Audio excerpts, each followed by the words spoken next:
A new day began in the city of the Ares Empire. In the main square, there was a golden statue of the hero on horseback, and people were wandering around while children were running around. The guard, who was patrolling the streets with his partner, asked if it was too quiet here. He sighed and replied that no one knew when the revolutionaries would start acting again. "They are just ordinary country bumpkins. What revolution?" The guard laughed and agreed with his words, saying that everything had been quiet lately. Maybe they realized that their little rebellion was pointless. His partner replied that he was right. The Imperial Knights had probably dealt with them. He hoped it would stay that way from now on. Meanwhile, the revolutionaries gathered in the basement and discussed the plan. The man leaned over the map and told his comrades that tonight they would kill the emperor and destroy the empire. This was the only way to restore the kingdom. The rest remained silent and nodded briefly, agreeing with his words, after which he turned his attention to one of them and said that he had the most important task. Logan McLean came closer to the table, and the man said that he was obliged to protect the secret manuscript at any cost. The protagonist nodded and said that he knew it. After that, he came out of the basement, and a knight ran after him. He caught up with him and said that he, of course, was quite a patriot. He asked why. The knight replied that he was talking about the secret manuscript. Many people sacrifice themselves to get it and protect it from the empire. Since the manuscript is under his responsibility, it means that the empire's army will target him first. He will be forced to take risks to fulfill his duty. Logan said that he spoke as if he voluntarily agreed. He replied that he understood that the matter was in his fluency in the ancient language.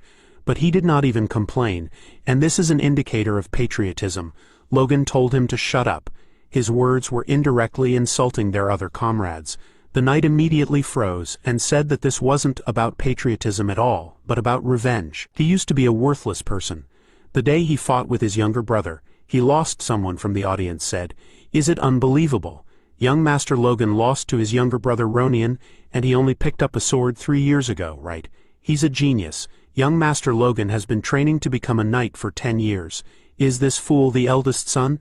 The future of the McLean family is quite bleak. While the protagonist was lying on the ground and listening to this, he decided something for himself. After a while, he was called to his father's office. He slammed his hand on the table in rage and exclaimed, "He used paralyzing poison and poisoned his own brother. Has he completely lost his mind?" Logan remained silent and pursed his lips, and his father ground his teeth in anger. He told him to get out of there. He was no longer his son. Logan was going crazy with inferiority complex and had harmed his brother. For this sin, he was cast out of the family. That was who he was. After leaving home, he became a mercenary. It was only after 10 years of hard work that he realized what a terrible person he used to be. But then it was too late. One rainy day, as he walked through the streets of the city, he overheard a conversation between two girls. One of them whispered in the ear of her friend, "She heard it right. It seems that today there will be a public execution in the square, and the prisoner's name is McLean." Hearing his last name, the protagonist froze, and when the girl said his brother's name, he abruptly turned around and ran back. The girls said that they had heard that he was an aura user who fought against the empire on the front lines. The member of the royal family ran away in all directions. Right, everyone disowned him. Logan headed to the square, imagining his younger brother being taken away by the guards. He told him in his mind that he had something to tell him, so let him still be alive. But when he ran to the main square, it was too late. The guillotine worked, and his younger brother's blood was spilled, screaming loudly. The guard attracted attention to himself, and showing everyone Ronian's head, told them to look. Such an end met the fool who dared to rebel against the empire. People shouted joyfully, and the protagonist cried. That day he promised to take revenge on the empire for the murder of his family, and for the fact that it took away his chance to ask for forgiveness. While he was remembering this, he was already doing his job. The guards began to chase him and shouted, "It's him! The secret manuscript is with this red-haired guy." The protagonist ran forward along the corridor, and was already starting to get tired, but suddenly froze in place, noticing a dead end in front of him. One of the guards caught up with him and told his comrades that he was here. Logan cursed quietly and squeezed the hilt of his sword. The guard pulled his sword forward and lunged at him, and their blades crossed. When he blocked the blow, he pressed the sword harder and threw the guard's blade back, which made him step back and scream that he was worthless. His scream became even louder when the tip of Logan's sword pierced his neck. Seeing the death of his comrade, another guard cursed loudly, and the protagonist, without wasting a second, made a sharp lunge forward and got very close to him. after which he pierced his throat with his sword and began the count of the dead. As soon as he pulled the sword out of his body, another man pounced on him from behind and raised his sword over his head. But he quickly turned around and attacked, thinking that he needed to kill more imperial dogs. He looked away and froze in place. The guards surrounded him from all sides, and one of them asked how he dared to steal the treasure of the Empire. Let him surrender and give the manuscript. Looking around, Logan caught his breath and wondered if he was destined to die here. This thought made a grin appear on his face, and he threw the sword, saying that then he had no choice. He took out a blue sphere and then squeezed it in his hands. The color changed to red, after which streams of energy swirled around him. He said with a smile, "They will die here together." The bright light emanating from him made the guards freeze in place. They did not yet understand what would happen after that. The light burst out, and a loud bang was heard. Logan's life was filled with regrets. He existed for revenge. At least he was happy that he managed to beat up the imperial dogs, but he couldn't get rid of his biggest regret. Even in death he had to ask for forgiveness. Luckily, if he managed to meet his family in the afterlife, he would be able to apologize to everyone. Suddenly, the protagonist's eyes widened. Just a second ago he was in the void, and now he was lying on the bed, letting out a loud sigh. He abruptly stood up and winced, feeling a sharp pain in the back of his head, and then thought, "How is this possible? If I died?" The servant who heard his loud sigh from outside the room came inside and called out to him worriedly, asking if he was okay. Logan looked at him, confused, and asked if he was Rick. The man was slightly surprised and confirmed his words, saying that he was his main servant. "How is he feeling?" Thinking about the fact that he died 30 years ago, he pointed his finger at him and asked, "Why am I alive?" His main servant shuddered at these words and ran to the door, shouting that it looked like he had a bad head injury. "Let them call a doctor quickly." He grabbed some servant and told her to hurry. And the protagonist, meanwhile, turned his head towards the window and looked at the knight's training ground. He saw the emblems of his house on their shields and walls, and wondered if he was dreaming all this. At that moment, something unexpected happened. The door creaked open, and his younger brother entered the room, hesitantly asking if he was okay. Logan froze, hearing a familiar voice, and then turned his head towards him and questioningly said the name of his younger brother, Ronian. Guiltily, Ronian looked away. His cold sweat on his body and clenched fists indicated that he was very nervous. Logan thought he remembered this moment. It happened after their first duel. He lost to his brother, and when he came to visit him, he got very angry and drove him away, reminding him that he was just the offspring of a mistress. Despite all the insults, Ronian got used to following him everywhere, but after that day he stopped coming. Because of these memories, Logan suddenly grabbed his head and clenched his teeth. His younger brother called out to him worriedly, and Rick said that the young master needed rest. Let him go back to himself. The protagonist replied that everything was fine. His servant looked at him in surprise, and he, smiling tenderly, asked his younger brother to come up. Seeing the expression on his face, Ronian's fear disappeared, and he approached him. The main servant scratched his head in confusion, wondering what caused such a sharp change in his master's character. He left the room and left them alone. Ronian apologized to his brother and said that he should have been more careful. Logan swung his leg off the bed and replied with a smile that it was really okay. He shouldn't apologize. He didn't do anything wrong. "You should apologize." On the last word his voice trembled, and he suddenly lowered his head, covering his face with his hand. Seeing him trembling, Ronian became worried and said that he really should rest more. Logan at this time thought that such a kind boy's life was taken away. He fought on the front lines under the kingdom's orders and died. He pursed his lips and then put his hands on his little brother's shoulders and stood up, asking him for forgiveness. He burst into tears and said that he was very guilty before him. After these words he hugged his brother, and he asked why he was crying, but his older brother did not answer anymore and continued to hug him tightly, which made him cry himself. They stood and hugged for a while, after which Ronian, with eyes swollen from crying, came to the door and said with a smile that he would visit him again. Logan, with the same swollen eyes, waved his hand and told him to have a good rest. He saw him off with a smile, then turned to the window and frowned, thinking that if this was not a dream, and he really returned to the past, then he needed to change everything. He was pulled out of his thoughts by an unexpected visit from the maid, who worriedly called out to him. He turned around and looked at her in bewilderment, and she bowed to him and asked for forgiveness. He did not understand what was going on and asked what she was apologizing for. Rick ran into the room and with an awkward smile said that Maria disturbed his rest because he forgot to warn her. It seems she mixed up the rooms. He and the maid apologized to the young master, and he covered his face in shame, remembering that he treated the servants badly.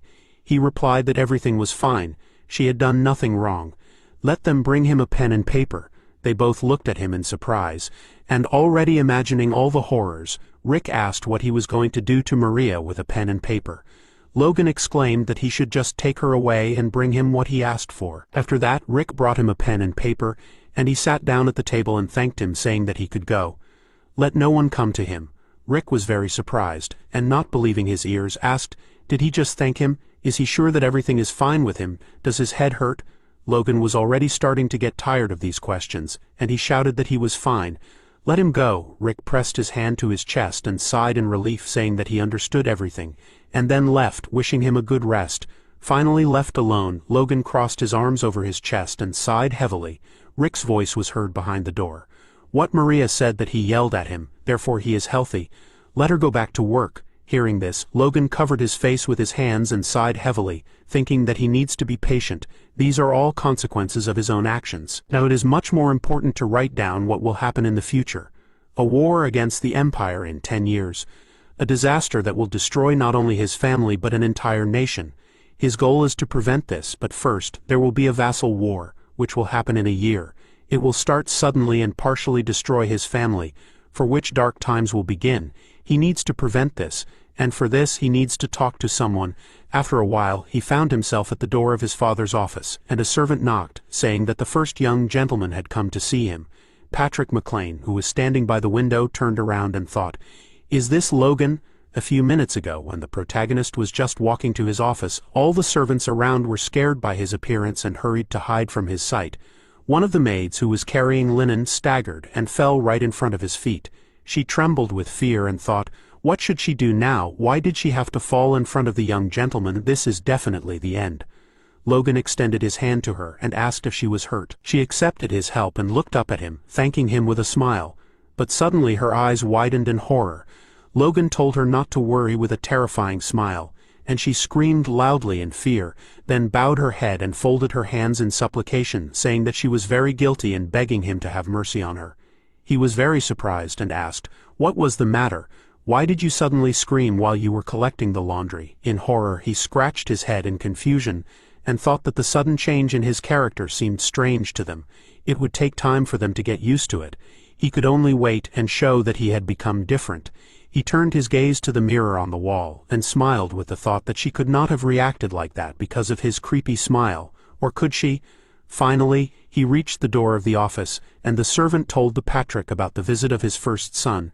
The protagonist at this time became nervous and remembered the events in the past. In his past life, he had resented his father for years after he had sent him away, and considered him a cold-hearted man who had given up hope for his son. He considered him a cruel father, heartlessly sending his own child away, and not even stopping by to visit after he had passed out from an injury in an official duel. How stupid had he been to ever think that way about him before? He clenched his hand into a fist and walked inside, thinking that having to send his own son away would break any parent's heart. Once inside the office, he called out to his father with a smile and greeted him, saying that it was him, Logan. His father, Patrick McLean, turned around and said his son's name. He looked at him with pitiful eyes and pursed his lips, thinking that he was truly sorry. His father said that he looked better than he expected, and then coldly asked why he had come. Logan was a little surprised and thought that he expected this, but he really was distant. After all, it had been 20 years for him, and his father saw his face every day. He replied that he came because he wanted to ask permission to do some private training near the family cemetery. His father was interested and wondered what it would take to win the regional war. The answer is simple. Prove all the forces of the territory, make the knights and guards more powerful, strengthen and create new weapons, and many other things to do. All this he needs money for. But in the Empire, McLean is known as a poor family. They simply do not have money. However, there is one way to instantly get it. Thanks to the events that will happen in 3 months, he will be able to get the amount of the family budget for a year. But for this, he needs to hone his fighting skills and gain the right to vote. Patrick asked if he wanted to run away because he lost to his younger brother. He answered that it is not like that at all. He realized how far behind he was, and he will be late. He drew conclusions. His father said that it seemed like a lack of perseverance was the only reason in his opinion. He still hadn't come to his senses. Logan thought it was only to be expected that he wouldn't believe him so easily. He replied that he understood that another problem was his behavior. Patrick shook his head and closed his eyes, saying that he was tired. All he ever did was talk. He turned back to the window and told him to leave. Logan raised his voice and said that all this time, instead of admitting his flaws, he took out his anger on others and was also incredibly stupid and childish. This training, among other things, will help him take control of himself. Let him give him his permission. After listening to him, Patrick said that this time his words didn't sound like a far-fetched truth. How long was he planning on training? He asked. He replied that about 3 months. His father asked if he thought that was enough to catch up with his younger brother. He replied that his goal was not to defeat him. He set a short time limit to simply get the most out of it. After saying these words, his father smiled slightly and said that he had indeed changed a little. He agreed and would allow him to train. The protagonist smiled and thanked him, and when he was about to leave, his father called out to him and said that it was already spring, but the ground was still too cold to sleep on. He should try not to freeze. Logan smiled and replied that he understood everything. A few days later, he came to the training ground and threw his backpack with the sword on the ground, saying that only immediate family members were allowed here, so no one would bother him. Moreover, there was enough space for solo training. Besides, he couldn't let others see his training methods yet.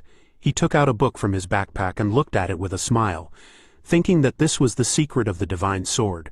In his past life he memorized it and burned this manuscript so that it would not fall into the hands of the Empire.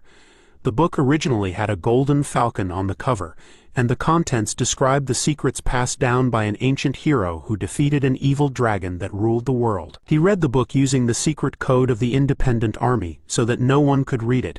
He can't believe that he has to rewrite everything again. If the book is not a lie, after he masters what it says, the aura masters of the Empire and even archmages will no longer be scary to him. In his past life, his advanced age and lack of talent prevented this. But now he had a chance. He clenched his hand into a fist and was enveloped in a golden aura. The life energy that changes the body is called strength. This is the basis of the secret of the divine sword. He must concentrate this power in the heart and create a core. This is not an easy task for a person with average abilities, and in the past he would have already broken at this stage. But as expected, after returning to the past, he felt as if his power was working to its fullest. Now, 3 days and nights of hard work would be enough to do it. But suddenly, something happened that he did not expect at all. Feeling the changes, he suddenly opened his eyes and thought, has the core already been created? He saw a bright clot of energy on his chest and felt it move into his heart. He thought that while the core was being formed, an extremely dense energy had dripped out, which the body had absorbed like rain in the earth after a long drought. He was very happy, and clenched his hand into a fist, then picked up the sword and decided to check the contents of the secret manuscript. Putting his foot on the ground, he split it, and then concentrated, making a light swing. He split the stone in front of him, and was very happy. His physique and feelings completely changed. They adapted to the need to master the sword. He had no idea why the core of power was created so quickly, but at this rate, in 3 months, he would become significantly stronger. He decided to continue training and began to hone his mastery of the sword. Day after day passed in this way. Returning to this place again in the morning, he stopped in front of a tall tree with the thought that today was the last day of training of the 10 sword techniques recorded in the secret manuscript. The one that transcends space and time is the space-time slash. He raised his sword above his head and took a stance, thinking that with a single 1-star core, he could reproduce the technique. His blade and body were enveloped in a golden aura, and he thought with a confident look that he would definitely succeed. He swung his sword from top to bottom, releasing a slashing wave forward which grew into a wavy split. When the shockwave collided with the tree trunk, a loud sound was heard. Dust rose, the leaves fell, and Logan caught his breath and fell to the ground. He raised his head and laughed loudly, seeing that the tree trunk was cut in half. He laughed even harder out of joy and thought that this power exceeded his expectations. A beginner would not be able to master such a technique. He looked at his shaking hands and thought that even though he had spent his strength after the first blow, it was nice to have an ace up his sleeve. He had achieved the goal of his training and could proudly report the results to his father. But before the visit, he would need to wash himself thoroughly. After a while, when he went to see his father, for some reason, he was not allowed in. The knight grinned and apologized to him, saying that the Lord could not see him, so let him go. Logan asked, why? Was his father unwell? He replied that the family law said that even direct relatives could not meet with the master of the house without prior notice. Had he forgotten? Rick worriedly whispered to the young master that these laws were already a couple of 100 years old. He replied that he had met with him 3 months ago without any problems. The knight smiled and said that this only meant that the guard had not done his job. The protagonist thought it was strange. This had not happened in his past life.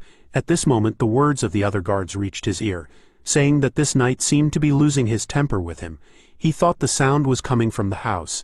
It seemed like the power had made his hearing sharper.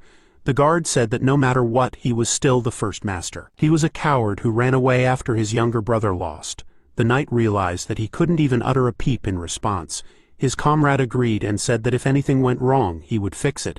Hearing this, Logan thought that his reputation had hit rock bottom. While he was training, even the knights of his own family were making fun of him. The knight at this time said that next time he should come when he was given permission in advance. Logan sighed tiredly, thinking that this was unpleasant. Of course, he planned to show off how he had changed and gradually improve his reputation, but there was no other choice. He reached his hand under his vest and ordered the knight to say his name, and he thought, what is he reaching for? He replied that his name was Dominan, and Logan, closing his eyes and nodding slightly, said that he was preventing him from meeting his father, citing a family law that had practically outlived its usefulness. He had also humiliated him with his insolent behavior. Rick became agitated and called out to the young master, and the knight became nervous and thought, what the hell did he suddenly decide to use his authority? Logan said his name, and throwing his gloves in his face said discontentedly that for an unfair insult he was challenging him to a fight. They must have a duel. The other guards were very surprised by his words, and exclaimed, what was he saying? Logan at this time smirked and asked why he was silent. Was he really scared? The head servant became very agitated and began to nervously look around. His master asked if he really tucked his tail between his legs in fear at the sight of the coward that gossip called him. He guessed his best years were behind him. These words angered the knight, and he, removing the gloves from his face, clenched them in a fist and gritting his teeth replied that he accepted the fight. After that, they moved to the training ground and armed themselves with wooden swords. What if, the guards asked, will the young master fight the knight? His comrade answered with a smile that he would lose. It was not even up for discussion. He saw how his younger brother defeated him, right? They say that after that, he hid for 3 months so as not to catch their eye. How long can this coward last? The guard said that he bet 50 gold that he would not last 10 minutes. His comrade said that he bet on 5 minutes. Logan at this time heard all this perfectly well and thought, does no one believe in his victory? Dominion said that he looked relaxed. Let him take care of himself. Barely containing his rage, he gritted his teeth, and Logan smirked and thought he had the nerve to agree to fight him. But to say nasty things in front of other knights is too much. A coward, his servant at this time thought. In the end, the young master still went to the duel with him. From worries, he held his breath and smiled nervously, thinking that they were finished. The maid standing next to him exclaimed in fear that Rick had stopped breathing. The participants of the duel at this time approached each other, and the referee said that the official duel between Logan McLean and Sir Dominion began. For safety reasons, the fight will be conducted with wooden swords. Before continuing, he turned his gaze to the young master, and seeing that he nodded to him, he became nervous and thought, should he really continue?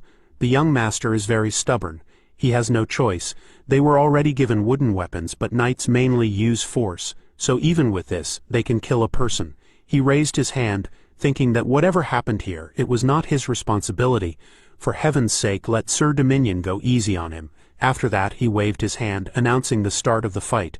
The duelists increased the distance between them, and prepared to attack.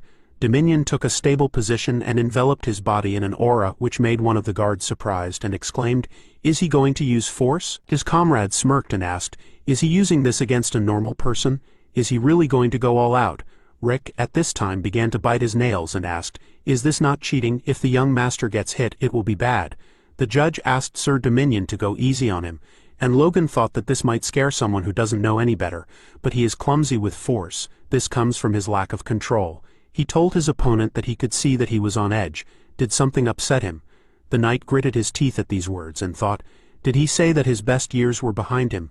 Time goes by. Junior rise in ranks. At 40 years old, he was the weakest in the knight order and was planning to retire. He was just minding his own business while waiting for retirement. But then this kid showed up with these words. Why does someone like him dare to say such things? With these thoughts he rushed to attack, and Rick pounced on the knight standing next to him, terrified, asking him to stop. The young master would die. After all, the judge replied that he himself agreed. What can they do here? Dominan, at this time, pushed off the ground and jumped, thinking that he had already decided to retire anyway, so he would finish him off with a secret technique.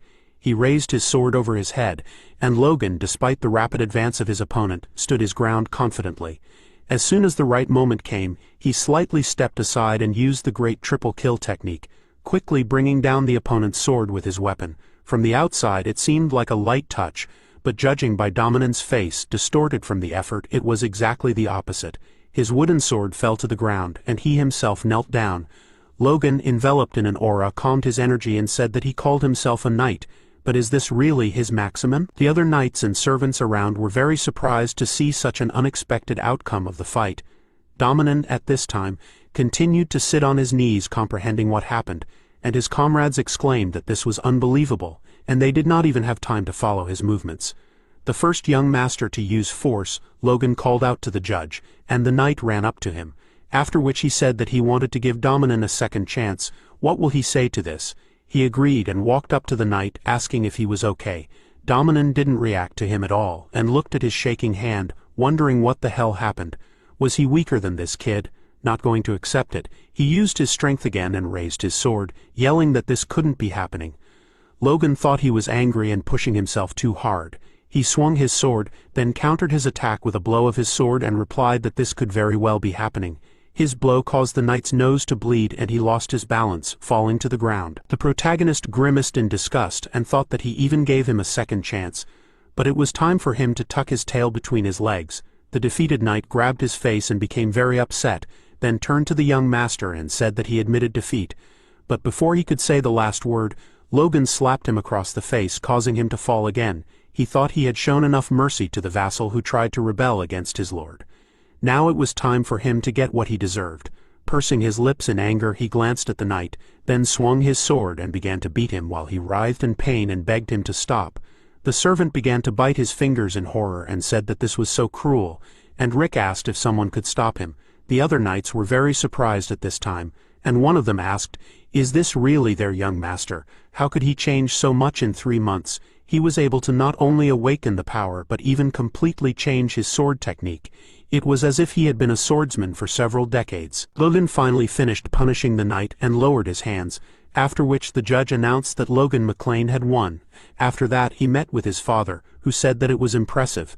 "It looks like he has awakened. What happened during training?" Logan thought. Was he watching them? He replied that he had gotten rid of self-interest, and was ready to let go of the past while working with his thinking. At some point he felt how power began to fill him. It was incredible. He thought that in his past life, this is exactly how he felt. It was only after he refused to take revenge on his family that he gained power.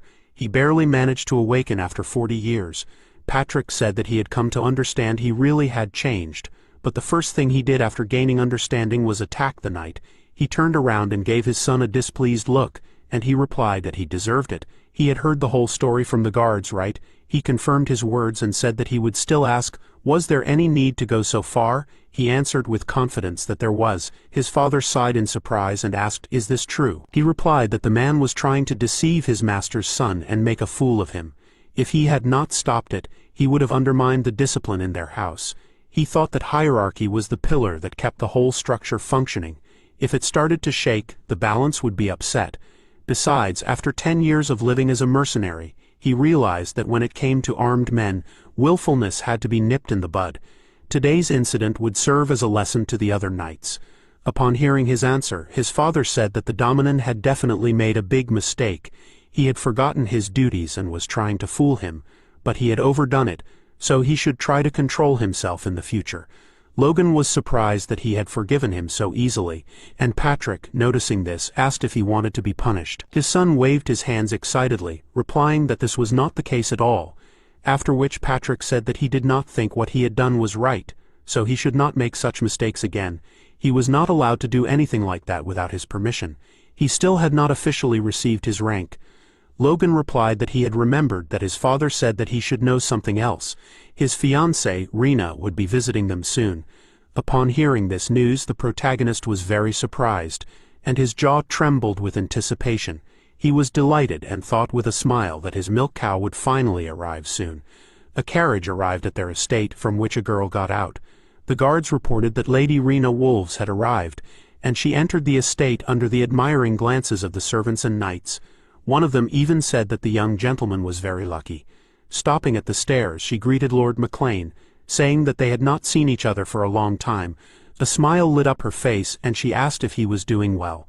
Patrick laughed and said that she had become a real lady. Crick at this time looked at her with admiration, and thought that he had seen her in childhood.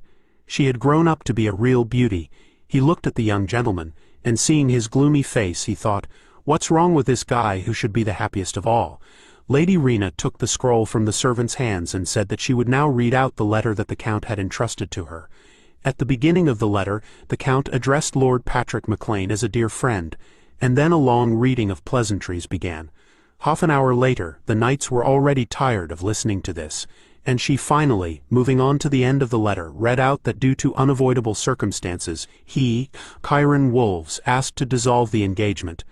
The lady handed the letter back to the servant and said that that was all. There was silence in the hall for a few minutes, and Logan thought that he was beating around the bush, but in fact he meant that he thought Patrick McLean would become an aura user. But he has been at the level of a high-ranking knight for 20 years. To be honest, his son is even worse. Why would they lower their standards and team up with them? So they need to break up. That's what he really wanted to say. Finally his father spoke up and asked in a rage, by breaking off the engagement without a proper reason, was House Wolves trying to insult them? The knights became very nervous, noticing their lord's mood, and Rena said with an innocent look that it was not so. She guessed that he would take it that way, so she asked to be allowed to deliver the message personally to settle any misunderstandings. Tears welled up in her eyes, and she said that the memories of how she spent an entire year with them as a child still lingered in her mind. The moments created with young Lord Logan in this beautiful and serene place, her young mind kept them as treasures. She had no desire to forget them, but she was bound to her family, so she was obliged to follow the instructions. She thought it would be best to apologize to him and young Master Logan in person. The maids melted at her kindness and began to cry themselves, saying that her heart was as beautiful as her appearance. Quiet sobs were heard in the hall, and Logan smiled nervously, cursing in his mind. The Patrick's wife, Marian Kairos, asked with displeasure, "So what was the reason?" She wanted to hear about these inevitable circumstances. Rena looked up at her with tear-stained eyes and remained silent. And Logan looked at his stepmother and thought that she was Ronian's biological mother. She had long considered him an enemy because of the issue of succession, and therefore, as he thought, she would not interfere. However, the honor of the family was a different matter. Rena lowered her gaze and apologized, saying that she could not tell her anything since she herself did not know the reason. Marian asked, did she not know the details regarding her marriage? She sadly replied that she was destined to marry and become part of another family. Her father does not discuss important decisions with her. Marian asked sternly, so she came to tell them about the breakup of the engagement without knowing the reason? She thinks that's how they should take it? Rena became nervous and said that in exchange, their house intends to pay 3 million gold as compensation.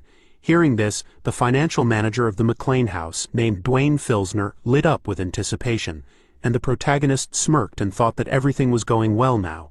If he could get this money, then suddenly his father asked loudly in rage, "How dare they?" His words made the estate shake, and one of the knights said that he was too strong. Rena was scared. Her knight asked her to stand behind him and loudly said that he, Rockford, a knight of the Wolves' house, was summoning him. He asked him to calm down and continue the conversation. The Patrick asked, "So he is a high-ranking knight like him? That is impressive for his age. He believes that wounding the rising star of House Wolves will serve as a fair exchange for the humiliation of the dignity of House McLean." These words made the knight nervous, and he closed his eyes, gathering courage, after which he said that the head of their house calls him a man of honor. He also said that he would not persecute the young lady and the younger knight. Rena said that they are not trying to buy honor with money. She asked to accept this money as a sign of a sincere attempt to maintain the friendship between their houses despite the upcoming public criticism due to the inevitable circumstances.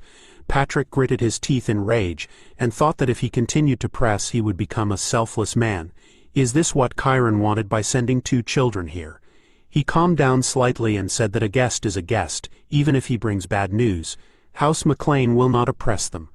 Lady Rena breathed a sigh of relief, and the Patrick continued, saying that they would not accept Wolf's offer either and would ask for only one thing in exchange for breaking off the engagement: let Rina send wolves to politely apologize to his son. He would not accept any other compensation. The knights were delighted and said that this was to be expected from their master. That was what aristocrats should be. But Logan disagreed. He raised his hand and turned to his father, saying that as a man worried about the break in the engagement, he had one request to make. He smiled nervously and asked him to listen to him, and then thought that they needed money. He was going to let them just apologize. This was insane. 3 million was their house's annual budget. Besides, half of the amount came from his stepmother's family as aid. As soon as this aid was stopped, they would go bankrupt. What would happen then? He didn't understand what he was doing. They have to get that 3 million at any cost. He said that he would like to accept their offer. His father got angry and exclaimed, "Is he trying to make him go back on his word?" His shouting made the protagonist feel uneasy, and he felt a lot of pressure. Although he doesn't have an aura, he is a high-ranking knight. It's a pity that compared to others, it's a trifle. If he can't settle everything now, he won't be able to move forward any further. His father said that their house isn't so poor that they would give up their honor for money. Logan took a deep breath, then straightened up and retorted, saying that their house is indeed poor right now. They owe the bank 3 million, and the annual interest is 150,000. Without current support, they will go bankrupt. His father and stepmother were very surprised by his words, and he added that they will become a great house of the poor, and it will be the end for them. He wanted to say that, but since this is an official meeting, he will have to hold back. He told his father that the reason they should accept the 3 million was precisely because of honor. Patrick asked, was that why he wanted him to go back on his word? His son apologized to him, and said that House Wolves was superior to them, and the Earl ruled the East. Although his forces were located there, they did not serve him. He was afraid that a simple apology would lead to the spread of rumors that they were trying to please them. The servants began to whisper, and Rina intervened, saying that her family was reasonable. They had great respect for the honor of House McLean. Logan turned his gaze to her and said that she had come to break off an engagement, and yet she continued to talk about reasonableness. She should not make a fool of herself. These words curbed her, and she fell silent. In his past life, Logan believed that she was sincerely saddened by the inevitable breakup, but before that happened, she called him into the room for one last time together. She thanked him for coming and turned to him with a smile, saying that today they were parting, but she wanted to create one last memory with him. He had been too enchanted by her back then. His life as a young master had been ruined, and the decision to risk everything for the sake of the woman he loved by escaping seemed best to him. He was about to offer it to her, but she suddenly took out a knife and lifted the hem of her dress.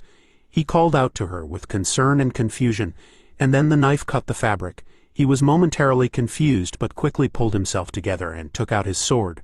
Throwing the knife away, holding the torn dress to her chest, Rina asked with a smile, could someone like him own her?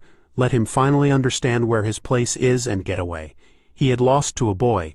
Why did he even need a sword? He himself had made her task easier, so she was grateful to him for that.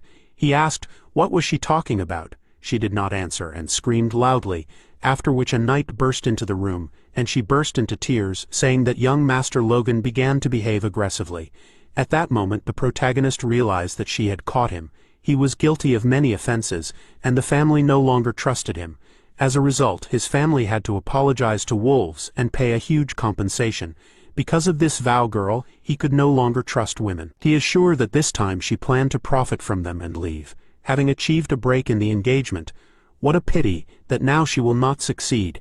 At first he planned to change his reputation in the family. It seemed to him that if he slowly showed himself from a new side, this would convince people about him, and one day the family would also reconsider their attitude towards him. These were his thoughts, but the fight with Dominan made him understand that the guards turned a blind eye to the fact that they clearly showed disrespect to him, and during his absence many rumors began to spread. Is it possible to influence your family by gaining recognition from people like you? There are 9 months left until the regional war. His reputation is not important now. Having made a decision, he squeezed the railing and thought that he must save his family. He turned to Lady Rina and said that he accepted her offer of compensation, despite the wishes of the family. She was very surprised by his answer, and his father called out to him in displeasure, asking how he dared to contradict his will. His son replied that empty apologies did not suit him. If their honor was worth only a few words that would dissolve in thin air, then her value was just as weightless. Lady Rena gritted her teeth, clearly not wanting such an outcome, and after a short pause said that they, House Wolves, would submit to the will of the Lord, the Master of House McLean. She turned to Lord Patrick McLean and asked what his final decision was. She turned an upset look to Logan, and he thought that she was saying this to save her father's reputation. She was probably bursting with the thought of having to pay $3 million. The Patrick said that as a representative of the McLean house, a sincere apology was enough for him. The guards became nervous, and he continued, saying that however, his son made the final decision. His wife called out to him indignantly, and after that, a hum of voices was heard in the hall, discussing their master's decision. Rena gritted her teeth, realizing that in the end the young master would choose compensation. His father, meanwhile, told him to be careful. If he sold his honor, then in the future, he would be more willing to agree to such an exchange. He looked at him with a serious look, and Logan mentally apologized to him. Unfortunately, he could not give in. After that, he said that as a person who suffered from a broken engagement, he would accept money from the Wolves' house as compensation. Marion grinned, and Rena's face turned red with anger after hearing his son's answer. Patrick was disappointed and said that he thought he had changed a little, but it turned out that it was for the worse. It was his own fault, since he had not explained to him the true value of honor. The protagonist hung his head guiltily, and told him, in his thoughts, that he was doing this for the good of their family. After a while, he received the money, and looking at the chest filled with gold, thought that he finally had these 3 million gold pieces. He needed to calm down. He couldn't be too excited. First, he would put this money in the bank. Someone knocked on the door, and thinking it was Rick, he told him to come in. But contrary to his expectations, Dwayne entered the room and asked him for forgiveness. Logan was slightly surprised by his visit and asked for his name. He smiled, put his hand to his chest, and greeted him. The protagonist thought that he was the financial manager and his father's most trusted person. In other words, he didn't just come to him with a smile. What does he need? He frowned slightly and looked at him suspiciously, and he, feeling that look, became nervous and thought that now he would face the greatest difficulty in his life. As the financial manager of McLean, he had to cut the budget for the entire castle. People constantly came to him with complaints about the servants running out of supplies for the winter, and the guards needed new weapons. Previously, he was forced to make up for the lack of money by begging his father-in-law for help. Is he the financial manager or the leader of the poor? If this were not his hometown, he would have quit long ago, but now he had a chance to settle the situation, at least for a couple of years. His opponent is a stupid child. From his perspective, Logan now looks like a little fool, sniveling, and he will take advantage of his immature mind to make him share the money. He went ahead with his plan and laughed, saying that he just dropped by to say hello. He really surprised him yesterday. Logan didn't react at all, and he said that he stood his ground. Don't pay any attention to the unreasonable pressure on him. He waved his hands, giving him a thumbs up, and said with a smile that he was literally shocked by what an air McLean was raising. He thought, how does he like his flattery? Before, he did nothing but stupid things. Surely he was the first one to praise him. Let him open his heart and wallet to him. Surprised by his behavior, Logan slightly tilted his head to the side and asked what kind of nonsense he was talking about. Dwayne was clearly unprepared for this reaction and cleared his throat, saying that in their difficult times 3 million gold was like rain in a drought. His ingenuity would allow the family to breathe a sigh of relief. He asked why the money was his. Although the finance manager looked friendly, sparks were burning inside him. He expected this outcome, but it was worth a try. This brat got all the money into his own hands and was going to spend it all on himself. He clenched his fist in rage and mentally told himself to calm down. He needed to remember his 20 years as McLean's finance manager. Then he begged Viscount Kairos on his knees for help. He was used to humiliating himself. Now the situation was the same. His body trembled, and he burst into tears, covering his face with his hand. Logan, noticing this, asked, "Is it that bad?" Hearing this, Dwayne realized that this was his chance, and immediately stopped crying, saying that he did not know if he knew, but they owed Cooper Bank $3 million.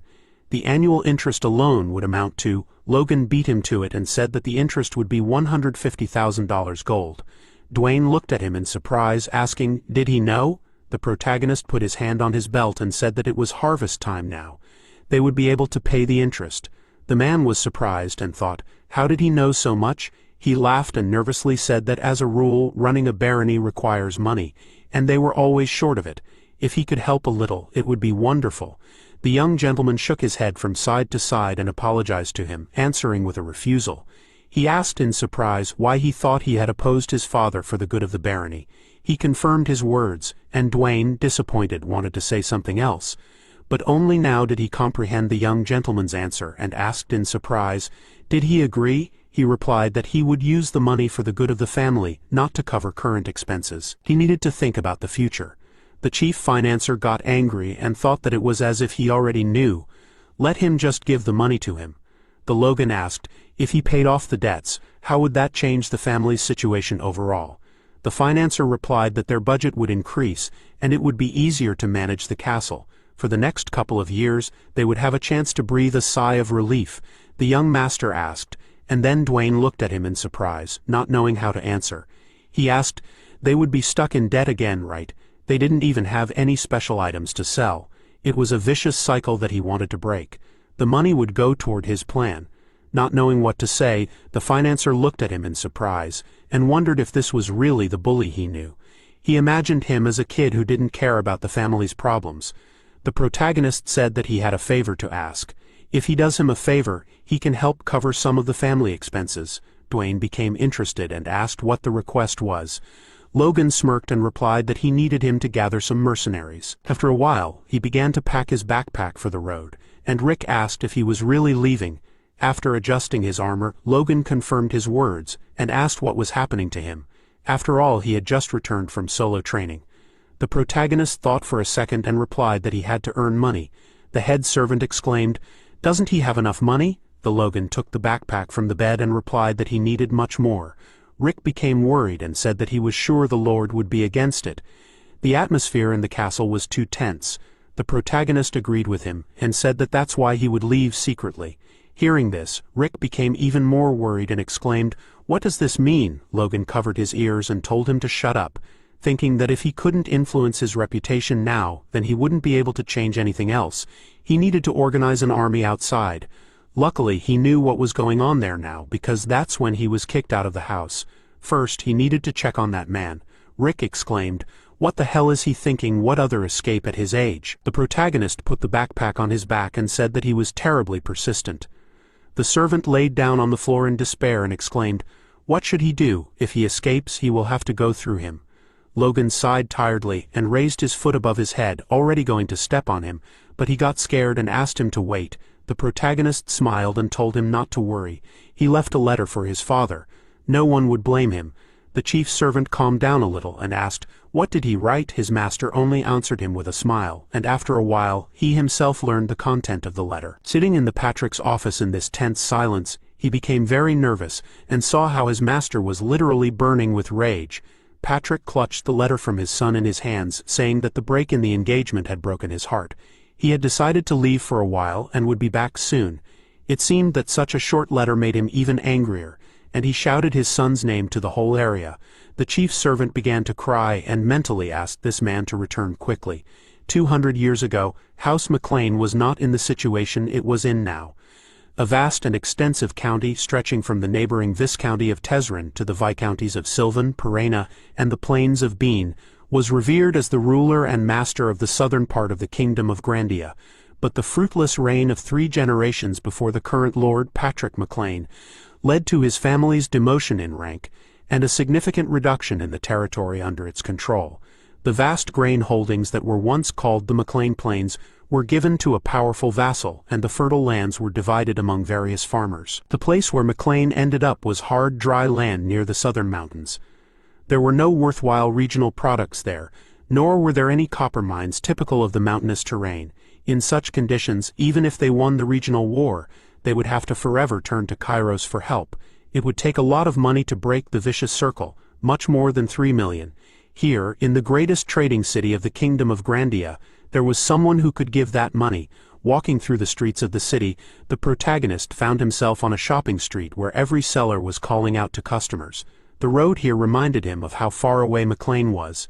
If he was not mistaken, that man spent his youth in Kyle. Residents say that the gold beetle, Philip Cloud, lives somewhere around here. The Ares Empire is the strongest nation on the continent, a powerful centralized government that operates on a merit system, Regardless of gender or age, a person with talent can succeed here and enjoy power and wealth. Even foreigners have such rights. A great example of this is Philip Claude from the Kingdom of Granda. He is one of the richest merchants influencing the empire and the greatest military merchant, who is considered a traitor to the kingdom. However, in reality, despite his nickname, the Gold Bug, he supports his countrymen and uses money and power to make Grandia a sovereign state. Logan noticed a skinny man on the street, sitting on the ground with a dejected look. He thought, "Is this man that guy?" Philip was very upset. He looked at the floor and muttered, "How could those bastards deceive him like that? What is he supposed to live on now?" He grabbed his head, and the Logan thought that he heard his business failed because of deception. A sad sight. However, Philip asked, "Maybe he should just die?" The Logan came closer to him and cleared his throat, smiling and asking, "Is he Philip Claude?" The guy looked up at him and confirmed his words, asking, "Who is he?" He looked closely at the stranger and noticed that he had red hair and eyes. A strong-willed look. The protagonist grinned and said that it was good that he found him. Will he have time to talk? Philip got nervous and stepped back, thinking, who is he? Do they know each other? In Logan's gaze, he immediately saw something that he had encountered many times as a businessman. Greed. Judging by the time he came and his old armor, he was probably a mercenary. He was very worried, and when Logan wanted to say something, he interrupted him, exclaiming that now was not the time to pay off the debt. He would receive the proceeds from the sale of commercial property in 3 days, so let him come then. Logan replied that he had not come to collect the debt, and Philip, like the most formidable chihuahua in the world, shouted that he had said that he had not received the proceeds yet, so let him go. He was out of breath from anger, and Logan remained silent. He mentally asked him to leave. Logan smiled and asked him to calm down. He did not come for the money, but he himself wanted to invest. These words surprised him, and he clarified, he wants to invest in him. Having heard the confirmation of his words, he looked at him in surprise, and thought that it turns out that he did not come for the debt. What a madman! He clenched his fist and thought that he really was crazy to invest in someone who had completely failed. But what if it was true? He narrowed his eyes slightly and asked how much he could give him. Logan asked how much he needed. He thought it would be enough to cover his debts and return to Kyle. Hearing this, Philip began to sweat with excitement, and was already drooling, thinking, is this true? But suddenly his admiring eyes fell on his armor, and he thought that he was really dirty. Did he really come from far away through the dirt? He noticed an emblem on the armor, and his face immediately became disappointed. Logan asked, so how much do you need? I will try to help.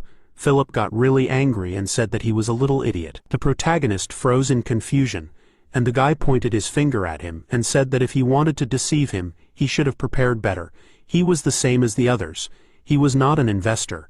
He pointed at the emblem on his chest plate and asked, isn't that the symbol of the southeastern barony of McLean? There, a poor family asking their father-in-law for help? What other investment when his master can't pay his debts? If he gets caught posing as a nobleman, he'll lose his head. He's picked on the wrong guy. His body began to shake, and he grabbed Logan by the shoulders, began to shake him, and shouted that he was completely bankrupt. Did he get it? Logan thought that even at rock bottom he still had his wits about him. As expected from a future tycoon, Philip started crying again, saying that he didn't even have money for food, and Logan wondered how he could calm him down. Suddenly, an idea came to him, and he asked him to look at it. Philip turned around and exclaimed, what, again? Is he trying to fool him again? But seeing the energy above his palm, he stopped mid-sentence and asked in surprise, was he imagining things? Did he think he had awakened the power at such a young age, and such a genius was trying to trick him? There was hardly an idiot who would decide to ruin his own bright future. He awkwardly scratched the back of his head and asked him for forgiveness with a smile. So many troubles had happened to him that he began to react sharply to everything. Can you repeat what business you had with me? Logan sighed and, after a short pause, said that he wanted to hire him forever and would pay off his debt as a bonus. Philip didn't believe him and said that the McLean house didn't have that kind of money. Logan threw a bag of gold coins at his feet and asked how much he owed. He replied that it was about 250,000. Logan unzipped his backpack and said that he would give him the entire amount and pay the same amount for it. He would even add 50,000 as a bonus.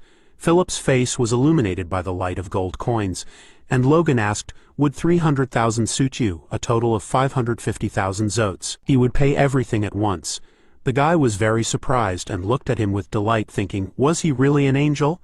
After that, he signed a contract with him, and blood and magical energy swirled around them. The girl magician clapped her hands and said that the contract was signed. Now, if a subordinate tries to deliberately harm the owner, he will feel terrible pain, as if his soul is being torn apart. If this does not suit him, then let him awaken the power and become at least a high-ranking knight, or pay a magician of the fourth circle and above to remove the curse. Hearing about the terrible pain, Philip was horrified, and after that, he and Logan left the magic shop. The girl asked them to come again. Still not believing what had happened, he thought, did he sign his own death sentence? And he also thought that he was an angel. He was definitely crazy and made an expensive magic contract to make him his slave. But for the price of it, you could buy 30 slaves. Logan smiled and said that they first met, so they can't trust each other, right? Since he is investing, he needs a guarantee. Philip pursed his lips and tears appeared in his eyes. Logan looked at him with a smile and extended his hand, saying that when they got to know each other better, he would break the contract. They need to work hard. The guy thought that this was some kind of nonsense. He did not specify any terms or conditions, but he had no choice but to trust him. They shook hands, and he asked what he would have to do. Logan replied that he would first need to buy monster meat. Philip pulled his hand back and smirked, saying that he really was crazy. Logan said that he had said out loud what he thought. He looked away inside, thinking that he could understand his confusion. The monster's blood and meat contain poison, so they burn it. But in a couple of years, the situation will change dramatically when it becomes known that it is possible to neutralize the poison with ordinary ingredients. In some areas with a shortage of food, people will begin to eat monster meat, and already in winter, the number of those cured of incapacity will increase among them. Eating monster meat will lead to the appearance of kalak. Even those who have become sterile will see the effect. A year after the Imperial Magic Tower confirms this, kalak will disappear from the shelves across the continent, and all because it will have a good effect on male potency. So he will be able to make many times more money from 3 million. While he was anticipating this, Philip followed him, and suddenly wondered if maybe he should run away. After that, they stopped at a nearby tavern for a drink, and he exclaimed, 1 million, is he crazy? Who would spend a whole 1 million on monster meat? The other customers turned their attention to them, and Logan asked him to tone it down. They would make money even if he bought more. Philip replied that he was against it, but he was confident in his decision, right? He confirmed his words, and he asked what he thought the price range for the meat was. He replied that it wasn't really worth anything right now. Everyone was just burning it because there were no buyers. So if they just ordered corpses from someone, it would cost them around 200 gold, including the kingdom's transportation fees. And if they brought a lot of meat at once, it would be even cheaper due to transportation. His subordinate sighed and said that it was a bit expensive. He even took the transportation fee into account. He asked, displeased, "Is that a mistake?" He replied that it was not. He had estimated the price correctly. But with a budget of 1 million, he planned to hire a guild to hunt and then buy the prey. Logan confirmed his words and asked, what was wrong? Philip tapped his finger on the table and said that this was completely the wrong approach. Everyone throws away monster meat these days, right? So buying it out will be enough. There are plenty of mercenaries who are willing to bring and sell anything for a coin. If they see someone else trying to get rid of meat, they will simply buy it for him. He is sure that if he just asks, they will bring all the meat in the kingdom to his feet. He smirked and added, they will also cut it up. Logan liked this offer, and he was surprised to think that he had already recouped his costs for it. He is an amazing person. Philip's face darkened, and he said that from now on he would do financial planning since right now his fate depended on him. The protagonist was forced to agree and remained silent, and then suddenly remembered something. He told him to stay in Kale for now and buy this in large quantities. He handed him a list and asked for cartridges made from ironwood, growing in the southern mountains of the EMP Springs, and glue. He wants to create toys to sell. Logan replied with a smile, that's something better. He thought that he couldn't tell him yet that all this was raw material for weapons of war. In his past life, weapons made from these materials were used to invade the kingdom of Grandia. Even a pathetic soldier, with the help of it, was able to keep a knight under control. He entrusted Dwayne to recruit mercenaries to whom he would give these weapons so that they would gain an advantage in the regional war. But first, he needed to find a craftsman to make it, and an instructor to teach them how to use it. 2 days later, he arrived in the mercenary city of Harun, and met with an A-rank mercenary named Kaisalan with an offer to hire him as an instructor. Kaisalan apologized to him, and said he had never done anything like this before. Logan replied that it wouldn't be difficult. he just had to train the C-rank mercenaries he hired. The man scratched his head in confusion and said that he didn't know what they told him about him, but he only supervised a couple of kids. He should better turn to professional teachers. The protagonist looked at him with a smile, and thought that he worked with him in his past life, so he himself knows everything. He can master any weapon and has excellent horse riding skills. Moreover, his value will increase after he starts working as an instructor. After all, the mercenary squad he raised after he was seriously injured and his skills after retiring are unmatched. But right now it seems like he is not in the best mood. He should offer him money. He said that he will pay 4,000 gold for it. Hearing such an amount, Kaiselin was very surprised and pursed his lips, thinking that an A-rank mercenary can earn 2,000 in a month at most, and he is offering twice as much. But he can't fall for that. He shook his head and replied that he has really never worked as an instructor. Logan didn't let him finish, and asked, "Is that not enough? Then I offer 6,000. The mercenary turned away from him and said that he prefers missions where he has to fight. The protagonist crossed his arms over his chest and asked in confusion, "Is that true?" It seems like he has no choice. He looked at him with a confident look and offered him 7,000. Kaiselin's ear twitched, catching his words, and then he slammed his fist on the wall and exclaimed, "Didn't he hear him? He thinks he can buy anything." Logan didn't let him speak, and said that he would offer 8,000. Then the man immediately agreed and said with a smile that they had the same views. He knelt before him, calling him his employer, and thanked him in advance. Thus Logan successfully hired him, after which they went out into the streets of the city, and he told the mercenary about who he was. He asked if he was not curious why he took a mercenary from the feudal city of McLean. The man, in response, asked with a smile, what was the interest if he paid decently? The protagonist liked his answer, and said that he had a clear mind. At that moment, a man's voice was heard from the side who discontentedly called, "The people cattle?" and told them to move. The mercenary stopped and turned around, saw a man hitting the slaves with a whip, forcing them to walk faster and at the same time keeping a list. Their shackles rattled loudly with each step. Kaiselin told his employer that he must know that Harun is called the city of mercenaries and slaves. They will meet more of this up ahead because there is a slave market further on. His employer lowered his head in disappointment and replied that he knew it. He was going to go there to buy one slave. They entered the market, and one of the sellers paid attention to him, thinking that he was obviously a stupid country bumpkin. He asked the young master to come here for a second, and said that he could offer him slaves at the cheapest price. Noticing the mercenary walking next to him, he met his fierce gaze and immediately fell silent, thinking, "Why is he here?" This did not escape Logan's attention, and he thought with a smirk that now he felt calmer. It was not for nothing that he hired him. They approached a huge tent, and noticing that there were many more guards here, he thought that this seemed to be the very place. The slave trader approached him with a smile and said that he thought he knew where he had come from. The protagonist said that he wanted to buy a dwarf. The old man said that everything was right. He had come to the right place. Unusual races are very rare, so they take special care of them. He stepped aside and pointed his hand at the tent, asking him to go inside. Logan entered the tent and looked to the side, seeing two elves in cages.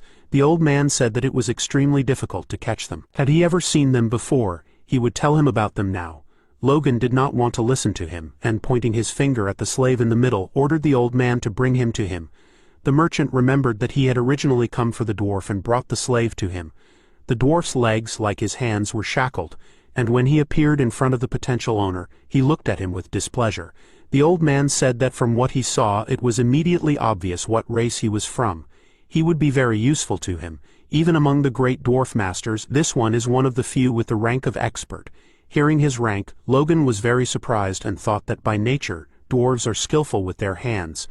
They create and repair objects. Seeing the meaning of life in this from childhood to old age, the rank of an expert is much higher than what he was looking for with him. He will not have to worry about anything. He smiled and asked how much it would cost. Noticing that the slave interested him, the old man laughed and said that, since he was an expert, then at least 200,000. The protagonist let out a dissatisfied sigh and clenched his teeth, asking, "Does he look like a simpleton?" The merchant immediately fell silent, looking at him with fear, and then said that he would give in to him and sell the slave for 50,000. After that they left, and Kaiselin thought that in just a couple of minutes he dropped the price by 150,000. A dwarf named Hamar turned around, looking at the old man, who was almost crying and throwing salt after them, and then told the man that he was ruthless. Logan replied with a smile that it was elementary. The dwarf asked where he was taking him. He replied that he was going to the McLean estate in the southwest. He would be making items for him. Hamar hung his head sadly and replied that he had thought so. Logan noticed that he was upset and thought that while dwarfs were skilled craftsmen, this did not apply to those who had been sold into slavery. After all, despite their natural talents, without passion, they could not create real works of art. To restore his enthusiasm, he said that he would work for 20 years. If he tried his best for 20 years, he would send him back to the mountains. 20 years is nothing for his kind, right? The dwarf was very surprised, and looked at him with admiration, not believing his ears, and then wanted to ask something, but suddenly a man's voice was heard behind them, ordering the others to grab the escaping slave. The boy, who had his sister on his back, sped up and ran past Logan, who looked at him in surprise. Gritting his teeth, he continued to run with all his might to escape slavery. And the people, hearing his master's screams behind him, turned around in confusion. Despite the people in front of him, the boy ran past them deftly and headed down the street. But suddenly he heard footsteps very close and turned around in fear. The man kicked him, knocking him to the ground, and then turned to the slave trader and said that they were caught. Clutching the wound on his arm, the man walked up to the children and kicked the boy, exclaiming, "How dare he bite him?" Enduring the pain from his blows, the boy gritted his teeth but continued to cover his sister with himself, which made her cry and say that she was fine. Kaiselin told his employer that they were slaves, they should not stop. Logan replied that he knew it, but suddenly fell silent, paying attention to the boy's appearance. He had blue hair and eyes of different colors, red and blue. Where had he seen something like this before? He suddenly remembered who he was and exclaimed that this was Victor. Kaiselin was slightly surprised, and the protagonist asked him to give him a minute. He thought, how is this possible? He did not expect to meet an aristocratic killer here. In his past life, an extremely famous aura user lived in the kingdom. At first he was a slave who escaped after killing his master. He was wanted for killing both countless soldiers and knights, pursuers, and an aristocrat. He had to hide like a criminal. About 10 years later, when he reappeared, he was already using aura, thereby proving that he had risen above ordinary people.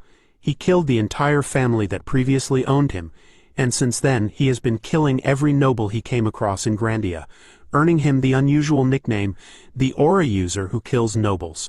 The incident with the disappearance of this slave happened a year after he became a mercenary, so now that person should not have been bought yet.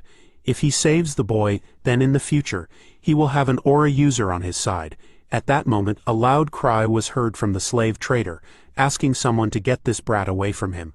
Victor bit his leg with his teeth, and Logan thought that the problem was that he was an unstoppable homicidal maniac. If he was a deadly weapon that killed his allies, he could just lock him up.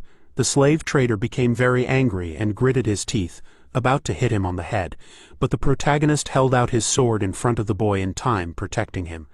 The man immediately turned around and exclaimed, "Who dared to interfere with him?" He saw a guy in armor in front of him, and was a little confused, thinking who he was, and when he managed to approach, he noticed the emblem on his chest plate, and taking a step back, said that it turned out he was a customer. He was so embarrassed. When the goods did not obey, he educated them. "Should I suggest him something?" Logan replied that he wanted to buy a couple of slaves. The slave trader pointed to the children and asked, was he talking about them?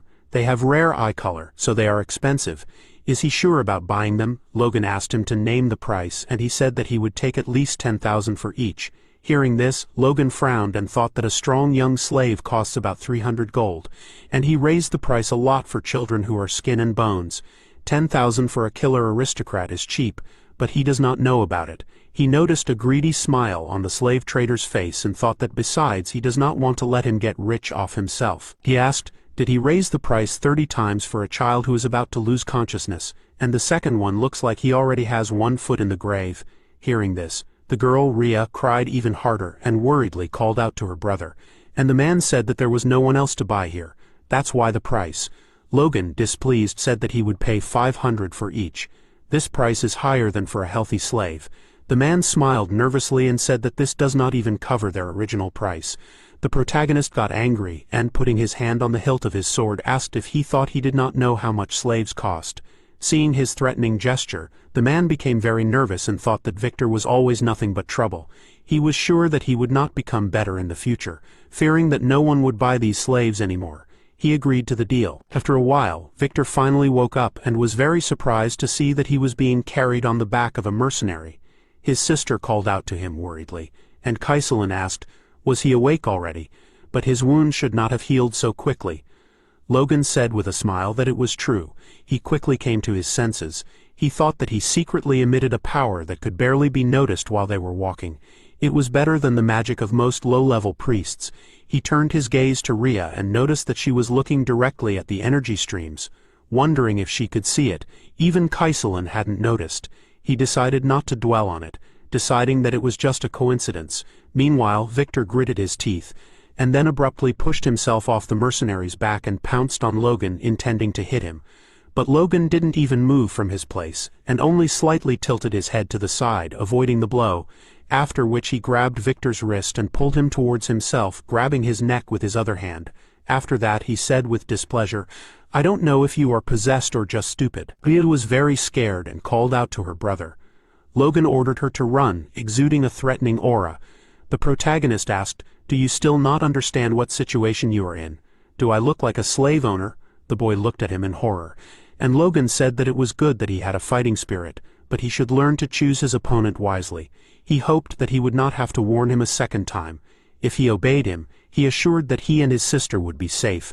But if something like this happened again, he would get rid of him, and of course his sister. After these words, Logan let go of the boy's neck and he, taking a breath, fell to the ground. Logan sat down in front of him and watched him rub his neck, thinking that this was enough for him. He said that he planned to make a knight out of him. Victor looked at him in surprise and asked, was he talking about him? Logan confirmed his words, and said that he probably knew that a knight was an honorary aristocrat. He smiled and said that as a slave, Victor would be able to get around this condition. A second later, he added that his sister too. Rhea looked at him with interest. Then Victor noticed this and clenched his fist, shouting that he agreed. Logan was happy and thought that he knew it. His cruel nature could be controlled through his sister. Rhea burst into tears again and looked at her worried brother. The Logan stood up and said that this was great. They would start training when they got home. He called out to Hamar and said that they needed to step away for a minute. While Kaiselin was helping Victor get up, the protagonist told the dwarf that he would write a contract. Hamar stared at him in confusion, and then a scroll appeared in front of his face out of nowhere. Its owner said that the contract would be magical. It said that if Hamar served him for 20 years, then he would send him back to the mountains. Hamar asked in surprise, is he really going to return him to his people? The protagonist said that he understood that it was hard to trust simple words, so he did not want to sign the contract. Hamar replied that of course he wanted to. He would agree to anything. He was very happy and looked up at him, saying that he would do anything for him. After that, he started crying and said that he couldn't believe that he was telling the truth. He called him his master and said that he was very grateful to him. Logan looked at him with a smile and thought that if the contract was enough to bring Hamar back, his motivation, then it was a solid plus for him. Thanks to this, he would be able to get everything he wanted, although he gained even more, since he managed to get himself an aristocrat killer. Preparations for the war between the regions are going smoothly, while Logan doesn't know it. Rumors of his strange behavior have already spread throughout the McLean domain, and while he was away, his reputation sank to the very bottom. He also doesn't know that his faithful servant Rick is drowning in troubles, trying to change something. He cried every time and wondered what the young master was doing there at all. Soon, Logan returned home, and Rick was very happy about it, greeting him with a smile. The young gentleman asked how things were here. His servant laughed and came closer, then clasped his hands fiercely and asked with a crooked smile, did he really care? Logan said that he was glad to see him smiling. Rick exclaimed, what the hell was he doing there? Does he know what people are saying about him? They call him an idiot who spent 150,000 gold on monster meat a few days earlier. Philip made an advertisement for the purchase of meat, and people reacted to it with a mixture of surprise and shock, wondering what kind of idiot would buy it.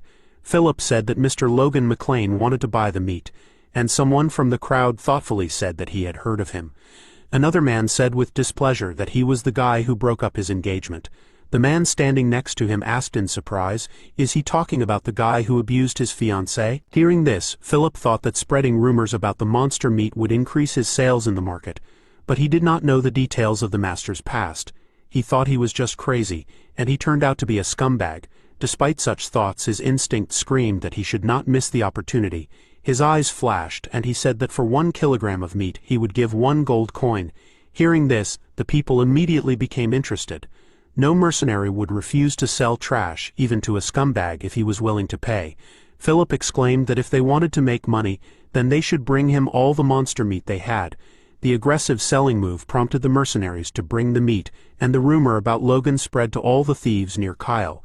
When Rick told the young master about this, he laughed happily and said that Philip did his job just perfectly. His servant asked, "How can he laugh now? Let him just look at the people he brought and think about how much gossip they've heard to stand there with those faces." Logan told him not to worry about it. It would be over soon. Rick got worried and replied that he shouldn't be so calm. Even the head of the house was furious. After that, the protagonist met with his father and stepmother. Patrick, burning with rage, asked if Logan enjoyed running away from home. Logan replied that it had actually been a useful trip.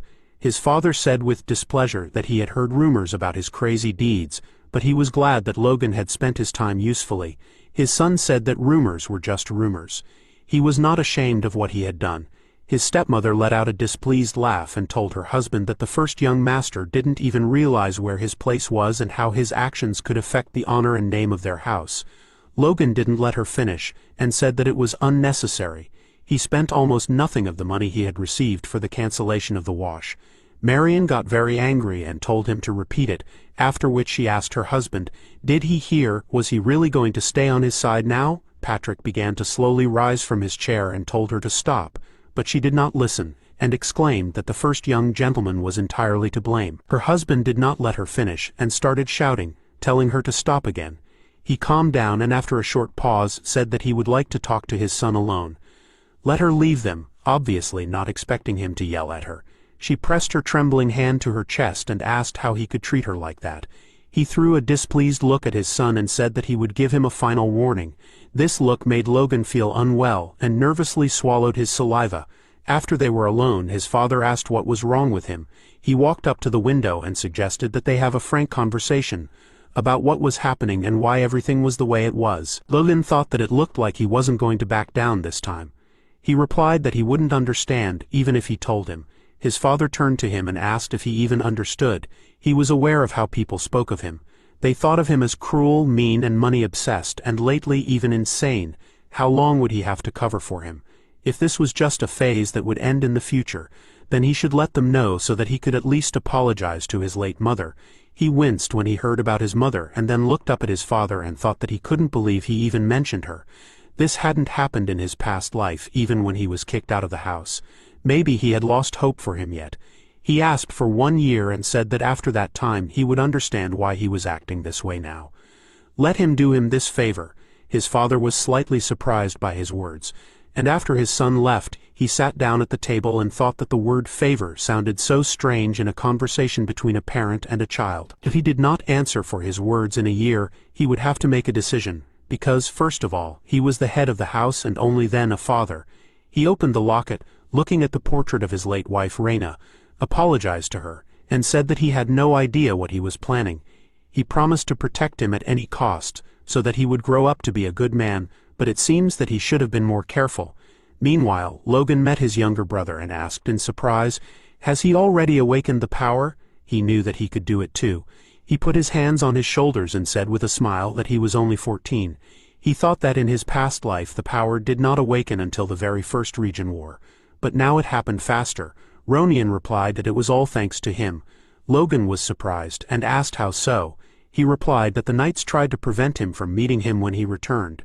Hearing this, the protagonist turned his gaze to the knights, who noticing this looked away, and he thought, did he awaken the power to see him?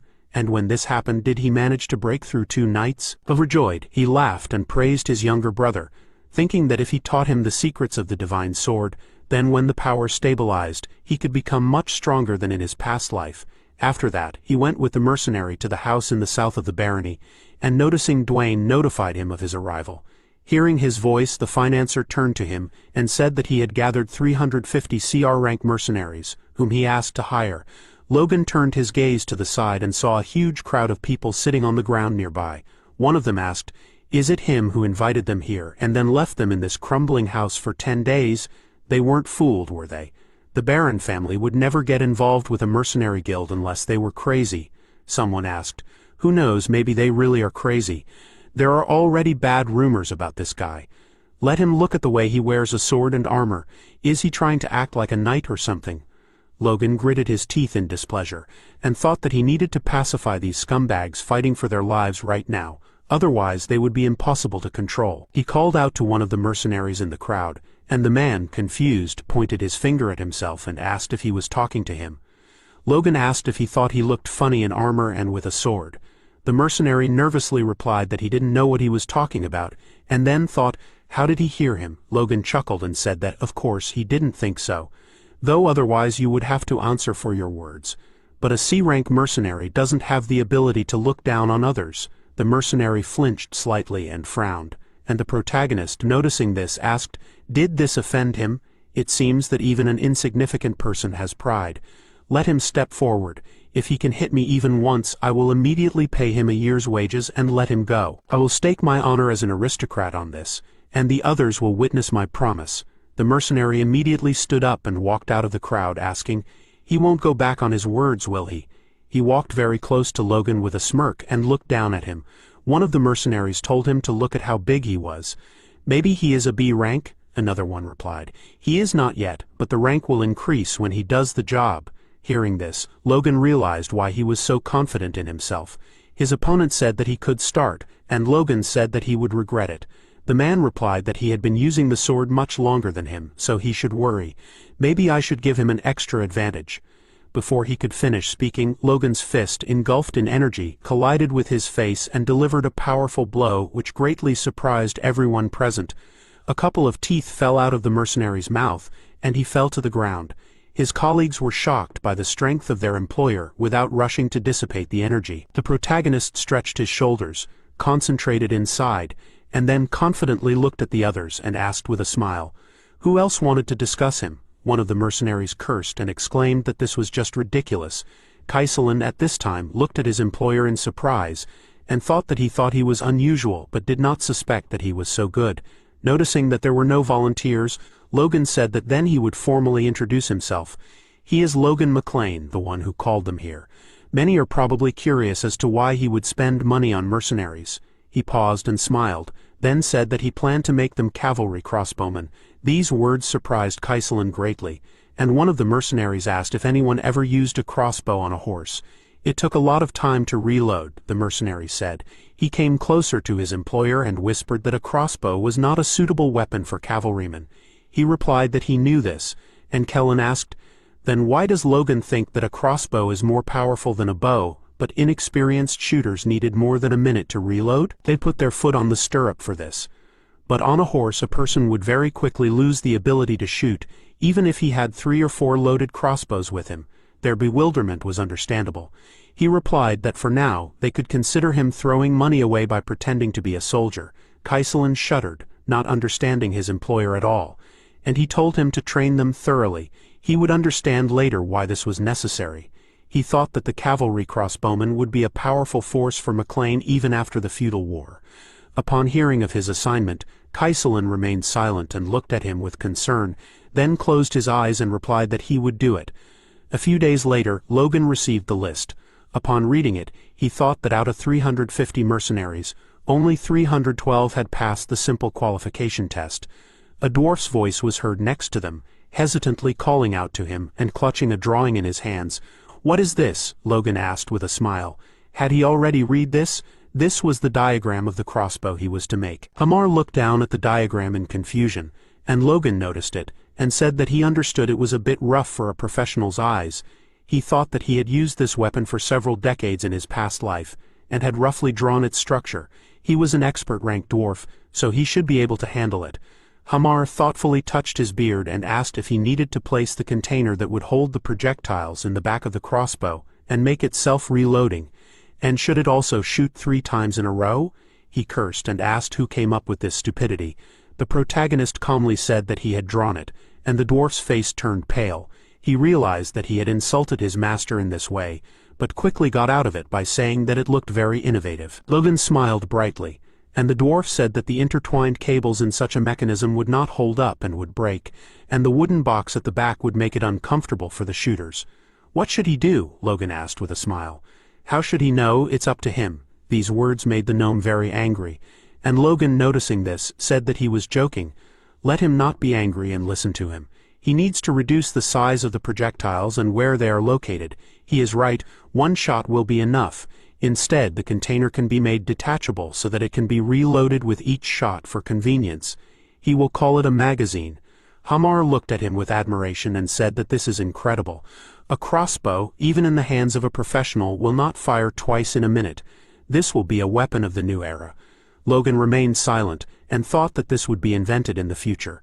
The gnome squeezed the diagram in his hands and said with admiration that all that is needed is a container, a spring, some wood glue, and a bowstring. This is a very motivating challenge. He will try to do it. His master asked how long he thinks it will take.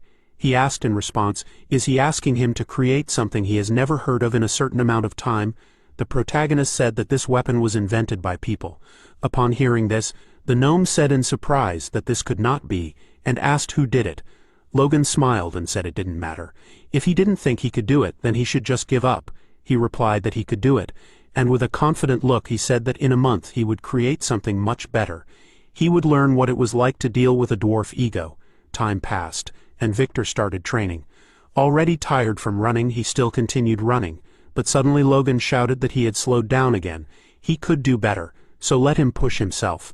The boy didn't give up and continued running forward, sweating profusely, and Logan thought that since they had arrived he had only fed them and let them sleep.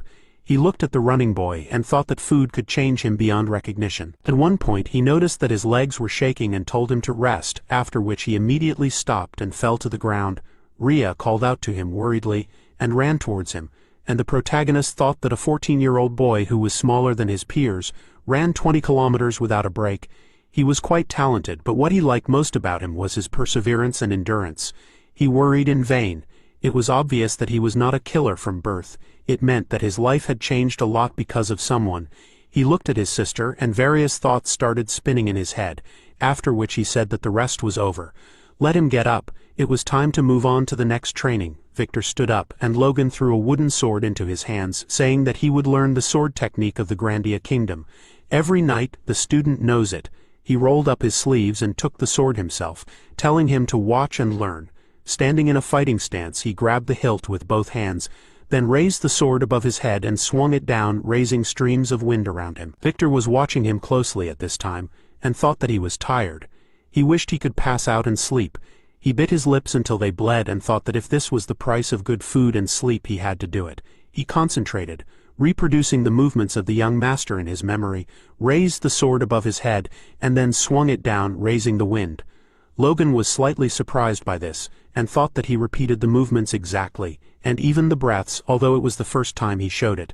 Rainian was unlikely to be that good at his age. He smiled and said that if he developed endurance and perfectly performed the kingdom technique more than 1,000 times in a row, he could be called a knight.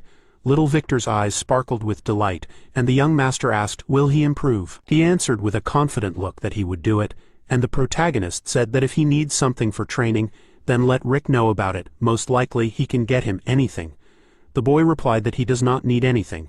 Logan thoughtfully asked, is he sure? He answered with a serious look that he just wants to continue looking after his sister. That's enough. Seeing the determination in the eyes of this child, he smiled and thought that it was excellent. Victor will not be able to go to war, but in the future, he will become a huge support for McLean. He began the next training with the thought that the mercenary troops and the new weapons will be a formidable force, but he should not rely on them too much.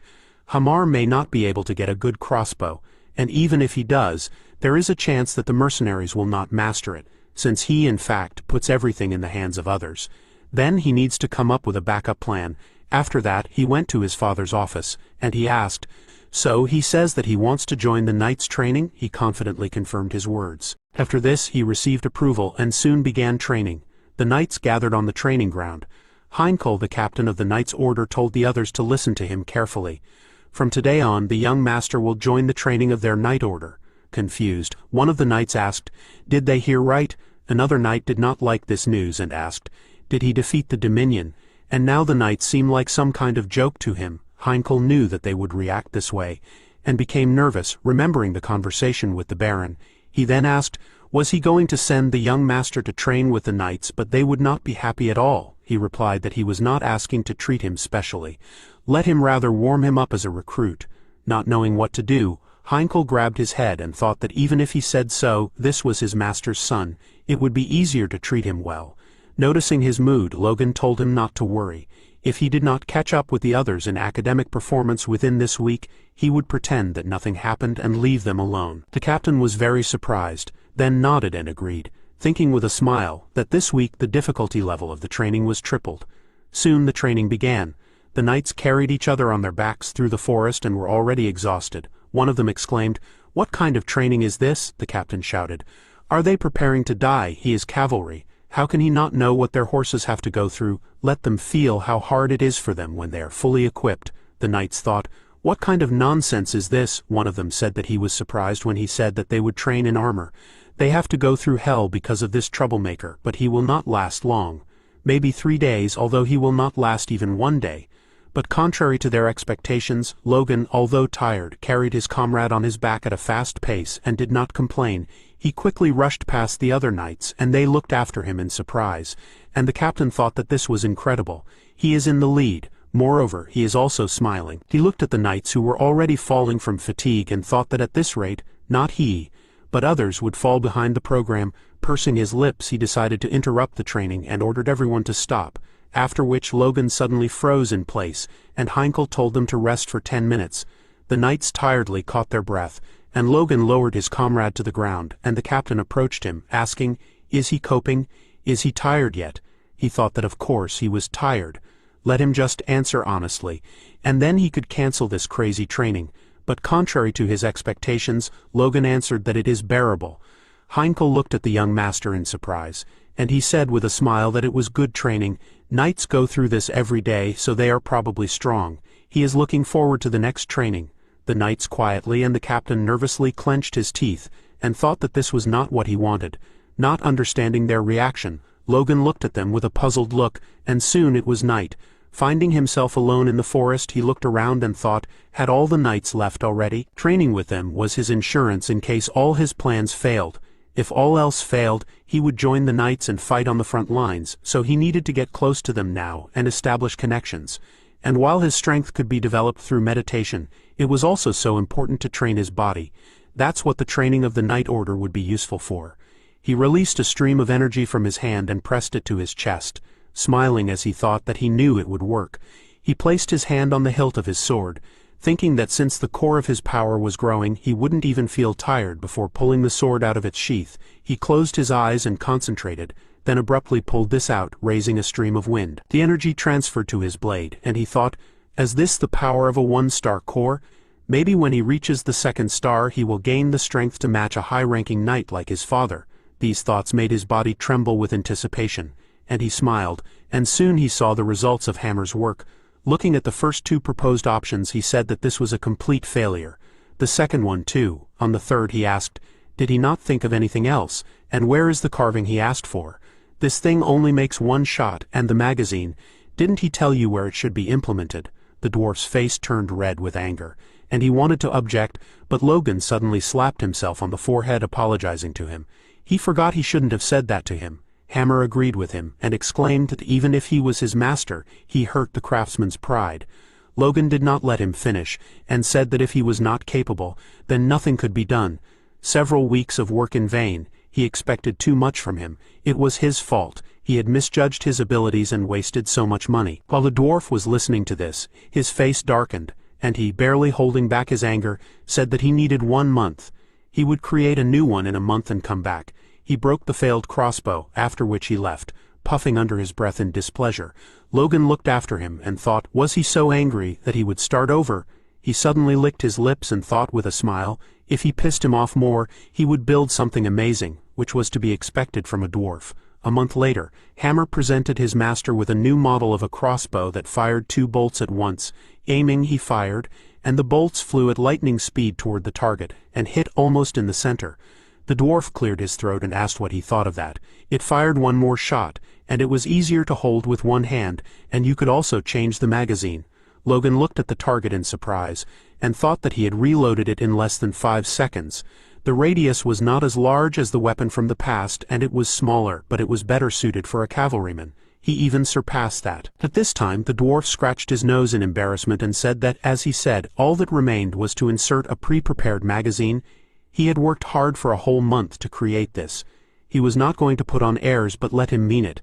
Logan at this time smiled widely, and thought that he could not believe that they had already gone so far, although they had been searching for a whole month before the war. Noticing that he was not paying attention to him, the dwarf exclaimed with displeasure, "Was he even listening to him?" Suddenly his master grabbed him and lifted him off the ground, joyfully exclaiming that he had done a good job and tried hard. "Long live the dwarves, long live Hammer!" Hammer was very embarrassed and cursed, saying that they could be seen, he was not a child anymore. Logan looked at him with delighted eyes and gently said his name, and the dwarf's eyes sparkled, and he asked, "What is it?" His master asked. "Can he make 400 of these in a month?" At this moment the smile in the dwarf's eyes became ominous. After a while the crossbows were ready, and Logan showed the new weapon to the mercenaries. Kaiselin clung on, then shot at the tree and lowered the crossbow. Looking at the 2 bolts in the barrel, the other mercenaries were very surprised, and one of them said that it was amazing. The projectiles flew far.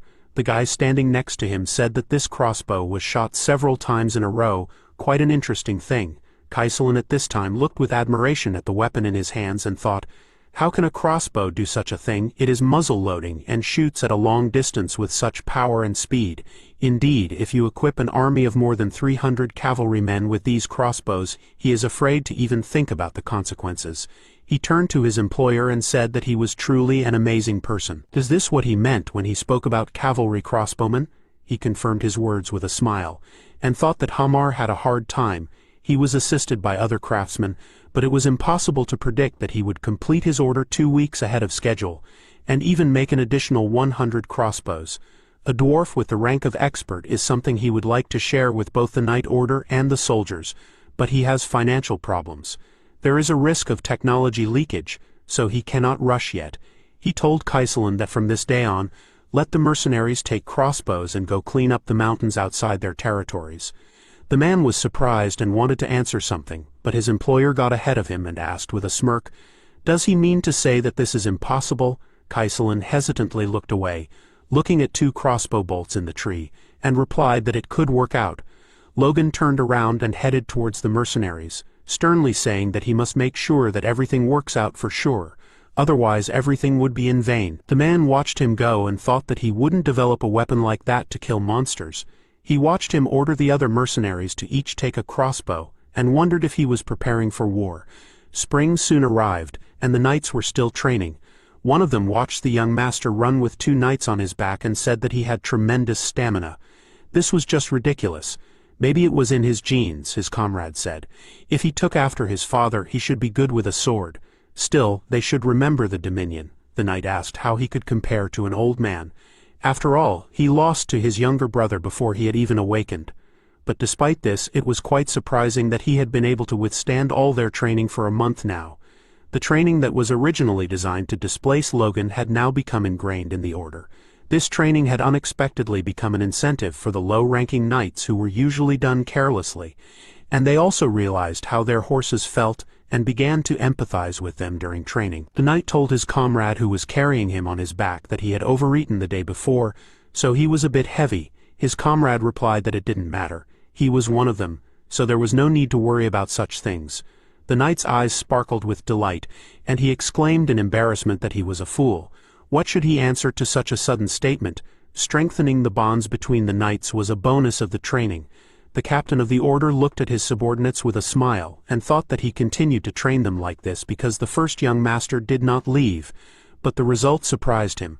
He turned an enthusiastic and grateful look to the young master, from which he shuddered, and at that time the captain smiled and thought that his lucky talisman had come to him on foot.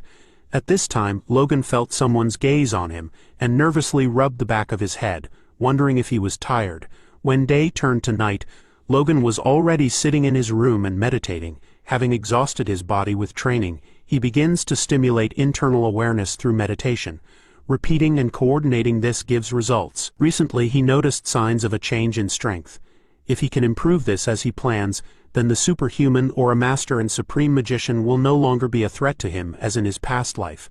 He took a deep breath, and a bright sphere appeared on his chest near his heart. His entire body was covered in aura, and he began to whisper words in an unknown language, strengthening the flow of energy. He clenched his hand into a fist, and there was a splash that filled the entire room with aura.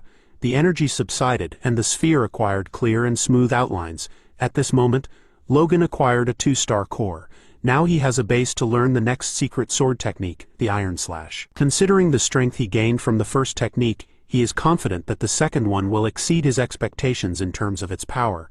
He looked out the window and noticed a huge moon in the sky, thinking that if he had managed to master this before the war, he would not be afraid of even high-ranking knights. Soon the snow melted completely, and greenery covered the ground again. The monsters walking on the field heard the loud clatter of hooves behind them, and turned around, then began to run away in terror. The cavalry was heading straight for them, and Kaiselin, who was leading the mercenaries, raised his hand and clenched it into a fist, ordering the others to reform the rows of horsemen. On either side of the center, they ran in opposite directions surrounding the monsters, and Kaiselin told them to load their crossbows, then gave the order to shoot. On command they fired the projectiles with a whistling sound and pierced the monsters' bodies, causing them to scream. Some managed to survive, but due to the fast reload, they did not have time to run far, and several crossbow bolts pierced their backs. Reloading and firing again, they easily killed the monsters. The last of them fell to the ground, and the cavalry stopped, listening to their dying groans. The mercenaries were delighted to see what the new weapon was capable of, and one of them said that these crossbows had almost no recoil. A rider nearby said that his shot pierced the monster's head and hit the head of another one standing behind. They laughed, rejoicing at the successful hunt, and Logan thought that a pack of over 100 monsters was destroyed in less than 10 seconds. Their old habits of using a regular crossbow made them feel a lot, but they began to reload faster. It was not in vain that they went so far to hunt. Noticing the smile on his face, Kaiselin asked if he was satisfied. He confirmed his words and said that during the first hunt they showed themselves terribly, but now they have become better. The mercenary was silent for a few seconds, thinking about his words, and then apologized for his curiosity, and asked why he needed this. He had never heard of an army of mercenaries with such power. He plans to kill all the monsters on the continent. Logan wanted to answer something, but suddenly he heard the clatter of hooves behind him, and the excited voice of a man calling him. He asked what was the matter. Seeing how hard he was breathing, Kaiselin became worried and asked if something was wrong. He excitedly replied that he was sent by a man named Rick. Logan looked at the messenger in surprise, and he continued, saying that yesterday Viscount Tezerin declared war on them. These words made the young gentleman very surprised and nervous. Yesterday, when the Viscount contacted Baron McLean, he declared war for insulting his ancestors by wrongfully taking his life. Patrick was confused by such a sudden announcement, and someone from his council asked, "This happened in the distant past, and he decided to get even now.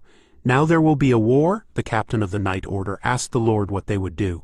Marion became very agitated and looked at her husband, and Heinkel said that the number of the Viscount's Knight Order alone exceeded theirs. Even with him, the chances of victory would be small. They could only ask for support and send knights to guard the city. Someone objected, saying that in this case, if the knights with power were driven out, the city would plunge into chaos. First, they needed to send an ambassador to negotiate a truce. The veins on Patrick's face bulged with rage, and he slammed his fist on the table, telling them to shut up. When the hall was finally silent, he said that although his family's power was not as great as it used to be, these people were constantly declaring war for no particular reason. It was obvious that this was planned on purpose. Did they even think before they even mentioned peace? He stood up from his seat and walked to the window, sternly ordering them to prepare for war and make a plan to win it. No objections would be accepted. Everyone in the room remained silent, not daring to say a word against it, and then one of them broke the silence by raising his hand and asking, "Will the young master also participate in the war?" Hearing this, Marion immediately turned her worried gaze to him, and then looked at her husband, and he replied that his sons would go to war along with the others. Ronian had awakened the power, and Logan was old enough to contribute. His wife hung her head dejectedly, and someone from the council said that he had heard that the first young master was training with the knights. Since they could both use the power, they would be of great support to them. Rick thought that this was bad. The young master was currently away. He quickly walked out of the council room and ran down the hallway, thinking that he had to report what had happened to him immediately. At this point, the man told the young master what had happened. Logan's expression darkened, and he gritted his teeth, thinking that according to his memories from his past life, the war was only supposed to start in 2 months. What could have affected this? The messenger became worried and asked him to hurry. They would undoubtedly ignore all customs and go straight to war. They needed to leave now to make it at least by the middle of the battle. Logan clenched his fist and thought that there was no time to think. Suddenly, Kaiselin hit his chest with his fist and said with a smile that their mercenary squad was always ready to take on the job. The joyful mercenaries lined up behind him, and Logan, looking at them and freezing in place for a second in surprise, told his subordinate that he was not very surprised by this news. He replied with a smile that they were in such a state now that they were ready to start a war themselves. His lord replied that it sounded terrible. Kaiselin said that they had excellent weapons in their hands. It was obvious that they wanted to use them. Logan looked at them again and thought that these guys were overly confident in themselves, but not out of nowhere. A grin appeared on his face, and he, remembering the field bloody with monster corpses, thought that they did not leave a chance for the pack of monsters that had increased since last winter. But what was the point if the war had begun? They just needed to win now. They had enough strength for this. The McLean house was shaking from the news of the unexpected war, but all 314 people were confident of their victory and were just waiting for the battle to begin. He ordered a squad of mercenaries to prepare to move out, and they joyfully shouted in chorus. The war began earlier than Logan had planned. The next day after the announcement, Tezran troops appeared on McLean territory. Their numbers exceeded the vassals' expectations. One of the knights burst into the Baron's office and reported that there were about 100 individual knights, about 1,000 regular soldiers, and about 10,000 cavalry. This was a full-scale war. Patrick jumped up from his chair at these words and exclaimed that Tezran had gone mad. He thought that they would have to face not only the forces of knights, who were like supermen to ordinary people, but also cavalry, and this was in a war between fiefs, not nations. His eyes flashed with anger, and he gritted his teeth, thinking, why go so far? But that was not all the news. The knight said that House Syros had announced that they would not send them reinforcements. These words fell on Marion like a bolt from the blue, and she asked in shock what he had said. She became worried and exclaimed that this could not be. He must have been mistaken. He replied that Dwayne had said that he had approached them several times, but they had refused. Marion trembled and looked down in horror, muttering that she had to see for herself. Patrick clenched his teeth in despair and ordered all the men who could hold a weapon to be gathered. They would answer them with all their might. The knight obeyed the order, and the lord fell into thought. The confidant house Kairos turned away from them, finding himself in a trap. McLean gathered as many men as he could to fight Tarson. Soon the hastily assembled army set out to meet the enemy.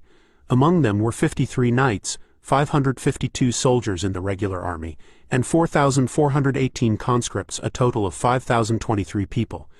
But this is not even half the number of Tarson men. Seeing so many enemies in front of them, the knights trembled with fear, and their lord nervously clenched his teeth. One of the riders asked where the first young master was. The boy in front of him asked, "Did he not hear? He left a long time ago, and has not returned yet." His comrade said that he left at such a good time. Maybe they shouldn't wait for him. He ran away when he heard the news. These words reached Ronian's ear, and he turned around, exclaiming, "What are they talking about? His brother would never do something like this." He remembered how he decided to teach him a secret technique to save their family together, and exclaimed that his brother knew that the war would happen. He couldn't run away. Hearing that he knew about the war, the knights thought that he had run away, and one of them asked, "So are the rumors true? The lord's son ran away." Ronian became very nervous about this, and his father said that he would have to replace his brother. Let him remain determined. No matter what happens. His son only lowered his head in response, and he clutched the weapon in his hands, wondering why he couldn't believe it. However, something else is important now. They must win the war. His horse reared up, and he, raising his spear to the sky, ordered the soldiers to get ready. They will defeat these nobodies. After that, the cavalry and infantry rushed forward with a loud cry. And Tezran grinned at this time and said that Patrick finally took up his sword. He rushed to the attack and shouted that the knights were his swords. "Let him face them." Patrick did not answer and continued to confidently run forward, and red energy appeared around his horse and weapon. Noticing the enemy ahead, he thought that first he should break through the vanguard. He put all his strength and rushed forward, but suddenly a knight appeared in his path, who blocked his blow with his shield.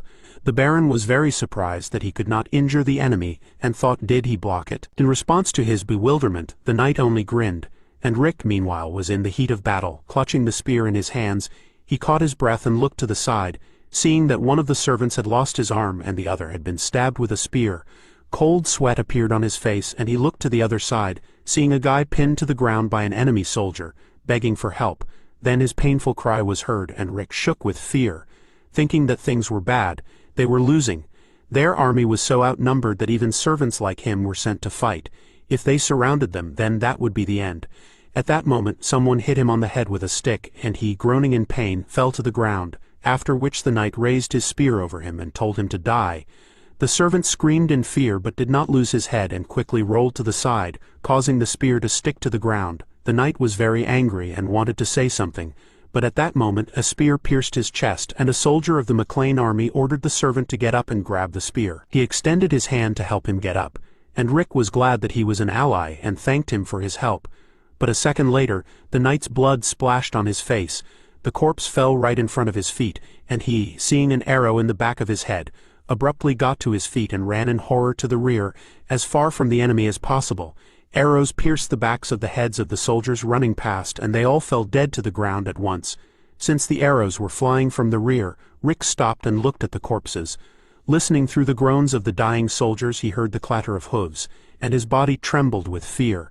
Enemy cavalry appeared from the rear, and Rick froze in horror, realizing that they were already there. His face turned pale, and the thought flashed through his head, "Are they all going to die?" Meanwhile, the Baron continued to fight the knight, his horse kicking, and he with his spear. The soldier's feet dug deeper into the ground and slid back, and blood flowed from his mouth. Despite this, he smiled and lowered his shield, telling the Baron that he lived up to his name. They had prepared so hard that he could not believe what was happening. Patrick gritted his teeth and frowned, and his hand trembled, and he thought that he had survived his blows containing power.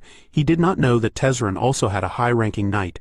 His opponent reached for the sword behind his back with a smile, and he looked around the battlefield, noticing 4 more knights of at least mid-rank. He wondered why they were so confident. He asked them, so they were the ones who were preparing to deal with him. The knight grinned and confirmed his words and asked, "And how was their preparation?" At this point, the Baron stopped to think about his next steps. If he could get through, then the Knight Order wouldn't be able to either, and then they would be defeated. He threw his spear to the ground, then pulled his sword out of its sheath and charged, shouting that he wouldn't let that happen. He charged at the knight in front of him, who blocked his blow and staggered, but suddenly his eyes widened when he saw his opponent's sword engulfed in an aura. At that moment the Baron heard the clanking of armor behind him and turned around. One of the knights decided to attack him from behind and struck him forward with his spear, but he managed to move his head to the side in time, after which he blocked the next blow from the front and shouted that they were scoundrels. "Are they not familiar with knight honor?" One of the enemy soldiers smirked and asked what he was even talking about. His comrade told him to ignore him. These were his last words before he died. Their captain called them puppies and told them not to forget that he was a trained, high-ranking knight. At that moment Patrick pushed off from the saddle and jumped at one of them, raising his sword above his head, after which he struck with all his might, and his blade collided with the enemy's weapon, but suddenly he froze in place, feeling a sharp pain in his stomach. The enemy knight attacked him from behind and pierced his stomach with a spear, causing the Baron's blood to immediately spill. The enemy grinned, rejoicing at his success, and then abruptly pulled out his spear, and Patrick felt a sharp pain, from which he cried out. Blood from the wound flowed down his leg onto the ground, and he cursed loudly, clutching the wound with his hand. He pulled his sword forward with the thought that while the high-ranking knight blocked his blows, the rest attacked. This is a trap, but he can't get around it. They even brought people from the rear. Because of the aching pain, he breathed heavily and clenched his teeth, thinking that Logan did the right thing by running away. He hoped that he could at least continue the family legacy. The knights attacked again, but the Baron did not give up so easily, and decided to continue the fight. The Viscount, meanwhile, watched everything from the sidelines and thought, with a grin, that he did the right thing by not telling anyone about his high-ranking knight. Now all that was left was to defeat Patrick and capture McLean Castle. As soon as he had it in his hands, then his thoughts were interrupted by the sudden sound of hoofs. The smile disappeared from his face, and he turned around thinking, "Is that cavalry?" One of his soldiers ran up to him on a horse and said that they had found a detachment of cavalry in the rear.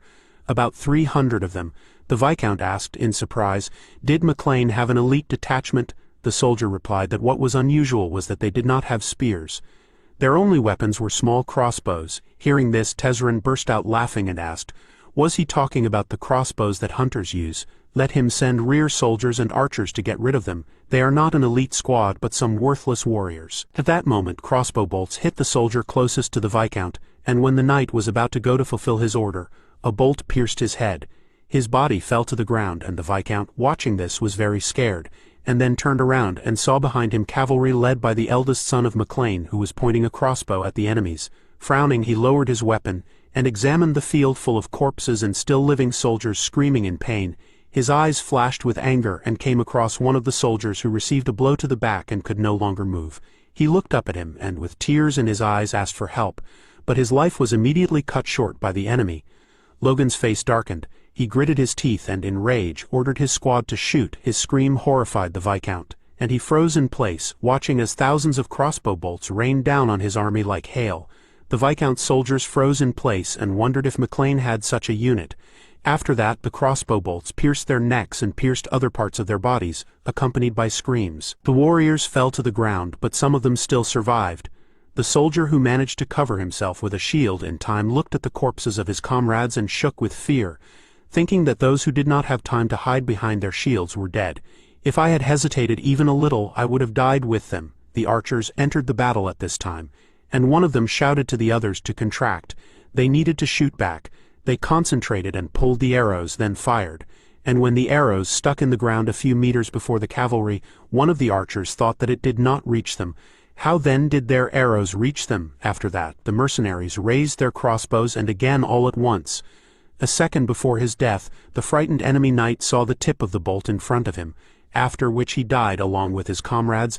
Almost nothing remained on the battlefield from that huge army of the Viscount, and he, looking at the corpses, thought, why the entire rear was destroyed in a second. They did not even use magic, but simple crossbows. What kind of weapon did Patrick create? He turned to his subordinate and said that they should let the cavalry from the front move here.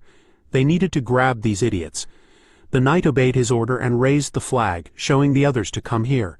Noticing this, the soldiers looked at each other and nodded to each other, then spurred their horses and ran after Tezrin, getting ready to fight the enemy cavalry. The mercenary squad at this time simply stood in place and waited for orders, and Logan, with a smirk, said that they were walking into their hands. Meanwhile, Ronan fought with one of the knights, and their blades collided with a loud clang. He clenched his teeth, trying to stay on his feet, and then his eyes widened, and he ducked, seeing that his opponent swung his sword. The soldier turned around and said discontentedly that he was dodging well, and then his comrade came up to him and said that they did not have time for him. The tide of the battle strangely changed. The knight asked, in his opinion, is he playing games here or something? This boy is no joke. The opponent asked him to look back, and he, clearly not wanting to leave Ronian, exclaimed, what is he doing? Ronian at this time caught his breath and thought that having been in a real battle, he realized that he was not a genius. He is just a boy who has recently awakened, but he cannot lose. He gripped the hilt of the sword tighter, and remembered his father's words that he would have to replace his older brother, and looked at the enemy with a confident look, with the thought that he could not die here. But what happened next made him very surprised. He saw that the enemies had left him, and thought, why the hell are they turning their backs on him and swinging their swords? Whatever the reason, this is his chance. He suddenly rushed forward, and swinging his sword in one blow, he cut his opponent's neck, and blood spurted in all directions. This made him surprised, and he wondered, did he hurt him so easily? The wounded knight staggered, and crossbow bolts fell in front of the boy's feet, after which his opponent fell to the ground with a crash, and he turned his gaze to him. Seeing several bolts sticking out of his body, he immediately turned his confused gaze to the side, and seeing cavalry ahead, turned his attention to the man at the head. Seeing his older brother, he joyfully called out to him with a relieved smile, after which the enemy cavalry rushed past him on horses, and their commander ordered to attack those with crossbows. Such is the order of their master. The horses, exhausted from the battle, lined up in a row, and their riders took out shields. Logan grinned and asked, is this the famous snake shield formation? He loudly ordered his squad to aim diagonally at the ground, and one of the mercenaries repeated the order, and then turned to the young master in confusion, not understanding why he was doing this. He responded with a sinister grin and said that their target was horses. The same smile appeared on the faces of the mercenaries, after which Logan gave the order, and they all fired together. The crossbolts pierced the bodies of the horses, and they began to say loudly and rear up, causing the formation to collapse. Due to the pain, the horses raged and threw off their riders, and Logan, watching this, said with a smile that they were fools. He turned his gaze to his younger brother and thought that fortunately, he arrived in time to help him, but his father was still left. He decided to save his family this time. There was no point in winning the glitch if he died. He spurred his horse and handed over command to Kaiselin, and he was very surprised by such a decision. Seeing that he was riding away, he tried to stop him, and exclaimed that they were planning to attack beyond the reach of their bows. He looked after him, and thought that victory was almost in their hands. Why didn't he try to earn it himself? He is stronger than him.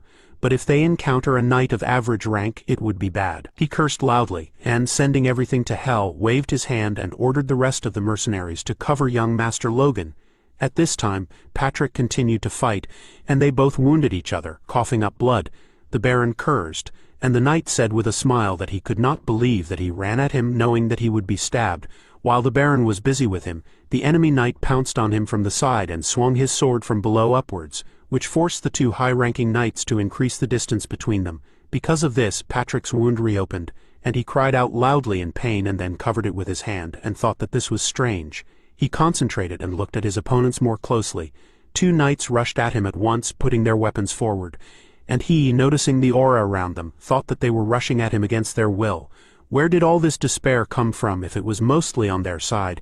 He swung his sword, blocking the blows of two knights at once, but no matter how he parried, they attacked again and again. Feeling that they were pressing him, he clenched his teeth and cursed in his thoughts, and when he wanted to respond to the blow, the owner of the golden aura appeared on the battlefield. Noticing this, one of the knights froze in place and looked to the side, seeing the Baron's eldest son quickly approaching them. He rushed between them and his father like a hurricane raising a cloud of dust. A sharp gust of wind hit Patrick in the face, and he, slightly squinting, wondered what happened.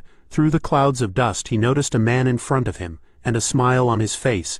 Logan looked at the corpses of the enemies in front of his feet, and said that he barely made it. Hearing his voice, his father called out to him excitedly, and looked at his back in surprise, thinking that he had seen him in a squad of mercenaries approaching from the enemy's rear. But he was sure that he was far away. How did he manage to make such a journey through the enemies to him? He turned around, and his eyes widened in surprise when he saw a field littered with corpses. He walked up to his son and asked when he had become so strong. He stopped mid-sentence, saying that it didn't matter now. He didn't know what was going on, but since he was here, that meant he was mostly on their side. His son confirmed his words with a confident smile, and he, putting his hand on his shoulder, smiled and said that he had done well. A high-ranking knight who was standing to the side at this time and looking at Logan wondered if he had just knocked down two mid-ranking knights at the same time. He looked at his smiling face and thought, this pathetic 20-year-old country boy could do this? He worked his ass off to become a knight at his age. He gripped the hilt and gritted his teeth, thinking that now was not the time to think about it because he would kill him here and now. He was infuriated and pointed his sword forward and called out to his comrades, Rick and Trumbull, asking what they were doing. Let them quickly accept. They tried to get up and groaned in pain, and Patrick thought that this attack was enough for him to understand that even though Logan was not a high-ranking knight now, he was strong enough to deal with most of the mid-ranking knights. Then he should deal with the mid-ranking ones and he would take on the high-ranking ones. As if reading his mind, Logan extended his hand to the side and blocked his way, saying that he would fight him. His father became worried and objected, saying that he was too strong for him. He had advanced a lot but had not yet reached a high rank. Suddenly, Logan hit him right in the wound, and he, feeling severe pain, wheezed in pain and cowered. His son said that in such a state even he could defeat him. Let him trust him and let him fight him. Waiting for an answer, he looked at his father with a determined look, and he, having calmed down after the surging pain, agreed. They stood back to back, and Patrick, preparing for battle, told his son to be careful. He only smiled in response, and then they both rushed to the attack. He said that they needed to finish them off quickly. Seeing Logan running at him, the high-ranking knight was surprised and thought, was it he who was advancing on him, and not the Baron? Thinking that he was being underestimated, he became very angry and gritted his teeth, and the aura around his body flared up even brighter, and he, calling the enemy a puppy, exclaimed, "How dare he?" Logan did not answer, and continued to run forward resolutely despite the enemy. The aura from his body passed to the blade, and he, pushing off the ground with all his might, jumped up and raised the sword over his head, after which he attacked the enemy, and their blades collided.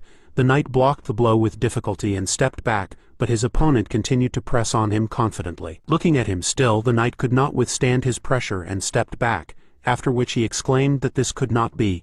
He thought that even though he was wounded he did not feel any remarkable high-level strength from him. However, since he was pressing him, it meant that he was giving it his all. He grinned at this thought, after which he rushed forward with the thought that it could not be otherwise. He swung his sword, wishing death on his opponent, and he, without showing any emotion, prepared for the blow. When their swords clashed again, they began to move quickly across the field, attacking each other again and again. The knight firmly stepped on the ground and struck again, which his opponent parried, but suddenly the wound on his stomach opened up, and he gritted his teeth in pain, cursing mentally. This momentary hesitation did not escape Logan's attention, and he decided to take advantage of it, inflicting a new wound. Blood spurted from a long cut on the knight's shoulder, and he cried out in pain, after which he retreated, clutching the wound with his hand, and thought that he had never exposed himself. He needed to wait for the moment to fall. Suddenly an idea came to him, and he smirked with the thought that he had another option. Logan, who stood still and waited for his next move, looked down at his blade and noticed that the aura from his sword was moving, looked up and realized that the power of his sword was being absorbed by his opponent's sword. The knight was glad that he fell for his trick, after which he took a more stable stance and gripped the hilt tighter, swinging his sword back with all his might. Because of this, Logan's sword was pulled towards him, and he was jerked forward, and he nervously clenched his teeth. His blade stopped right in front of the knight, and he, noticing that the enemy's center of gravity had shifted, smiled and gripped the hilt of the sword tighter, thinking that this was the perfect moment to attack. But when he rushed forward and was about to strike, a piece of cloth flashed behind him, and he nervously turned around. Logan at this time changed his position and found himself in front of the enemy, and he thought, "Is he that fast?" He looked at him with a frightened look and wondered if he was the slow one. Logan decided not to delay his death any longer, and used the divine sword's secret technique, causing his blade to blaze with bright energy. Seeing this, the knight became very scared and backed away, saying that he needed to get out of there quickly. Logan raised his sword above his head and, using the first form slashing wave, swung it from top to bottom and released an energy wave forward. A bright light blinded his opponent's face, and he stuttered that it was impossible. Then the energy reached him, and he burned in a bright flash. A bright beam of light hit the sky, and everyone else stopped fighting to look at it. Logan's punch created a shockwave that thundered throughout the area, after which he spat and looked at the depression in the ground left by his punch. He turned his gaze to his opponent and asked, "Does a high-ranking knight rely on cheap tricks?" After that, he raised his sword to the sky and loudly announced that he, Logan McLean, had killed the enemy general. Hearing this, the soldiers of Viscount Turson froze, and one of them asked in surprise, "A high-ranking knight has fallen." His comrade said that this could not be. "And what about the Viscount? Did they get him too?" The soldier replied that he no longer knew. He had not seen the flag for a long time. After that, one of them threw his sword on the ground, and his comrade grabbed him by the shoulder, asking what he was doing. "Is he crazy?" he responded by exclaiming that they needed to surrender to save themselves. He didn't want to die here. The knight asked how he could do that. After watching them, the other knights also threw down their weapons and said that they were surrendering. Rick, who managed to survive, began to praise Mr. Logan with tears in his eyes and shouted, "Long live the first young master!" With a joyful smile, his words were picked up by the other knights, and they all began to solemnly chant this. One of them called them idiots and said that the battle was not over yet. Meanwhile, Viscount had already managed to escape from the battlefield and was currently heading to his castle. He wondered at what point everything went wrong. He had been preparing for this fight for 3 years, and even asked other aristocrats for help and gathered 100 knights. "It's all because of that red devil. His cavalry and new weapons ruined everything." He hit the reins, speeding up his horse, and thought that first he needed to get back to his place. That way he would stay alive. In this way he reached the castle gate and dismounted from his horse, after which he approached the guards and ordered them to open the gates. The knight looked at him in surprise, and his comrade noticed something in the distance and told them to look. Someone was riding there. Seeing a large detachment of horses, he asked, "Is that the cavalry?" The Viscount turned around and, noticing Logan at the head of the detachment, became very nervous, after which he hurried to hide in the castle. Soon the cavalry reached the castle, and Logan, dismounting from his horse, said that this Viscount runs fast. Logan looked around the castle, and for a second there was silence, which was diluted by the noise of the wind. He looked at the soldiers on the walls and shouted that Turson had lost. "Let them open the gates and let the winner in." Hearing this, the archers became agitated, and one of them asked why the Viscount had returned in such a hurry. Their commander called out to them with displeasure and asked if they had chickened out. After listening to the enemy's chatter, they replied that this was not the case, and the commander shouted that there were just over 300 of them. They would not be able to break through their blockade. Logan at this time bent his knees, preparing to jump, and gathered all the strength in his body. The guard noticed this and nervously asked what the hell he was doing. Logan's foot pressed into the ground, and he pushed off from it abruptly, disappearing into thin air. His movements were so fast that the guard did not even understand where he had gone, and then he looked up and saw that he was climbing the wall, notifying his comrades about it. But it was too late. Logan had already put his blade to the knight's neck and ordered him to open the gate if he did not want to die. Meanwhile, there was a tense atmosphere in the castle. The butler was standing in the Viscount's office, and Viscount himself was in the secret storage room, and was collecting all the treasures in a bag for escape. But suddenly, Logan's voice was heard behind him, saying that he was caught. He turned around abruptly, and exclaimed in fear, "How did he end up here?" He replied that his maid had shown the way, even before he began to threaten her. Such behavior speaks volumes about his reputation. Not finding what to answer, Turson remained silent and became nervous, and then noticed the butler's gaze on him, who immediately ran away. He clenched his fists in anger and thought, how dare they betray him? Noticing that his enemy was approaching, he backed away, and nervously asked him to wait. He surrendered. He was willing to pay both reparations and a share by the convention regarding feudal wars. Therefore he asks to spare him and his family. Logan repeated with a smirk, "By the convention, he declared war for no reason and invaded them the very next day, and now he mentions the convention." He came very close to him, and looking down at him threateningly asked, "Does he have no conscience at all?" Viscount became worried and said that he still had the honor of an aristocrat. Enemies captured during feudal wars were guaranteed to have their lives spared by the convention. Logan confirmed his words and crossed his arms over his chest, saying that he respected the honor and traditions of his house MacLean, so he would spare his life, and he would also give him time and permission to take the gold and leave. The Viscount sighed with relief and thanked him with a smile, but he hurried. Logan said that his father would say so. After all, he is a man of honor to the core and will spare the surrendered without any conditions. He put his hand on the hilt of the sword, and Viscount screamed in fear before executing him. Logan's gaze fell on one of the treasures in the chest. It was a blade decorated with precious stones. He took it out and said that this blade was beautiful. The Viscount said that he could take it. It was forged by the best craftsman in the kingdom. Logan took the blade out of its sheath and refused, after which he put it in the hands of the Viscount, telling him to take it with him. Viscount looked at the weapon in surprise, not knowing how to react to this, and Logan smiled. He waited until he took the blade in his hands and suddenly leaned forward, plunging the tip into his chest. Feeling a sharp burning pain, he coughed up blood and said he would spare him. He replied that he said that his father would do so, but they are not alike. He continued to hold the Viscount's hands on the hilt of the dagger, and he asked, "What about the honor of an aristocrat?" Logan let out a chuckle and asked, "Should he talk about honor? Does he even realize how many people died because of him? His pathetic life will end here." He gave him an angry look and then stabbed him with the blade several times until his eyes rolled back, and he choked on blood.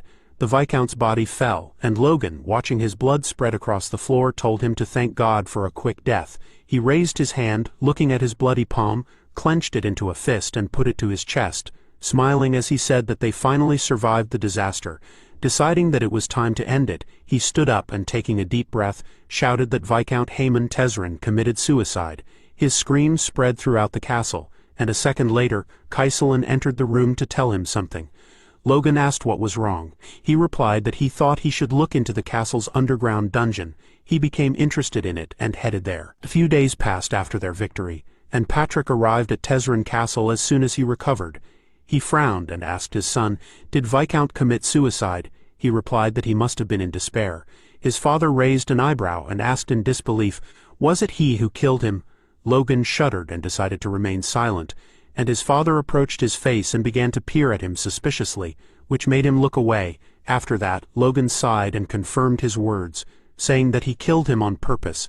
They must take his domain back under their control. He does not want his line to live on and cause them problems in the future. Patrick remained silent, thinking about it, and then sighed heavily and said that he was already an adult. He had his reasons for doing this. Hearing this, Logan realized that his father had changed, and Patrick looked into the distance and said that no matter what anyone said, he played a vital role in this battle. His voice quieted down slightly, and he thanked him. Logan smirked, and his father coughed into his fist in embarrassment and turned to him, saying that he would now be the official heir to the McLean house. Hearing this, the protagonist's mouth slightly opened in surprise, and Patrick nodded to him. He smiled and lowered his head, and then suddenly apologized to him, saying that he had to refuse.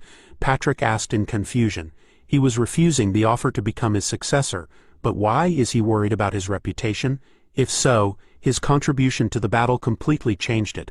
The protagonist replied, "That's not the point." Patrick asked, "What was the point?" Logan looked at him and replied, "McLean is a family of knights. Ronian is more suited for this position." He put his hand on his heart and said he started using the power at 14, 5 years before him.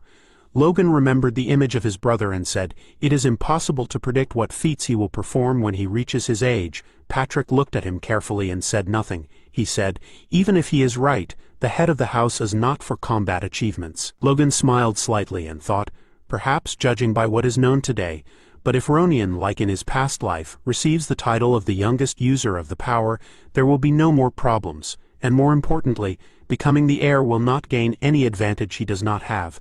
He does not have time to learn from him how to be a baron. The protagonist said that as an older brother, he would like to give his younger brother a chance. He hopes that his father will wait until Ronian reaches the right age. Patrick exhaled and said he did not expect him to be so attentive to him. He would accept his request and postpone the choice of heir for 5 years when Ronian would become an adult. Logan thanked him. Patrick responded, but of course he would receive another reward when he returned home. They would count their income from the war.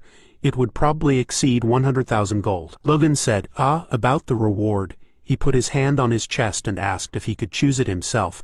After a while, the servants shouted. The gate, the men of the McLean family and the knights rode into the city. There were enthusiastic citizens everywhere, and confetti was flying. The boy looked up and asked happily, "Did they return from the war after only a week?" The boy replied, "He heard the war lasted 1 day." The boy looked at him in surprise and asked, "But how is that possible? Were their knights always this strong?" The boy stretched out his hand and answered, "Hasn't he heard yet? It's all thanks to the first young master Logan." The boy looked at Logan riding a horse and asked in surprise, "Is he talking about that hooligan?" The boy raised his finger and said, "According to the returning soldiers, the young master's mercenaries turned the tide of the battle. They went around the enemy from behind as if they knew in advance what was happening. He heard they defeated them with a mysterious weapon. The townspeople turned around, and the boy said he was even able to handle a high-ranking knight." The girl asked in surprise, "Is the first young master such a great person?" The boy replied, "He thought that he was only causing trouble." "Is it possible that he brought a lot of monster meat for a reason?" The boy replied. "He probably made something up. What if he was just pretending until now?" The girl said enthusiastically. "Wow, she got goosebumps." The townspeople looked ahead in admiration and said, "This is to be expected. Geniuses are different from ordinary people." Logan passed by them and thought, it is embarrassing for him to hear such a thing. Ronian rode behind him and happily asked, "What will he say?" "Logan, everyone praises him." Logan turned around and asked, "Praise? It only makes him blush." "Ronian, he should not overdo it either." Ronian smiled and asked, "How else if it is true? They are happy to see him. Let him smile at them." Logan asked, puzzled. "Smile?" He turned his head towards the townspeople and they opened their mouths in delight. Logan was embarrassed and blushed. The protagonist looked at the townspeople and smiled fiercely, which scared everyone.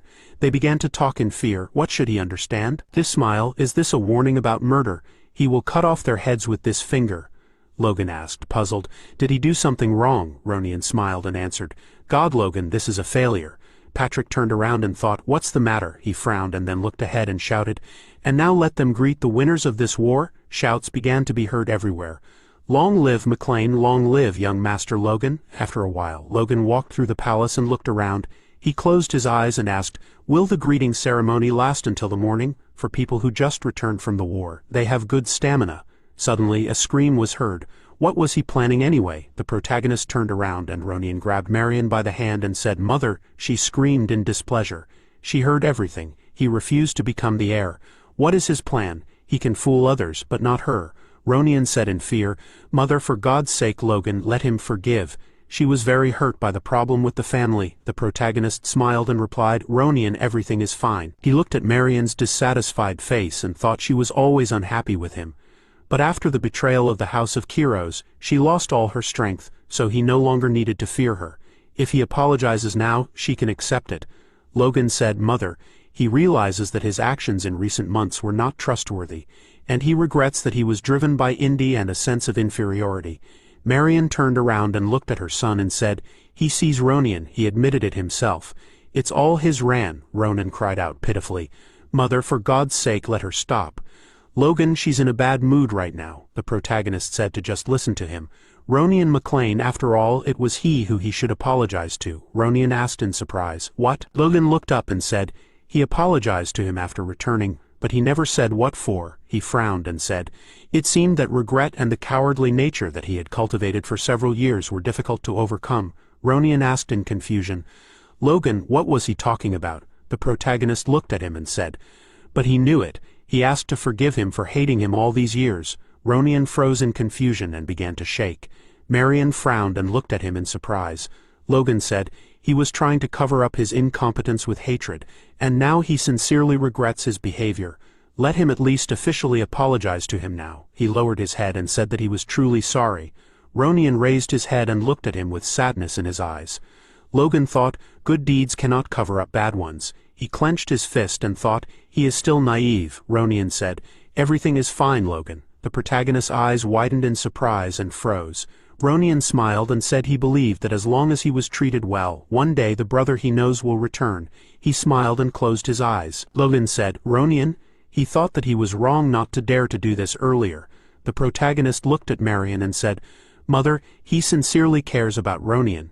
He remembered how he taught him the technique and said, "And he hopes that he will become the successor. He understands that he cannot ask him to check for him right away. Please, so let her watch everything he does from now on."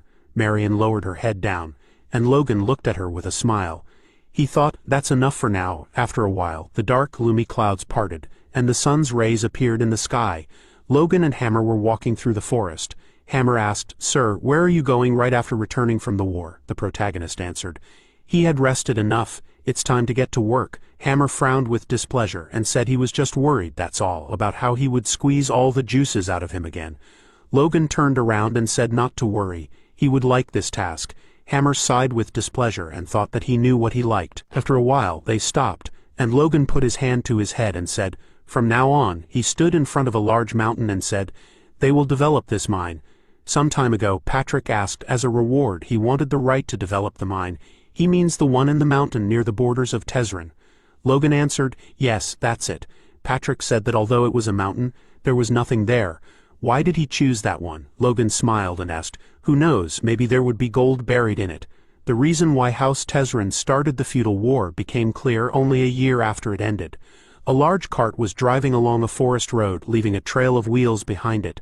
Tezrin had been mining gold from the mountain in the captured McLean territory, and that alone had made him far more influential than any other average duke, until Ronnie and McLean destroyed his family out of revenge. Logan remembered the frightened look of Tezrin sitting on the floor. Currently, Kaiselin was walking forward and saying there was an underground prison of Tezrin Castle. There were unusual people in it, so he decided that he should take a look. Logan walked up to the bars and saw people there. The old man grabbed the bars and screamed, "They did nothing wrong. They just got gold from the mine, which is what they were hired for, and that evil Viscount locked them in there." Logan grabbed his face with his hand and said, "Oh, that Tezrin." He shook with anger and said he couldn't believe that he put 5 valuable mining experts in prison. The man asked in surprise, was he angry? Logan licked his lips, looked at him and said, "What an unexpected catch," the old man thought fearfully. What was going on? They won the war against Tezrin, but it was like overcoming a small wave. If the Empire's invasion, which led to the collapse of the country, is the last obstacle, then the event that will happen in a year will be the beginning of the death of the nation. The ship was sailing on the sea, which was suddenly grabbed by the tentacles of a huge kraken. The death of the current king Samuel von Grandia, his sudden death, will lead to a conflict between the 3 princes for the crown, followed by 3 years of civil war, which will significantly weaken the fighting power of the kingdom. The Empire will invade just at the moment when the strength of the kingdom has not yet been restored. After some time, Logan stood in the forest and thought, in general, this was the first reason that led to the collapse of the kingdom. McLean is not a faction maintaining neutrality, which would allow them to remain simple observers. Logan frowned and thought, but he cannot miss such a chance. He will take advantage of the disorder to reclaim the lands that previously belonged to them, and they will again become the rulers of the Southwest. He put his hand to his chin and thought, And if possible, he will stop this civil war and move on. Suddenly he was called out, "Sir." Logan turned around and saw Hammer, who asked, puzzled, what was he thinking about in broad daylight? He doesn't even respond to his questions. Men were standing next to him who had previously been in prison. Logan looked at them and thought in surprise, oh, he didn't notice. He needs to pull himself together. He just got over the disaster. For the sake of the future, he needs to quickly build up his combat power. But right now, this proposal sounds like nonsense. He'll have to rely only on his own money. Logan looked around and thought, this mountain will become a cash cow to fund his endeavors. He said, there is gold in the middle of the mountain. He wants them to develop the mine. Logan folded his arms over his chest and asked, how much would it cost him approximately? The men looked at him in surprise, and Hammer frowned. He thought about it. Another ridiculous task. The old man raised his hand and thought, Tezrin promised to pay a lot, so he immediately agreed. But is he telling the truth? He asked the question. Is he sure there is gold there? Logan shook his head and answered, he is sure. The old man asked how he knew about it. Logan pointed his finger at himself and screamed, he saw it himself. The old man thought in fear, did he see? Logan pointed his finger at them and said, for their information, this task is secret, so they will work in 6. Hammer thought, does he want to kill them? The old man screamed in fear, how can only 6 people work in the mine? This is an exorbitant amount of work. He looked at Hammer and added, even with the dwarf. Hammer looked at him, puzzled. The old man got angry and with reddened eyes thought, for heaven's sake let him support him. Hammer looked at him carefully and said, well, they can just prepare for death in advance. Let them sleep less and give up normal human life. The old man thought in fear, he is finished. Logan smiled and thought, Hammer is a good man. He already thinks like a slave, or rather like a worker. He asked, are they ready to start, and he would like to hear about the payment? The old man replied that they needed to get to the gold first to determine the scale of the work. But 5 million gold would do as a contribution. Hammer added that it would take a long time to develop the mine safely. It would take 6 months just to prepare, and then another 6 months to work at full capacity. Logan looked down and thought, he knew it would take a lot of money and time, but this gold had made the Viscount richer than other dukes. He needed to get it at any cost. He grabbed his neck and thought, if only he could sell the monster meat now, he would invest the proceeds in the mine. However, the effect of this would only be known in 6 months. Logan was impatient and thought, wait, do you need to wait? If he removes the toxin, he can use it as a medicine now. He used a neutralizing agent for this when he was a mercenary. He could do the same now. If he does everything himself and sells it, he clenched his fist and smiled. A week later at McLean's house in the south, Rick said, it's ready. He wiped the sweat from his forehead and said, here's his cloudy medicine, made from nightgrass herbs from the plot, and leek his herbs. Logan looked at him displeased and said, he asked not to call it cloudy. It's a neutralizing agent. Rick let out air from his mouth and thought, yeah. Logan asked, where is the monster meat? Rick said, in the storage, as he asked. Logan said, great, they're going there. We need to use the prepared remedy on this. Rick screamed in fear. What does he want him to go with him? Logan said, of course. Rick covered his ears and screamed, he can't hear him, he can hear him. No, he doesn't want to. He's never been there, so he doesn't know anything. Logan got angry and thought, what an idiot, why is he suddenly fussing, and you can't even hit him? After a while, he grabbed his face and sighed in displeasure. Logan headed towards the storage facility and wondered what that stench was. He knew it would stink, and the smell was already making him feel sick. Rick was kneeling behind him, throwing up. Suddenly an energy wave appeared around him and he exhaled. Logan walked inside and said, okay, let's go. Rick asked him to wait. He asked why he felt bad and he didn't. Logan replied that he had paralyzed his sense of smell with force. Rick screamed he was selfish. Logan replied that if he felt bad he should awaken his power. After a while he handed Rick the powder and said, here, let him sprinkle this on the meat and don't feel sorry. Let it all be in this. The black spots are poisonous. Be careful. Rick stood with his nose covered with a cloth and said discontentedly, that smell, Logan said.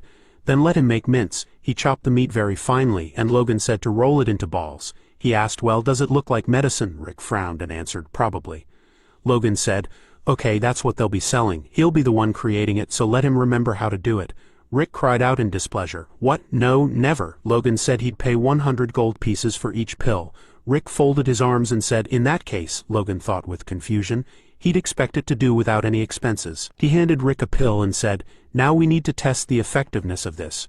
Rick asked with confusion, what is this for? Logan answered, for men's health. Rick asked again, and what does that mean? Logan cried out in displeasure. Oh my God, let him not disappoint him. He'll explain it only once, so let him listen carefully. He imagined two hares creating pills. The hare drank it and got pumped up and quickly started working. Rick cried out loudly. Logan put his hand to his lips and asked, embarrassed, "Did he understand?" Rick laughed and answered, "Yes, I see. There is one person to test it on." Logan looked at him in surprise and asked, "Who?" Rick raised his finger, closed his eyes, and answered, "Master Dwayne." At that moment Dwayne was walking down the street with sheets of paper and wondering why his ears were burning. He went to the door and knocked and said, "First, young master, this is Dwayne." Logan said to come in. Dwayne opened the door slightly and asked for forgiveness and said that he was told that he wanted to see him. He went inside, looked around and asked, "First, young master, where did he go?" Suddenly Logan appeared behind Dwayne and said he was waiting for him. "Dwayne!" He screamed in fear and fell to the floor, pressing himself against the wall. He screamed, "You can't jump out from behind him so abruptly." Logan put his hand on his shoulder and said he just wanted to give him a shoulder massage. He's been very tired these days. After all, he has to settle things after the war, right? Dwayne blushed and replied, "No, he is fine. Unlike him, the Lord is doing worse," Logan said. "But he fell from helplessness." Dwayne replied, "No, he just scared him." Logan frowned, picked Dwayne up and slapped his back with his palm, said, "Let him quit. He knows how hard it is for him," he screamed. "Things are going badly for them because he spent every last coin on the war. The servants and knights do not know about this, and ask for their pay. The management is going through hard times now," Dwayne said with tears in his eyes. "Young master," he wiped a tear from his eyes and said, all this time he seemed to have perceived him incorrectly. He did not expect that he was so caring and even thought about the manager. Logan smiled and asked, "Is that why he has problems in bed?" Suddenly Dwayne froze, and it was as if an electric shock struck his head. He widened his eyes and began to run away, asking for forgiveness.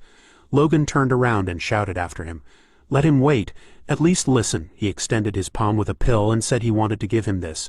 Dwayne asked, puzzled, "What is it?" Logan said, "It is a patented product from Merchant from Kyle. The result is guaranteed after the first pill." He grinned and said, "Although he has never tried it, what do you think?" He decided to give it to him first. Dwayne took it and looked puzzled. After a while, Logan, accompanied by Rick, walked down the corridor. Dwayne quickly began to run after them and shouted, "Young master." Rick turned around, puzzled, and asked, "Is Dwayne the manager?" Logan thought. Finally, Rick said, "Sir, he is the manager." "Is it possible to run down the corridor?" Dwayne asked. "How much?" he shouted, breathing heavily. "How much do the pills cost?" Logan grinned and thought, "This is a success." Rick looked at him with displeasure and asked, "Can he hear him?" Logan said. "Dwayne, let him give him his hand." Dwayne tried to catch his breath and knelt on one knee. He looked at him with delight and Rick asked, "Mr. Dwayne?" Logan looked like a hero in his eyes and Rick just froze in confusion, his eyes wide. Logan took out the box and handed it to Dwayne under the bright sunlight. After the first successful time, the men bowed their heads to Logan, and the experiments continued. After a while, Logan sat in the office and, folding his hands under his chin, asked Heinkel, "He heard rumors that he and his wife have been having a lot of quarrels lately. Is that true?" Heinkel screamed in fear. "What? Who is spreading such rumors?" Logan grabbed Heinkel's head and screamed, "Enough, let him just try to accept it. The second test subject is Heinkel." He took the pill and his body felt hot. He turned around and said, "Young master." Logan folded his arms across his chest and said, "Let him go to his wife. He would talk to his father himself." Heinkel smiled and thanked him. He asked for permission to take his leave. Logan nodded, and the knight heroically left his office. After a while, Patrick looked out the window, cleared his throat, and said, "Logan, about this, the third test subject, this is Patrick," he said sheepishly. "It was wonderful." Logan left the office and, closing the door, thought, "Forgive me, Ronian, but they will have another brother." Rick said discontentedly, "To wait?" He put his hand to his chest, standing with napkins in his nose, and shouted, "Why doesn't he offer him? He worked harder than anyone." Logan looked at him carefully, looked away and turned around and left. Rick crossed his legs and looked after him questioningly. He shouted, "What kind of look was that?" Logan stopped and said, "He has no one to test the effect of the pill with." Rick shouted indignantly, "Did he say everything, young master?" "Master?" Logan told him not to follow him. "He stinks." After a while, the purple sphere spoke, "It is clear. If the medicine works, there will be demand. What price does he want to set?" Logan looked at it and answered, 100 gold each, 1,000 for a set of 10. Philip looked at him and frowned and asked, "He does not think that the aristocrats in the capital are simpletons, does he? There is no need to ask for trouble." Logan raised his hand and said, "Of course not. He is just confident in his product." He thought about it. In his past life it was bought so often that the price has risen terribly. Philip said, "If he sells in limited quantities, he will be able to get more." He handed the coin to the magician and said, "Let him talk for another 10 minutes, please." The magician smiled and thanked him. Philip said, "That is logical if he is confident in the effect." Logan replied. He was convinced that the result would be excellent. It would be enough for someone famous to try the pill and express his opinion. It would have to be someone who needed such a medicine. Philip folded his arms and asked, "But what kind of aristocrat would spread the word that his impotence had passed?" Logan replied. "There was no need to spread it, and aristocrats' conversations are always overheard by many ears. Even if it is a secret, rumors will still spread, and other buyers will flock like bees to honey." Philip put his hand to his chin and said thoughtfully, "In that case, maybe you will go to a banquet in the capital." Logan's eyes widened and he asked, "A banquet? Is he serious?" He thought about it. He only went to celebrate victories when he was a mercenary. His family did not have money for banquets. Philip said that it was easier to establish connections there, although to promote his business he would have to spend time. He would have gone if he were not a commoner. After all, it won't be possible to sell medicine at a banquet. Logan asked, puzzled. "Sell at a banquet?" Philip replied. "Just let him not say that he wants to do it. Their house will become an outcast if he does something like that in high society." Logan sat comfortably on a chair and said, "This won't happen if he's not the one selling." Philip remembers he told him about an informant in the capital. Let him go to him and find out everything they might need. Philip asked fearfully, "What, an informant? What is he up to?" Logan said happily. "He will arrive at the Grand soon. He will find out the details when they meet." Philip looked away fearfully and thought. He had a bad feeling about this. A week later, Logan got off his horse and said, "We've arrived at the capital of the Kingdom of Grand." "Grand," Philip said. He did arrive. How did he manage to get permission? He means to sell an aphrodisiac. Logan glanced at him out of the corner of his eye and said, "Of course he didn't tell him about it."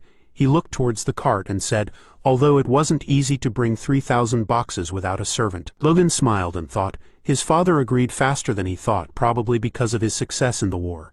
Philip looked at him and said, "By the way, when he came for the first time he didn't have any servants with him either. Does he think it's normal for the son of a noble house to move around like that?"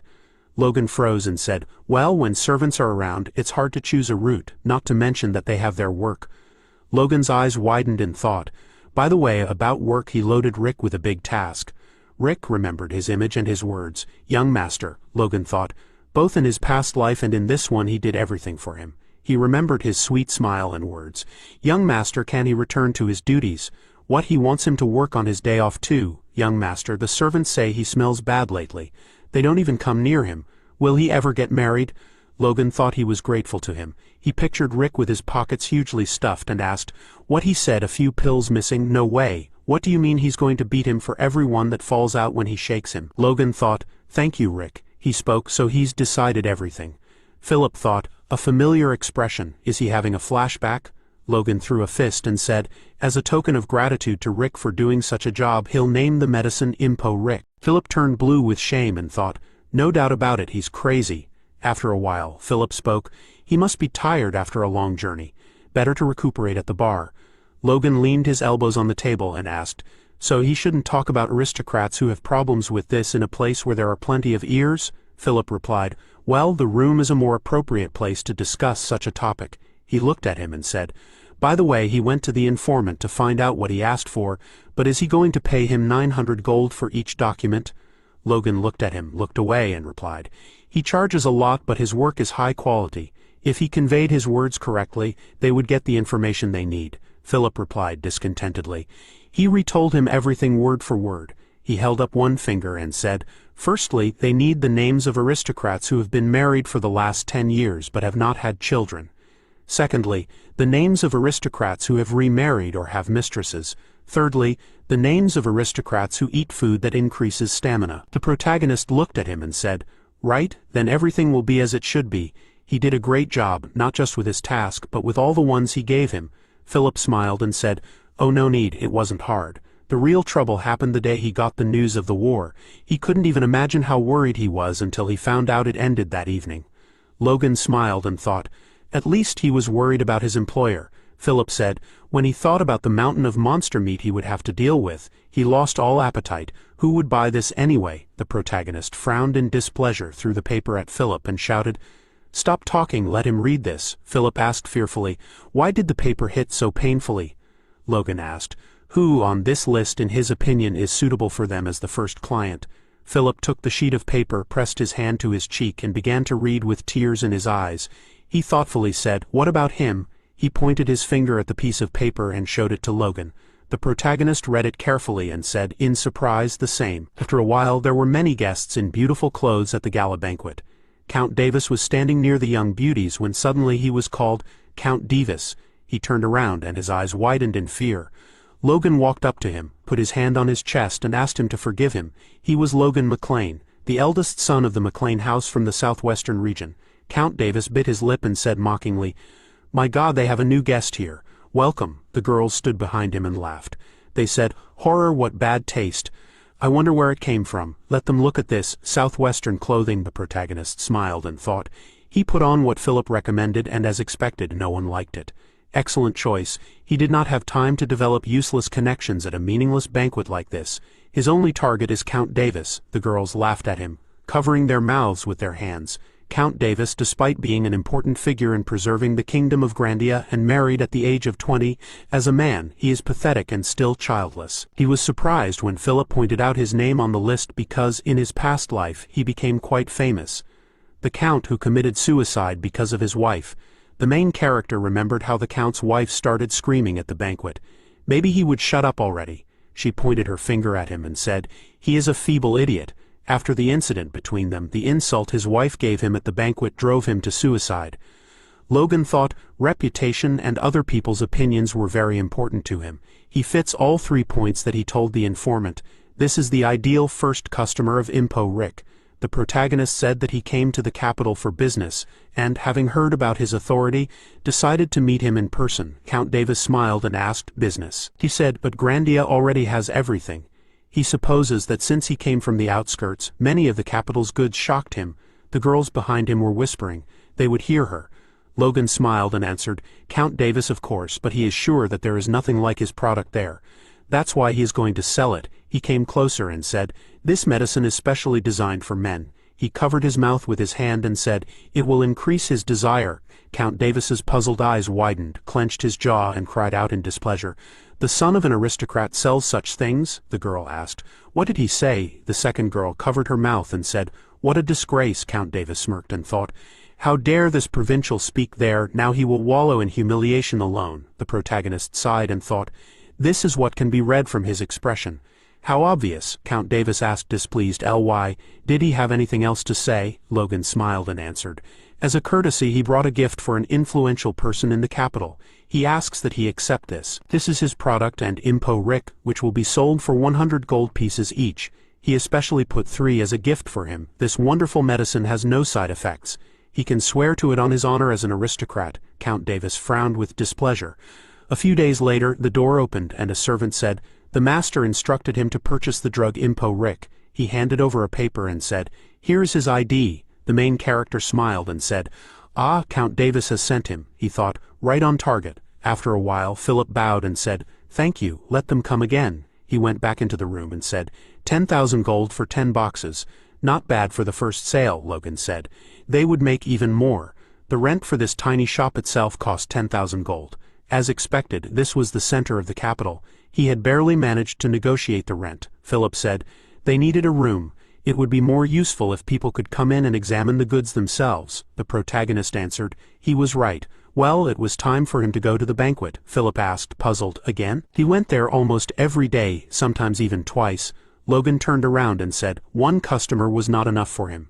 He needed to advertise the goods to as many people as possible. A week later, the assistant walked down the street and thought, he could not believe that the Count asked him to buy this medicine again.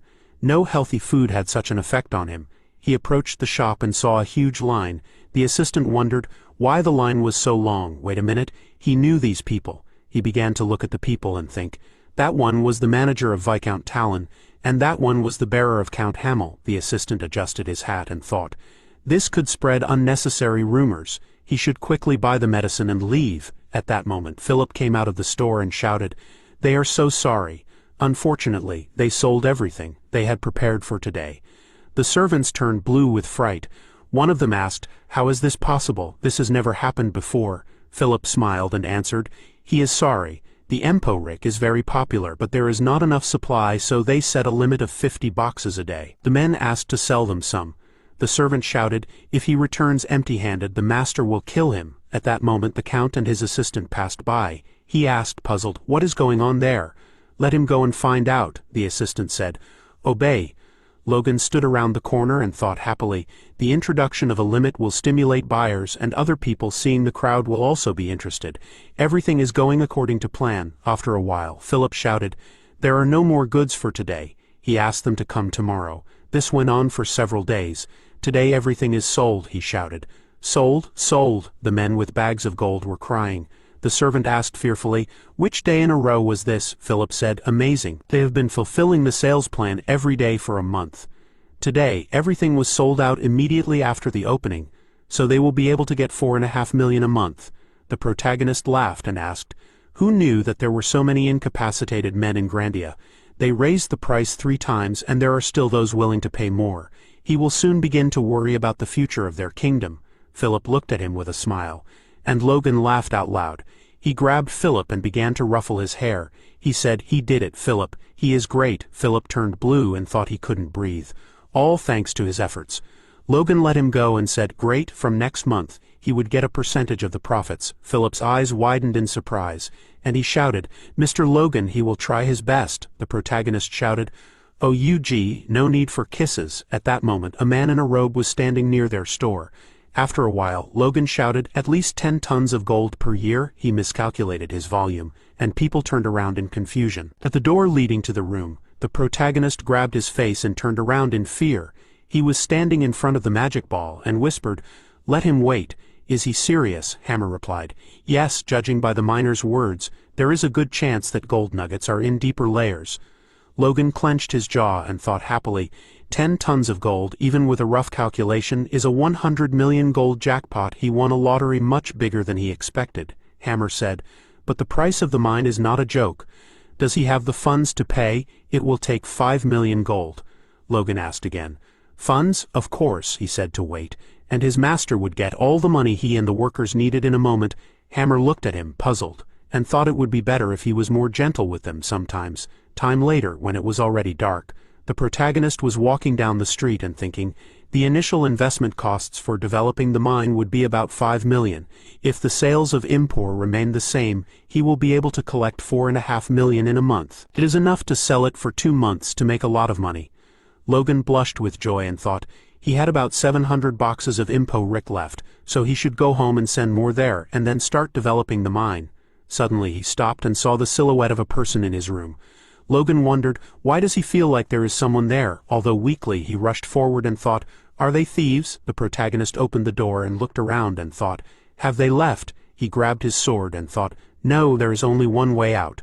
They are still here. Suddenly a silhouette appeared behind him, and he swung his sword in fear and screamed, who is there? He pulled his sword forward and saw a stream of energy. Logan thought, no one, but he felt that someone was there. At that moment he felt an ominous energy in the back of his head and turned around to see a man in a robe standing on the roof. The protagonist thought, is he on the roof? He pushed off the ground and bushed forward. He pulled his sword forward and tried to strike the man, but he dodged.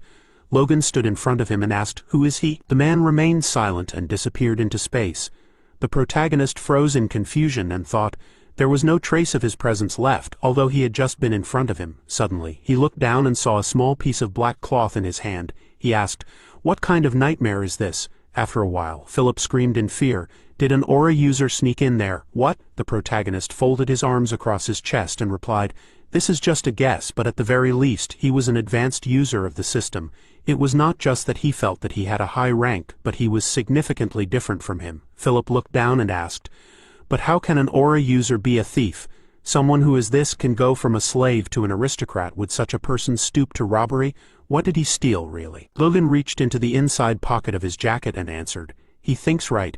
He took out a box and said, only 2 impo rick pills. Philip asked, puzzled, only 2, so he was not interested in the money. He took them for himself. He turned the box over, and the last pill fell out. Are there incapacitated aura users too? The protagonist widened his eyes and asked happily, right, there was an aura user on his list, right? Philip replied, no, he was asked for an extra fee because it was extremely sensitive information, and he refused. He looked up and said, oh, I remembered, there was that person, that childless aura user who lives in the capital. Happy children ran past Sword Duke, calling out to their parents. Felix frowned slightly and looked at them. The woman brushed her shoulder against him and asked what he was looking at. Felix spread his arms out to the sides and said he was just enjoying the view of the street. The woman looked at him carefully and said, "The children again?" Then Felix replied, "No, he was saying he liked the cityscape.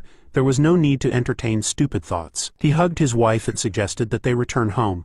The woman laid her head on his chest and said sadly, "Darling," she was so happy to have met him. "He knew that, right?" Felix looked at her with tears in his eyes and kissed her on the head, saying he did too. The best swordsman in the kingdom is Felix Esperanza. Sadness and regret were rooted in his heart. It all started with a simple wound received in his youth while fighting for his country. He was injured in the groin area. As a youth he did not care about another honorable wound received while performing his knightly duty. However, what is the point of being a duke and being the strongest on the entire continent without a child to inherit it? It will all be lost. His wife had said it a while ago. "I see." She held his hand and said, "This must be a torment for him." She cried and said, if he didn't mind, let her stay by his side. Felix cried and thought, is there no way he can repay her for the boundless love he receives? He was currently walking down the street and Louis was asking, the family meeting was about to start. Was he sure he shouldn't rush? Felix replied, what was the point of coming early? They would only pressure him with words about having an heir. Louis frowned and said he would try to express himself more carefully. A very effective medicine had recently appeared in the capital. Felix turned around and asked, is that true? Louis walked up to him and said, apparently it even heals physical wounds. Felix laughed in response. Louis said he doesn't know if he'll believe it, but there are a lot of reviews about its effectiveness. Felix closed his eyes and thought he'd already tried the medicine after he stole it. He never expected that he dared to rob it even if his wife's tears were bothering him. What a shame for all his students. He clenched his fists and thought not to mention that it had no effect. Felix said, Louis, rumors should be treated with distrust. Louis asked for forgiveness. He thought, yes, rumors are just rumors. Felix thought the medicine couldn't cure what the aura couldn't help with. It's time to give up. At that moment, the guard screamed. He said, he looked at the protagonist in fear and said he can't meet him without an appointment. How many times should he repeat it? Logan smiled and said, that's why he's asking, just to tell him his name. He'll want to meet after hearing it. A while ago, Philip asked if he was going to visit the Duke in person. The protagonist folded his arms and answered, of course. Philip put his hands on the table and said, just don't tell that he was planning to go to the strongest man in the kingdom and ask him if he was the one who robbed him and how are things with his wife. He screamed in fear. That's not what he was planning to do, is it? Logan asked a question. Was he imitating him? Philip frowned and said, he's asking for trouble. Let him just pretend like nothing happened. He thought if something goes wrong, they're done for. At this moment, the protagonist closes his eyes and thinks that Philip is right, but if that person was the Duke, then such a chance can't be missed. At that moment, a man came out of the office, waved his hand and said, he asked for him to pass. Logan stood up and entered the office. He looked at Felix standing with his back to him and thought a chance to create a strong bond with one of the strongest people in the kingdom. The protagonist bowed and said he welcomed him. He is Logan McLean, the eldest son of the McLean house. He opened his eyes and looked at Felix, who turned around. Logan thought he was about 70, but he looked much younger. Did he slow down his aging by using his strong aura? Felix asked. The McLean house is in the southwest region. Why did he come such a long way from there? Logan smiled and thought, it is too early to get down to business. He reached into the inside pocket of his jacket and said, he recently opened a business in the capital, so he decided to bring them his product as a gift. The protagonist took out a wooden box and put it on the table, saying, this is an amazing medicine for men's health. Its effectiveness has been proven by many aristocrats. Felix looked at it and asked, is it really? Logan smiled and thought no reaction. Now he is not sure if he was the thief. Then he will try to approach from another side. He looked at the wooden box and said, but such a thing would not work for a superhuman like that. That's why he brought something more special. Felix slightly opened his mouth, and Logan thought, reacted. He smiled and thought at first he was not interested because the impo rick did not work on him. The poison in the monster meat used in the current version of the medicine was neutralized for use as an aphrodisiac and to treat dysfunction, but this ordinary poison will not work on a superhuman. Therefore, having accumulated it and created a powerful concentrate, the protagonist opened the box with one pill and said, this is a limited edition of the impo rick. Felix looked at it and sighed. Logan thought he called the version limited because this concentrated the effect of 50 ordinary pills. He had experienced it himself, so it can be safely guaranteed that there will be an effect. He remembered kneeling and shaking. The protagonist thought, what a killing pain. If an ordinary person without a power core takes this, he will die. But the user of the aura, Logan put his hand on his heart, lowered his head, and said, if he likes the effect of the pill, he asks that he let him know. He will be very willing to send him more, and of course he will take all measures to maintain confidentiality. Felix picked up the box and said nothing.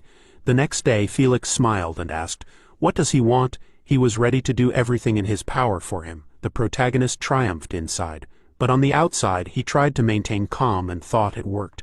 He smiled and asked, let him forgive, he does not understand what he is talking about. Our master is a martial artist and a master of strength who uses life energy. It is safe to say that Felix appreciated the effect of the medicine. Felix looked up with eyes shining with joy. It worked. He clenched his fist and thought, after all, the medicine is not a one-time use. After 30 uses, the effect will accumulate, and he will be completely cured. His long-term melancholy and chest pain will end. He frowned and looked at Logan and thought, he couldn't believe that he brought him a gift and didn't even mention his misdeed. That day he saw his swordsmanship. Not bad for a young man. Felix believes that he is the owner of this miracle medicine. He laughed and said, it seems he was hasty. Thanks to his gift, he has found a chance to cure his lingering illness and is ready to repay them for it. Let the protagonist say what he wants, Logan answered. In that case, can he ask him for a useful book on swordsmanship? After a while, they were in the library, and Felix was looking for a book. He took this out and handed it to the protagonist and said, here. Logan looked at it in surprise, and Felix said, the training described in it will make your body hurt, but it is worth reading because it has some eccentric moments. Logan took the book and happily thanked it. He was a little embarrassed and asked, by the way, could he write a letter confirming that he gave it to him? Felix answered, of course, with ease. The protagonist grinned and thought, great, he got what he needed. It's a pity to take only a book from the Duke. Although he is ready to give him anything, his goal is completely different. Felix said, and yet it seems wrong to him, Logan asked in surprise. What? Felix closed his eyes and lowered his head and said, he will personally teach him sword techniques. The protagonist's eyes widened in shock and thought, does he want to teach him, the greatest swordsman in the kingdom? Felix said, he understands that he is modest and does not need much, but he is embarrassed to repay him with only a book. Logan thought about it. This was the first time in his past and this life that he was said that modest, even if he had the secrets of the divine sword. There is no need to refuse the offer of the strongest man in the kingdom. The protagonist said sheepishly, thank you. He thought this was a jackpot. After a while Felix pulled out his sword and said, judging the talent of remarkable young warriors is one of the joys of an old man, he said. Let him concentrate. He will not give in. The protagonist grabbed the hilt of his sword, and Felix said to take out the sword. Suddenly, Logan felt terrible pressure. He began to breathe heavily and said, a huge force is pressing on him. He can't even grab the sword. This is what an aura user is like. He imagined Felix as a giant leaning over him. Logan shook and thought, but are all aura users able to restrain their entire body using power like magic, even if his rank is lower? But still, if this is true, all the battles on the continent will be finished by aura users finishing off the others. The protagonist frowned and thought, in his opinion, it is not just about power, it must be some kind of special ability. Logan activated his energy. Felix looked at him carefully, and a bright light illuminated him. The protagonist clenched his jaw and continued to accumulate his energy. He thought he would use power to enhance the perception of the senses, not the body, and then analyze what is restraining his body. The protagonist closed his eyes and grabbed the hilt of his sword. He thought every time he tried to move, the Duke's power stimulated its activation. It dissipates the power he puts into the movement. Logan exhaled and thought he did not know how this was possible, but he understood how to resist it. When he is just going to suppress its power, he must react a little faster. The protagonist grabbed the hilt of the sword and swung it. Felix looked at him in surprise and said, as he thought, he is talented. Logan pulled the sword forward and covered his mouth with his hand. Felix lowered the sword and said, okay, now let him look carefully. Energy began to gather around the sword and spread everywhere. The protagonist looked at it in surprise and thought, he is concentrating the power that suppressed him on the tip of the sword. Is this the aura of the blade? The energy was approaching him, and he thought, no. Felix grinned and ordered, receive. Logan turned blue with fear and said, "This," a huge energy wave formed above him, and he said, "The power of the blade." The protagonist froze and thought, "The sword is moving very slowly." He sees it, but he clenched his jaw and thought, "He can't move." The Duke's power permeates his entire body and interferes with the functioning of his senses. The power of the red blade is growing, but what can he do, even after understanding the principle? Logan frowned, and then looked ahead in surprise and thought, his power itself, a stream of energy appeared in front of his body, and he thought, "This will neutralize the Duke's power." Felix stood with his hand raised, and the protagonist thought, "Intuition tells me that this blow cannot be dodged," but he frowned and pulled the sword forward, illuminating everything around with his energy. Felix's eyes widened in confusion, and asked, "Did he create a barrier of power?" He crouched and swung his sword. He pushed off the floor and rushed forward. The protagonist stood in one position with his sword extended. He frowned and clenched his jaws, trying to overcome his fear. Felix swung his sword and threw the protagonist into the wall with energy. He screamed and hit the wall. Logan fell and started shaking, and Felix put the tip of his sword on the floor. Logan looked up and said, "And or a blade, no." Felix frowned and asked, "Does he think he'll teach him something he can't master?" He saw the full version. The protagonist fell to the floor, and Felix said, "He unconsciously took the fight a little more seriously. In the end, he can't believe that he came face to face with him. Some people are just destined to succeed in this world." He looked at the unconscious Logan and said, "It would be fun to watch him after a while." The butler looked away and asked, "Is he leaving already?" The protagonist smiled, and the butler said, "The Duke said to let him rest until he's fully recovered. He can stay there." Logan smiled and said, "It's okay. Thanks to the potion he gave him, he was fully recovered." The butler pointed to the side and said, "I see, let him take him to the gate." After a while, when the sunset sky had already appeared, the gate opened, and the butler bowed and said, "Have a good trip." The protagonist turned around and said, "Thank you for taking me." He quickly started to leave, and his eyes widened. The butler looked at him in confusion, and Logan turned the corner and leaned against the wall, clutching his side. He shook and said, "The pain is terrible." He took out a potion and spoke, but he could not use such an expensive potion for such wounds. He could not believe that he gave him a potion of excellent quality, which was nowhere to be found as expected from the Duke. The protagonist thought he had developed strength recently, so he would be able to heal the wounds himself, although it would be difficult because it was the Duke who inflicted it. He looked closely at the potion and spoke, and yet he gained more than he lost. The protagonist untied the note from the potion and thought, "These are the coordinates of the communication channel of his estate. If he encounters difficulties while mastering the power of the blade, he can contact him." Logan smiled and thought, who would have thought that his impression of him would be so good? He treated him almost like a student.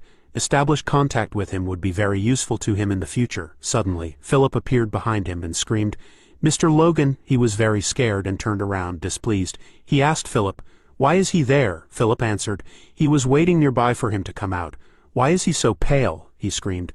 "Does he hope he was not rude to the Duke?" the protagonist asked, displeased. "Rude? He only learned a little sword art from him." He coughed and blood spurted from his mouth. Philip screamed in fear. "He prepared everything for escape and would find the fastest horse," Logan answered. "No, he misunderstood." He started coughing heavily, and Philip screamed in fear, "Mr. Logan." A week later, there was a sign on the door of the room that said, "The Impo Rick is sold out. Please let them come later." The protagonist frowned and said seriously, "The total income from the sales of the Impo Rick was about 4,100,000 gold."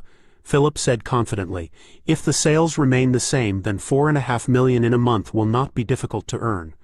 Logan and Philip exchanged glances with a malicious smile. A loud and joyful cry came from the room, which swept throughout the city. The protagonist folded his arms across his chest and asked, "Is he so happy that he does not mind not getting a bonus this month?" Philip was kneeling and tearfully saying, "Please let him not interfere with his fantasies." He looked towards the protagonist and said, "All right." He established the process of purchasing monster meat in Kalia. Logan asked, "Is that true?" "He is a good man." Philip asked, "By the way, has he thought about buying a house in the capital? Considering the living expenses, it would be a good deal." The protagonist shook his head and said, "No, he would be there for a year and a half at most. Until then, they would focus on the Impo Rick. After that, they would have to move, even if they wanted to stay." Philip asked, puzzled, "What did that mean?" Logan replied that he had nothing to worry about. Philip closed his eyes and said, then he asked him to take care of his health so that the business could continue to flourish. His coughing up blood horrified him. Logan said that was why he had been locked in his room for a whole week. Philip asked, was he focused on recovery? When he came, he was always doing something at the table. He remembered how he had looked at the protagonist sitting at the table, puzzled. Logan answered thoughtfully, yes, but there was no need to worry about it. Philip sighed and asked, another secret? The protagonist smiled and thought. He liked that he didn't try to find out more, even though he grumbled. Rick would have gotten to the bottom of his dream for sure. Philip looked at him and asked, is he going home now? Logan said, yes, let him calm the customers until he sends a new batch of info, Rick. Oh, and one more thing, every month, food rations worth 100,000 gold need to be sent to Turson and McLean. Philip shouted in confusion, what does he plan to feed all the inhabitants of those regions? Logan said, enough, they will do this for a year, so let him find a supplier. Philip asked, is he serious? He did not know that he valued his people so much. The protagonist approached the door and thought, does he value his people? He does this because it is necessary. After all, only in a year will the chronic shortage of food supplies in the McLean end. Logan took the door handle and thought, even with the Turson Plains, because of the infertile lands of McLean, they will still go into the minus. He lowered his head and thought, the labor of people is important to his plan, so he can't let them starve. Logan opened the door and said, okay, he has a business, so he will go. Philip asked, what business? He does not have to answer, it is a secret anyway, the protagonist answered. He is a quick learner. After some time, men in tattered clothes were sitting in a dark room. Someone was sleeping on the floor, and someone was looking at the floor with a sad look. Logan was standing near the counter, and the man in the robe said, he wants them to find these people by names and a couple of external signs. And what do you mean he does not know where they live? They'll have to search the entire continent. The protagonist frowned and said, let him just say if they can handle it, he'll pay them handsomely. The man thought about it and looked at the piece of paper. He said, okay. Logan headed for the exit and thought, he knew it would be hard to find them, after all. Even the names he knew could be fake, but there was no other option. The protagonist looked ahead and thought, he had to gather all the independent superhumans at any cost. Those who had achieved such a level in their past lives and would not join any organization. Logan imagined images of people from different elements and thought, each of them would be of great help in the war against the Empire, especially the guy she hired. He stopped and thought, wait, why was he in such a hurry? He was too anxious, even though things were going well in the capital. Logan looked at the sky and said he needed to calm down, there was still time. At that moment the man slammed his hand on the table and shouted, if only. The guy asked the elder to calm down. Clayton hunched over and said, he keeps chasing his followers away. Doesn't he have any other workers? Tower leader, the guy said. Let him calm down, he only came to convey his words. Clayton exhaled and asked, so let him tell you why he called his followers this time too. The guy said, puzzled, well, they will be sent to the countryside in the southwest, to McLean territory, on a 6-month mission. A large black energy began to spread and frighten the guy. Clayton put his hand on the guy's shoulder and said, damn the head of the magic tower, he can't let this happen. It's time to settle the matter once and for all. He was extremely angry and looked ahead. After a while, the protagonist passed by in the large tower. He walked up to the counter where the guy was sleeping, knocked on the table and said, hey. The guy woke up and immediately jumped up. He said, welcome. This is a long-range earth magic spell for the 4th circle. The guy's eyes widened in surprise, and he wondered what business he had. He thought he was an aristocrat, but his suit was too simple. Logan frowned and said he needed a couple of magic scrolls. The guy looked at him and thought, of course a man like that would never come to meet a high-ranking mage. He'll probably buy a bunch of scrolls now, none of which are particularly different from each other. It's all written on his face. The protagonist said, 150 magic scrolls of destruction. The guy asked, puzzled. What? The protagonist, with displeasure, took out a piece of paper, put it on the table, and said, here's his user certificate issued by Cooper Bank. Let him take a look. The guy took the certificate and said, they look 10234. He widened his eyes and shouted, for 1,000,000 gold? The guy lowered his head and started shaking slightly. He said, he'll escort him up. Logan let out a dissatisfied sigh and remained silent. Destruction magic is a long-range earth magic spell for the 4th circle. Depending on the mage's potential, this magic can even bring down a rock, but due to disadvantages such as the time it takes to activate and show signs of use and the fact that it only works on rocks and dirt, it is not used in combat at all. The protagonist imagined 2 men looking at a mountain and talking to each other. The first said, it is shaking. The second sighed and replied, it must be destruction magic. Logan grinned and thought, but it is perfect for construction. He will be able to speed up the development of the mind and at the same time solve other problems. Radios asked him, so he wants to buy 150 destruction scrolls. Logan replied, yes. Radios laughed and said, they haven't had such a generous buyer for a long time. He even began to worry. Radios, great, the head of the Earth Magic Tower, the protagonist thought. Who would have thought that the head of the tower himself would come running? He remembered Radios running and shouting, 150? Where is he? Logan thought.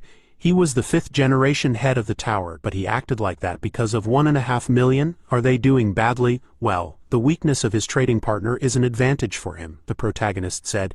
His home, this is the McLean house. It is a small fiefdom in the southwest. He will understand if he has not heard about it. Radios laughed and said, it seems they, in turn, made a mistake. Let him forgive, he will give him a severe reprimand. Logan smiled and answered, no need, it's a trifle. Radios said, he is so good-natured. The guy sat on a chair and thought fearfully, he is finished. Radios frowned and thought, he almost missed this simpleton because of the intern. In peaceful times, earth magic is used only for farming or planting crops with trees. The protagonist looked at him questioningly, and Radios wondered, what kind of aristocrat would spend scrolls on such trivial things? It was precisely such ignorant fools who chattered about the magic tower becoming weaker after he became its leader. Well, although he had indeed spent the budget for this month a little earlier, in any case, it was great that this simpleton showed up. Now he needed to butter him up and shake more money out of him. Radios smiled and said, to be honest, there was one problem. Logan put his hands on the table, frowned, and asked, what was it? Radios said, he must know that to create a scroll of the 4th circle, at least a mage with the 5th circle is required. Nowadays, their tower does not have many such specialists. The protagonist asked discontentedly. So what? The old man widened his eyes and pursed his lips, thinking, this was not the reaction he expected. Still, it was worth checking the ground again, he said. He knows that each scroll is expensive to make. So they couldn't make it in advance. Logan stood up and said, it seems that nothing can be done, and he had planned to buy 150 a month. If they had trouble with that amount, he would just turn to the ruler family's magic tower. Radios stood up, threw himself at his foot and shouted, let him wait, sir, every month. The protagonist looked at him carefully and said, yes, 150 every month. In half a year, he would need 900 scrolls in total. Radios put his hands to his face and looked at him happily. Logan said, but since it is already difficult for them to make 150, they won't be able to handle it in half a year. He had miscalculated. Radios's happy fantasies disappeared in that second. The protagonist walked forward and Radios grabbed his leg and shouted, they can do it, Logan asked. Is that possible? Radios smiled and thought, God, how dirty his shoes are. He said, of course they can do it. Scrolls of the 4th circle cost 10,000 gold each. 150 would cost 1.5 million, and in 6 months the sum would be 9 million. The old man's eyes widened, and he made a face. Suddenly, he began to polish the protagonist's shoes, kissed one of them, and said, this is a very attractive price, but what about finding a mage instead of buying a scroll? Logan asked, what? A mage? He thought about it. Detached mages hate doing dirty work, so they usually sell scrolls. He polished his shoes perfectly, but he would lend him a mage who would cost even more. A mage with the 4th circle would be as effective as 300 scrolls. The protagonist asked, does he have a mage with the 4th circle who would be willing to go to a construction site in the countryside? Radios grinned and bowed his head and said, it seems they did not understand each other. Even he cannot order a mage of such a level. Let him forgive him. The protagonist thought, puzzled. Well, what did he expect? The old man looked at him and said, instead he can provide 9 mages with the 2nd circle and 1 with the 3rd. They are students who have been working as a team on various construction sites for a long time. In exchange, if he reduces the number of scrolls? Logan looked at him carefully and thought, that sounds good. The construction has been going on for a long time, so this will be even better. But what kind of mages specialize in construction? He frowned and thought, arrogant. He would like to see what kind of people they are. After a while, shabby guys with frightened faces stood in front of him. The guy stepped forward and said, he is Grick, a mage of the 3rd circle. They will be under his care. The protagonist looked at them fearfully and said, his name is Logan McLean. The old man smiled and said, so they said hello. Now they can go. The guys turned around and started to leave. They asked me to forgive them. Logan turned around and shouted at Radios, they look like they're about to die. The old man started waving his arms and said, regardless of appearance, they are young employees with a lot of experience in the construction industry. They are real professionals. Logan remembered the guys and thought, They seemed reliable when he looked at them superficially with his senses. Among them are magicians with the second circle, and one with the third. Also, they are in their 20s, and they are already considered talented. And yet, why did he agree to send his students to the countryside? Something was fishy here. The protagonist put his hand to his lips and wondered if he should be tested.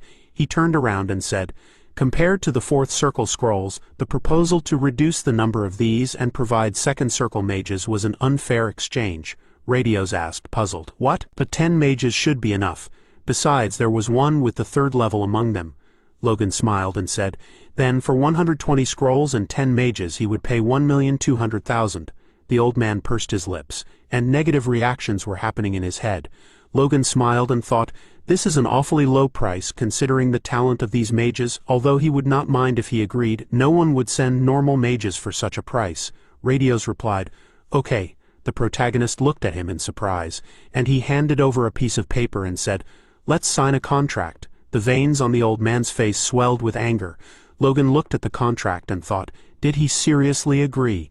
And is he in a hurry? When did he have time to prepare the contract? The ink was not even dry on this one. He knew it. There was something fishy there. Suddenly, Clayton burst into the room and shouted. He heard everything. The head of the tower, he needed to talk to him immediately. His mages tried to restrain him, but to no avail.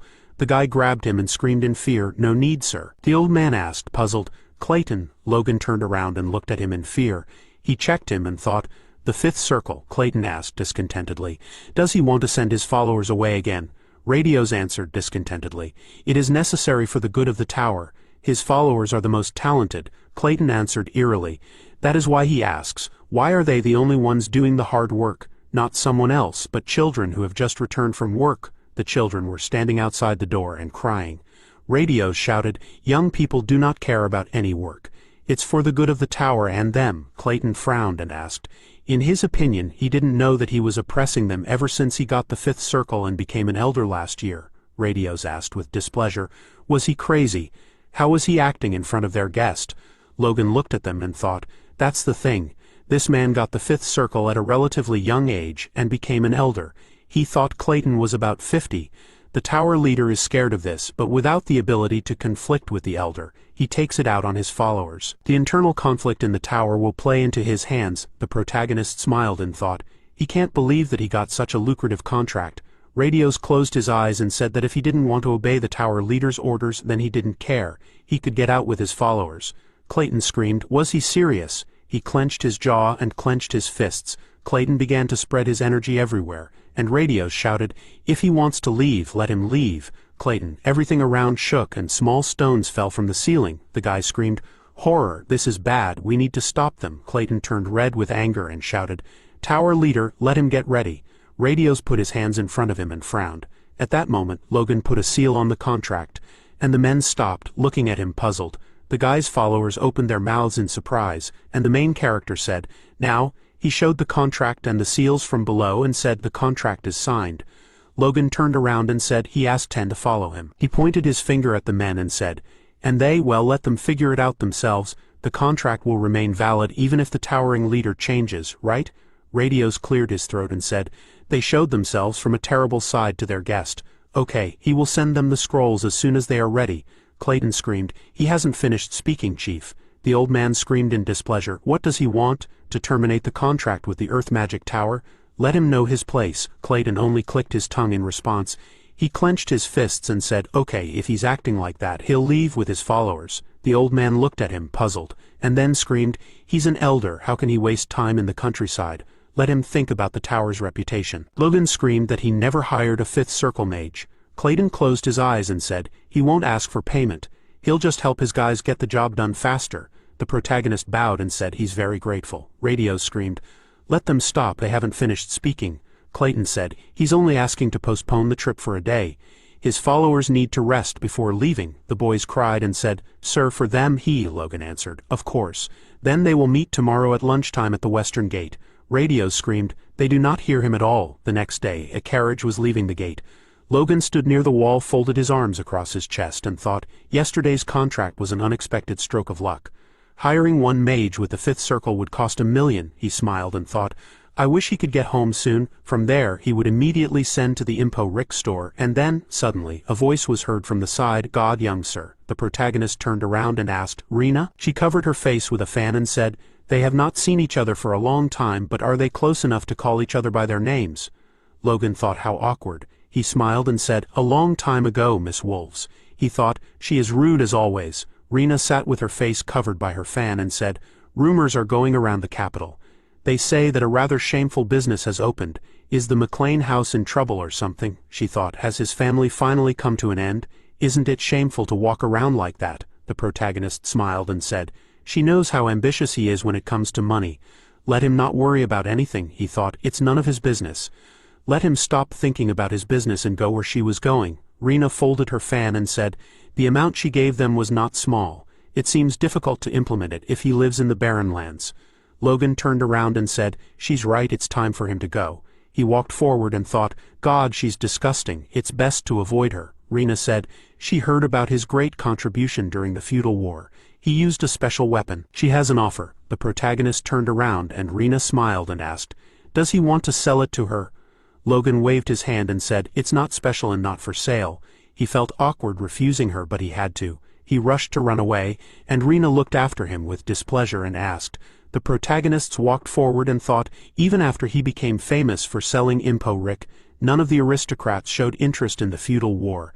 However, Rena, he imagined her image and thought, although no, rather her entire family became interested, and rather quickly. Crossbows are simple, so he hopes to be able to use it a couple more times. Suddenly, his thoughts were interrupted by a voice, Mr. Logan.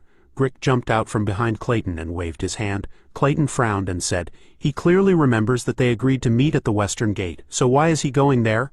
Logan smiled, put his hands on the backpack and said, and that's where they are. He just ran away from someone annoying. Clayton asked, puzzled. What? The protagonist replied, nothing, it's time to hit the road. After a while, the carriage set off along a forest road. In one carriage was Clayton, turned to the window, and next to him sat Grick, looking at him with fear. Logan sat in front of them. Clayton turned around and thought, 3 large carriages were enough to carry 5 or 6 people in each. Besides, the coachman seemed to be experienced. He had spent a lot of money. Clayton turned to the window and said it was not worth the trouble. He had squandered a lot of money. Grick screamed in fear. Sir, Logan frowned and looked away. He thought, well, this was not the first time he had met a very proud magician. He had volunteered to go for free, so it would be easy to butter him up. The protagonist smiled and said, he had an excellent magician with him, so what he had done was quite natural. Clayton folded his arms across his chest and turned to the window. After a while, when it was already dark, he said, it was getting late. They would rest there before continuing on their way. He lit a fire and sat down near the fire, folding his hands in front of him. At that moment, a man with a blade appeared next to him and threw it toward the protagonist, who easily dodged it. Logan asked with his eyes closed, who was there? A guy came forward and said he couldn't believe he dodged it. Very impressive for a young man. He smiled and said he had heard rumors about him in the capital. He made a lot of money selling some medicine, right?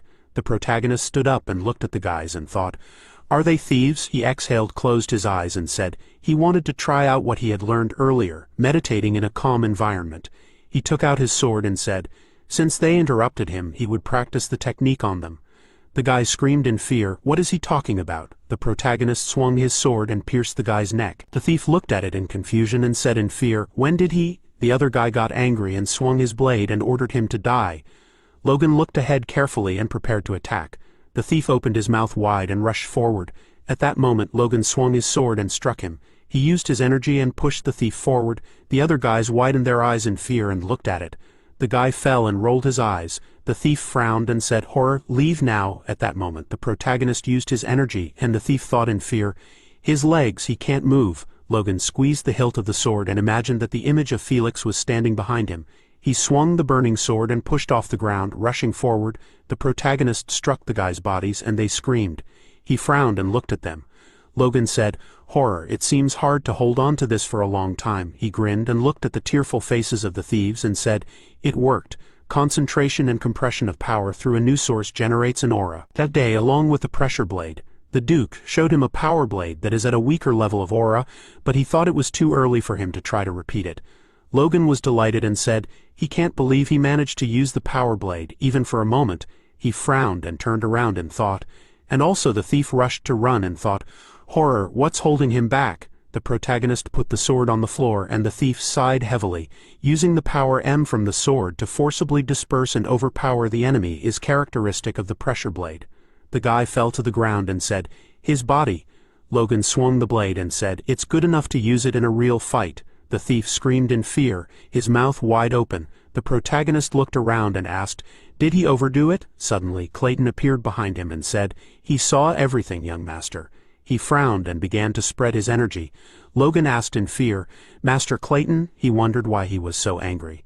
Did he think his attitude toward Steves was too cruel? If he refused to cooperate, he would be in big trouble. Clayton came closer and said, he has amazing abilities, young master. Logan looked at him in surprise, and Clayton said, he knows little about power users, but what he saw was enough to understand how unusual it is that at such a young age he is capable of such a thing.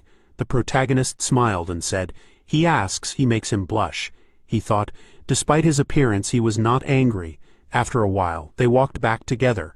Logan glanced at Clayton out of the corner of his eye and wondered if he had deliberately moved away from the camp to avoid being discovered by those who were not his allies. Had he come all this way to look for him? For what?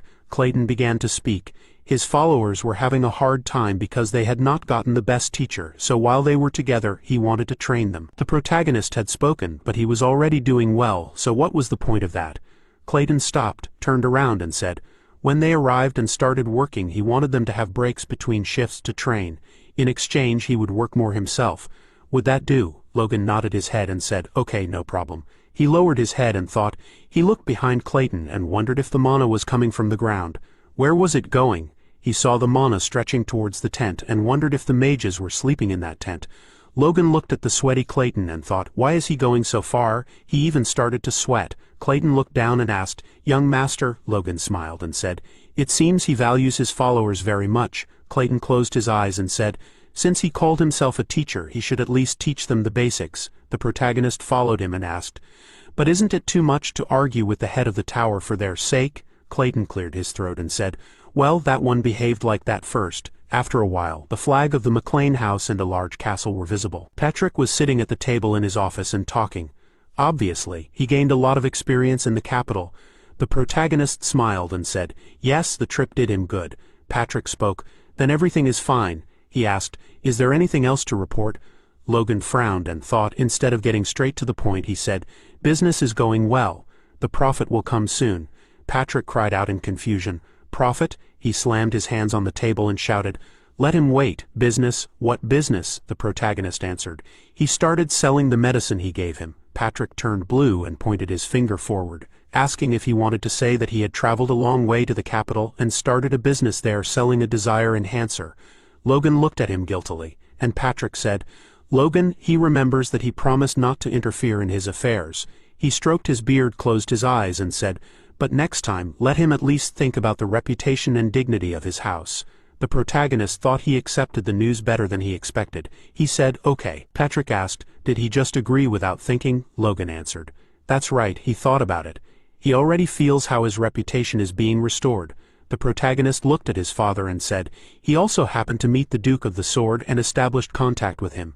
Patrick looked at him in surprise and asked, with the Duke of the Sword? He was talking about Duke Felix Esperanza.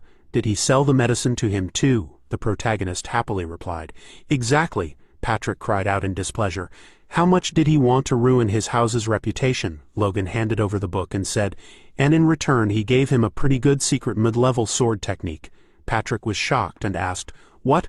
The Sword Duke gave him a full-fledged iron blood sword technique? The protagonist grinned and thought, this is a lie. He wrote the book himself while he was at the Duke's estate. An imperial merchant discovered it in some ruins. It described a mid-level sword technique.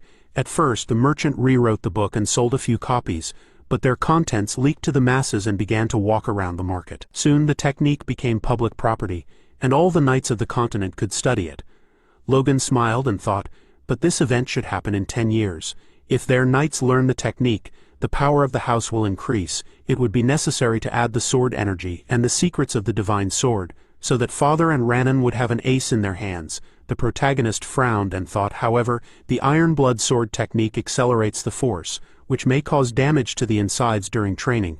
Father would not allow this, so the involvement of the Sword Duke would make him change his mind. Patrick opened the book and said, I see. If they do this, he thought about it, these records are an order of magnitude better than what they have.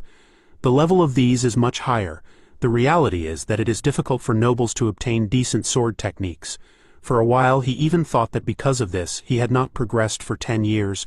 Patrick looked at the book and said, once their knights master this, the average level of the entire order will increase by 30%. How can they repay the Duke for his kindness? The protagonist smiled and said, he also has a suggestion. Patrick said, he must master this to at least repay him in this way.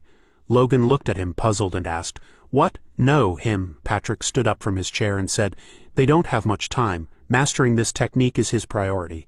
Let him handle the business for now. The protagonist looked at the seal in his hands and asked, what is he talking about? He looked at the seal and wide-eyed thought, is the seal at home? Patrick ran out the door, waved his hand and shouted, let Dwayne help with solving the problems. He will come back as soon as he masters the technique. Thank you, Logan. The protagonist stretched out his hand and said, Father, he has something to tell him. He looked at the seal at home and said, stop. Since he has the seal, his father's permission is no longer required. Great, he will handle all the business while he trains. At that moment, Dwayne ran in and shouted, young master, he heard about his successes in the capital. He asked him to help his family with money. The matter is urgent. Logan asked the question, didn't they receive money after winning the war, and why is he barging in here as if it were his room? Dwayne screamed. That amount was not enough to maintain 2 fortresses. The protagonist covered his ears with his hands and said, how noisy, Dwayne continued to scream. Because of the war, their workforce decreased.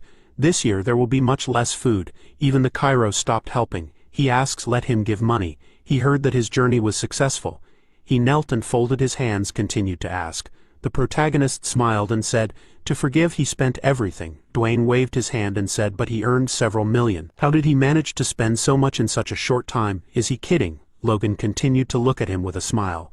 Dwayne raised his eyebrows and said, come on, this is not funny. He sweats in fear and asks, really? The protagonist nodded his head in response and smirked.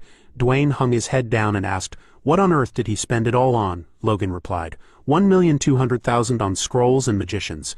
He also bought building materials and food to support their people. There was nothing left, Dwayne asked, puzzled. Magic scrolls, building materials, and food?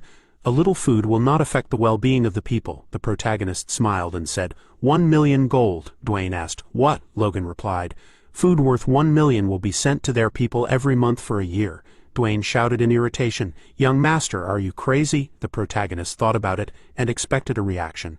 His opinion of him did not change much after he became a war hero. He looked down at Dwayne and said, he's sane. That's enough to feed the people, right? Dwayne said, well, yeah. What about the building materials and the magic scrolls? Was he going to build something? Logan said, they built a dam. 2 weeks later, a notice was posted saying they were calling for labor. Those at McLean Keep at the East Gate, and those at Turson Keep at the West Gate. As Turson kept, the old man frowned and said, it's finally happened. The aristocrats are exploiting them to the fullest. As McLean kept, the man asked, puzzled, a call for labor after the busiest farming season? If he went, his children would starve to death, the man with the baby in his arms said. They barely made it out of the battlefield alive, and now the feudal lord is trying to finish them off himself. He clenched his jaw and asked, do they have a choice? Either die during the escape or work or die of hunger. Death will overtake them in any case. What will they say? The people grabbed their work tools and said, they have no other choice. It is better to take everything into their own hands. They went forward and thought and attacked the feudal lord. After some time, a voice sounded near the gate where the townspeople were crowded, which asked, is everyone here? The guy looked at the old man and asked, are they going to do this? The old man answered, they chase them like dogs, stuff them with grass for dinner while they live happily. Someone asked, with such several people, is it worth starting a fight, right? The guy looked at the old man and swallowed saliva, saying, he is right. It is better to take advantage of the opportunity. He squeezed the handle of the tool and shouted, and pull out all the terrible aristocrats from there. The gate began to open, and the townspeople shouted, the gate is opening. Knights were riding towards them on horseback. One of them ordered, prepare for the distribution. Each horse had a cart with boxes.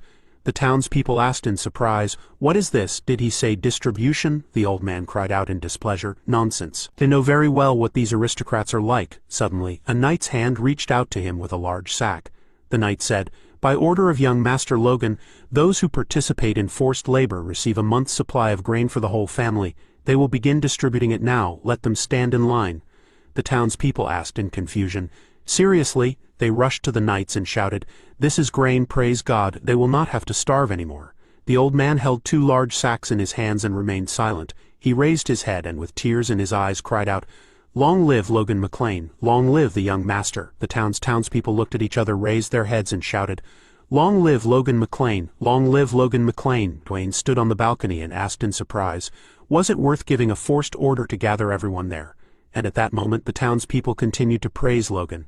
Dwayne said, "They could have just asked them to come." The protagonist looked down and said, "Then not even a fourth would have shown up. They don't trust aristocrats. Aristocrats consider their people property, and those who have feelings fulfill their duty to protect them." But having lived as a mercenary in his past life, he realized that for the common people, bad aristocrats differ from good ones only in who takes more from them. Logan said, "Even his father thinks more about knights than about people since he considers them the strength of the nation." He looked down and said, "Therefore, despite the lack of budget, he kept the knightly order of 50 people. Let him think for himself what people think of them." Dwayne cleared his throat and said thoughtfully, "Well," protagonist said, "he forced them to come and see for themselves how he treated them so that they could be sure." He turned to Dwayne and asked, "Why is he looking at him like that?" Dwayne smiled and said, "He was just surprised. He never ceased to amaze him. It was time to get used to it." Logan grinned and said, "Not to be stupid. As long as he trusted him, he would be able to move forward with the construction." Dwayne clenched his fist and shouted, "No, he was asking him to think it over again. Why would he spend 2 million gold on this venture? And is it even possible to complete it?"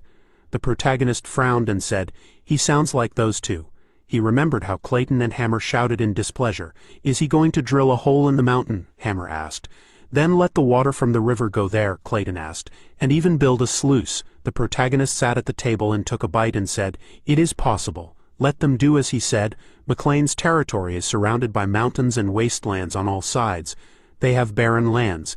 Even the low mountains to the north block the Luther River from flowing south." He cut off a piece of juicy steak from the meat and said, "So they will drill a huge hole in the northern wild mountains so that the river water can pass through them." Hammer frowned and said, "It would be more convincing to tell them to dig under the mountain." The protagonist ate a piece and asked, "God, let him listen to him." "Okay." He imagined a mountain and said, "They will make a tunnel 20 meters in diameter with an exit directly to the river at ground level, which will serve as a sluice. This method is used in the West and is called a reservoir." He frowned and thought, "In fact, this method of controlling the flow of water will become popular in history in 20 years. He does not know the principle of operation, but he has a dwarf master and a magician with the 5th circle with him." Logan wondered, if they succeeded, they would turn the wasteland in the west of their territory into an arable plain. Clayton folded his arms and said, "But even so," Hammer said, "you need to choose a place carefully. The condition of the land is important, and you also need to consider the water level and the canals." Clayton arched his eyebrows and looked at him questioningly, and Hammer said, "For the tunnel not to collapse, the structure must be in the form of an arch, and the help of magicians will also be needed." Clayton whispered, "Let him wait. Dwarf, is this possible to implement?" Hammer cried out in fear. "Oh," he spoke out loud. The protagonist raised his glass of wine and asked, "So it is possible?" Hammer looked around puzzled and said, "He already has a lot of work. Now they have just started digging." Logan said, "That's why he prepared magic scrolls and magicians." He crouched in Hammer and said, "Let him choose which mountain is suitable for them." "Okay," Hammer said. Oh my, he knew something was wrong since he treated him to delicious food for no reason. Clayton frowned and wondered if they could handle it. After a while he stood near the mountain and created his energy. The builder asked in surprise, "Wow, is this magic?" Another asked, "They will be safe, right? Since the young master is there, everything will go smoothly." The protagonist stood next to Hammer, who put his hand to his lips and shouted, "Hey, magician, if he is ready, let him begin." Clayton put his hand to the mountain and began to spread energy. At that moment a powerful wind stream appeared and he screamed. The guys began to run away and shouted, "Be careful, everything is falling." Large pieces of stone fell near Logan and he stood motionless. Hammer widened his eyes and shouted, "He asked to be careful, why show off your power there? God, so much dust." The protagonist thought, in addition to strength, people can master such supernatural energy as mana. He looked at the mage and thought, in his past life he could only barely feel it, but now he felt it. The power of the earth emanated from the mana circle in his heart, drawing the same intricate patterns over and over again, stimulating the stone wall. Logan smiled and thought, He can't believe he's seeing this with his own eyes. Did the core of power crush his senses? Clayton turned slightly and said, "Let him look carefully, sir. He isn't finished yet." The protagonist looked up in surprise. He looked at his palm and thought, this is it, another spell. The mage extended his palm forward and then clenched his fist, and a huge pile of stones began to align. Logan's eyes widened in surprise, and said, he collected the fragments together. A huge stone block formed above him, and Hammer hid behind his back. The protagonist asked in surprise, "Is this a golem?" A huge stone monster appeared in front of him. He looked at it with admiration and said, "It's amazing that you can create a golem of this size without tools." He thought, if he can make a couple more, they will not only complete the construction faster but also perhaps increase the combat power. The protagonist looked towards Clayton, behind whom stood the stone monster, and said, "Mr. Clayton," he asked. "What is it?" Logan grabbed his hands and asked, "How many more golems can he make, and can his students do this?" Clayton answered, "Yes, they can create golems. They have their school for creating golems in the magic tower of the earth," the protagonist happily asked. "Really?" Clayton answered, "but there is one problem. The spell formula for creating a golem core is only available from the 5th circle, so the students will need mana stones, but even so, their golems will be very small and weak." Logan thought discontentedly. Mana stones, the same mineral as orichalcum and mithril, imbued with natural mana energy, which makes it rare. It cannot be created artificially. It is quite expensive, as it is more often used to assist in spells or to create artifacts, the protagonist thought. Mana stones are not economically viable, but in times of war, money is not important. If you can win this by spending a little money, then it will be good. Logan asked, "Will this golem become stronger with mana stones?" Clayton answered, "Yes, the speed and strength of this one will increase, and it will last longer." The protagonist imagined the stone golem running after the knights and striking them. Clayton said, "But of course, since he is the 5th circle, he will need a mana stone of the highest quality." Logan imagined himself in shabby clothes and thought, bad end. He was despondent, and Clayton said, "Even so, for the spell of the 2nd circle golem, a low-level stone is perfect." He wondered why it felt like he needed to explain everything to him. He said, "It could last 24 hours, being several times stronger than a normal person." Logan put his hand to his chin and thought, a low-level mana stone costs as much as a piece of gold. The cost-benefit ratio is too bad, but for a short war like the last one, it would be extremely useful. The protagonist imagined the golem destroying everything around it. Clayton looked at Logan's concentrated face with a puzzled look. He exhaled and said, "If he were not a member of the magic tower?" the protagonist asked. "Pardon," Clayton said. "To forget," after a while, Dwayne said in fear. "A monster." He looked at the golem breaking stones and trembled in fear. Dwayne screamed, "A monster is destroying their land." The protagonist frowned and said, "He already said it, not destroying but digging a tunnel," Byun said in fear. "Lord," he rushed to run away and said, "He must report everything to him." Logan turned around and said mockingly, "Oh my God." He looked at Hammer and said, "Hammer, let him take all the workers to the water channel. There is no point in leaving them to make a tunnel. The monster is enough." Hammer turned around and shouted, "Hey, them, stop being afraid like little children. Let them gather their tools and go there. They are making 3 structures. The first is a tunnel and a dam. The second is a water channel that will bring water from the river to every corner of the wasteland. The third is a cave. There have already been results. While he was in Grand since the workers did this first." The protagonist folded his arms and thought, after returning from the capital, he was busy building the dam, so he could not follow the development of the cave. "I should drop by tomorrow and take a look." The next day, Logan arrived at the cave and saw the workers. He was standing all dirty and unhappy. Logan asked, "Hammer, haven't they met before, about 6 frames ago?" Hammer asked, "What is he talking about?" He clenched his fists and asked irritably, whose fault was it that he had to run back and forth from the mine to the water channel? He threw the piece of paper on the floor and screamed, "Oh, he can't do this anymore. Let them just kill him." Hammer fell to the floor and started to beat his hands and feet. He asked, "Can he rest?" "Let them tell him the work will stop if he's not around. Why should he carry everything on his own?" Logan looked at this with bewilderment and opened his mouth. The guy screamed in fear. Hammer lost his temper. "Let them calm him down." The protagonist put his hand on his shoulder and said, "Hammer." He looked at him a little shyly with tear-stained eyes. Logan smiled and said he understood him, every word of his. "He's doing great. That's why he'll be doing all the organizational work from now on. Let him use this opportunity to report to him on the progress of the work." Hammer asked discontentedly, "What?" He stood up and shouted in irritation. He was trying to dump all the responsibilities on him. The protagonist clicked his tongue and answered, he saw through it. He held out his little finger and said, but he promises when everything is ready, he can rest as much as he wants. Hammer put his hand in front of him and asked, what? He shouted.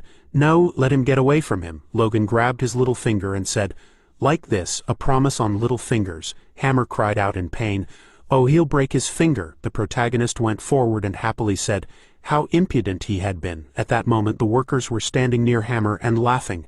Logan thought, now the mind will be developed faster than in his past life. He is not sure about the dam, but he smiled and thought, no, everything will work out, it must. After a while, the protagonist was sitting at the table in front of the purple ball and listening to what was being said to him. The building materials will be delivered without any problems. They also easily came to an agreement regarding lumber for 100,000 gold a month, Logan answered. I see, good. Philip happily said, when they develop the mine and clear the land, the territory will be completely transformed. I should visit him one day. The protagonist looked at him carefully and said, yes, let him come next year. Philip said, next year. Then I wonder why, but he won't answer right. The protagonist answered. There is a rumor that the ruling family has a problem. Philip asked, what kind? Logan answered. He heard about it in the house of the Duke of the Sword. He doesn't know the details, but it seems serious. Let him try to scout the situation while he is busy with business. Judging by the memories from the past life, the king will suddenly die next winter, and a civil war will begin. But the information that he, a low-grade mercenary, had may be irrelevant. If the death is sudden, then everything will happen as in the past life. Otherwise the time frame will change, the protagonist thought.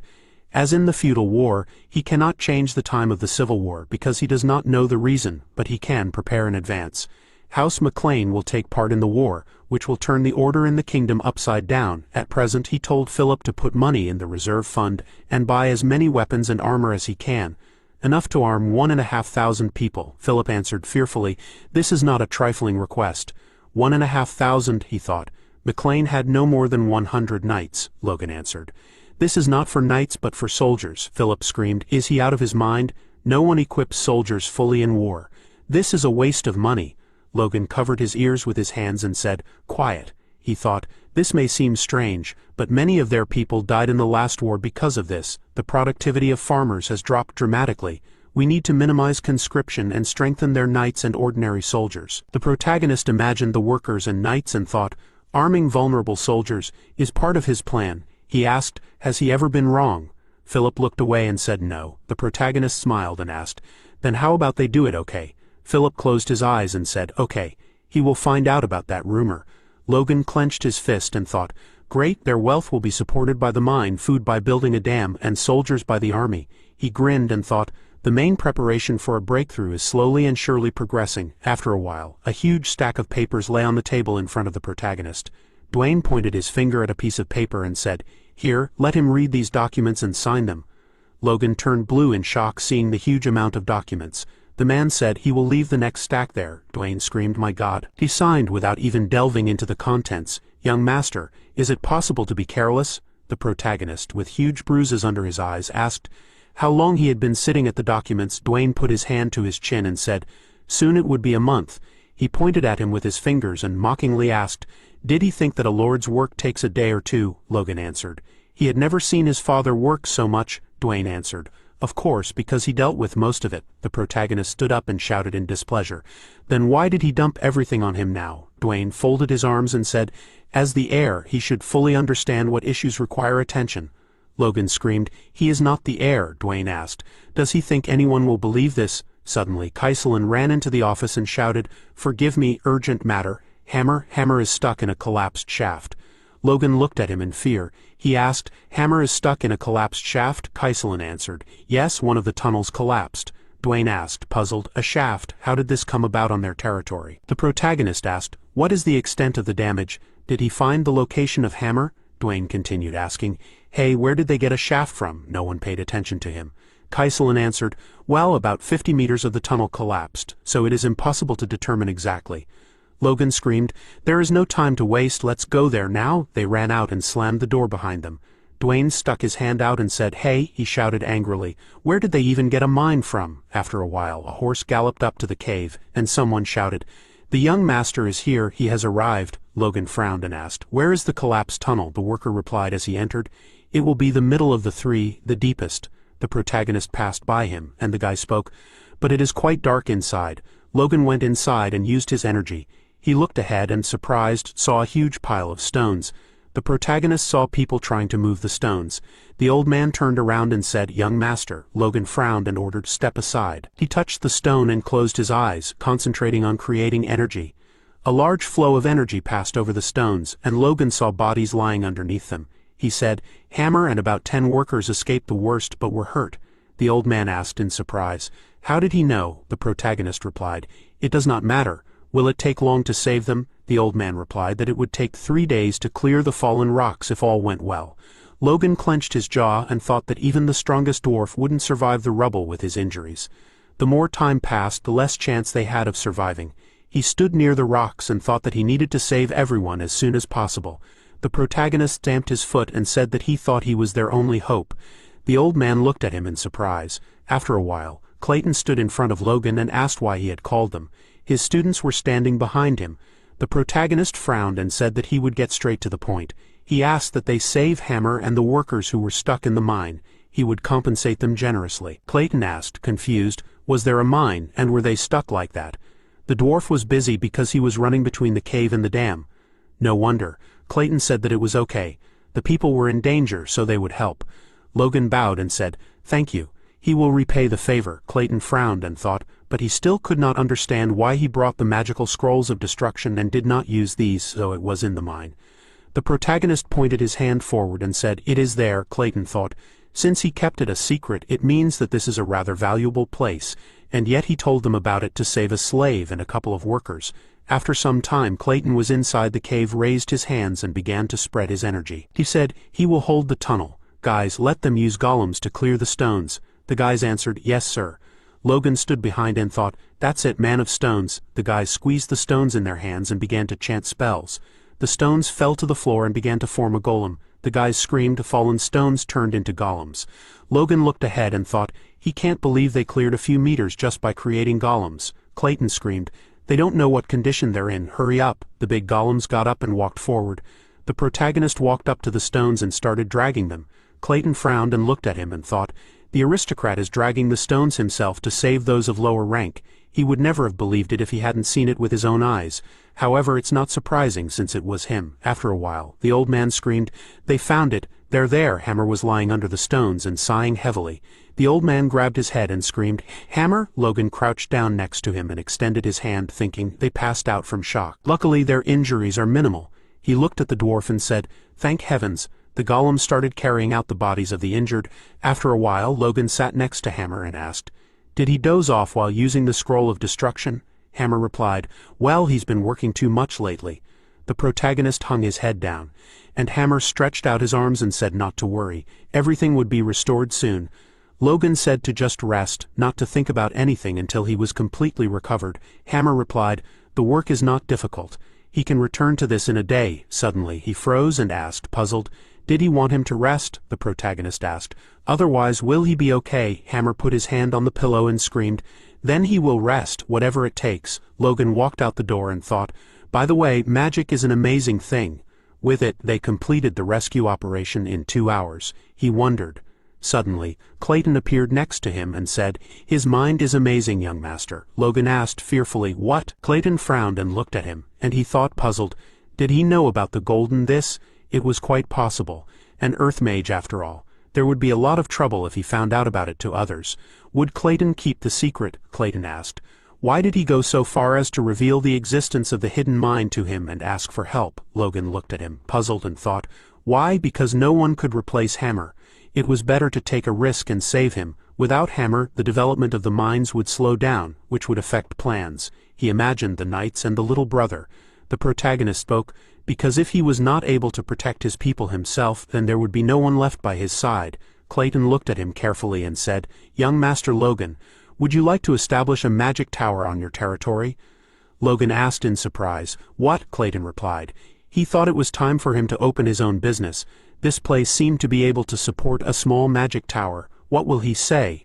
Logan realized he didn't seem to be joking. a magic tower on their territory. Logan shouted enthusiastically, "That would be amazing. Would his students move in? How much support would he need?" Clayton replied, "Of course they would stay with him. As for support, let him just provide them with everything they need. He trusted him and his abilities, Master Logan." The protagonist looked at him happily. At that moment, Hammer came out and asked, "Did he hit his head to Master Mage trust him?" Logan said, "Hammer, let him go rest." A week later, when Hammer recovered, he said, "Now he is fully recovered and ready to restore the tunnel. He will try to compensate for the delay." Logan replied, "Okay, good luck." Hammer turned around and walked out the door. At that moment, Dwayne opened the door a little and said, "Young master, it's time for him to tell him about the mine." Logan told him to come in. He thought it was a ghost. Dwayne screamed when he secretly started developing it, and why didn't he tell him? Logan ruffled his hair and replied, "Forgive me, it slipped my mind," Dwayne asked, puzzled. "It slipped my mind, how is that possible? Why did he hide the mine so carefully? Is there iron or copper?" "A lot," Logan replied. "There's gold in it," Dwayne said. "Stop joking.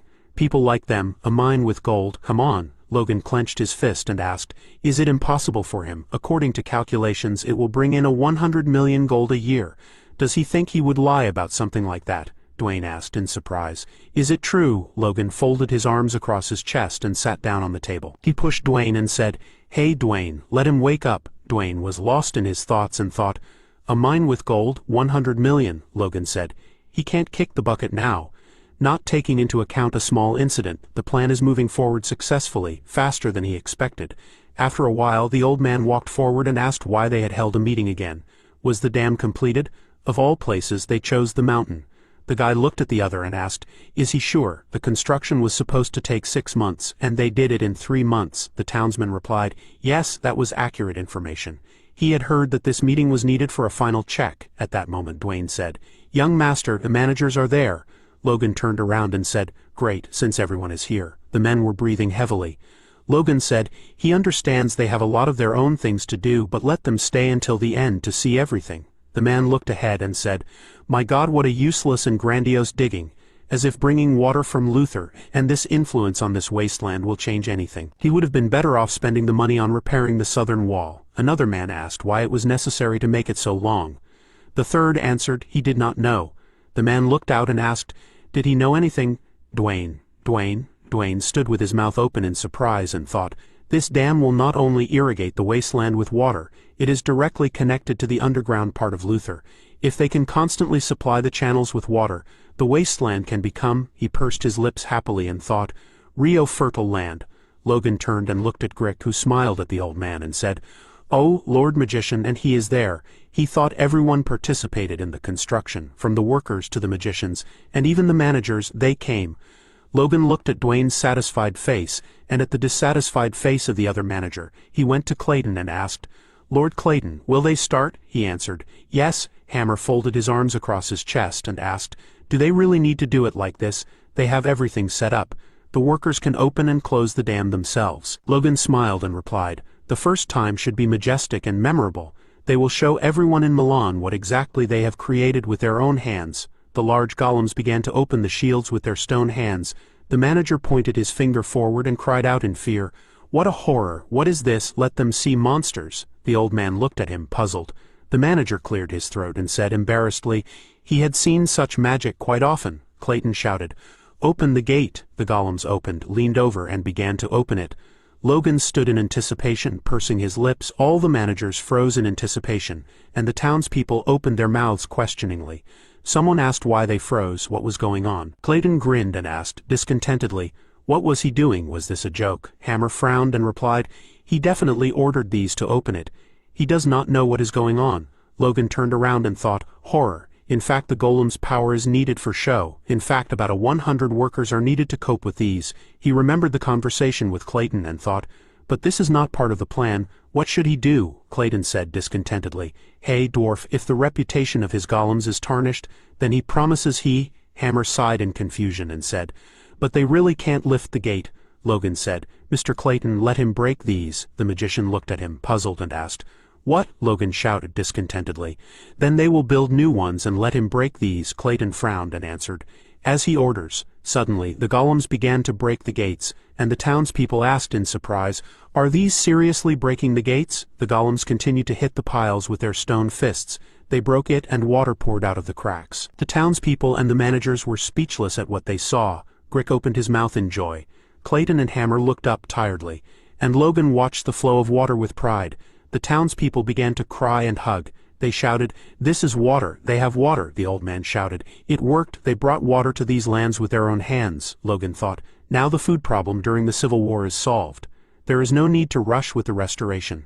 Next spring they will take up farming. Suddenly a heavy hand fell on his shoulder and he was scared. Dwayne, in tears, hugged Logan tightly and he asked, "Dwayne," he cried and said, "Young master, he was very wrong. Let him forgive him." Logan smiled and answered, "Nonsense, why is such a big man like him crying?" Suddenly he turned to the side questioningly. Hammer asked, displeased, "How long will it take to rebuild the gate?" Clayton folded his arms and replied, "Don't worry, he'll help." Logan walked up to them and replied with a smile on his face, "They don't need it urgently, so let them rest for a week. After that, they'll finish working in the mine and have another long weekend." Hammer looked at him happily and asked, "Really?" Logan smiled and answered, "Of course." He thought about it because after that, they'll have work to do again. Many farmers will come to cultivate the fertile lands, but it will be difficult for them to travel there every day from the city. So they will build a new village where they will settle. Logan said, "Hammer, he's great at building." He thought, "No, wait, that's not how to ask him." Logan said, "Hammer?" He turned around and asked, "What?" Logan asked. In his opinion, even he has trouble building, right? Which makes sense. He's never heard of Darf being good at it. Hammer got really angry and shouted loudly, "What is he talking about?" The creation of weapons was supposed to prove to him that gnomes are the best in this field, Logan thought. Got caught, he said. "Ah, really impressive. He respects Hammer." Hammer smiled and said, "He can praise him, but he will not give him anything." "And why did he suddenly start talking about construction?" Logan smiled and answered, "Well, he was just curious. Do not pay attention." He waved his hand and thought, "Let him rejoice, rejoice, Hammer." He turned around, and Logan looked at his back with anticipation. He thought, after all, soon he will have a frightening experience of building houses. After a while, Logan ordered to listen when they gathered to open the floodgates. He made 2 promises to the workers. First, anyone can own the flat lands of McLean. Secondly, they will receive tenant rights worthy of their employment. The tax will be only 30%. Logan looked at the happy faces of the townspeople and then looked away at the managers who asked, "Will their lands really change? If he announces this, even the vassals will not object." 4 weeks later, autumn has come, and Logan said, "Wow, what to expect from Hammer." He sat at the table and carefully studied the plan. He said, "Just think, he has already finished the layout of the city and modeling the houses." He knew that he chose the right gnome. Rick looked at him, and with a smile on his face said, "This is amazing." He did not expect him to take on the job when he came to him a couple of weeks ago. Logan remembered the conversation with Hammer and said, at first Hammer hesitated, but as soon as he started, he showed excellent results. The roads will intersect and the distance between the houses will remain the same. Each section will have common wells and toilets. Outside the city, there will be a sewer to get rid of garbage. Logan thought. He described the layout of the city he saw in his past life as accurately as possible, and now they will be able to successfully establish the largest settlement, the city of McLean. Suddenly he looked ahead and thought, now the goal is to have the inhabitants of their territory. He looked at the stretching dark energy and thought. Logan looked at Rick and asked, why he smelled bad. Let him go. Rick cried out in displeasure. All because of him. He frowned and said, why in general is the medicine in such high demand? If not for it, he would not have to suffer so much. Suddenly Dwayne ran into the office and shouted, young master. Logan asked the question, will he ever knock? Dwayne asked, is this his office? Something else is important now. Hammer, this gnome, he beamed and shouted. Just sent a message that you can start developing a mine with gold. After a while, Hammer showed small pieces of gold and said, these are rare gold nuggets from a cave. Usually you have to get it in small quantities from mineral, but they have already found such specimens. Logan and Dwayne looked at this with tears in their eyes. Logan gave a thumbs up and said, great job. Dwayne kissed Hammer on the cheek and asked, oh my God, how did they get this lucky guy? Hammer tried to push him away and said, thank you, can he rest now? Logan asked. But how much can they dig? Hammer said, puzzled. He thought about a ton a month. Even by a conservative estimate, the mine would last for 10 years. Can he go rest already? Logan spoke up. But they had just started building the city. They would need more crossbows, and the knights also needed new weapons. Will he be able to organize it? Hammer grabbed his head and fell to the ground. Dwayne leaned over him and screamed, oh my God, their treasure. Logan put his hand to his chin and thought, they still have a lot of work to do. Hammer really should rest. Maybe they should hire another dwarf. Later, he folded his arms and said, "Okay," as he promised he'll give him a break. "But a whole month? That's not much," Hammer screamed loudly. He ran away and shouted, "Sir, don't let him look for him. He's going to sleep for a whole month," Logan asked, puzzled. "What's wrong with him?" As his strength awakened, Dwayne was on his knees and screaming loudly. He said how fast he was despite his short legs. Logan turned around and asked, displeased, "What again?" Dwayne was crying and screaming. 100 million gold, a ton of gold a month. That's 100 million gold a year. They're saved, no more worries. The Cyros can choke on their money. Logan thought about it. He was crying harder than when the dam was opened. He smiled and asked, "But he understands that the mine belongs to him, right? Not to his family?" Dwayne looked at him grimly. Logan replied, "Of course he would give 30% as a tax." Dwayne exhaled, then began to rise. He said he trusted him to handle it. After all, the dam project had been a success. All his decisions had been right so far. He trusted him. A stingy tear fell from Logan's eye, and he wondered if he had accepted his statement so readily. He said, but of course he would have to make sure the workers kept their mouths shut. If word got out about the mine, Befers, Kalia, and Margraves would be a pain in the ass. Dwayne bowed and replied, he would take care of that. Logan replied, okay, he thought. How unusual. His father would be a problem. He had done a lot of his own work while he was away training. A week later, Patrick was standing near the dam, watching the water flow. Logan came up behind him and thought, "Father." He turned around, and he thought he had become a professional knight. After all, this was what he expected when he passed on the iron blood sword technique to him. But he never thought that his skills would level up in 3 months. Although there had been no progress for more than 10 years before that, Patrick turned away and said, Logan, he had done a lot during his absence. Logan said, well, if he had heard of his plans. Patrick crouched down and put his hand in the water and said, just think, water had appeared in this wasteland. It was true. Patrick looked at the water in his palm and said, it was true. Both his level advancement and the transformation of this land, it was all thanks to him. Logan, he was much better than him. Logan was slightly embarrassed, and his cheeks turned pink. He said, these were just recent achievements. Patrick replied, no, what he had done in 3 months succeeded all his contributions in 30 years. He was blessed with a son like him. Thank him. Logan put his hand on his heart and said, Father, Patrick interrupted him and said, he supposes he can trust him with the affairs of their house now while he trains the knights himself. Logan asked, what, he didn't plan on becoming a lord? Patrick looked away and asked, he knows what he learned during his training. He's aged. Although he managed to master the basics of the iron blood sword technique, the secret technique is completely beyond him. If he had taken up learning it in his youth when his power had just awakened, everything would have worked out. Patrick remembered himself in his youth, but with his current strength, which had formed its own specific flow over so many years, he wouldn't even be able to create a core. Since he had given up, he thought that his and Ronian's time had come. Patrick put his hands on Logan's shoulders and said, but thanks to this he was finally able to break through the barrier that had hindered him for so many years. Now it's time for him to retreat and train those who will open the way for him. Logan looked down, nodded his head, and said, okay. He thought about it. Since he was saying that, he had no choice. Patrick turned around and said, it's his turn now. Let her help Logan fully fulfill his role. Marion began to approach them from afar. She lowered her head, and Patrick pushed Logan and told her to step. Logan approached her, and she said, his achievements are enough to see him as a reliable heir, the first young master. She previously wished success only for Ronian and therefore fought with him. Logan lowered his head and said, to forgive. Marion replied, he does not need to apologize. Rather, he needs it. He has already apologized before. Although she could not accept it, it is all her stubbornness to blame. She hopes that he will show generosity and understanding. She heard that he is teaching Ronian the art of the sword. Logan smiled and answered, yes, perhaps it is because of his genius, but in just a week he has created a core of power and has already mastered the first form. Marion smiled and answered, she has not seen him as happy as he has been recently, for many years. She asked him to continue to take care of him. He will always be his little brother, young master. She turns and says, well, it's time for her to go now. Logan looks after her and shouts, parents don't have to use honorifics when addressing their children. Marion stopped, and the main character said, from now on, he asks her, let her speak to him without formalities, like in childhood.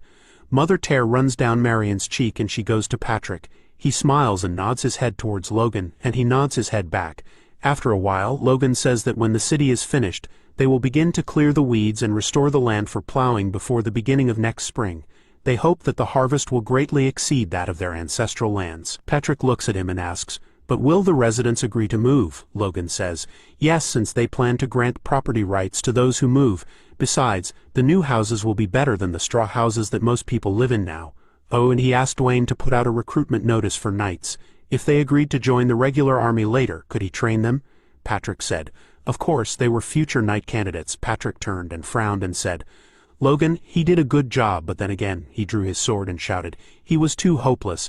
Since when did they have 2 knight orders? Logan thought.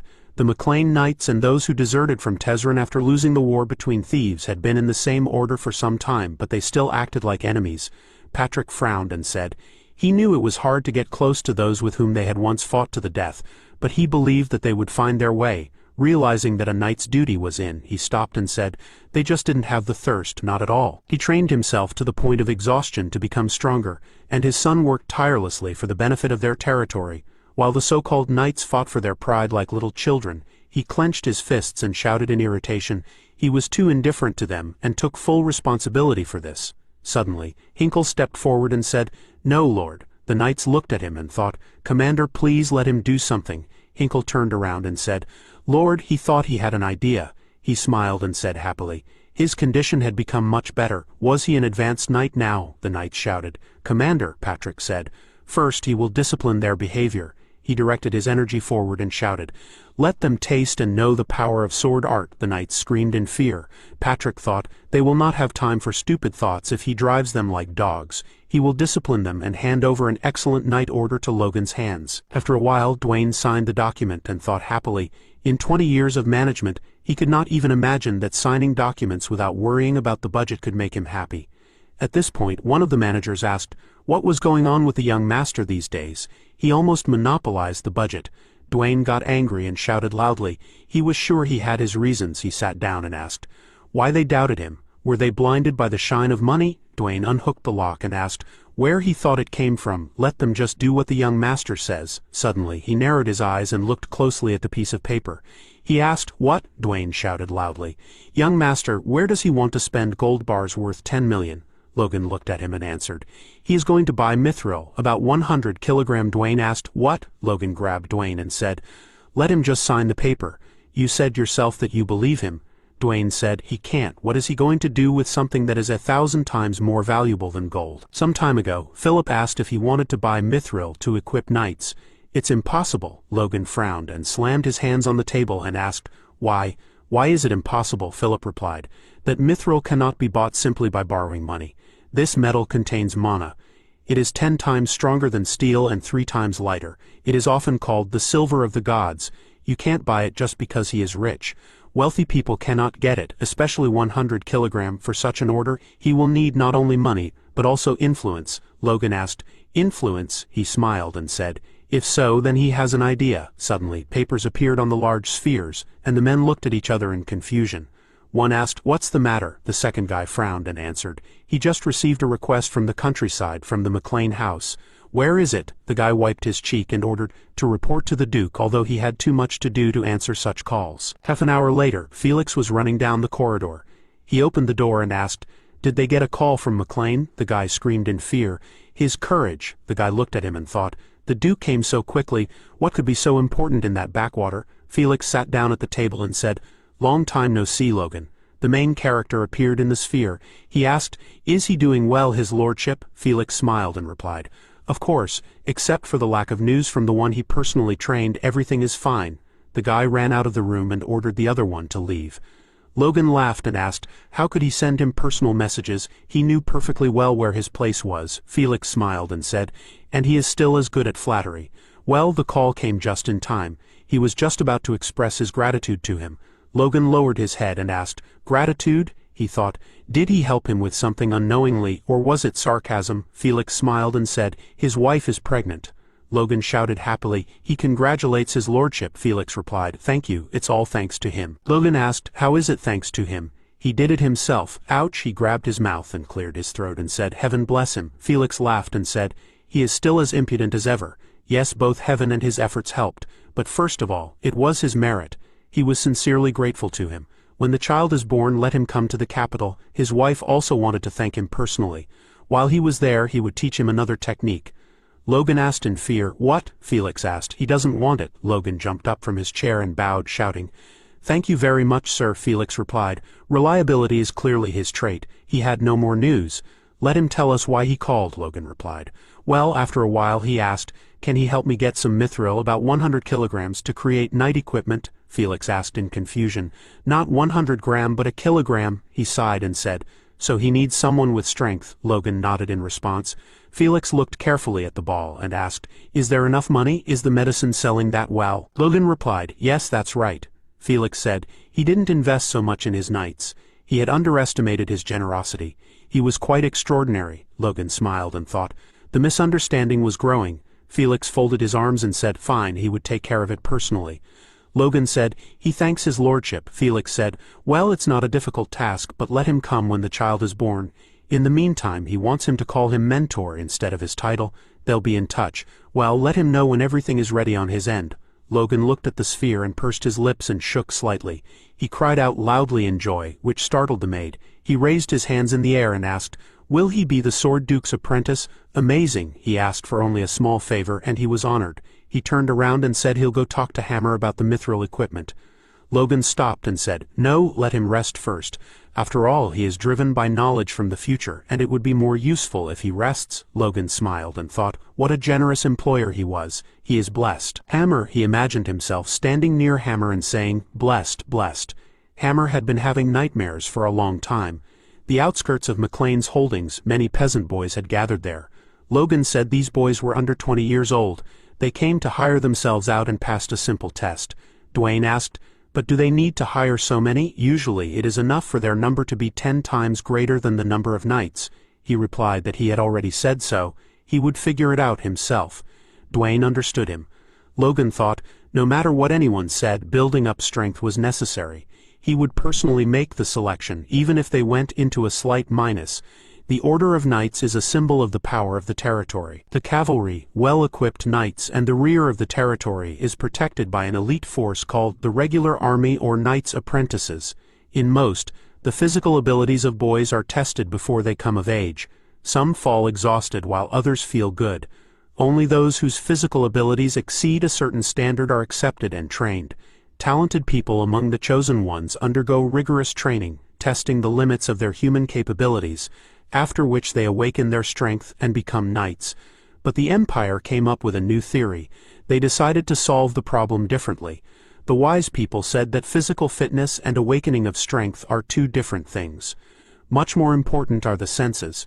With this theory, the Empire used the overwhelming power of 50,000 knights in the war. The knights fought to the maximum of their abilities.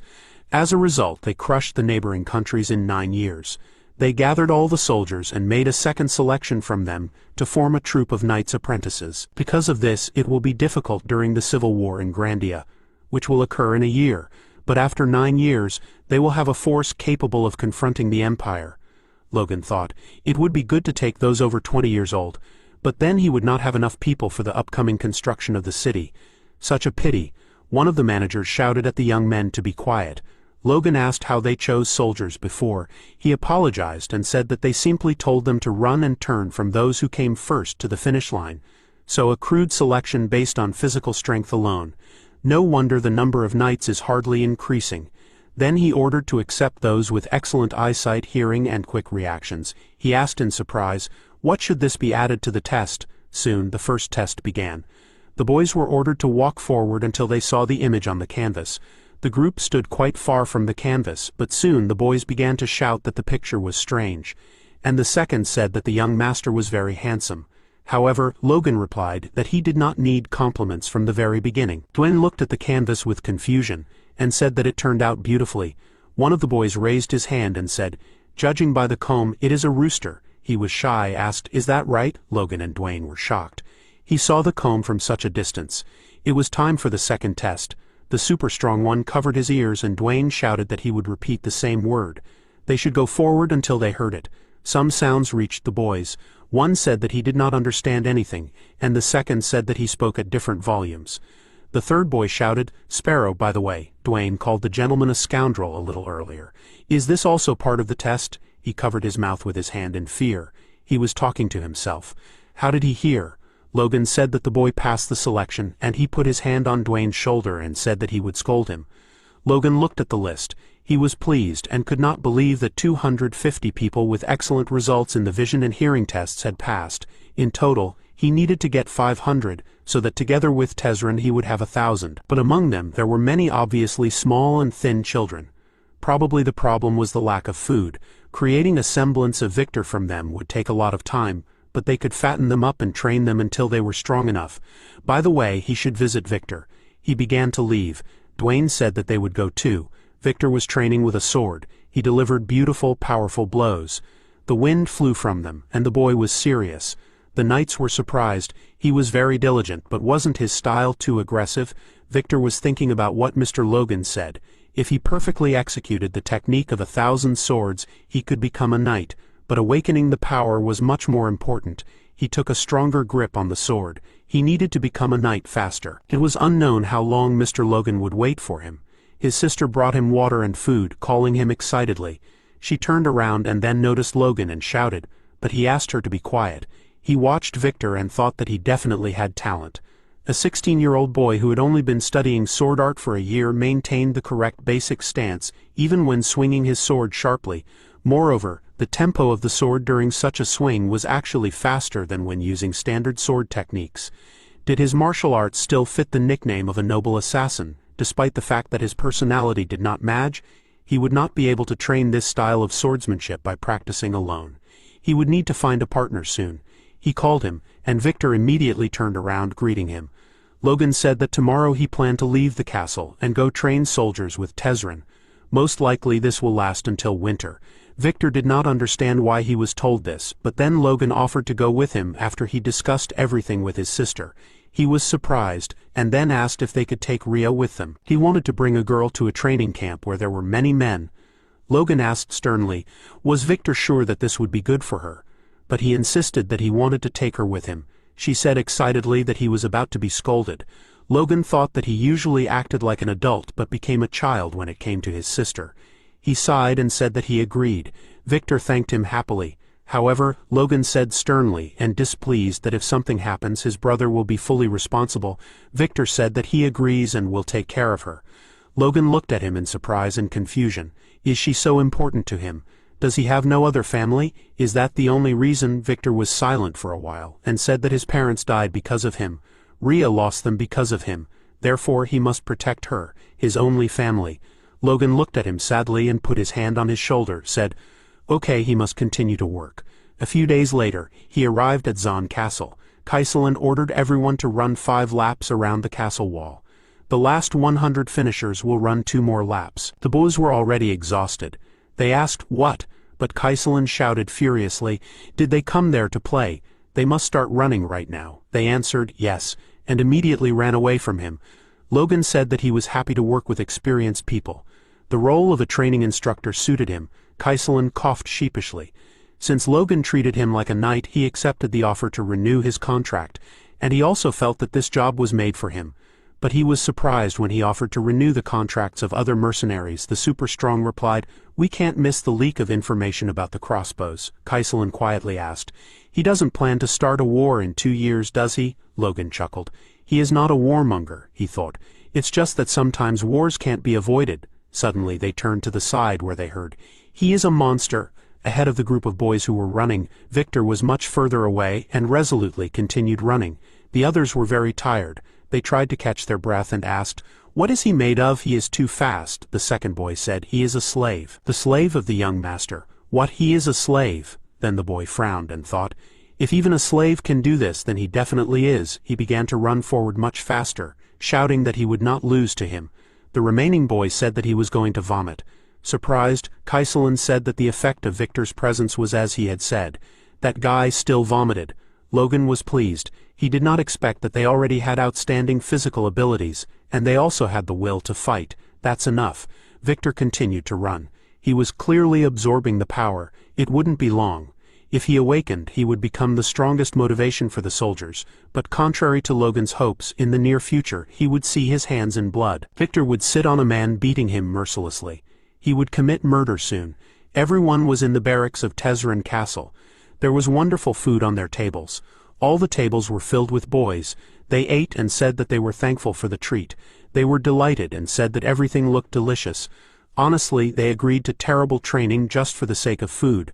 One of them said, "It seems I have gained a bit of weight after a few weeks of good nutrition. If I could always eat like this, I would have no other wishes." One of them looked away in surprise. Rhea handed him a mug and wished him a pleasant appetite. She was very sweet. All the boys were embarrassed but thanked her. When Rhea left, they said that she was beautiful as always. "She is an angel for sure," one of them added. The charming boy asked, "Maybe I should try to talk to her," but his friend began to turn around in fear and call him. They saw Victor looking at everyone angrily and spreading his dark, evil aura. Everyone was very afraid and sat quietly. Victor spoke terribly. "Turn away before I gouge out your eyes." He seemed to be burning with anger. The boys sadly turned away and said, "Okay." Rhea continued to walk between the tables and Victor watched her. Did she eat before work? But an older guy sat behind her. He also watched her and licked his lips terribly. Victor ran out of the barracks and ran with the food. He looked around and searched for Rhea. Before that, the girl had said, "Victor," and went out the back exit to take out the trash. He was worried. Where did she go so far at such a late hour? Suddenly, he heard something and stopped. The sounds were getting louder around the corner. He ran there and asked, "What is Rhea doing?" But he was horrified by what he saw. There was an adult guy beating a scared Rhea. She was crying and called him. Victor threw all the buns. The guy was worried and said Victor just did not understand. But he began to fly at him, aiming to hit him with his knee. Soon he hit the guy in the face, which was deformed, and blood flowed from his nose. The blow was powerful, and he flew back. He began to cough, but Victor continued to approach him. They were very close. The bully was shaking and said, "My nose, it hurts a lot. My face, it's broken." He angrily said, "Victor, you scoundrel, how dare you? You are a slave, so you should know your place." Victor hit him again, very hard. The guy asked, "Do you think if you beat me you will be safe?" Victor was terribly angry and began to swing his arms and legs. He hit the guy as brutal as possible. The bully's legs were bleeding. He was coughing and his face was soon unrecognizable from the injuries. Rhea was scared by Victor's behavior. The guy was breathing heavily. Victor grabbed him by the hair. He was crying and asking for help. However, Victor screamed for him to die and swung his fist. He continued to beat the guy, and at this time one of the boys was watching from around the corner. He got scared and started to run away, thinking this is bad. Victor had a bloody veil in front of his eyes. He heard the voices of his parents. He was crying. They were telling him and Rhea to run. "You must run away now, leave us and go." They repeated Victor's name while he continued to strangle and beat his opponent. His parents' voices told him, "Your sister, you must take care of your sister." Victor did not notice anything around him and mercilessly beat the guy. But suddenly he returned to his senses, surprised to hear his name being called. "Stop." The bloody Victor stopped and turned around. There was a tall figure. "Mr. Logan." He was also surprised and told Victor, "Calm down, look around." Then the boy himself looked around in fear. There was Kaiselin and also Rhea, who was shaking. He wanted to call her, but Logan said, "Let her rest." It seems she was very shocked. He agreed. The superpower ordered the others to take care of the body of the dead guy. The servants said, "Yes." Victor looked at what was happening in confusion. There were still buns lying around. They were left alone. He guiltily lowered his head, standing in front of Logan, and then apologized to his master. Logan sternly asked, "Do you regret this, Victor?" But suddenly, Victor raised his head and said, "Not at all." Logan asked, "Then why are you apologizing?" He frowned sadly and answered, "Because I killed one of the master's soldiers without permission." Logan said discontentedly, "That's almost true, but I think you regret something else." He looked at the almost crying boy. He regrets bringing his sister there. Victor imagined himself protecting his sister with a sword. The super strong said, "Because of your stubbornness, she almost got hurt. Taking her with you everywhere and protecting her is not the best option. Well, will you take her to the battlefield too?" Victor lowered his head. He did not know what to say. Victor should think for a little while and realize that it is better not to bring her to potentially dangerous places where he would have to protect her. Logan continued. However, Logan thought that he did not expect exactly this, but he felt guilty in front of Victor. He asked, "Do you understand me, Victor?" Victor clenched his teeth and shook his head. Logan sighed, thinking maybe this will help him stop being overly caring. "How will the master punish him?" he asked. "That's strange. Is he afraid?" Victor replied. "No, I will accept any punishment.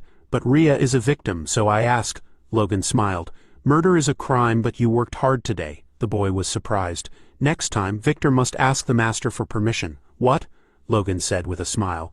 I don't want your becoming a knight to be delayed because of a good-for-nothing guy obsessed with pleasure." Victor was happy, and looked at him with admiration, saying, "Yes, I will remember this." A fireplace was burning in his room. Kaiselin asked, "Is this reasonable? His slave just killed someone. Unnecessary talk will begin."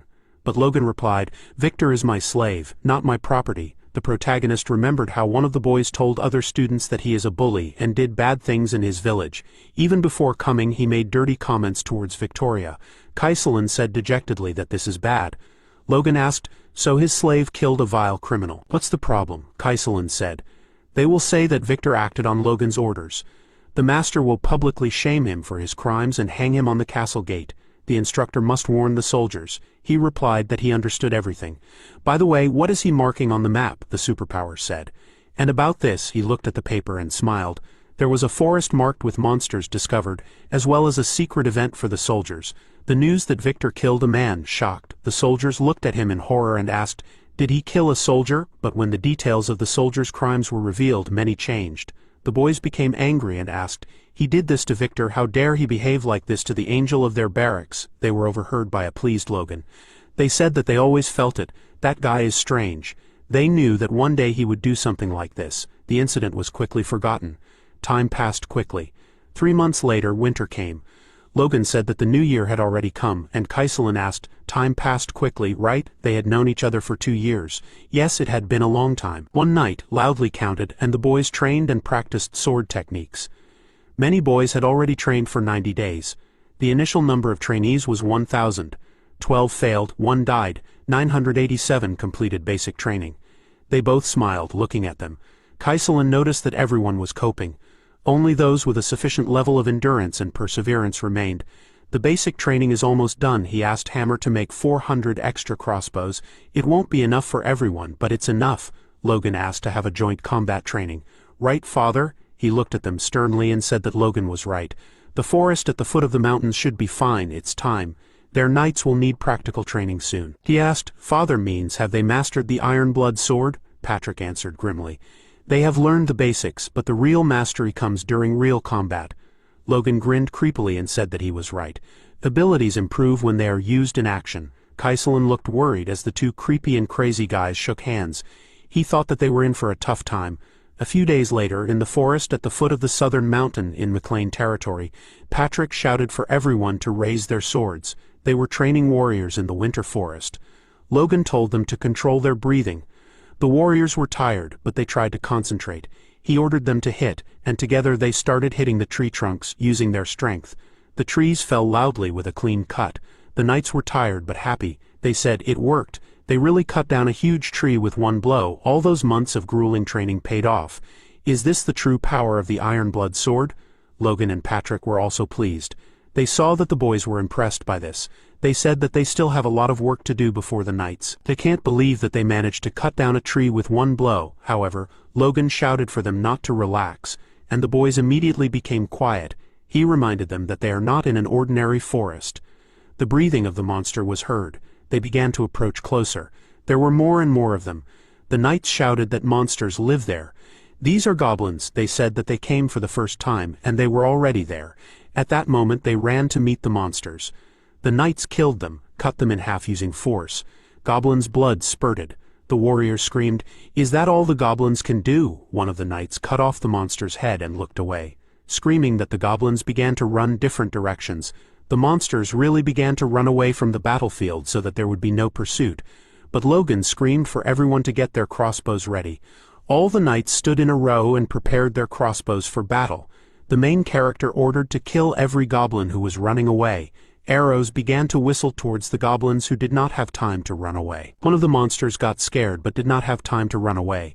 An arrow pierced the monster's neck. He screamed and began to fall. The same thing happened with the rest of the monsters. They were pierced by arrows and they fell. The knight asked his partners with satisfaction, "Did they see this? He killed 2 monsters at once." The second one answered that they were easy to deal with. Why was he afraid of them before? But they stopped laughing when they heard a terrible and loud roar. A huge paw appeared. They prepared their swords and monsters began to run towards the knights. Now they were tense and scared, but the main character ordered them to group together. These were horned wolves. The monsters growled terribly and quickly approached.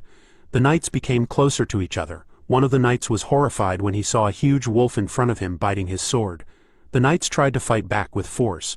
They swung their swords and the wolves with their paws with claws. Kaiselan ordered the cavalry to prepare their crossbows and then shoot. The knights immediately listened to him and fired arrows at the approaching monster. The wolf howled loudly. More arrows flew towards the monster, but the wolf continued to run forward. The knight said anxiously that the arrows were not working. Then Logan ordered the swordsman to stand in line, not to let any monster pass by. He himself was standing behind them, and Victor was running among the adult knights. He and the wolf were quickly approaching each other. Victor swung his sword and then hit the wolf with a powerful blow, causing it to fly back. The monster fell to the ground, but Victor heard a growl behind him. There, one of the wolves was gnawing at the warrior. He screamed that his leg hurt.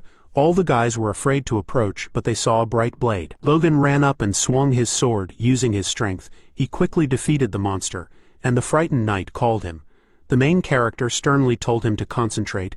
He must take the wounded and leave. He obeyed the order. Logan thought that he expected it. Most of the guys can't do anything when an unexpected fight happens. He looked at the other young guys who were fighting the wolves. Those who got into the top 100 during the sensory testing are different. One of the boys was fighting a wolf when the second one appeared behind him. He was scared, 2 monsters at once. However, they were already rushing to his aid. Victor was attacking the wolf with a terrible look. He swung and hit the wolf powerfully, cutting off its head. He stopped, and the second boy was able to fight on. Victor caught his breath and happily looked at his sword, but the other boys were watching him with apprehension. Logan was pleased. Victor had clearly already freed himself from his cocoon. It was noticeable that he was already using a force of great power. It seemed that very soon he would enter the realm of the orcs. Another monster was cut by a bright and wide blade.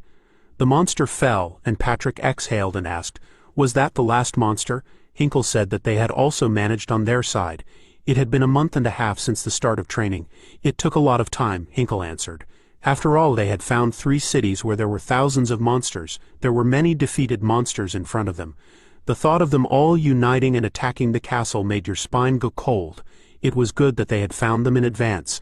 Had the first young gentleman predicted this too, Patrick thought it was possible, but that was not the case. The main character was shouting at the guys to hold out a little longer. He and Hammer were watching the work. They just needed to cut down the trees. They had to carefully carry the trunks to the construction site in the city, just not to damage them. It was hard for the guys. One of them said they had been cutting down trees and monsters for a month and a half. It was killing him, the second knight replied.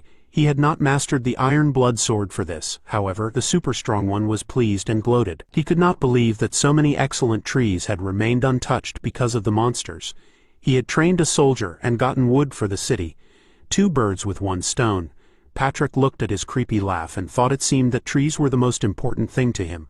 Logan of course did not expect that there would be so many monsters, so they were a little delayed, but they also obtained a lot of information. Some candidates who were in the top 200 to 500 in the sense test absorbed the power, but weakly. After dragging the trees, their strength increased, and there were those who fought, those who swung swords to survive in any situation, and those with a particularly strong survival instinct. Logan smirked like a villain. Maybe awakening the power requires excellent performance of the 6 senses, survival instinct, or even fighting spirit. If they achieve the expected results in the Grandia Civil War this winter, they will be able to rapidly increase their strength for the war with the Empire. Hammer looked at him blankly and asked why he was laughing. He coughed and said, "Just like that, okay, there is enough wood. We need to finish building McLean's city. There is 1 month left until spring. Will Hammer be able to handle it in time for the planting season?" He nodded and told the master, "Yes." However, Logan was surprised and asked if it was even possible. He just said it, hoping that there was at least a small chance. He still thought it would be hard for the dwarf. Hammer said that they were being helped by magicians and the workers were also very motivated. After building the dam, there would be enough food, and the typical construction would go faster over time. Logan was illuminated by a bright light. He was surprised to think that Hammer had always been so reliable. He began to glow even more. Logan was delighted with his condition after the vacation. He asked Hammer, "Wouldn't you forget to build a magic tower in the center of the city, would you?" Clayton was casting a spell. He used the stone wall spell. A magic circle and a glow appeared in front of him. There was a vibration, and soon the earth rose behind the frightened guy, and he screamed. A huge and long wall appeared. Logan told them to stop being surprised and quickly collect the earth. The peasants began to dig giant walls. The super-strong thanked Clayton for agreeing to additional conditions. He was probably not very pleased because the magic tower would be built in a small city, not a large one, but Clayton said that everything was fine. He promised him annual financial assistance in the amount of 10 million, so it did not matter what size the city was. In addition, the tower would be located in the center of the largest town in the kingdom, which is not very different from the city. This is impressive. If everything goes according to the master's plan, this city will become the center of the entire region and is larger than Tezzeret in general. On such a vast plain, the construction of a castle would be. But Logan asked, is a castle necessary? It is enough that people will have a place to grow food and live, Clayton said. However, since the city is large, the crowds also increase, which increases the risk of rebellion. Logan said with a sparkling expression, this will not happen if you do not exploit the residents. At the same time, the surprised and delighted mage blushed. In his mind, Logan was now the perfect guy, an aristocrat who does not exploit others. McLean is a city for the people. He is a reliable young master. They must vote for the young master, he coughed and said. In any case, he would give him a vote, Logan asked. What is he talking about? The mage asked. By the way, is he sure this earthen wall is good enough? What if they are invaded? Logan said that this is enough. After all, this place will never be a battlefield. He will not allow it, he thought. After all, they themselves are planning to invade others in advance. Clayton looked at him for a long time and said, after all, he is really worried about the well-being of other people. And Logan replied that this is not comparable to how a magician takes care of students. At night, only the moon shone in the forest. There was only the wind around, and Logan prepared his sword. He tried to concentrate for a long time. Soon he realized that it was time, then quickly and powerfully swung his sword. Even from afar, a huge flash was visible in that place. The glow was getting stronger. Finally, Logan began to peer ahead. There was a huge boulder with a hole in the middle. He said, it worked. Logan came closer. He noticed that he not only pierced the boulder but also the tree behind it. He looked at the sword with inspiration.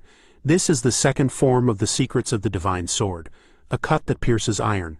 A small but powerful blow can pierce even steel. The range is also gradually increasing.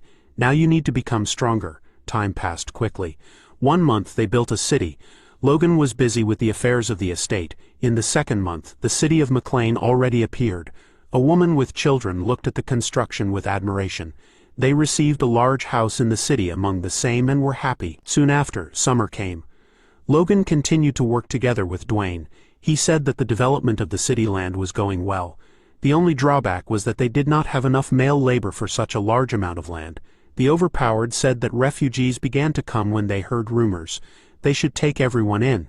By the way, is there any news about Hammer? Dwayne answered. No, still on vacation. This time he was gone for a long time. It will be a long time before he returns. Logan asked, displeased, is he not allowing him too much? With the construction of the city and the creation of additional crossbows, everything is going well, the financier said. However, he heard that Hammer received a lot of mithril before going on vacation. Is this true? He answered. Yes, so that he could study during his rest and make some weapons for the knights. Dwayne asked, so he is not resting. But Logan asked, what is he talking about? Getting a rare metal is a dwarf's dream. But Dwayne looked at him disappointedly. He tapped his finger and said, in any case, the construction of the city is finished. There are no problems with its development. There is only one thing left. The Viscount hit the table hard and shouted, McLean are developing the wasteland. Nothing grows in that harsh land. Max Peretta was incredibly angry. In front of him stood a servant who was giving a report. He said that he was interested. That's why he went to see. It seems they drilled a hole in the mountain to bring water from the Luther River, the Viscount asked. Did they go to such a madness to revive the wasteland? Did they have enough money? The servant answered. There are rumors that the young master made money on business, found a gold mine, or even money fell on him from the sky. Max indignantly said that he did not care about absurd rumors. He will focus on the facts. What does the manager think the harvest will be on those lands? He tensed up and said, according to his calculations, the harvest will exceed them twice. The Viscount wondered if the neighboring territory had suddenly become rich. They couldn't just watch this. Could the steward find an excuse? He tensed up, but then grinned eerily, saying that it wasn't necessary. Some of the residents from their lands had gone to their city. They were using this as an excuse to break in. They could take this land or the neighboring Tezzeret plains as compensation. But there was a problem. Max said discontentedly. That's right, it was too dangerous to do everything ourselves, he said angrily, gnashing his teeth. That Soto Sylvan would be a problem. He asked to contact Viscount Sylvan. They had the same high taxes, probably some residents had left there too, he said with glee. The two Viscounts would unite and take over McLean. The steward down and bowed, saying that it was a wise decision. The heads, Dwayne and Hinkle, gathered to discuss. Logan said they had selected about 300 particularly talented recruits and were training them separately without burdening them with assignments. Patrick asked, "Does he mean that they are all worthy of becoming knights?" He nodded and said yes, he hoped so. Dwayne said that there were quite a lot of them. Shocked, Hinkle said that there were absurdly many of them. He was worried. Even if he trained soldiers like crazy for 10 years, only 1 in 100 would awaken his power, and that was 10 knights out of 1,000 soldiers. Dwayne was also shocked, but Logan said that out of 300, he said that they would maintain the current training system and continue to periodically bring more soldiers. Every year they would strengthen the horses and weapons. The three of them could not believe what was happening. But why waste money on this in such a peaceful time? Patrick said that their family was now at a stage of significant development. Excessive expansion of the army could provoke the neighboring territories, but Logan said they would be provoked even if McLean did not give a reason. Father frowned and asked, "What?" The overpowered one replied, "McLean City is fully operational. The wasteland has turned into plains, Sylvan and Peretta. Does Father think those greedy families will stay away?" He smirked. "They have too many excuses," Hinkle asked. "Excuses, but they haven't done anything wrong." Then Dwayne shouted, "Is it because of the refugees?" Logan smiled and told them to remember how many people they've taken in lately. How many of them left Sylvan and Peretta? If he were them, he would have used that as an excuse, the indignant manager said. If he'd foreseen this, it would have been worth preventing the disaster. Patrick tensed up and asked, "Was he planning on starting a war all along?" Logan replied. "They would have had to deal with those enemies eventually anyway." Dwayne and Hinkle said, "How can the young master say that?" Patrick sighed heavily and covered his face, wondering if he'd handed over power to him too early. Suddenly, Rick ran up to them and called, "Young master," excitedly. They turned around. The houses of Sylvan and Peretta sent ambassadors. All three were shocked, and Logan said, "It seems to have begun." He grinned and suggested discussing how to deal with them and move on. There were 2 flags with the family crest on the street, 2 columns with posies approaching the castle and inspecting the city of McLean. The managers were surprised. "This is interesting. They have not seen such cities. The houses are neatly located along a wide road. The city does not have the refined charm of large cities, but it feels fresh." He looked closely and thought. More importantly, the simple peasants look unusually clean and happy. Both ambassadors grinned eerily. "This city is worth capturing." He smiled and said that this is a good place. He does not know who came up with such an idea, but the attempt is wonderful. The knight heard this and smiled, saying that he was right. "All thanks to the first young master." The shocked manager asked, "What? But he was only 20 years old." The knight meant that the city was designed by the first young master. He answered, "Yes, their young master was more advanced than any other of his age. He always prioritized the land and people. He strictly trained the soldiers but protected them in times of danger, and he also rebuilt this wasteland magnificently." Both ambassadors were even tired of so much praise from Logan, but the knight continued to speak admiringly. He offered them to tell a joke that would amuse them on the way. During the war, their young master, they both felt awkward. They thought, "When will this man shut up?" The gentleman came forward. Logan and Patrick were standing on the balcony. The father greeted them and said he thanked them for coming so far. They looked tired. Was everything all right? The disgruntled ambassador said that everything was fine. The first young gentleman had truly excellent soldiers, he said, confused. "Yes, thank you." The steward said they could not keep them waiting, so they would get to the point. They demanded the return of the missing refugees, and to avoid another incident, they demanded control of the Tezeran Plains, as well as the southwestern part of the wasteland adjacent to the territory of the Pita House. Tension filled the air. Logan and Patrick glared at them. He thought, in other words, they should give up the castle and half of the developed lands. They clearly wanted war. He said so. Logan turned to his father and nodded, and he nodded back. Hinkle watched them and nodded too. Then the captain of the knights said, "Do the houses of Sylvan and Peretta wish to immediately declare war on them?" All the knights frowned with displeasure. They began to say that the viscounts were crazy. Had they gone mad, the ambassadors should leave there quickly. How dare they? The ambassadors began to be afraid of them. But then they bared their teeth with contempt. They cannot intimidate the ambassadors.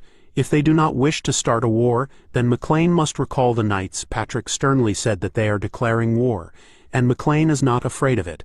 Ambassador said, only a handful of dust will remain from McLean. Do they really want to be destroyed? Logan asked with displeasure. How can refugees who escape tyranny be a bargaining chip? He told his father that they forgot their obligations as aristocrats. The ambassadors were surrounded by knights, and their swords were pointed at them. Logan said that negotiations were not necessary. They looked around in fear. Is McLean really starting a war? Are they crazy? Do they want to die? This is going to be an all-out war. The super-strong one started to descend towards them and asked, Are McLean crazy? How impudent are they? How dare they point their fingers and use foul language towards the ruler of these lands? He started to take out his sword and said, It seems they are the ones who are out of their minds. Both men said in fear, No, it is them. He tensed up even more and shouted, What are the guards doing? They must stop the young master.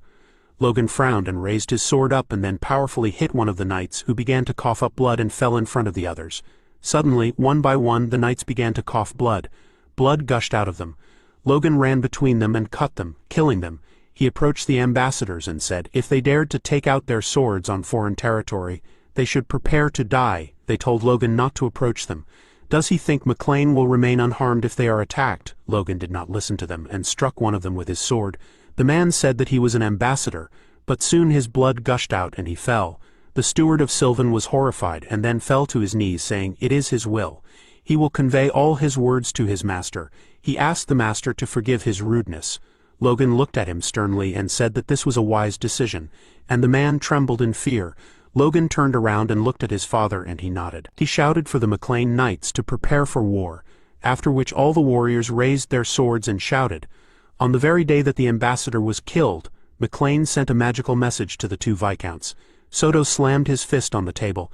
Did they kill the ambassador? Are McLean crazy? The servant said. They insist on compensation for the damage caused by the ambassador's insolence. What should they do? He asked. Insolence? Have these people become a little better and now act so fearlessly? It's not like they have the strength to fight the viscounts.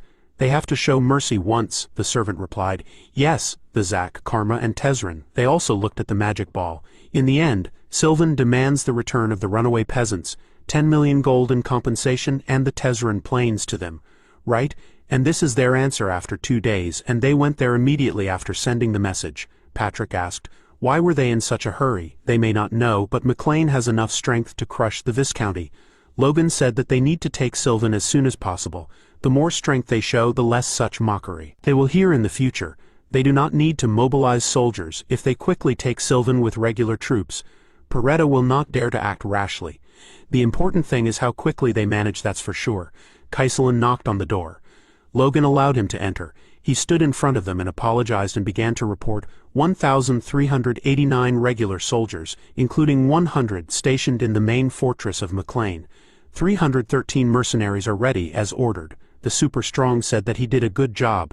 What is the state of the soldiers' weapons? They were given armor, spears, crossbows, and horses.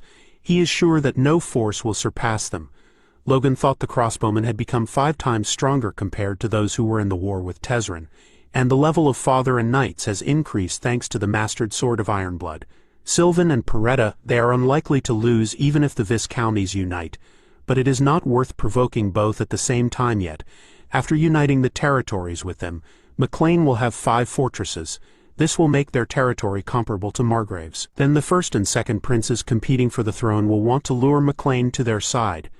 Now is not the time to attract the attention of these factions because he wants to make the third prince, who is currently in the shadows, king. In his past life, the first prince became king, but he took advantage of McLean and abandoned them. His repression greatly weakened the kingdom. The second prince is not much different from the first.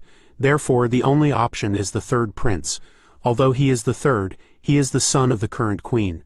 The family has a good relationship. Although the prince is young, the king considers him heir to the throne because of his outstanding talent. However, the prince is unlucky because the king suddenly died. Right now, he is the only one who can avoid the tragedy that happened in Logan's past life. That is why he will win the civil war and make the third prince king. To do this, he must remain inconspicuous, maintaining enough territory to hold 3 fortresses, making them similar in size to a large viscounty. Still, but worried, does Kaiselin have good news? He happily said, Yes, there is. Victor has awakened the power. He is waiting to personally tell you this." Logan was delighted and said, "Finally, should the boy be called?"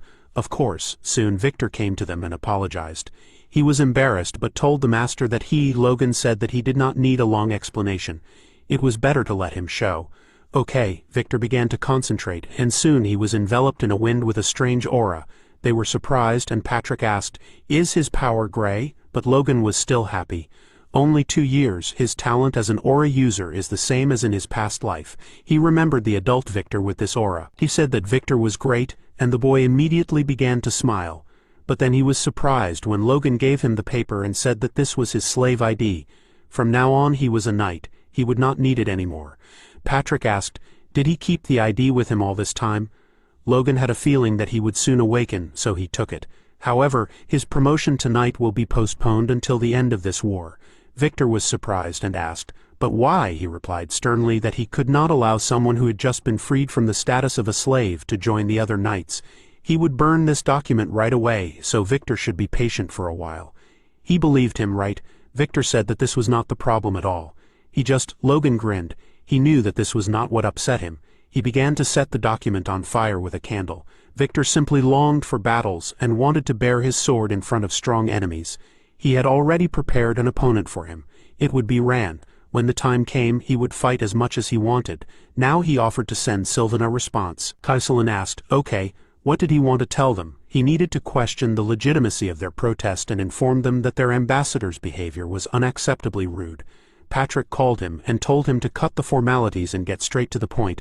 Then he grinned, and they said that it was time to stop empty talk and begin the battle. Soon many horsemen were approaching the castle gates. A loud cry was heard among the knights for Soto Sylvan to come out and fight them. The knights on the wall asked excitedly, "Is that a burning flag? We must report this to the Lord immediately." He walked quickly towards them. There were knights behind him. Soto asked, "Did McLean attack them?" He looked at the large group. "These madmen are laughing at him." The knight asked to let him lead the attack. He will stop Patrick McLean. All 120 knights of the Sylvan Order are ready. 2,512 soldiers are also waiting for the order, since they heard about their outrageous demands. However, Soto was worried, thinking, "Right, although McLean has more people than he thought, they are still at an advantage. Kellyan has already become a high-ranking knight. Now Patrick McLean is not the only one with such strength." He still hesitated. No answer from Parietta. The guy replied that they were silent, still negotiating. Kellyan said, "Even if Par sent reinforcements, they would arrive in half a day. No need to wait." He trembled and said that it was not that. What if they defeated McLean and then Parietta betrayed them? Don't they think it's strange? They declared war immediately after Sylvan sent a message of protest and rushed there as if they were waiting for it, and Parietta remained silent. Kellyan thought this was normal. He replied, "Probably not." Soto, worried, said, "Right, those scoundrels have united. Otherwise, there would be no meaning to this." "How dare those nasty people!" Patrick suddenly screamed. Soto Sylvan was scared. He can continue to hide there like a cowardly dog. He will personally cut off his head. He looked at them with displeasure and ordered Kellyan to contact Bifrost. He was to inform them that once they had defeated McLean, they would offer them half of what they had captured as a token of their gratitude. "What?" Soto shouted angrily at him to do as he was asked in order to prevent the scoundrels from House Parath from making any moves. McLean must also be completely crushed before Parietta arrived. The knights in front of him replied, "Yes." Soto gritted his teeth. He dared to stab him in the back. After McLean, Parietta would be next in line. McLean's army waited. Hinkle asked if it would not be better to provide covering fire before heading into the castle. It was because of the ability of their soldiers. Patrick replied, "Not yet. They could not let Viscount Sylvan pass." Logan said that his father was right. They thought they were superior in strength, so they would be leaving soon. He knew Soto Sylvan. He would not survive such an insult, so they would wait a little. Hinkle thought in surprise. Master Logan had lived in McLean all his life. How would he know what Soto Sylvan was like? Soon the gates began to open. The ground began to shake from the clatter of horses' hooves. The horses screamed when they stopped, and a huge army of Sylvan appeared in front of McLean. Patrick and Hinkle said, 3,000 people in the regular army. This is 1.5 times more than McLean. Kellyan led the army. He shouted menacingly. "McLean have no shame," Patrick interrupted him and shouted for the soldiers to begin the fight now. The ground began to vibrate under McLean's army. They began to advance. Kellyan was very annoyed. The knight said that they were ignorant. The captain asked, Can't they read? Besides, you just need to look at them. They are just a collection of incomprehensible peasants in any armor. Although new in appearance, it seems that McLean made a tidy sum. Sylvan has knights at the head. Cavi supports them. Everyone stands in a standard position because it has proven its effectiveness. McLean will see for himself today.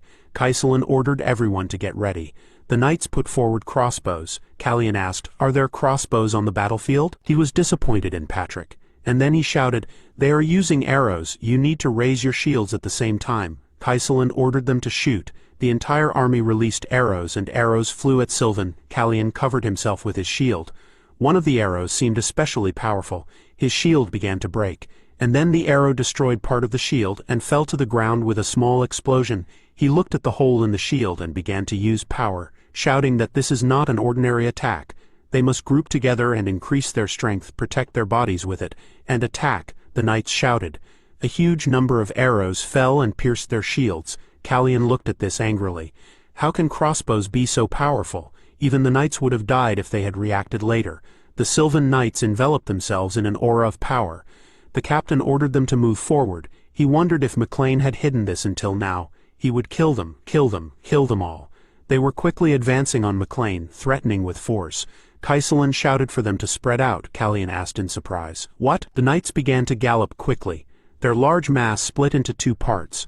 While the Sylvan army was formed narrowly, soon the enemy knights rushed past him. Kaiselin shouted for the crossbowmen to ignore the Viscount's knights and aim at the soldiers. The evil Callian frowned and said that they were scoundrels. Should he take this opportunity to turn back? Suddenly, Patrick turned to the Sylvan knights. They stopped and tensed up. He shouted, "If they have courage, then they must fight." After that, he quickly approached them, enveloping himself in an aura. Callian asked in surprise, "The blade of power?" He grabbed the sword and fell from his horse, dodging the sword's attack. He looked at the battlefield with displeasure. Patrick was running among his warriors and knocking everyone off their horses.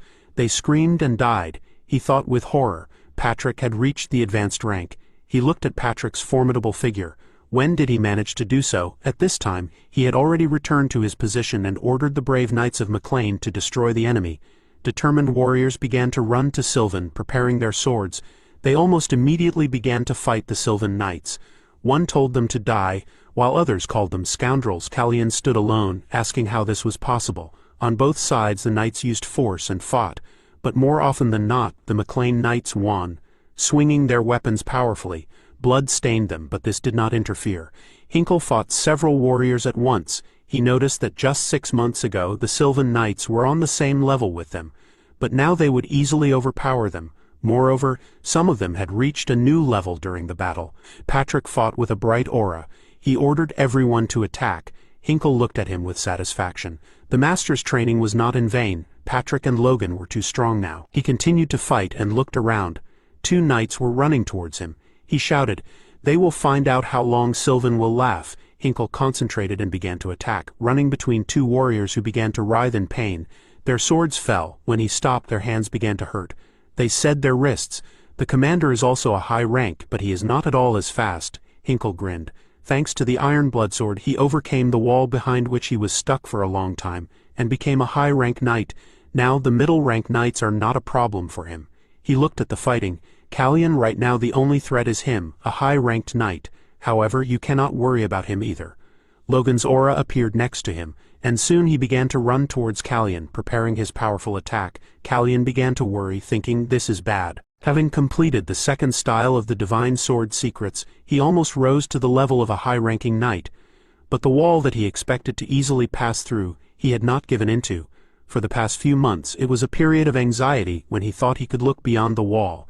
This high-ranking knight from another thief did not learn the steel blood sword like his father or Hinkle. Logan said that he would be able to overcome this wall. He approached Callian menacingly, and Callian turned around with anxiety. Their swords crossed with sparks. Logan won quickly, ran a long distance after him, and attacked again.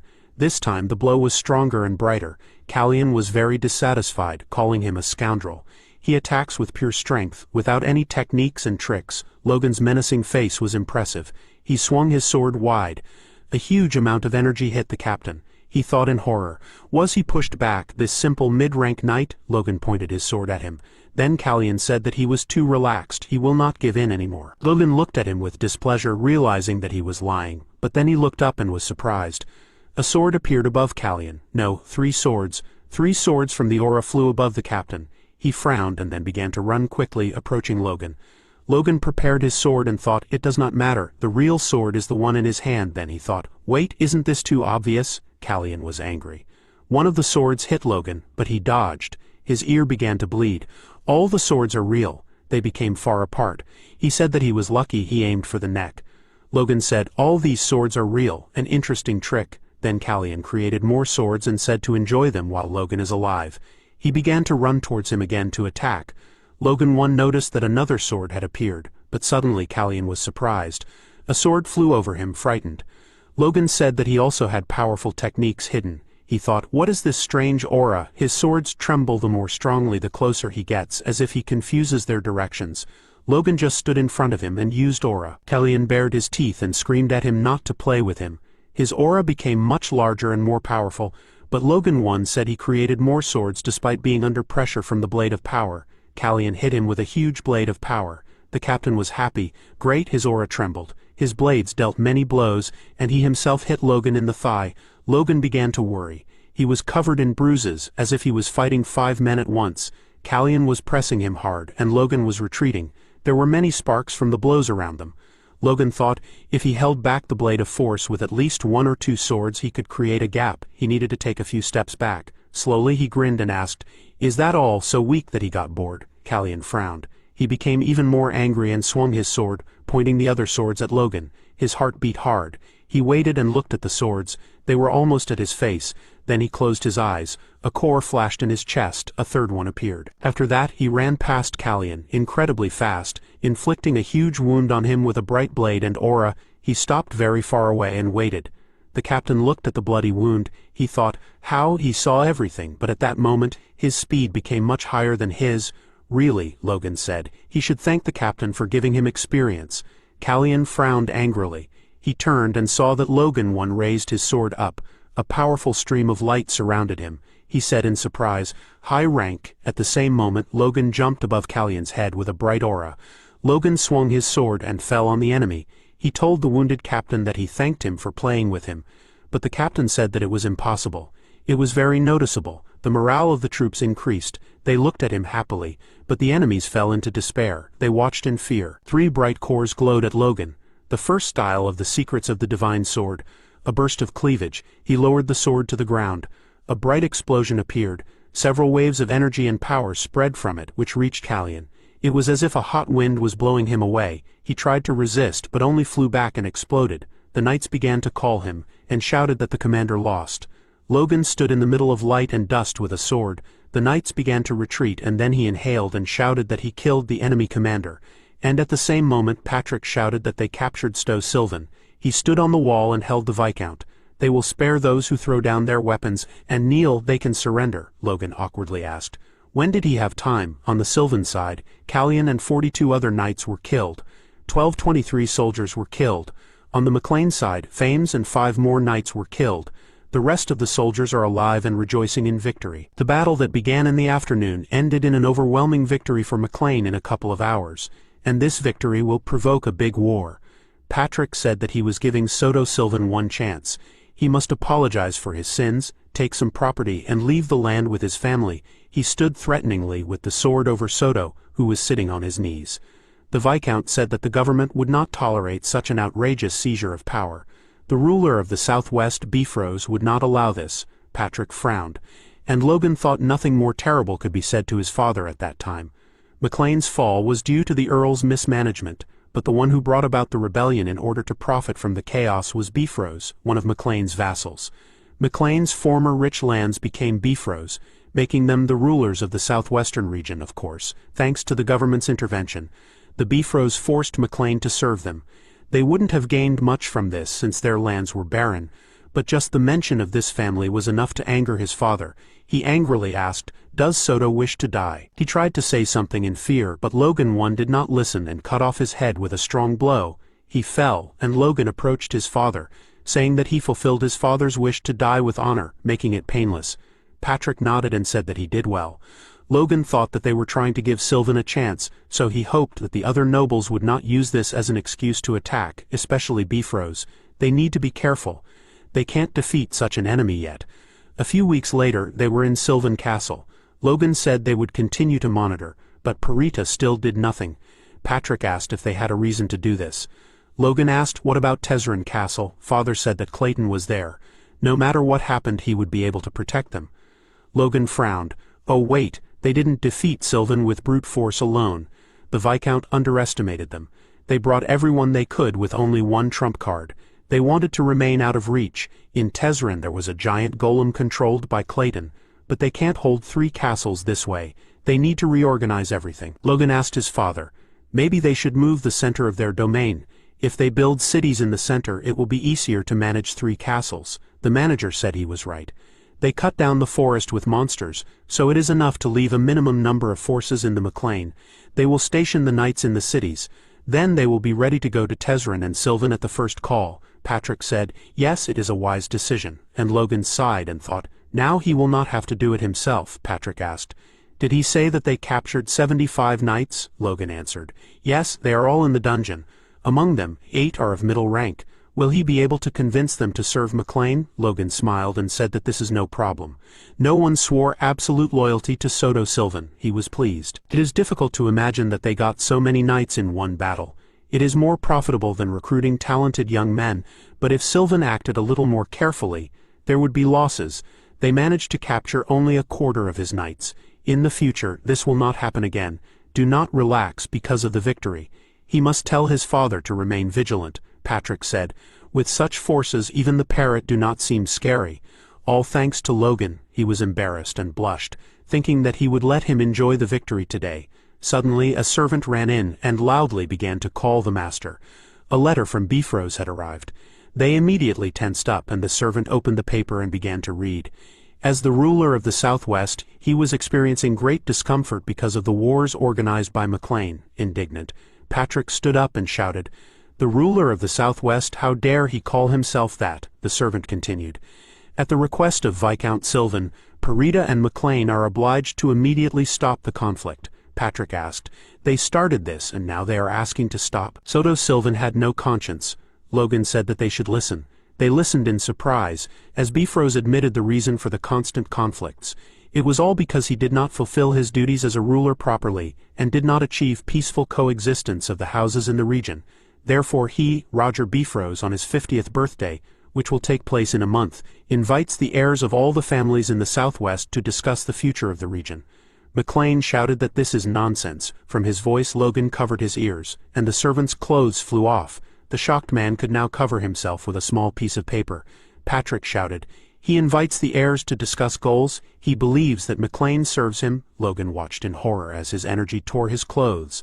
The frightened servant said, "In the end, he writes that absence from the party will be a refusal to discuss." Father was indignant. What a soft way to threaten them. McLean will not bow to threats, however. Logan said that it sounds interesting. Everyone fell silent, surprised. Father asked, what did he say? Perhaps it would not be so bad to pay him a visit. Patrick was shocked. He said that he respected Logan's will. However, he hit the table hard and shouted again, "They will not bow down to Bifrost. He will not allow it, even if he has to die." The letter flew off the servant, and the second man jumped to cover his body, but not the letter. Logan was dissatisfied and took the flower, asking, "Does he want to be buried right now?" The servant grabbed him by the shoulders and said, "No, patricide." Patrick sighed and said that he would listen to him.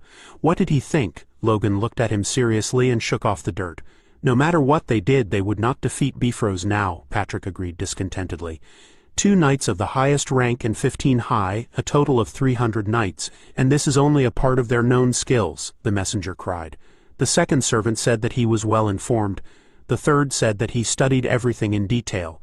Logan said, "Exactly. They are doing well now, but it is all unreliable. Now that Sylvan and Tezzeret are defeated, Bifrost is watching them closely. If they act for show, being so close to him, it will end badly for them." Logan looked very serious and scary. They need time to lure the Sylvan knights, force Parita to serve them, reorganize the troops, and he needs to master the third style of the secrets of the divine sword. The other knights also need training. Patrick stood up. The Southwest is different from other regions. Unlike other rulers, Bifrost cannot rely on the loyalty of other nobles. The reason for this is difficult to explain, but it is so. If Bifrost tries to use their right as rulers, others will undoubtedly turn away. but the superpower power said no. When he was in the capital, Percival and Roofman north of Bifrost swore allegiance to them. Patrick was shocked.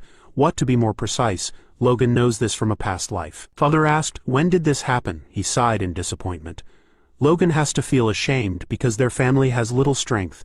He apologized to his son, but Logan smiled. Great, permission granted. Father knew what he was capable of. Everything would go well. He would take this as an opportunity to see how their ancestral lands had changed. After a while he was about to leave, but Hammer called him. He came up and asked, was it true that he had been sold to the enemy? Logan asked. He had just returned to the city. Where did these rumors come from? Hammer said. If he died, Logan chuckled, thinking it seemed they were close enough to worry about each other. But Hammer asked, what about his promise regarding the dwarf's freedom? Would he keep it? There was a blow.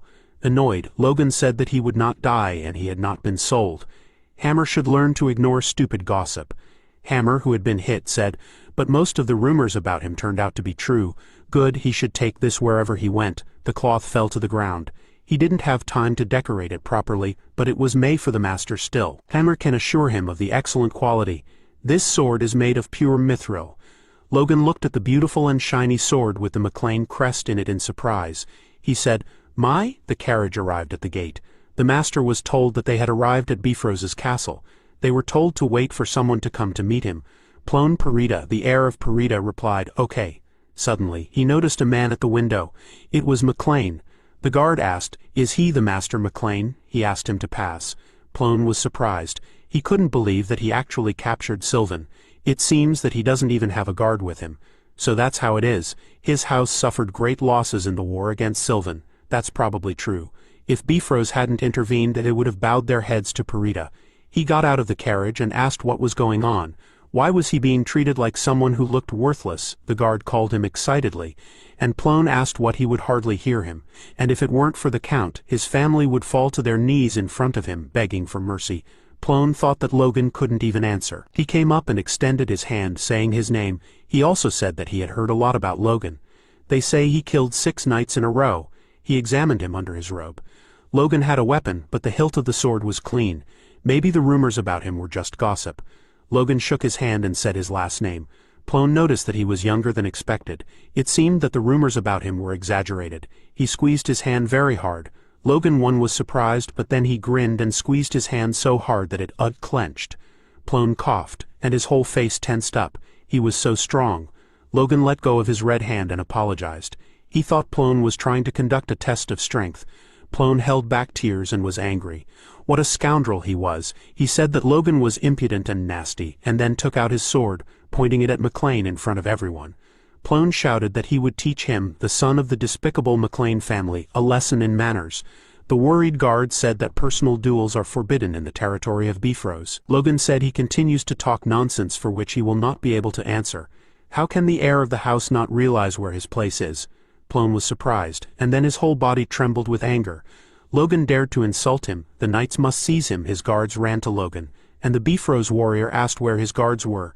But Logan took out his sword, and all 3 guards felt pain from the bright blade of power that Logan attacked them with.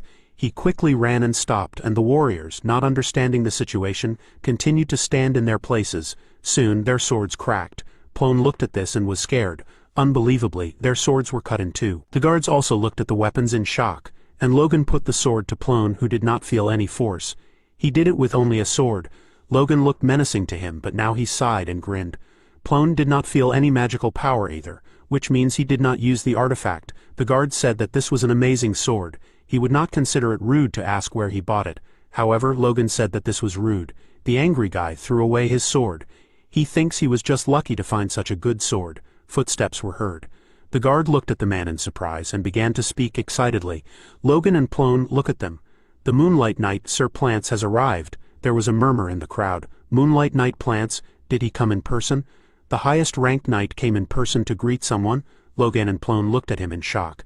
He is one of the 2 highest-ranked knights of Bifrost. He has silver hair and eyes, just like the story. He really stands out. It is surprising that such a knight was sent to greet the village boys. This means that either Bifrost really cares about their families or something worse. Plone excitedly said that it is an honor to meet him. He is the heir of the Perida house. Plone said that he is glad to meet him. Then he turned to Logan. If he is Perida, then the one in front of him is McLean. His aura was menacing and serious. He thought the knight was trying to put pressure on him. He barely endured this and smiled, saying that he is Logan McLean. Plant said that this explains everything. He is surprised he is an average rank at such a young age. Plone and his guards were surprised. He is an average rank. They thought Logan was strong because of his good sword. Logan clenched his fists. He was satisfied. It worked. After obtaining a high rank, knights have a unique sharp energy that cannot be hidden and can only be detected by knights of the same rank or higher. Since he has reached a high rank and earned 3 stars for the power core, he can control the strength of this energy. It is better to show only this amount of strength while he is with Bifrost to lower their guard. The knights are already surprised. They do not understand. He is so strong.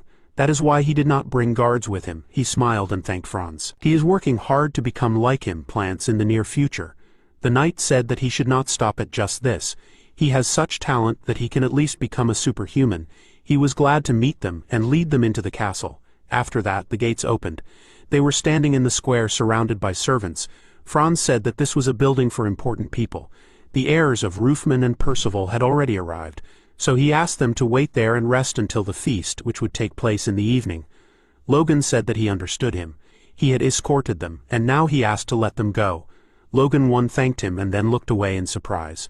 Plone asked, was he embarrassed, huh? It was unlikely that someone who came without servants had clothes for the feast. Should he lend him his pajamas? He grinned eerily, and Logan looked at him like he was a clown. He turned away and began to walk on, asking the servant where his chambers were. The guy said that he asked him to follow him. Logan thought that when Plone allowed his knights to fight despite the ban, he already understood everything. But he did not realize what situation he found himself in. If this is the level of the heir of Parida and his knights, then it will not be difficult to capture them. Plone was angry, and the servant calmed him down. Logan is not going to take off his armor there. He looked carefully at the McLean. There are lands that his ancestors lost. You cannot relax your vigilance. He found himself in a large hall. Bifrost was sitting on the throne in front of him. He greeted Logan McLean. Logan grinned and told him to immediately take off his sword. Logan knew no one knew what could happen there. A beautiful hall filled with people sparkled.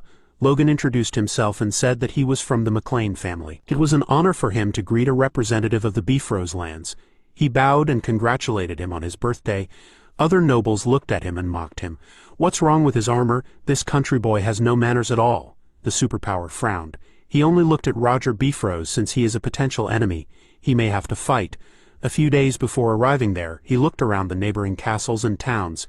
He expected the people there to be as dissatisfied as in Sylvan and Tezzeret, but they turned out to be quite friendly. The peasants said that Roger was a good man. First of all, the taxes are low, so their wealth is so great that they do not need to extort from the people. Roger greeted him. If he came, then can you be sure that McLean agreed to follow his will? Logan replied. If this will maintain peace, McLean will follow his will. First, he laughed and said that he expected more resistance. He, a young man, understands everything. Logan thought, this is for peace in the country, and he is just an aging fool. Roger told him to enjoy the banquet. In any case, Bifrost really has the 5th circle. In his past life, there was a rumor that Count Bifrost demonstrated incredible strength in battle. The peasants talked about it everywhere. Bifrost was on the side of the second prince, who lost, so Logan did not pay attention to him. But the fact that he has the 5th circle is true. The 5th circle is equal in strength to the level of the advanced rank. These magicians are powerful. They can fly and explode, especially in war. When this power extends far beyond individual battles, it is considered even more destructive, and Bifrost also has 2 advanced knights. What to do? The Count was announced to give a speech. Everyone is asked to pay attention. He stood up and said, first he wanted to thank those who came to the birthday of such an ordinary person like him, and he himself did not come, but he must thank His Highness the Second Prince for giving him tears of the sun. He respects him endlessly. After these words the girls were delighted. The second prince himself, she knew that they were close but not that close. Bifrost continued for a long time. The aristocrats of the southwest were separated, unlike other regions. Logan thought, is he going to repeat the same thing as in the letter? Roger enthusiastically raised his fist and said, it is time to leave behind meaningless traditions and unite. His Highness the Second Prince, who is most likely to inherit the throne, wishes to support their region. Logan frowned. What a strange way to tell everyone to shut up and go serve the second prince. Bifrost smirked and said, "By the way, they started and will end the southwestern conflict that lasted 200 years in the presence of the heir of McLean." Everyone looked at Logan, surprised. He is a great youth who stood out when McLean won 2 victories recently. This genius is only 21 years old, and he is already a mid-rank knight. Even the advanced rank knights he knew were not such masters at his age. Logan was dissatisfied and forced himself to smile. Is this a compliment? What is he up to? Roger does not intend to force or oblige the talented guy, but only wants to make a proposal. He called him, and the superpower awkwardly asked, "What? Count Walter, the grandfather of the second prince, is looking for talented youths like him. If he does not mind, Bifrost would like to recommend Logan to him. What does he think?" He was shocked like the other guests. "That Superman, the sword of sweltering heat?" Logan concentrated and said with a smile, "His offer is an honor for him, but Logan already has a mentor." Roger asked, "Is it not his father, Patrick McLean?" He answered, "No, he was lucky enough to train with a great man, so he must refuse." Everyone fell silent. Roger looked at him gloomily. Roger quickly understood everything, but they will soon be visited by the sword of sweltering heat in person, so why not learn from him for a while? This offer is not only for him. He wants to offer it to all the heirs who came today and serve him. By the way, can he name his mentor? Logan thought discontentedly. Serving him? He said it imperceptibly, as if McLean really served him. He wants to tie them at any cost. That is his goal. In such a situation, it would be difficult to refuse him again. Fortunately, he prepared in advance. He said that he was grateful for the beautiful words. He could not refuse if his desire was so strong. He would wait. Bifrost thanked him for accepting the offer. The choice of McLean would be the first step to uniting the Southwest, but first of all, his old friends Percival and Roofman agreed to unite under the flag of Bifrost. As a token of gratitude, he would personally present gifts to these heirs. A large table was brought into the hall. Everyone began to ask, "Artifacts?" There lay a sword and a hammer. The shade of things so deep that they were at least class 3. Of course, given the status of the Count, he spent at least tens of millions of gold on gifts, as one would expect from a treasure collector. An artifact is a magical tool that holds or contains magical power, which almost always gives them magical properties. These artifacts, created by their magic department, are more versatile than what mages do with circles. Clayton can create scrolls or use magic on his own, but not artifacts. Because of this, artifacts are divided into classes based on the magic that imbues them, but the prices of these things are absurd. The cheapest material used to create them is mithril. In order not to waste resources, they are usually made with at least third circle magic. To create a third-class artifact, a fifth circle mage is required. A third-class artifact of rank D is ordinary, but a third-class artifact of rank S is beautiful, so it is no wonder that the prices are so high. He uses something like this as a gift. Bifrost asked Percival and Eric Roofman to come forward. Do they swear allegiance to him? Both boys bowed. And Ron said, yes, on behalf of his house he swears allegiance to Bifrost. The second heir also swears allegiance to him on behalf of the Elman house. The head replied, okay. He, Roger Bifrost, accepts their messages. He gives Percival the sword Lambton, and Roofman he gives the hammer T-Jarkson. They loudly said their thanks for this honor. Roger proudly said that he does not skimp on gifts. Those who serve him will receive appropriate gratitude. Logan gave the glass to the servant and noticed that Bifrost was looking at him. Suddenly, a drunk Plone appeared behind him. He asked if Logan's sword doesn't look better. They tried to stop him. Logan was also surprised. Is this the fool from the Parita house? The inadequate guy said that in his opinion, he, the Count, is exaggerating, as others think. It seems to him that Logan's sword looks better. Roger was dissatisfied and looked at him angrily. Plone said, considering that he cannot recognize real talent. At the same time, his mouth was covered by the servant and said that the young master drank too much. Logan tensed up. Plone is stupid. He dug his own grave. The sword forged by hammer is beautiful. It is called Lux, which means twilight in the ancient language. Its power is clearly comparable to most artifacts. The blacksmith master made it especially for him. Such a thing is filled with soul. It is not so difficult to get a good item from a dwarf, but greedy nobles will not understand. In the worst case, if his plan did not work and the Count forced him, he wanted to use the sword for negotiations or to buy time. Plone pushed the servant away rudely. This fool interfered and ruined everything. Roger asked, is it so great, the sword, Logan? He replied that he was lucky to get it from a dwarf. He asked curiously, what, from a dwarf? If so, is it comparable to artifacts? Can he examine the sword? Logan can bet his hand that he will never get the sword back, he said. Although he is young, but as a knight, it is difficult for him to hand over his companion to someone else, Roger said. The sword is his companion, he is so young but he speaks like an old man. Well then, what does he think of demonstrating his knightly skills in an exhibition match? It would be good to compare him with these gentlemen who received artifacts. Ramon, he is also a mid-rank knight, right? The guy answered. Yes, he became a mid-rank knight a few years ago, although he lacks skills. Roger said that a normal match would not be so interesting, so they could bet on something. If Ramon wins, Bifrost will take the dwarf's sword, and if Logan wins, he will reward him with a suitable artifact. Logan was surprised, and the smug Roger asked how he liked such an offer. Logan McLean, he ordered him to take out the sword. If Logan agreed, then he grinned, thinking everything turned out to be a big surprise, but he had no reason to refuse at that moment. He took out the sword and waved it, saying that he agreed with his offer.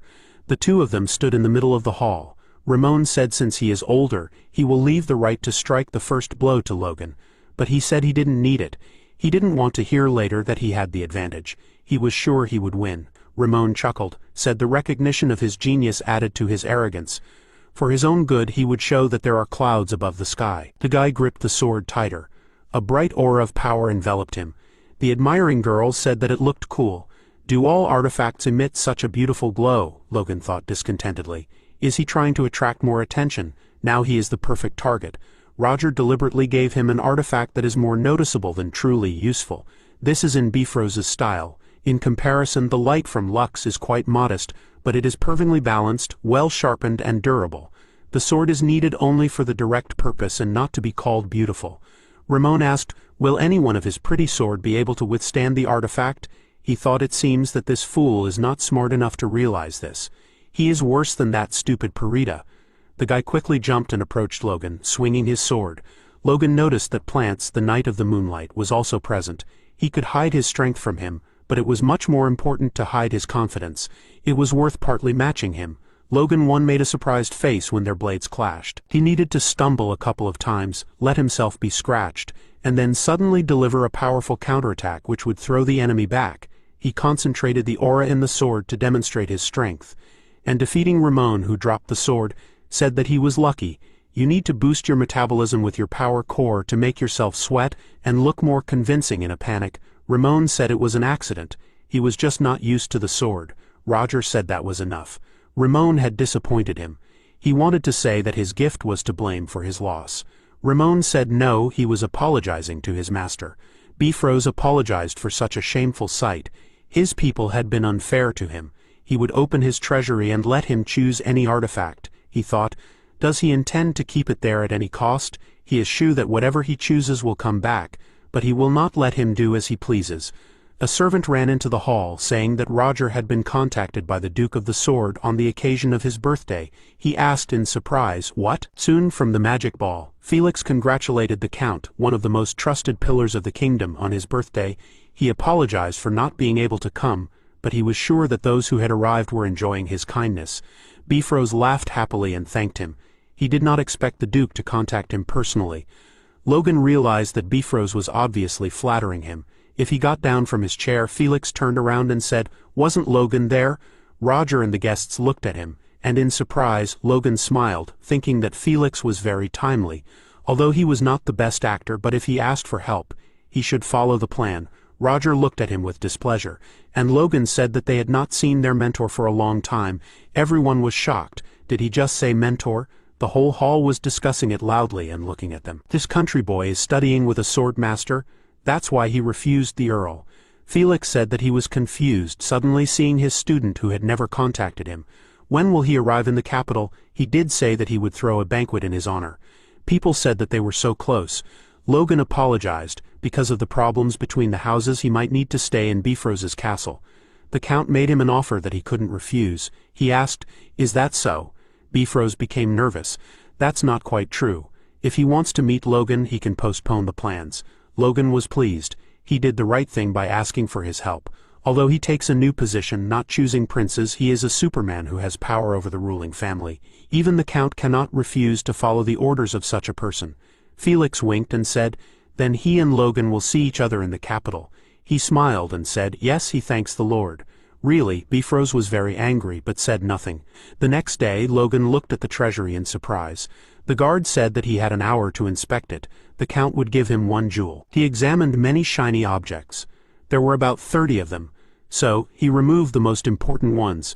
So stingy, but any of these things are still worth at least 10 million gold. He will try to choose something good. His senses, strengthened after the development of the core, allow him to feel the differences in the energies contained in artifacts, by which one can judge their power. He will skip the weapon.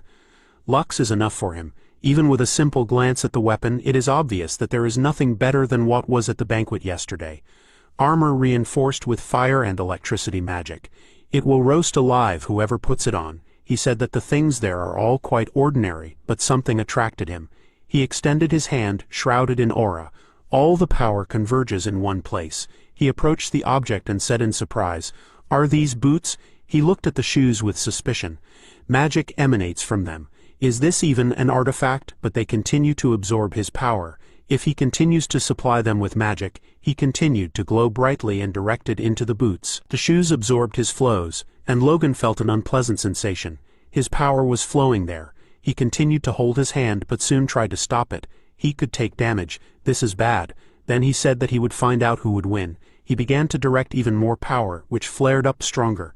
The boots absorbed everything, and then Logan saw something strange. The boots began to exude the same strong aura. He had to move away. He looked at his hand. His power returned. These boots, he was shocked by his guess. Roger asked, "Logan McLean has already left?" He took the artifact with him and really intended to make a fool of him. He clenched his fists angrily, told them to go after him and return the artifact along with his sword. They can do anything but not kill. A fire was burning in the dark forest. Logan was sitting alone, but suddenly he heard a sound to the side. Logan quickly stood up and took the sword. Does he feel the intent to kill? Bifrost sent pursuers after him. A man came out of the bushes and said that he had a heightened sense of smell. Logan realized that his voice was distorted. Was he trying to hide his identity? A man and his 3 assistants were walking towards him. Logan asked, "Isn't it stuffy to walk like this?" It must have been difficult to get to him from Bifrost. At the same moment the killers began to move quickly, and the man again ordered not to kill him altogether. They approached Logan with swords, but he only grinned. He quickly began to move and also prepared a sword to attack, swinging it. The killers were surprised. Logan one-hit the sword of one of them, and the guy coughed. Logan deftly ran among them and fought. The guys thought, how can he be a knight of the middle rank? Is he too fast? Logan attacked them with his sword and ran past 2 killers, attacking the third. A flash appeared from their swords. He was pleased because he made the right choice by taking the boots. When the boots released the power that was put into them, he thought it was an accident, but after putting on the boots, their true value was revealed to him. It lies in the speed of reaction, triple jump in the air and speed climbing. Moreover, the boots are repaired and adjusted to size by themselves. This is an artifact of at least the 4th class. Boots of the God of Wind is a suitable name for them. The killer tensed up. The guy asked to allow them to aim at vital organs, otherwise they will not win. The man said that it was a shame. He himself began to run and approach Logan from behind. He was surprised to feel his aura.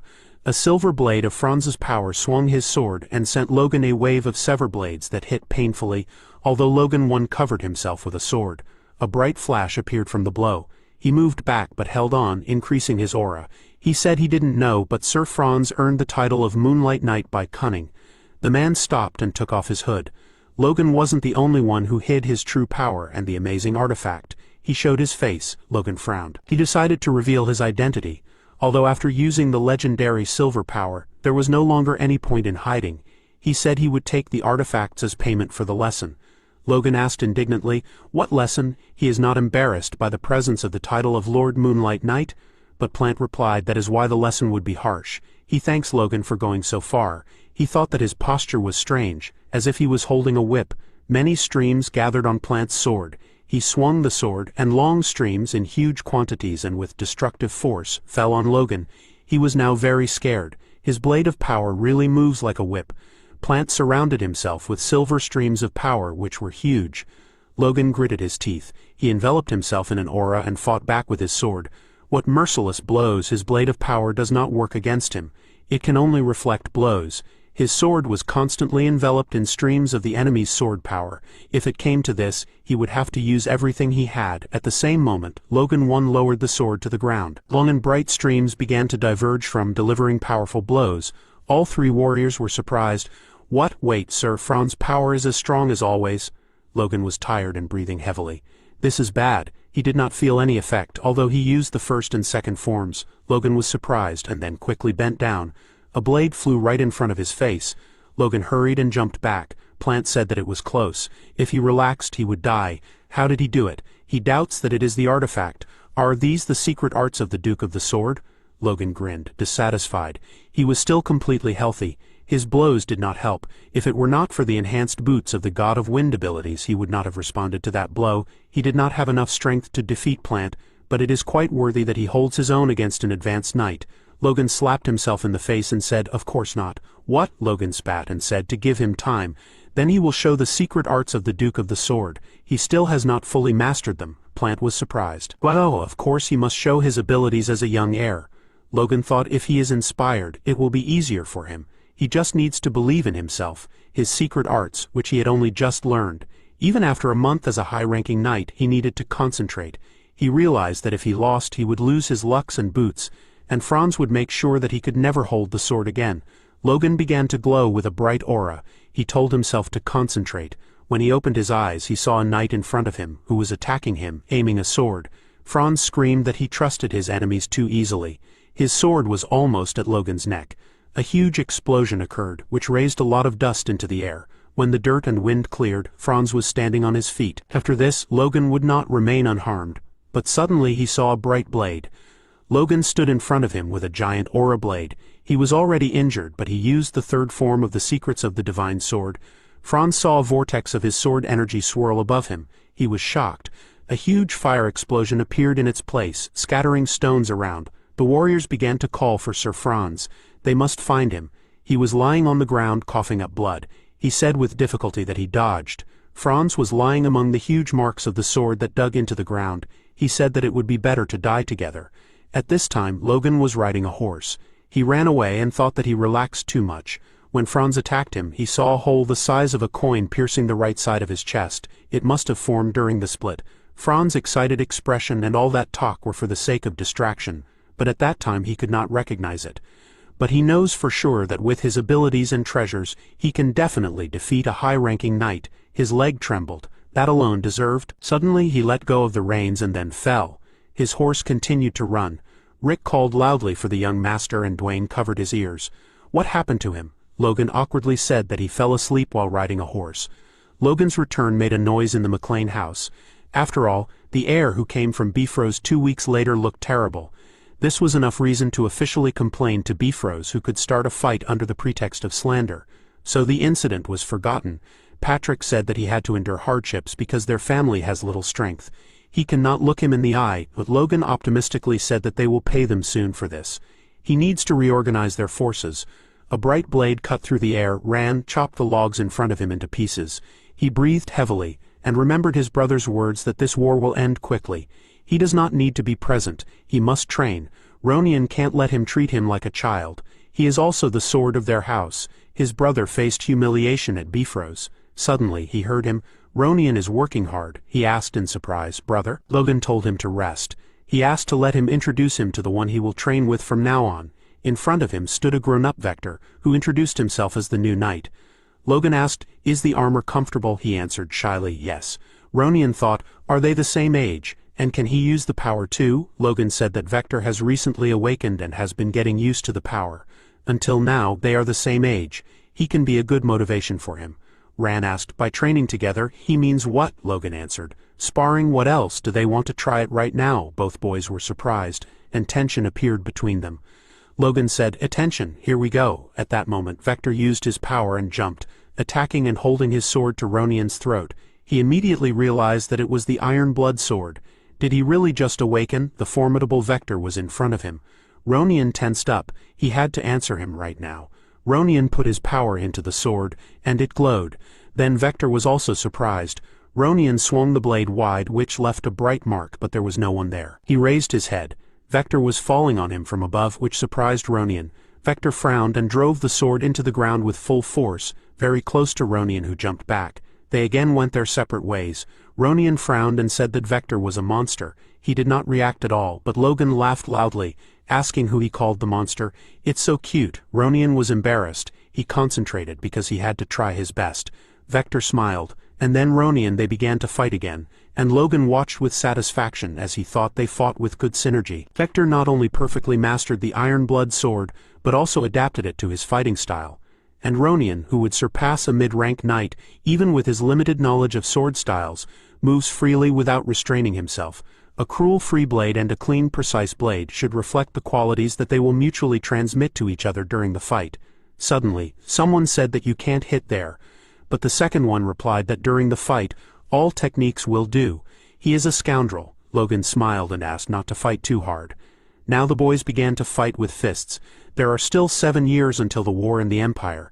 These two will be ready in 5 or 6 years. It would be good if Vector learned the secrets of the Divine Sword now.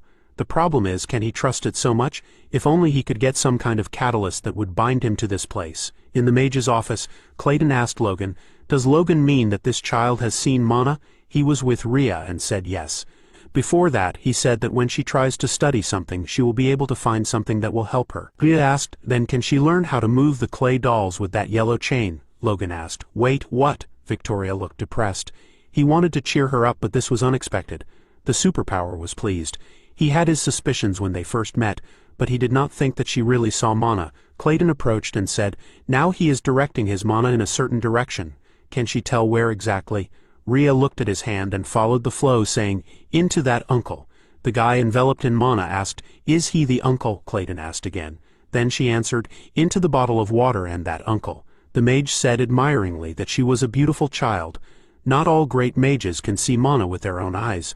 Logan thought, is this such an amazing ability? It will be too noisy if it becomes known that he can see Mana too. He asked, "Is Victoria sure she wants to study magic?" She turned around and said, "If it helps to control huge dolls, then yes, why them?" Rhea confidently said, "If she has a doll, she will be able to do more things." Logan said that this is a good goal.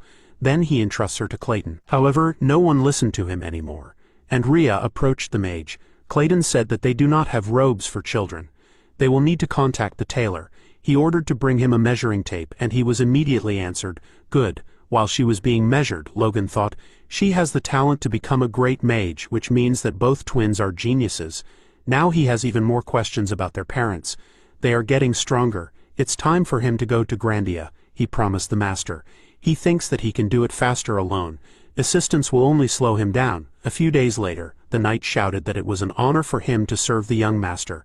A group of knights shouted that they would serve him with all their hearts. They surrounded him tightly. Logan looked at it all with displeasure, thinking when they would leave. Commander Henderson of the 17th Squad of Knights McLean arrived to serve the master. It is an honor for him to serve Logan. He thought that if he can accompany the young master today, then he serves the future legend. He will do everything to become one of his confidants. Logan asked him to bring some wood, and Henderson was collecting sticks in confusion. Logan was annoyed. He wanted to go alone, but his father said to take at least a few assistants. It would be impolite to the Duke. Then he agreed to a couple of knights. But why is he there? Rick was feeding the horse and asked in surprise, "Why is that? What will people think of the heir to a noble house who goes without a personal servant?" Logan asked suspiciously, "Is he sure this is not a desire to visit someone?" Rick shouted, "Okay, that's right. No one in their fief wants to talk to him because they think he stinks. He also needs to get married, and the Lord should take on at least a little responsibility." Logan covered his ears in irritation. They were slowing him down. He was not just going to meet his mentor. His journey has 2 goals. First, he needs to determine potential changes in the future, and then he needs to meet the third prince to establish contact. The current ruler, Samuel von Granda, did not have heirs until he was 40, so he called 2 women from the Herfog families to be his concubines, and his 2 sons were born. But 10 years later, the queen gave birth to a son when she was 40. The third son, with a talent for fencing and good manners, surpassed his brothers and prospects for the throne. The king also had high hopes for him, but the families of the 2 princes did everything they could to stop the third prince from expanding his influence. He then described the events that would happen in the future. This winter, just before the third prince was to become an adult, a civil war would break out, and the king would suddenly die. The first prince, Huan Dublas, a magician with the sixth circle, would receive the support of his grandfather, as with the second prince, Jordan Valtermime, a young superhuman. Since the third prince did not have the political power of any faction, he would almost be executed. Duke said that this was the king's will. If they spared the third prince, he would become the blade of the new king. The noblest of the nobles who held a neutral position would save the third prince's life with this statement. After that, the first prince would gain an advantage, but would bring the country to ruins within 5 years until the empire attacked. That king would use Ronian as bait during the war with the empire. Logan decided that he would not let him become king. The second prince is the same. Logan must see with his own eyes if the third prince is worthy of being king. After Logan and his attendants are verified, they are led into the Sword Duke's residence. The supposed bodyguards, who have zero experience in being collected, start to marvel at the sight of the Duke's home. Rick, on the other hand, spots a fair maiden, and asks Logan to set him up with her, believing that it will be beneficial for the House of McLean. The young master, who is vexed due to their disturbances, knocks some sense into the servants' heads. As they walk towards the mansion, Logan spots a familiar face attending to the guests. He asks for the man's name and learns that he is Luis Hyan, the aide to the Sword Duke. This leaves the young master speechless, as he recalls Luis to be the leader of the mercenary troop in his past life. He was a man who harbored ideals, unlike past life's Logan, who was driven by revenge. The man notes the last day he saw him to be vivid in his memory, as if it were the day before. He recalls the captain handing him another item along with the secret technique. As the young lord tries to remember what it is, Luis sees him and asks what's wrong. Logan thanks Luis but calls him captain before correcting himself. He then blames it on a lack of sleep.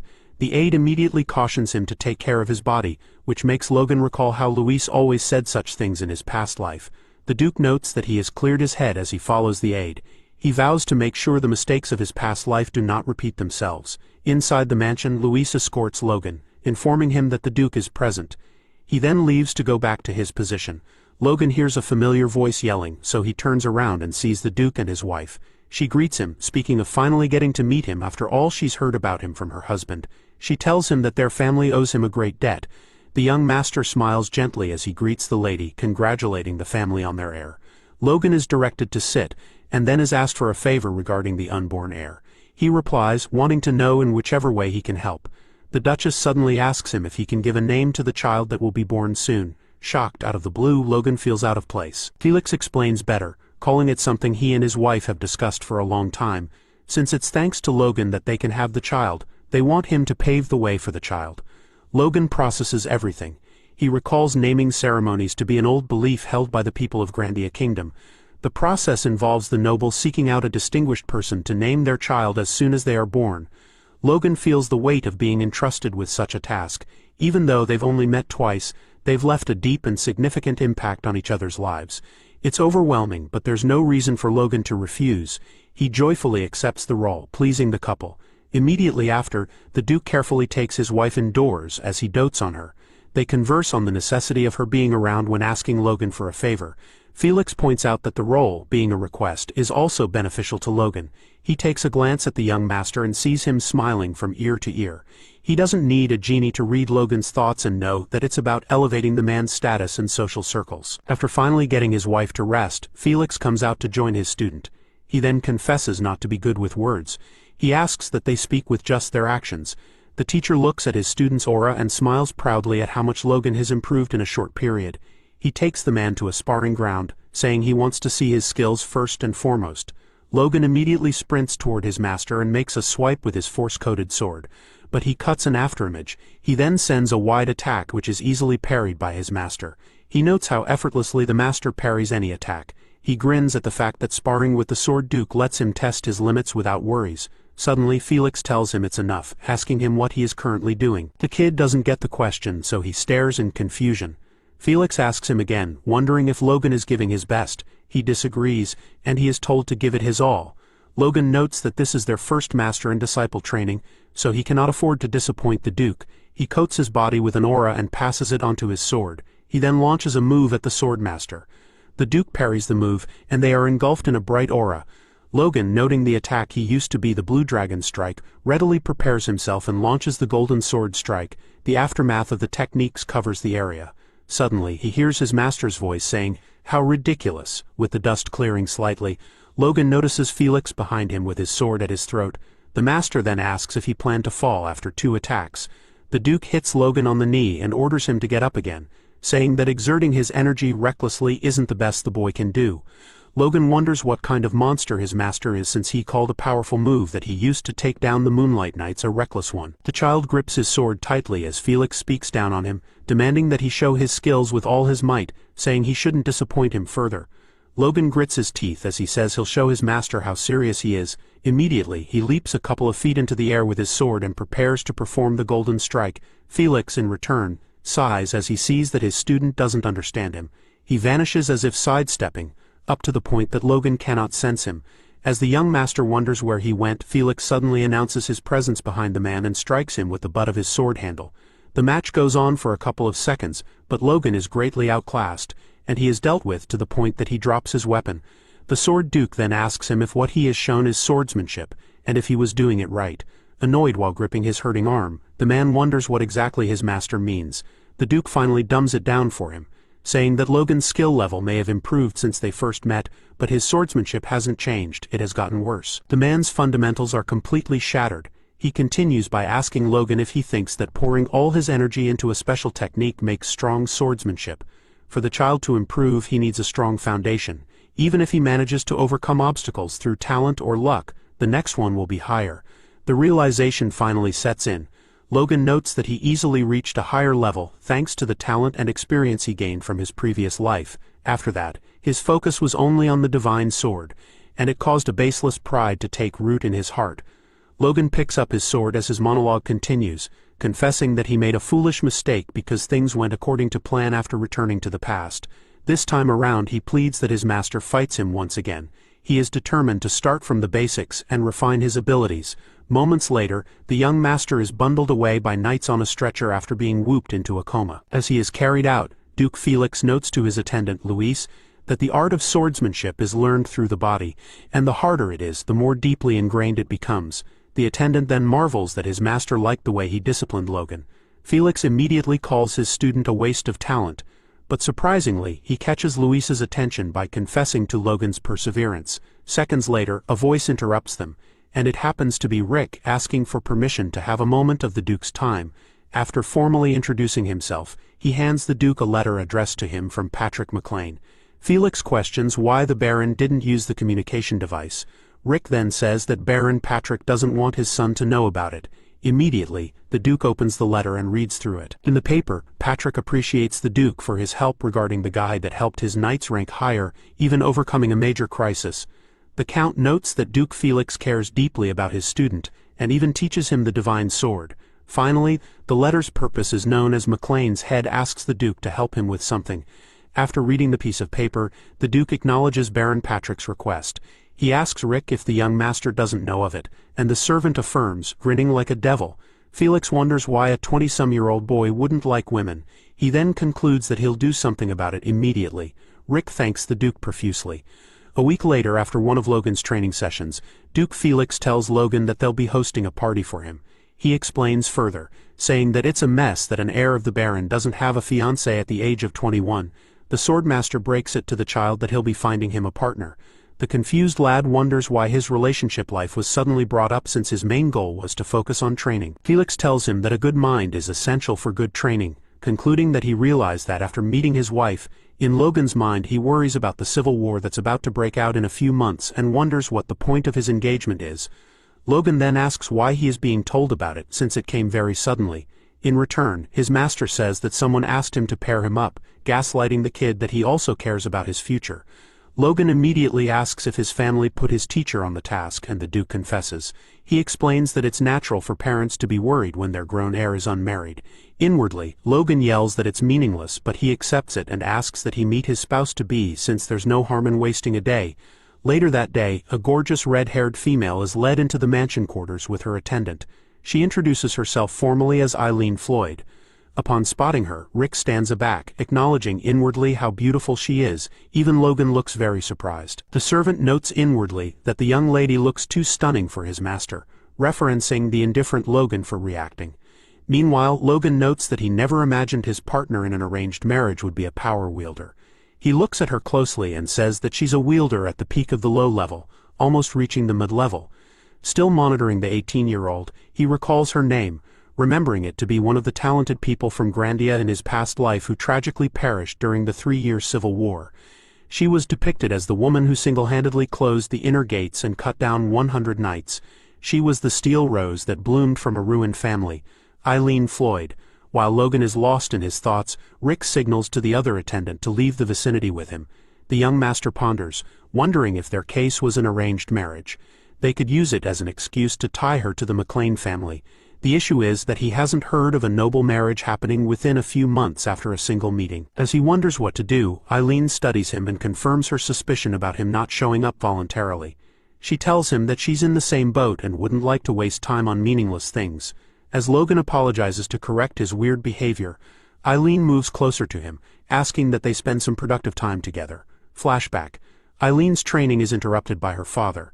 The Count informs her of a matchmaking meeting. The girl, being adamant, tells him that she isn't thinking about marriage. But her father, Roberts Floyd, mentions that it's a recommendation from none other than Duke Felix Esperanza. Upon hearing the name of the Sword Duke, Eileen seems more interested in the matter. So, Floyd goes on to explain that she'll be matching with the Duke's disciple, a boy said to be a rising talent, although not known by many yet. The girl awakened her force at the age of 12. Eileen's first fiancé got beaten up by her and called off the engagement. This led to her sword training being strictly forbidden, but 2 years after her engagement was broken off, she beat up a qualified knight at another matchmaking meeting, proving she was already stronger than most knights. She was known as the maiden who beat up knights. Her family, seeing a golden opportunity like the one on the ground, decides to take it, believing that the Sword Duke's disciple may be the man who can handle his daughter. Present. Eileen clasps her hands as she asks Logan to spend some meaningful time with her. She starts by saying that she heard he is the Sword Duke's disciple, so would he like to spar with her? Her expression while saying those words seems too earnest, as she looks like she's confessing to her crush. Moments later, Rick and Eileen's attendants start yelling at the turn of events. The maiden's attendant asks her mistress if she's planning to beat up another potential fiancé as she sees her folding her hair and preparing to spar with Logan. She warns her that her father told her not to do that. Eileen in response says it's different this time around because back then, the 2 men she sparred with looked down on her and behaved rudely, so she taught them a lesson. She recalls the words those losers said and regrets not beating them up more. Eileen turns around and looks at Logan saying it's different this time around. The young master warms up, shocking Rick. The attendant tries convincing Logan to back down, saying that he'll be killed if rumors spread that he hit a woman during the duel. Logan in return assures him that nothing of such will happen. He says that he requested to block access to the training grounds, meaning that only the 4 of them will know what happened. The 21-year-old looks at Eileen seriously as he notes that he is curious about her true skills. So it's the best opportunity to test if the rumors about her actions in the past were true. As the match is about to begin, Eileen's attendant cheers her mistress to win the match, infuriating Rick, who immediately starts gassing his master. Logans are not far from each other. Eileen introduces herself formally to Logan, saying that she trained in swordsmanship alone for 10 years. Hearing that she did that alone surprises the young master, but Eileen tells him that she has beaten knights before, so she shouldn't be underestimated. Logan immediately apologizes for being surprised and tells her that he has no intention of holding back, so she should understand if it gets a bit rough. That statement makes the lady blush, since it's the first time she's not being looked down upon. After a moment of silence, Eileen kicks off the match by dashing at Logan to take a swipe at him, which he easily parries before hitting her in her tummy with the back of his sword. The lady gasps for air as she's sent to the ground immediately. Her maid calls out for her in concern as she struggles to get up on her feet. Logan tells her that her sides are easy to target, so she should be careful. Fiercely gritting her teeth, Eileen vows to get back at him somehow. But moments later, she receives plenty of blows while being told what's wrong with her stance and how her grip on the sword is too loose. The young master doesn't pity her as he hits her head and encourages her to move faster. He hits her every which way until she's on the floor again, leaving her attendants sobbing for her. As for Rick, his mouth is left open at the scene. Logan, showing concern, says that she seems very tired, so he suggests that she wipe off the blood from her forehead. Before he can complete the sentence, Eileen launches a surprise attack straight at his face, but he easily dodges it. She gets up looking like a mad bull. In turn, her parry is complimented by Logan for her decision. While she wonders if she's being mocked because she thought she did something cowardly, Logan strikes her head very hard as he tells her to make her movements more concise. The lady holds her head with tears streaming down her face as she tries to endure the pain, calling him a jerk inwardly. From Logan's perspective, he notes that she has a lot of bad habits, and they must be because she trained alone. He admits that she has talent because she's improving just from a few corrections. He tells her that she's not fully using her talent, and wonders if that's how his master felt while watching him. Time passes and they reset their position again. This time around, Eileen moves in a zigzag pattern while dashing at him. He praises her footwork and goes to parry her attack. She growls because he stops her move again, but he immediately knocks her to the floor from her back. Logan acts like a teacher as he sees huge potential in her. The adamant lady asks that they go again, proving her fighting spirit to be high, but he pulls her up while saying that he'll give her another chance next time. He drags her close to him and says she has incredible talent. Logan asks her to come to McLean, not as a woman but as a knight, promising her freedom, training, duels, and a battlefield where she can make her name known. But for that to happen, they'll have to be engaged formally. He asks her what she thinks, and she smiles happily, saying that it sounds good. Smiling back at her, Logan compares her swordsmanship to that of Ronian and confirms the rumors of her past life to be true, believing that she could very well become a superhuman in the future. Noting that using engagement as a method to bring in such talent is a nice bargain, Eileen beams a smile like a child at her worried attendant despite being whooped.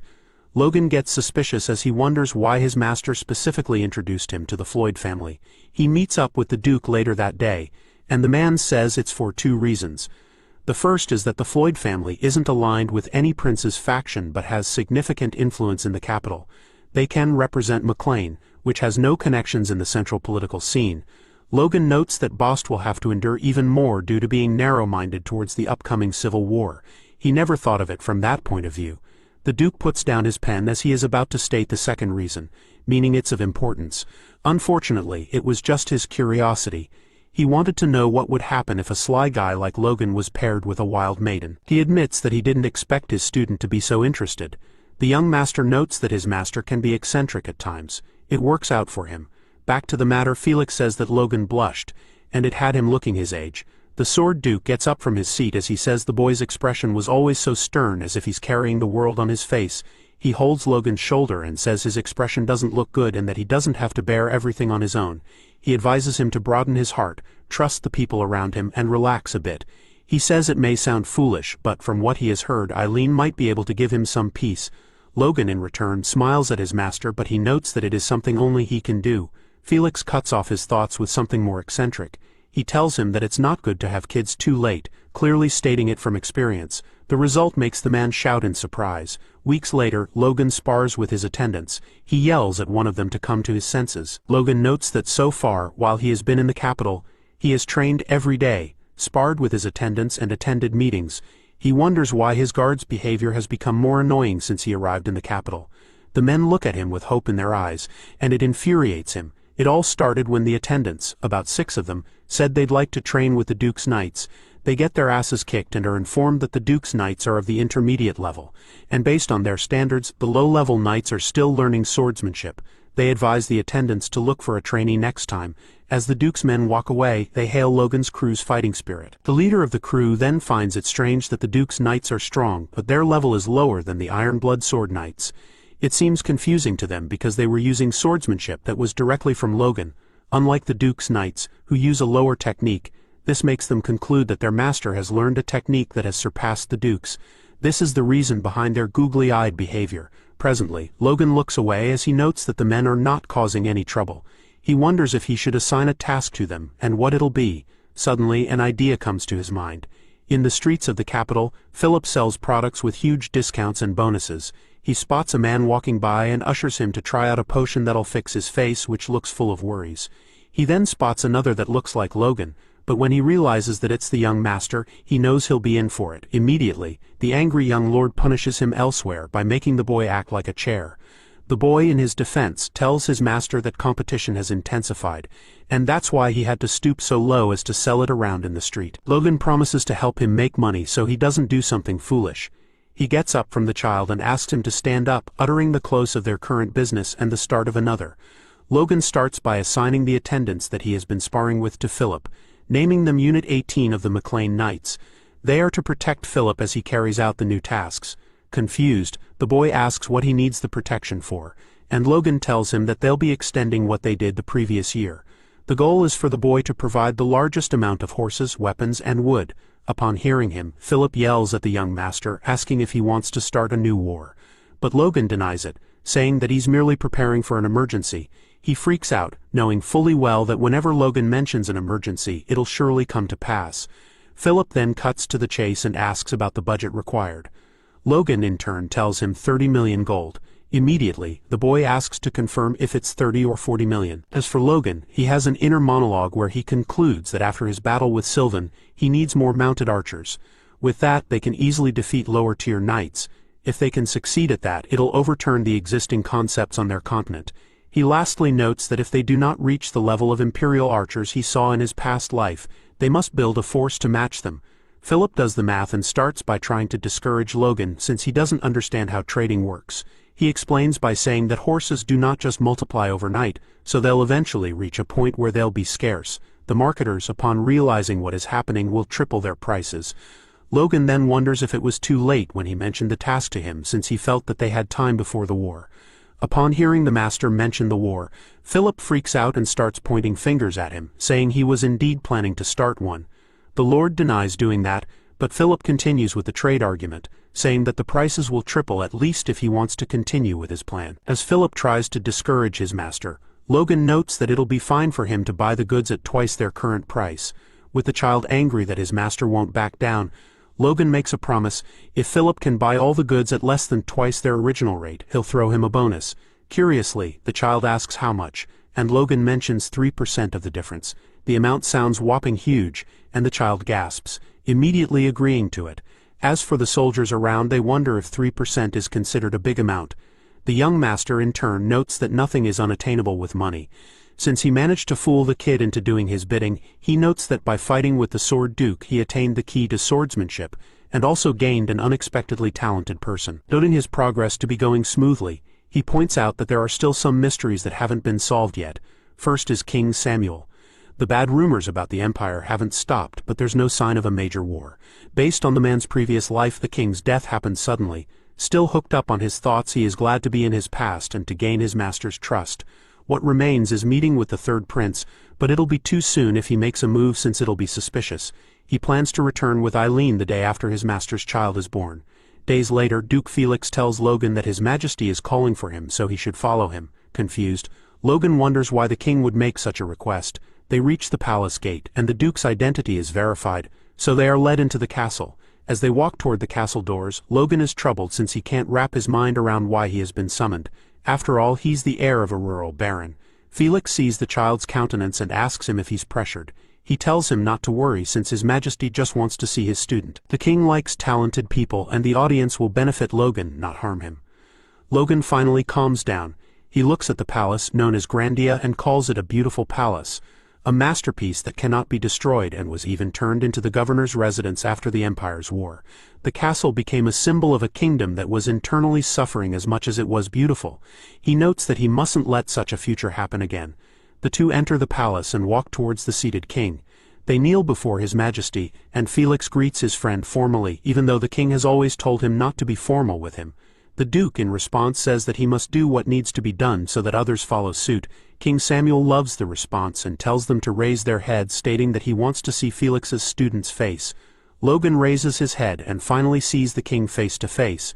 Logan notes the old man seated before him to be King Samuel von Grandia, the man who will be known to upcoming generations as the incompetent king. He studies the king to be of good health, and if he had shown any sign of illness in his past life, a successor would have been chosen, and a civil war wouldn't have broken out. With the way things are going, it's fine. The king laughs as he indirectly says the child has enough balls to stare at him head-on since he hasn't met anybody capable of doing such. Immediately, the child apologizes and looks downwards, but the king tells him that it's fine. After all, his teacher was excessive in matters like these, so he didn't need to learn everything from him. The king says he likes ambitious young men. Felix, in response to that, starts mentioning Logan's feats for him. He says the child will be a pillar of their kingdom. The recommendation alone from the duke seems like a huge feat, as it has the king saying that he is worthy of being his student. King Samuel then asks how they met, leading to the duke narrating the whole ordeal to him. After the tale, the king laughs, confirms the name to be Logan, and thanks the boy. Confused, Logan asks why he is being thanked, and the king in return says that he feels indebted to his friendship with Felix. Since the wound caused such deep guilt in him that he couldn't dare talk about it, he simplifies it for the man by saying that he lifted a great burden from his heart by relieving Duke Felix of his pain. This is why he thanks him. The next thing that happens is the Duke thanking His Majesty, and the friend does the same. King Samuel calls Logan closer and offers to give him a royal bracelet. Felix couldn't help but speak up to stop the king from doing so since it was a relic. He says he'll personally reward Logan. From where Logan stands he can tell that the bracelet is filled with intense magic, and simply from a glance one can tell it's of the 5th level. King Samuel removes it and points it at the man, beckoning him to take it before he changes his mind. Logan takes the ornament without hesitation. Immediately, Felix scolds him not to accept the gift without hesitation, but the king asks Logan if he takes the gift as something excessive. Logan, in return, says that he will use the bracelet with the care it deserves. The king then laughs at the child's response, mouthing that the child is braver than his master. He hopes that the gift will lead their good relationship toward a bright future. King Samuel asks that the child continue to respect his teacher and work for their country as his teacher does. Logan quickly notes that he isn't sure if he'll be fighting for the country or himself in the future, but one thing he is certain of is that he'll stop the empire. He immediately answers the king, who surely does as he wants. After the party leaves the palace, Felix suspects His Majesty to have become softer since he wasn't a man of many words. He said that the king's desire to see Logan worried him so much that he thought he had another agenda. Logan calms his teacher down by saying that if anything were to worry His Majesty, he'd tell him first and foremost. Since he hasn't said anything, there's nothing to be worried about. This softens Felix's heart, and he confesses to having grown old. He says he worries too much, and one of his worries is the fact that the child has taken the family's treasure, the sword. The Duke calls the ornament the Bracelet of Renewal. It is an artifact that contains high-level healing magic. He continues saying that the artifact is very powerful because it holds only one spell and is likened to a holy spell from a high priest. Logan stares at the bracelet in awe, noting it to be capable of turning a mortal wound into a simple injury. Calling it the greatest healing power in magic, the teacher happily says that now that he has obtained the treasure, he feels at ease. The child starts to thank his teacher for granting him the opportunity, but the man cuts him short by smiling cynically like a demon and telling him that if he works himself to death, the bracelet will heal him. So he should prepare. At that moment the child is shocked as he realizes what it means, but he quickly recovers, accepting that it is time for growth. He then tells the Duke that he'll do his best to live up to his expectations. He believes that the more he suffers, the greater the results. Days later, Logan finds himself battered on the ground after having the Duke beat lessons into him. Felix shouts at him to get up immediately. A servant runs toward the lord of the house, calling his attention. It has almost been a week since they met the king. As soon as the servant whispers some words to the sword Duke, the lord's countenance changes as he smiles happily, with tears streaming down his eyes. The awaited time has arrived. Finally, the Duke has been blessed with a child. During the naming ceremony, many important figures are present, including our main character. The child is said to be a girl. Nevertheless, the ceremony is nothing short of splendid. The young master, who has now become an important figure, is being greeted by people from far and near. This is all thanks to the Duke. The new father looks so cheerful as his daughter tugs at his beard. Suddenly, a report comes in that the bishop from Grandia will be attending the event shortly. Bishop Crimson Matthew enters the event and congratulates Felix on his new child. The Duke thanks him for showing up, saying it's an honor. The bishop says he couldn't send anyone but himself. After all, the pillars of the country have been born. Logan notes that the nobles on the continent usually receive the blessing of the spirit when their children are born. Among the 9 gods, the blessing of Agna, the god of trees and life, is the blessing all parents hope their children receive for their health. Now that the blessing comes from a high priest like the bishop, the Duke cannot help but smile. Moments later, the family is with the bishop as he prepares to bless the child. He picks up the baby and chants the blessing, raising the child in the air. Logan confirms it to be holy power. It is closer to a blessing and fainter than mana. The priest concludes that in the name of Agna, the spirit of life, he blesses the new child of the Esperanza family. Suddenly, a bright light covers the baby, and the people start congratulating the Duke. They cheer that the child will be great since they witnessed a bright power. As for Logan and the priest, they notice the holy power bouncing off the child's body. The bishop is surprised due to the holy power that got repelled from the baby's body. Noting how troubled the high priest looked, Duke Felix asks in concern, but the priest shuns him down, saying it's due to overexerting himself blessing the child. After all, it's been a while since he tried something like that. He quickly excuses himself and leaves their presence. The Esperanza couple, in turn, wondered what happened, and Logan suspects the child to have a unique constitution that resists supernatural abilities. He still feels unsettled. Moments later, a familiar man calls out to the young master, and when he turns around, Logan sees that it's none other than Count Bifrost. The old man says that the man looks healthier than he expected. As if he had been expecting the comment, Logan responds that it's thanks to the Count that he looks so healthy. Noticing Logan as bold as ever, Bifrost gets mad and breaks the glass of wine he held while talking to him, startling the people nearby. The boy doesn't even budge an inch. Instead, Bifrost apologizes, blaming it on his age. A servant shows up and quickly offers him a handkerchief. As the Count wipes his fingers, he tells Logan to consider himself lucky to have become the Sword Saint's disciple by chance. He says it's thanks to the fact that the boy has attracted the attention of important people. Bifrost once again calls Logan a lucky guy while pushing the napkin on him. Logan doesn't deny the influence of Lady Luck in the course of his life, noting Bifrost to be childish. The Count then says that he hopes the child will keep up his insolent attitude even when meeting someone important. Surprised, Logan asks who, and Bifrost says the name Roman von Grandia. He says the second prince wishes to meet with Logan and hopes he accepts the invitation. While all this blabbering goes on, the young master uncovers the message to be a threat that'll claim his life if he doesn't take the second prince's side. He calmly says it'll be an honor to have an appointment with the prince, and that he'll consider the offer very carefully. Getting irritated by the man's mannerisms, Bifrost explodes, asking Logan if he'll be taking the prince's order as an offer. To his surprise, Logan walks close to him, saying it's still an offer. He leans towards the Count and asks him if he'd like him to go with his master to the opposing side. While saying this, he puts the napkin in Bifrost's breast pocket. The Count can only clench his fist and promises to arrange a meeting for the two parties. He turns around to leave, and lastly warns the McLean heir that he'll pay an unimaginable price if it is a trick.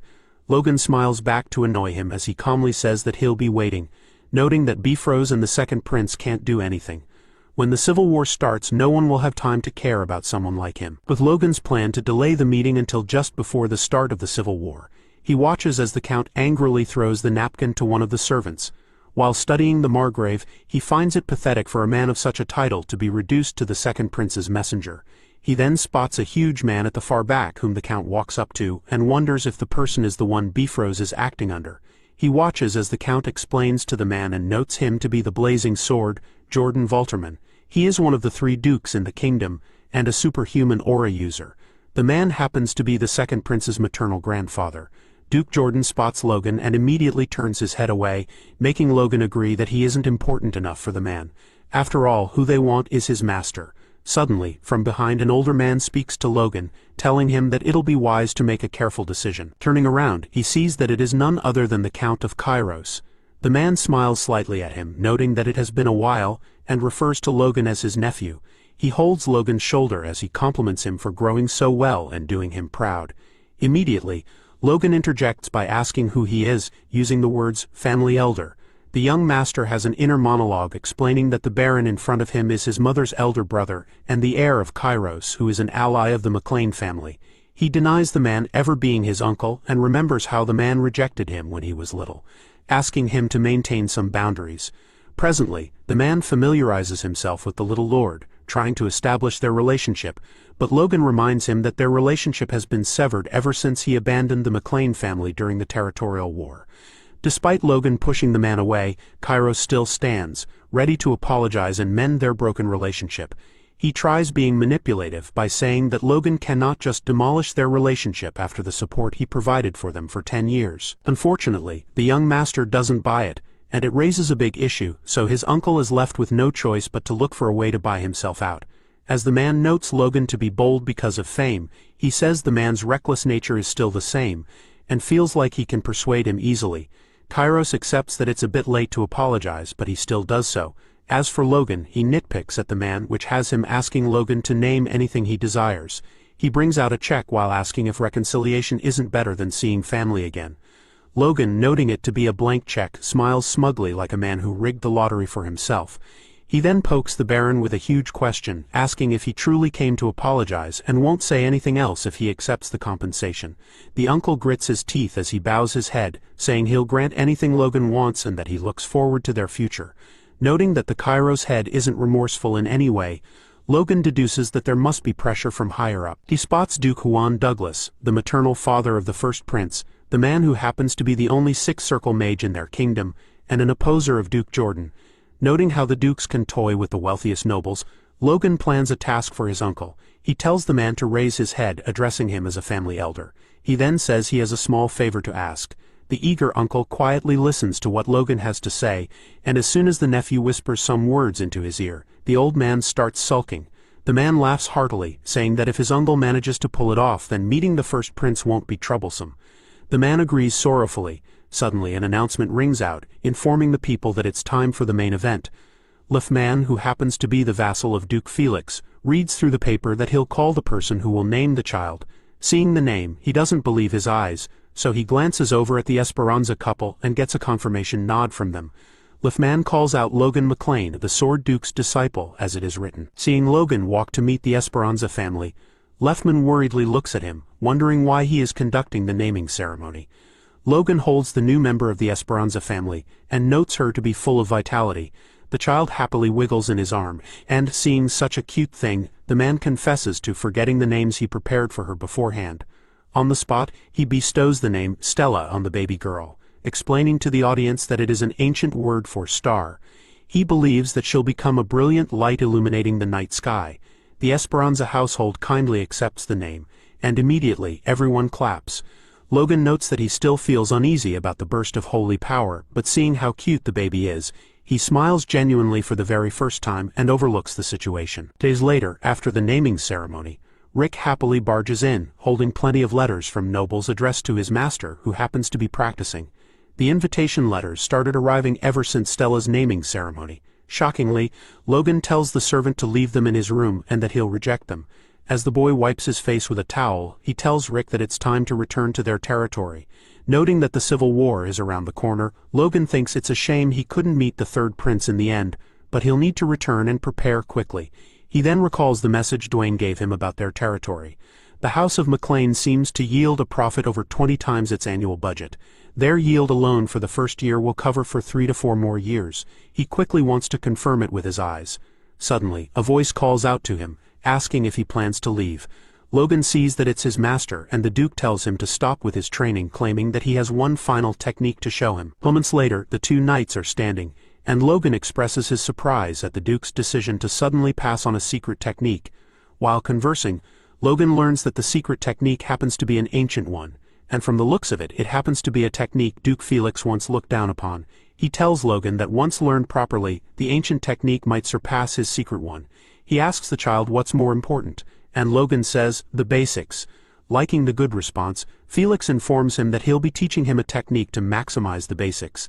The Duke continues, saying that the technique he developed all his life was a way for him to maximize his movements and minimize his enemies. He says the crushing sword is the first technique that embodies the concept. As for what he is about to teach Logan, it is the essence of martial arts that makes him an aura user. The master tells Logan to watch closely, and as if the old man teleported from his view, Logan loses sight of him instantly. Suddenly, from behind, a large hand reaches for Logan's neck and grabs him, lifting him into the air. Logan immediately notes the technique to be a mysterious one that the eye cannot follow. He remembers it to be the same one used during one of their sparring sessions. Logan finds the move to be impressive, but he wonders if it's enough to make someone become an aura user. Logan continues questioning the authenticity of the move. Seeing that, the Sword Duke tells him that he can see what he's thinking. The master asks him what the foundation of all martial arts is, and Logan says it's the lower body and footwork. He confirms the man's guess, adding that force users are exceptions to such martial art rules. Duke Felix lets the boy in on one secret. He says that the reason why he is rated higher than other aura users in their kingdom is because of the ancient skill known as Phantom Shadow. Although still skeptical, Logan agrees that it's worth learning. Seeing his student's behavior, the Sword Duke reminds him of his struggle against a knight called Flance. He says that if the child had known the technique, he wouldn't have had trouble.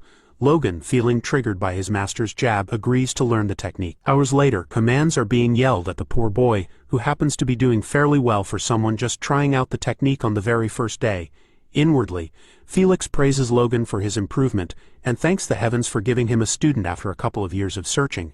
Outwardly, he gives Logan an earful as he strictly barks commands at the man. Luckily, the boy doesn't complain, but instead tries his best to improve. The master notes that he doesn't want to praise the boy excessively since it's a poison to growth. He finally tells Logan to stop after a while and praises him for internalizing the skill. After spotting the look on the man's face, he asks him about it. Logan in turn speaks of the move, praising it as a good move that has greatly enhanced his speed, but he feels like it isn't a technique made by a knight. As Logan tries to complete his sentence, the Sword Duke does it for him by mentioning assassins. Surprisingly, Felix doesn't get mad at him. Instead, he smiles and says that Logan's guess isn't far off. The Sword Duke then narrates how he used to be a fledgling knight who served the king when he was still a crown prince. During those times, His Highness had many political enemies before his ascension, and went through serious, horrendous, and unspeakable experiences. Back then, Felix ended up shedding more blood compared to those on the front lines, and the methods of attacking the crown prince kept changing. He was forced to constantly deploy and reimagine strategies more so than any assassin. From there on, he worked stealthily and faster, creating a technique where he could control the space with a single move. Felix concludes that only after achieving the Phantom's shadow did he feel that he had attained his goal to some extent, and he was able to awaken aura. He commands Logan not just to know and master it theoretically, but to train his entire life with his swordsmanship. Logan agrees and deeply bows to the Sword Duke. He smiles happily as he realizes that he's taking the path that led their kingdom's greatest swordsman to superhuman levels. The wise Duke then mentions that there was another reason why he stopped Logan from going home. He says that the third prince wishes to meet him. The surprised Meyer can only look bewildered. Later that night, two cloaked men move around the capital. They leap so high and travel at insane speeds, in motion. Logan asks his master if he was taught the Phantom Shadow for that exact mission, and the Duke replies haphazardly. They finally arrive at an abandoned house on the outskirts of the castle, and it is Logan worrying about the lifestyle the third prince lives. To his surprise, Felix opens up a door that leads to an underground staircase. As they descend, Logan wonders if they need to go through all these procedures because of him.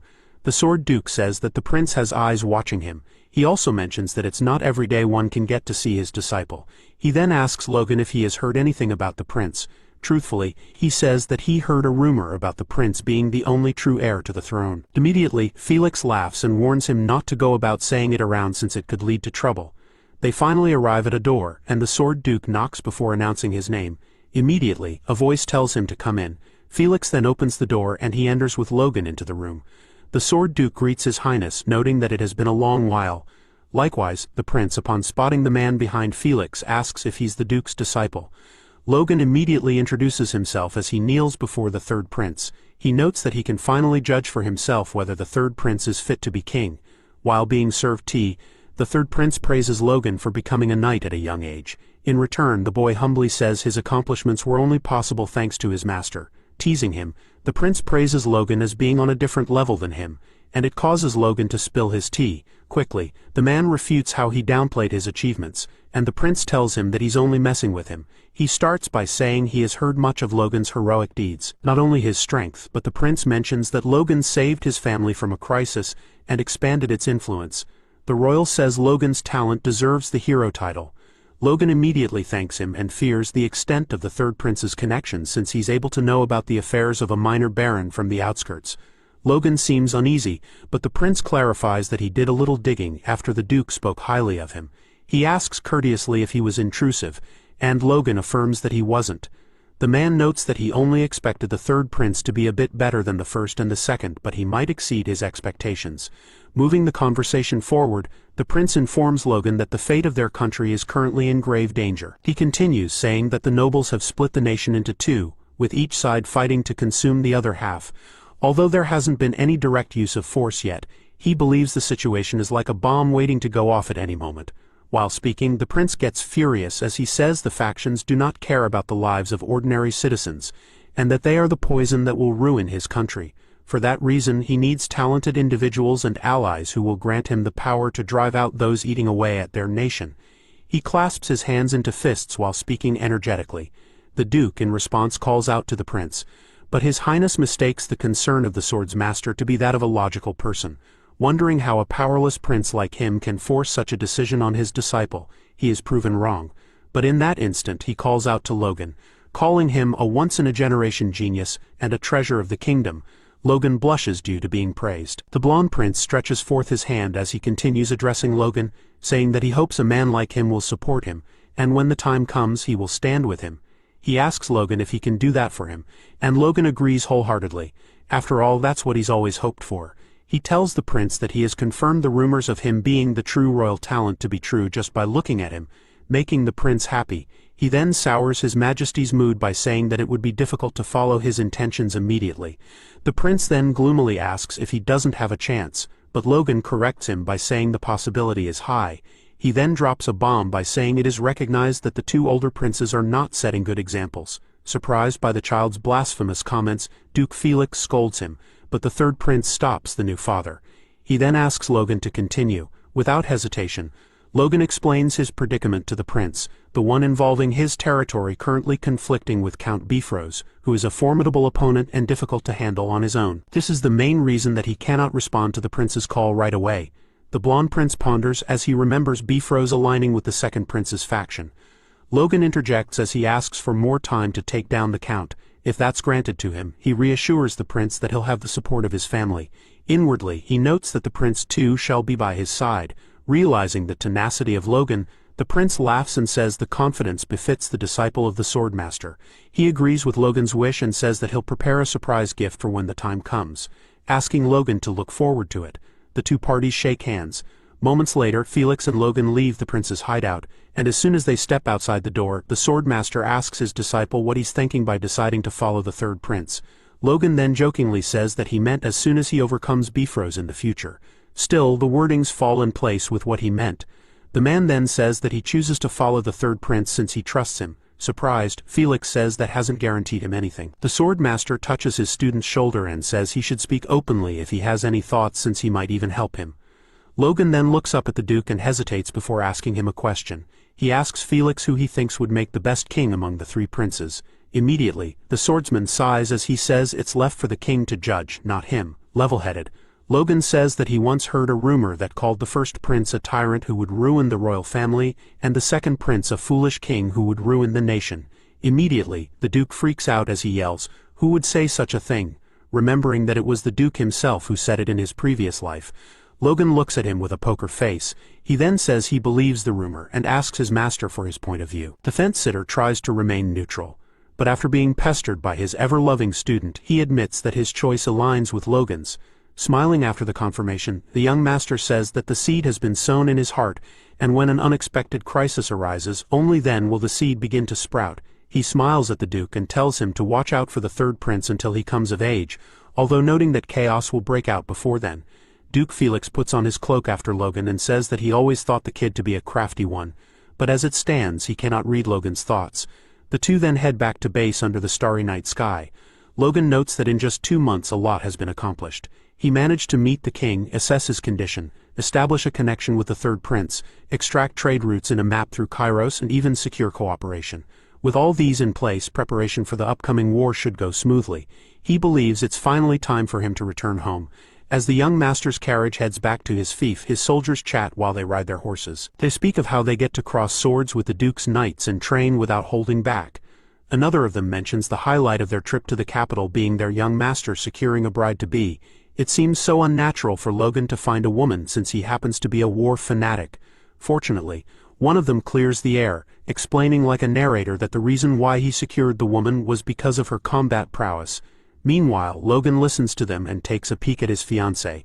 He remembers the extra effort needed to persuade her father since he said he wanted her to act as a knight, and didn't give proper time before getting ready to whisk her away. Suddenly, Eileen calls out to him, reminding him to keep his promise to her. She remembers her father advising her to stay healthy and mentions that she has already gone so far. She earnestly begs him to keep his promise. Reasoning from her perspective, Logan realizes that what she's going through is what it means for someone to leave the home they've spent all their life in. He agrees to her wish, and she smiles cheekily at him. Wishing to quickly arrive at his residence, he too feels the same. Finally, getting to the house of McLean, Logan greets his family while standing with Eileen. There he has brought a woman with him. Surprised, Patrick sees his son with a woman and then asks him who the lady with him is. The young master then responds that she is his fiancée, Lady Eileen Floyd. Upon hearing this, the household is amazed that their young master is ready to level up as a man. From the bottom of Patrick's heart, he smiles so brightly as he's happy that his son has gone an extra step beyond what he had in mind. He notes that it was worth asking the swordmaster. As soon as the McLean head starts greeting the lady and gets ready to introduce himself, Logan washes away the man's smile by informing them all that she will be joining them as a new knight recruit. Eileen introduces herself to the head as his daughter-in-law and a knight who will do her best. From that moment, she refers to him as father. Logan's brother marvels while his dad is shocked. The news causes mixed reactions among the people of the territory. Patrick especially couldn't stand his son's decision, hence he yells at him as if to pounce on him. Dwayne holds him back. The captain of the Knights, who has already accepted Logan's way of doing things, simply smiles bitterly as he asks, "Who can stop the young master if he puts his mind to things?" Meanwhile, the youngest redhead tries welcoming his sister-in-law, but his mom pinches him on the cheek, shushing him and dragging him away. From the corner of Eileen's eyes, Hammer shows up and tells her to run away. He says that he doesn't know what she's been told, but she has been deceived. The news spreads like wildfire among the household members. Some workers inform each other, and they do not take their young master's decision lightly. Later, Eileen puts on the McLean knight armor and shows up for training. Upon spotting her, Patrick can only sigh as he confirms what she said before to be true. With a stern face, Logan says he wouldn't joke about a situation like that to him. Patrick feels concerned since it hasn't happened in their kingdom's history for a woman to be a knight. Logan tells him that she has awakened force, and he feels that if anybody is talented they should be recruited as soon as possible based on the situation they are in. The McLean's head then speaks of the harsh training their household gives its knights compared to other places. He asks if the new girl can keep up with it, especially since she's a noblewoman. Yelling from the top of her lungs, Alien says she can. She plans to eradicate the thought of a woman not being able to be a knight from the McLean household. She says so while smiling with determination. Shortly after the night training, her bold claim is a complete 180 from her performance. Lying sprawled on the floor, Eileen struggles to catch her breath as she wonders if the knights of the house are crazy. She wonders if knights are usually trained the way these sets are, seeing as a knight carries 2 people on his back while being tasked to run uphill. It seems a little too much for her. Eileen doesn't understand how they can have little force compared to her if they happen to go through such training. She starts cursing at her weakness, and Logan, who stands nearby, asks her if she's regretting it. She immediately kneels upon seeing him. The young master notes that it remains 2 months for them to start and prepare for war with Bifrost. He intends to include Eileen in the battle, but if she doesn't want to adapt, then he can't wait any longer. Eileen then answers that she regrets it. This is because she hasn't trained properly until now, and that's what she regrets. While getting up, she reminds him that he promised her a battlefield to make her name known, and if she stays still without improving, then he won't be able to keep his promise. They both look up and spot an apple on a nearby tree. Eileen says that she'll earn her reputation as a knight with her hands. Logan in turn smiles at her and hits the tree with the side of his fist. He says he'll do his part to prepare a battle for her where she can shine. The action he did caused the apple to fall into his fiancée's hands. She then smiles as she looks at the apple. He gives her a command and asks her to push through to the finish line. 1 week later, a knight charges through a course to knock out another soldier, which is positioned atop a cliff. As he shortens the distance between them, the knight above strikes him down, but he is caught just in time from reaching the ground by McLean's head. The man calls out his name and notes that he has been disqualified. One of the knights on standby expresses to his colleague that the current training they're doing is more intense than the ones they've done so far. He wonders who came up with it. The other one mocks him, as he expects him to know the answer. It was their young master. Logan yells at the next person to prepare for their round. His father, who stands beside him, pats him on the back for coming up with good training like this. He notes it to be siege training and teaches how to attack and defend. Besides it being dangerous, it happens to be good. The next person happens to be Logan's fiancée. She is ordered to go for it and immediately leaps into action. She climbs the cliff and charges right at the soldier above her. The soldiers watching her note her speed to be top-notch, but they conclude that it's of no value, especially when the advantageous person is the knight on top of the cliff. They feel that the way to overcome such a disadvantage is to move in numbers. As soon as Eileen gets close to the knight above her, she does the legendary Hawk Thu on his face, blinding his vision, and quickly gets atop the cliff. She then strikes him by the plate, causing him to surrender. Logan happily announces that his bride-to-be has passed the challenge. Eileen rejoices immediately. Patrick looks at his son awkwardly as he asks to confirm if his fiancée is the daughter of a noble due to her underhanded means of winning. He then acknowledges her to be impressive. Logan, who wants to hear more, asks to confirm if his father is praising her, and the man admits it. After all, she has been keeping up with their intense training, and her swordsmanship sense is remarkable. The other knights wonder if it's allowed, and some of them plan on deploying the girl's tactic. She needs to be told not to deploy such tactics since it's a bad influence on others. Logan, who happens to be smiling at his father, notes inwardly their progress with the training and the supply preparation through his uncle is going smoothly. Currently there's only one thing left. Logan calls his father's name, looking sternly at him. He says he has something to discuss. Days later, Philip is called into the McLean estate and starts doing his job. He calls out to a fellow admin called Lugal and tells him that he just checked the warehouse, discovering there's a lot of unused space. The fellow admin can only scratch his head as he is being advised by the boy that the unused space can be used to cut costs and extend storage time. Embarrassed, Lugal sincerely thanks the boy in glasses. As for Dwayne, who seems to be carrying a pile of papers, he is called by the nerd and told that there's a slight issue relating to town maintenance costs and paying the employees their wages. He is then called by Four Eyes to look at the calculations done on the paper being held. Without wasting time, Philip moves to meet a certain lord named Farron, who is in charge of weapon maintenance. He commends the man for making sure the weapons are in good condition, but then informs him that the oil used for maintenance can be gotten at half the price in Kalia compared to Kyle, where he usually gets them. That way they can save costs.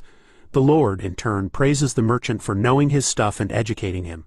Lugal and Dwayne can only watch in admiration as the boy who was brought to them the day before performs his work diligently. The man in charge of the estate's finances, Dwayne, says he heard that Philip was entrusted with administrative work, and that his skills were exceptional. He notes that even the lumber and weapons that have recently been coming into their estate were arranged by the merchant. The inquisitive financial officer then wonders what their young master is planning to do with all the resources. He notes that whatever it is, it can only mean one thing.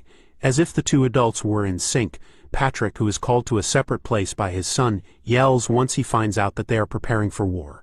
The man can only hold his head in agony as he wonders what kind of son he brought into the world. The son, who is taken aback by his father's behavior, can only watch in silence as his dad asks him if he is saying that Bifrost plans to invade them. He quickly refutes the argument by saying that they are the ones who will start the war. Shocked, Patrick's exasperated expression changes from having his mouth wide agape to his veins popping out on his forehead. He clenches his fist very tightly as he tries to speak calmly to his son, asking him to first tell him the reason they'll be attacking Bifrost. His already terrified son is surprised that McLean's head is letting the matter slide and that he hasn't been hit. Logan explains to his father, reminding him that the reason Bifrost hasn't invaded them so far is because of their master, Felix. He then asks the old man how long he thinks their patience will last. Looking stern, McLean's head says that they can strengthen themselves until then since they are still weaker than Bifrost. Logan, however, does not agree with him there. He says that if he were in their opponent's shoes he wouldn't wait until then. As he clenches his fist, he tells his dad that it has to be now. The wise old man, upon noticing the boy's impatience, asks him if he knows something. The heir's face remains serious, and it causes Patrick to ask his son to tell him what he knows. Logan then pauses and looks down shortly before asking his father a simple question. He says, if the king of their nation is about to die and he knows when it'll happen, would he believe him? Immediately, Patrick fearfully asks, pointing at his son, if he's involved in treason. The little redhead then yells in return, stating otherwise. Rather than defending himself and still on that topic, he decides to be hypothetical. Logan makes up a scenario whereby their king dies and asks his father what will happen. The geezer thinks about it and concludes that there will be problems with the succession to the throne. Logan agrees with him and says that the conflict between the first prince and the second prince will intensify. He states that Bifrost supports the second prince as one of his major backers. So he asks his father what will happen if they go to war with Bifrost after the succession power struggle has started. Immediately, the man concludes that it'll look like they are picking a fight with the second prince. Agreeing with his father, Logan says that if they want to fight without interference, the only time to do so will be before the king dies. He imagines a scale whereby Bifrost is tossed from one of the sides, noting that when Bifrost collapses and the balance between the two factions tips in one direction, he'll place the third prince at the center of the civil war. His father brings him back by saying he understands his reasoning. He then asks if it can't wait until the power struggle ends, believing that by then they could have grown stronger. The young master then remembers what happened in his past life and notes that just after the Civil War, the Empire will act, giving them no chance. So he'd like to prevent that. He closes his eyes and says to his father that by that time it would be too late. Logan notes that if the second prince wins, Bifrost, who is one of his key allies, will become part of the royal inner circle. And if the first prince wins, Bifrost's lands will no longer belong to them, meaning that in both cases they won't be able to reach their opponent and will never be able to recover the lands they took from them. The sharp, intuitive father understands his son's reasoning as he can see the bigger picture. but he says he still has many questions. First is how his son knows that the king will die. Seeing his heir go quiet, Patrick doesn't push the matter further and says he'll trust him, surprising the adult. The man says that looking back on everything the boy had done, there have been several oddities, and it's almost as if he can see the future. They both look to their castle, and Patrick says Logan must have his reasons for not explaining everything. He looks back at his son and says he'll ask him one question and won't press him any further. As the father recalls the things his son has done so far, he then questions his son, "For what purpose are the things you have done and the others you plan to do for?" With the wind gently blowing the falling leaves, Logan earnestly tells his father that his only purpose is for their family to prosper. And that would be all. This makes the old man smile at him as he says he'll trust him. He then tells his son to leave the persuasion to him regarding the retainers. The confused boy wonders if the man will be all right on his own and offers to help, but his father cuts him off, calling him a fool. The man asks if he's already treating his father like some useless old man. Even though that's not what Logan meant, Patrick then reassures his son while beaming a smile, telling him to leave things to him. He says it's what he can do as his father. A few days later, the McLean had summoned all the retainers of the family for a table discussion. The oldest redhead slams his palm on the table as he says that on the last day of the year, they'll start a war. Logan stands behind his father formally and watches as the retainers start yelling in complaints about the shocking news. As for Dwayne, he has his hands on his head after realizing his guess was accurate. Their reaction was only natural since the estate had just begun to recover. However, Patrick did not yield to their worries and complaints. Instead, he reminds them of the humiliation of losing their lands and status. Then he finally informs them of the assassination attempts directed at him and his son. All the knights present can only grit their teeth as they try to control their anger toward the count. Some of the vassals look at the picture of their dearest as they accept the inevitable. Their blood boiled and cooled repeatedly as they began to feel the necessity of war. The young master, who keenly observes his father, notes that since he can't tell them of the king's death, which will happen soon, the household head persuades the vassals emotionally.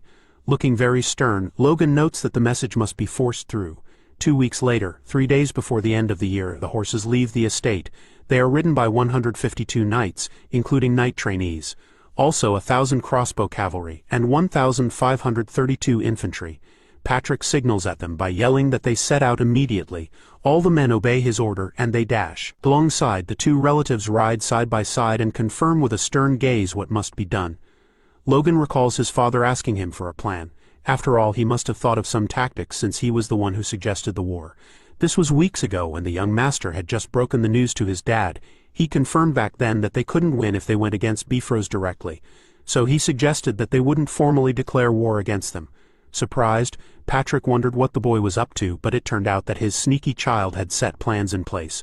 Currently, a messenger runs to inform his master that the McLean forces have declared war on them. The servant explains while quivering that their household is being held accountable for insulting Logan 6 months ago on their Peretta lands. Max Peretta, the lord of these lands, is infuriated and at the same time terrified of what's to come, so he yells back at the servant asking him what the hell he is talking about. As for the McLean forces, they dash towards the castle. The news gets to Count Bifrost, and while in his seat his messenger tells him that Peretta has requested assistance. The man kneeling before his lord asks what the next step is for them to take. The smart lord at first ponders for a bit but then grins as he calls the McLean stupid fools. He states that he was barely holding back because of the Sword Duke, and now they've handed him the perfect excuse. The court notes that his forces are at least double their opposition. Even at a glance he feels a bit uneasy regarding the rumored crossbow. Without wasting time, Bifrost calls out to his 2 high-tier knights, Aslan and Franz, who stand not far behind him, asking if the preparations are complete. The men hiding in the shadows respond positively to his question. Upon hearing them, the count gets up from his chair and tells the messenger to prepare for departure. He says that once Peretta is trampled, while the McLean bask in their hollow victory, they'll drag them from heaven to hell. The lord clenches his fists tightly as he prepares to have his men pounce on the McLean after their first bout. As for the men to be attacked, the house of Peretta, their ruler trembles on his chair as he asks why the count's men aren't coming to help. Suddenly, a soldier runs in while yelling, and the ruler asks him where McLean is. To his surprise, his soldier tells him they've disappeared.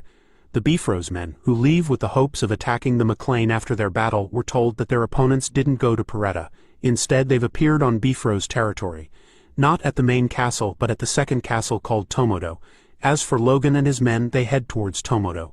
They slow down upon sighting their target, and the young master confirms from the knight leader that the castle ahead of them is the great granary Tomodo. The knighthead confirms that taking it will deal a long-lasting blow to the count. He then asks Logan if taking the place alone will secure their victory, and he affirms, noting it to be that way for the time being. Patrick looks at his son as he recalls the strategy they both discussed in the forest of the training grounds. The man had then told him that they would declare war on Paretta, but their main target would be Bifrost's second castle, Tomodo. Confused, the McLean head asked his son if that would be done to lure the count to Paretta, and his child confirmed it. The heir noted that they must avoid the count's main forces as much as possible, and in the meantime they would seize Tomodo Castle. The uneasy father then states that they would eventually clash in less than 2 days, so he wonders why his son wants them to go for the Granary Castle. Logan then explains that they only need to hold out until His Majesty passes away. That statement alone nearly knocks the air out of the McLean head, as he is surprised to know that much. The younger redhead continues, saying that when the king dies, the nobles of the kingdom are required to prioritize attending the state funeral. Since it's a royal decree with strong enforcement, even wars are halted for it. Patrick agrees with his logic, noting that even Bifrost wouldn't dare defy the order, and if they do, they would be instantly labeled as traitors. Patrick sighs as he says that he thinks like his son. He then asks Logan if he's sure about the date, and Logan confirms, noting that it's a date that can't possibly be mistaken. The king's death would be announced at midnight on New Year's Day. Currently, the young lord notes that they have only 2 days left, so they'll capture Tomodo Castle by then. On the castle walls, Jerome, the captain of the guards, yells as he spots the McLean troops heading toward them. He is instantly checked to be calmed by Jerix, his deputy. The man assures his senior that communications have already been sent to the main castle, so they just need to hold out for a day. Jerome, who is a senior knight, looks at his vice, and then at the incoming troops, analyzing them to be 3,000 men and roughly 200 knights at least. He then asks his vice how they can hold out against such foes. He believes that if they had the main force, surely it wouldn't be a problem, but with just their castle troops, it'd be a problem. Jerix cuts him short, as he seems composed despite their situation. The deputy tells Jerome that they should hold the walls for now, and if they work together, they can manage a day. He lists out 3 senior knights who are with them and says they'll pull their weight. The calm deputy did all that to calm his leader. To their surprise, Patrick yells at his men to charge ahead. His followers do as they are told, and the castle archers are also told to prepare to aim. The McLean head then tells his men to aim their crossbows and fire. The men do as they are told and release their arrows coated with force at the archers. Jerome notices the speed of the arrows to be unreal, but he calms down for a bit when he sees that the arrows are not breaching the walls. He smirks and yells at his archers to counterattack. The men suddenly rain down their arrows at the McLean forces, but it doesn't reach them as the arrows land in front of their horses. Kyle voices his thoughts that they are out of the range of longbows. Logan also says it's the same for their crossbows because using force only allowed the arrows to touch the walls. He then asks if they should cease fire since it's a waste of arrows, but the young master declines the offer. He says it's enough to keep their opponents in check. He then grins like a devil while giving a thumbs up to his assistant, telling him that Hannah supplied them with more than enough arrows. Kyle can only imagine the condition the poor dwarf was left in, and pleads on his behalf that the master give him a proper vacation. The light mood then becomes serious as the young master speaks to the mage leader, Clayton, who stands by his side, saying he leaves it to him. The wise man with a scar across his nose looks away as he says that he wouldn't have thought he and his disciples would end up participating in a war. He looks at his inexperienced students and beckons them to follow him. Meanwhile, Jerome and Jerix wonder what the McLeans are doing since they do not move closer and are simply releasing multiple crossbows at their walls. It seems idiotic since they are just wasting their arrows that cannot reach them. The Tomodo KN leader wonders what his opponents are scheming. Suddenly, they feel a tremor, and they ask what's causing the sound. The men instinctively squat so as not to be thrown off balance. They suddenly spot a humongous clump of rock moving and hitting the ground beneath it, and conclude it's a golem. Jerome continues with his rhetorical question, asking if their opponents also have mages. As for Jerix, his attention is driven elsewhere as he looks at what the golem is doing and wonders what the hell his opponents are up to. Before the commencement of the war, Logan met with Clayton to discuss the possibility of using golems to act as shields from incoming arrows and participate at the forefront by cutting through enemy soldiers with ease in the upcoming war. He quickly told the leader of the mages that the resources which he said were hard to get long ago were now available for him to use and that he would supply him generously. The message shocked Clayton, and he asked the young master if the war was that critical. He then informed Logan that using the golems in the pattern he discussed earlier would be impossible. Surprised, the boy asked the head mage what the issue was. After all, if it were magic stones, he would provide as much as possible without holding back. Clayton quickly stops him in his tracks, saying it's not a matter of resources. He educates him by saying that their lives are at stake. Surprised, Logan asks him what he means, and the veteran mage breaks it down for him, informing him that it isn't widely known that if golems sustain too much damage, then the backlash transfers to the mage controlling it. The man tries to calm the boy down by saying they've been trying to look for ways to improvise, but so far it has been a dangerous flaw. The mage holds out a paper containing the experimental results and points it to him to see, but Logan already has his head bowed in despair. He sheds tears because his dream of getting a golem battalion has been shattered. Clayton tries to bring him back, but considering the shock the boy must have been through, he sighs and introduces a different approach in which the moving stone could be used. To that, Logan raises his head and listens to the sage. Currently, the golems continue digging the ground, creating a tunnel. Jerax notes that the rocky monsters and the mages have gone underground. As for the leader, he is agitated now that his enemies no longer fire their crossbows at them, so he wonders what they are up to. He then asks if they are digging a tunnel to the base of the wall, but his brother calms him down and tells him to look at the sky. He says that the McLean has been digging since morning and it's already dusk. So going at that rate, the main army will arrive before the golems. The worried leader then asks his brother if he's sure, but his statement gets cut off by a violent tremor.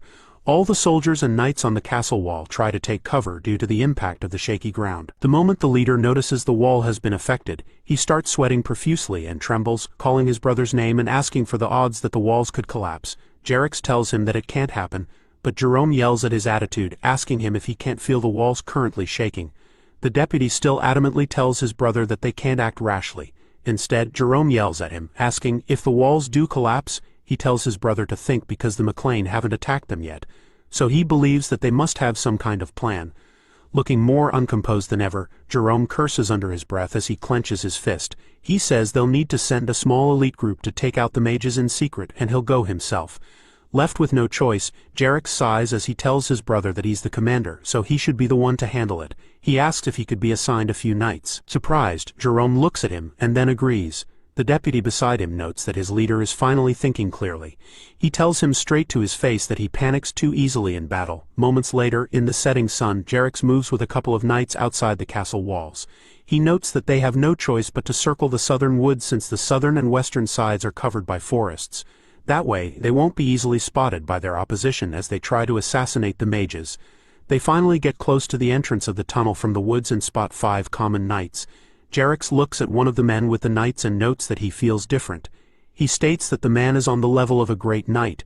Recalling that there aren't many knights in the McLean ranks, Jerax draws his sword as he notes that if he can take down such a powerful person, then it'll tip the entire battle in their favor. The knight behind him, who notices his action, asks if he's planning to attack. He says that it's an obvious trap, but the deputy, who knew beforehand, asks him if they'll turn back after getting this far. He tells them that they need to take out the men guarding the tunnel and return to the western wall. Even his knights signal to themselves that it's a bad idea, but they cannot refute an order. One of them notes that Jerax is worried about his brother, who has been in a panic ever since the attack began. With his guess right on the mark, Jerax thinks about his brother, noting him to be special. He recalled their training sessions and how it was so rare for 2 common brothers to both become knights. Because of that, they earned the prestigious post of guarding the second castle. He then wondered, maybe it's because of their humble background that Jerome always seemed terrified that his position would be taken from him. That level of anxiety had led him to make many mistakes, and he had a fragile psyche that crumbled under even minor crises. His reputation among other knights had already fallen. Jerax notes that even with his support, there's a limit to what he can do. So he believes that this battle might be his brother's last chance to redeem himself. Noting that they must win no matter what, he charges with his knights at the enemies guarding the tunnel. To their surprise, as soon as the McLean men spot the enemies, they alert the rest of their forces and run into the tunnel. Spotting his foes retreating into the hole, Jerax logically analyzes the situation, noting that they have a senior knight on their side. So for them to run without fighting back must mean it's a trap. The knight grits his teeth and tightens his grip on his sword while yelling at his men to keep pursuing their enemies. Like robots, the men do as they are told, and they all head toward the tunnel. Suddenly, an arrow flies in Jerax's direction, but he evades it just in time, causing it to graze his cheek. He asks himself if the reason they were led into the tunnel was to be riddled with arrows by enemies hiding in darkness. He coats his body with aura and asks rhetorically if McLean that arrows can kill great knights. Some arrows bounce off his body as he charges and notes that he and his men will press on and deflect their arrows as they go. Suddenly his horse stops moving and neighs loudly. It falls to the ground as if it has been struck by the enemies. Jerax instinctively gets off before the beast crashes to the ground, and he spots light ahead. Immediately, dozens of arrows rain on his men and horses, causing them to drop like flies. Their screams echo in the tunnel, and their leader can only curse as he deflects the arrows with his aura. He notes that he doesn't have the luxury to worry about knights who can't even block arrows. The man looks back and yells at his men, telling those who can shield themselves with their aura to keep going ahead. As they continue treading, Jerax notes that if he can handle the senior knight, the rest of his men who are with him can deal with the common troops and their mages, who are vulnerable to close combat. With that, he believes they still have a chance, or so he thought. Immediately, Clayton yells, "Earth wall," and huge lumps of rock fall behind them, blocking their path. The men look back, realizing that their exit has been closed. Clayton then yells, "Swamp," and the soldiers' feet start sinking on the spot. Panicking, Jerax yells, asking what magic is being used, saying the ground is turning into a swamp. The McLean Knight leader walks back on his horse, speaking to Clayton. He tells him that they've taken out their horses, grinning like a devil while speaking to the sinking men, telling them that their retreat has been blocked. Jerax notes that he's ready to play with them. Still grinning, the great knight looks at his opponent, who grits his teeth as he realizes their ambush has failed. The blonde knight says he and his men need to conserve their strength and return to the wall as quickly as possible. He plans to neutralize the swamp spell so that the others can break through the barrier and notify his brother. His heart sinks as soon as he hears a roar yelling at the troops to charge. With the sound of horses racing above, Jerax can't believe that he was lured into the tunnel just to have his brother's forces divided. Logan yells at his remaining men to charge at the castle gates, sinking the man into further despair. Jerome worries for his brother, who happens to grip the castle wall tightly. The man vibrates as he yells that it's absolute madness. Clayton tells the young master of another method by which the golems can be used. He suggests that they dig tunnels with them to collapse the enemy's wall. He believes that it's not very hard to undermine the wall's support from underground, and that it's quite doable. Considering what the mage has said, Logan suggests that they stay safe from arrows. For that, they'll need to start far from the wall. Doing so will assure the mage's safety, but it'll make the task more demanding since they'll need to dig far, and it'll take a long while to reach the base of the wall. He then comes up with an idea, saying that they'll lure the enemies into the tunnels. The mage concludes that the reason for doing so is to divide their forces. The priest then asks if the enemies would fall for it so easily, and Logan explains to him that the tunnels alone wouldn't suffice. For that, he'll need Clayton to shake the ground. Confused, the man asks if it's with earth magic. Clayton responds that while a full-scale earthquake would be difficult to cause, it isn't impossible. Logan, however, says it's fine. All he'll need is a single blow strong enough to cause fear in the hearts of their opposition. At the point when the enemy splits their forces to investigate, that's when the McLean will force their way in and attack the wall. Currently, the McLean forces dash toward the castle wall, and the captain of the knights can only curse as he realizes he's been tricked. He is frustrated that his brother isn't around to assist him.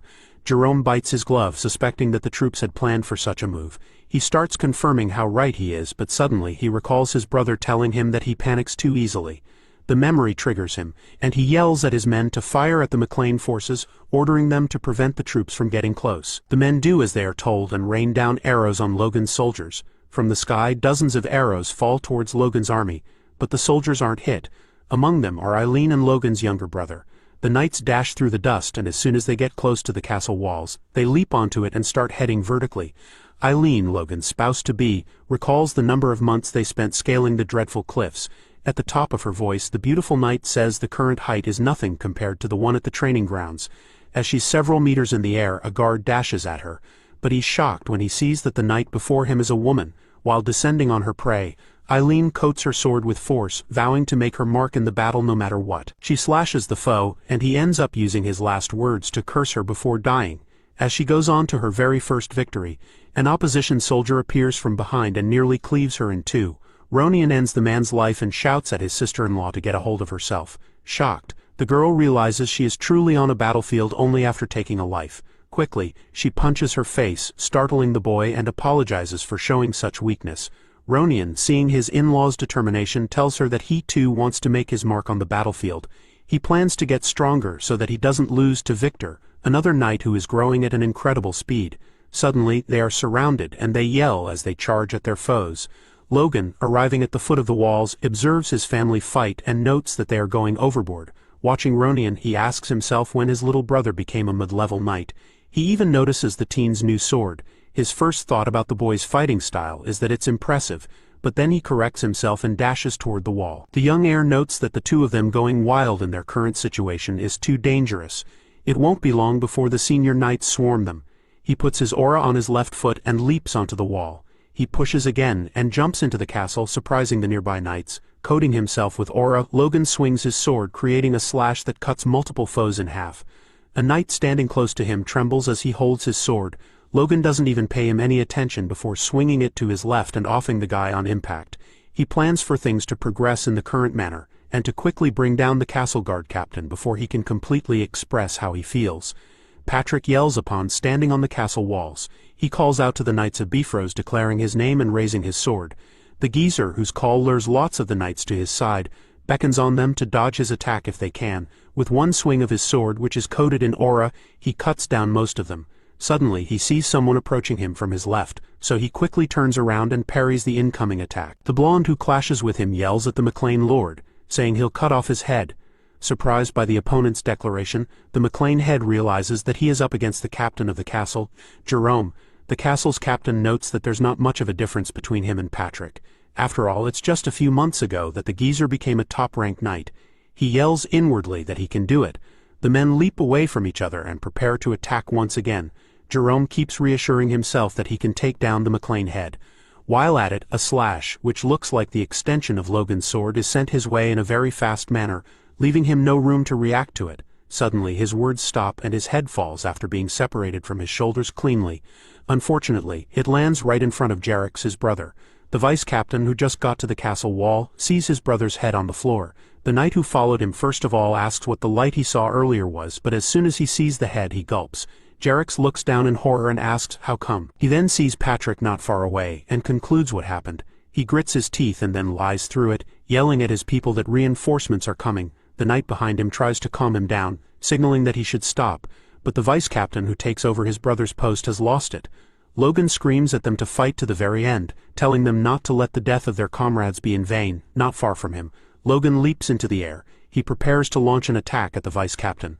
Upon seeing the blonde lose his composure, he asks if his vision has been clouded by rage. Spotting Logan to be close, Jerax yells at him, swearing that he'll kill him and all the McLean. Just before he can complete his sentence, the young McLean, whom he saw a moment ago, has reduced the distance between them instantly. Before the man can ask when and how he made such a move, the young master strikes him with an aura blade. Logan then looks back after having struck the man and says that the one who will die is him. Uncle and Clayton are talking to Logan and laughing, saying that thanks to Logan and Patrick, they were able to win without much effort, and that they didn't do much. Logan then places his hand on Clayton's shoulder, startling him. Clayton asks Logan why he is doing that, and Logan says that on that note he's going to ask for one more favor from Clayton. Hearing this, Clayton is not sure what to expect. That is when Logan asks Clayton to create a large pool of water around the castle. That is, before the enemies manage to arrive, of course. Bro is jumping from madman to noble to a complete lunatic with these faces. Nonetheless, a couple of hours later, the deed seems to be done. Clayton and his disciples are standing dead on the ground with no vigor at all. Seeing that they've managed to finish, Logan praises them, saying that not only have they completed the moat, but they've also managed to fix the castle walls as well.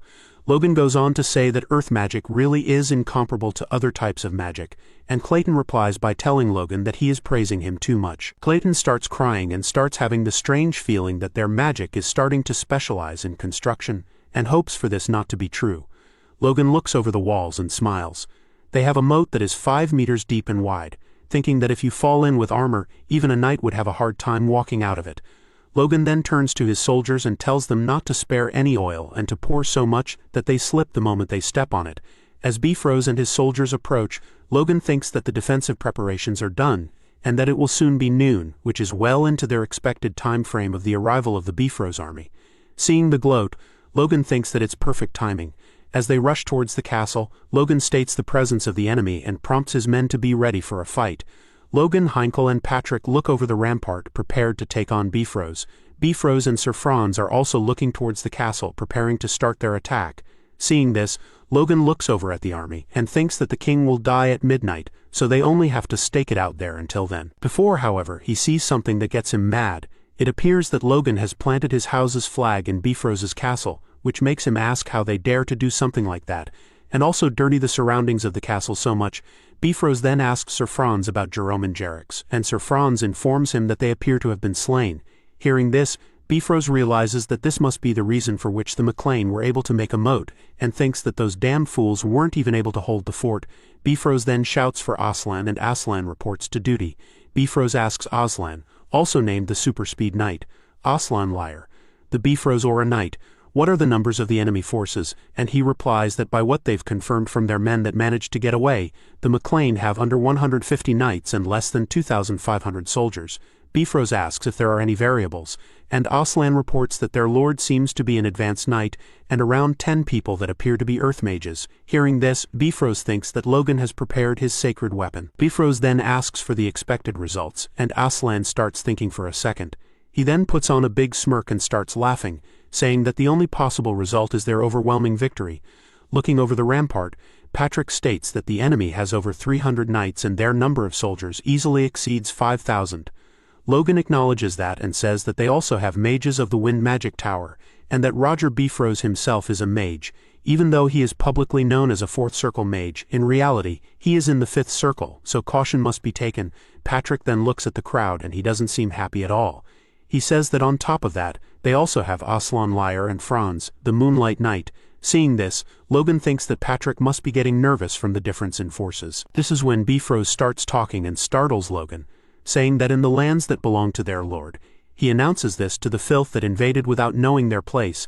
This is when Logan realizes that Bifrost has amplified his voice using magic, and tells everyone to be ready to fire. Bifrost then shouts for everyone to hear that he will personally uproot the MacLeans. Then he prompts his men to charge forward. Seeing this, Heinkel realizes that they are charging without shields and asks Logan if they are really that confident. Seeing this, Logan says that they will have to find out. He then tells his cavalrymen to fire their crossbows. The arrows fly towards the enemy, however they seem to be stopped by some kind of shield or force field. Seeing this, both Logan and Heinkel are stunned. The enemy soldiers, however, gain even more confidence. The mages next to Bifrost seem to be the ones responsible for that magic defense.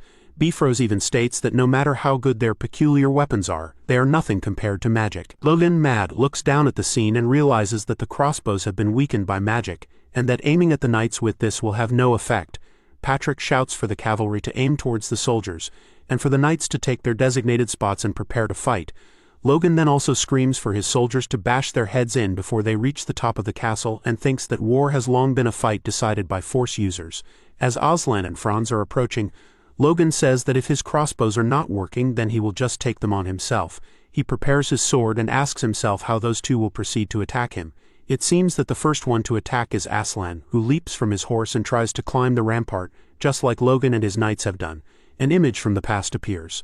At a banquet where some nobles ask how could that ever become a knight, and ask if he could even pick up a sword. With a short stance, the looks of a monkey, long arms and a peculiar face, Aslan was always disregarded. He reminisces about the past, saying that his appearance has always caused him to be preyed upon wherever he went.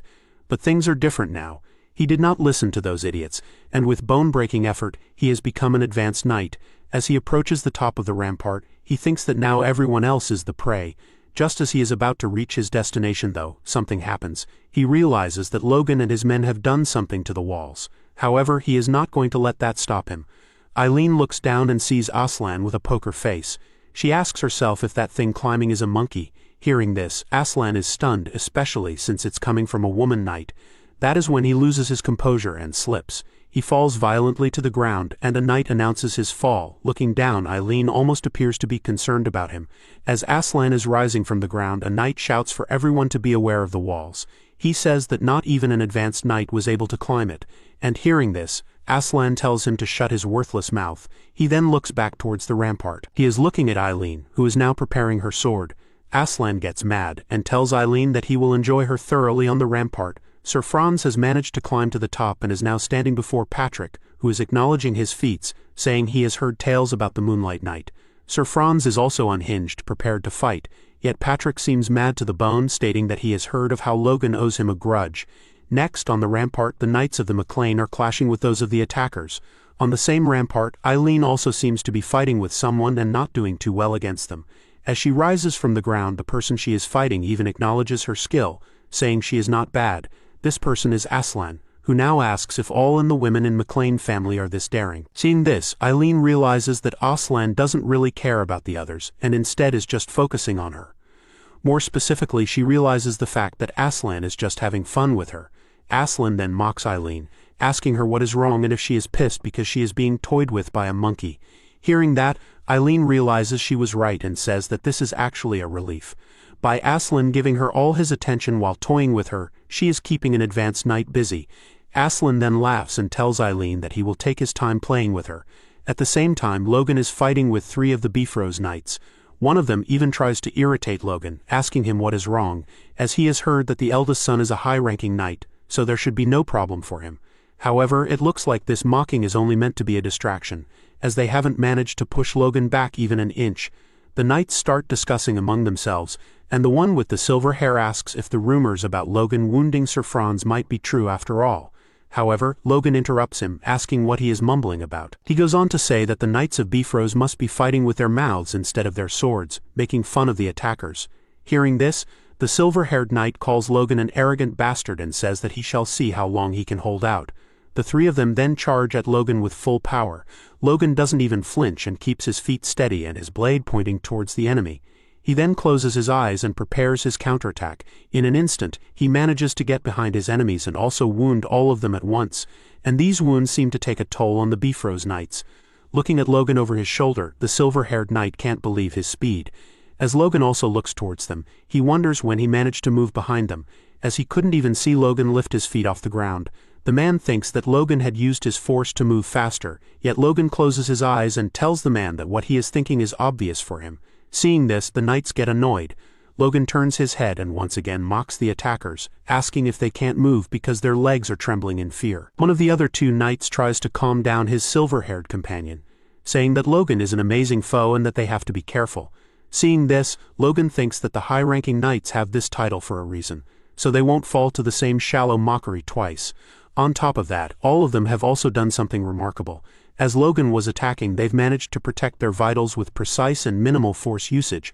Logan then sheds a sweat. He clings harder to his sword, saying that he should forget the Knight of the Moonlight for now.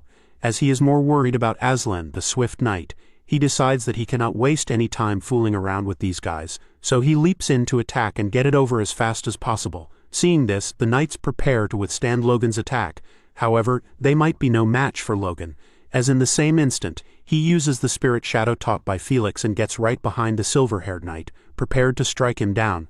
The knight quickly realizes what is happening but doesn't have the time to react. Thankfully for him though, his green-haired comrade sees through Logan's movement and attacks him in order to save his friend.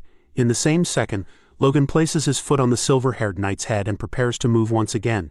He leaps through the air, aiming directly for the green-haired knight. The man he attacked seems to disappear after blocking Logan's attack, and the mustache knight calls Logan a bastard.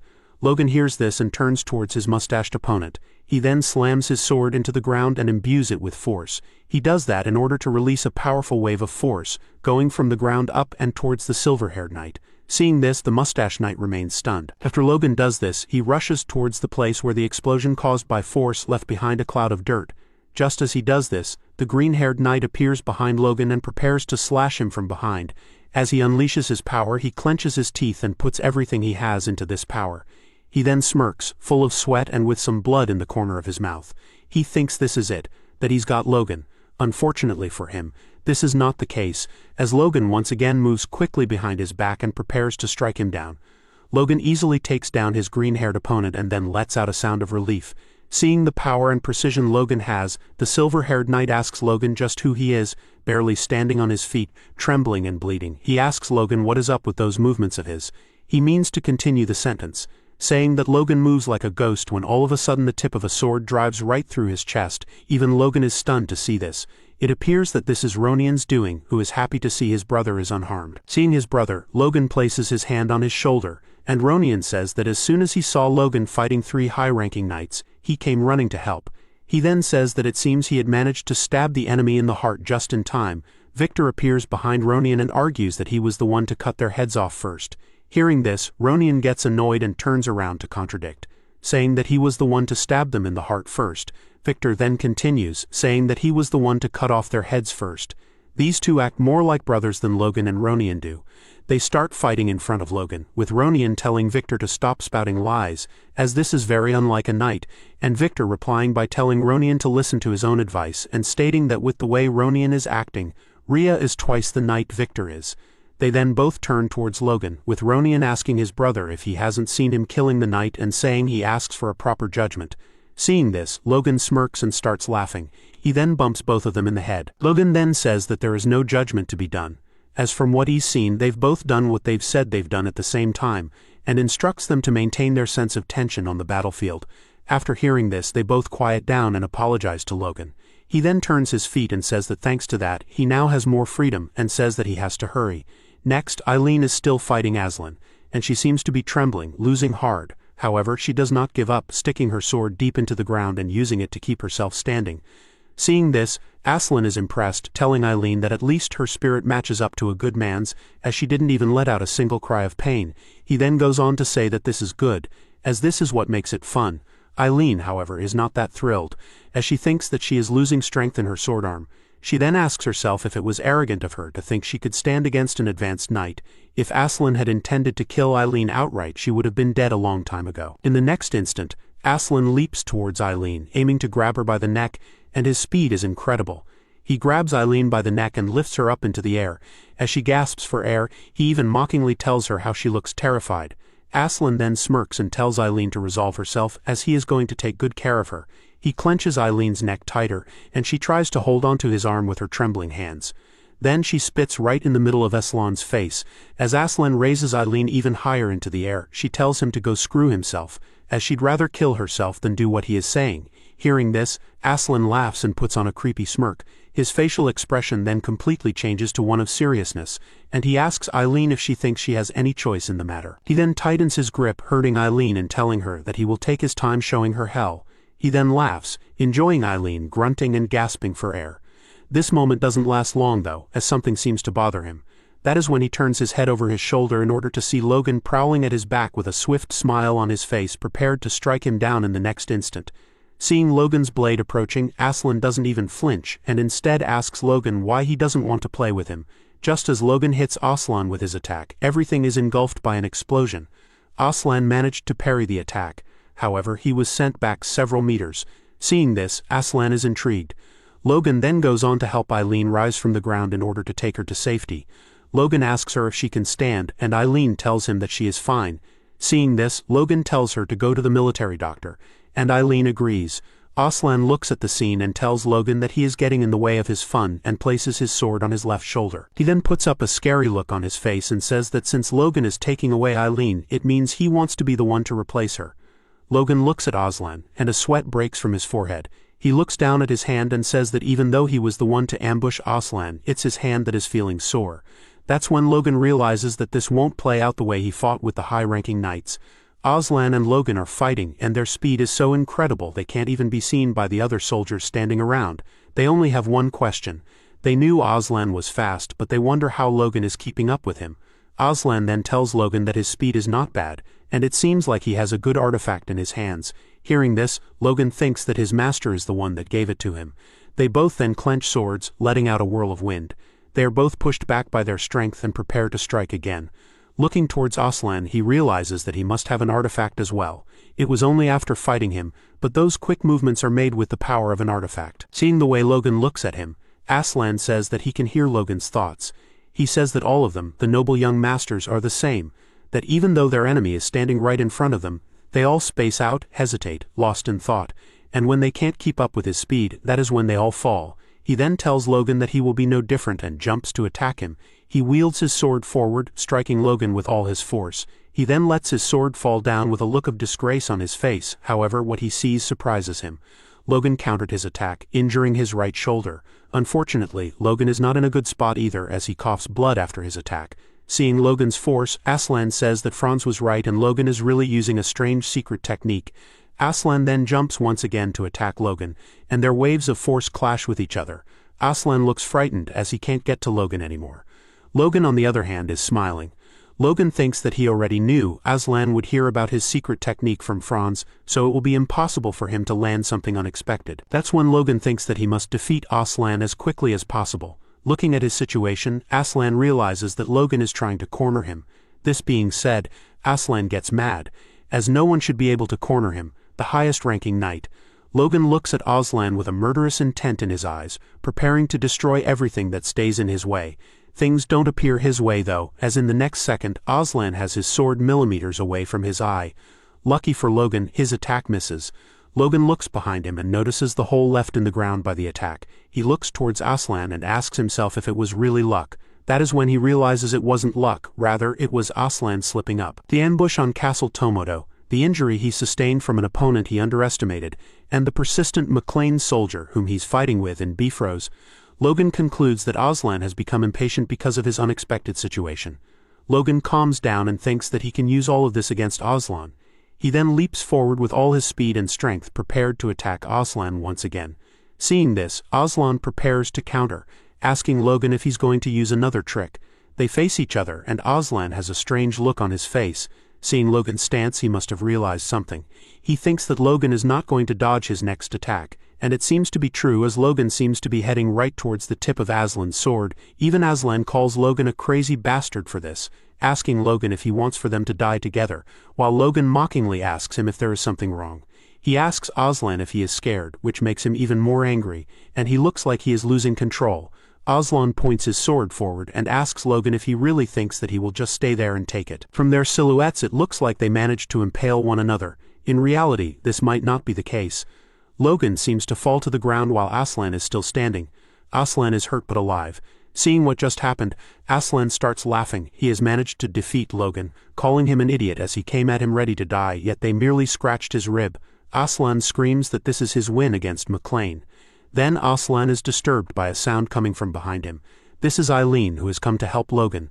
Seeing this, Aslan calls it good timing. He tells Eileen that he's going to also take care of her now, as she puts on a look of terror and disbelief seeing Logan's body. Aslan even goes as far as saying that he's going to take the sword out of Logan's stomach and use it on Eileen.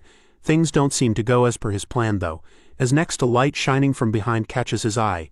This is the bracelet of resurrection at work. Seeing this, Aslan wonders why is that bracelet glowing, thinking that only priests are able to emit a light such as that, and then he realizes that there is no way this is happening. He tries to once again attack Logan, saying that he must destroy that bracelet right then.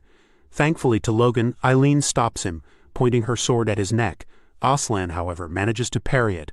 Eileen then shouts that she has no idea what is going on, but there is no way that she's letting him get into Logan's way. Aslan doesn't seem to care much about this though, only thinking that if it weren't for the state he is in, that attack of Eileen's wouldn't have done much damage. Aslan then pushes Eileen away using only one arm, and as he turns back he remains stunned. Logan calls him a monkey and tells him that it's now time for round 2, but this time with different weapons, as Logan also took Aslan's blade. Seeing this, Aslan realizes that he is in trouble now that Logan has his sword. He then sees Lux on the ground and goes to pick it up. This is when Logan really sees how Aslan's artifact works. He looks at Aslan and says that when he injected force into his sword, the mana within heightens his senses, and it makes him feel like everything around him is slowing down. Logan then says that this must be what allowed Aslan to become the super speed knight. He then licks the sword just like Aslan used to do, and tells him that now the sword is his. Seeing this, Aslan is stunned. He shouts at Logan that that is his weapon, and asks him if he truly believes that he can handle it like he used to. He doesn't get to finish his sentence though, as Logan seems to be on track with using the sword and coming for Aslan fast. In one swift strike he manages to break through his side armor and injure his ribs even further. However, Logan says that this was not his intention, as he actually aimed for the heart. He then smiles looking back and says that this is unfortunate. As the blood falls to the ground, Aslan tells Logan to go to hell himself and asks him how he managed to recover from that hole in his stomach. He looks towards Logan and asks him how a kid like him has managed to get an artifact like that bracelet. The bracelet of regeneration he has received from the king has a magic that can change any mortal wound to a mere light scratch. As long as Logan is not instantly killed, he can still recover. That being said, Logan does admit it was a gamble to bet on it, as he almost died. In any case, Logan says that now is the time to remove one of Bifrost's key men. He says that he will end things there, and prepares to cut Aslan's head off. Seeing this, the Bifrost knights attack Logan from behind in order to save their advanced knight. Logan looks back and realizes he must do something about it before he kills Aslan. He then manages to parry all their attacks at once with his sword. He even struggles, saying that now is not the time for something like this to happen. Aslan looks at Logan's uncovered back and thinks about what he has to do next. He thinks that whatever happens, Logan must die here. Unfortunately for Aslan, Eileen is not going to let that happen, as she also jumps to attack him once again. He manages to parry her attack with ease, yet Eileen remains just as confident. She shouts for Aslan to not even dare think about striking Logan behind his back. That is when Aslan's wound from earlier opens and blood spills all around. As Logan battles the other knights, something catches his attention. A voice from behind ordering someone not to move. When Logan turns back, Aslan is being helped by some other knight away from the wall. Aslan jumps and runs away from the battle. Seeing this, Eileen asks Logan if they shouldn't follow him, yet Logan tells her that Bifrost and his Wind Tower mages are waiting down here, and that following him would only cost them more than it would be worth. That is when Logan gets annoyed and grips his sword hard. He then raises it high into the air and shouts for everyone to hear that he, Logan McLean, has defeated the super speed knight. He does that by holding Aslan's sword, which the Bifrost soldiers and knights immediately recognize. Seeing this, Bifrost calls it a sorry sight. A mage then asks him if they should join in, but he states that even if they strike now, Logan would still manage to defend the castle. On top of that, his shout has destroyed their troops' morale. He then asks a knight how Aslan is doing, and he tells Bifrost that reports indicate his life is not at risk. That being said, they didn't bring advanced potions for this war, so he won't be able to participate any further. Hearing this, Bifrost calls it nonsense and acknowledges that the McLean have really prepared themselves for this war. The longer this goes, the more it troubles them. That is when Bifrost says that they should see how long the McLean can last.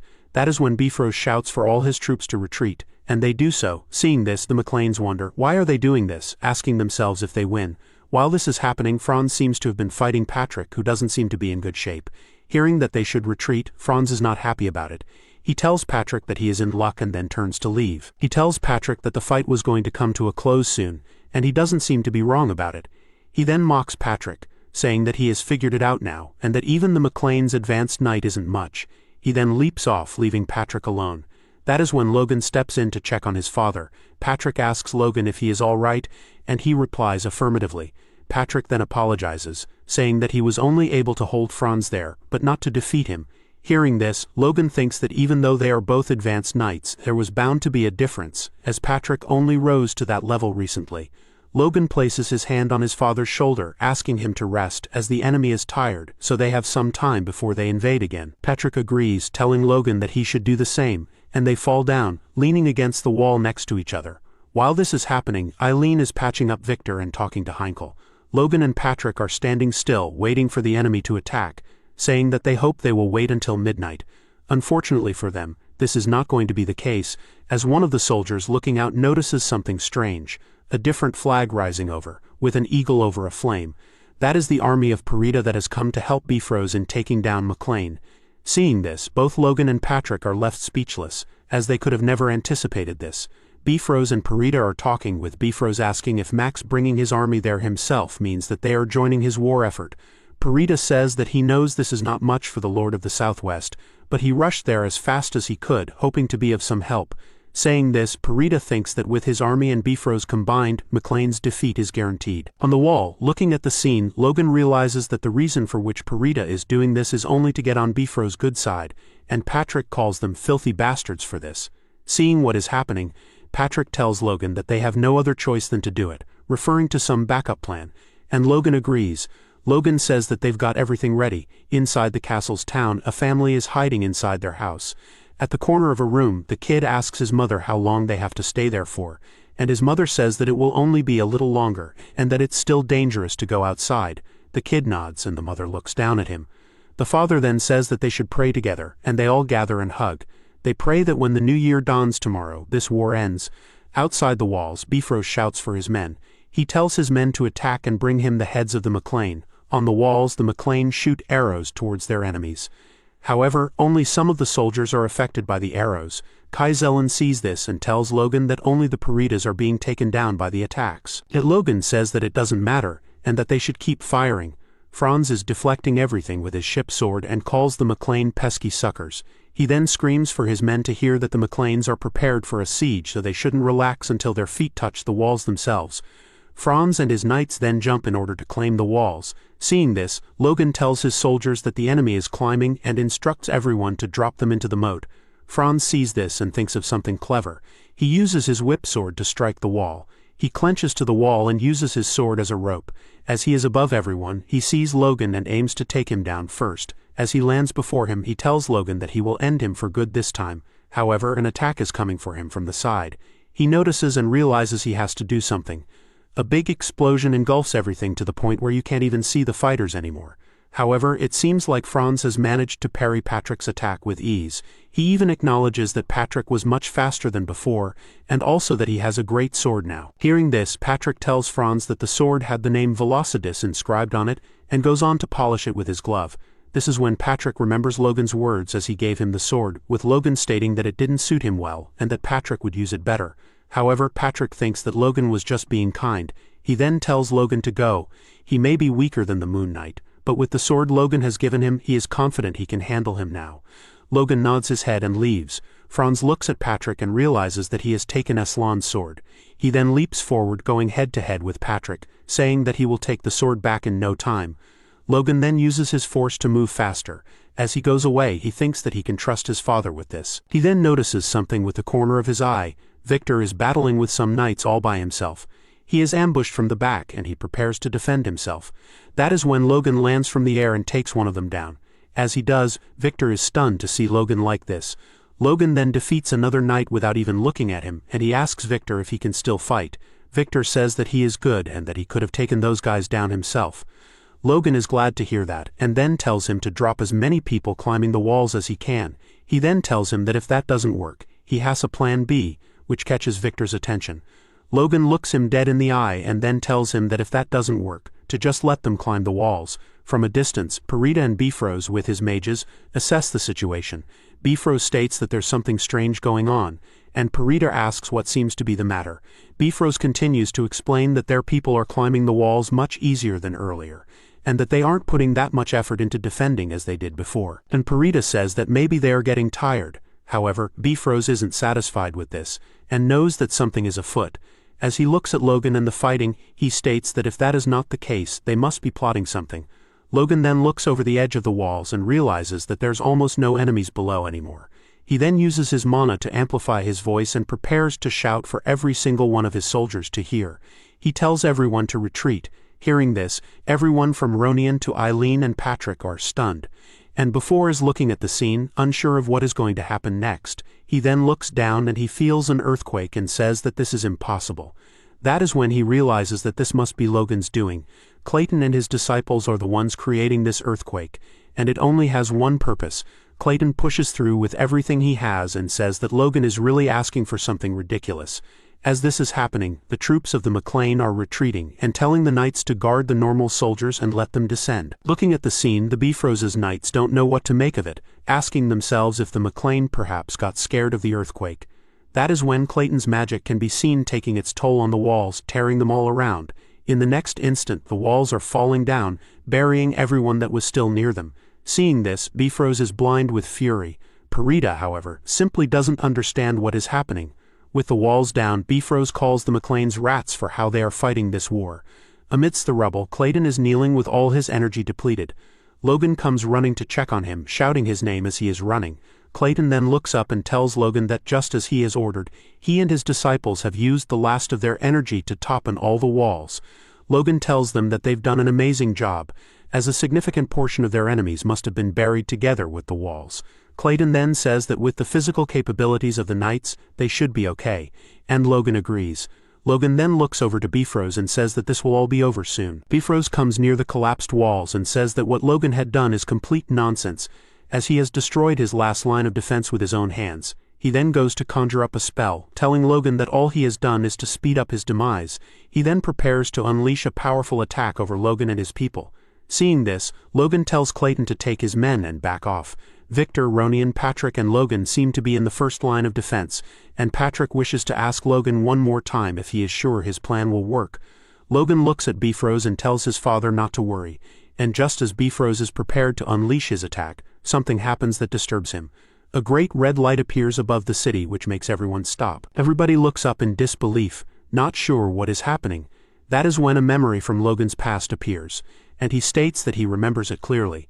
That day when on every tower of the nation, a red light appeared, notifying people of the news flashed brightly. Seeing this, Bifrost looks up with a crazy look of fury and terror, saying that this is really bad for him. Two laser-like beams shot forth from the highest towers of the palace. Ronian, witnessing this spectacle, wondered at their meaning while Patrick inquired if some calamity had befallen the royal family. He then turned his gaze toward Logan.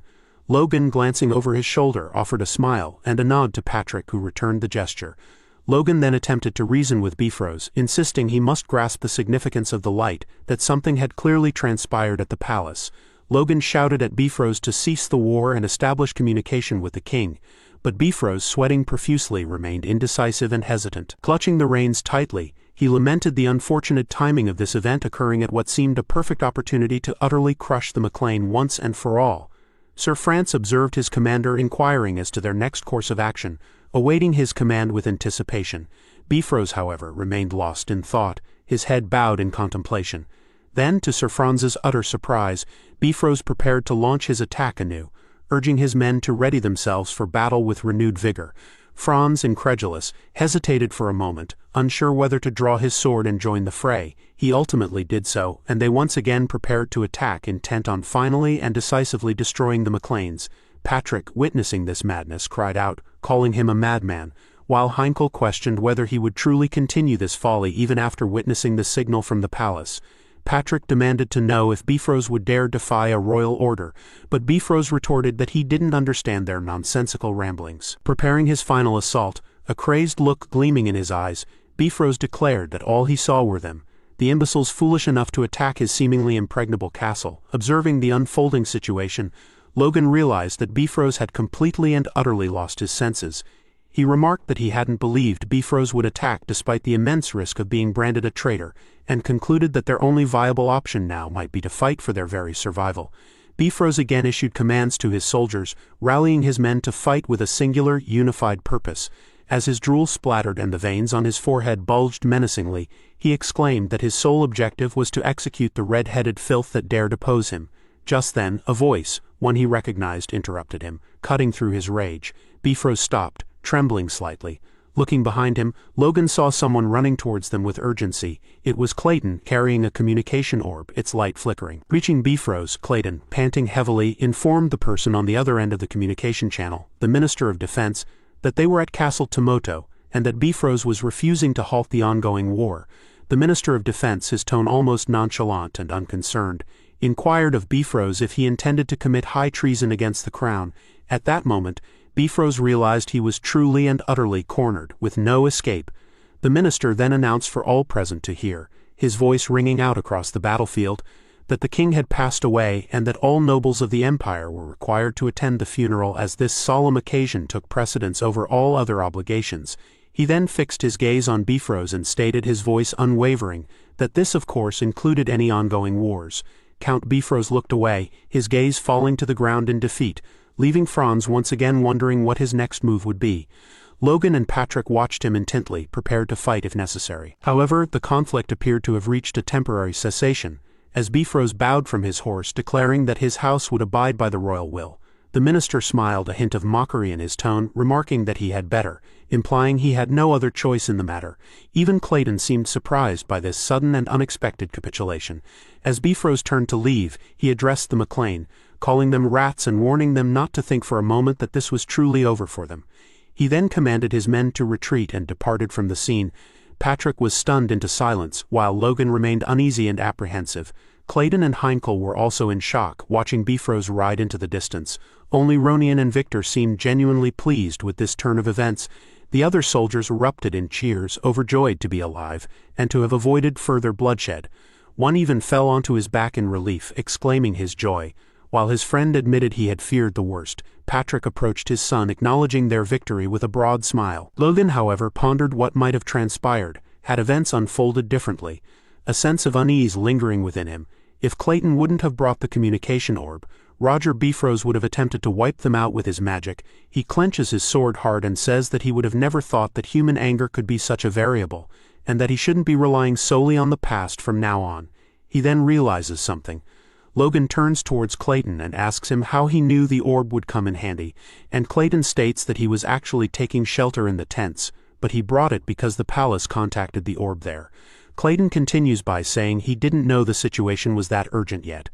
Logan simply places his hand on his neck and thanks Clayton, telling him that his tower truly had the largest contribution in this war. Hearing this, Clayton asks if it would be okay for him to ask for additional funding, considering Logan's thoughts, and Logan tells him that this is all right and that he will let Dwayne know. As Logan turns away, thinking that he should also check on the others, Clayton signals an okay to his disciple, who calls him the best. Eileen stood alone amidst the jubilant soldiers, a look of disbelief etched on her face. A prominent bruise or smudge of dirt marred her cheek. She struggled to comprehend that the battle was truly over. Just then, Logan broke her reverie, walking towards her and calling her name. Eileen's face instantly lit up at the sight of him, her cheeks flushing crimson, her beautiful blue eyes widening. Logan, taken aback by her reaction, admitted he had expected her to be angry, not happy. Eileen, confused, asked him why she would be angry. Logan questioned her about her fear, pointing out that she had nearly died facing an advanced knight in her first real battle. Eileen simply crossed her arms, closed her eyes, looked away and nonchalantly told Logan that such experiences were simply part of a knight's training. However, her bravado seemed to falter as Logan noticed a slight tremor in her hands. Eileen, attempting to conceal it, brushed off her shoulder as if dismissing the matter, but her trembling was evident. Seeing through her facade, Logan smiled and let it go. He then praised Eileen, telling her she was amazing, confessing that in his own first battle, he had barely managed to avoid fleeing in terror. Eileen, hearing this, protested that it was nonsense and apologized, saying she hadn't intended to insult him. Logan continued, a memory from his past surfacing, an image of himself trembling before an enemy, frozen in fear on the verge of tears. He confided in Eileen that few knew of this, but that was the reality of his first real fight. He had been paralyzed, rooted to the spot. He then explained that this was why he had been so worried for her. But she had far exceeded his expectations, accomplishing more than he could have ever imagined. His words filled Eileen with joy. He reached for her hand, intending to address her as lady, but then rephrased, calling her sir and expressing his hope to witness many more great feats from her in the future. Eileen, completely captivated, her entire face now a vibrant shade of red, was left utterly speechless. Moments later, her familiar broad smile returned, her eyes shining like glass. She clasped hands with Logan and earnestly assured him that she would always strive to do her best. The following day at sunrise, Patrick commanded the troops fit for duty to announce to the populace that Castle Tomoto now belonged to the McLean family. Discussions then arose regarding the necessity of an immediate return to the capital for the king's funeral. Logan, however, suggested that no one would particularly notice if some obscure baron was slightly delayed. Heinkel concurred with Logan's assessment, but Patrick appeared less certain. Patrick emphasized the importance of recouping the losses incurred during the war, adding that while it was wise not to be excessively late, they should expedite matters and depart as soon as possible. For the moment, their priority was rebuilding the castle walls, a task that Logan promptly delegated to Clayton. Much to Clayton's apparent displeasure, while overseeing the golems, Clayton's disciples expressed uncertainty about their roles, questioning whether they were mages or laborers, with one disciple even doubting his ability to survive the arduous work. Witnessing their distress, Clayton turned towards his disciple Grick and encouraged him to persevere a little longer, reminding him of the promised extended vacation awaiting them afterward. Just then, an extraordinary event occurred with the mana within Grick's heart. His core appeared to be evolving. He had ascended to a fourth circle mage. Clayton was overjoyed at his student's progress, musing that perhaps the arduous labor had somehow contributed to this advancement. This fortuitous incident later became the foundation for the McLean's golem mages to embark on the path of war engineering. The narrative then shifts to Grand, the capital city, where Logan's teacher, Duke Felix, stood gazing out through the glass doors of his balcony. The servant approached him, informing him of the arrival of Logan and Patrick McLean. With a menacing look crossing his face, Duke Felix instructed the servant to admit them. In the hallway, the servant inquired of Logan and Patrick whether they had come directly to see the Duke upon arriving in the capital, suggesting they might be weary from their journey. Patrick, however, asserted that no knight worthy of the name would succumb to fatigue from such travel. Both Logan and Patrick, dressed in their respective attire, followed the servant toward the Duke's chambers. Logan then asked the servant how his master fared. The servant replied that the Duke seemed deeply affected by the news of the king's death, noting that no one had anticipated His Majesty's sudden demise. As they continued walking, Logan inquired if the servant knew the cause of the king's death. The servant explained that His Majesty had collapsed while attending to national affairs, with the temple attributing it to a cerebral hemorrhage brought on by overwork.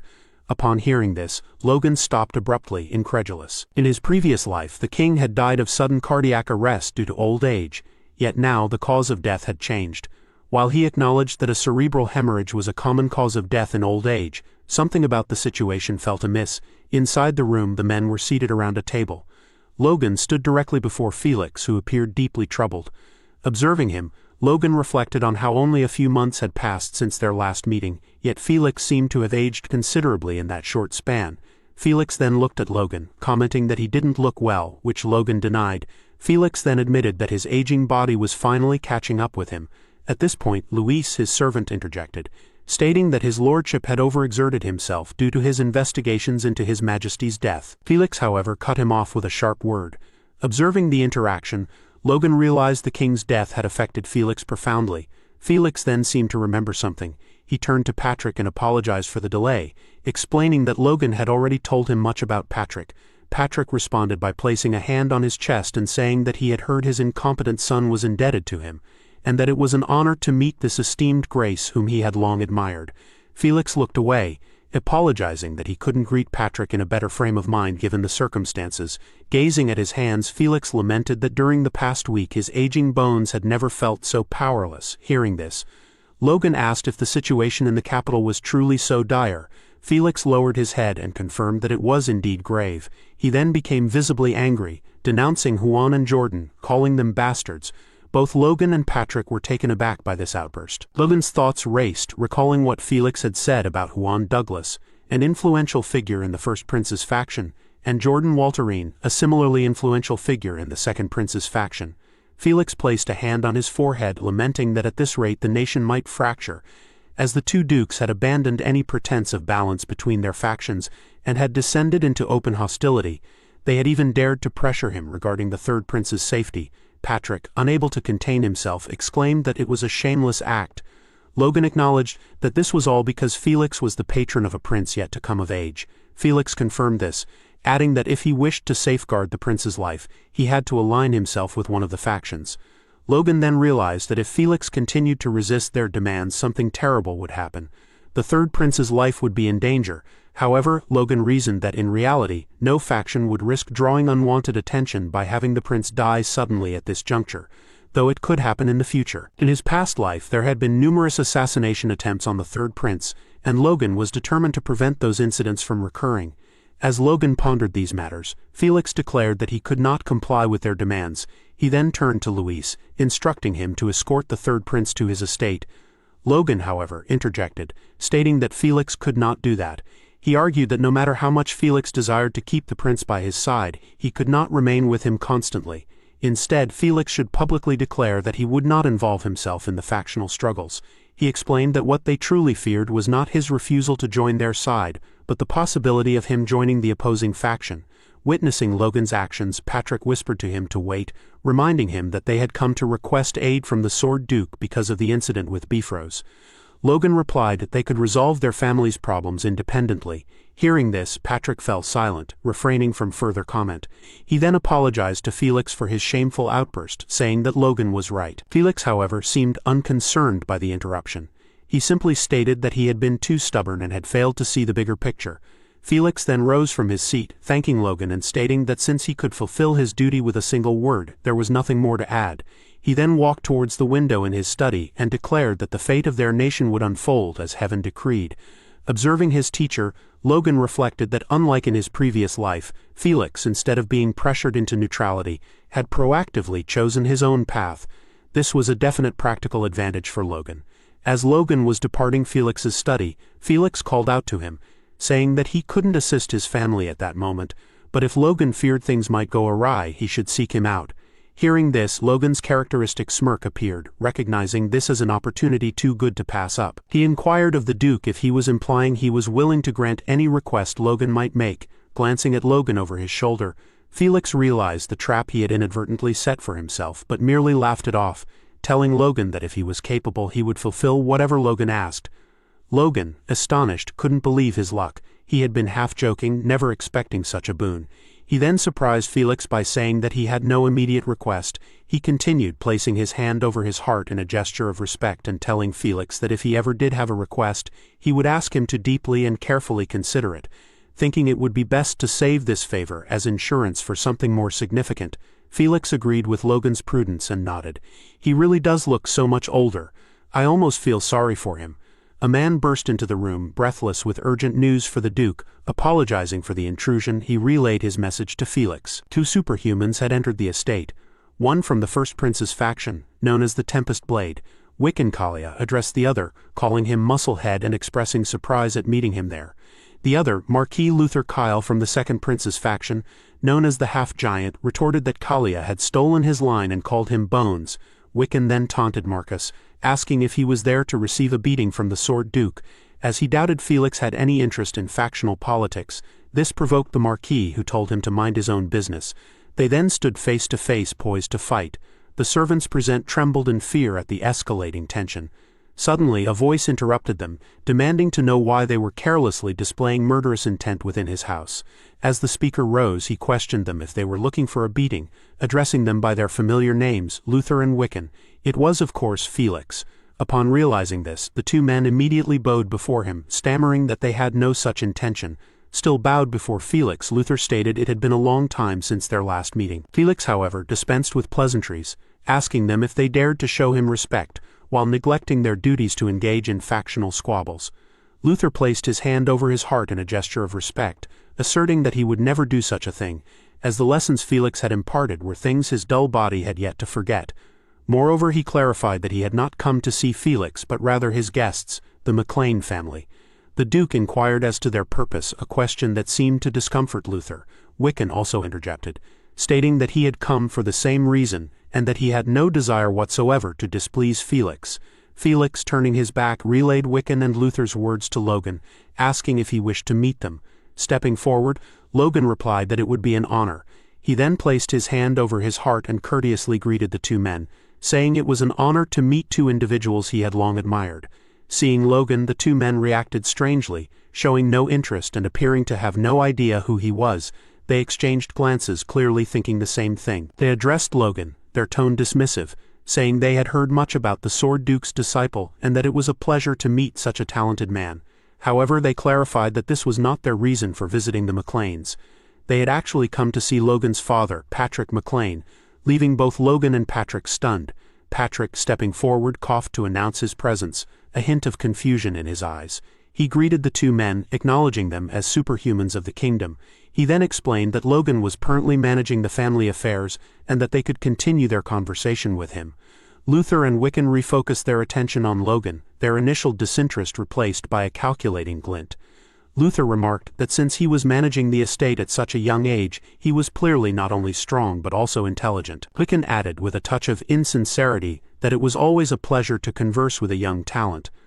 Logan, maintaining a polite facade, thanked them for their compliments and asked what business they had with his family. The two men exchanged another look, a silent communication passing between them, and proceeded. Luther expressed admiration for Logan's straightforwardness, saying it suited his youth. Wiccan suggested that since they were all rather busy, it would be best to avoid beating around the bush. Wiccan then stated that since Logan had recently fought against Bifrost of the Second Prince's faction, he should seize this opportunity to pledge his loyalty to His Highness Rooter. He asserted that if Logan did so, the Second Prince would support his family, adding that his uncle-in-law Kairos was also part of the faction. Logan, however, remained unconvinced, his expression carefully neutral. Luther then addressed Logan, arguing that there was no point in hostility between neighboring territories. He suggested that if Logan swore his loyalty to His Highness Roman instead, he would achieve a favorable outcome in his arbitration with Bifrost. Luther placed a hand on Logan's shoulder, a gesture that felt more like a claim than a friendly touch, and urged him to make his choice, asking if it wouldn't be preferable for neighbors to live in peace. Logan's expression changed subtly, recognizing this as a veiled threat. He knew there was some truth to it, as the Tomodo castle they had taken bordered Luther Kale's trade city of Kale. Thus, Luther could easily exert his influence if he chose, disrupting trade, inciting unrest, or even fabricating a reason for open conflict. However, Logan had no intention of joining any faction, at least not yet. He realized that with a little consideration, joining the First Prince's faction could inadvertently pave the way for the Second Prince to conceal the war against Bifrost and ignite a civil war. And even if he joined the Second Prince's faction, although Bifrost and he would be forced to reconcile, Marquis Kalia might subsequently invade, claiming to have been slighted, using the situation as a convenient excuse for expansion. Either way, it was the perfect scenario to create a pretext for conflict, a carefully orchestrated trap. Therefore, refusing both offers was the best option, a delicate dance of diplomacy and strategic patience. Logan lowered his head, placed his hand in front of the two men, and apologized, saying it would be difficult for him to make a hasty decision given the complexities of the situation and the need for careful deliberation. At this point, Felix, his patience clearly at an end, intervened, demanding to know what they thought they were doing, his voice resonating with barely restrained anger. The two men appeared visibly shaken, their earlier arrogance replaced by nervous apprehension. Felix called their behavior pathetic, acknowledging that Wiccan and Luther had dropped all pretense and chosen to issue an outright ultimatum, attempting to bully his ward into compliance. Moreover, they had dared to involve his disciple, a line they should not have crossed. Wiccan stammered that it wasn't because Logan was his disciple, but rather that they were simply making a proposal to the McLean household, a business proposition. Luther added that they had no intention of disregarding his wishes but simply wished to discuss the future with the McLean, their voices now subdued and respectful. Felix asked if they were absolutely certain this wouldn't involve him in any way, his gaze piercing. Both Wiccan and Luther stood at attention like soldiers receiving a direct order and swore that it would not. Felix observed them silently for a moment, his expression unreadable, then turned his back, saying that this was as it should be. As he was leaving for his study, he added that he had no business involving himself in factional disputes. Wiccan, sensing an opening, asked him what he meant by that. Felix then informed them of his decision. From that day forward he would no longer participate in the factional war. Therefore, whether through Logan or anyone else, they should abandon all thoughts of involving Felix. The two men exchanged another look, their minds racing considering their response to this unexpected development. They then stated that they would convey His Grace's intentions to their Highnesses as they were. Logan inwardly breathed a sigh of relief. However, Wiccan, before leaving, turned to Logan and told him to think carefully and make a decision, adding that he would see him soon. A hint of menace in his voice. Logan nodded, acknowledging the veiled threat. Luther also addressed Logan, saying that in a way, this could be good luck for the McLean, which piqued Logan's interest. He explained that if they had attacked Bifrost after the funeral, His Highness wouldn't have even bothered with negotiations, implying that the timing of the attack had forced their hand. Hearing this, Logan realized why he had attacked Bifrost before the funeral and replied to Luther that this was truly a relief, feigning gratitude. As they departed, Logan watched them from a distance, his eyes narrowed. He lowered his head, genuinely relieved that they were finally gone, admitting to himself that simply talking to them had been draining, their presence a suffocating weight. Felix then asked Logan if he planned to involve himself in the faction war, as he hadn't refused them outright. Logan replied that this was a choice he might consider if necessary. A carefully crafted ambiguity. He apologized to Felix, saying that they didn't have the strength to adhere to their ideals in the face of such pressure. However, regardless of the path he chose, he intended to do whatever he could to retain his honor. Felix was left speechless by this display of pragmatism and resolve. He then nodded, a hint of respect in his eyes, and told Logan that this was enough. Felix then turned away from Logan and told him to return and rest for now, as the funeral would begin soon. Outside the palace, the king's coffin was carried through the gardens toward the grand entrance. As the pallbearers carefully maneuvered the casket inside, a somber voice announced the arrival of His Majesty's remains. The coffin was then solemnly carried toward the altar, where the 8 pallbearers gently placed it down.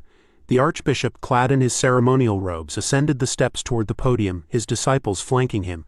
They were prepared to begin the funeral rites. The archbishop raised his head to address the assembled crowd, but his facial expression instantly shifted from solemnity to dismay. The scene before him was one of blatant disrespect. Instead of mourning the deceased king, the attendees whispered amongst themselves, their conversations filled with political machinations and veiled threats. The 2 princes, their faces etched with boredom and barely concealed contempt, glanced at the coffin with undisguised disinterest, making it clear they would rather be anywhere else. Their grandfathers mirrored their expressions of disgust, some even openly yawning. The only 2 individuals who seemed genuinely affected by the king's death, their faces etched with grief, were the sword Duke Felix Esperanza and the 3rd prince, whose youthful face was a mask of sorrow. Observing this disgraceful spectacle, Logan sat beside his father, a mixture of disbelief and disgust churning within him.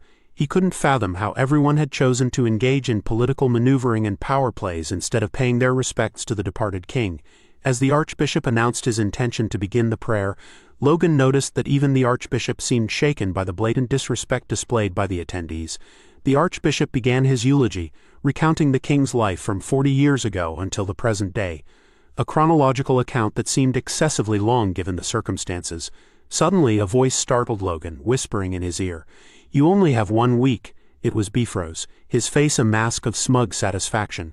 "Enjoy yourself while you still can," he hissed. "It won't do you any good to despair in your final moments after all." Logan, taken aback by Bifrost's presence, wondered about the seating arrangements, incredulous that he had been placed next to such an unprincipled man. As the Archbishop continued his lengthy eulogy, Logan leaned toward Bifrost and casually dropped a bombshell. "I haven't told you yet, but I've been approached by their faction," he said, a smirk playing on his lips. "We might end up on the same side, so it would be best for you to watch your words." Bifrost's initial reaction was disbelief, sputtering in indignation. Logan then added, "If you don't believe me, ask Marquis Luther Cale himself." Bifrost's anger intensified at the mention of Cale's name. Logan then chuckled, "Just kidding." Bifrost's face contorted with rage, trembling as he barely restrained himself. "How dare you do this?" he seethed, clenching his fists. He reminded himself that he had to maintain composure until the funeral was over, after which he would immediately go to see Duke Felix. He glared at Logan, calling him an arrogant boy and vowing that no one touched what was his and escaped unscathed, a threat veiled in a promise of retribution. Around the room, the reactions of the attendees remained divided. The first and second princes, though outwardly composed, were clearly bored, their attention wandering. Their grandfathers continued to yawn, completely unconcerned with the proceedings. Only the third prince and Felix seemed genuinely distressed, refraining from tears but radiating an aura of suppressed anger at the disrespectful behavior of the others. Finally, the Archbishop concluded his extensive eulogy, announcing that the first day of the national funeral rites was complete. Inside Logan's house in the Grandia Kingdom capital, Logan says that the first day of the national funeral rites has concluded. Logan and Patrick seem to be wiping themselves out of sweat. While he is doing this, Logan thinks how he cannot believe that the rites would start in the morning and end in the evening. Besides, even though he expected something like it to happen, as soon as it was over, vassals from both factions started gathering around them, bothering them till the bitter end. Logan even says that turning them down every time even started feeling like a chore, while Patrick is looking at him from behind. That is when he speaks up and asks his son if he intends to make use of either of the factions. Hearing this, Logan turns to his father and remains silent for a second. Then he asks Patrick if he is worried, and Patrick replies by telling him that honestly, if things continue as they are, their family will be at risk. Regardless of which faction they use, the strength of either one is needed in order to stop the Bifrost invasion, their top priority at the moment. Logan replies that if need be, they have the option of relying on his master to resolve things. That won't be necessary though, as Logan says that they will resolve themselves before then, which leaves Patrick speechless. Hearing this, Patrick asks Logan what he has planned, and Logan tells him to go inside a certain room. Door opens and a voice greets Logan, saying that it's been a long time. This is no other than Philip, who's sweating like a pig. Seeing this, Patrick is not sure what to think, and he asks Philip what he's doing there, while Logan just smiles behind him, telling his father that he will now see what he has prepared for the national funeral. The next 4 days of the national funeral seem to have concluded, the fourth giving Logan a neck pain and being so boring that he cannot even tell if it was the fourth or the fifth. As Logan is massaging his neck, a guy passes him by, and as he does he murmurs something, calling Logan a politic bat, someone that takes to whichever side was winning. The man then turns towards Logan and says that Count Bifrost was right. Looking at the man leaving, Logan thinks about Count Bifrost. He then huffs and says that he has been wondering why the envoys from the factions weren't coming, saying that it looks like Bifrost has been working hard, running his mouth left and right. Even so, Logan has no intentions of joining every faction. While all of this is happening, someone disturbs Logan, calling him son-in-law. That is none other than Eileen's father. He looks around, asking Logan why he is alone and inquiring about his relatives, asking if they didn't come. Logan replies by telling him that his father had to return to their lodgings first. Hearing this, Eileen's father sends Patrick his regards. Then he pops the one question no man wants to hear from his in-laws. He asks Logan if he has decided on a wedding date. Logan tries to escape the question, telling his in-law that, as he must know, his territory is in crisis right now. But Eileen's father replies by saying that publicizing the bond between their families would help keep Bifrost in check. Hearing this, Logan tells his father-in-law that he cannot make that decision now, as Eileen would scold him again for it. Eileen's father then asks Logan if this is his first time, and Logan asks if he refers to this being his first wedding. His father-in-law responds as genius, telling Logan that if it weren't, he wouldn't be seeing him sit by quietly. What Eileen's father really meant to ask is if this is Logan's first assembly of nobles, the Grand Noblesse. While they are discussing this, some other guys are talking, with one asking how long has it been since the last assembly. His pal replies by telling him that they, referring to the officials, have said that even those below the Viscount title are allowed entry, and that it has been a long time since he was last there. Hearing this, someone else says that this only shows how taken aback even the royal family was by His Majesty's passing. This is when someone smacks the guy's shoulder. This someone is Logan, who doesn't seem to have done it on purpose but still made the guy fall to the ground. Logan apologizes to the man while he screams from his ass, telling Logan to watch where he is going. Logan offers his hand, telling the man it wasn't on purpose, yet the guy rejects it, hitting Logan's palm away. As he leaves, he calls Logan so full of himself. Present at the scene, Patrick calls the guy irrational and tells Logan not to worry about him. And Logan says that Patrick is right. Even so, he still looks at the guy, thinking about something. As they prepare to enter the assembly, Logan thinks how, in his past life, the event happened 2 weeks after the funeral. Thanks to Felix's declaration of neutrality, neither faction no longer has anything to hide. This is when Logan says that the Grand Noblesse in his past life ended in chaos. The trigger was a Viscount from the First Prince's faction. He was swept up in the rising tension during the assembly. He started cursing at Jordan Valderine. As a result, the middling aristocrats ended up fighting, which went out of control, and led to even the superhumans clashing outright.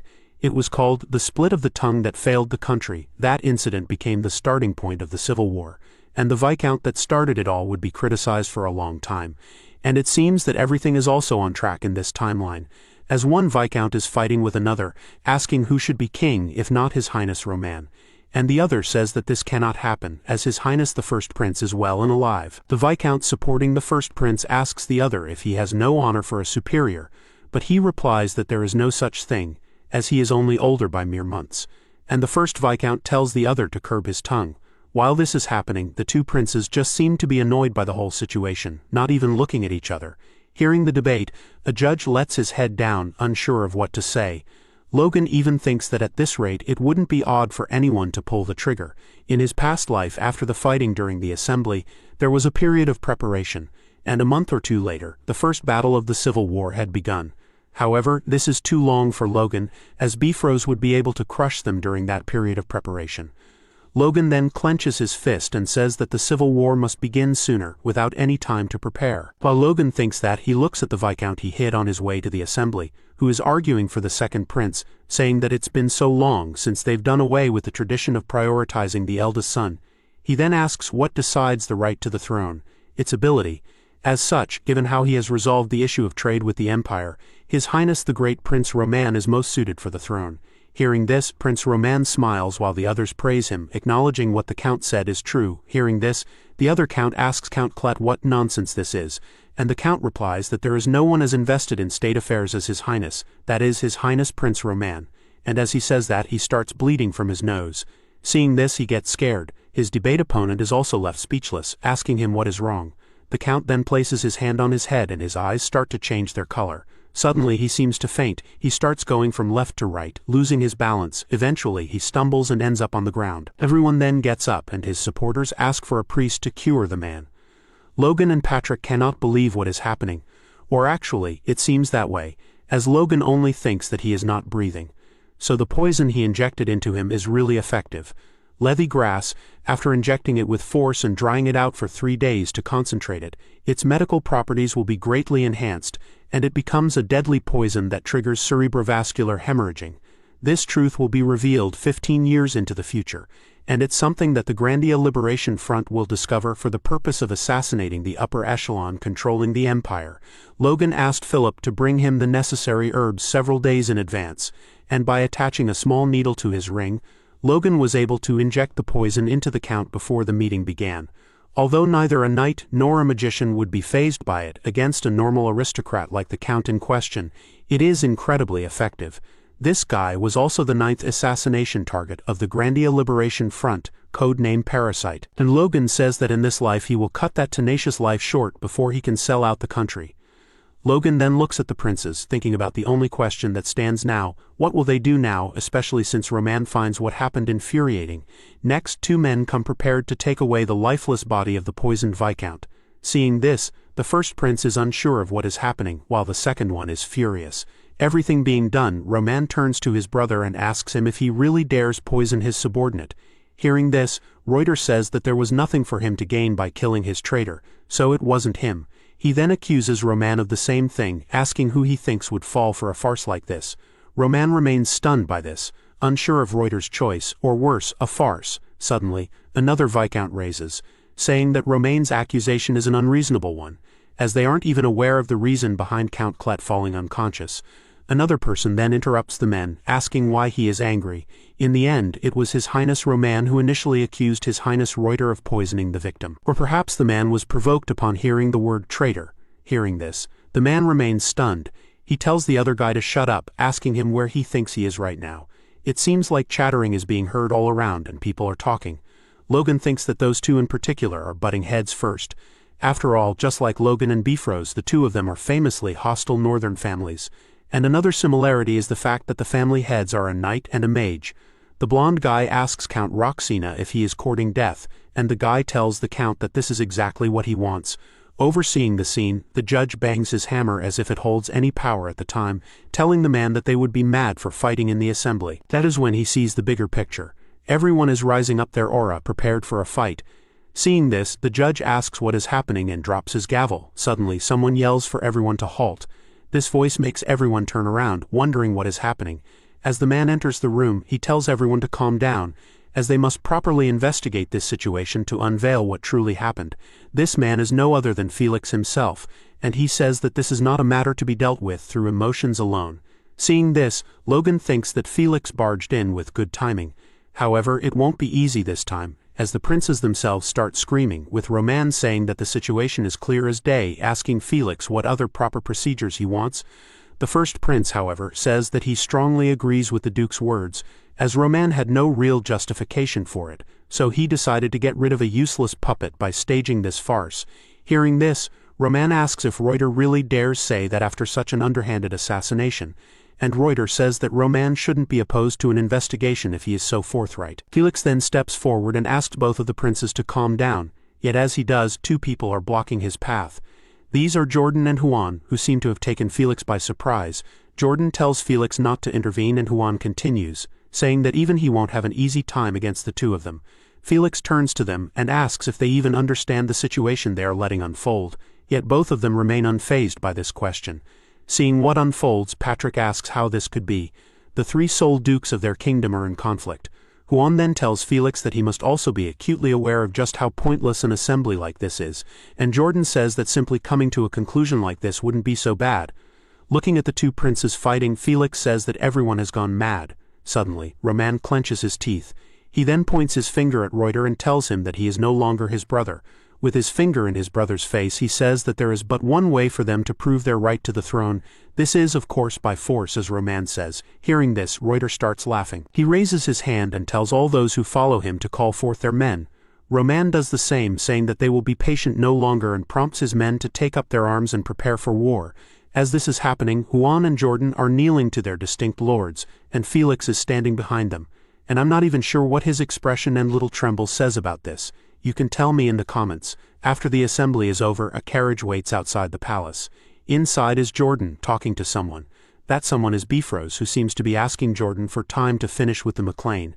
As he acknowledges this, Jordan is hardening his grip on his own arm. He tells Bros that war could break out at any moment, and he is asking for time. Hearing this, Bifrost realizes the mistake he has made and gets into an upright position. He thinks that Jordan's name, the Blazing Heat Sword, truly signifies only his strength. In reality, he is an exceptionally cold and calculating man. So if he gets one wrong answer, it might mean the end for everything. Bro puts his head down and tells Jordan that it wouldn't take long, as he would only need 10 days. But Jordan tells Bifrost he is inefficient, leaving him unsure of what to say. Jordan then explains that the most efficient solution would be to bring the MacLean under their faction. Then their forces would be added to their intact, and upon hearing this, Bifrost is left speechless. Jordan then says that he even sent Luther to do that, but someone warned that the MacLean were too rotten to take in. Hearing this, Bifrost starts asking for forgiveness from Jordan, saying that he lost himself in his greed and did something unforgivable. Seeing this, Jordan remains silent for a second. He then tells Bifrost to wrap up his greed just for now, as after he wins the war, he will wrap up the MacLean and deliver them to his doorstep. Jordan turns around his head, saying that he will give the MacLeans a light warning so he shouldn't worry, but go summon his best troops instead. Right now, that is. They must look at the bigger picture. Several days later at Castle Tomoto, things seem to be going afoot. Logan and Patrick are talking to someone through the communication orb who tells them that he will respect Logan's desire to maintain neutrality. However, if he goes back on his word and takes any provocative action, he will prioritize imposing a severe punishment, says a servant, informing Patrick of his grace's words and asking Patrick if he understands. Patrick bows slightly and tells the servant that he has taken his grace's words to heart. As he truly terminates the communication, he tells Patrick that he hopes to continue seeing him keeping up this attitude. Patrick seems annoyed, saying that the man didn't even say goodbye and wonders, what's a messenger doing behaving so arrogantly? Logan says that he is the Valterman Duke after all. Logan then says that even with the situation as it is, they won't have anything to worry about and that they won't have to depend on Felix for anything either. Patrick, however, starts stroking his beard and thinks that if it's as that man said rather than attacking them, Bifrost is gathering forces and heading to the capital. He then states that with the current state of affairs, they will be able to rest for a while. Logan agrees and says that they should focus on what they can do for now. The civil war that arose because of Larry Klett's death resulted in physical confrontation just 1 week later. At the beginning, both sides were thinking of taking action to assassinate the other prince, but an unexpected incident arose. While the conscripted forces of both factions were in motion, they just happened to cross paths. In the end, a long line was drawn from the initial point of contact in the north to the territory under the direct control of the crown, and all armies began to battle spontaneously all across the kingdom, a sign that the war would end up being prolonged. As things progressed, the leaders of both factions began to draw out every last bit of strength they could muster. As a result, Bifrost, of course, had no choice but to move to the central front. In the end, he left behind only a minimal number of men at his main castle. Going towards the war, Bifrost thinks that it's fine. As long as they haven't lost their minds, they won't ignore the Duke's warning. He then restates, as long as they haven't lost their minds, not being so sure about Logan's sanity, I wouldn't be either. After all, back at Castle Tomato, Logan bangs his hand on the table. He tells everyone that they must take this chance and occupy Bifrost. Hearing this, Hankel, Dwayne, and Patrick say that undoubtedly Logan has lost his mind. Dwayne asks if Valtermine didn't just warn him not to do that. He asks Logan if he is going to ignore a warning from a superhuman, and Logan tells him that this is exactly what he is going to do. Dwayne proceeds to faint, and as Heinkel catches him, he tells Logan that even if Bifrost doesn't have the luxury of fighting back because of the Civil War, this may be taken as a challenge to the second prince. As a result, they might be made an example of in order to keep the other neutral forces in check. Logan then bursts out of Hanka's imaginary coffin, scaring the imaginary people, and tells Heinkel that he is wrong. Logan says that they were at war before the Civil War began, so this is merely a fight between families. Taking it as a challenge to the second prince would be too broad an interpretation, and both the second prince and Duke Valterman are aware of this. Heinkel asks Logan if he predicted this and took Castle Tomoto for that very reason. He then leaves the idea aside, saying that there is no way Logan could see in the future, and Logan laughs it off. Patrick then intervenes, saying that even if Logan is right, Valterman is the kind of man that will hold him accountable later, if not now, and asks Logan if he thought about that possibility. Logan says that he didn't, letting his head down and surprising Heinkel. He then says that he didn't because there is no way that Valterman would hold them accountable. Of course, that is assuming they will take over Castle Bifrost and become strong enough to be a bargaining chip for both factions, become strong enough for both factions to want them. An idea that leaves everyone astounded.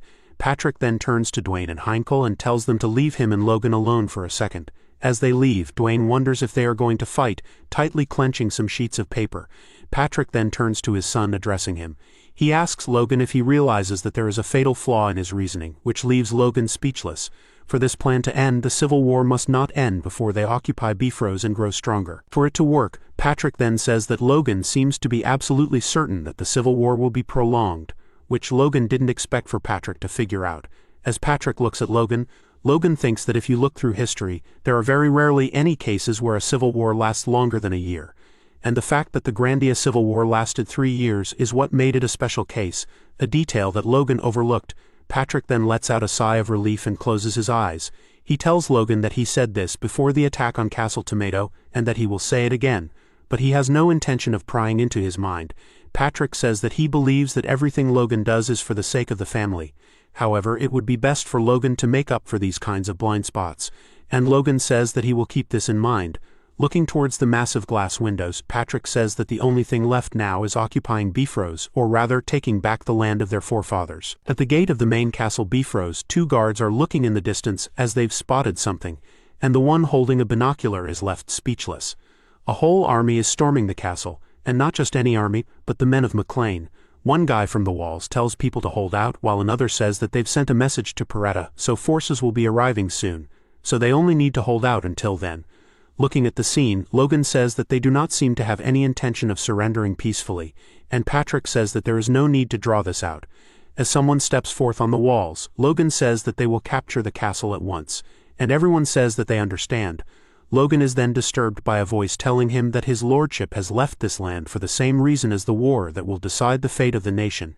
He has left it unto him the honorable duty of standing there as the last line of defense. The man says that he has heard many things about Logan, and that he will repay him for the disgrace of having Castle Tomoto stolen. This is Lentur, a high-ranking knight, and as he swings down with his sword, he challenges Logan to a duel among knights. He tells Logan that if he is a knight himself he will answer his call, otherwise shame himself. But Logan thinks that Lentur is the one shaming himself. Next, a punch seems to connect on Lentur's purple-haired face. His nose bleeds everywhere, and Logan seems to be the one that threw that punch. Seeing what just happened, Logan says that he ended the guy using his fist without even knowing it. Standing behind Lentur is Heinkel, whom Logan asks how Lentur is doing, and Heinkel tells Logan that he has fainted, pushing his face with his boot. Logan cannot believe that guy fainted just from that and asks himself if Lentur is really a high-ranking knight. Heinkel says that it seems like he has really lost himself, asking how he could leave a man that's all talk to command his defenses. Logan then turns towards his father, telling him that they are finished, but he doesn't seem to be paying attention. Once again, he tries to get a hold of Patrick, but he seems mesmerized. Patrick says that this is it, the land of their forefathers, from which they were chased out of 200 years ago. Looking down on it, Patrick asks, who would have thought that they would reclaim it so easily? Logan looks at his father and smiles. He then turns away and says that it wasn't easy. They both look behind at their people. Heinkel, Ronian, Victor, and every other soldier is smiling under the radiant sky. Looking at Ronian and Heinkel, Patrick realizes something. He takes in a big breath and says that he now understands. He tells everyone that they've done a great job. They, the McLean, have reclaimed the land of their forefathers, and all of this is thanks to everyone's hard work. He tells everyone that he is blessed to have them as his vassals. He continues by saying that this place is here to recognize their efforts, but it is also to cherish the men that have fallen in the process. Patrick then bows his head and says that he will never forget the knights that brought them there. He then starts reciting names: Caleb, Nil, Ethan, Curtis, and Rariner, Andreas, Piero. The list goes on, and Logan cannot believe Patrick remembers every single one. He then sees Patrick clenching his sword harder with emotion as he speaks the names. Logan smiles as the sun sets down. Patrick says that he will engrave these names onto his heart to remember them forevermore. He then turns towards Logan, saying that regarding the events that are to come it would be best to ask the future of the McLean. Logan turns to Patrick wanting to say something, but he waits.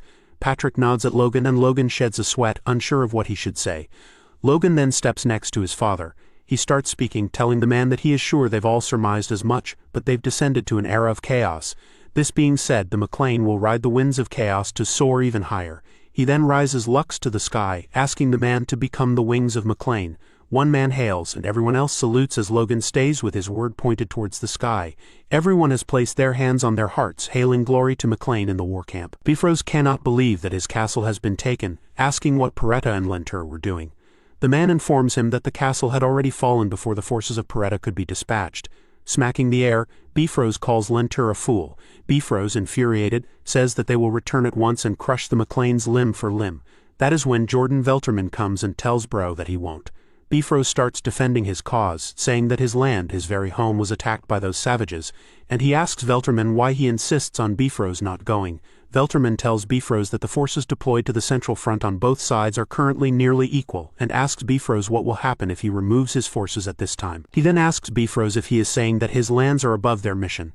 Bifrost says that this is not what he means, and starts to sweat out of fear.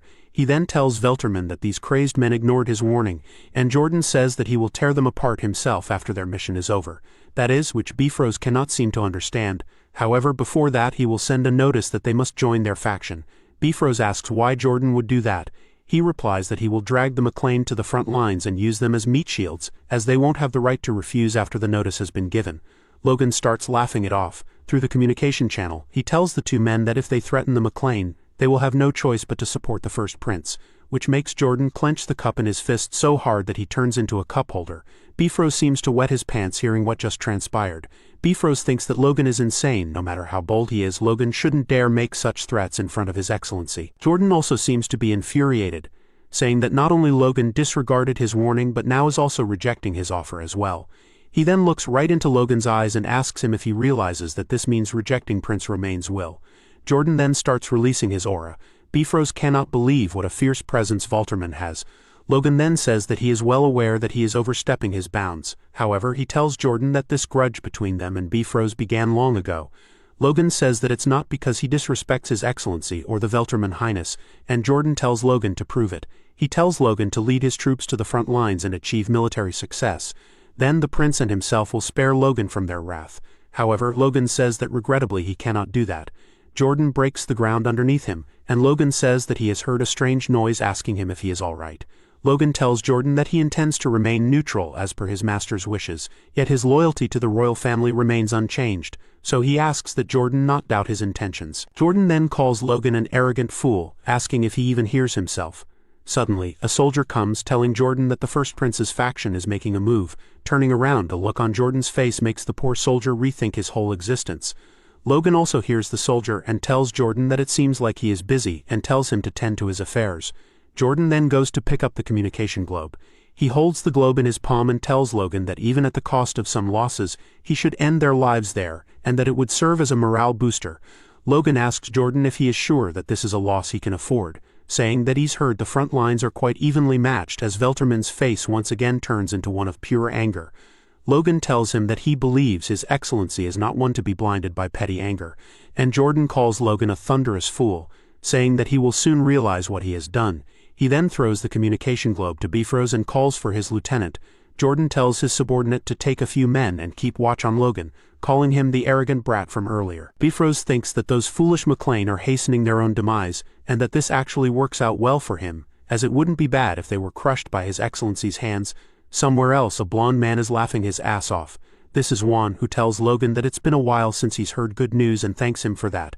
Logan says that just as his communication with Valterrain ended, Juan Douglas contacted him personally, and Logan thanks Juan, saying it is an honor for him to reach him directly. Juan then says that since Logan attacked Bifrost he must intend to join his faction. However, Logan just pauses and smiles for a second. He tells Juan that this was merely an old grudge of their family. He tells Juan that he is sorry, but they are not yet ready to pledge support to anyone.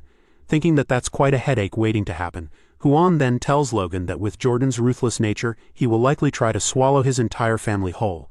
That is when Juan asks Logan what he intends on doing then, but Logan remains silent. Logan tells Juan that he just received word from Jordan as he begged and managed to smooth things over, leaving Juan to ask if this is all. Logan then tells Juan that his family doesn't have the resources to do anything but maintain a firm neutral stance. However, he will be supporting His Excellency in spirit. He then asks Juan to make sure that the remaining Bifrost forces are crushed. Juan laughs, saying that Logan really does speak his mind. He then tells Logan that he will give him some advice just in case. He tells Logan that if he deceives him, he won't let it slide so easily. Logan thinks that everyone is threatening him from all sides, but with this, McLean's neutrality has been officially recognized, so there's only one thing left to do. At the Peretta estate, Max Peretta seems to have just been informed that the Bifrost castle has been occupied. Peta goes crazy, saying that they didn't even dispatch reinforcements yet, and asks his vassal what is happening now. His vassal tells him to calm down. His vassal tells Peretta that McLean has gone this far acting recklessly, and that the Count will not sit idly by. That is when his vassal tells Peretta that he is sure the Count will punish them harshly. A soldier then informs them through the communication channel that there will be no retaliation, and that the McLean's neutrality is approved. This leaves both Peretta and his vassal speechless. His vassal tells Peretta that they shouldn't worry. As if they are neutral, they at least won't touch them, and Peretta asks if they can really trust that. A servant then rushes to the room, saying that a notice has arrived from the McLean, making the vassal jump from his feet. The vassal reads the letter as Peter is asking him what they are saying. It looks like the McLeans have sent over some sort of demand list that needs to be carried out in order for them not to attack Peretta. Those demands are a monthly tribute of food and supplies worth 100,000 gold, monthly internal inspections by the McLean, the right for McLean to conscript troops freely whenever needed, and a tenant tax reduced to 30%. The letter also reads that given the current situation, they can attack directly, and no matter who becomes king, they will still be the lords of that land. That being said, if the Paretta don't want to die, they will kneel to the McLean. Back at the Bifrost main castle, even the flag has been changed to one of McLean's. Inside the castle, Dwayne informs everyone that, as expected, the Paretta family has requested to become vassals. Logan says that this is good and that now all they have to do is to slowly strangle them dry and absorb their entire military power. Logan says that it's a shame they cannot touch Percival and Roofman yet, but Dwayne tells him that they've achieved more than enough. Logan says that for now all immediate threats are gone, so there is but one thing to do. That is to party, and he does seem to have a party inside the castle. Logan tells everyone that the war is over, so everyone should eat, drink, and enjoy themselves, and people really seem to do that in small groups, like Dwayne, Heinkel, and Kaisalon, or Hamar, Philip, and Clayton, laughing and having a drink. Even Rick with another female servant and Patrick with Marion seem to enjoy themselves. Victor, however, seems to be really furious about something. Patrick then goes to Logan, asking him if it isn't about time they do it, and Logan says that he is right. Logan asks Heinkel to come forward, addressing him as Sir, which means that something formal is about to happen. Patrick, drunk, goes to scold Heinkel for not saluting the call of his next lord, but Marianne seems to keep him in check. Logan then goes on to say that for leading the Night Order and bringing victory in the war, Heinkel deserves a reward. Thus Sir Heinkel will be rewarded with 1 million gold and land of equal value, which leaves Heinkel stunned. Everyone in the room is astounded, with one guy asking if they are sure their territory wasn't broke just a while ago. They say that the young master completely emptied the castle's treasury, and that there is no wonder he was pouring wine like water. Logan, however, thinks of how good it would have been if the Bifrost forces wouldn't have looted the entire artifact vault. Logan then turns to Clayton, addressing him as Lord. He tells him that the greatest achievement in the defense of Tomoto Castle was by the Golem Tower, therefore he also deserves a fitting reward. The Magic Tower will be granted permanent ownership of its land within McLean Town, with no taxes imposed. Additionally, a reward of 10 million gold will be granted. Bro turned into the Great Gatsby real quick. Clayton falls to his knees with his head bowed. He starts crying and he thanks Logan again and again and again. He calls Logan his benefactor, or actually his Logan, while Victor notices the fact that Clayton is smiling and crying at the same time as Patrick and Marianne enjoy the party. Logan says that rewards will also be given to others separately, so they should relax and enjoy themselves. After this, Logan says that using someone else's money to play the generous lord feels amazing. Logan then looks at Eileen, who is dressed in a beautiful cherry red dress next to him. Logan turns to her, asking if she really loves the rewards so much, and saying that the Floyd family isn't exactly poor. Eileen turns to Logan and tells him that it's not just the money, but the fact that this is the first money she has earned on her own. She then asks if women in this country even have the chance to make this kind of money, and says that just this much makes her feel like she's accomplished part of his dream. Ronian then goes to catch Logan's attention. Ronian asks if Logan is not also going to take care of their blacksmith, and Hamar seems to be waiting for a reward. Logan laughs, thinking that ever since he got a sword from Hamar, he's been really looking out for him, and says that of course he will. He says that he has already got the perfect gift for Hamar, making Hamar wonder what that is. Outside the castle, a carriage stops. A soldier of McLean tells a dwarf to get off as they have arrived. The dwarf, having instead a left hand, says that he cannot believe a human is cramming up slaves into a carriage like cargo. He gets out of the carriage and says that it looks like this time the master is a real twisted pervert. Inside the city, people are cheering, walking kids are playing, and overall, people seem to be having a good time and to be happy. The dwarf wonders if this is the place where they will be working from now on, and it seems he is not the only one, as more dwarves are getting down from the carriage, acknowledging the high number of humans around which they don't seem to like so much. Then they start talking among themselves, saying that this time the master is really strange, as they didn't expect sending such fine carriages to transport them. One even says how nobles only perceive them as livestock to be hauled around, while his friends say not to expect much, as in the end all nobles are alike, and some just love flaunting their wealth around, as they have enough luxury to even provide carriages for slaves. The dwarf with red hair, who seems to be going by the name of Temar, tells his pal to shut his mouth as someone might hear them, yet his friend asks Temar if a proud dwarf like he is plans to grovel down before humans. He then looks at his left hand and asks if losing it also made him lose his pride. A guard then shouts towards the dwarves, telling them that if they're all off the carriage, they should move, startling Temar. Turning his head around, Temar thinks about what his pal said, calling him a fool and asking himself if they don't realize that clinging to pride only makes things worse. Looking at the hook acting as his hand, he says he indeed lost his pride when he lost his hand. The single thing keeping a dwarf like him, who can't even forge properly, is his lack of pride. The dwarves then follow the McLean guard, Tamar seems to be the first one before the soldier strolling through the city. However, he keeps his head down, unsure of what's to come. Looking at the ground, he asks himself if life is even worth living anymore and if he shouldn't just die and end all the suffering. A cheery man with gray hair and a beard then greets them, happy that they've arrived. He starts counting the dwarves and realizes that there's 10 of them, a perfect count. The man then shouts for someone to inform Lord Hamar that the kin he has requested have arrived. The other dwarves can't grasp the idea. One of them, a dwarf being a lord, Tamar, even goes to ask the man if he's really just said Lord Hamar. The man asks Tamar if he knows Lord Hamar. The man then goes on to boast about Hamar, calling him the greatest craftsman in their territory, saying that the things he's created transformed this land. He then tells Tamar that because of this they also have high expectations from them as well, and this makes his face light up. Hearing the way the human talked about Hamar makes him wonder how remarkable of a dwarf and craftsman must he be for a human territory to respect dwarves. Hamar then gets to the scene and says that finally the long wait has concluded and that his kin has arrived. Hamar tells his people that he is glad to see them all in good health, and Tamar seems happy to see the situation unfold, finally having a caring and nice master. As Hamar speaks, the man starts drawing a smirk in the corner of his mouth, and Hamar says that since they're all in such good shape they can start working. In fact, he says that he can start working them like dogs right away, since they are all so healthy and prone for labor. The expectations on Tamar's face and the other dwarves seem to have shattered, as this is not at all what they have expected.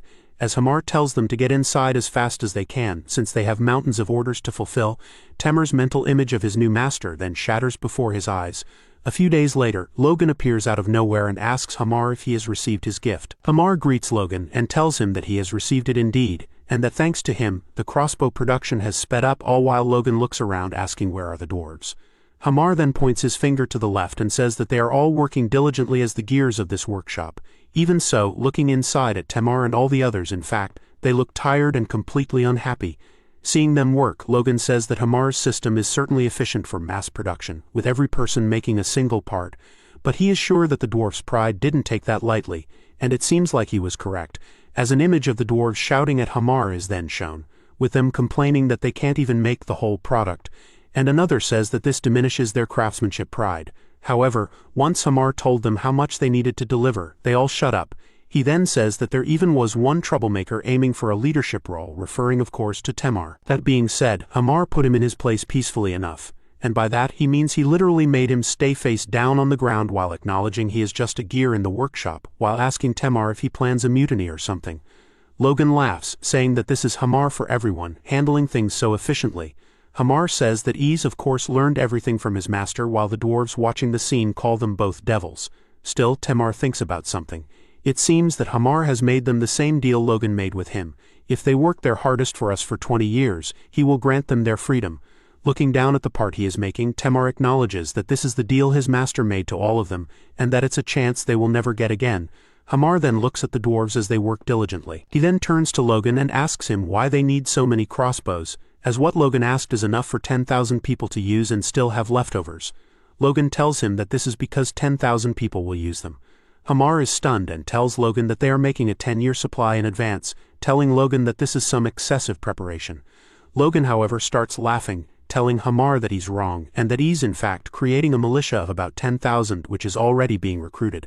After hearing this information, Hamar screams so loud he can be heard from outside the workshop. His body language suggests his anxiety and astonishment for what Logan has said, while thinking that he is preparing yet another war. Logan says that he can see exactly what Hamar thinks, while Hamar places his forehead between his fingers. Logan thinks that the Civil War had just begun. Most people don't realize this war could last 3 years, not that an imperial invasion awaits at the end of it. The war once fought by elite soldiers will soon turn into a war fought by mercenaries paid with whatever wealth can be gathered, and in the end it will become a war fought by desperate peasants forced to take up arms. Logan thinks that it will be a horrific sight, nothing short of hell descending upon this world, and so they need to prepare for that moment. Hamar then asks, knowing that he shouldn't be the one asking, if it's really okay to arm that many commoners. Logan replies, telling Hamar to just make sure the people live well. Then, even if you give them bombs, they won't rebel. Speaking of bombs, Logan tells Hamar that there is something he would like for Hamar and Lord Clayton to secretly develop, and Hamar has a bad feeling about this. At the Magic Tower, Logan seems to have shared the same information with Clayton as well. He wants them to develop a bomb that detonates with a time delay. Logan says that Clayton is correct, but that this is not all. as it should also detonate upon receiving a certain level of impact and that the force gripping it tightly should be enough. As Clayton writes everything down, Logan tells him that it should also give a light vibration as a warning before it explodes. Otherwise, some might forget to throw it. It would also be good if it would change color upon detonation. The detonation should happen about 5 seconds later, and the explosion should be the equivalent of a second circle explosion spell. All of that while maintaining the production costs at a maximum of 50 gold. Logan then asks Clayton if he thinks it's doable. Hearing all of this, Clayton asks Logan if he is sure something like this even exists, and Logan says that of course it does, as he has used it before. Hearing the same thing, Hamar asks where the hell he got something like this and that it feels like déjà vu. Logan goes on to say that he's even roughly told them what materials go into it, yet Clayton is not convinced, saying that even Logan wasn't 100% certain. Besides, Clayton says that chemical compounds can behave completely differently depending on the mixing ratio. Plus, something that produces a second circle effect at 1/10 the price of a first circle spell scroll? If something like that would have existed, their industry would have exploded with excitement. Clayton then tells Logan that if he's actually used one, it would be faster to find the person who made it. So, he prepares to use the communication channel to do just that. He calls Felix's advisor and the general from his former life, who also asks him if there is someone around him that knows how to make such strange items. The man tells Logan that he doesn't have any close ties with a mage, and Logan can't believe it, that he really doesn't know what he's trying to create is Liberatio, a bomb named after the ancient word for liberation. It was a weapon that dealt a significant blow to the Empire during the Grandia Liberation Front. However, only a handful of people knew how to create it, and unfortunately, Logan wasn't among them. Even so, he thought that if anyone had a clue, it would be Commander Lewis. At the time, the creator of Liberation supposedly was an Earth mage who drew inspiration from the ancient dwarven weapons. So, if anyone can figure it out, it is sure to be those two, Hamar and Clayton. Hamar tells Logan that at first he thought Logan just dreamed all this up, but the vivid way he describes it makes him doubt himself. Even Logan thinks that strangely his memories of Liberatio are strangely clear, almost unnaturally clear, which makes him behave strangely. He lets the thought go, saying that in the end it's normal since he died because of it in the end, so it all makes sense in a way. Then he proceeds to once again explain everything to Hamar and Clayton, as they ask if Logan hasn't yet given up on it. Inside a bar, a man strikes down on the table with his fist, and a pint of beer spills it everywhere, while asking what did this country end up being. Another 2 men in the bar curse the war, saying that now it's spread all the way to the south. One man starts shouting, saying that if they want to fight they should do it among themselves, and asking why are they dragging small territories like ours into it and getting them killed, while his friend calls him a drunk and tells him to lower his voice. The guy at the table from across raises his head and says that he is right. If they want to fight, they should do so among themselves. He then says that just because his great-grandmother was the second daughter of Marquis Kalia, this shouldn't mean they have to be dragged into this faction war. He then continues saying that this is why small provincial nobles like them end up completely ruined. He laments, saying that their family is probably the first one to be destroyed in the Civil War. He was forced to run away without even being able to retrieve his family's bodies, calling himself a pathetic man. A man wearing a long cape and a hood then comes behind the speaker asking him if he is Mr. Damien Nathel. Hearing his name spoken by an unknown person, Nathel gets up, clenching his sword and preparing for a fight. He asks the man who he is and how he knows him, as the man pulls out a letter saying he is from the Information Guild and that a client of theirs asked him to deliver this letter to Nathel. Looking at it, Nathel wonders who could have sent that letter. The seal on the crest seems to resemble a red flame emblem. Inside the castle, our most beloved and loyal servant Rick talks to Logan, asking him what all of those papers are. Looking at Logan writing, he asks him if he plans to throw a party or something, and Logan asks him if he is crazy and why would he be throwing a party in times like this. He then tells Rick that those are letters to be sent to talented people who lost their masters in the Civil War.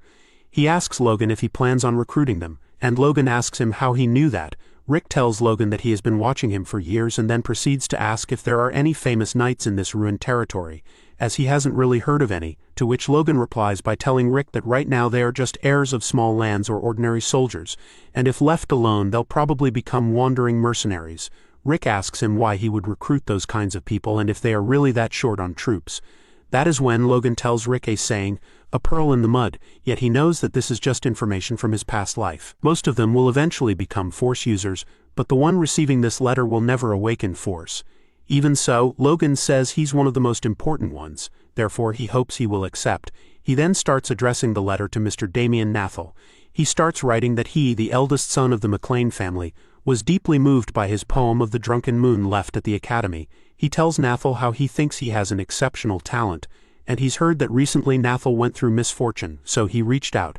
Damien reads the lines written by Logan, saying that his family continues to grow even in these hard times and that he needs someone like him. At last he courtly asks Damien to consider the McLean estate and family if he needs a new place to reside. However, reading it, Damien asks, "What kind of nonsense is this?" 2 months later at the McLean estate, a crowd of people seem to have gathered at the gates. One of the guards standing at the gates asks his colleague, "Where did all these people come from?" But he does not know the answer.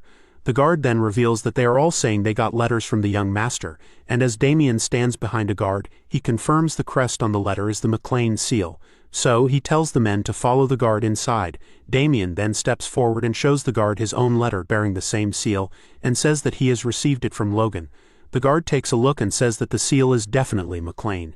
He then takes a look at Damien, who looks shy and anxious about the whole situation. He tells Damien that it's been verified and that he should follow him, while wondering why would the young master send a letter to a vagrant like him. They then proceed through the pathways of the city and the castle. Looking around, Damien starts to wonder. He asks himself if McLean is trying to grow their territory by taking in war refugees. Even so, he wonders why he would get a letter. Looking around the city, Damien finds it peaceful and wonders if Logan didn't perhaps send the letter to the wrong person.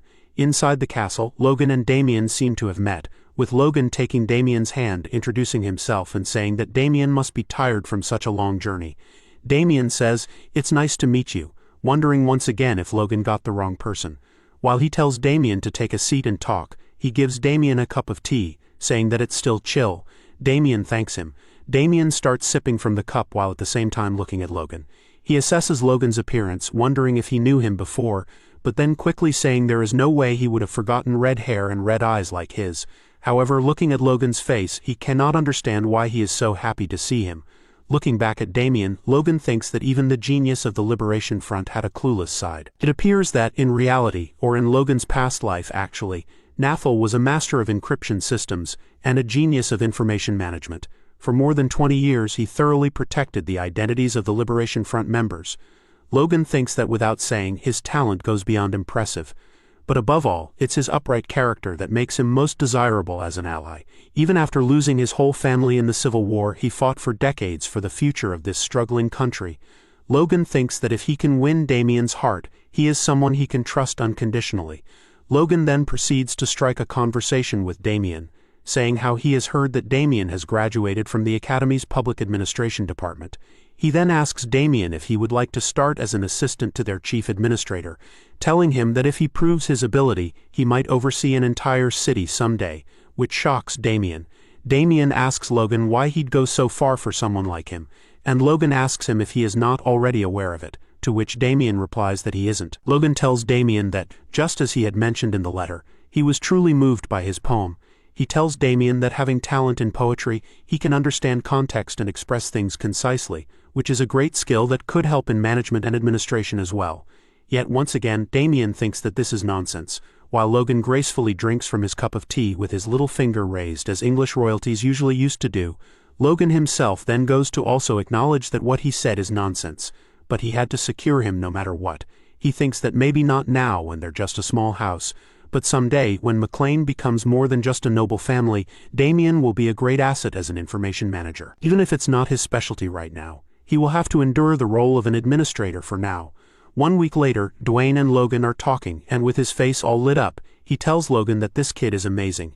He points his finger to Philip, grabbing him by the shoulder, and tells Logan that he and Damien together managed to do the work of over 10 people on their own, and asks Logan where he has managed to dig these kinds of people out from. Logan cannot believe that this was actually a good fit for Damien. Logan tells Dwayne that this is great and to make sure to help Damien adjust smoothly. Dwayne tells him that there is no other choice but to treat talents like them with the utmost care. Dwayne then goes on to bring a separate matter to Logan's attention. It seems that because of the Civil War, a flood of refugees is coming in and that the town will reach its population limit much sooner than expected. Logan asks if they should speed up the plans for a second town and asks Dwayne if the budget will be okay if they do that, to which Dwayne says that he has made some early calculations. It seems like the price of lumber has skyrocketed due to the Civil War, so once town construction is done, the budget will be very tight until the yearly harvest. Philip asks why they would need to be short on money, as there's more than enough to sell in the territory. Both Logan and Dwayne are stunned, asking what they could possibly sell. This is when Philip comes with the idea of selling food. Logan seems to be mesmerized by Philip's idea, but Dwayne goes mad, asking why they would sell food and if they even have that kind of surplus. Philip says that they should be doing it to prepare for the war with Bifrost, as they didn't sell the surplus food back then. That being said, their war ended quickly, and once the Civil War started, food prices skyrocketed. Philip says that even selling just half would solve their financial problems. Then, he says with the remaining money, they could even build ranches, which Logan seems to consider. He thinks that in the long term, in order to mass-produce thousands of crossbow cavalry, it's something they will definitely be needing. He thinks that right now they are relying entirely on imports, but to sustain the army, they'll eventually need their own supply. So he tells Philip and Dwayne that this is a good idea. Dwayne once again gets mad, while Philip cheerfully smiles, saying he already knew Logan would be on par with him. He tells Dwayne to let Philip handle that matter, and he tells Philip to squeeze out as much profit as possible and use the leftover money to buy lumber as well. He then tells Dwayne to start preparing for the construction of the second town, and Dwayne abides. Dwayne then reaches into his inner breast pocket to give something to Logan. He hands him a letter claiming it came for him but was sent to Dwayne's office by mistake, and Logan thanks Dwayne for the care of giving it to him. The letter bears a black seal with no crest, and that's how Logan knows it's from the Information Guild. Philip and Dwayne bow as they leave, telling Logan that they will be on their way out, and Logan wishes them farewell, telling them to go on with their work. He then starts reading the letter he opened earlier. The letter informs Logan in the matter of the whereabouts of one matching description in the search request he has made, yet Logan doesn't seem to remember any person searching. Eventually, he recalls the event as he had made that request the day he first learned the heavy pressure sword from his master. He asked them to find the unaffiliated superhumans who were active during the Imperial War. It looks like it took them some time, but they found one. The letter reads that his name is Churn Crow, not exactly the name Crow Logan has mentioned, but there's a high chance it's the same person. Hearing this name, Logan cannot believe that from all the people, it had to be that guy. A developer who succeeded in mass supplying low-grade artifacts and one of the top 10 merchants in the Empire. He covered his entire body with artifacts he made himself, and unlike a typical mage, fought on the front lines, a sorcerer who slaughtered Grandia's forces. He was called the Massacre Sorcerer Crow. Logan clenches the paper tightly, remembering that because of the low-grade artifacts he supplied to the Empire, they say Grandia's downfall came nearly twice as fast. As an enemy, he is an extremely dangerous opponent, so Logan's best option is to recruit him. If that fails, his only remaining option is to kill him instead. Next, it seems we are at the Imperial Border Outpost. At the entrance, a soldier stands guard as a hooded figure approaches. Before entering the Empire, the guard tells the figure to halt for a moment. He asks the guy if he is a merchant, and he says that he is indeed a merchant from Grandia. The guard says how he has heard that things are a bit chaotic there these days. He then turns his head around and reaches towards the figure with his hand, saying that it must be tough for him. Logan, who seems to be the hooded figure, doesn't say anything at first. He then lets a gold coin fall into the guard's hand as he agrees with him. The soldier looks at the coin and tells Logan that there is no need to worry anymore. He grants Logan entrance into the kingdom, and tells him that their empire is peaceful. Seeing the plains, Logan says that it's been a while since he's last been in the Empire. Logan says that according to a report from the Formational Guild, the person he is looking for isn't living in a major city, but in a border territory. Thinking that he doesn't know why a future superhuman would huddle up in a place like that, but the fewer people around, the better for him. In order not to stand out, Logan has intentionally used magic to disguise himself and change the color of his eyes, as having red hair and red eyes makes him stand out to the rest of the people too much. Looking at the horizon, Logan thinks he might be lost. Suddenly, a man shouts at him from behind, grabbing his attention as he clearly approaches Logan with the intent of sparking a conflict. He tells him that he is moving way too fast, calling him a redhead. 3 men appearing to be bandits surround Logan and mock him, saying that his head looks like a blood clot. One of the men then points his sword at Logan and tells him to put his bag down. He threatens Logan, saying that if he resists he will make him bleed just as red as his hair.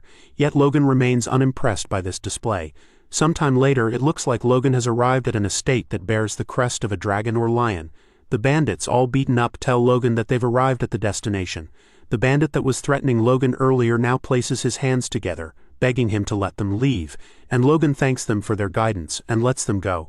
They thank Logan as they leave, and Logan simply huffs, thinking about their stupidity. Logan steps inside the city, looking around at the people on the street. It seems that it is full of merchants, as some are trading materials like leather imported from Russelheim, which is of excellent quality. He then sees a nobleman with his servant. The servant tells his master that they should be resting there for a while, and the master agrees, telling him to find a quiet tavern or something. A boy is eager to sell his newspapers, while a woman is talking to her friend about a trendy dress she has seen in the city the other day. Looking around, Logan cannot believe it, as he has heard this was a border castle, but it's just as clean and lively as most cities in the kingdom of Grandia. Logan then pulls out a map and says that the place where the man he is looking for lives is supposedly isolated, even within the castle. He then says that even so, he must be at the right place. He then looks up with his now blue eyes, knowing he came to the right place. It seems that he ended up at a Gothic-looking castle. Grim and witty, he looks up at the manor without saying a thing, and placing the map back in his bag, he goes to knock on the door when he realizes something. What if the man is already a superhuman? Logan thinks that the man was infamous for his nasty temper, so there's a good chance this ends in a fight if recruitment fails, and that the man is probably a slow cast type mage. If this is so, Logan thinks that he might just be able to kill him. He then slaps himself on the face. He wonders what the hell he is thinking, as he must do everything in his power to recruit him, not kill him. So he will put aside his past life's grudge for now. He then knocks on the door, asking if there's anyone inside. The door opens and someone asks who the hell is knocking so loudly outside. A man with a thick beard and mustache appears, saying that he's even told the Lord not to make noise around there, which makes Logan shed a sweat. Looking at the man in front of him, he thinks that he's never seen him before, so he asks if he is Churn Crow. He tells Logan that he is Churn Crow, asking him what business he has there while Logan assesses his level as a 5th-class mage. Logan then tells Crow that he has traveled to meet him and asks if he could spare a moment of his time, yet Crow simply calls Logan a random punk and tells him to get lost. He then slaps the door in his face, leaving Logan to talk with himself. Logan is not sure what to say or do, so he thinks that he should just revert to his old plan of killing the guy, yet he restrains himself, saying that he must recruit him, as there's no better ally than this. So he just needs to hold on and endure while once again knocking on the door. He asks Crow to at least hear him out when what appears to be lightning magic surrounds Logan all around at a voltage which Logan says could kill a normal person. Logan calls the guy a son of a bad word and gets mad. He then thinks that if he doesn't want to talk, he will force him to, and so he breaks down the door. He steps in, telling Crow that they have to talk, and Crow realizes that Logan is not a normal guy. While he seems to prepare an attack, Logan is left speechless. It looks like the weapon Crow is preparing to use is the Orb of Massacre, exactly the one he feared. The spell constantly protects Crow's surroundings and automatically repels enemies, an offense-defense type of artifact. Logan remembers that Crow was weaker in direct combat compared to other superhumans, but with the orb he unleashed unmatched firepower in civilian massacres. However, looking at him, Logan says that he is probably not at that level since he's only a 5th circle mage at the moment. Logan asks Crow if what he is doing isn't perhaps a bit harsh for a guest from far away, but Crow asks Logan what kind of guest breaks down the door to enter. Logan calms down and tells Crow that he wasn't seeing visitors, so he left him no other choice. He then throws something at Crow, reaching his feet. Logan says that this must fully compensate for the door. It is, of course, a bag full of gold. Seeing the money, Crow starts sweating intensely and then tells Logan that he could spare a moment to talk. They sit inside the parlor on the couch, with Logan having his sword by his side and Crow having his orbs of massacre behind him while he asks Logan what he wanted to talk about. Logan tells Crow that he has heard rumors about him, saying that he came to offer him a recruitment proposal. He also thinks that he has no manners whatsoever by the way he is talking. The word rumors in particular seems to grab Crow's attention, and he asks Logan what kind of rumors he's been hearing, which Logan finds interesting. He then realizes that this is the sound and appearance of a man who certainly has something to hide. Logan tells Crow how he has heard that he is a master of artifacts, and that just by looking at the things behind him, it makes it obvious that the rumor was true.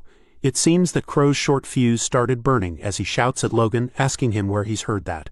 Logan tells Crow that he has been looking for a skilled mage, and that the Information Guild pointed him out. Crow's eyes light up, asking Logan what Information Guild he is talking about. Yet Logan looks directly into his eyes with no emotion whatsoever and tells him that this is a detail he cannot share. He tells Crow that he's only come after hearing his reputation, and that it sounds like he's got quite a few sins stacked up, making Crow shout to defend himself as he swears that he's lived an honest life. Logan looks at his sword, thinking that maybe it's because he's been holding a grudge from his past life, but to him what Crow is saying sounds like someone who's lived a filthy life would say. Even if he's capable, his personality is a problem, so Logan will have to deal with him there and then, since he cannot let Crow stabbing him in the back. To Logan, the Orb of Massacre looks weaker than in his past life, at best a 3rd-class artifact. So if he decides to kill Crow, it wouldn't be hard. He then thinks that he should put it to the test. So he looks at him, addressing him as Sir Mage, and posing an impertinent and sparking question. that being if he's ever heard of the name Cronet, which instantly makes him change his facial expression. Hearing the name, Crow realizes that Logan is not who he says he is. The orb of massacre then begins to change color from blue to red, a sign that the man might be through with talking. He lets out a psychotic smile and goes directly for Logan's neck, saying that this is where Logan is going to shake hands with death. From outside, it looks like a big explosion has shattered the back wall of the mansion as rubble splatters all around. Crow has left a giant hole in the wall in front of which Logan stood, and he is nowhere to be seen. Crow, however, seems weakened after the attack since he probably used quite some stamina on it. Suddenly, his facial expression changes into one of wonder. A wave of force throws Crow and his balls away. Crow cannot believe Logan has dodged his attack. He then says that Logan is quite lucky, but this is as far as he will get. He then riles up his own aura, preparing another attack, and asks Logan if he thinks he is a match for his orbs. In response, Logan raises his own sword prepared to counter Crow's attack, yet Crow calls it a pathetic attempt. Crow attack, leaving behind a big explosion and flames. Seeing the aftermath of his own attack, Crow wants to say that Logan's efforts are praiseworthy, yet not enough. Even so, he might have spoken too soon, as once again he's left speechless by what's unfolding. The whole room is lit up by Logan's aura, and the flames seem to reach the ceiling. Even Crow's orbs seem to suffer from its effects, as next it looks like they split right through the middle. Crow is also thrown into the wall behind him, and what remains of the orbs falls to the ground. Looking at the floor, Crow cannot believe it. He starts screaming that his artifacts are destroyed. Logan then steps forward and asks Crow how guilty of a conscience must he have for him to react like this. Addressing him by the name everyone knows yet no one dares to speak, Mr. Cronet with his back plunged into the wall broken behind him. Crow speaks now words in front of Logan, yet you can see the disbelief and anger on his face. Shivering, he asks Logan how he dares speak that name as he went to extreme lengths to destroy all traces of himself. It looks like there are almost no record of Cronet before he became a superhuman. Logan says as Crow asks him just who he is, but looking at him now, he looks like nothing more than a runaway fugitive. While debating if he should try to dig up his past, Logan menacingly asks Crow where he thinks he is from. Crow gets annoyed. He then grabs one of the rocks near him and tells Logan not to play around with him. Logan notices that, but it might be too late to react. It looks like Crow had one more orb prepared and hidden.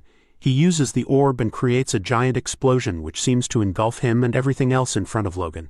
It looks like Logan managed to surround himself with mana, blocking Crow's attack, and is now looking towards the floor. It looks like Crow has used the explosion to create a hole in the ground towards the basement. This is when Logan realizes that Crow has been hiding another artifact. Then he takes his sword and jumps in the hole after Crow. Logan lands in the basement, which seems more like a library of sorts with books everywhere. Logan looks around and concludes that this must be Crow's laboratory. Suddenly, a voice disturbs Logan from behind, calling him one sticky bastard. It looks like Crow is now using some sort of staff artifact, which allows him to fly. He shouts at Logan to die as he prepares yet another attack. Crow then seems to cast two different spells at the same time, lightning and air magic. Logan cannot believe the speed of Crow's casting. As the spells approach him, Logan can only wonder if Crow is indeed simply a class mage. Even so, as Logan prepares Lux, he says that Crow's power is merely average. Suddenly, a wave of powerful energy hits Crow, leaving him to wonder just what this is. Logan holds up his sword and Crow says that all his magic is being dispersed, and it's clear that this is Logan's doing. Logan then uses his sword to send a powerful slash of aura towards Crow, which he tries to block using his artifact. Seeing the sheer force Logan has, Crow asks himself just who this man is. Logan, composed, prepares one last attack, pointing the tip of his sword forward like he is prepared to stab Crow. Logan strikes, missing Crow's head and neck by inches. But that wasn't his primary target anyway. He went for Crow's hand, making him drop the artifact he was using. Crow screams. It looks like Logan might have cut his hand altogether. Crow starts shivering, and Logan tells him that he brought this upon himself. Once again, Crow is filled and led by anger. So he screams at Logan that he will kill him, and prepares yet again a powerful spell. He conjures an orb of mana, preparing to throw it at Logan with all his might, yet Logan doesn't seem to show the slightest bit of worry. Crow throws the attack at Logan, but he doesn't seem to move 1 inch. Within the next second though, he goes to close the distance between himself and Crow, preparing his own attack. He hits Crow right in the gut and tells him that his attack was too slow to catch him. His attack is so powerful that it makes the rubble all around splatter and fly once again. Crow spits up blood. He falls to the ground and Logan remains straight. He looks down at Crow and huffs, signaling that the battle is over. Logan then looks up at the ceiling from which bits have started to fall and realizes that it's about to collapse altogether. Crow's laboratory, the laboratory of a man who would have been known as a master of artifacts, is going to turn into nothing. Looking around, Logan says that he would have liked to take a closer look around, but it's too dangerous. Even so, he cannot help it. He will take a close look and leave. That's when he notices a bunch of books and paper left on one of the tables. It looks like a notebook of Coronet's research. And Logan says that in his past life Crow had invented a method to imbue magic, not just onto precious metals as rare as mithril, but also on normal metals. And that is what allowed for the mass production of low-grade artifacts. Looking at it, Logan sheds a sweat and thinks that the method might be in that book. He then starts taking all the stacked notebooks, saying it won't hurt if he will use them. He looks around wondering if there might be anything else of value. When he sees a piece of armor on another table, he seems to remain speechless when he realizes what he sees. A necklace, a ring, and a pair of armor gloves, which Logan believes to be artifacts. He takes the necklace in his hand and says that he doesn't feel any special energy from them, so it must be around a Class 3 artifact. He places his hand on the gloves saying that it's a shame, but even so, he will gratefully take them. Suddenly though, as he approaches the gauntlet, he notices something. The gauntlets seem to be absorbing his force. Logan remembers that this is just like when he took the artifacts from Bifrost. He then places one of the gauntlets on his hand and says that he should test it out. He starts infusing them with force and the gauntlet seems to take it all in. The gauntlet looks like it easily took in every ounce of force that Logan gave it. Then a bright light shines from inside Logan's fist. This is when the true power of the gauntlet shines through. Logan says that it feels like his strength is multiplied. Even his body's durability and force have been greatly enhanced.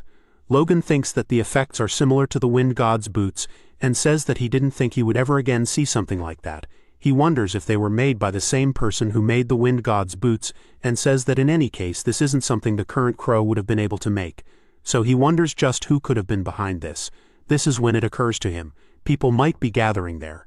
So he must take what he can and leave before anyone sees him. With this, Logan has achieved what he came here to do. Although Crow died, he wasn't worthy of life anyway.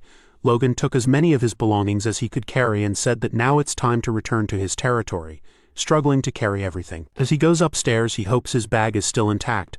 He then thinks of his home and hopes that nothing bad is happening there at the moment. At the same time, at the estate, Ronian seems to be talking to some knights, asking them if they came to join the order. 3 knights stay before him, and they say that indeed this is why they came and tell Ronian how they've heard that the young master there is recruiting talents. Ronian says that he understands while moving his feet into a stance. Together with Victor and Eileen tell the 3 men to draw their swords and fight to prove themselves. The knights, however, seem a little reluctant to fight.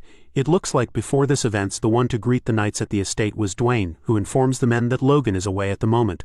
One of the knights starts making a fuss, saying that the only reason they came all the way here was because they've heard that the Grand Young Lord was recruiting knights, and now he hears that he is not even there.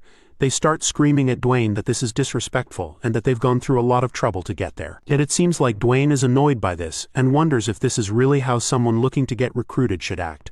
As this is happening, Heinkel seems to be noticing the scene as he passes by. He sees this and wonders if they are guests while also seeing they are wearing knight uniforms. As Heinkel approaches, Dwayne introduces him and says that he came just at the right time. He explains to Heinkel that these men are knights that came from the front lines and they want to meet the young master in order to negotiate terms. And Heinkel thinks that they must have lost their lord in the Civil War. Dwayne then tells the man that Sir Heinkel is the Clane Knight's commander, and the man that was screaming earlier now says that you can see Heinkel has a commanding presence. One of the other men then places his hand on his chest and introduces himself as Dylan from Geffield. He then goes on to boast about himself, saying that for Heinkel's information in his hometown he was being called Swiftblade Dylan. Heinkel, however, remains unimpressed by this, and Dwayne goes on to mock him, asking what blade he said he was. Another one then goes on to introduce himself, saying he is Tenon from Tynan and that his nickname was Steelblade Tenon, and the other says he is Jacob from Tahinan, also known as Mighty Jacob. Hearing this, Heinkel places his hand forward and says that he understands. He then says that they must have plenty of skills in order to receive such titles, as even he doesn't have one yet, calling the men lucky. The man laughs it off, saying that Heinkel is flattering them, and that they are just nicknames from Blackwood's villages, and Dylan wants to say that enemies feared him. But here things are different, but he doesn't get to finish his sentence. Heinkel gets serious and tells the man that this was enough talking. He tells the man that he only has one thing to say. He tells the man that their young master is someone who rewards ability fairly. If they want to get good treatment, they must prove themselves. Therefore they have spoken enough words, so they have to now show Heinkel their actions. He asks the men if they can do that, and they look at each other. They start smiling and tell Heinkel that of course they can. Next, it looks like one of the knights is lying face up with one eye open. He opens his other eye as well, and with his tongue on the side of his cheek he looks towards the sky. He wonders why he is lying down while his sword lies next to him, and some knights seem to look at him from behind. It looks like Heinkel set up a sparring match between them and some kids. Looks like Dylan was going to take it easy on the little lord among them, and earn a few points, but things didn't go as planned. Looks like Ronion was too much for the men to handle. As he stands on the ground, remembering what was happening, a voice calls for him to wake up. This was Ronion, and it seems like his voice made the men stand up in an instant. Ronion tells the man that they've barely exchanged a few blows and asks him if he is giving up already. He then menacingly stays above the men and asks if he was perhaps planning to go easy on him. The man denies it, saying that this was not at all his intent. Then he hears some knights from behind talking, saying that they would never do that. Rather, they would wish the young lord would go easy on them. Dylan wonders why they are acting like this and asks himself if McLean people get trained to kiss up the lord's ass or something. In response, Ronion says that this is not it, and that these men were going to go easy on him because they thought he looked weak. Ronion then says that he is still weak.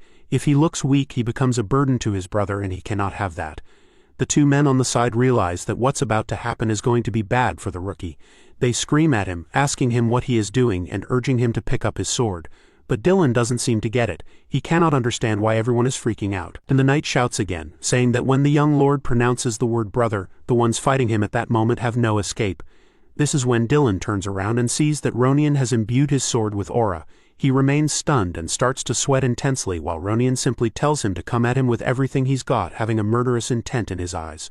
Ronion then hits the man, making rubble splatter all around.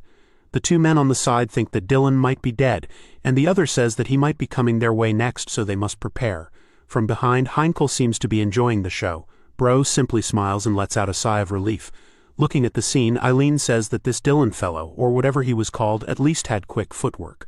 And Victor corrects her, saying that he was calling himself the Swift Blade, which Heinkel notices. Heinkel asks Eileen what they've thought about the other two guys, and Eileen says that they weren't that bad either, but they were a bit cheeky. Victor intervenes, saying he agrees with Eileen, and he doesn't know if the man deserves the Steelblade name, but he seemed useful enough. Heinkel says that if this is so, then this rookie also passes the test. He then looks at Victor and Eileen and tells them that he knew entrusting them with these rookie matches was a good idea. Then something grabs his attention from behind, and the light seems to change. It looks like Ronion is using his aura, putting everyone down left and right, as Eileen says that he looked kind of stressed lately, and Victor says that this might be because he hasn't grown much yet. Heinkel tells them that this might be something a little bit more sensitive than that. He then once again looks at Eileen and says that Logan has been gone for 10 days now, and asks her if they know where he actually is. Eileen replies that she's not sure, as she didn't hear anything either, and Victor nods his head in agreement. That being said, Eileen thinks that knowing him, he will probably return after doing something incredible, as always. At the Magic Tower, it looks like Logan has come to see Clayton, and has also dumped everything he has found in Crow's laboratory that was related to magic on Clayton's desk. Clayton is not sure what to say. As Logan lets the last bits of sand fall from his backpack, Clayton asks him what exactly is all of this. Logan smiles and prepares to tell Clayton. He tells Clayton that he has found this in some mage's lab and they look like research materials, so he thought he would bring them to Clayton just in case. Clayton then asks if Logan wants him to check them for him, and then realizes something. He asks Logan if these are some other Magic Tower's classified materials because Clayton would want nothing to do with those, but Logan assures him that this is not the case. He tells him that they are just slime things that belong to some guy who picked a fight and died, but doesn't mention the fact that he was the one that went looking for the guy first. Clayton looks at the book for a second without saying anything. Then he tells Logan that if this is the case then it won't be any problem, and Logan thanks him, saying that he will leave it to Clayton. It's capable hands. Clayton says that this is okay and that Logan can go. Clayton proceeds to leave, but Logan doesn't seem to move from his spot on the other side of the desk. Clayton notices this and wonders what's up. He wonders why Logan is still there and asks him if he perhaps has other business he must attend. But Logan just stands there and smiles. Logan then places his hand on his neck and tries to tell Clayton something. It looks like Logan is asking Clayton if he could look through them faster, as in right then and there. This seems to get Clayton a little annoyed, and Logan can see that. He tells Logan that he's kind of busy at the moment with work that Logan has given him. Nonetheless, that being the bomb development, if he works on this at the same time, it will take even longer. Clayton looks at Logan, asking why he is still there. And Logan thinks that this is the first time he has seen Sir Clayton this mad since the Earth Tower incident. Even so, he cannot back down either. Logan tells Clayton that the least he can do now is at least see if there's anything useful among the materials. Clayton looks down at the pile of books in his hands and wonders if this is really that important in order to make Logan push aside everything else. He places the books down and thinks about it. He then tells Logan that he will do it, and Logan starts smiling like he is 10 again. Clayton opens one of the books and tells Logan that lightly skimming them will take a few hours at most, so he should go bathe or something down in the guest quarters and rest while he does the job, but he doesn't finish his sentence. It looks like Clayton has found something interesting in the books and Logan asks him what's wrong. Clayton wonders what on earth he sees there, and once again Logan asks him what he has found. Clayton then raises his gaze from the books and tells Logan to be honest with him, and Logan says that he shall do so. Clayton asks Logan if he is absolutely sure if these didn't come from another magic tower, and Logan says that he is absolutely sure, thinking that Crow wasn't affiliated with any tower. Clayton then goes back to reading through the books, and Logan asks him why is he acting so weird and if he has found anything useful in there. Clayton once again raises his gaze, telling Logan that the contents of those books are beyond useful. He tells Logan that this is research on permanently imbuing magic into regular items, and Logan realizes that he has hit the jackpot with this. Clayton says that there are still gaps, but the foundation is fully built. If this gets completed, the academic world, or rather, the whole world, will be turned upside down, and Logan can only try to keep a straight face while hearing all of this. Besides, Clayton has something of a bonus. This research allows Clayton to also make the bomb Logan wanted, which once again upon hearing makes Logan turn into a child that looks like he's just seen candy for the first time. Inside a bar, two men are talking, with one of them asking the other when the operation is going to happen, to which the man replies that they're going to do it tonight at the Northern Estate. The first man asks if they are going to do it this soon, to which the other guy says that there is no need to hesitate, as only one top-ranked lord could stop them. The other men ask him if they shouldn't perhaps take more caution and verify things a bit more. That is because he has heard that this so-called grand young lord of the place made even Bifrost's twin blade suffer a loss. So it looks like they are talking about Logan. To this, the other guy says that he shouldn't believe all these rumors as he is only a 21-year-old kid, and the other guy says that this guy reached high-rank title at 21. The rumors say that he fights like his level increases during battle. To this, the guy with long hair says that Logan sounds just like a protagonist from some novel, only if he'd known. Still, he says if those rumors are true, he would like to test them himself. In the night at the estate, things look quiet and peaceful. Logan is in his study with his artifacts behind him, looking over some documents. Someone disturbs Logan, saying that the town's gotten pretty big lately. This is Rick, who tells Logan that there is a market who opened there recently, near the Tomodo Fallen Warrior Memorial, and Logan asks what is up with that. As Rick arranges some books, he tells Logan that there are plenty of interesting goods coming in that you could take a look at. Rick tells Logan that he is planning to visit that market during his vacation, to which Logan replies that he thought Rick would just sleep his whole break. Rick turns around with blushing cheeks, prepared to tell something to Logan. He says that he cannot do that as his girlfriend would be upset if he did that. Logan replies by wishing Rick a fun time without even raising his eyes from the paper he is reading, and Rick asks if Logan could at least look at him with a little warmth. He then turns around to his books and says that he wasn't even expecting anything from Logan, and that is when Logan tells him that he is kidding. Then he startles Rick by throwing a bag towards Rick, telling him to get Isla a nice outfit with that and also get himself something tasty. Rick is moved, unsure of what to say or do to thank Logan. He jumps over to hug Logan, saying he loves him, but Logan shouts at him to get away from him with his face looking like the one of a murderer.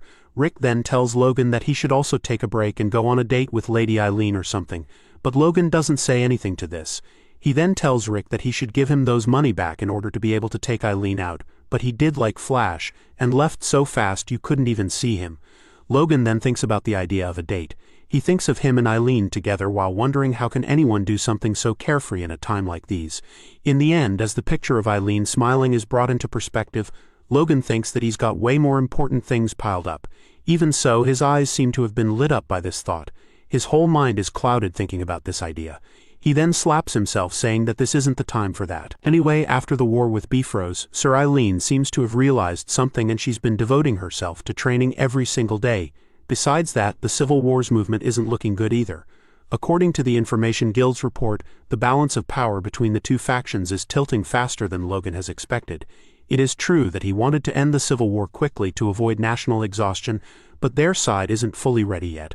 Of course, thanks to the formation of the Vigilante Corps and recruiting knights from outside, their current military power has already surpassed what they had before the campaign.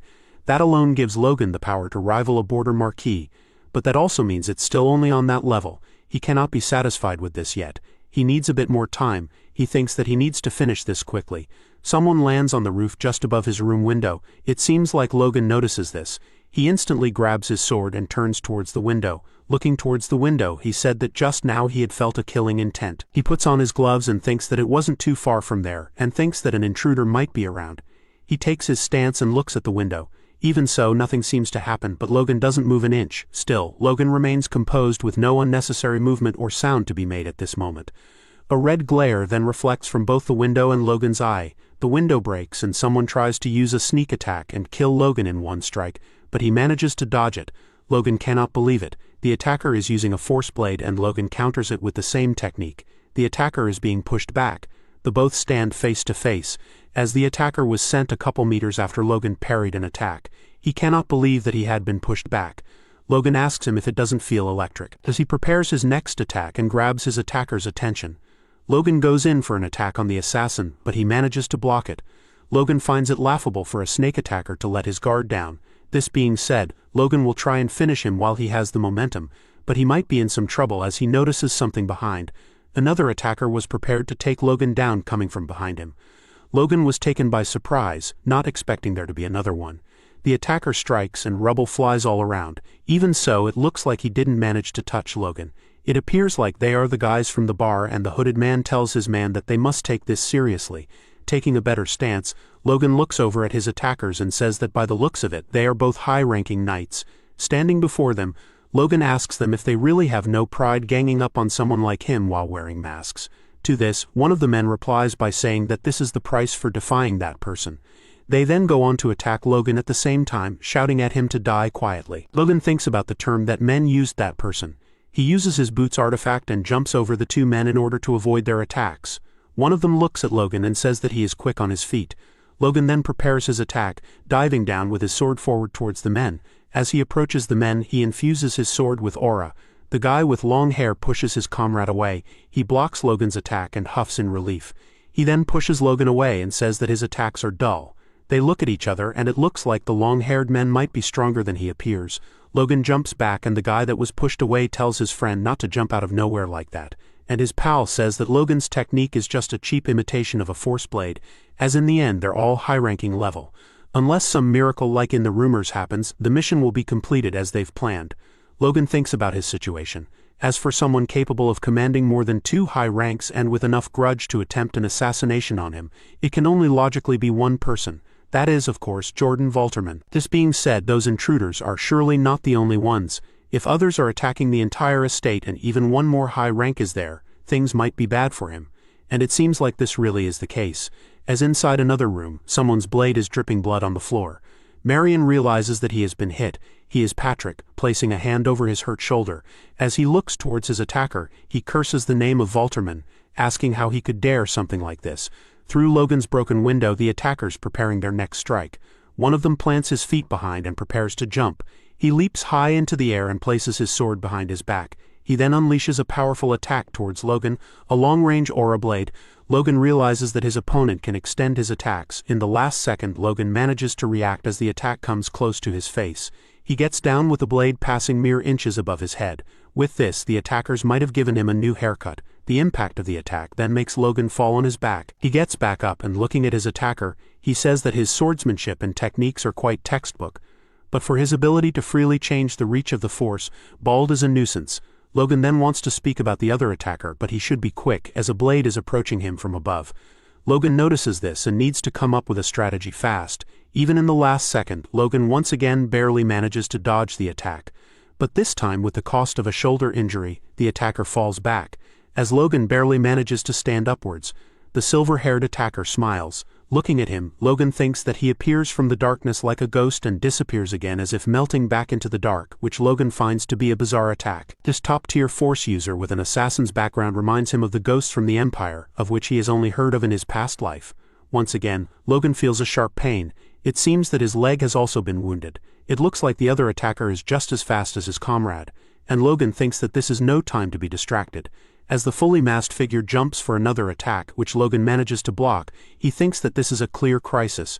Realistically, he's just a high rank, so there's no way he can handle 2 top ranks. Even so, Logan does not feel like he is going to lose. Seeing his perseverance, the 2 attackers are stunned and speechless, unsure of what to say or do. The silver-haired guy even gets annoyed, calling Logan a stubborn bastard.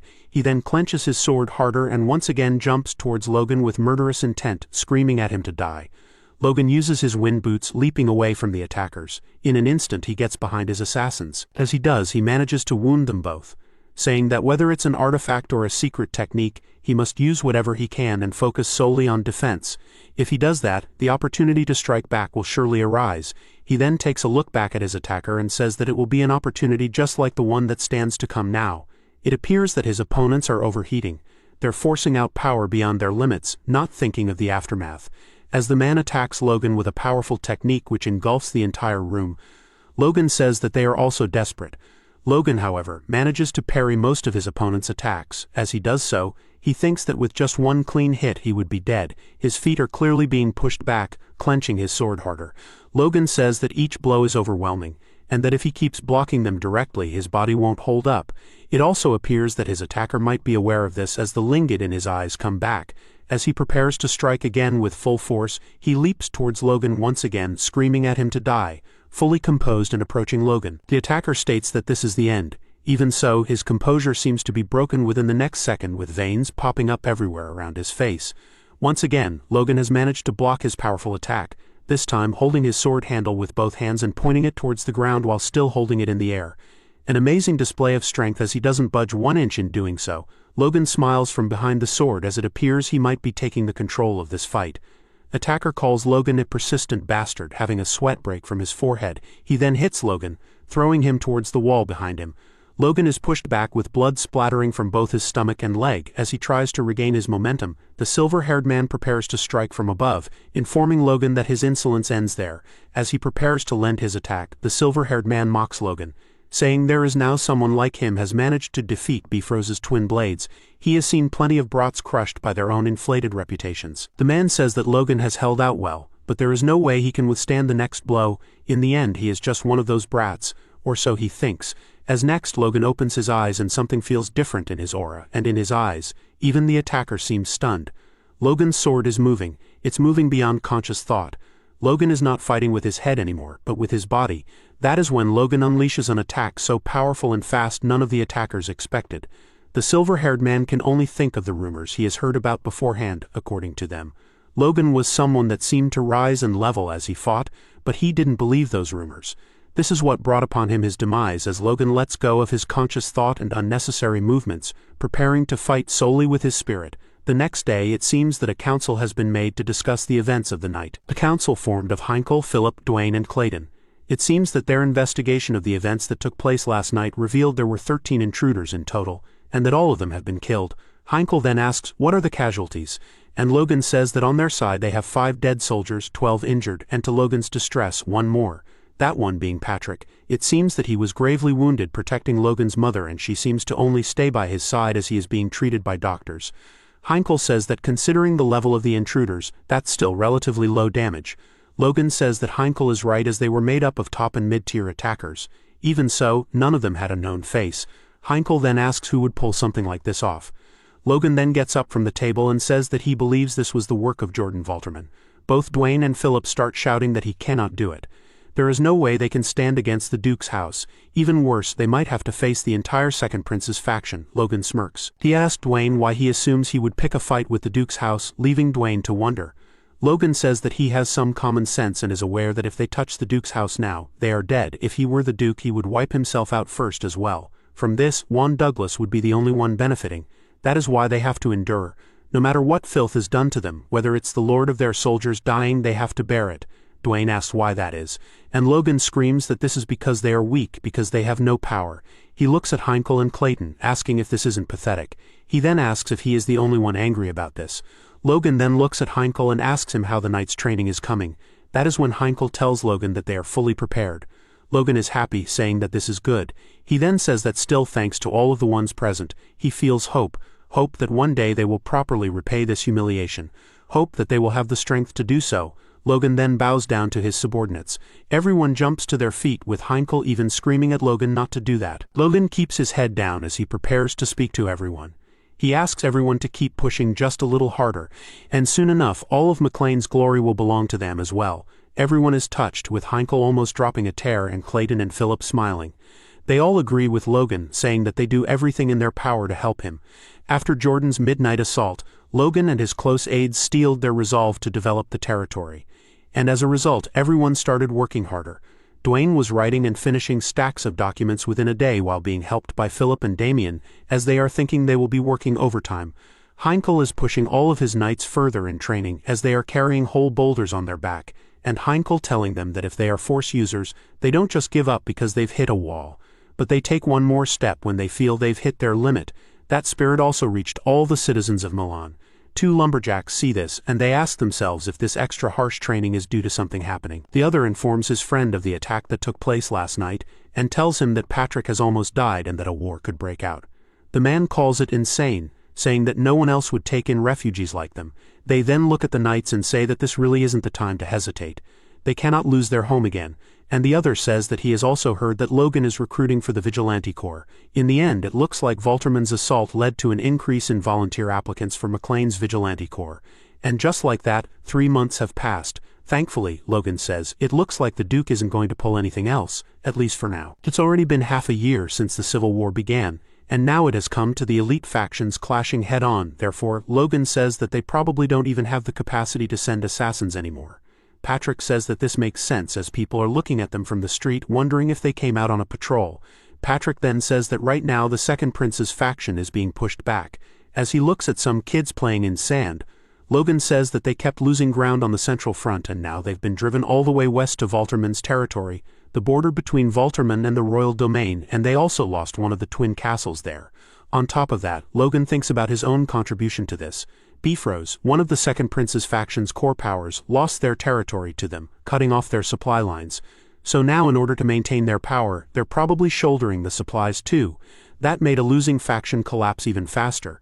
So that aligns perfectly with his plan. After hearing everything, Patrick goes on to speak, saying that he probably shouldn't even think about such a thing as a knight. But thanks to the Civil War, their house has grown tremendously. Just like Patrick said, by recruiting knights from families ruined by the war, the number of knights is now 170, which surpassed the force they had before the Tomodo Castle campaign. Besides, they also seem to be loyal knights as they all turn to salute Logan and Patrick with smiles on their faces when they see them. If they also include crossbow cavalry, trainees, and the regular troops, Logan says that they now have 3,500 troops as one knight tells a trainee to salute the Lord. If they add to that the 5 castles they took from Bifrost, plus the Sylvan and Tezzeret and the vigilantes recruited from the 2 other towns, the number goes even higher. Logan says that the total amounts to around 10,000, and Patrick tells everyone they're doing a good job. Seeing Logan and Patrick, 2 other knights wonder if they should also go and greet them. Most importantly, it looks like Logan's training has been fruitful. He is now able to fully use the Force Blade, a power where force itself becomes both weapon and armor, the hallmark of the high rankers. Patrick says that it looks like Logan has already surpassed him, but Logan says he is not quite there yet.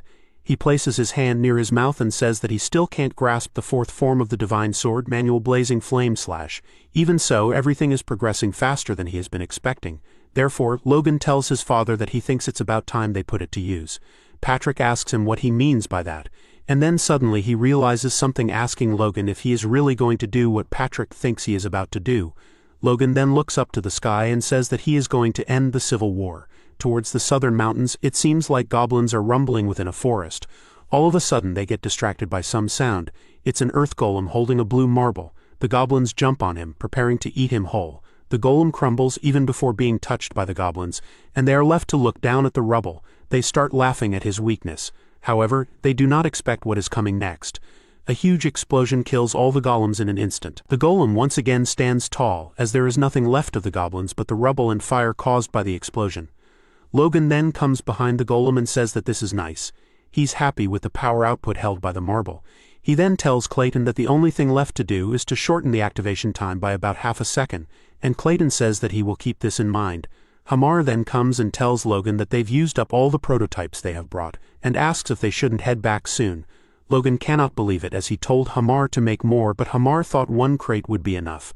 Logan thinks about it, and he's happy with the results, as clearing out a whole goblin village only took them about an hour. He then says that this is quite encouraging. Logan then looks back and they all seem to be affected by some kind of shaking.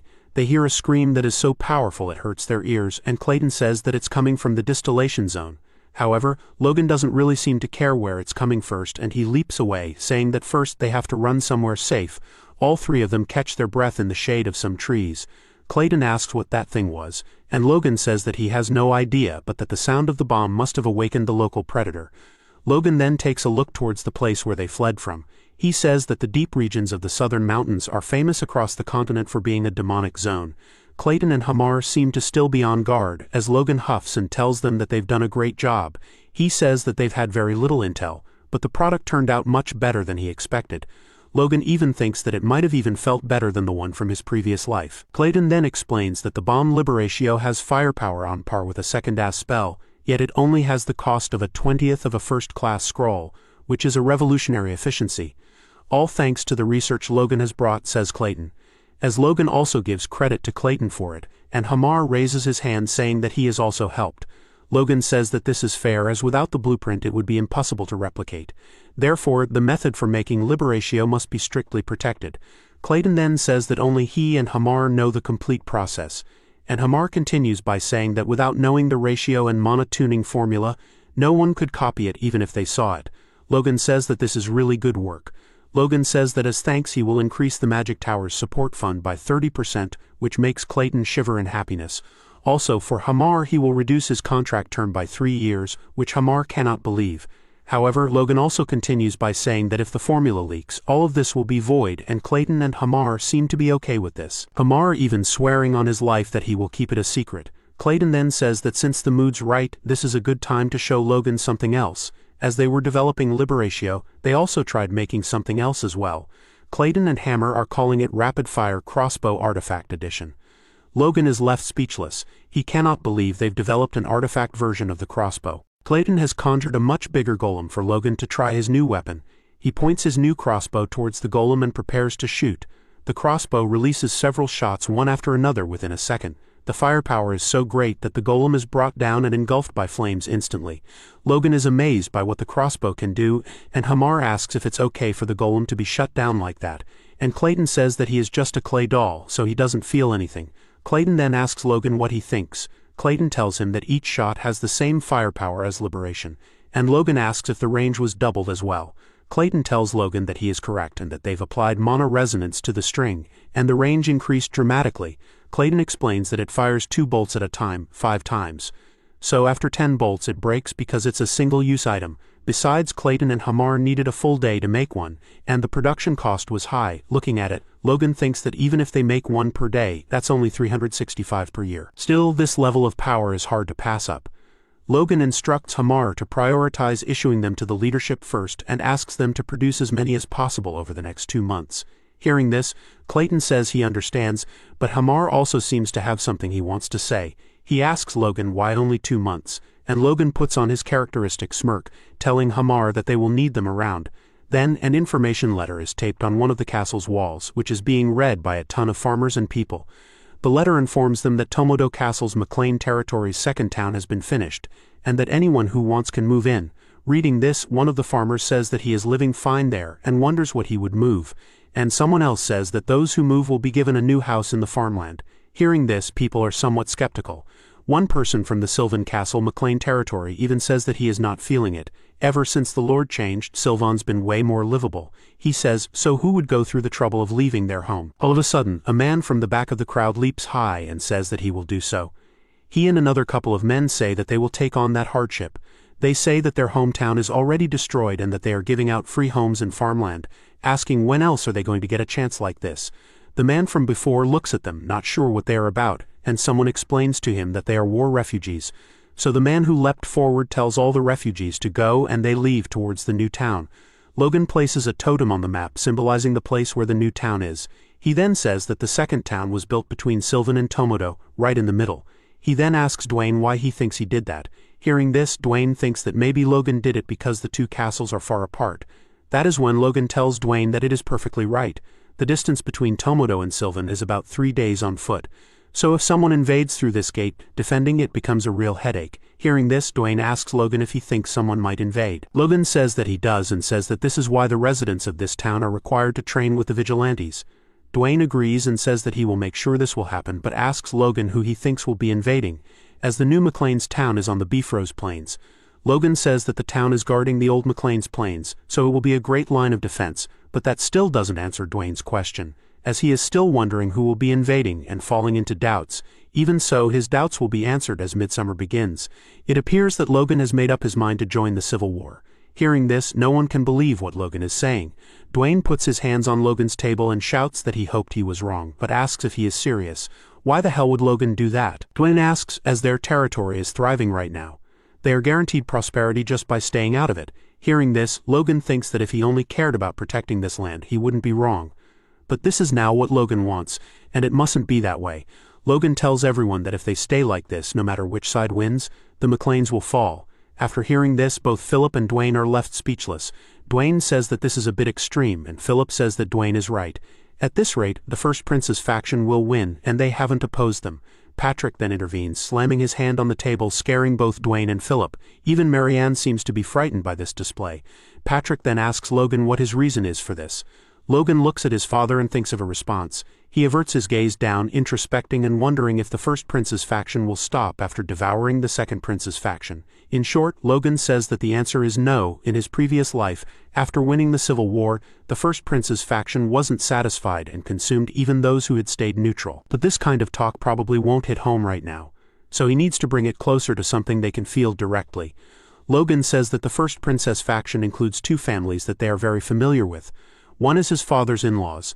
During a sudden land conflict in the past when they were in trouble, the Kairos coldly cut off support. Hearing this, Marianne let her gaze down in shame, and Patrick didn't say anything. And then there is the one that unilaterally and rudely demanded a broken engagement, the Wolves. Both families are major financial backers of the First Prince's faction. Logan says if the war ends like this, Logan asks if they think they'll leave them alone after gaining power. But Logan says that this is something no one can predict. How those two families view them is unknown until they simply ask them. But that is not what matters for Logan. What matters is that they have feelings towards them. And Philip asks if they shouldn't just side with the First Prince's faction for now. Hearing this, Logan thinks that he has gotten Philip right where he wanted him, and he replies that they shouldn't. Logan then tells them that they will be joining the Second Prince's faction. Hearing this, Heinkel, Philip, and Dwayne go completely out of their minds. No one understands why they would want that, as they're losing right now. Logan says that he understands how everyone is feeling, but asks them to think about it.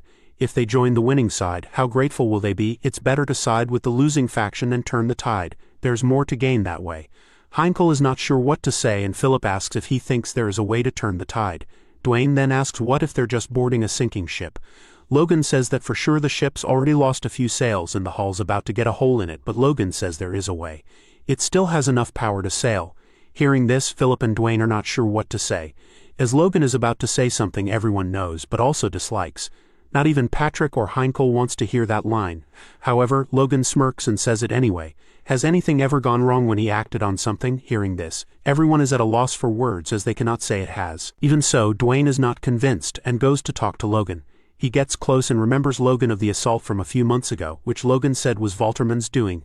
Therefore, why side with the Second Prince's faction? Hearing this once again, Logan starts smiling and tells Dwayne not to worry, with his expression changing towards revenge.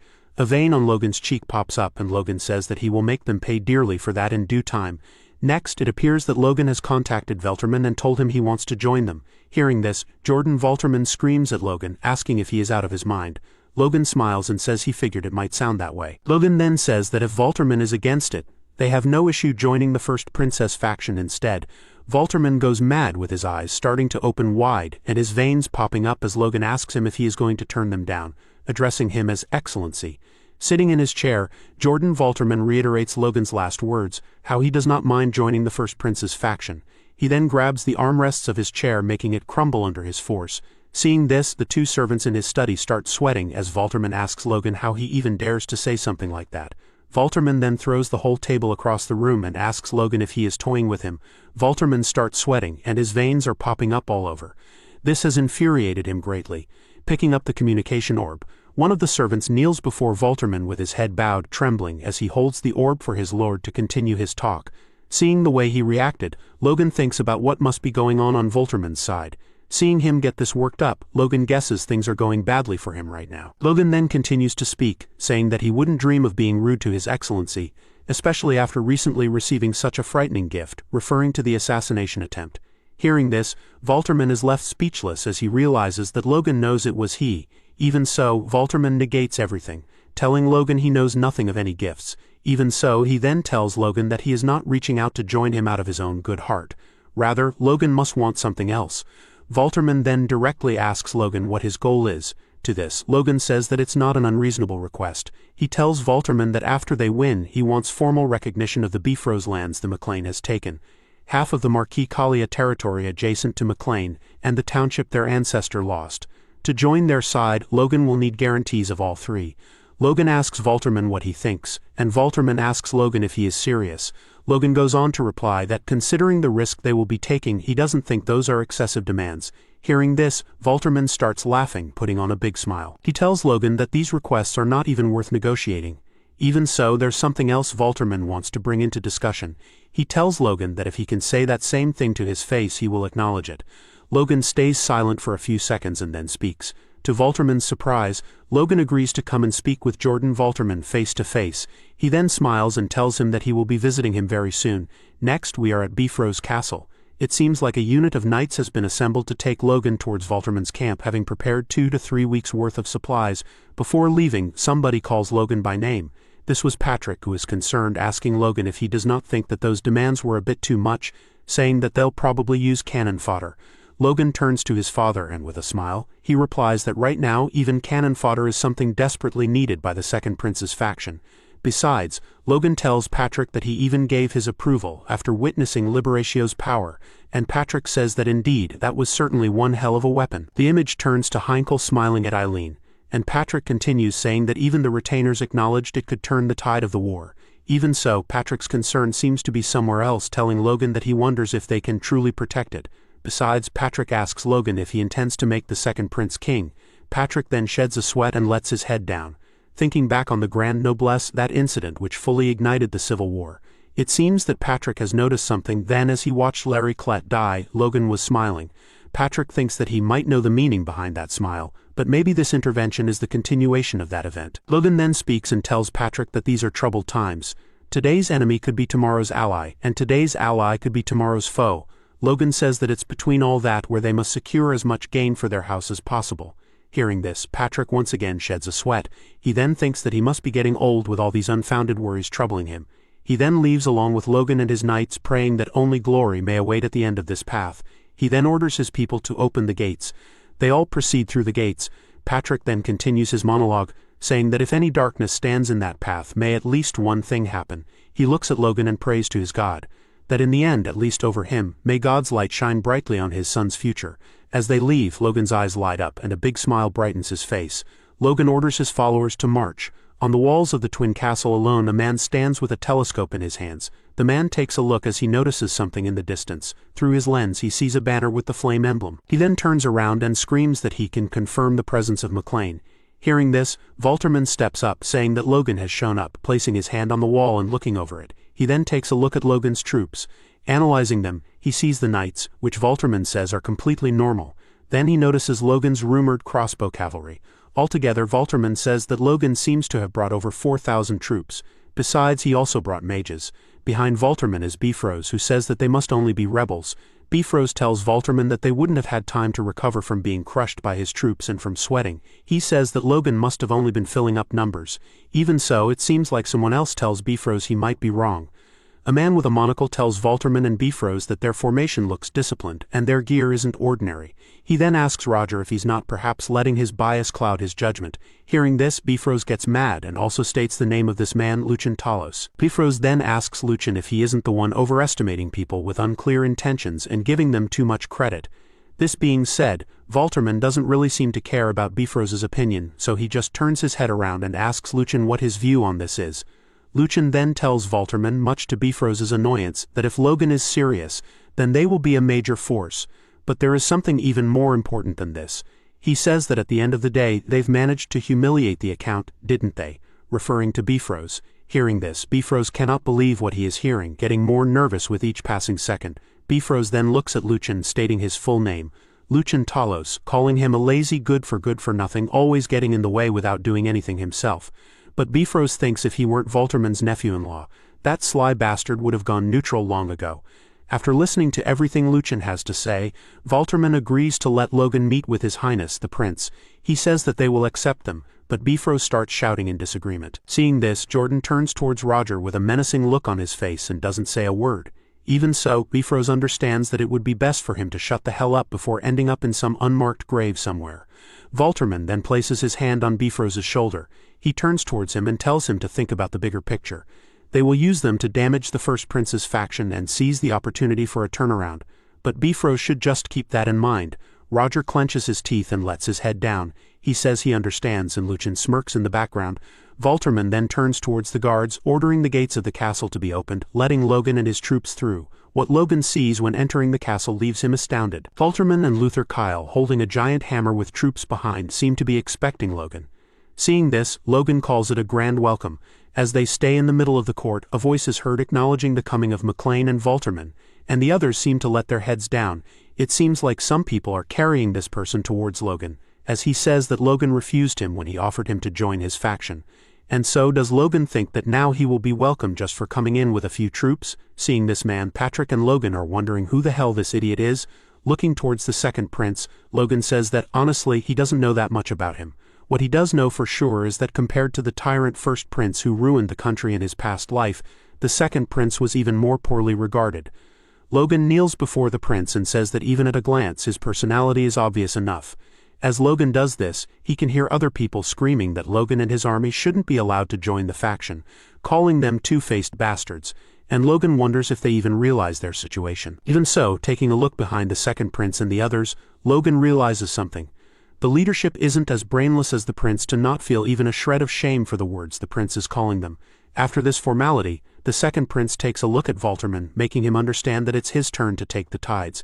Valterman understands and says that he will be taking the word, and the second prince says that he will turn in as he is tired.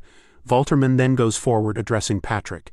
He shakes hands with Patrick, welcoming him aboard. He then tells Patrick that he is more polite than Logan, but Patrick defends Logan, saying that his son is also polite. Valterman asks if that is so. He then turns his head towards Logan, seeing him with Roger Bifrost, and says that he doesn't see it that way. In reality, it seems like Logan has gone to greet Roger, saying that it's been a while. He then smiles and asks Bifrost if he has been well. Seeing this, Bifrost is visibly annoyed but refrains from any words. He slaps Logan's hand and says that this is ridiculous. Logan takes his hand away and asks Bifrost if this isn't a good situation. He then tells Bifrost that the southern unification he's always wanted has finally happened, annoying him even further. Bifrost frowns with bulging veins appearing everywhere. Roger starts trembling in fury, asking Logan if he has the nerve to speak with him right now. And Logan thinks that he only wanted to tease him a bit, but that his reaction was priceless. Looking towards, Logan thinks that if he pushes him a little further, the Count might attack him right there. If that happens, Logan thinks that he could just kill him in self-defense. This, however, will not happen, as the Moon Knight appears and asks Bifrost to restrain himself, addressing him as Your Excellency. He then insults Logan, saying that if you get too close to them, you will just end up stinking.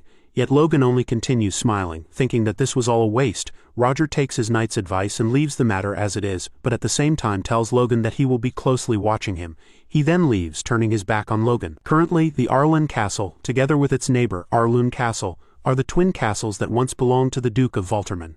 Their names come from 1,000 years ago, named after two moons lost in the mythical age. Back then, the orc hordes had taken root in the southern plains, and these castles were fortresses to protect human lands. Unfortunately, however, with the beauty of their ancestral legacy lost, the twin castles have become battlegrounds for a horrible civil war. In the war room, it seems that Valterman and everyone else are preparing an attack.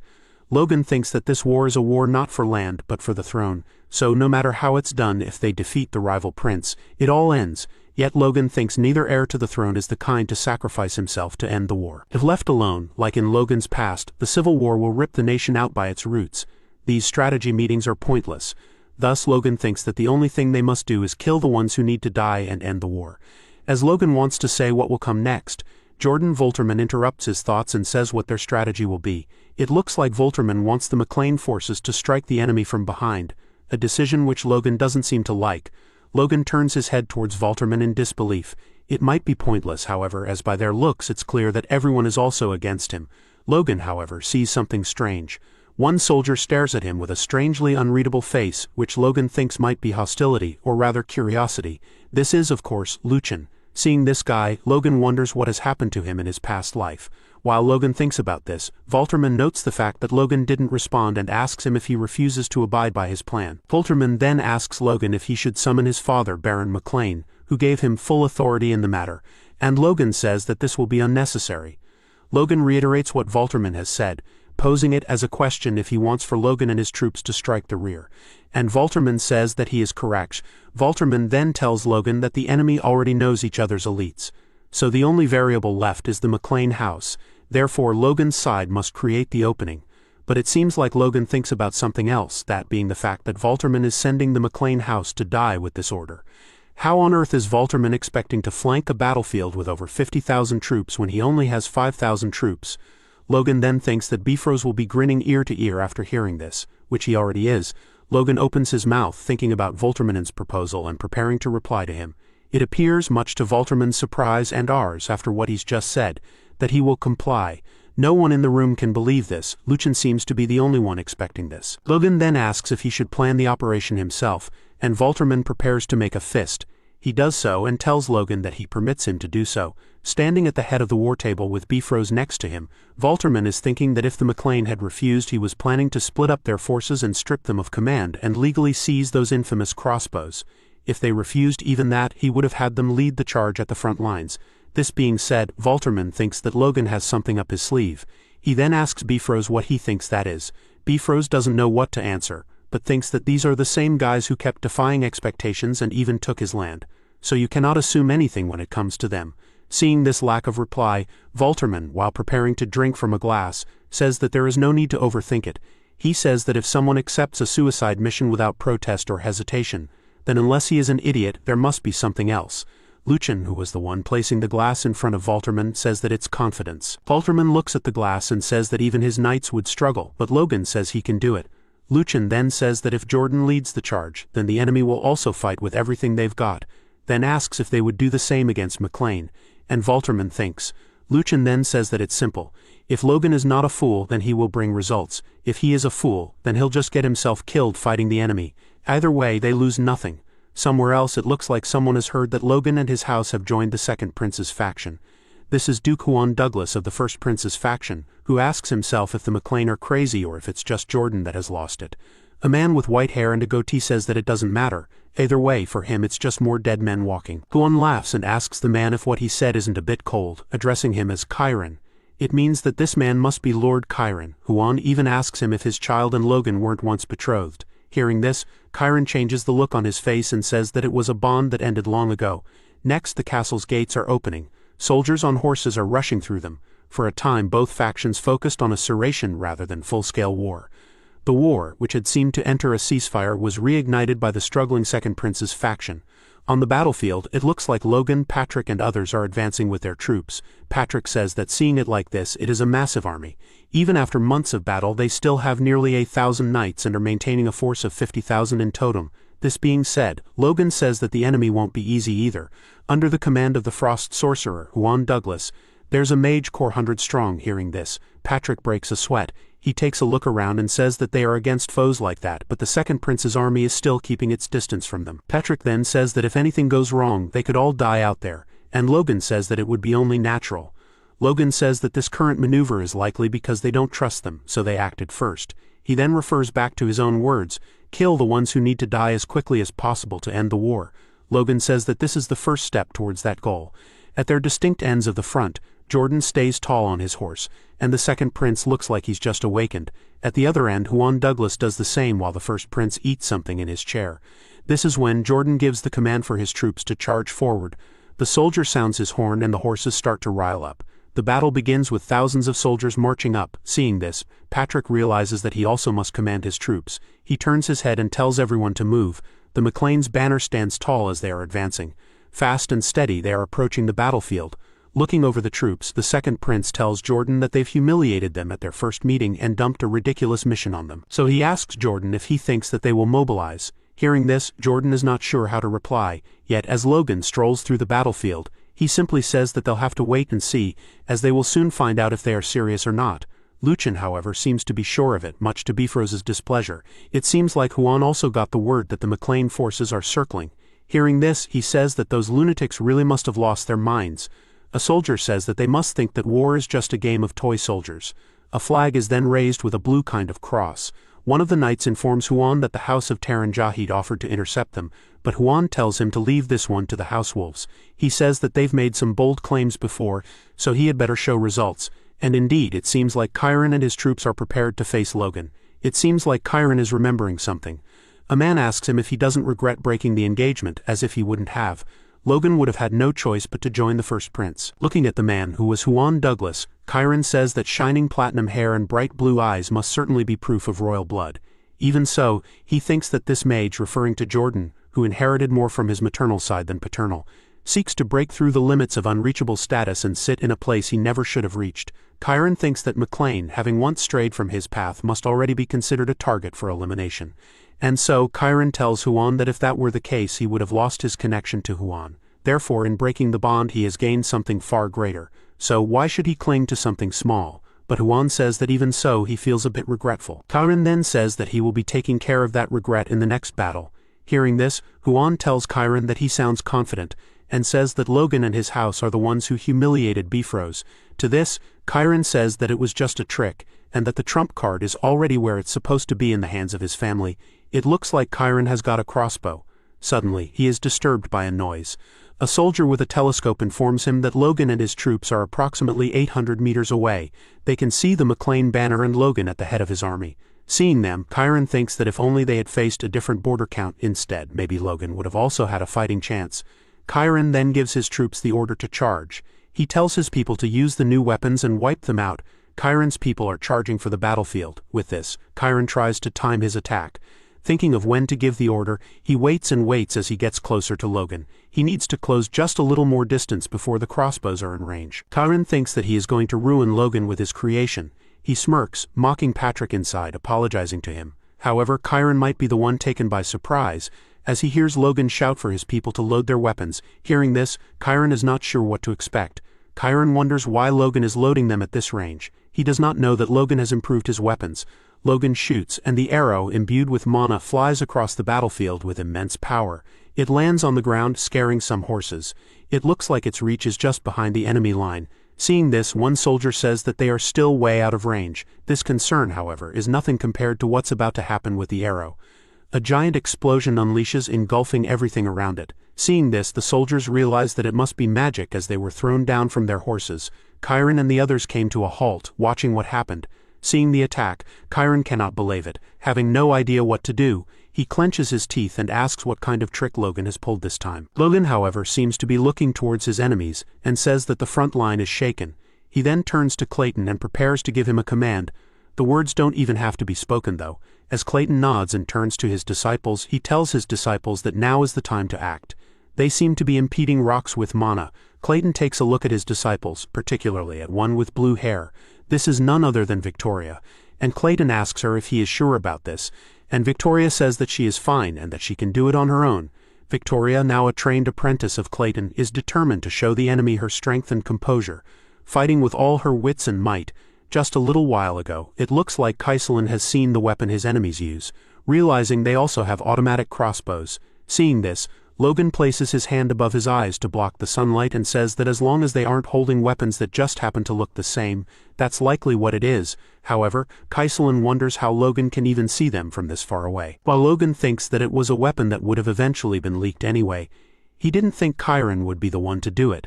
Then he realizes that it must have been Rena when they saw each other for the first time after she broke the engagement. Logan then turns around and orders everyone who has explosive crossbows to move to the front. He says that before their enemies can use their automatic crossbows, they will permanently destroy them. Then a golem's hand can be seen rising from the ground. Clayton and his disciples are creating a ton of these guys. Right next to them in a crate, there's a ton of blue marbles. The golem goes and grabs a handful of these. These are, of course, the explosives Clayton and Hamar have developed, called Liberatio.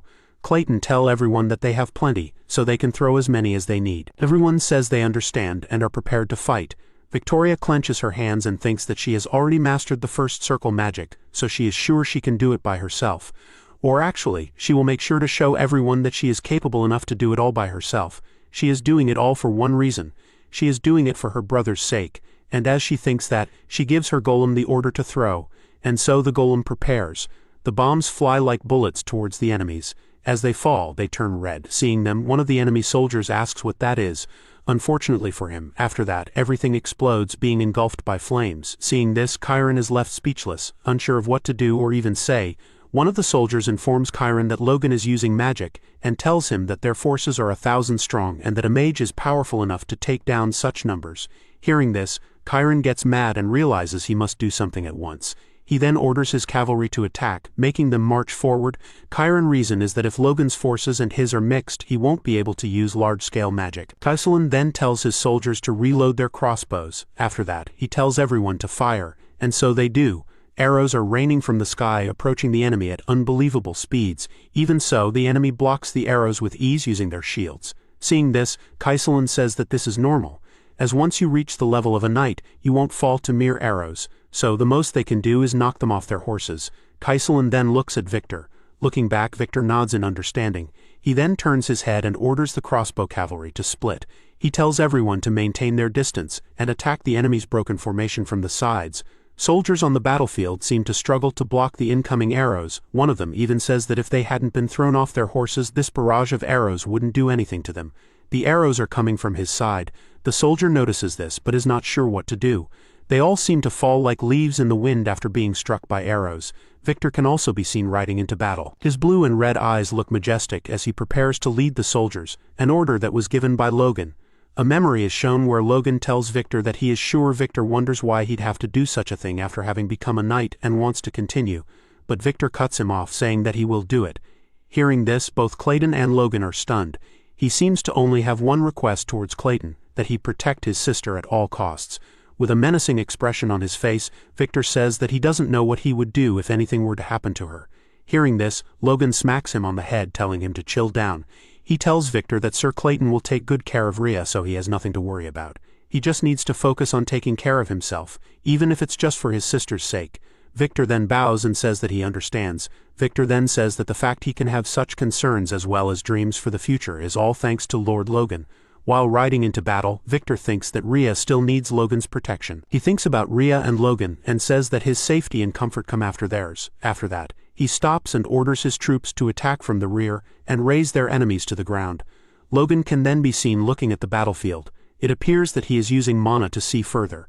Logan tells Patrick that it looks like Victor and his crossbow cavalry are heading to the rear, and Patrick says that this is their cue to go. Patrick turns his head around and orders his knights to come and assist him. Max Peretta and his soldiers also seem to be there, and he even asks why he is there when he is commanded to go. He obeys the order and runs towards the battlefields. Looking to the side, Kaiselin notices something. He raises his fist high into the air and tells everyone to hold their fire in the middle of the battleground, and a man in armor huffs, "This is the Wolf's Knight, Captain Nick Marcel, also called the Swordbreaker, holding a giant long blade." Looking up, Nick seems to be left speechless by what he sees. He notices that the attacks have stopped and wonders if Logan's soldiers might be left with no ammunition. This is not it, of course, and when he realizes, his expression changes to dread. Logan and the other knights are approaching the battlefield. Seeing this, Nick realizes that they are attacking head-on and wonders why in hell they would do that, as they are just mere backwater knights led by a single high-ranking knight lord. Nick then plants his feet steadily on the ground. He grabs his sword tightly and prepares, taking his stance. Nick says that a war is controlled by knights and mages anyway. Regardless of what arms a soldier bears, as long as they manage to push back their opposing order of knights, they can regain their chances at victory. Like Logan and the other, Nick imbues his sword with mana. He goes to attack Logan while he shouts at him to die. Suddenly his sword crumbles under the pressure of the force, turning into bits. He swings his sword and the shards from the blade are all flying towards Logan and his crew. Seeing this, Logan wonders if Nick has purposefully broken his sword and used force on the fragments, saying that this must be the reason why he was being so careful with it, as it was only a one-time use. Suddenly, Logan slams his leg forward on his footrest. He leaps high into the air while gripping Lux in his right hand. He imbues his sword with mana and says that crossbows aren't his only ace. Then he slams the ground with every inch of his power, making earth shatter beneath his feet. Seeing this, it looks like Nick was carrying more swords, and he manages to pull one out before Logan's attack hits. He blocks Logan's attack while he is being pushed back. Nick smiles and thinks he has managed to block it and that he is out of danger. Unfortunately for him, it looks like he was wrong, and Logan's attack is concentrated in a single spot on his sword, like the tip of a drill on a wall. Logan breaks Nick's sword, and Nick can only look at the sword coming towards his eyes. He tries to dodge the attack, but it ends up piercing through his chest entirely. Logan then comes in for the kill as Nick's guard is broken for good. Logan attacks, and this time there is no way Nick can do anything against this powerful swing. Blood splatters on Logan's cheek coming from Nick's neck. Nick's body is left on the ground and his head seems to be rolling away from it. Logan stands tall and shouts for everyone to hear that he has taken down the enemy knight captain. Hearing this, Chiron is scared shitless, wondering how this could even be possible. Looking around the battlefield, Chiron thinks that in such a brief clash, they have suffered more losses than in half a year of civil war. Seeing the situation he is in, Chiron wonders what he should do next. He turns towards his troops and tells everyone to retreat and fall back. With this, the soldiers turn their flag around. They run as fast as they can away from the battlefield. Chiron the coward seems to be the first one in line. As he runs away, he thinks that he won't bleed his forces today just to slow the enemy down. He then looks at his crossbow. He throws it. The weapon he has fought so much to obtain is now useless. Logan is left standing in the middle of the battlefield. He shouts for his troops not to pursue Chiron, but to regroup and reorganize. Logan looks at Chiron running away, thinking that they fell back the moment their front collapsed. Looking around, he thinks that they still have their knight commander and that they won't be able to stop them now. And it looks like Patrick has also taken down 2 or 3 advanced knights as well. Henkel comes to Logan, and he tells him that among their knights they have 5 seriously wounded and 2 dead. And as for the soldiers, only around 100 were injured. He starts smiling and says that this is an overwhelming victory. Hearing Henkel's praises, saying that it's amazing to pull off something like this against a border duke. Logan blushes and thinks that they should calm down and not get ahead of themselves. Henkel then notices something. He looks towards the army and wonders if they've also seen it clearly on their end. He thinks of Duke Jordan Valterman and says that he will show him even more material might. Therefore, he should think carefully about how he plans on treating them. And in reality, it looks like Valterman is amazed. Jordan thinks that this battlefield may look fierce on the surface, but the ones being ground down are just the weak, lesser nobles. They who have nothing to lose need only watch safely from the sidelines, watch those pretending to be obedient as they turn into traitors. Jordan thinks that this skirmish was planned for exactly this purpose and tells the nobles behind him that, by judging by the clear outcome, they're at least on par with the Marquis Callia. With this, the nobles standing behind him cannot believe what Jordan has said. Seeing the fright on their faces, Jordan asks what the problem is, as the power they have is effectively theirs now. Hearing this, the 2 nobles think that this is an invalid point. The nobles say that if Logan were to betray them, they would be in trouble. And Jordan thinks that it would be even more serious, as they wouldn't just be in trouble but crippled. Jordan then looks up at the sky. He looks at the flags and thinks back to the demands Logan had recognition for occupying the Bifrost territory, half of the Callia Marquisate, and the Count title. Looking at the banners, Jordan thinks that they were confident enough to make such arrogant demands. He grabs the reins tighter and thinks he will let it slide for now. But the price for that arrogance, he will make sure Logan will pay that price one day. Jordan turns around to his conscripts, telling them to signal to all units that McLean will soon strike the enemy's rear. Jordan then looks back at the battlefield and says that this is a full-scale war now. On the other side of the battlefield, it looks like the first prince has heard of wolves retreating, and he is not at all happy about it, asking if they are pulling some sort of trick behind his back or if they were all just a bunch of ragtag fools all along. Huon Douglas, who brought this information to the first prince, says that it looks like those bat bastards were hiding more venom than they'd thought. Hearing this, the first prince starts screaming, asking if he is going to stand there and watch. Huon keeps his cool and tells the first prince that it is not the time to fortify their defenses. Huon then turns his gaze around. He tells the first prince that once the McLean who moved to the rear starts attacking, the main front will charge in as well. Therefore, the first prince should stay close to Huon. Seeing this, the first prince wonders what the hell this is, and Huon has no reply. Huon gets mad thinking about Logan, calling him and his people bat-like bastards. He looks towards the battleground and wishes for them to just come a little closer. As Logan and his people are coming closer and closer, Huon thinks that even if he takes some losses, he will tear them to shreds. At this point, it looks like everyone is looking at what Logan is going to do. Luchin seems to be the only one who thinks that this situation is completely ridiculous. The most noble men of the country are ignoring the battlefield before them. They only have eyes for that faraway barony and say that this makes you wonder who this war is even for. The McLean troops are approaching faster and faster. Seeing what is happening, Huon can't even believe it. Jordan also wonders what in the hell Logan and his people are doing. It looks like Logan has decided to move away from the rear. Patrick asks Logan if they are just going to keep going, asking him what they are even going to say when they get back. Logan turns to his father and says that they probably never expected them to hit the rear in the first place, and that they've just wanted them to stir up some chaos and die off. Logan then takes a little piece of cloth and says that instead of joining that pointless death, they're going to do something that matters. He shows Patrick the piece of paper and Patrick asks Logan what he is planning. Logan smiles and tells Patrick that they are going to start looting empty houses. A week later, it looks like Huan and the first prince are staying inside a room, with the first prince eating some grapes. The first prince tells Huan that they've heard nothing about the McLean ever since that incident, and asks if they have vanished into thin air. As Huan is reading something from a piece of paper, suddenly a soldier rushes into the room. He smacks the door open and shouts that there is an emergency.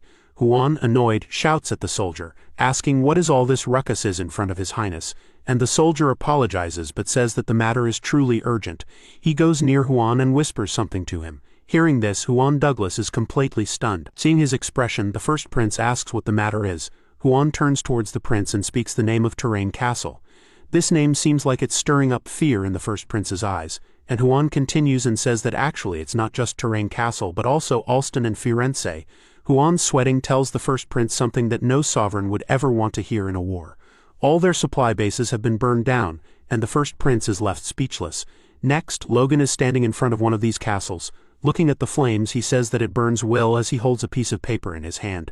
He looks down at it and says that it's a good thing they followed this route. Logan thinks back to Felix's child naming ceremony and thinks that he squeezed it out of Kairos Bastard, Kairos's trade route. He is the biggest grain merchant in the country, so it was obvious the first prince's faction would be handling the supplies now. Logan huffs and it looks like not even he can believe it, as 3 castles in 1 week is truly impressive. He lets go of the piece of paper and says that the first prince's faction must have let their guard down. As the paper burns in flames, Logan takes one last look at the castle and tells his people that now it's time to withdraw. He smiles and thanks his uncle for this delicious meal. Next, it seems we are back at Arlune Castle. Inside, a huge banquet is being held. People are chatting, and one guy says that they are giving McLean quite a grand welcome upon his return, and that it was all by the prince's order. One of the knights remarks that since they are at war, everyone's in full gear and there's only juice instead of alcohol. Besides, all the key figures of the factions are in attendance. Therefore, the knights present are asking themselves if the prince plans on treating McLean as at least a border count. One of them asks where Count Bifrost is, and his friend, sipping from the juice, replies that Bifrost said he was tired and went to rest. Hearing this, the other one turns away his head and prepares to suck from his glass as he thinks about something.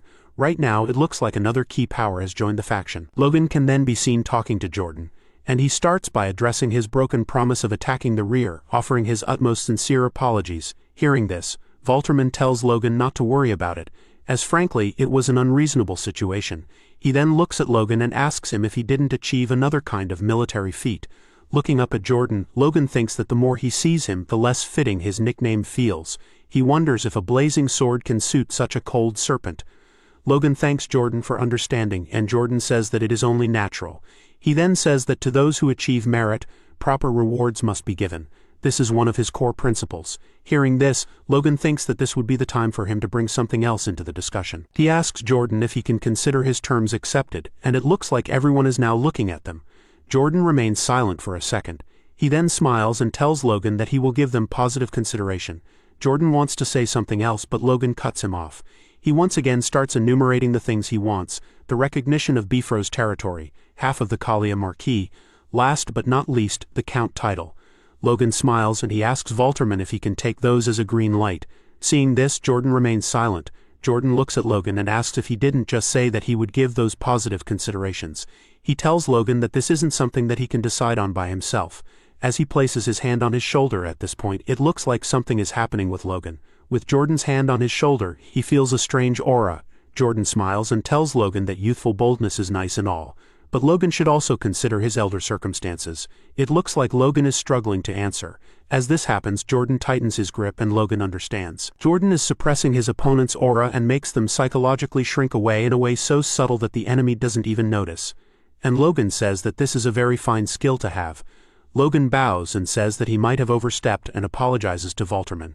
With his hand still on Logan's shoulder, he says that there is no need for that, as it happens when you are young. All while Logan seems to be trembling under Jordan's aura. Seeing this, Logan thinks that it's fine. In the end, he already got what he wanted anyway. Jordan then continues, saying that if he stops to think about it, the weapons Logan has used this time are quite impressive. He then poses the question to Logan, asking him if he would consider sharing them with him. As with those, they could easily win this war, and Logan gets irritated, saying that Jordan is advertising freely.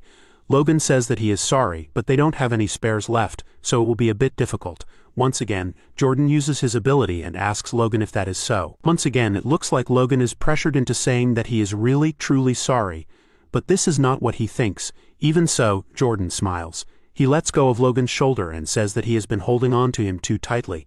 He tells Logan to go and enjoy himself a bit and get some rest. He turns his head around towards Logan and says that it looks like the next battle is coming soon.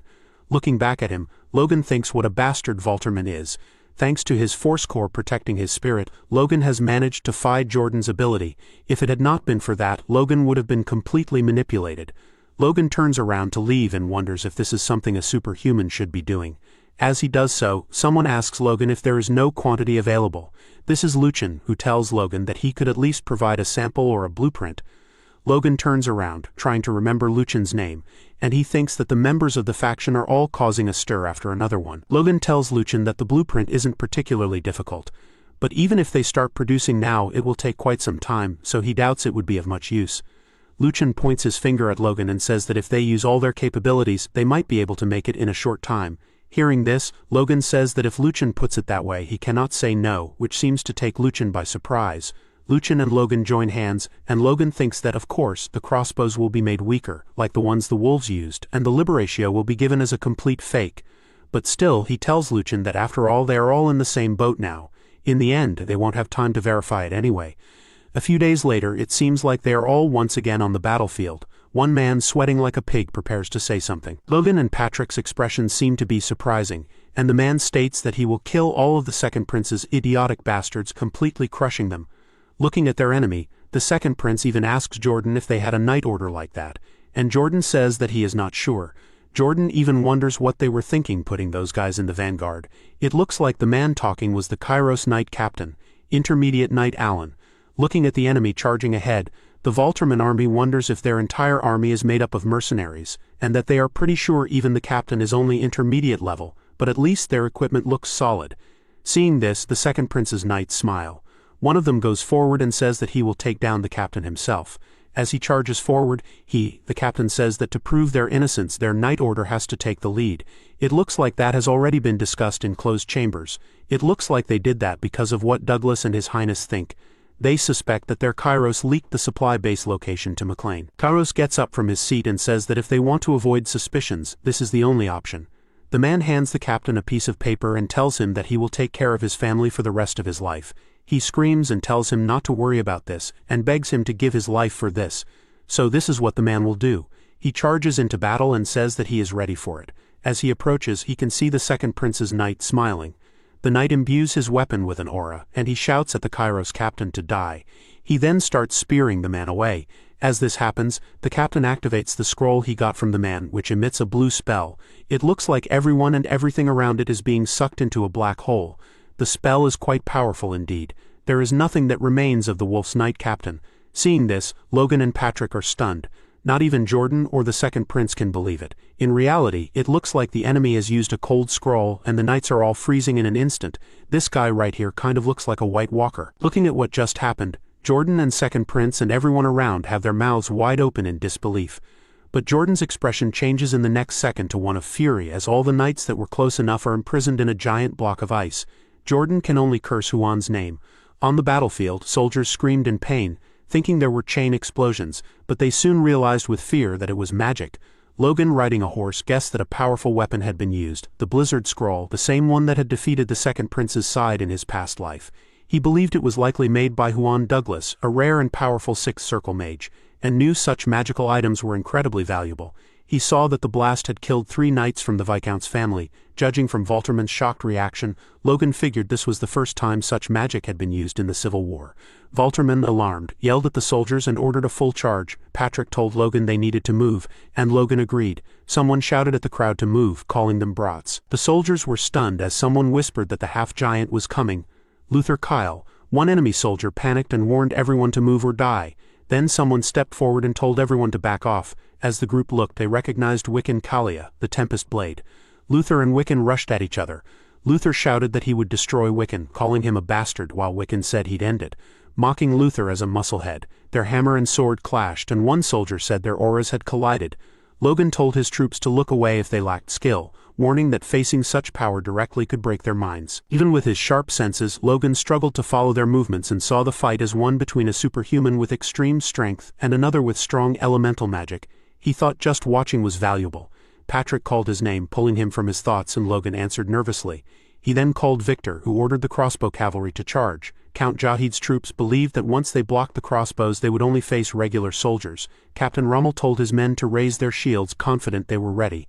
But instead of attacking, Victor's men passed them, surrounding them. Rommel was confused and thought they were passing, but before he could act, arrows rained down. He raised his aura-covered shield to defend himself and realized the threat was far greater than expected. Kaiselin shouted to fire, and one of Rommel's men was hit and cried out.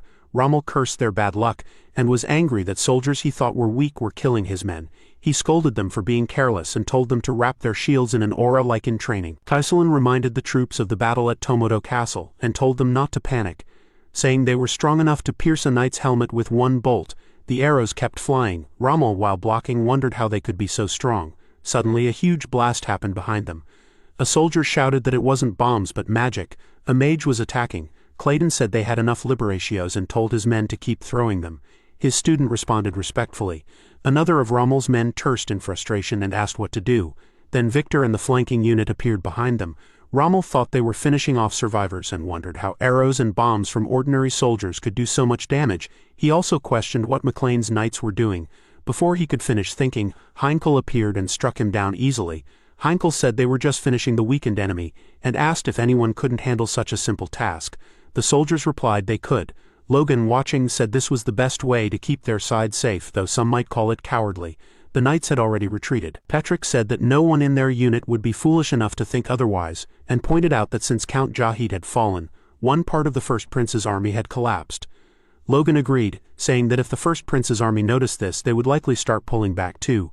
He thought they had already done enough and didn't need to waste more energy since this wasn't even their war. As the McLean flag waved, Kaiselin announced the order to retreat and told them to signal Victor at the front. Victor saw the signal and finished off the last enemy with his crossbow. Logan noticed that Victor's unit was already moving back and guessed that the First Prince's side was retreating as expected. He turned to Patrick and said they should regroup once everyone was gathered. Then suddenly, explosions rocked the battlefield. Soldiers screamed, shouting about the blasts and recognizing the same magic being used again. Logan looked toward the explosion and wondered if it was blizzard magic, and if the enemy had more scrolls. He asked Heinkel if the frontline troops were safe. Heinkel said that even Victor was unharmed, and it was only luck that they had pulled back early. Logan felt relieved. On the other side, Volterman yelled at the fleeing enemies, accusing Huan of using dirty tricks, and ordered his men to chase them. But another commander shouted that they shouldn't chase and should run away from the explosion. A wounded soldier questioned why they were being told to chase, thinking it would get them all killed. Panic spread as everyone shouted to retreat and avoid the blasts. Logan smiled to himself, thinking that while the enemy was strong, they were also messy and disorganized, and he remembered that this had been the Second Prince's side in his past life. Then he suddenly felt something strange and wondered what the energy was. Victor, while retreating, looked back and saw a huge glowing orb, shocked. Heinkel saw it too and called out to Logan. Logan jumped off his horse, feeling the powerful energy from the orb. He knew it was dangerous and had to be stopped. He faced the orb, filled his sword with energy and slashed it with full force. The orb broke apart and exploded, sending out an endless wave of freezing energy. Heinkel shouted in fear for Logan. When he saw Logan on the ground, he asked if he was okay. Logan, shivering, said it was cold and cursed. Heinkel didn't understand, so Logan explained he was talking about Juan Douglas. Looking at his frozen sword, Logan said the ice mage was holding a grudge. He wondered why the ice wouldn't melt even when he used force, realizing Douglas not only had rare scrolls but also incredibly dangerous magic. Logan swallowed hard and questioned if Douglas was a superhuman. Suddenly his sword began glowing gold and the ice started to crack. This happened after a tough night battle. Nearby some soldiers sat by a fire. One joked about how fast the First Prince's army had run away and said things had gone well since the McLeans arrived. Another said Logan had quickly reacted to Douglas's magic, and the McLeans were doing great for a Baron family, so their demands would likely be met. A third soldier agreed, saying Duke Volterman always gave fair rewards and that Bifrost was finished now. Roger Bifrost, who had been listening, was angry and told himself the Civil War couldn't end like this. The next day at the McLean estate, Tamar was working on a weapon and said he was exhausted. Hamar came up and told him to hurry. Tamar asked for a short break, but Hamar said there was no time since someone would arrive any minute. Tamar groaned again. Hamar muttered that the man visited every day and was worse than his brother. Just then that person appeared. He apologized, saying Hamar wasn't ready. Ronnie said he only came to cheer them on. Hamar nervously called him Little Master. Ronnie said he knew it was awkward but asked for patience, explaining that their success in battle was thanks to the blacksmiths, especially Hamar, who was key to production. Hamar quickly calmed himself and laughed nervously, saying they weren't uncomfortable and were just trying to help the thief. Ronnie laughed too and thanked them. Still, Hamar and Temar silently wondered how much work Ronnie would give them this time. Seeing their expressions, Ronnie said that since the war had slowed down he'd give them a break. The blacksmiths were shocked and repeated the word break, hardly believing it. Ronnie then suggested they visit the market, mentioning there were new things to buy and eat, though they'd be escorted by knights. The two looked at Ronnie in awe, wondering if he was an angel. Ronnie said it would be a nice change. He remembered what Logan had told him earlier when Ronnie asked if he was being left behind. Logan confirmed it, saying the Civil War wasn't their fight, so the whole family didn't need to join. Ronnie added that if the worst happened it would be up to him to carry on the family name. Logan agreed, though he didn't think it would come to that. Still, there were more castles to defend now, and someone needed to train the vigilantes. Ronnie told Logan he wasn't a kid anymore and asked him to return safely, promising to protect the thief. Logan was reassured and said he trusted Ronnie with that duty. Before leaving, Logan also told Ronnie to keep an eye on Hamar, explaining that with the attention they were getting, Hamar could become a target, so no matter what he had to be protected. Back in the present, Ronnie called out to Hamar respectfully as Sir Hamar. Many girls at the market admired Ronnie, whispering that he was the young master. Looking around, Ronnie suggested heading back. Hamar protested, saying he'd only had fun for 4 days and still wanted to try the tasty-looking skewers nearby, and that he'd buy Ronnie's share too. Just then, Ronnie sensed something strange. A force user nearby. He looked around and felt that someone might be hiding their presence, and it wasn't just one person. He told Hamar they should stop there, but before finishing he saw a man pushing a hay cart. Hamar looked confused, and the man suddenly pulled out a knife and charged at him. Ronnie quickly knocked the man down, calmly saying he must be exhausted, and told the guards to take him away. The guards obeyed and addressed Ronnie with respect. Ronnie thought the man might have been an assassin and that Logan had been right. He believed he'd caught one, but hoped to catch more. After that, Hamar casually walked to a food stall and the shopkeeper said the skewers were ready. Hamar eagerly asked for them, saying they looked delicious. Ronnie said they should head back once Hamar got the food, but just then a large man stepped in Ronnie's way. Ronnie felt uneasy and couldn't see clearly. Suddenly, the shopkeeper tried to stab Hamar. Ronnie suspected they were working together and quickly used killer iron slash, cutting the shopkeeper's hand. The shopkeeper screamed and the big man was killed too. A bystander shouted that someone had been murdered, but Ronnie believed no one had died yet. Hamar looked at him in shock and asked what was happening, but before Ronnie could answer, the shopkeeper grabbed another knife. Ronnie jumped and knocked him out, then called the knights to tie them up and search the area. Just then an explosion went off and Ronnie's heart sank. It came from the workshop. He remembered how Logan had once told him that while the automatic crossbow might spread, the liberatio must never be allowed to. People around shouted about the blast, and Ronnie saw the fire rising into the sky. Wondering if it was the workshop, he told Sir Hamar they needed to go there at once. A soldier ran up and called him young master. Ronnie, in a rush, said to report it later, but the soldier said an urgent message had just arrived at the military base. Ronnie wondered out loud if the message had come from headquarters, from his older brother. A guard then reported that the First Prince faction's local troops were heading toward Castle McLean. Shocked, Ronnie repeated the faction's name in disbelief and ordered the guard to alert all knights in the Vigilante Corps to prepare and stay ready. The guard followed the order. Ronnie then told Sir Hamar to go to the workshop for now. Hamar looked confused and hesitated, but Ronnie grabbed his sword and thought the enemy might be attacking from both outside and inside. He cursed them in his mind and swore to kill them all. Meanwhile, Logan was feeling worried on the battlefield. Ronnie contacted him using a communication orb and called him brother.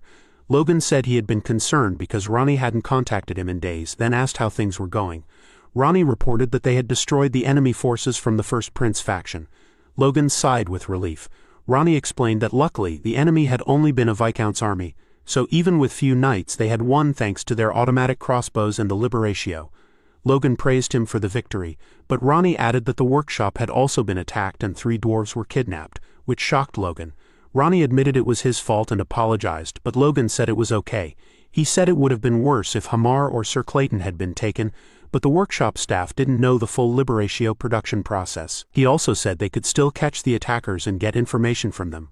Ronnie hesitated and said the prisoners had all killed themselves, but based on what the kidnappers and some knights had said, Ronnie asked a soldier if it was true. The soldier replied that it had happened so quickly he wasn't sure, but he remembered the face of one man who escaped. Logan asked if the kidnapper looked familiar. Ronnie said yes, it was a small, quick man who seemed to be a high-level knight. Logan wondered if it could have been a short, skilled knight. Ronnie agreed it would be hard to identify him just based on that and apologized again. Logan thought Ronnie looked crushed and told him to focus on training the vigilante corps. Ronnie asked if Logan thought another attack might happen. Logan said he was only guessing, but they should be ready. Ronnie, surprised, asked if that was possible, and Logan explained he just meant it could happen. Logan thought leaving Ronnie behind had been the right choice since his presence helped keep damage low. He believed both the attack on their new weapons and the First Prince faction's assault on their main castle might be part of Huan's plan. Ronnie muttered that the war was dragging on too long. Logan agreed silently, realizing the war had slowed down because the First Prince faction remained strong despite all attacks. They were hiding behind strong castle walls like a thorny rose bush. After the McLeans destroyed all supply routes nearby, the enemy had pulled back to Harun Castle and made it their base. Since they couldn't retreat further, they put all their forces into defending that castle. Logan wondered what might happen if someone dared to risk their life for an attack. He thought that if the heavily guarded castle ever showed a weakness, the war might end quickly. But no one wanted to make such a sacrifice, not even Valterman. A few days later, at a command meeting, Bifrost claimed the McLeans had given false explosive blueprints to his grace. He said he had tested all the versions, but none had worked, and demanded the real method and weapons for the whole faction. Logan wondered how they could waste time on things like this in such a crisis. He asked how Bifrost got materials for the tests when there were no suppliers at this time. Bifrost said he had gathered the materials himself, but all the experiments failed. Logan then asked if maybe the failures were due to Bifrost's own mistakes. Angrily, Bifrost told Logan to be careful with his words and asked if Logan thought he was some useless Circle 1 mage, saying he was a Circle 5 mage. But before he could continue, Valterman stepped in and reminded him to keep proper manners in the meeting. Bifrost apologized. Valterman said that while the Count was passionate, he wasn't someone who made up stories without reason. He then asked Logan if he could prove the weapon-making method was real. Logan, surprised, asked what he meant. Valterman explained that since Liberatio was still being made, Logan should have enough materials to show how it worked. Logan didn't respond. Bifrost grew suspicious and demanded to know why Logan was silent, asking if he had lied to his grace and the whole faction. Valterman stepped in again and firmly told Roger to calm down and behave properly. Roger fell quiet but muttered that he didn't understand why someone of Logan's low rank acted so confidently. Just then, Logan remembered what Ronnie had said about the kidnappers and the knights who stopped them. One of them had a small build and looked familiar. Looking at Roger, Logan realized he was the one behind the kidnappings. If the small knight had been Aslan, then it made sense that the others recognized him since they had fought before. Logan guessed that Roger and his group had questioned the kidnapped dwarves and figured out that the fake method was flawed. Clenching his fist, Logan thought that no matter how bad things got, such betrayal was unforgivable. Still, he saw a chance to use the situation to his advantage. He stood up and said that proving the method wouldn't be a problem, and that he'd prepare a place for a demonstration soon. Privately, he planned to tell a small lie. He suggested they stop wasting time questioning the method and focus on solving their current crisis. He reminded himself that the real problem wasn't the weapons, it was the fact that the First Prince's faction had attacked their land. Thankfully, no one had died, but it was likely that other areas would be attacked too. Valterman agreed but warned that attacking the First Prince's side now would be too risky, since they were well defended and a careless move could cost them greatly. Logan felt that everyone knew what had to be done, but no one wanted to take responsibility. So he said the McLeans would attack Castle Harun. Inside, he decided to carry the burden himself, believing that doing so could finally end the long war. After hearing what Logan said, Jordan asked if he was really serious about it. Logan thought that Jordan must be wondering why he would go to such lengths. For now, the Second Prince's faction had the upper hand, but if the war continued for years, the situation would change. The war was already dragging on, and once everyone silently accepted that fact, the entire nature of the war would shift. It would stop being about assassinations, killing kings, and showing strength side by side, and turn into a war that drained every last bit of power from both sides, a total war meant to destroy the enemy's lands. Until that war ended, commoners would be forced into service, which would ruin the harvests. With ruined crops, lords would resort to taking food and supplies by force. That would create refugees, and those refugees would become wandering farmers or bandits, causing more chaos. A kingdom destroyed like this would end up being absorbed by the Empire. That was why they had to finish the Civil War before it reached that point.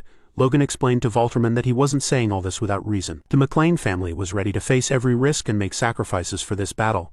Jordan wondered why Logan would take such a risk. With everything he had already done, he was the top contributor, so why would he want to sacrifice even more? Logan could tell that Jordan did not believe him easily, so he decided to take a different approach.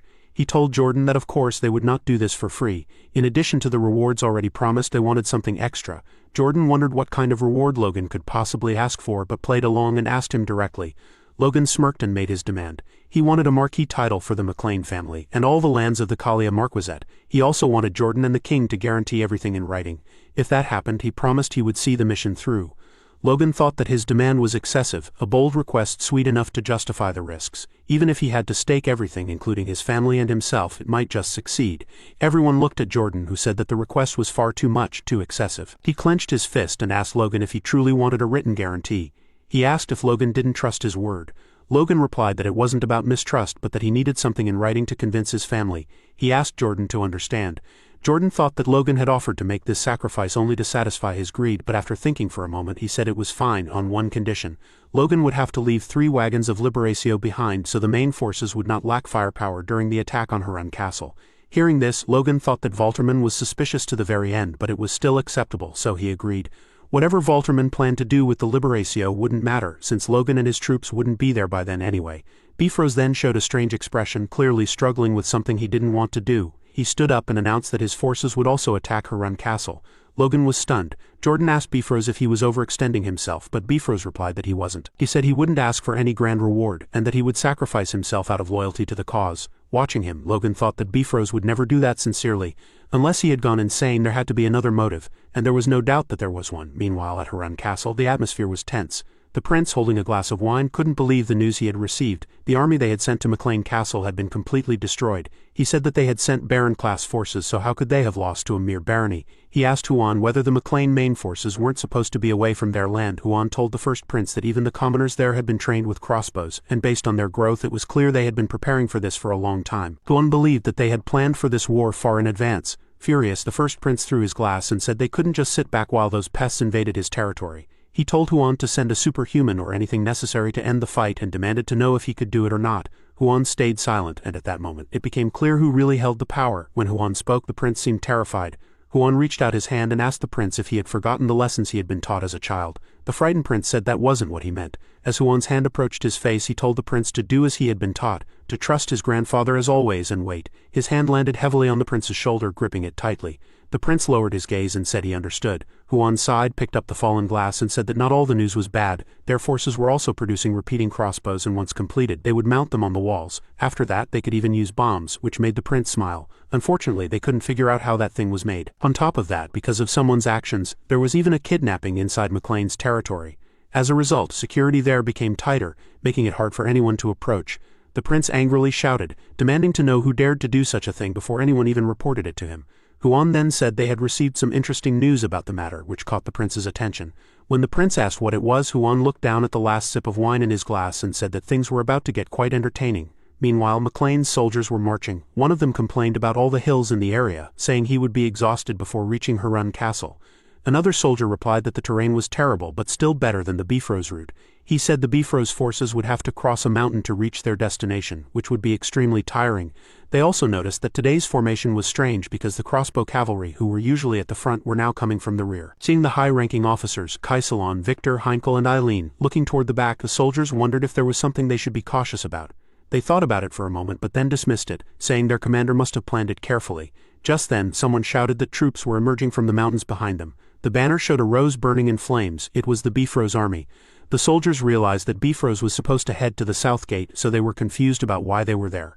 Logan quickly gave the order for all troops to guard the rear, signaling that a battle was coming. The two soldiers were puzzled and wondered if Logan had known about this in advance. Patrick, standing near Logan, said that everything was just as his reports had warned. He had suspected Roger of acting suspiciously and had someone follow him. He discovered that Roger had been trailing them.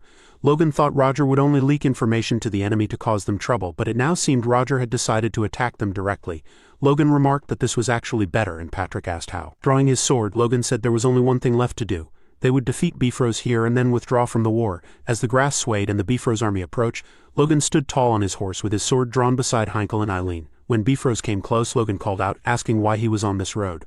Logan reminded him that they had agreed for Bifrost to attack through the south gate while McLean would take the east. Bifrost replied that the route should be up to the field commander's choice. The Moon Knight and Aslan glared at Logan and his group as Bifrost explained that they chose this path to avoid the enemy's watch. Logan argued that this change would make coordination difficult. To everyone's surprise, Bifrost did not back down. Instead, he said he had his own methods and once again boasted that he was a fifth circle mage, especially with their grand mission approaching.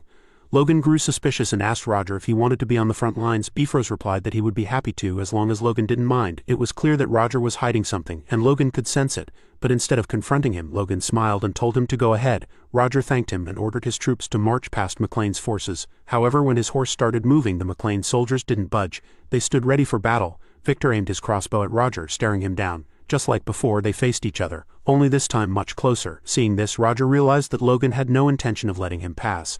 Logan then spoke up, reminding Roger that he had said the route was up to the field commander, and told him that McLean's forces were also changing their direction. Roger and his knights were shocked when Logan suddenly announced that they would fall back. Roger was speechless and wanted to ask what Logan was planning. Then Logan shouted for everyone to hear that they were returning to base, and his troops responded immediately.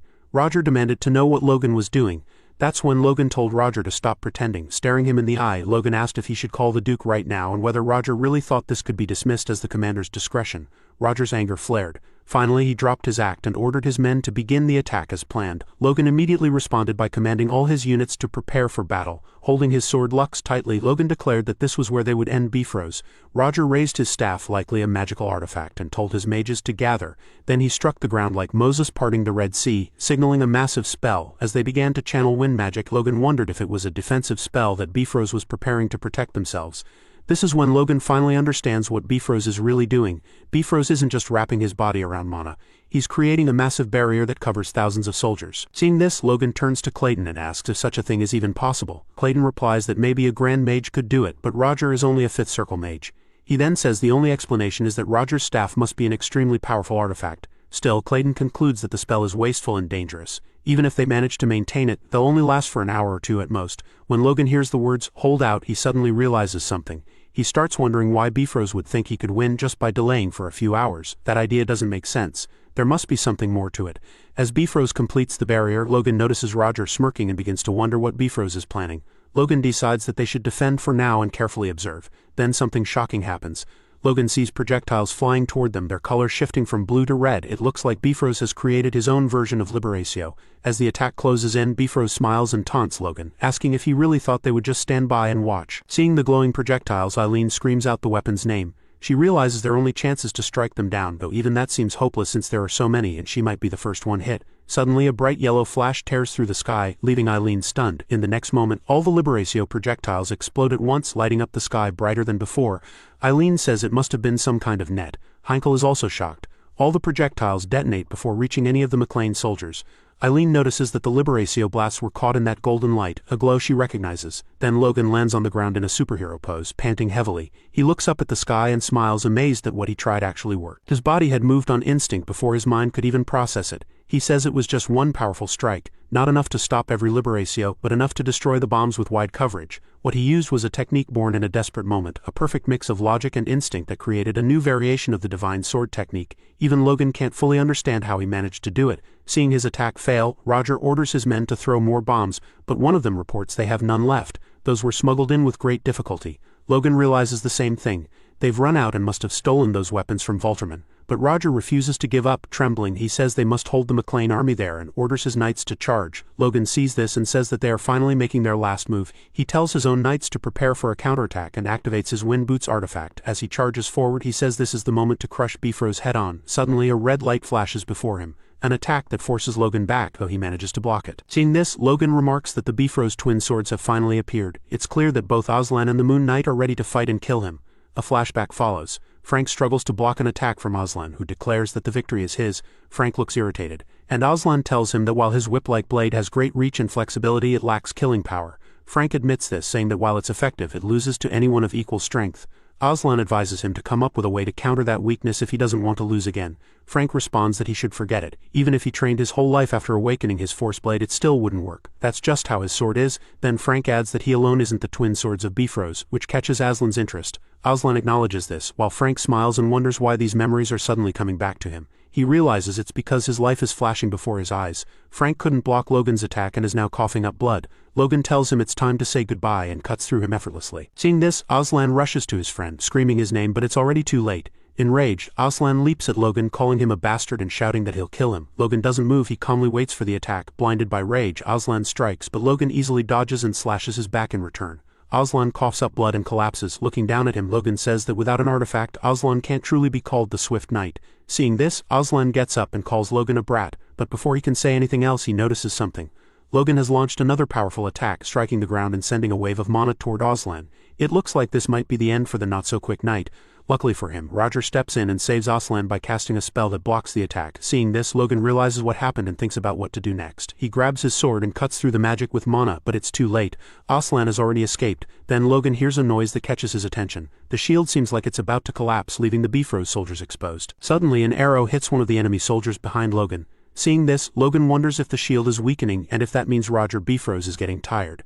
But that's not the case because a powerful wind slash comes flying toward him. Logan barely manages to block it and admits that the force is incredible. He then realizes that Roger isn't tired at all. He has simply weakened their shield to focus more mana on attacks. As Logan struggles to block all the incoming blows, he calls Roger a bastard. It looks like Roger is willing to sacrifice his own soldiers just to defeat him. Roger yells at Logan, calling him and his family cursed. He says they stole his castles and cut off his right hand. Hearing this, Logan reminds Roger that he's the real traitor who lost because of his greed for Logan's land. Just then, Logan notices Aslan trying to strike him from behind. Logan blocks the attack and the sound of their clashing swords echoes across the battlefield. He tries to counter, but Aslan dodges and leaps back as one of Roger's wind blades flies toward Logan. Blocking Roger's attack, Logan thinks that both Roger and this monkey are attacking him non-stop to break his defense. He realizes it would be easier to clear them away with long-range attacks, but he needs to save his strength. Still, he knows Roger is hiding something.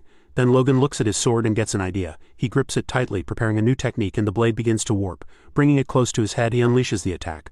The sword turns into a whip-like blade, striking in one swift motion that counters all of Bifrost's attacks. Logan smiles, pleased that it worked. He has managed to use the Moonlight's flexible whip-like force blade. With this, he can save energy while attacking from a distance. Looking at his sword, Logan thinks that stopping all those earlier bombs helped him figure this out. He also senses that he's close to mastering the fourth form of the divine sword secrets. But before he can finish his thought, Aslan screams at him, demanding how he dares to use Fran's technique. In truth, Aslan can't understand how Logan even figured it out. It's not just about Fran's skill, he wonders how Logan could have grown so strong so quickly. Charging forward, Aslan tells himself it can't just be effort. If it were about effort, he would have ground his bones to dust long ago just to stand above those who look down on him. He believes his willpower is unmatched, that no one's resolve can compare to his. As Logan prepares to strike again, Aslan's mind is full of rage. Like a demon ready to devour a soul, he screams, his body overflowing with mana. He yells at Logan, demanding if he truly thinks he's more dedicated than him. After all that Aslan has endured, he can't accept that. As he rushes toward Logan, Logan notices Aslan's body overheating. He realizes Aslan has gone beyond his limits and is now burning his very life force,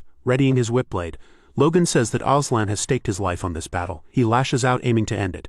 Even with blood spilling from his mouth, Aslan pushes forward and shouts that he saw through that technique's weakness long ago. Logan's body starts to feel heavy and the air itself seems to slow him down. He wonders if this is Roger's doing. As if reading his thoughts, Aslan clenches his sword tighter, veins bulging across his face, and says that the fatal weakness in his brother-in-arms Fran's style, one even Fran could never overcome, combined with Bifrost's power, will be Logan's downfall. He prepares his strongest attack yet, declaring that this will be the end of Logan. He screams that Logan should curse his own genius as he dies, but Logan doesn't seem shaken. Opening his eyes, he tells Aslan that he too has put his life on the line for this fight. That's when Aslan realizes he's made a terrible mistake. He remembers his battle with Fran, who once told him his attack lacked decisive power. His technique had great range and flexibility, but against someone of equal strength it would always fail.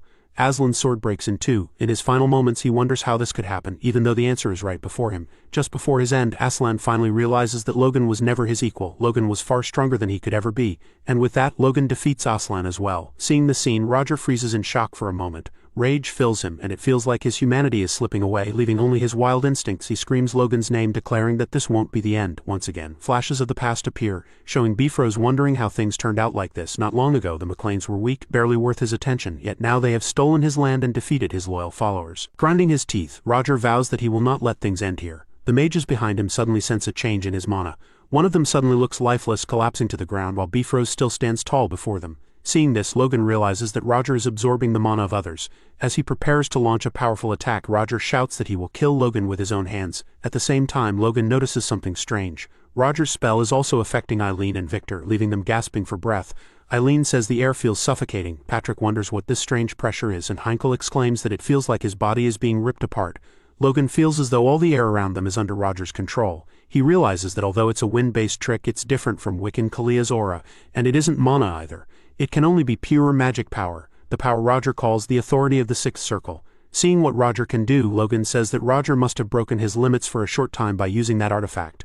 but Roger doesn't care about anything Logan says. He simply launches an attack, shouting for Logan to die. Roger releases several tornadoes made of magical energy, all rushing toward Logan at once. It looks like Logan is in serious danger. He knows he needs to dodge, but his sword isn't working properly. Then the light lux shines, reminding Logan of an old tale, a masterpiece forged with the soul of a master dwarf that resonates with its wielder's soul over time. When it's completely mastered, it reveals a unique trait. Its exact class is unknown, but its power awakens in a form that best suits its master. For Logan, that power is time acceleration. Logan realizes this technique is like Veloka's, but instead of just his mind, his whole body speeds up. When he opens his eyes, immense power flows through him. As the magic tornadoes cover the battlefield, Logan disappears from sight. Then, suddenly, his mana bursts out of the magical storm. Roger freezes in fear when he sees that Logan not only dodged the attack but is now standing just a few feet away. Approaching Roger, Logan says this is a pitiful end. Because of his last spells, Roger now looks old, frail, and hopeless. Gripping his sword tightly, Logan says he'll finish it here and unleashes a beam of mana at Bifrost. The powerful blast heads toward Roger, who is too weak to stop it. Watching it come closer, Roger can only stare in disbelief, wondering if there's anything he can do. Finally, he closes his eyes and waits for the impact. The attack hits, the area explodes, and Roger vanishes from sight. But when the smoke clears, Logan is stunned. Bifrost managed to cast one last spell, a barrier strong enough to protect him from the blast. He starts coughing blood, lifts his gaze, and screams Logan's name. His twisted face looks horrifying, one that might haunt Logan's dreams later. Logan doesn't know what to do next. Kneeling on the ground, Bifrost admits he can't go on like this. Once again, he uses his artifact to cast a spell. A massive ball of mana forms above his head. Like a vampire craving blood, Roger looks toward his death, telling Logan they should die together. Seeing this, Eileen and Victor cry out for Logan to retreat, worried for his safety, but Logan rushes toward Roger instead. This time his strike doesn't miss. He appears behind Roger in an instant and cuts through his flesh. Logan tells Count Bifrost that he can die alone, and Roger screams in agony. His arm falls to the ground. Logan turns around and looks back at Roger's broken body. Roger trembles as blood soaks the ground. He can hardly believe what has happened. The magic continues to eat away at him. His fingers look like those of a corpse, and he can only think about the strength he once had but has now lost. Logan looks at him with pity. The once great Count is now just a pitiful monster. Bald, with patches of missing skin, Roger tries to speak, but instead of tears, blood flows from his empty eye socket. Lowering his head, barely able to stand, he faces Logan and blames him for everything. Without showing any remorse, Logan asks Roger if those are his last words. Roger tells him not to think this is the end, as his hand is literally disappearing on the ground. In fact, his whole body is fading away like ash in the wind as he speaks, while he starts talking about Logan's family. With his body fully disintegrated, Roger's final words warn Logan that he and his entire family will eventually follow him. Logan looks down at Roger but says nothing.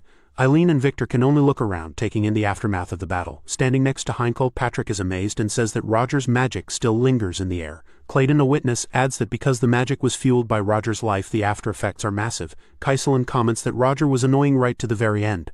A hawk flies above them, and Clayton notes that this effect won't last long. For some reason, he feels that the hawk might actually be Bifrost. The battlefield shows signs of heavy collateral damage, but finally people can rest.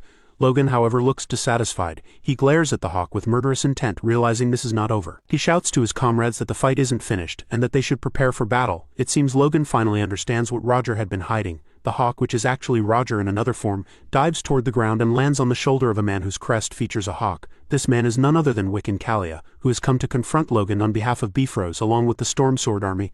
There were always suspicious aspects of Bifrost, so his presence in this campaign made sense. He wanted to strike at the McLeans during the Harun Castle operation. Since Roger Bifrost deliberately stalled for time, his allies may already be on the move. Still, Logan did not expect those enemies to be a full army of transcendent warriors. Logan stares at Kalia in disbelief, wondering if Huan even cares that one of his main camps might be destroyed. Seeing the approaching army, Heinkel quickly orders the troops to form ranks as fast as possible. Once the squad is ready, he commands them to attack the Transcendent in the rear. Wiccan Kalia. Kaiselon and Heinkel both look visibly scared. The rain of arrows falls upon Kalia and his army. Kalia, unfazed, jokes that so many arrows make for a perfect sitting target, but he doesn't even need to see that. Using his wind technique, he blocks and destroys all the arrows effortlessly. Without his army raising shields or moving, the arrows fall to the ground like dead flies, most broken in two. Logan is amazed, realizing that the barrier Bifrost created by pouring his life force into the artifact was nothing. Kalia destroys it with a single gesture, calling it too easy, and announces that now it's his turn. Drawing his sword, he declares it's time to play. Kalia leaps high into the air and prepares to show Logan and the others his specialty. He reflects that since the first time he picked up a sword, he has practiced thrust millions of times. After becoming transcendent and infusing it with wind, his sword now creates a vortex that can sweep across the battlefield. Kalia points his sword at Logan and his troops, readying his technique. He shouts the name, Vortex, and launches the attack. Suddenly, something catches his attention. Logan has unleashed a slash to counter Kalia. The two attacks collide, even reshaping the battlefield. Logan falls to his knees feeling a sharp pain. His attack is shattered and his force core is under immense pressure. In the next moment Kalia closes in on Logan preparing to strike, shouting at him to focus. Kalia's sword is just inches from Logan's chest, leaving Logan no time to react. Just as Kalia is about to strike, Patrick leaps in to help, intervening at the last second. The explosion from their clash engulfs everything, obscuring everyone's view. Logan looks furious. Patrick has protected him, but at a cost. He coughs up blood. Logan doesn't get a moment to rest. Kalia strikes again from nowhere, but Logan refuses to be helpless, thinking that even though Kalia is a transcendent, he won't just give up. Using his mana, Logan points his sword at Kalia's and unleashes his technique. Damn. From what it seemed, Logan couldn't even touch Kalia with his technique as his sword passed straight through him. Seeing this, Logan called it after images. Then, Kalia stepped back and started praising Logan, saying it was even better than what he had heard. He looked Logan in the eyes and called him a very impressive young man. Logan didn't know what to say. Only then did he realize that Kalia had actually hit him, and badly. Seeing this, Logan jumped back to defend himself. He thought about how Kalia had been mocking him since the attack was just a single gust of wind. Looking at Lux, Logan realized the acceleration could only be used once a day. That meant they had to defeat the Transcended using force alone and block another of Kalia's attacks. Unfortunately for Logan, Kalia kept cutting him. He couldn't match Kalia's speed. Still, Kalia kept praising Logan, saying that even in this state he protected his vital points and was impressive. From the back, Patrick screamed for his son, catching Kalia's attention. Seeing Patrick, Kalia thought he might try to escape. Kalia turned and asked where Patrick thought he was going, then attacked him. Logan became scared for his father. Patrick began coughing up blood. Hearing Logan scream, Heinkel got distracted. He turned his head and realized something was terribly wrong. Kalia had badly wounded Patrick, blood flowing like a river. Seeing this, Logan knew it wasn't the time to hesitate. He decided to use the resurrection bracelet he had received from the former king. Instantly, the wound on his shoulder healed. Kalia noticed and realized Logan must have a healing artifact. Logan then attacked Kalia, but Kalia seemed unbothered and blocked it, saying the attack was similar to one of Bifrost's knight's techniques. Kalia wrapped wind around his sword, pulling Logan's force blade with it. The technique was so strong it tore Logan's blade apart. Seeing Kalia's power, Logan remembered that Kalia was famous for speed rather than strength, yet the difference between them was enormous. Kalia pushed Logan forward, breaking his stance. Heinkel screamed Logan's name from the back. Logan turned and saw Heinkel holding a crossbow. Startled, Heinkel told Logan to remember his very first training, then pointed to the 2 arrows in the crossbow. That's when Logan realized what he had to do. Using the wind boots to stop Kalia, Logan leapt behind him to dodge an attack. In the next moment he picked up Patrick, planning to retreat. Kalia turned and shouted, asking if Logan thought running away would accomplish anything. Then an explosion erupted in Kalia's face. It came from the crossbows, and Kalia couldn't believe Logan had such firepower. Immediately, Heinkel fired another round of arrows, followed by Victor and Eileen trying to keep Kalia in check. Eileen told everyone to fire everything they had. Logan landed safely on the ground. Seeing this, Heinkel lowered his weapon and turned to Logan, who said he finally understood the first training. The famous McLean Knight's drill, carrying a comrade and running, was actually teaching them how to evacuate the Lord. Heinkel, proud that Logan understood, nodded. Logan said he would never forget that drill because it was special, the one Heinkel had introduced to get rid of him. Logan smiled and huffed. He set Patrick down and prepared to leave, but not before telling Heinkel something. Drawing his sword, Logan said he would entrust his father to Heinkel. Heinkel nodded, telling Logan to leave it to him. Logan used the wind boots to leap back to the battlefield. Looking at the battlefield, Eileen said that between Sir Heinkel and the others, nearly 30 shots had been fired. Not even a transcendent should survive that unscathed. She turned to Victor, asking his thoughts. Victor replied that he had overpowered Lord Logan easily, but doubted Kalia would fall so easily. Eileen told Victor she was just speaking and asked if he didn't understand fighting spirit and battle morale. Victor's expression remained calm and unshaken, showing he did understand. As Eileen thought Victor was difficult, someone called to them from behind. It was Rhea and Lord Clayton. Seeing Rhea, Victor's whole attitude changed. He drew his sword as if something was already attacking her. Victor and Eileen were stunned by what they saw. Rhea said explanations would come later and told them to protect Clayton, who was facing some fire creature or spell.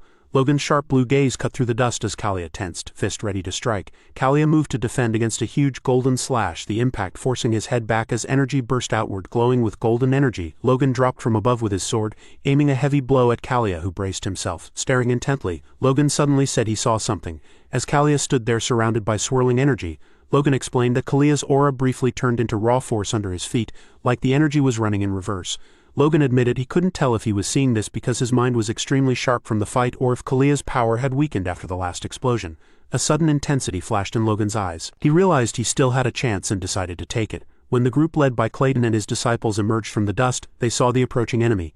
Someone shouted that it was the Storm Sword Army. Clayton, looking grim, stared at the approaching forces, unsure if it was them. Then in shock he realized that a transcendent had actually appeared. Logan quickly called out Lord Clayton's name. Clayton urgently reached out to catch an artifact Logan threw to him, shouting for him to use it immediately. Clayton stared in shock at the powerful item in his hands. He wondered if it was Bifrost's artifact and asked Logan why he had given it away.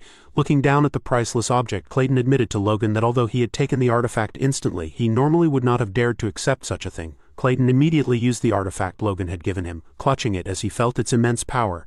The scene erupted into a chaotic storm of fire and light as the full power of the artifact burst from the ground. Kneeling amid the swirling flames, the frantic Victoria shouted a warning to her group, desperately telling her master that the young lord was fighting the transcendent again. Her brother Victor and Eileen watched the chaos unfold. With a deeply stressed look, Clayton yelled that he understood the problem, but quickly added that this situation was completely different from anything they had faced before. Clutching the glowing artifact tightly amid the surging fire, Clayton explained that it held immense power. He declared it had enough energy for someone like Bifrost to cast terrifying, enormous spells of magic. As the artifact glowed, Clayton said that even the specific magic they had feared should now be possible. Amid the terrifying storm of fire, Clayton dramatically declared that for Earth Element mages, what they were seeing was essentially the gateway spell to becoming a transcendent. Logan's focused expression broke as a new person suddenly stepped onto the battlefield, forcing him to glance sharply over his shoulder at the unexpected interruption of his fight with Kalia. With a strained roar, Clayton slammed his fist down and shouted, "Gravity control," unleashing the artifact's power to manipulate the forces around them. Kalia's face, grim and strained from effort, was violently slammed downward by the sudden attack. The force shattered the ground all around him. Kalia cried out in shock, realizing the immense pressure crushing the battlefield, struggling against it. He lifted his sword to fight back. Frustrated to see the gravity effect didn't vanish even with his aura, he shouted in disbelief, questioning how this could be sixth circle magic. Still struggling, he glared at Clayton and demanded to know if the McLean family actually had a mage. With an angry shout of "Damn it!" Kalia turned back toward Logan, thinking that even trapped by the magic he wouldn't lose to that brat. His expression shifted to genuine fear as he worried that his knights and soldiers could suffer massive casualties from the gravity magic. Gritting his teeth in regret, Kalia angrily realized he shouldn't have rushed here at Bifrost's request and bitterly concluded he should have brought the entire main force. Logan maintained a focused, solemn expression, his eyes fixed on the battle as he silently absorbed the situation. With determination, he told his opponent to withdraw his troops, stating plainly that he didn't want to fight anymore.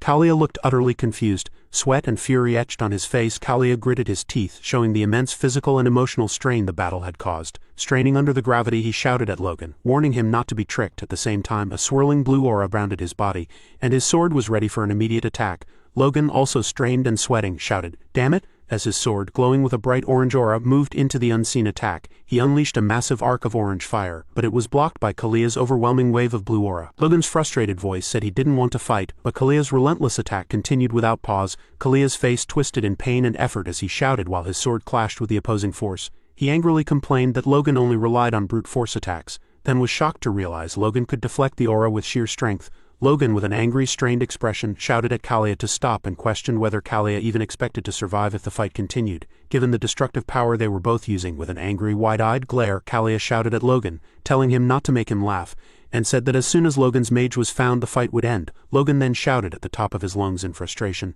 desperately trying to explain that this was exactly the point he was making. With a determined look, Logan confronted Kalia, firmly declaring that they had no intention of waging the war itself. Kalia was left stunned and speechless by Logan's strong statement. As Kalia swung his weapon amid the clashing auras, he asked Logan what he meant. Logan immediately replied, forcefully telling him to think about it. Standing above his opponent, Logan declared that they had been betrayed by the Second Prince's faction. He questioned why they should continue fighting in the war after that, and concluded that they no longer wanted to take part in faction struggles. With a sharp gaze and a slight smirk, Logan asked the stunned Kalia if he planned to let only the Second Prince's army benefit from their conflict. Kalia tightened his grip on his weapon, thinking to himself. He immediately dismissed Logan's suggestion as nonsense, but also suspected he might be tricked into lowering his guard.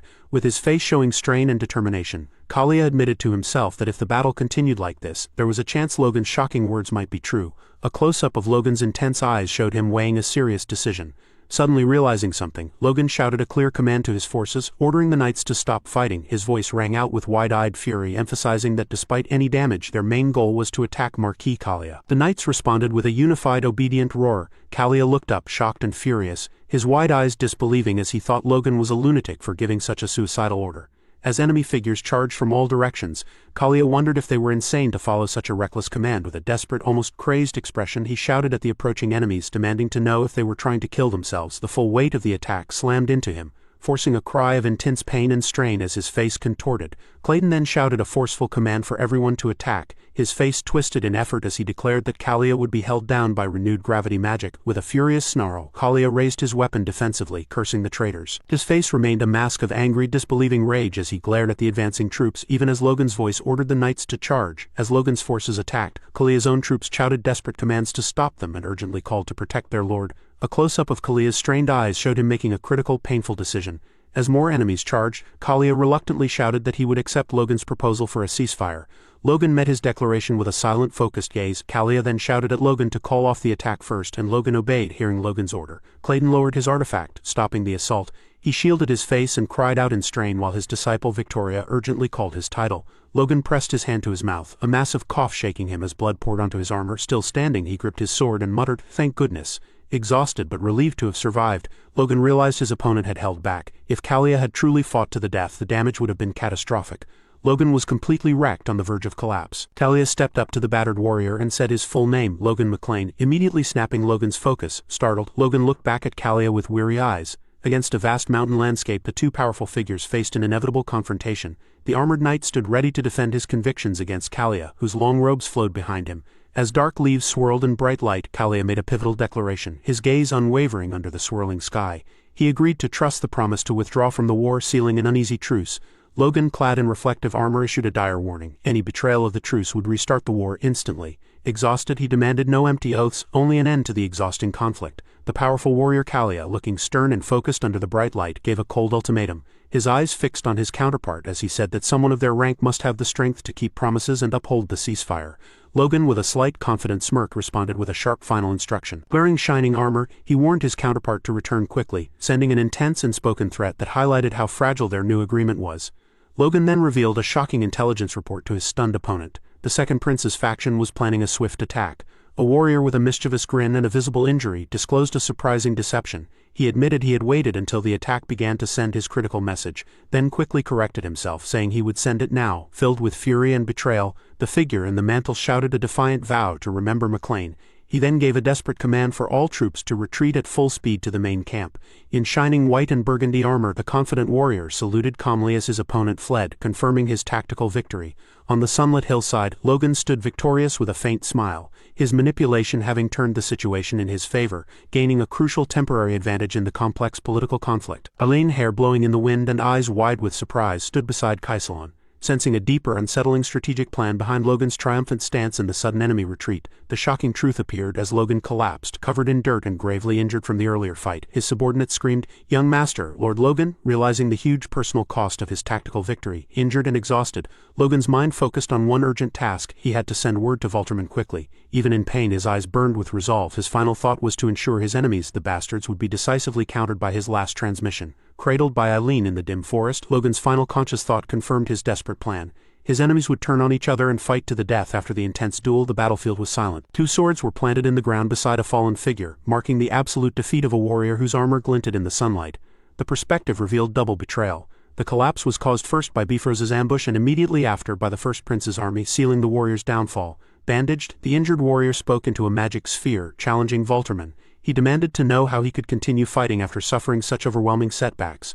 Valterman glared into the sphere, his jaw tight, hands gripping the desk, showing the immense pressure he felt and confirming the gravity of Logan's report. Sitting in an ornate room, Valterman admitted his shocking miscalculation. He had never expected Bifrost to use the powerful bombs directly against Logan. He angrily accepted the defeat as his own fault. Bandaged Logan, standing over a grand landscape while a knight held the sphere, revealed the deeper betrayal. Bifrost had been Valterman's trusted confidant. Logan demanded to know how Valterman could claim ignorance of Bifrost's devastating scheme. Suppressing his rage and clenching his fist, Valterman restrained himself, knowing that if even the McLeans left, the temporary advantage they gained after Bifrost's fall would vanish instantly. Across the sphere, Valterman instructed Logan to calm down and think. He argued that if he had truly wanted to strike Logan, he would not have sent only Roger as an emissary. Beneath the sunset sky, Logan closed his eyes in painful thought, accepting Valterman's cold logic. He acknowledged that sending Roger was his own choice and reluctantly admitted that Valterman's strategic argument was correct. Recovering his composure, Valterman smiled knowingly. Using Logan's concession, he claimed that the massive damages would be fully compensated once the devastating war ended. A red background emphasized Logan's violent reaction. His intense gaze and controlled fury challenged the offer, demanding to know if Valterman seriously meant compensation would come only after the war. Facing Logan's anger, a visibly annoyed Valterman gave a reluctant concession. He turned slightly, commanding his subordinate to immediately relay Logan's demands, stating he would at least listen despite his irritation. Bandaged and solemn, Logan stood against the bright landscape. After absorbing Valterman's reluctant response, he paused, gathering his thoughts. Then he delivered his critical ultimatum. He and his family would return to their territory immediately. A thunderclap struck, and Valterman leapt from his chair, shaken by this sudden and decisive turn of events. Completely stunned by the massive shift in power, he stared in disbelief at the communication sphere, frantically demanding an explanation. He needed to know why his crucial subordinate would abandon the entire war effort so suddenly. Among the dust and debris, Logan confirmed the grim reality of the ambush. They had suffered devastating losses and could no longer continue fighting. Moreover, the betrayal meant they could trust no faction in the war anymore. Under the striking sunset, the injured Logan delivered his final, irreversible decision. Because of the treachery and catastrophic losses, he firmly announced that the entire McLean family intended to withdraw completely from the war, leaving his distant superior in shock. In his ornate chamber, pale and desperate, Valterman leaned heavily on his desk, defeated by the news. He begged for a pause in the negotiations, shouting, "Wait a moment," to reconsider the disastrous withdrawal. Stern-faced, he listened as Logan prepared to deliver a final strategic blow. Framed by the bright window, the injured warrior said he would offer one piece of information as a chilling final courtesy before leaving. In a terrifying climax, Logan revealed the truth. The force that attacked them at Bifroz's request was none other than Wiccan Kalia. Valterman's eyes widened in horror, unable to process the scale of this betrayal. Across the swirling magic sphere, his mind raced. He questioned Kalia's unexpected presence, but his terror centered on the true shock. Logan had survived a direct confrontation with such a formidable enemy. Having made his demands and delivered the crushing information, Logan ended the communication with an ice-cold courtesy. Looking into the sphere, he coolly wished Valterman good health before abruptly cutting the connection, leaving his superior stunned. In the tense aftermath, Valterman fought back a scream, his jaw clenched and muscles twitching. His face, bathed in harsh red light, betrayed his impotent rage at Logan's betrayal. With the loss of his key ally confirmed, he unleashed his full fury. The impact of his fist against the ornate desk sent a shockwave through the room, shattering both wood and air, a testament to his devastating rage. In a frantic state, Valterman issued two earth-shaking commands. He demanded an immediate call for Talos and ordered a massive deployment, preparing the army for sudden, large-scale military action. His world collapsing, he clutched his head, screaming, "Damn it!" He thrashed in agony, unable to comprehend how things had turned out this way. Holding the now silent, shimmering magic orb, he lowered it to the grass, ending the desperate, crucial communication. The scene shifted back to the battlefield, showing the stark contrast between Logan's victory and the injuries he had concealed. Logan tore away a false bandage, revealing the ruse that had deceived Valterman. Standing tall, he raised his hand and declared the play finished, ending the charade with ruthless confidence and authority. As his command echoed, soldiers disguised as corpses stirred to life across the battlefield. They marveled at their successful deception, astonished they had truly fooled Duke Valterman. Two armored soldiers approached Logan, voices filled with awe and disbelief. They admitted their amazement at having tricked Duke Valterman, recognizing the brilliance of the strategy that turned near defeat into a cunning victory. In the final skirmishes, the first prince's faction had suffered serious losses, and the second prince's faction had lost Bifroz. A wounded Patrick, his muscular frame strained, was firmly supported by the broad-shouldered Heinkel. Patrick grimly observed that the recent events had left both warring factions anxious and tense. Logan, with a slight, confident smile, confirmed that these military setbacks were the prelude to an inevitable siege that would soon escalate the war. He added that Valterman needed to end the war quickly before their withdrawal became known, especially since their powerful weapon, Liberatio, was now lost. Patrick, leaning heavily on Heinkel, confirmed the plan to let their enemies self-destruct, while Logan silently agreed, securing their advantage from the forefront. With a fresh bandage on his face, Logan offered a confident smile beneath the warm twilight, promising he would explain everything in time, cementing his central role in the unfolding strategy. Hearing this, Patrick lowered his head and agreed. A relieved Lord Logan turned to the towering Lord Clayton, who held his magical staff, and to Victoria, acknowledging their crucial presence after the conflicts. In a high-impact emotional close-up, Logan clasped Clayton's hand firmly, expressing heartfelt gratitude with an emphatic "thank you so much." After surviving the ordeal, the younger Logan sincerely thanked Clayton for his magic. Clayton humbly credited the victory to his powerful staff, but Logan insisted that a staff is only as good as the one who wields it. Hearing this, Clayton bows his head and thanks Logan for acknowledging him. Logan then turns to Victoria and tells her that she also worked hard on her first campaign, which makes her blush. Hearing this, Victoria feels a bit embarrassed, but her face lights up, showing she is very happy to hear those words. Logan then starts thinking, noting that unlike force, which can appear through training, though rarely, mana is more like a natural gift. Most mages can sense or use mana from a young age, and many develop an arrogance from feeling chosen. But this is not the case for Victoria. Looking at Clayton and Victoria, Logan thinks they don't seem to have that problem. Still, he decides he should ask the tower to watch Victoria's character training closely. This tendency is stronger in high-ranking mages, and at the extreme is Huan Douglas. His mother was a royal princess, and he was born the heir of a ducal house. As a child, he was repeatedly praised as a magical genius and became a sixth circle mage by barely 40. Logan reasons that Huan's noble birth really shows in his character, but even that advantage won't last forever. A few days later, it seems we are back at Harun Castle. Right in front of the main gate, a giant explosion occurs. Huan appears to be fighting, trying to stop bombs thrown by the enemy, but he is struggling. He shouts at his troops to stop the bombs, but the soldiers shiver from the extreme cold and cannot do much. Walterman can be seen giving orders for his forces to advance. He tells everyone to detonate every bomb they have. It seems he had planned to save a few for research, but now his goal might have changed. Suddenly, Walterman notices something. Luther and the weakened Kalia are fighting each other. Watching them, Walterman thinks that if they had died in the fight against the McLeans, this war would have been much easier. Next, something catches Kalia's attention. The wall behind him starts collapsing. Seeing this, Huan screams, asking if Walterman thinks he will just let that happen. He casts a powerful spell, creating a wall of ice. Walterman realizes Huan has used the Blizzard Scroll and comments that Huan still had one left, calling him a sly bastard. Huan thinks the second prince's army hoped to secure victory with the McLeans gone, but they had to use one of their trump cards here. Meanwhile, the first prince's army faces uncertainty if its momentum fades. Since the Civil War began, this was the fiercest battle yet, and it ends in a standoff once again. A figure sipping coffee addresses the Sword Duke, saying this fight has a different meaning now. The direct factions have finally clashed. The Sword Duke agrees. He notes that factions that suffered losses are now taking peasants and grain, preparing for total war. Lately, the capital is flooded with refugees fleeing conscriptions, turning it into chaos. The Duke concludes that the reason the person came to him in disguise must be connected to this. This person is, of course, Logan. Logan removes his hood and asks Felix not to be angry and to consider what he is about to say carefully. Felix asks why Logan needs such a long preface. Logan looks down and tells Felix he may not realize it, but he was the one who forced the two factions' main forces to clash. Felix is shocked. Logan then says he now plans to rally the neutral powers and attack the weakened factions from behind. Logan sets down his cup and explains the reason for coming. He wants Felix to become the central figure of this plan. Felix grows visibly angry, clenching his fist behind his back, and asks Logan if he means for him to get involved in the war. Felix recalls that during the late king's state funeral, Logan suggested he declare neutrality and asks if Logan has forgotten. Logan says he remembers and recalls that Felix made him a promise. Felix lowers his head, clearly disturbed. Logan reminds him that Felix promised to carefully consider any request he brought in the future. Felix nods, admitting he did promise. Felix then asks what Logan is thinking and what he wants. Logan prepares to speak. The third prince appears, looking at a picture of his late father, the former king. Seeing the picture, the third prince feels only sadness as Logan finally reveals his final step to make the third prince king. Logan said he would make sure the third prince ascended the throne whether his master helped him or not. Hearing that, Duke Felix Esperanza was shocked. Filled with anger, the Duke stared at Logan and said it was disrespectful of him to speak that way, asking if he even understood what he was saying. Logan replied that he did understand and that was why he was saying it to his master. He explained that neither faction would leave the McLeans alone, but if his master helped him, things would be easier and less blood would be spilled. The Duke sighed at Logan's words. Logan went on, saying that if he succeeded, then since both princes' children were very young, the royal decree would grant the crown to the third prince. He added that when the time came, his master would have to fight the other factions to protect the third prince. Hearing that, the Duke grew angry and asked if Logan was threatening him. Logan calmly replied that he was only stating the truth of their situation. Duke Felix then asked Logan what he thought honor was. The question caught Logan by surprise.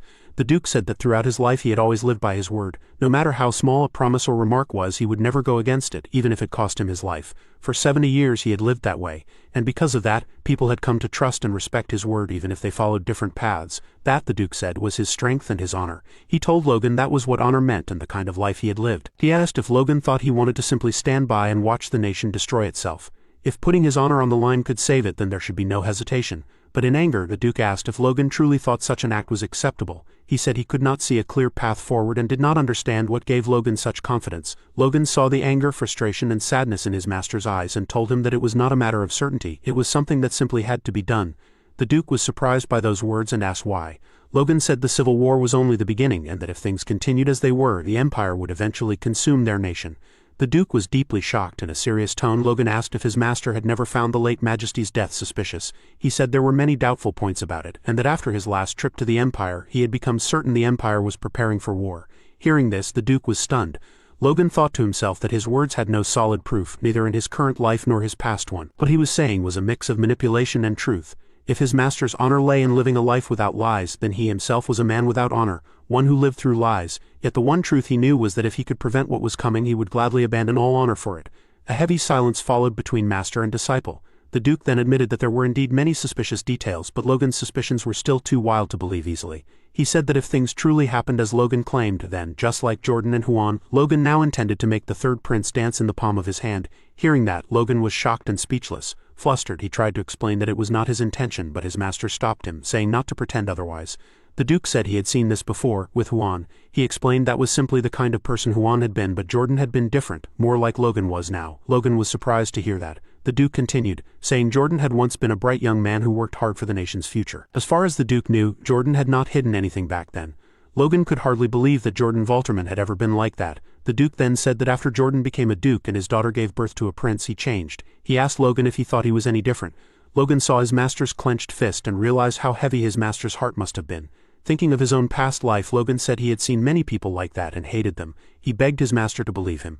The Duke told Logan to prove it. He reminded him that Logan had said he would achieve his goal with or without help, and at the very least the Duke would not stand in his way. He told Logan to prove that his plan was worth going against his master's word for. Logan was surprised by his master's response. The Duke then told him that before leaving he should meet the third prince. When Logan asked how he could meet him, the Duke explained that the third prince was currently taking refuge at the estate. The Duke asked if Logan planned to make the prince king without even hearing his thoughts. Flustered, Logan said no, it was just unexpected, and he thanked his master sincerely. The Duke said nothing and only sighed. Logan then approached the third prince and said it had been a while since they last met. The third prince laughed softly and agreed that it had indeed been a long time. Logan asked if he had been well, saying he had come to fulfill the promise he once made. The third prince looked surprised upon hearing about the promise. Then Logan knelt down and repeated what he had once said to his highness, saying that the third prince had already taken care of Roger Bifrost and that it was time for him to ascend the throne. The third prince was shocked by Logan's words. He said that Roger was not under the protection of the royal palace but was seeking refuge at a duke's estate. Even though Logan was hiding his noble bloodline to meet the third prince, the prince wondered if what Logan said was even possible now. Logan respectfully replied that it was possible. The third prince was again surprised to hear this. Logan explained that because of the civil war, the forces of the first and second princes were weakening. He also said he had enough men to destroy their remaining troops in one strike. In surprise, the third prince asked how that could be possible, but then admitted that if anyone could do it, it would be Logan, since he had heard about Logan's victories in battle, including his fight against the Tempest Blade. Hearing this made Logan pleased, realizing the prince had been following the war closely. Logan added that they currently had more than twice that same firepower ready in his territory. The third prince asked if that was true, and Logan replied that if the neutral forces simply took action, it would be easy to wipe out the weakened armies of both factions. Nervously, the third prince asked if those forces would actually listen to him. Logan reminded him that he knew how nobles were. There was no way they would pass up the chance to gain higher status. The third prince then asked if Logan could still do it even without his master's help. Logan said that the McLeans already had enough strength on their own, and with time their advantage would only grow. The third prince laughed awkwardly and said he would trust Logan. Logan thought convincing the prince was easier than expected, but it had to be done. Otherwise, death was the only other option. The two joined hands, agreeing that their next step was to find more allies for their cause. When Logan's father-in-law received the faction invitation, he was surprised and said that it had finally reached him too. Reading the invitation, he saw that the terms were incredibly favorable and wondered if they really planned to keep their promises. Calling Logan his son-in-law, he asked what Logan thought about it. Smiling, Logan said that words alone meant nothing, and his father-in-law surely knew that. His father-in-law asked if those were just empty promises, and Logan replied that they were desperate to recruit even one more family. His father-in-law agreed, saying it made sense because of the recent conflict at Harren Castle, where both sides had suffered heavy losses. He then asked if that was why Logan had come to him, to take advantage of their weakness and make the neutral forces take a stand. Logan even wanted the Floyd family to be the foundation of that neutral power. Scratching his head, his father-in-law said this was a matter involving the family's honor and not a decision he could take lightly. He also said that if he were to take such a central position, it must mean Duke Felix had refused. Logan stayed quiet for a while before saying that his master seemed to need more time. His father-in-law wondered if the Sword Duke would change his mind, noting that some nobles had already gone to the front lines after accepting offers from other factions. Logan said he knew that. In his previous life, certain neutral families had also been swayed by faction offers, and he had confirmed that those same families had now mobilized again, so those who would accept offers had already done so. The ones who remained were not likely to be tempted, which was why Logan trusted them. Logan told his father-in-law there was something else he did not know. When asked what it was, Logan passionately explained how strong their family was. During the faction war, they had fought against 3 marquises. This shocked his father-in-law. Logan continued, saying that they had also recently forced the Tempest Blade's army to retreat. His father-in-law was stunned and asked if Logan meant Wick and Kalia. Logan said that if he found it hard to believe, he could ask his daughter, since she had witnessed the battle herself. Hearing that, his father-in-law called Logan a crazy man and angrily threw the invitation letter at him using aura. Seeing his anger, Logan told him to calm down, adding that Lady Eileen had been very proud of that achievement. That made his father-in-law relax. He then said that if the McLeans, the Sword Duke, and the remaining neutral nobles united, they actually had a chance. It was better than risking the destruction of his family in a 50-50 gamble. Logan waited eagerly for his father-in-law's decision. His father-in-law finally said he would gladly join Logan's side as long as the Sword Duke also decided to act. Hearing that, Logan was overjoyed and they sealed the agreement with a handshake. 8 months after the Civil War began, the neutral forces finally started to move. A few days later at Castle McLean, Logan's younger brother Ronian came running when he saw him. Although he was excited, he said he was very happy that Logan had returned safely. Everyone else had come back days earlier, but Logan had not been with them, so Ronian had been worried. When Logan heard that, he became embarrassed and thought Ronian must have guessed that he had secretly gone off to meet the rest of the neutral forces. Logan then asked his younger brother if everything had been fine and whether there had been any trouble. Ronian replied that everything had been fine. As Logan had instructed before leaving, they had focused on increasing the production of the Liberatio and automatic crossbows after their withdrawal from the faction. Logan praised his brother, saying he had done a good job, and asked if there was any news from the central front line. Ronian said there had been no movement since the confrontation a week earlier. Hearing that, Logan was shocked and thought that even if the losses were serious, that was no reason for both sides to remain inactive. Seeing Logan's worried expression, Ronian asked if something was wrong, but Logan said there was nothing to worry about. He added that what mattered more was that Ronian had done an excellent job in his absence. Logan then took the sword from his back and handed it to his brother, saying it was his reward. Ronian was astonished when he saw it and recognized it as Fregus, the sword once used by Frank, the Knight of Moonlight. Logan explained that it was an artifact estimated to be of Class 4. Shocked, Ronian said it would be better if Logan used it instead. Logan then told him that Lux had awakened to nature magic. Ronian was surprised again and congratulated Logan, saying it was amazing that such a thing was possible. Still, Ronian said he did not need the sword. Logan, surprised by this, asked why. Ronian explained that he was already satisfied with Mene, and that there was a chance Mene might awaken to nature magic as well. Therefore, he suggested Logan give the sword to his sister-in-law instead. Hearing that, Logan was speechless. Ronian added that since she would one day become the lady of the house, it was only right to prioritize her safety. Logan thought it was strange that even though his younger brother was likely to become the head of the family, he still said such things. He also remembered that Eileen had recently gotten new armor, as she had none that fit her before. He found it unbelievable that she had spent her bonus to buy a full set of mithril alloy armor which had left her broke. While Logan admired her dedication, he doubted she had enough money left for a proper sword. He then decided that giving this sword to Dame Eileen would be perfect.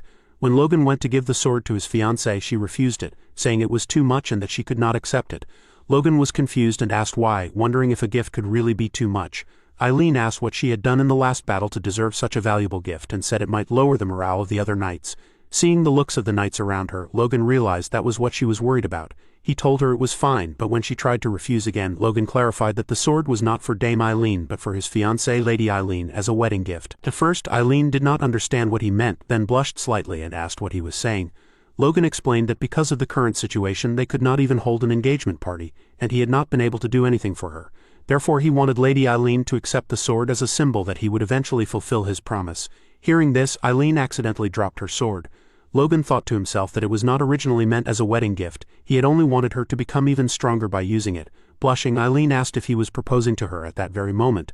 Logan became embarrassed and said he supposed he was. Seeing her blush, he wondered if they were not already engaged.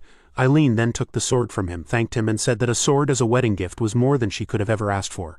Seeing her so happy, Logan became nervous and decided he would never tell her that he had first intended to give the sword to Ronian. Then Eileen took his hand, surprising him, and said she would also do her best.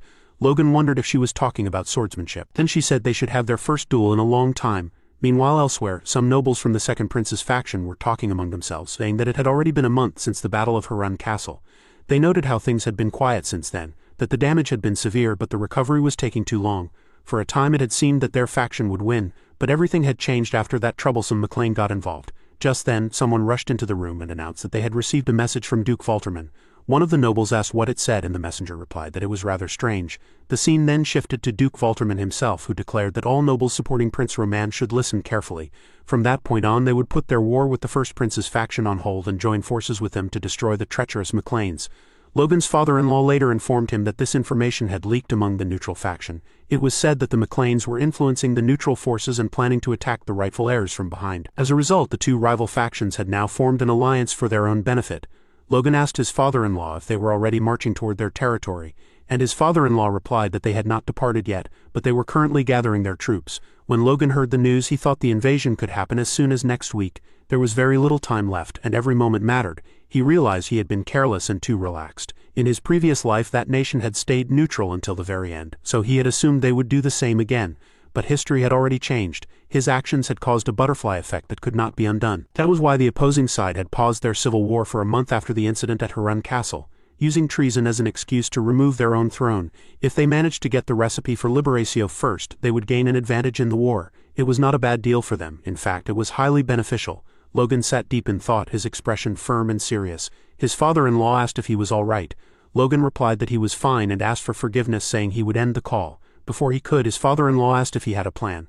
Logan responded with a sly laugh that it was not entirely unexpected. He had considered this possibility before and knew the nobles' greedy nature well. Their thirst for power always drove them to betrayal, so he had expected something like this sooner or later. The scene then moved to a large field in the McLean territory. Victoria shouted for everyone to clear the way and told the people to move aside because the golems were coming through. Seeing the golems, the farmers were shocked and froze. Looking at Victoria, one of them wondered if that young girl was really controlling the golems. Another said she looked about the same age as his daughter and was amazed that someone so young could have such power. The people quickly guided the golems along their path. When the golems reached their destination, they dropped large chunks of mud on the ground, forming tall, thick walls. The farmers called for the next group of golems and asked Sir Clayton to use his magic again. Sir Clayton was trembling from exhaustion, sweat dripping from his forehead. Hammer told him they only needed about a dozen more rounds to finish. Sir Clayton, still shaking, said he thought he had heard that same line at least 20 times already. Hammer then asked what the point of having a fine staff was if he did not use it. After that, Sir Clayton stayed quiet, trying to save what strength he had left. Logan's father observed that they were shaping golems from the soil of the northern mountains and using them as material to build the rampart. At first he thought it was a rough and brute force method, but now he could see that the earthworks were becoming something strong and impressive. Looking at Sir Clayton, he first commented that they seemed like experts at grunt work, but then corrected himself, saying it made sense since they came from the Earth Magic Tower. He told Logan to make sure they received proper pay and rest for their efforts. Studying the map, Logan thought the rampart would stand on the eastern side of the new McLean Plains. Since the McLean town was already known as their center, he reasoned that if the enemies united, they would not waste their strength attacking castles on the Bifrost Plains. Instead, they would head straight for the town. That was why the rampart needed to be built there for defense. Worried, Logan's father asked him whether his master, the Sword Duke, had said anything. Logan looked away and said not yet. Since the entire country knew the factions were targeting the McLeans, his master must have already been aware. But Logan remembered his master's sense of honor and dedication. He decided he could not use his master's honor for his own safety. This was a challenge he had to face on his own. Meanwhile, the Sword Duke, bound by his own sense of honor, was filled with frustration and helplessness, striking the wall in anger. The Duchess, seeing his state and unable to approach him, grew deeply worried and quietly fell into despair. A week later, in the McLean territory, Sir Clayton reported to Logan that the rampart had been completed in less than half a month.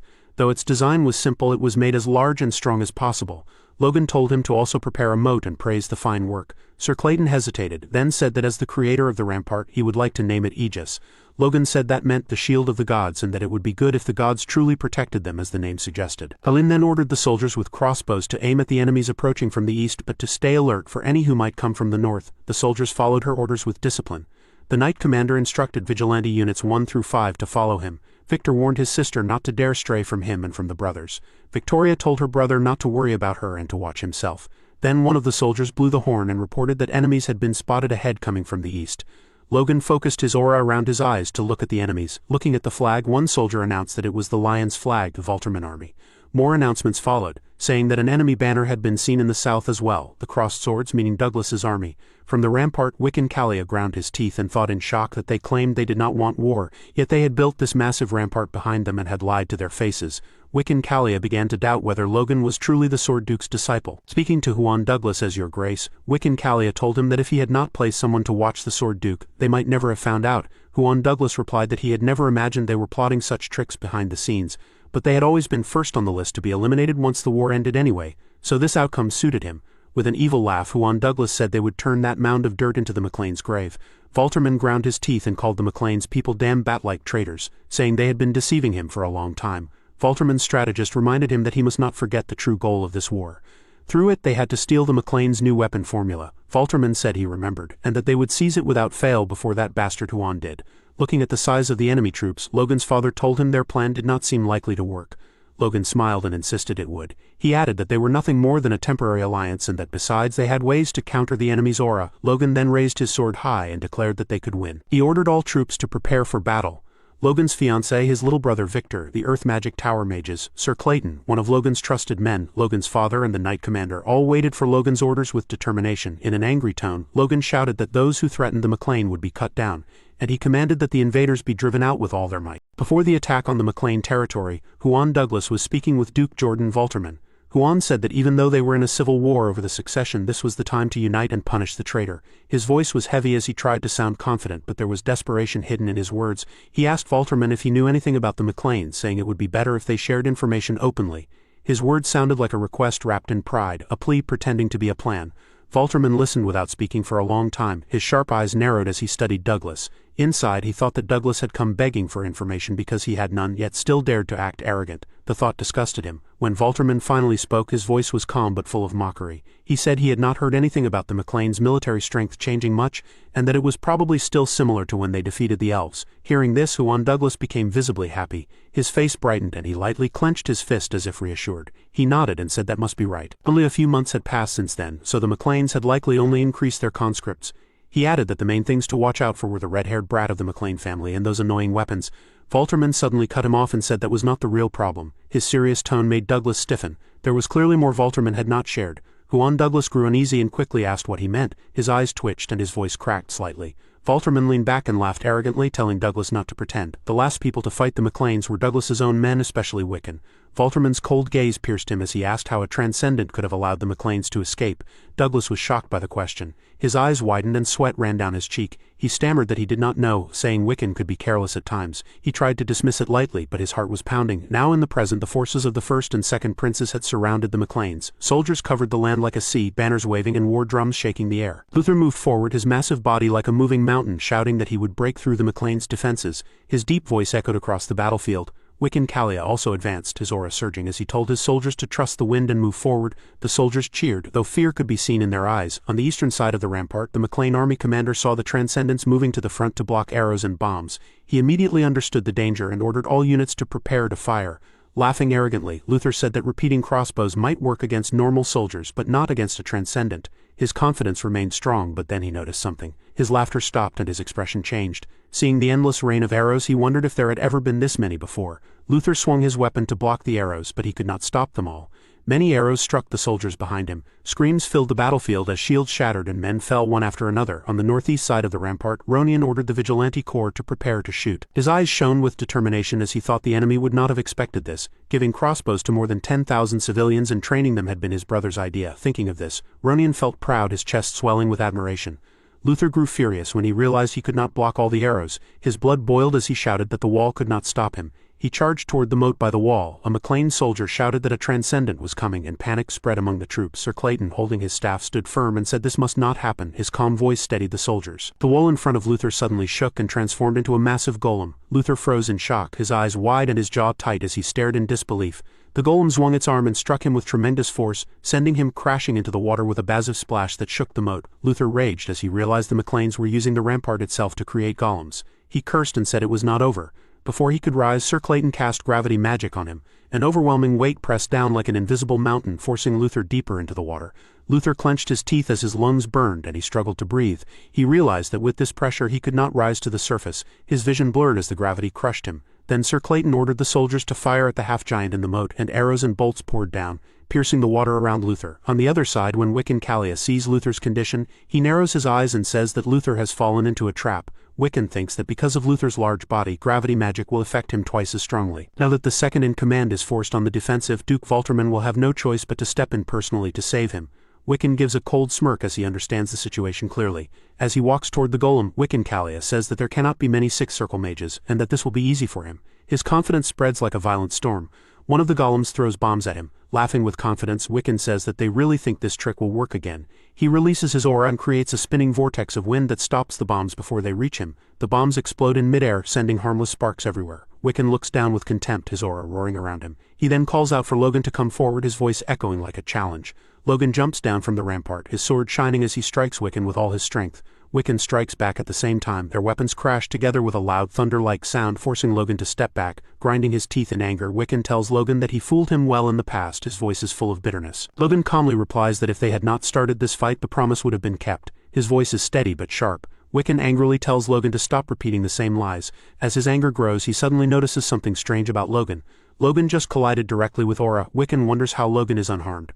Aura is the power of destruction itself, and weaker forces should crumble before it. This is a matter of essence, not strength. Wiccan's thoughts race. He wonders if Logan is using a defensive artifact, but if that were the case, blocking aura again and again should be impossible. Deciding to finish Logan in this exchange, Wiccan charges forward and strikes with killing intent.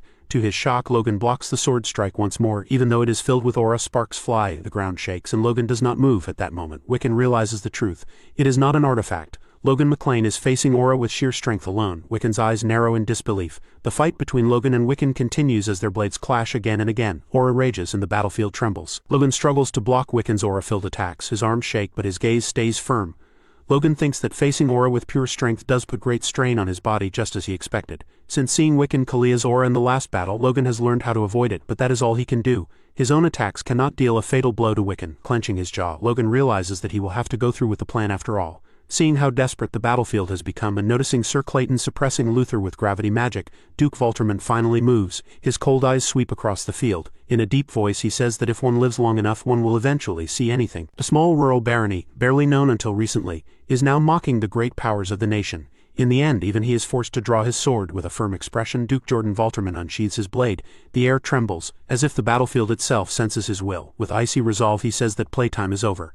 As the battle between the McClane family and the combined forces of the first and second princes continues, Huon Douglas watches the field with sharp, calculating eyes. He notices something very strange that immediately draws his attention. At first glance it seems that the second prince's army has suffered heavier losses.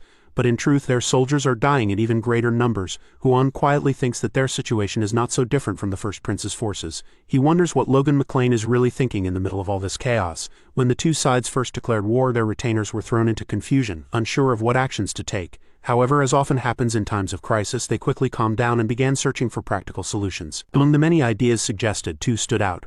One was to strengthen the massive rampart on the new McClane plains, which could offer a strong strategic advantage.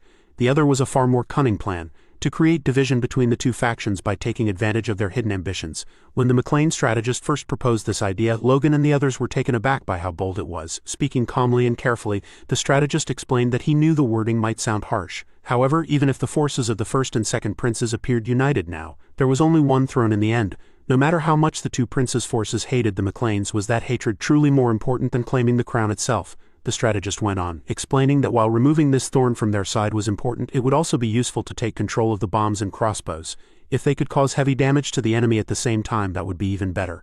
The McClanes needed to carefully stir these feelings in the enemy, scratching at their hidden ambitions just enough to control them without seeming too aggressive. Logan looked confused and asked the strategist what he meant by that. With a sly smile, the strategist replied that for now they should focus on eliminating just one important person. It would be a decisive action that could change the course of the battle. Back on the battlefield, the intense fight between Logan and Wiccan Kalia continued. After trading several blows, Wiccan Kalia realized that no matter how he thought about it, Logan was not using any artifact. He found it hard to believe that Logan was facing his aura using only raw strength. By all logic, Logan's body and inner power should have been crushed by now. At that moment, Logan mocked Wiccan Kalia, saying he looked nervous because things were not going the way he expected. Suddenly Logan leapt into the air and released an enormous amount of force as if he were attacking with everything he had. Wiccan Kalia sneered at first, thinking Logan was being reckless. What could such a huge but careless attack really do, he wondered. However, his expression changed instantly when he sensed something was wrong. A massive force was rushing straight toward him. Logan seized that moment and threw a bomb, smashing Wiccan Kalia into the ground with devastating accuracy. Seeing their commander attacked, the soldiers rushed forward to help, but Logan had already predicted this. He threw bombs at them as well, shouting for them not to lose focus while skillfully moving across the battlefield. Logan noticed with satisfaction that Wiccan Kalia was climbing out of the moat without serious injury, just as he had expected. With contempt on his face, Wiccan Kalia stared at Logan. Logan, completely calm, mocked him again, saying he looked like a drowned rat. At the same time, just as Philip had predicted earlier, the McClane's forces launched a non-stop rain of bombs and arrows at the First Prince's army. If Huon Douglas had been watching the battle more carefully, he would have realized much earlier that his side was taking heavier losses. The momentum of the First Prince's forces had clearly slowed. With a little more pressure, Logan thought, the results would be truly satisfying. He ordered his soldiers to hold nothing back, telling them to use all their bombs and arrows and drive the enemy away without mercy. Just as the order was given, a terrifying fiery aura rushed toward the rampart. Huon Douglas and the others turned to look at the eastern wall and saw Jordan Volterman, the blazing sword, arriving on the battlefield. The moment he appeared, fear spread among the McClane's leaders. They immediately ordered the crossbow units to fire, hoping to slow him down. Jordan Volterman did not take the crossbows seriously at all. As he clenched his fist, a huge amount of aura gathered around him. It burst outward with overwhelming force, burning the arrows in midair and destroying the crossbow units from afar. Patrick McLean watched in shock as the arrows that hit the blazing sword's aura were swallowed by flames. He could hardly understand what he was seeing. His aura, it's like red meteors, Patrick whispered in disbelief. Sir Clayton sensed the danger and ordered a retreat, using gravity magic in a desperate attempt to slow the blazing sword. Instead of being troubled, Jordan Valterman looked even more excited, clearly pleased to face a true mage among the McLeans. He spoke to Sir Clayton, asking provocatively, "Liberatio, you've reached it, haven't you?" Sir Clayton was startled by the question and by the pressure of Jordan's aura, and fear flickered in his heart. Seeing the soldiers frozen in shock, Patrick McLean shouted for them to throw bombs. But every attack was easily blocked by a massive hammer. The half-giant Luther had entered the battlefield, shielding the blazing sword from the bombardment. Calling him Your Grace, Luther asked Duke Valterman if he was all right. Valterman replied casually, asking whether Luther had really come because he thought the blazing sword might lose to these brutes. "I alone am enough here," he said confidently. He then ordered Luther to sweep through the other ramparts with the first prince's soldiers. Luther hesitated, stuttering nervously. That's not it. Something is wrong," he said, clearly worried. Valterman, curious, asked what was wrong. Luther scanned the battlefield and spoke in a tense voice. "I don't see the first prince's main forces. They're not here. It looks like they're retreating." Hearing this, Valterman's eyes widened in shock. Outside the rampart area, Huan Douglas and the first prince's forces were truly retreating. While laughing and mocking, Huan Douglas warned Jordan Valterman not to misunderstand the true purpose of this war. Through this conflict, their goals were to seize the McLean family's new weapon, drain the strength of the second prince's faction, and finally place His Highness the first prince on the throne. Jordan himself had volunteered to face the arrow barrage, and Huan Douglas remarked, "So let's not waste this chance." On the battlefield, Jordan Valterman, betrayed by the first prince's faction, clenched his teeth in anger. Alone, he faced the McLean Foss's endless attacks. The half-giant moved without mercy as his blazing sword clashed fiercely with the McLean troops, the battle continuing without pause. The very air seemed to shake under the weight of their power. The battlefield was swallowed by chaos, colliding strength, burning auras, and the thunderous roar of combat. From afar, Duke Valterman's troops raised an emergency flag. When Valterman noticed it, he was stunned. For a brief moment, his sharp eyes narrowed in disbelief, and then understanding struck him. He realized that Huan Douglas had already withdrawn, leaving his own troops in a dangerous situation. His jaw tightened as anger rose within him. He understood then that Huan, that crafty fox, would never suggest an alliance without hidden motives. He should have known from the beginning. Filled with rage, Valterman growled, "How dare Huan Douglas use me as an arrow shield?" His voice boomed across the battlefield like thunder. In fury, he slammed his giant sword into the ground. A violent flame-like aura burned outward, overwhelming the nearby McLean forces. The impact shook the earth, and the shockwave and intense heat spread rapidly. Sir Clayton's gravity magic was instantly disrupted. The air quivered, and dust and embers swirled like a storm. As the smoke slowly cleared, Luther's eyes fixed on Sir Clayton. Through the haze, he saw Clayton clearly, struggling to steady himself. Without hesitation, Luther charged forward, raising his massive hammer high. Each of his steps made the ground tremble, and the air shook from his strength and rage. Sir Clayton, exhausted from maintaining a sixth-circle spell for so long, could barely stand. His breathing was heavy, and sweat soaked his face. When he saw the half-giant Luther rushing toward him with killing intent, fear flashed in his eyes. He knew he could not survive that blow. At that moment, a brilliant golden force suddenly appeared and stopped Luther's attack in mid-swing. The golden light shone intensely, lighting up the battlefield for an instant. Seeing this, Luther's eyes widened in shock, and his hammer shook under the opposing power. Then, through the blinding glow, Logan appeared, standing firmly as he protected Sir Clayton. When Valterman saw Logan, he scoffed. "You again," he said irritably. "How did you get here so fast? Weren't you fighting the storm sword, Wiccan? Logan calmly met Valterman's blazing gaze. "I don't know," he replied simply. Wiccan suddenly ran off without looking back. Maybe something urgent came up. Hearing this, Valterman glared fiercely, his lips twisting into a dark frown, but he said nothing. In his heart, he admitted unwillingly that Logan McLean was indeed a troublesome opponent. However, his thoughts soon shifted to something far more serious. More worrying than Logan was Prince Roman, who was still in the barracks. If Valterman remained tied down fighting the McLean forces for too long, Huan Douglas would surely target the prince. This thought filled him with helpless anger. Grinding his teeth, Valterman raised his voice and ordered Luther to fall back. Then he firmly commanded all his troops to retreat at once. Seeing the sudden withdrawal, Logan shouted after them, "Do you think I'll just let you go?" His voice rang across the battlefield. He raised his sword and ordered his troops to focus their fire on the two transcendents. Explosions and flashes of light filled the air as countless attacks rained down. Valterman scoffed, calling them worthless. With a single powerful swing of his blazing sword, a wave of fiery aura erupted outward, swallowing the entire area and wiping out all incoming attacks. The flames burned fiercely, destroying every magical projectile before it could reach him. He then shouted for Luther to move ahead, his voice sounding like a divine command. Sir Clayton, still recovering, muttered in the face of that flame-like aura, "All projectiles are meaningless." Logan narrowed his eyes and replied, "I expected that to some extent, but not this much. As I thought, the blazing sword truly lives up to its name." Valterman turned toward Logan and said, "Before I leave, I want to ask you one thing. When you fought Wiccan, did you also use sixth-circle magic?" The question startled both Logan and Sir Clayton. Their expressions stiffened as they quickly understood what Valterman had realized. With an annoyed look, Logan asked, "Surely you're not asking because you really didn't know? Didn't Douglas tell you?" Hearing this, Valterman's face darkened as if the sky had collapsed on him. The truth struck him like a blade through the chest. Huan Douglas had been deceiving them from the very beginning, and Valterman's anger deepened. "Don't feel safe just because you managed to push back 2 factions," Valterman said coldly. "Your deaths have only been delayed." With those words, Duke Jordan Valterman turned and left the rampart. His blazing aura slowly faded as he retreated with his troops. Logan's father watched from nearby and spoke in a low voice filled with admiration. He said that the blazing sword faced every attack on its own and was the last one to retreat. Enemy or ally, he was truly impressive. Logan nodded in agreement. "Our plan is going well," Logan said. As expected, since Douglas's army suffered heavier losses, they gave up on the alliance and pulled back. From Valterman's earlier question, it seems the existence of Sixth Circle magic was kept hidden. The commander of the McLean Knights stepped forward and said, "The distrust between the two sides has finally come to the surface. It would be best if they fought each other and wiped themselves out." Logan gave a faint smile. "Then we'll make sure that happens," he said. His father glanced at him and asked, "So you're really going through with it?" With a calculating smile, Logan replied, "Yes, we'll move once night falls." The scene then shifted to the northern mountain outskirts near the second prince's camp. Inside a dim tent, someone asked a soldier, "Is the Duke stationed in the central barracks?" "Yes," the soldier replied. "To protect Prince Roman, the Duke is staying close to him." The tent flap swayed slightly in the cold mountain wind as the conversation continued. Soon after, Count Pamil Cherno of the second prince's army was introduced. His face was red from drinking and his movements were slow and unsteady. "Drunk," the count muttered. "The Duke must be feeling uneasy. After all, the first prince's forces had betrayed them without warning." He poured himself another drink, spilling some of it over the rim. "This was doomed from the beginning," he said bitterly. "We never should have made such a foolish alliance." Seeing how much the count was drinking, a nearby soldier hesitated and tried to stop him. "Count, please," he said. "We're at war. You should drink less." The count's eyes narrowed in drunken anger. Without warning, he threw the mug at the soldier's head and shouted, "Be quiet, who are you to give me orders?" The mug struck the soldier hard and he cried out in pain. "Your job is to make sure the enemy never breaks through the perimeter," the count shouted. "Defend this outer wall no matter what." Suddenly the soldier collapsed to the ground completely lifeless. The count's drunken haze cleared slightly as shock set in. "What?" he muttered. "I didn't throw it that hard. How could a knight fall from that?" Confusion and fear filled his eyes.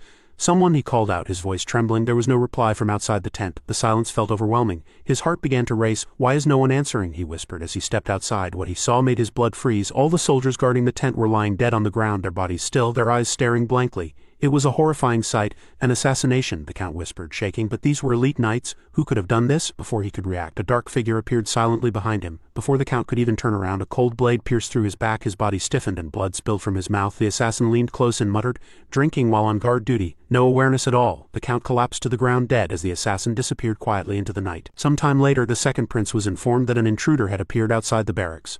A pale and trembling soldier reported, "Count Cherno and 5 elite knights have been killed." Hearing that even elite knights had been slain, the second prince was filled with shock and fear. "What is happening?" he asked unsteadily as he looked at the Duke. Valterman's expression grew cold. He asked the soldier, "Were there any witnesses?" The soldier hesitated, then answered, "They say the intruder escaped incredibly fast, as if riding on the wind itself." The moment Valterman heard the word wind and realized that someone capable of killing 5 elite knights alone existed, his expression changed completely. Every instinct in him warned of grave danger. The second prince, filled with fear, asked, "Duke, do you have any idea who it could be?" Valterman's thoughts moved quickly. "Wiccan Kalia or Logan McLean. For now there are 2 men," he muttered softly. Then he remembered Douglas's betrayal, and his eyes grew colder. "No, there is only one man. It must be the Storm Sword, Wiccan Kalia." When the second prince heard the name of the transcendent warrior, his body trembled, but Valterman spoke in a steady voice. "Do not worry, your highness," he turned to a soldier and ordered. "Send for the top-tier knights immediately. Choose those who are fast and agile." "Yes, my lord," the soldier replied and rushed away, still shaken. The second prince asked, "What do you plan to do, Duke?" Valterman's eyes were calm and calculating. "If we do nothing," he said, "it will hurt your highness's reputation and lower the soldiers' morale." The prince clenched his fists. Then he added angrily that hiding a mage and deceiving them after knowing the truth must be punished. Traitors must be shown the consequences. Valterman smiled, sharp and cold. "The prince's order will be carried out," he said. Outside the tent, the second prince's strategist stood quietly, listening to everything. His face was dark. "Things are moving in a strange way," he whispered to himself, far away. Under the moonlight, a shadowy figure ran swiftly across the dark plains. The wind howled around him. As he disappeared into the night, a faint smile appeared on his face, full of satisfaction. As if everything had gone exactly as planned at the western wall of Aegis Fortress, Logan arrived and thought this should be enough to shake off any pursuers.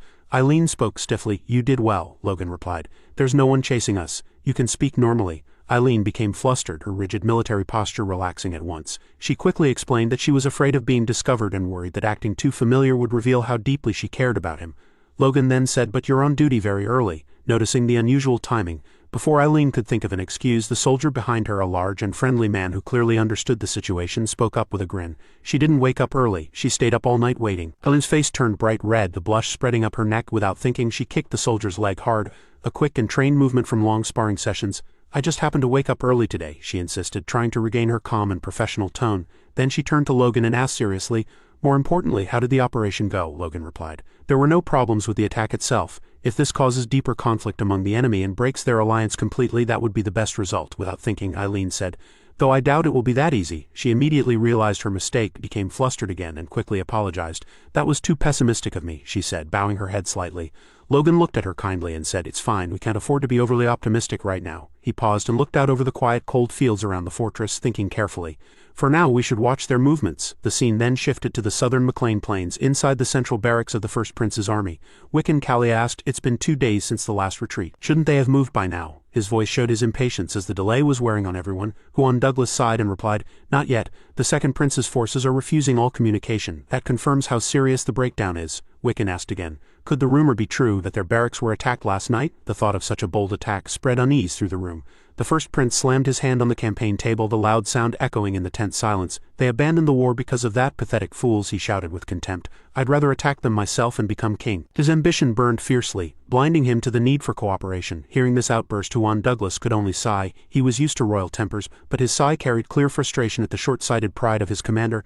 Suddenly a soldier rushed into the tent out of breath and said, "The outer area of the barracks has been attacked." The sudden news shocked the First Prince and made him gasp. Stopping his angry speech at once, Douglas immediately asked in a firm, controlled voice, thinking only about the situation, "What about the casualties?" The soldier struggled to calm himself and replied, "The count who led the outer defenses and 5 senior knights were killed." The seriousness of the loss was clear right away.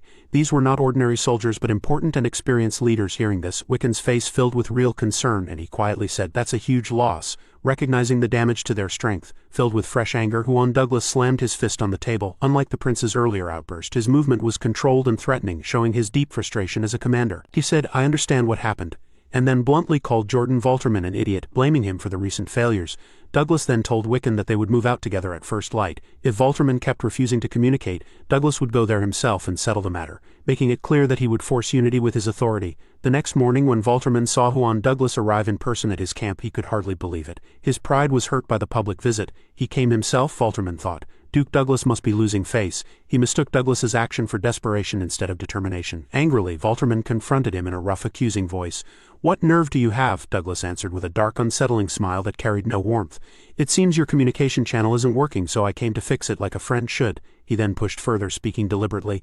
"Isn't refusing to talk and sulking like a child just because you're angry going a bit too far?" These mocking words made Valterman explode with rage. Gritting his teeth, he hissed, "How dare you say that?" Is he afraid of being exposed? He betrayed them and ran away. His accusations came out harsh and uncontrolled, showing how deeply he suspected betrayal. Suddenly, Valterman's large sword was covered in a fiery aura. Heat shimmered in the air, clearly showing his overwhelming combat power. He charged at Douglas with a wild, furious strike. The attack was stopped instantly. Wiccan Kalia stepped in front of Douglas, showing fierce loyalty as he took the blow. Valterman shouted at him, straining with effort, "Move aside. Do you want to die?" The power of the fiery strike was too strong. Wiccan could not hold on and coughed up blood, stumbling back from the force and heat. At that critical moment, Douglas spoke coldly, his voice sharp and icy. "Put your sword away if you don't want to lose a valuable subordinate." As he spoke, Douglas released a surge of ice magic, freezing Valterman's massive half-giant subordinate in place almost instantly, showing an equally terrifying level of power. Seeing his subordinate in danger, Valterman grew deeply worried. He realized the balance of power had suddenly changed. A tense and dangerous standoff formed between the two dukes, each holding the other's key person in a deadly situation. Neither side was willing to retreat or show weakness. Then a calm and steady voice broke the tension from behind them. "Calm down." A man stepped forward. It was Luchin, the strategist of the Second Prince's forces. As he entered the open space, his presence brought a sense of clear thinking and control. He said firmly, "This is not the time for you to fight among yourselves." Valterman was shocked to see him. "Why did you follow us here?" he demanded. Luchin answered simply, "This didn't seem like an ordinary matter, and it looks like coming here was the right decision." Seeing Luchin made Huan Douglas uneasy, and suspicion quickly rose in his eyes. "If this isn't ordinary, what can you do about it?" he snapped. "Are you going to side with Valterman and attack us?" Luchin replied in a calm and steady voice. "Of course not. I only want everyone to look at the situation calmly." His composed presence spread a sense of control, forcing both dukes to lower their emotions if only for a moment. After hearing Luchin's reasoning, Valterman slowly let go of his fiery grip and allowed Wiccan to stumble away. He then turned to Luchin and asked, "What is he trying to say?" Luchin appealed to their common sense and reminded them why they had formed this temporary and fragile alliance in the first place. "Isn't it all because of Logan McLean?" he said. The name seemed to hang in the air, instantly becoming a shared threat that overshadowed their personal conflicts. When Douglas heard the name Logan McLean, he also fell silent for a long moment of thought. Then he released the half-giant and the ice binding him cracked and fell apart. Luchin continued, his voice growing firmer as the importance of his words increased. He explained that Logan McLean had turned a small rural manor into a power that could rival a count's household. With skills like that, and with the Sword Duke supporting him, Logan had gathered neutral forces and was secretly planning a rebellion. That was why they had to stop him before he grew any stronger. That had always been their original goal. Luchin paused, letting the weight of Logan's achievement sink in, pointing directly at Douglas and Wiccan. Valterman objected. However, I can't trust these people. His long-held resentment was still clear. Luchin then revealed the real strategy behind everything that had happened. The betrayals and raids, he explained, were meant to create conflict inside the Alliance. That was McLean's plan. He clearly described how the enemy had been manipulating them all along. After hearing this explanation, Valterman was deeply shocked. The truth struck him painfully, and he finally understood that the problem was not a real internal conflict, but Logan McLean's schemes. Looking straight at Wiccan Kalia, Luchin concluded, Logan McLean has played with people many times before. He is despicable and must not be underestimated. Then he added, please think calmly. The first enemy we must defeat is the McLean family. His clear logic and sharp strategy calmed the tense situation, reminding the Dukes of the much greater and more dangerous enemy they faced and restoring the fragile unity of the Alliance. The next day, the scene shifted to the McLean rampart. A soldier blew a horn and its deep sound echoed across the plains and into the fortress as a warning. He reported that a large army was approaching from the east, urgency clear in his voice. Hearing this, Logan and his father rushed to the rampart to look out. Logan was shocked when he saw that Valterman's and Douglas's forces were advancing together. It showed how effective Luchin's counter-strategy had been. Logan wondered aloud if they were trying to prove that their alliance was unbreakable. His father, worry written on his face, asked if their operation had failed. The sight of the united army suggested that their attempt to create conflict had not fully succeeded. Logan, however, looked ahead with a slight calculating smile and answered no. After a short pause, he added that Wiccan Kalia and Luther Kyle were in terrible condition. Their injuries were severe, especially the internal ones. His intelligence network had been accurate once again. Hearing this, the McLean Knight commander felt relieved. If superhuman fighters had suffered such serious internal injuries, then the two factions must have truly clashed. He asked if that was really the case. Smiling, Logan confirmed that it was. Even he was amazed, thinking that it was strange how they could fight so fiercely and still reconcile afterward, but that it made the effort worthwhile. Logan then turned to his father and the Knight commander and asked a crucial question. Could they hold out against a superhuman? Both were startled by how directly he asked, knowing how terrifying such enemies were. Logan continued, his voice firm and determined. If they could buy him enough time with everything they had, he would personally cut down the two princes. It was a bold and dangerous plan that depended entirely on the McLean forces holding the line long enough for Logan to carry out his decisive strike and remove the royal claimants from the war. On the battlefield, Valterman ordered all troops to charge. He dismounted from his horse and told Douglas that he would lead the attack himself. He warned Douglas that he hoped there would be no foolish betrayals this time. Douglas mocked him, saying Valterman looked troubled and had grown old. With a fierce glare, Valterman dismissed the remark as nonsense. Then without hesitation he charged straight toward the McLean rampart, his armor clashing loudly with each step. Logan, his father, and the Knight commander were all stunned when they saw the flaming sword approaching, its fire flickering like a vengeful spirit as it drew closer. Logan's father urgently tells him to go at once, his voice shaking with both authority and worry. Logan nods, agreeing that there is no time to waste. Using his force, he leaps from the rampart and speeds away, moving as if he were riding the wind itself, a blur of resolve cutting through the tension of the battlefield. The Knight commander, standing beside Logan's father, respectfully asks his lord not to worry. He says the young lord is the fastest among them, and it is only right for him to go and strike the princes while there is still a chance. With a troubled expression, Logan's father replies that his son's absence will be deeply felt in this battle, and that they will have to endure with all their strength. Understanding the truth of these words, the Knight commander silently nods. As the enemy forces rush forward like a violent tide, one of the soldiers shouts a warning. They are entering McLean's attack range. Almost immediately, McLean's soldiers begin firing their crossbows, bolts slicing through the smoke-filled air toward the advancing enemies. Calling Victoria, his junior sister, Greek, the eldest disciple of Sir Clayton, tells her that it is time to begin part 2. Victoria agrees without hesitation. As they start casting their spell, huge golems begin to rise from the rampart wall, stone grinding loudly against stone. The enemy soldiers freeze in shock and disbelief at the sight of the towering stone figures. When the golems start hurling bombs with thunderous force, one soldier screams for everyone to take cover. The enemy troops try to push forward, but suddenly a wide stretch of green land turns into a thick, muddy swamp. It traps the soldiers' legs and drags them down. Shouts of confusion and panic spread across the battlefield. Every student of Sir Clayton stares in amazement as their senior brother Greek successfully casts Swamp, a spell most believed he could never use. Greek himself is overwhelmed, nearly in tears, as he struggles to control his emotions. He has truly cast earth magic, powerful and alive, right before their eyes. Seeing this, the commander of the McLean crossbow unit smiles slightly and tells Sir Clayton that Greek must have been holding that spell back for a long time. Sir Clayton feels deep pride and happiness at his student's success. However, Victoria quickly reminds Sir Clayton and the Knight commander to save their praise for later. The battle is not over yet. Pulling himself together, Greek shouts to his fellow brothers, "Let's feed those bombs to the enemies who can't move." At once the golems throw more bombs at the helpless soldiers stuck in the mud. One enemy soldier looks up in terror as a bomb flies toward him. His eyes go wide as he screams no, knowing death is only moments away. Just before the bombs hit, they all freeze in midair, hanging like shining orbs of death. The soldiers stare in disbelief. It is Huon Douglas's ice magic. The temperature drops sharply, and Douglas's cold voice echoes across the battlefield, warning the soldiers not to fall for such simple tricks again. Victoria watches in shock. The ice barrier is strong enough to withstand even Liberatio's power. Greek panics and clutches his head in frustration. That artifact had been crafted with great effort, and now it is useless. Addressing Huon Douglas as Your Excellency, Wiccan says they cannot rely entirely on the Second Prince's army, so he will go out himself. Douglas, his face tense with concern, asks what Wiccan thinks he can do in his current state. Jordan's aura, he warns, is extremely violent. If Wiccan were not an aura master, he would never be able to use force again. Wiccan lowers his head and apologizes for acting without thinking.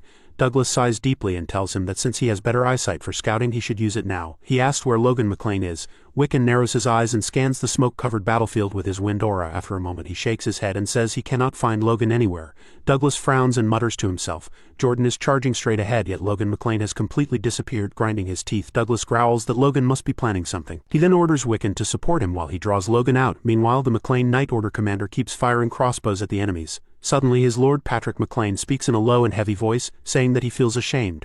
The Knight Commander looks at him in shock and asks what he means. Patrick turns to him and says that because they served a foolish man they suffered more than they should have. Now in that man's later years he has challenged the strongest force in the kingdom. Ignoring his lord's bitter words, the Knight Commander shouts and asks if this is really the time to say such things. He tells Patrick to focus on bringing down even one more enemy. Patrick is startled by Henkel's sudden outburst and tries to reply, but Henkel refuses to listen. From the rampart wall, as he looks at Volterman's blazing aura, Henkel quietly wonders if his lord truly believes what he just said. In the next instant, the flaming sword leaps onto the rampart.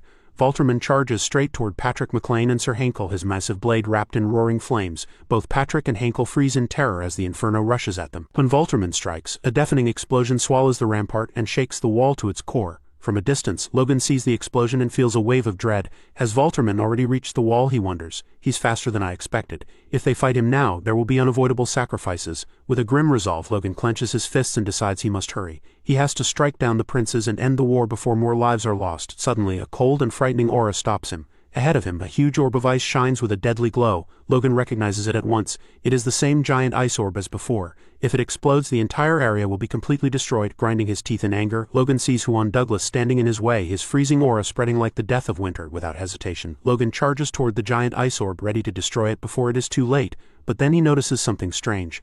A swirling wind aura surrounds the orb. When he looks closer, he realizes it is Wiccan Kalia's magic. Wiccan's wind aura is tightly fused with the Frost Mage's ice orb. Logan understands that this combination will not be easy to cut through like last time. Even so, he cannot retreat.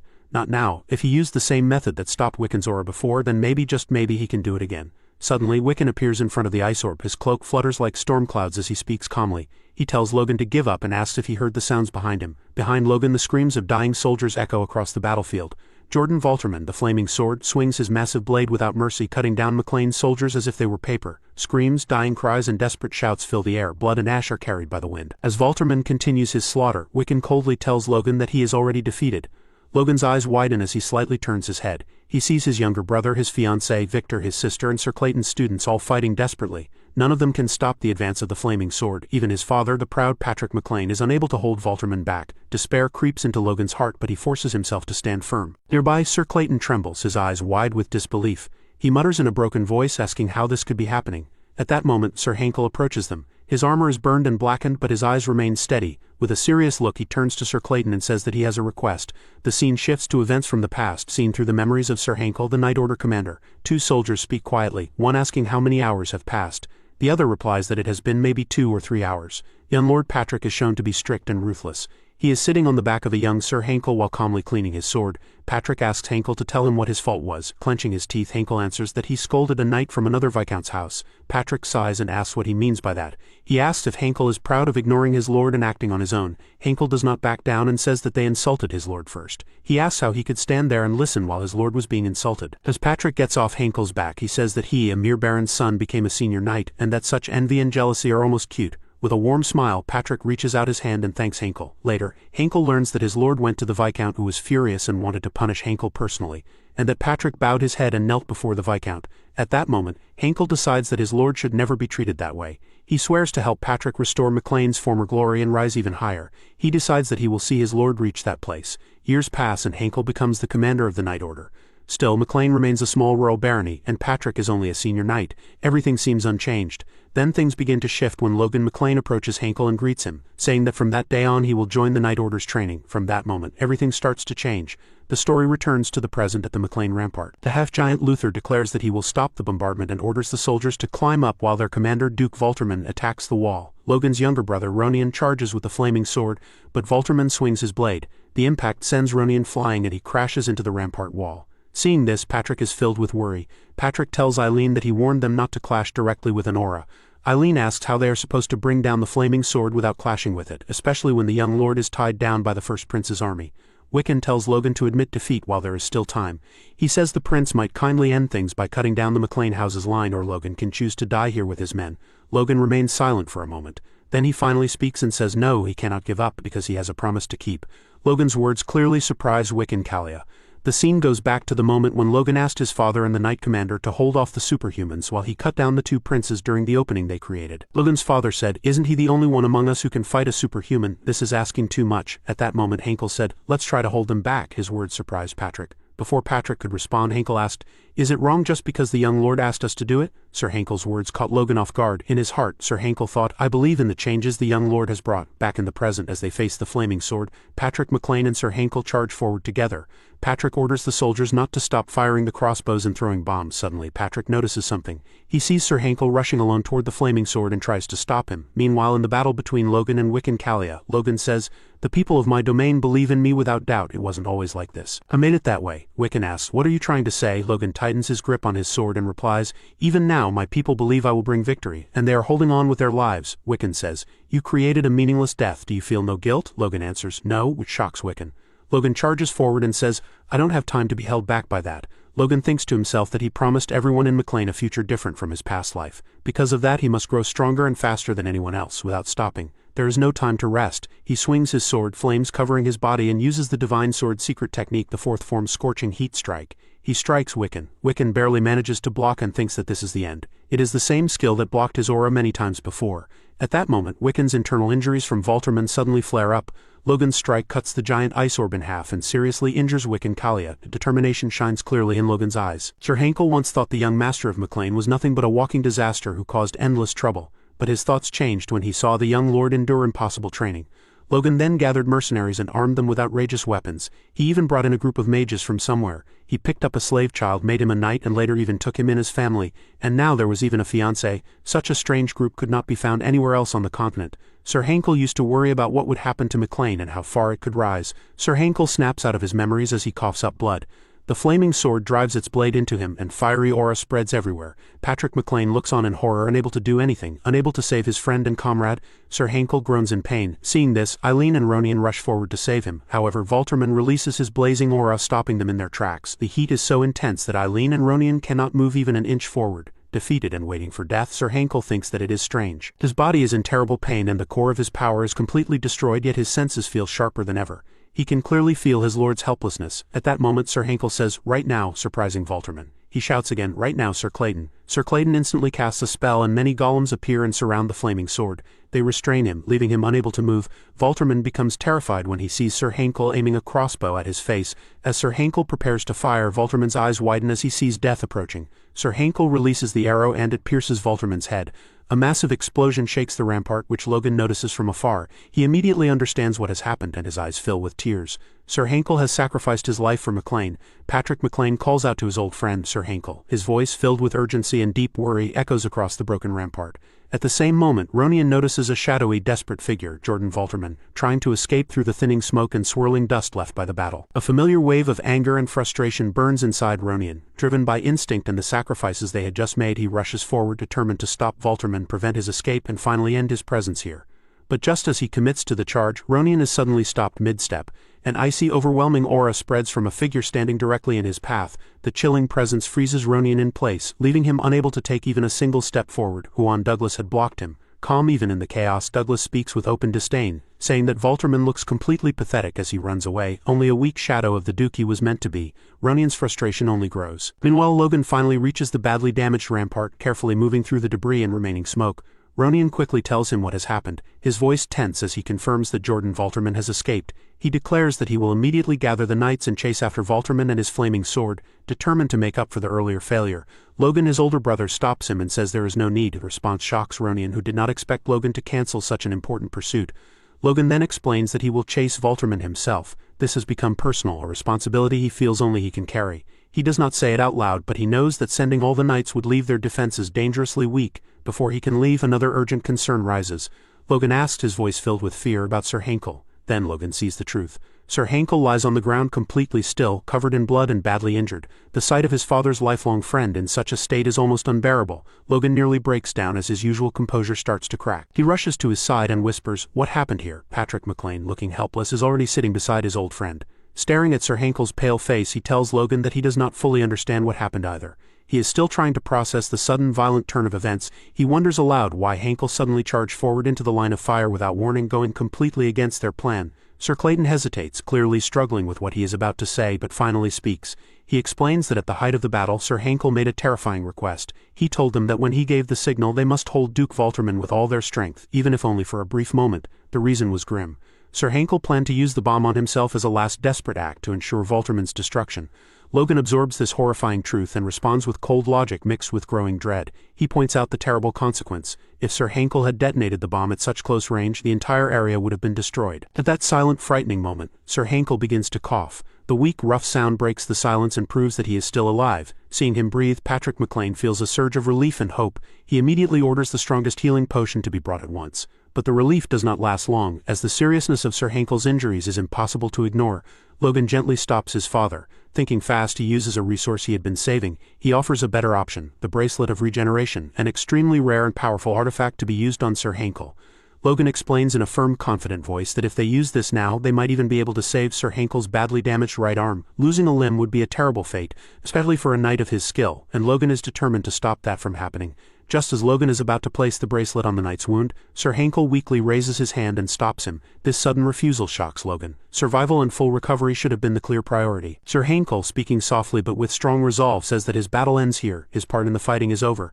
But the fight of the McLean family is not finished. He tells Logan to take the bracelet, reclaim it, and use its power to open a future for McLean. It is a passing of responsibility, a final act of trust placed in the hands of the young lord.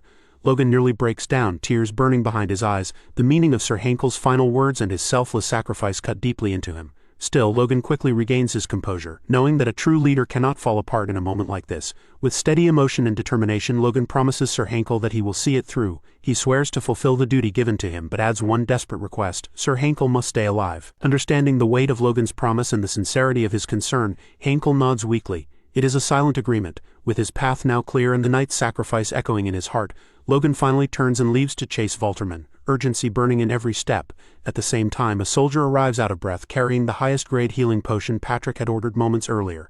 Watching Logan depart and then looking toward his friend, Sir Henkel apologizes to his lord, saying that he acted on his own again. He knows he has often taken matters into his own hands out of loyalty, and this was the final and greatest example of that. As Patrick gives him the powerful potion, he tells Henkel to be quiet and rest. There is no more time for discussion. In a rough voice hiding deep emotion, Patrick adds that he will not thank him this time. We see Logan moving forward with fierce focus, completely set on capturing Volterman.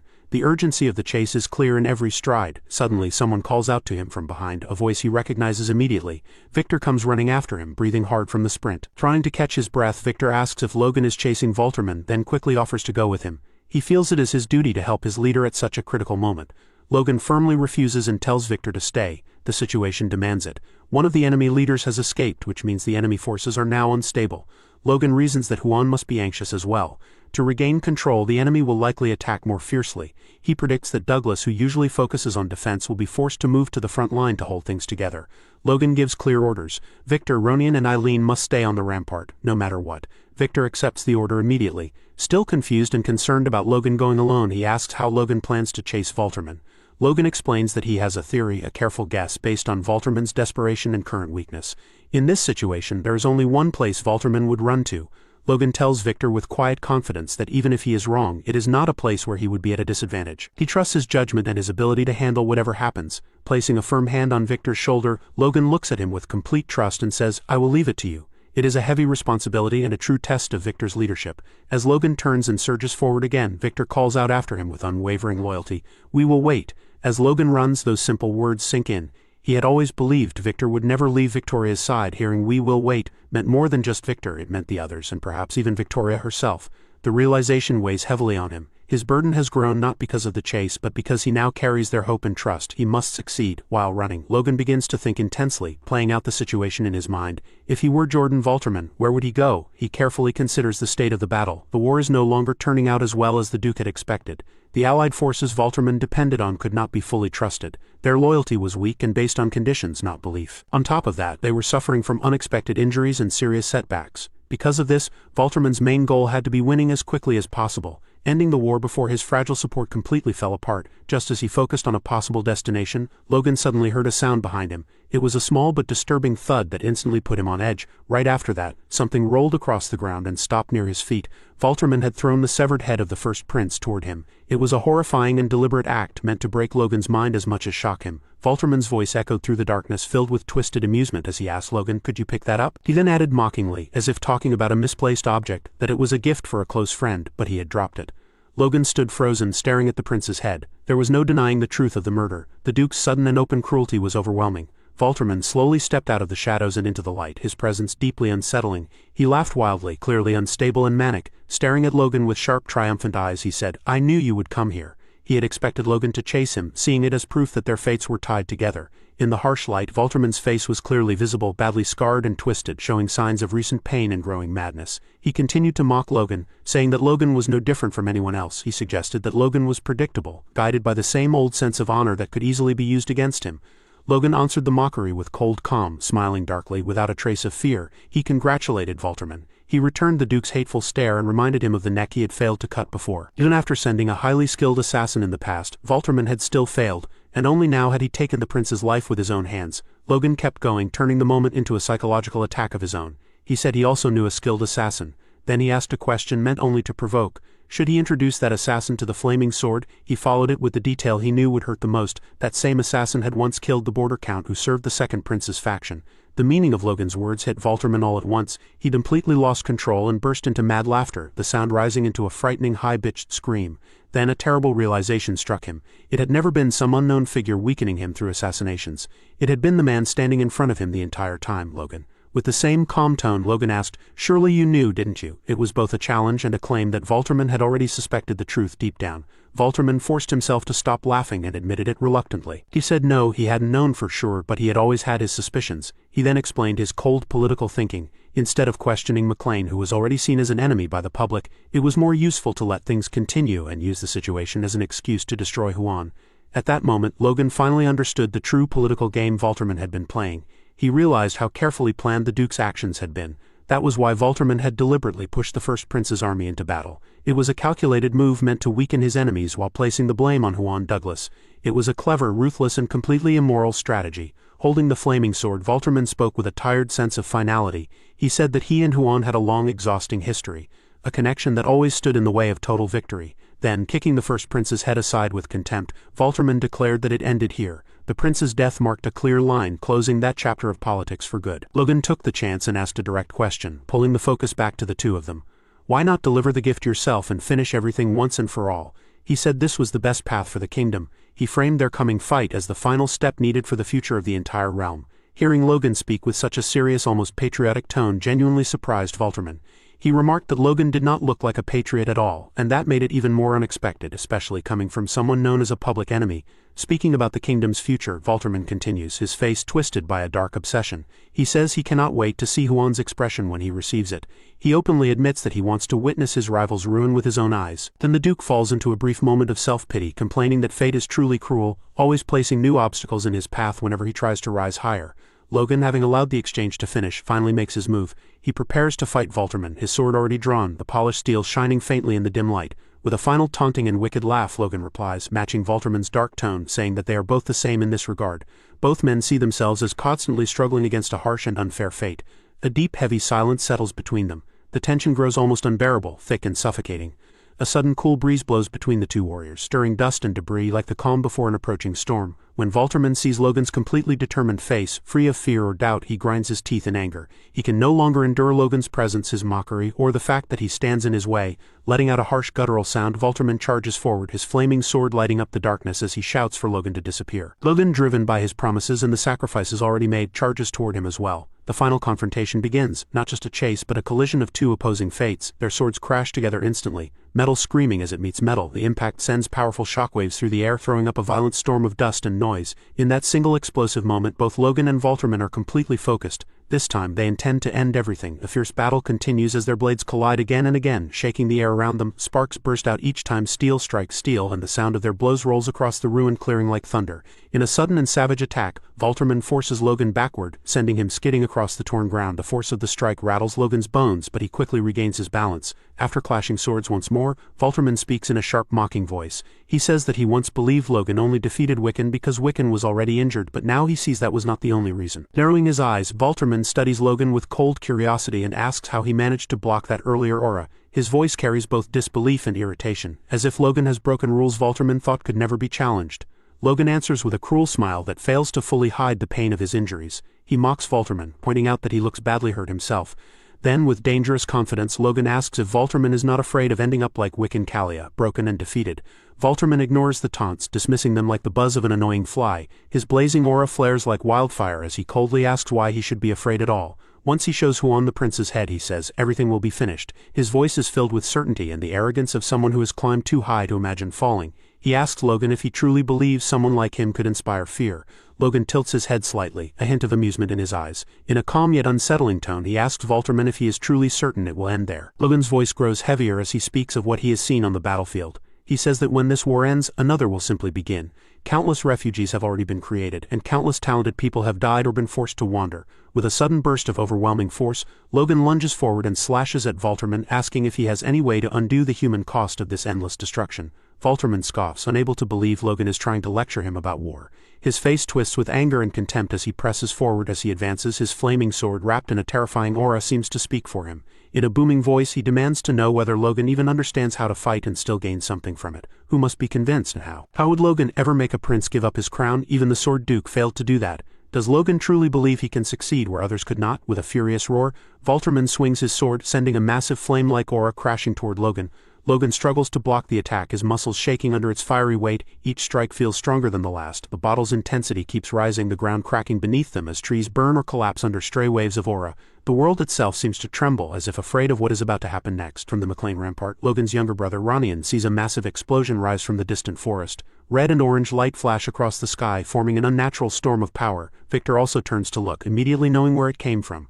The southern forest. That is where his lord went. His lord is fighting Jordan Valterman, the flaming sword himself. Worry and fear swirl through Victor's mind, but before he can think further, Luther the half-giant charges at him from behind. Without any warning, Luther swings his huge hammer and yells at Victor for looking away in the middle of battle. Victor reacts too slowly. He never notices the half-giant approaching. The massive hammer crashes into him with crushing force, throwing Victor hard to the ground. Seeing this, Ronian and Dame Eileen rush forward to protect Victor. But Luther roars and slams his hammer into the ground before they can reach him. The earth splits apart beneath them, collapsing suddenly.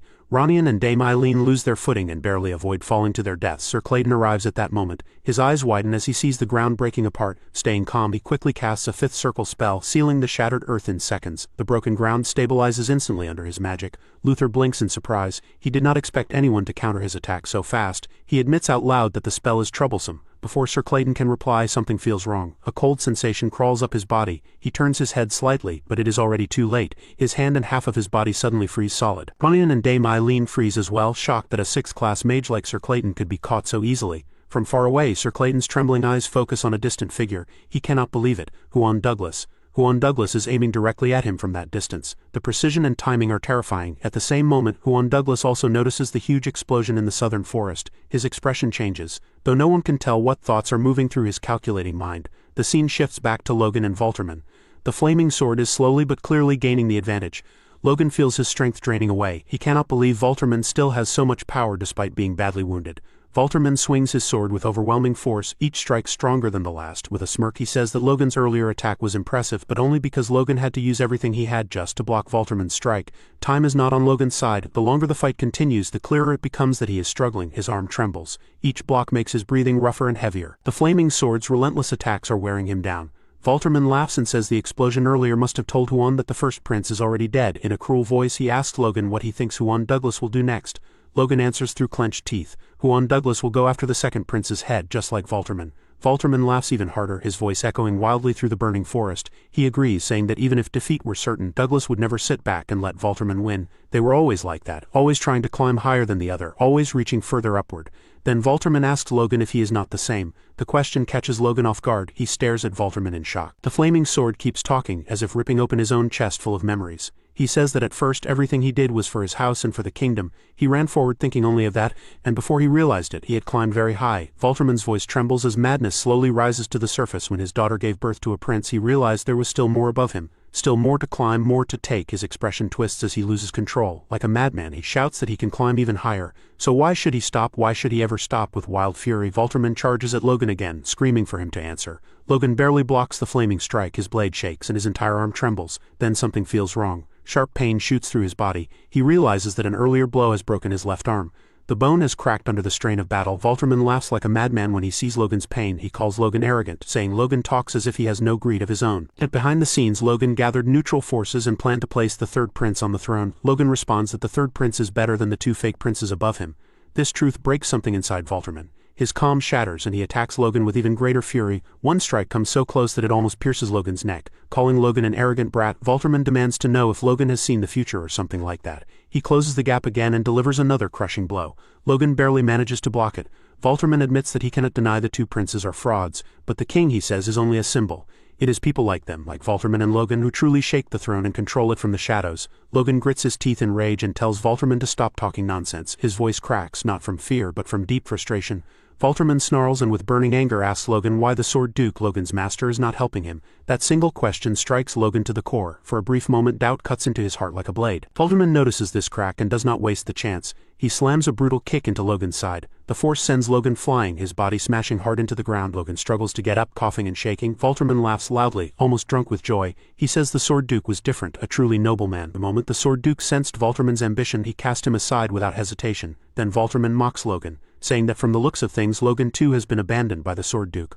Logan's thoughts drift back to his master. He remembers his words, his harsh lessons, and his warnings. He recalls his master once saying that Jordan Valterman was once very close to how Logan is now. But how can Logan be sure he will not end up the same way? His teeth clench as his mind fills with memories and doubt. He thinks of all the men he has seen, greedy, arrogant, and obsessed with themselves, men who lost their humanity while chasing power. Logan hates people like that. The fight snaps back into focus. Valterman raises his sword, ready to finish Logan. Suddenly he stops. He senses that something is wrong. The ground begins to shake, growing stronger with every second. Logan steadies himself. Something on his wrist starts to glow. The healing bracelet activates. A bright radiant light surrounds Logan and flows over his battered body. His wounds close, his bones heal, the pain fades away, fresh strength fills him. In his heart, he quietly asks his master to trust him. Across the battlefield, Huan Douglas, Wiccan Kalia, Luther Kyle, Ronian, Victor, Eileen, and Logan's father all freeze. In the distance, a white flag rises, bearing a majestic eagle crest. The Sword Duke has arrived. Even the battlefield itself seems to bow to his presence. The strongest warrior of the kingdom, the most honorable and transcendent figure, the Sword Duke, Logan's master, steps onto the field with his soldiers. His presence alone brings silence. His aura crushes despair. He declares that just this once he will trust his disciple. Now Logan must prove that he is worth his master breaking his vow for. A grand and awe-inspiring moment unfolds. The Sword Duke, a living legend and unshakable pillar of the kingdom, enters the battlefield. Huan Douglas and Wiccan Kalia stand frozen, their eyes wide with shock as they stare toward the horizon. The impossible has happened. When they look behind them, they see the banners of the Sword Duke and the famous Esperanza Knight Order. They emerge like a dark storm cloud promising destruction. Both terrifying forces are moving straight toward McLean. The realization hits them like a physical blow. Their flank is exposed and the most dangerous man on the continent has arrived. Before the Sword Duke came to this chaotic battlefield, an important conversation took place safely within his territory. His knight commander stood before him, bowing with respect as he reported the current situation. He explained that both fighting sides had left behind only enough troops to hold each other in check while their elite forces gathered to attack McLean directly. Hearing this, the Sword Duke covered his face with his hand and rubbed his temples in frustration. He let out a deep sigh and said, "They've finally caused trouble, those idiots, how can they act so recklessly?" Seeing the stress and anger on his face, his wife, who stood nearby, grew worried. She stepped closer, her eyes filled with concern for the heavy burden he carried. At that exact moment, a small and cheerful presence broke the tension. His little daughter peeked out from behind her mother's dress, her eyes shining with curiosity. Stella, the Sword Duke's daughter, walked toward him with unsteady but determined steps. She reached out with her tiny hands, grabbed his leg, and looked up at him, calling him Abba. In an instant, the Sword Duke's frustration vanished. He looked down at her, his expression softening from anger to pure affection. The Sword Duke lifts his daughter into his arms with ease. He is amazed at how much she has grown and says that she only just learned to walk, and now she is already running so well. Stella giggles, feeling safe and warm in his embrace. She stretches her arms up happily, smiles at him, and calls the Sword Duke Daddy. As he holds Stella close to his chest, a deep thought comes to his mind. He thinks about his disciple. He admits to himself that Logan is foolish, reckless, and always getting into trouble. But without Logan, he would never have been blessed with such a wonderful daughter. It was Logan's actions that led to this life and this family. The Sword Duke's eyes soften, and a rare gentleness replaces the sharp gaze of a warrior. But the peaceful moment does not last. The duties of a duke call him back to reality. He looks up and his expression hardens into that of a commander once again. He orders his knight commander Lewis to gather the knights and cavalry immediately. The sudden command shocks both Lewis and his wife, as they did not expect him to act so quickly. The Sword Duke looks at his wife with regret and determination mixed together and apologizes, saying that he will be gone for some time. His wife meets his gaze and sees his resolve. She forces a warm smile to hide her worry and tells him that she understands. She promises that she will wait right there with their precious daughter. Back in the present, the battlefield is thick with tension. When Luther the half-giant sees the Sword Duke, excitement fills him. His blood boils as he senses a true challenge. He grins wildly and says that this is far better than dealing with worthless opponents. Abandoning his current enemy, Luther charges straight toward the Sword Duke, completely ignoring his fight with Ronian. To him, the other soldiers are no more than ants compared to the prey that has just appeared. Seeing Luther leave in the middle of their duel, Ronian shouts in confusion and anger, demanding to know where he is going. Ronian moves forward, trying to stop him, but a heavy hand grips his shoulder. His father stops him and slowly shakes his head. Looking over the chaotic battlefield, his father speaks with grim certainty, saying that from this point on, the superhumans on the battlefield will be handled by the Sword Duke alone. Ronian stares at his father, unable to fully grasp the power his words suggest. He asks if such a thing is truly possible, his voice unsteady. The battlefield grows louder and more violent as the Sword Duke charges forward with his troops. The ground shakes beneath the hooves of the war horses. With a simple wave of his hand, he commands the knight order to attack. Both Juan Douglas and Wiccan Kalia notice the change in tactics immediately. Instead of attacking head-on, the Esperanza Knight Order moves in from multiple directions. They are being surrounded. Realizing the danger, Douglas urgently orders his soldiers to form a defensive formation, shouting for shields and barriers to be raised. But ordinary tactics mean nothing against absolute power. As the Sword Duke draws his blade, the sound of it leaving the scabbard echoes like a death bell. Enemy soldiers freeze in terror, their hearts seized by raw fear. Just the sight of the Sword Duke standing alone before them is enough to make them tremble. They stare at him, wondering what he is about to do.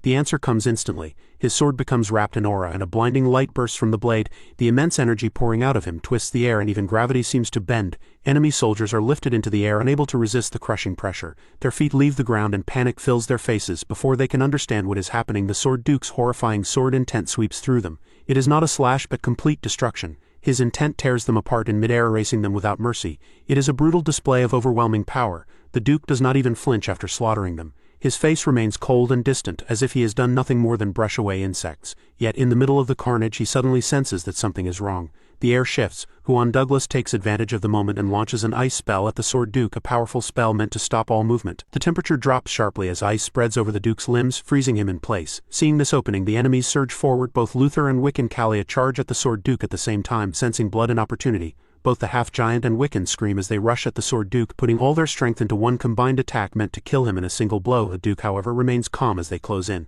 There is no fear in his eyes, only boredom. At the final moment, just before their weapons strike, the ice breaks apart. The Sword Duke easily cancels both Wiccan's and Luther's attacks. His sword moves faster than they can even see. With a smooth counterattack that flows like water, he badly injures them. Blood sprays into the air as they are thrown back by the force, smashing into the ground with bone-breaking impact. The Sword Duke then dismounts from his horse, his boots landing in the mud with a heavy thud. He looks down at the three powerful warriors struggling to stand and says mockingly, "If the three of them can't handle this, maybe they should call Jordan too." Luther, holding his wound, spits out blood. Enraged, he turns on his ally and shouts at Douglas, asking, "Is he even using his magic properly?" The Sword Duke does not look restrained at all. The ice magic did nothing except annoy him. Douglas, breathing heavily and covered in sweat from casting the spell, asks Luther, if the Sword Duke were restrained, would he even be able to fight him? Douglas understands the frightening truth. Magic barely works on a monster like this. He tells Luther to stop fooling around and focus. Fear starts to creep into Douglas's voice, staring at the Sword Duke, who stands like an unmoving mountain, untouched and unaffected. Douglas asks him what happened to his vow of neutrality.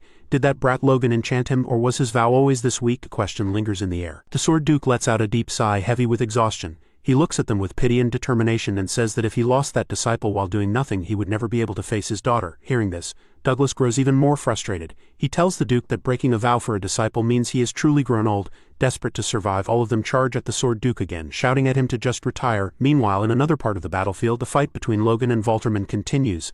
Logan is battered, his armor dented, but something is different. Because of the healing bracelet he wears, Logan's wounds begin to heal quickly. Cuts close, bruises fade, and strength returns to his limbs within seconds. Valterman watches in shock as both Logan's outer and inner injuries heal right in front of him. It makes no sense. Valterman immediately rushes at Logan, swinging his weapon wildly and demanding to know what trick he used. Their weapons clash again, steel striking steel. This time, however, Logan is not being pushed back. His stance is steady and his attacks are heavier. Valterman grits his teeth in anger and disbelief. He cannot accept that someone he thought was weaker is now overpowering him. Worse still, all of Logan's injuries are gone, wiping away everything Valterman fought for.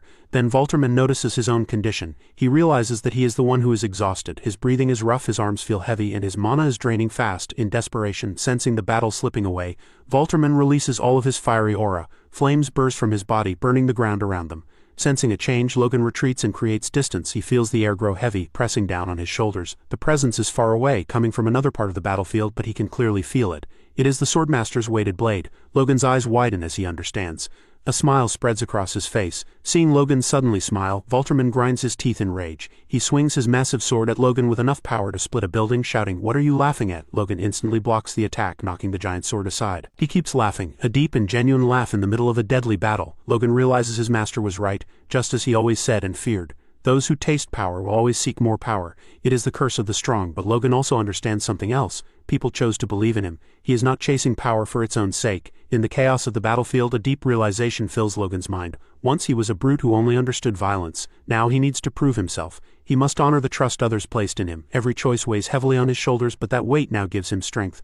Logan's sword becomes wrapped in aura as he drives Valterman back with a burst of new power. At last he reaches the weighted blade, the same state of mind and strength that his master possesses. At that moment Logan screams, his voice cutting through the chaos of war, saying that he cannot abandon his responsibilities. No matter what happens, he cannot run from them. Hearing this, Valterman completely loses control. The pressure finally breaks his sanity. He shouts at Logan to stop talking and releases all of his fierce flame-like aura. His body becomes like a living fire, and he tells Logan to burn away. Valterman rushes toward Logan with clear killing intent, but suddenly the air around him grows heavy and thick as if it is pressing down on everything. Breathing becomes difficult. It feels as though time itself has stopped. Logan is fully absorbed in his sword. He sees nothing except the blade and feels only the flow of energy within it.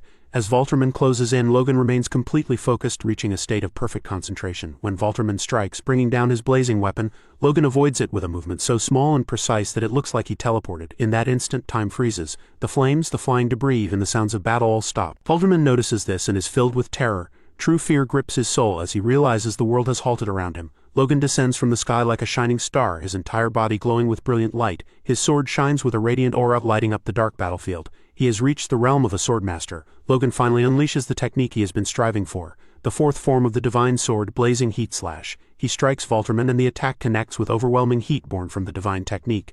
Valterman begins to burn away, his armor melts, his aura is consumed, and his body breaks apart under the holy flames. A massive explosion follows, lighting up the battlefield and announcing the rise of a new master. The world is swallowed by a blinding inferno as Valterman is struck by the divine sword. The heat is so intense that it feels less like fire and more like the wrath of a god. As his flesh burns and his vision dissolves into a blur of orange and white, confusion tears at Valterman's mind. What just happened? The events refuse to make sense. When did Logan get above him? One moment, Valterman was in control, and in the blink of an eye, the boy was somehow above him, raining down destruction. Then a horrifying realization hits him. Why is his aura being overwhelmed by the power of someone he thought was weak? Valterman, the master swordsman, feels his own strength collapse as it is devoured by the sheer density and violence of the strike. The explosion is so devastating that it can be seen from the McLean rampart.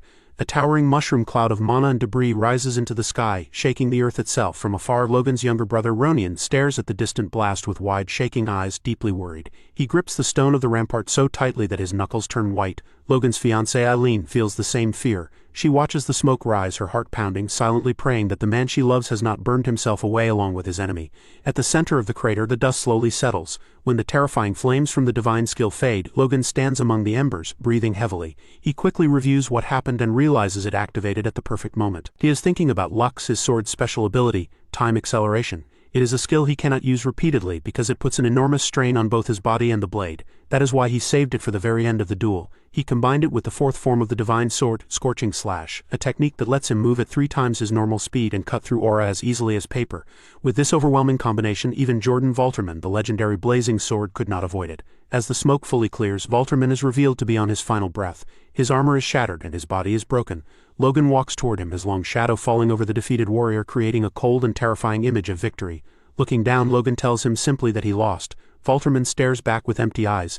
The fire that once burned in his gaze is gone, replaced by the dull darkness of approaching death. Even so, his pride remains. With a dying blood-filled cough, he speaks in a final taunt. He says that Logan took down the first prince and that the second prince will soon fall without him. He acknowledges Logan's terrifying efficiency and admits that Logan truly succeeded in placing the third prince on the throne, something no one believed was possible. He admits that Logan truly is the Sword Duke's student, as the similarity in their power cannot be denied. Still, he whispers that things will not go entirely as Logan hopes. With a bitter cough, Valterman asks who will listen to such a young prince, hinting that political chaos is far from over.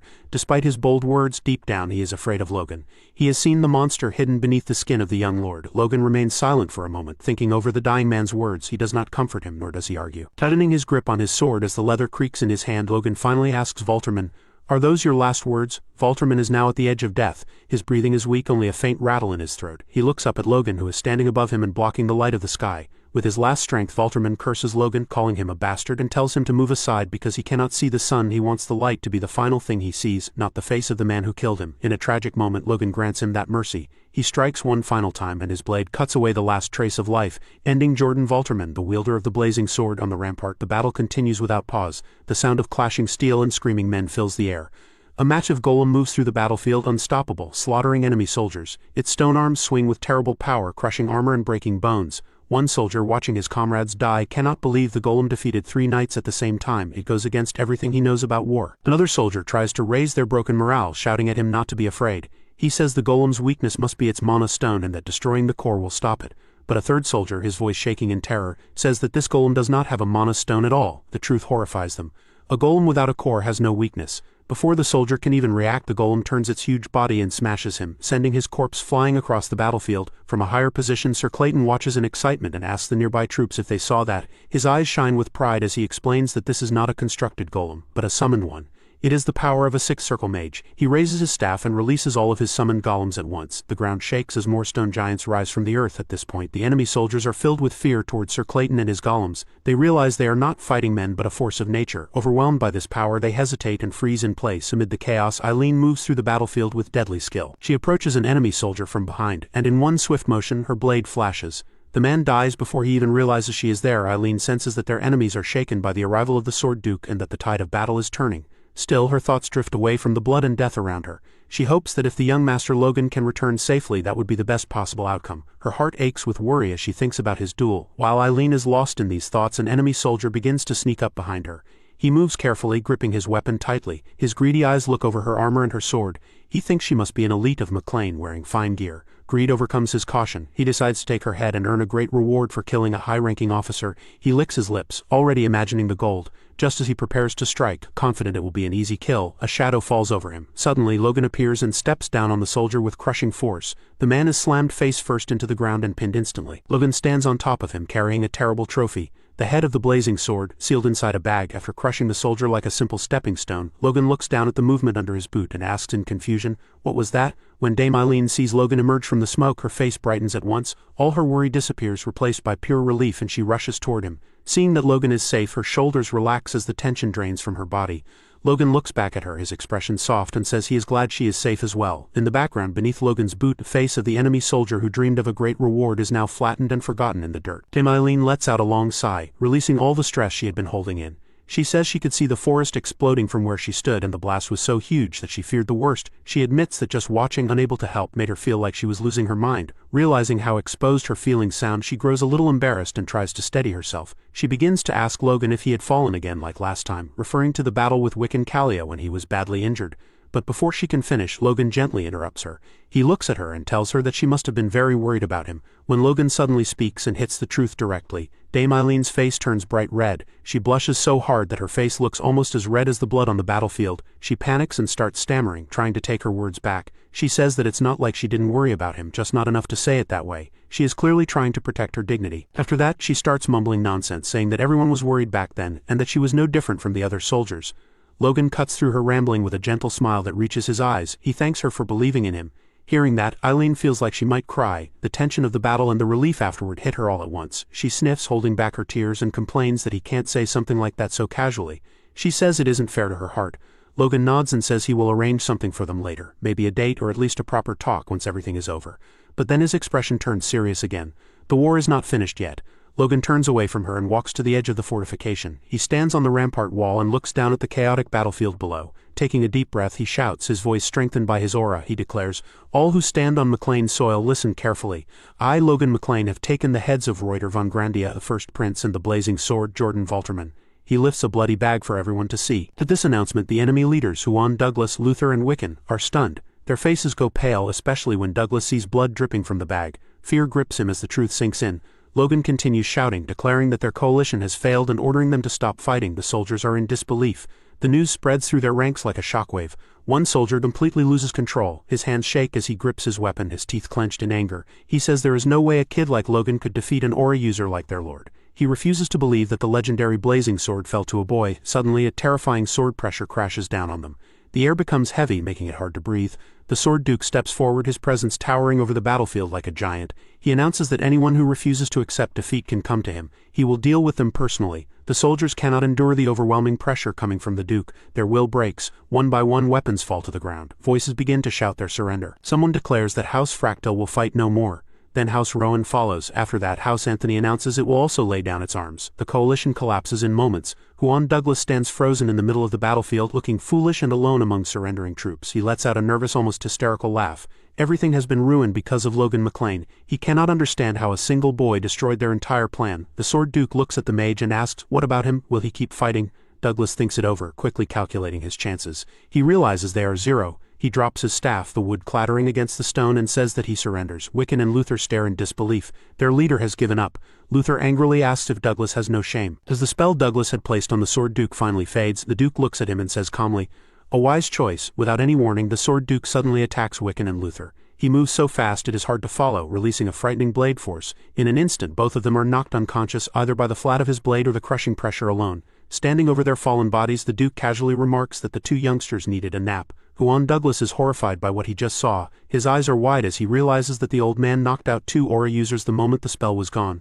The gap in power is impossible to bridge. Douglas begins backing away from the battlefield. He plans to retreat for now and live another day, promising himself that he will someday get revenge on Logan McLean. Before he can finish the thought, the Sword Duke stops him. His voice is cold as ice as he says surrender. Douglas freezes. He doesn't understand. He already surrendered. He should be spared. The Sword Duke steps closer and says he can read Douglas's thoughts clearly from his face. The betrayal, the lack of regret, and the intent to harm Logan in the future are all obvious. The Duke raises his sword, the blade shining coldly. He tells Douglas that he never intended to let him or Jordan live in the first place. Douglas tries to beg for mercy, opening his mouth to plead, but the Sword Duke cuts off his head in one smooth motion. As the head falls, the Duke says he will see him in hell. With that brutal act, the battle finally ends. Silence falls over the McLean lands, heavy with victory. Logan runs toward his master and calls out, "Master." His eyes are nearly filled with tears as he says, "Master, you came." In that moment, he is just a boy again, seeking his mentor's approval. The Sword Duke is also relieved to see his disciple alive and well. A small smile appears on his face, but true to his nature, he suddenly smacks Logan on the head. He grumbles that Logan is going to give him a hernia with all this trouble. Rubbing his chin, the Sword Duke asks, "What now?" Still rubbing the sore spot on his head, Logan straightens up. His expression changes from that of a student to that of a leader. He says he will mobilize their forces and search for the second prince. After that, he plans to march on the capital. The Sword Duke is slightly surprised by such a bold plan. Logan looks toward the horizon with a serious expression and says that this civil war must be ended once and for all. The scene at Grand, the capital, was exceedingly peaceful. A long line of people had gathered before the gates to welcome the returning cavalry. Roberts, filled with joy, spread his arms wide as he greeted Logan, saying that they had already heard of his victory 4 days earlier. Upon seeing him, Logan promptly dismounted from his horse. With great pride, he expressed his gratitude to Roberts for coming out to meet him and addressed him respectfully as his father-in-law. Hearing this, Roberts was clearly pleased and responded with a warm smile and a nod. At that moment, Eileen, still seated on her horse, grew shy and cleared her throat a few times, which caused Ronian to burst into laughter, while Victor reacted with mild surprise. Roberts then continued, remarking that the story had already spread throughout the capital, to the extent that even the royal guards would not dare to stop Logan here. Logan readily agreed and stated that they should set off at once. His expression suddenly turned serious as he planted his sword firmly into the ground, declaring his resolve to take care of whatever remnants remained. Not long after, Logan made his way inside. He lifted his head and surveyed his surroundings, reflecting inwardly that this place had once been the kingdom's civil war, the greatest hurdle he had been forced to overcome since his regression. Turning his head with tension, he acknowledged to himself that now, at last, McLean had overcome that obstacle. As he looked toward Ronian, Eileen, and Victor strolling around nearby, he cheerfully realized that a great deal had changed over the past 3 years. Those around him could not help but react with amazement, and Logan himself felt his heart grow lighter, allowing a faint smile to appear. However, he suddenly stopped, hesitation creeping in, as he reminded himself that he could not afford to become complacent over this victory. He wrestled internally with the thought that, after all, there was still another hurdle to surpass: the Empire's conquest wars. He recognized them as the final nail in the coffin needed to completely destroy the kingdom that had been ravaged by civil war, as well as the very battles he had once fought until his death. Painful memories surged through his mind as he recalled that his father had passed away early during the war against the Empire, and that Ronian, an aura user, had been captured and killed by the Empire on the front lines. Logan's face darkened with rage as he remembered how, back then, the king had used Ronian as a distraction in order to escape.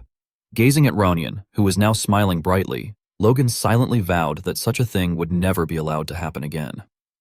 Meanwhile, Ronian himself was cheerfully admiring the surroundings, expressing his awe at the beauty of the place and marveling that this was Grandia. Logan, however, remained lost in his memories, recalling that according to what he remembered, the war against the Empire should begin in 6 to 7 years, yet the kingdom's future had already been altered. His thoughts grew uncertain as he admitted to himself that he could no longer predict what kind of effects these changes would have on the future. At that moment, the commander-in-chief approached with enthusiasm and introduced himself as the commander of the Royal Knights, adding that he had heard many stories about Logan. Faced with this, Logan understood that he needed to make decisions of his own, concluding that he had to be prepared. With a solemn expression, he stated that before meeting His Majesty Rogers, he wished to search for any remaining traitors and expressed his hope for the other party's cooperation. His firm declaration left the man momentarily speechless. In stark contrast to the calm within the estate, the area outside was filled with the angry shouts of the citizens. Those who had been tightly bound struggled as they screamed to be released, hurling curses and demanding whether their captors had any idea who they were, insisting that they should recognize the crest of House Douglas displayed upon them. Roran shouted furiously, introducing himself as Roran Valtermine and declaring that he was the third grandson of Lord Jordan Valtermine. He continued screaming without pause, ordering them to release him at once. His hysterical outburst made Logan frown in deep irritation. Logan remarked that news of the battle had reached the capital 3 days ago, and he had assumed that those involved would have fled long before now. As he looked at the people crying uncontrollably, he felt a moment of confusion and wondered whether they truly believed themselves to be immune from punishment. Roran, still enraged, shouted that they were being far too noisy. At that moment, the commander stepped forward to report that all the people present were those involved in the incident. With a trace of regret, he added that the residences of Counts Talos and Wolves had been completely empty, leading them to suspect that the two had already escaped. Hearing this, Logan fell into silent contemplation, thinking that Rena, such a cunning fox, would never have stayed behind. Letting out a weary sigh, he issued a cold command to execute everyone. As soon as the order was given, Roran's face twisted in shock. He screamed in despair, refusing to accept it. The people around him also broke down, crying and begging desperately for mercy, pleading with their lord to spare their lives. The soldiers could only exchange uneasy glances as the condemned continued to scream that they did not want to die like this. Even Roran lowered his head and begged, promising that he would give anything they wanted. He cried until he had no tears left, swearing that he would do absolutely anything if only they would show mercy. However, their pleas were ignored. They were slaughtered regardless, their anguished screams echoing through the air as blood splattered everywhere. After everything was over, Logan stepped forward and calmly asked whether it had been confirmed. Victor straightened his posture and reported that all blood relatives of the traitors had been eliminated. Hearing this, Logan hesitated briefly before acknowledging that he understood. Then he suddenly stated that the royal palace would be next. This declaration caused visible shock among those present. They raised their heads in disbelief as Logan continued issuing orders, instructing them to bring the first and second princes, along with their children, as well as the old aristocrats who had taken refuge within the royal palace. Robert stepped forward anxiously and asked whether this was truly acceptable and whether the matter had been discussed with the Sword Duke. Logan, however, firmly insisted that it was necessary and declared that he would bear all responsibility himself. Standing behind him, the commander's face darkened as he inwardly questioned the situation, thinking that even so, the royal family was involved and that Logan truly acted entirely according to his own will. Meanwhile, Logan lowered his head slightly, lost in thought. He acknowledged to himself that with this, all royal bloodlines unrelated to Rogers von Grandia, the third prince, had now been erased. His brows knit tightly in concern as he reflected that the second prince, who was still at large, troubled him, but he believed it was only a matter of time before they found him. Looking around, Logan resolved inwardly that the preparations to stop the Empire would begin now. The next day, the sun rose again, casting warm rays of light. The commander approached to report that the prince was being escorted by the Sword Duke and would arrive soon. Logan responded politely, expressing his thanks. At the same time, the commander found himself puzzled, wondering why Lord Logan, who was a student of the Sword Duke, had asked him to guide the prince instead. He continued overthinking, feeling that at this point it almost seemed as though the Royal Knights were working for Logan. Just then, the massive doors were opened. Soldiers lined up in perfect formation and marched outward. Rogers emerged from within. He slightly parted his lips, as if he wanted to say something, but ultimately remained silent. Below, Logan lifted his gaze to look up at him. Rogers silently lowered himself, meeting Logan's gaze. A moment later, Logan stepped forward, causing Rogers to panic slightly and bow his head. It was then that he realized Logan was kneeling before him. With utmost reverence, Logan formally greeted him, stating that Logan McLean paid his respects to His Highness, Rogers von Grandia. Everyone standing behind Logan immediately followed suit, kneeling down as well, and collectively proclaimed their respect by hailing Rogers as the prince. From behind them, Lewis finally let out a breath of relief. Rogers, still somewhat stunned, found himself momentarily at a loss for words, stammering as he addressed Logan. Logan merely curled his lips into a faint smile and calmly remarked that he had finally fulfilled the promise he had once made to Rogers, apologizing for arriving so late. Rogers froze briefly upon hearing this, repeating the word promise in disbelief. Suddenly, he threw his head back and burst into loud laughter, admitting that he had never imagined Logan would keep that promise in such a manner. He then smiled warmly and praised Logan, telling him that he had done well. Logan accepted the recognition with genuine delight. The commander standing behind them silently assessed the scene, thinking to himself that the prince was showing Logan an extraordinary level of respect. At that moment, Logan rose to his feet and suggested that they should depart, addressing Rogers directly as prince. Before leaving, he confidently extended his hand and declared that he would personally escort Rogers to the palace. Those words left Rogers momentarily dazed. He quietly watched Logan's retreating figure as Logan and the others walked away. Meanwhile, in another place entirely, rain poured heavily over a forest. Exhausted, Romain shouted for them to stop, then panicked as he questioned whether this was truly the road to the palace. Lucien halted upon hearing this and turned back, calmly addressing Romain by name, while asking when he had ever said they were heading to the palace. He subtly revealed the sword hidden within his sleeve and coldly stated that Romain had merely followed him of his own accord. Terrified, Romain screamed in disbelief and stumbled backward repeatedly, shouting for him to stop and demanding to know what he was doing, desperately begging him not to do this. With eyes wide and mouth agape, Romain cried out both Lucien's name and Sir Talos's title. However, Lucien showed no concern and simply raised his sword as he advanced. After dealing with Romain, Lucien let out a reluctant sigh, muttering that things had truly spiraled out of control. As he wiped the blood from his slender blade, he complained that he had only anticipated the fall of the second prince. Everything had gone far beyond his calculations, especially Logan McLean's actions, which he admitted had been completely unexpected. Casting away the blood-soaked cloth, Lucien steeled himself and concluded that his mission ended there. He then left the forest coldly, telling himself that he looked forward to receiving his reward. Outside the palace, carriages arrived one after another, while inside, nobles had already taken their seats, scattered throughout the hall. The gathered crowd began whispering among themselves, criticizing McLean for growing arrogant and questioning his audacity in summoning all the nobles of the capital for a meeting. Others quickly warned them to watch their words, reminding them that McLean had already eliminated nobles and even royals on charges of treason. Some expressed concern, admitting that although Logan was trusted by the future king, they felt he might be pushing matters too far. However, the man beside them responded calmly that for those who had remained neutral, the situation was not necessarily unfavorable. He pointed out that they had always stayed neutral, just as McLean himself had done.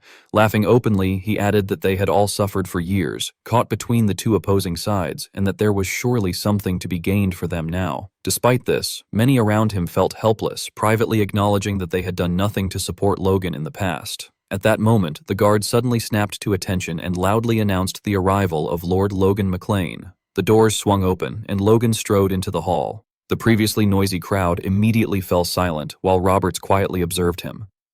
Logan stepped forward and expressed his gratitude for everyone's presence despite the short notice. With unwavering confidence, he announced that the reason he had summoned them all was to establish a new government. This declaration sent waves of shock through the hall as the nobles murmured in disbelief about a new government and the prospect of high-ranking positions. Just then, Roberts cleared his throat and smiled approvingly. He praised Logan for driving out the traitors and forging a new nation, stating that all of it was thanks to Lord Logan. He assured everyone that they trusted Logan to do what was right and asserted that there was no reason for anyone to even consider opposing or surpassing him. At that moment, others also began to chime in, voicing their agreement with Count Floyd and repeatedly expressing that they had no doubts about Logan's recommendations and would follow his wishes, urging him to speak freely. Logan could not help but find the situation amusing, privately thinking that they were blatantly currying favor with him. He then lowered his head, smiled, and remarked that this had been his intention all along, adding that he would speak his mind first. He asked someone to distribute the information to everyone and then explained that these were the candidates he had selected within the limited time available, instructing anyone with objections to speak up. A silver-haired man picked up the documents, reading them while pondering, before reacting with surprise at the selection. Meanwhile, Logan, standing below, remained confident in his decisions and smiled calmly. The situation at present was somewhat complicated. It was explained that the Civil War was over, but not everything had been fully resolved. More than a week had been required just to clean up the battlefield, and the Sword Duke, who had overseen everything, had taken another week to return to the capital, Grand. Not long after his return, the coronation, the culmination of all their efforts, had taken place.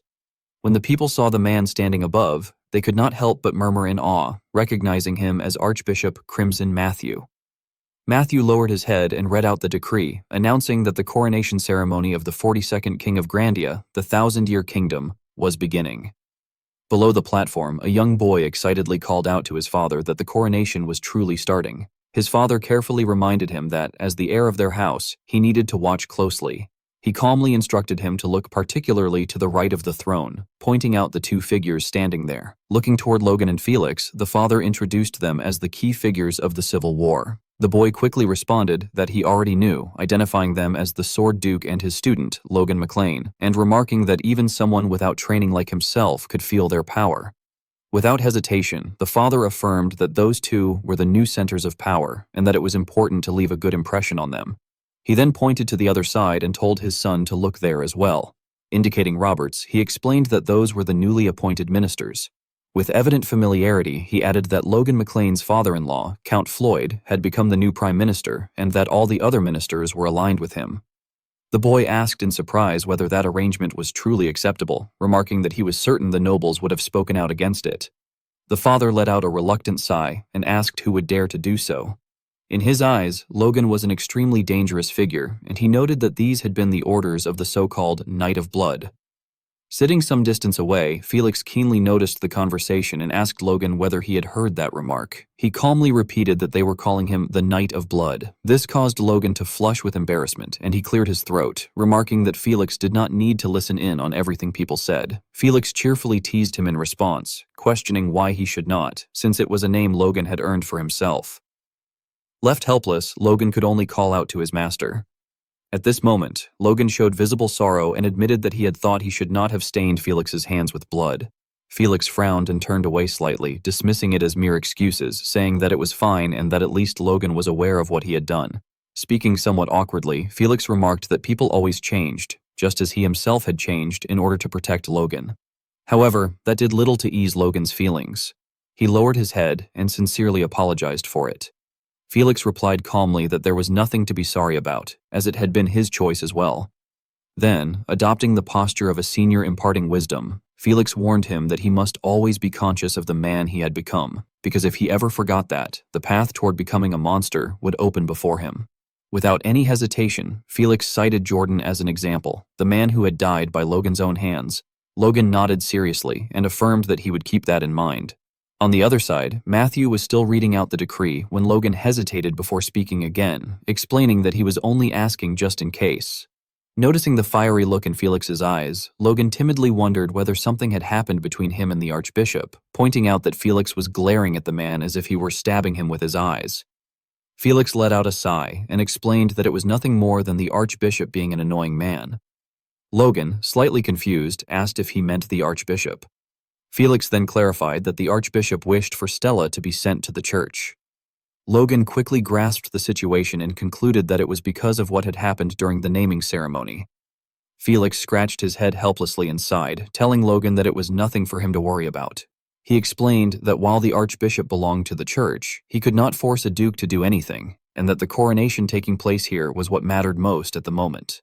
At that time, Rogers entered from outside with an extremely solemn expression. He approached Matthew, preparing to undergo the coronation ritual. As the crown was brought forth, its light illuminated Rogers' face, shining brilliantly and dazzling everyone present. Those seated below could not suppress their astonishment. Logan calmly assessed it, noting that it was the crown of a regent, a fifth-class artifact bestowed only upon the descendants of Grandia. Rogers knelt down low in anticipation. Matthew then placed the crown upon his head, and a blinding light burst forth like a miracle. Energy surged outward from Rogers's chest. Witnessing this, Logan was so shocked that his mouth fell open as he realized that the light of the crown had transformed into mana and found its way into the prince. He then recalled that he had seen something similar when meeting the previous king, but had been unable to recognize it at the time because he was not sufficiently trained. With that realization, he concluded that there was high-ranking protective magic embedded within the crown. This led Logan to question matters internally. He reasoned that with such power residing in the crown, it should have been extremely difficult for the king to be assassinated so easily, making him wonder whether the assassination had truly been the work of the Empire. After taking his seat upon the throne, Rogers began to speak, declaring that for the glory of Grandia's new chapter, he would reward the servants who had faithfully served the king.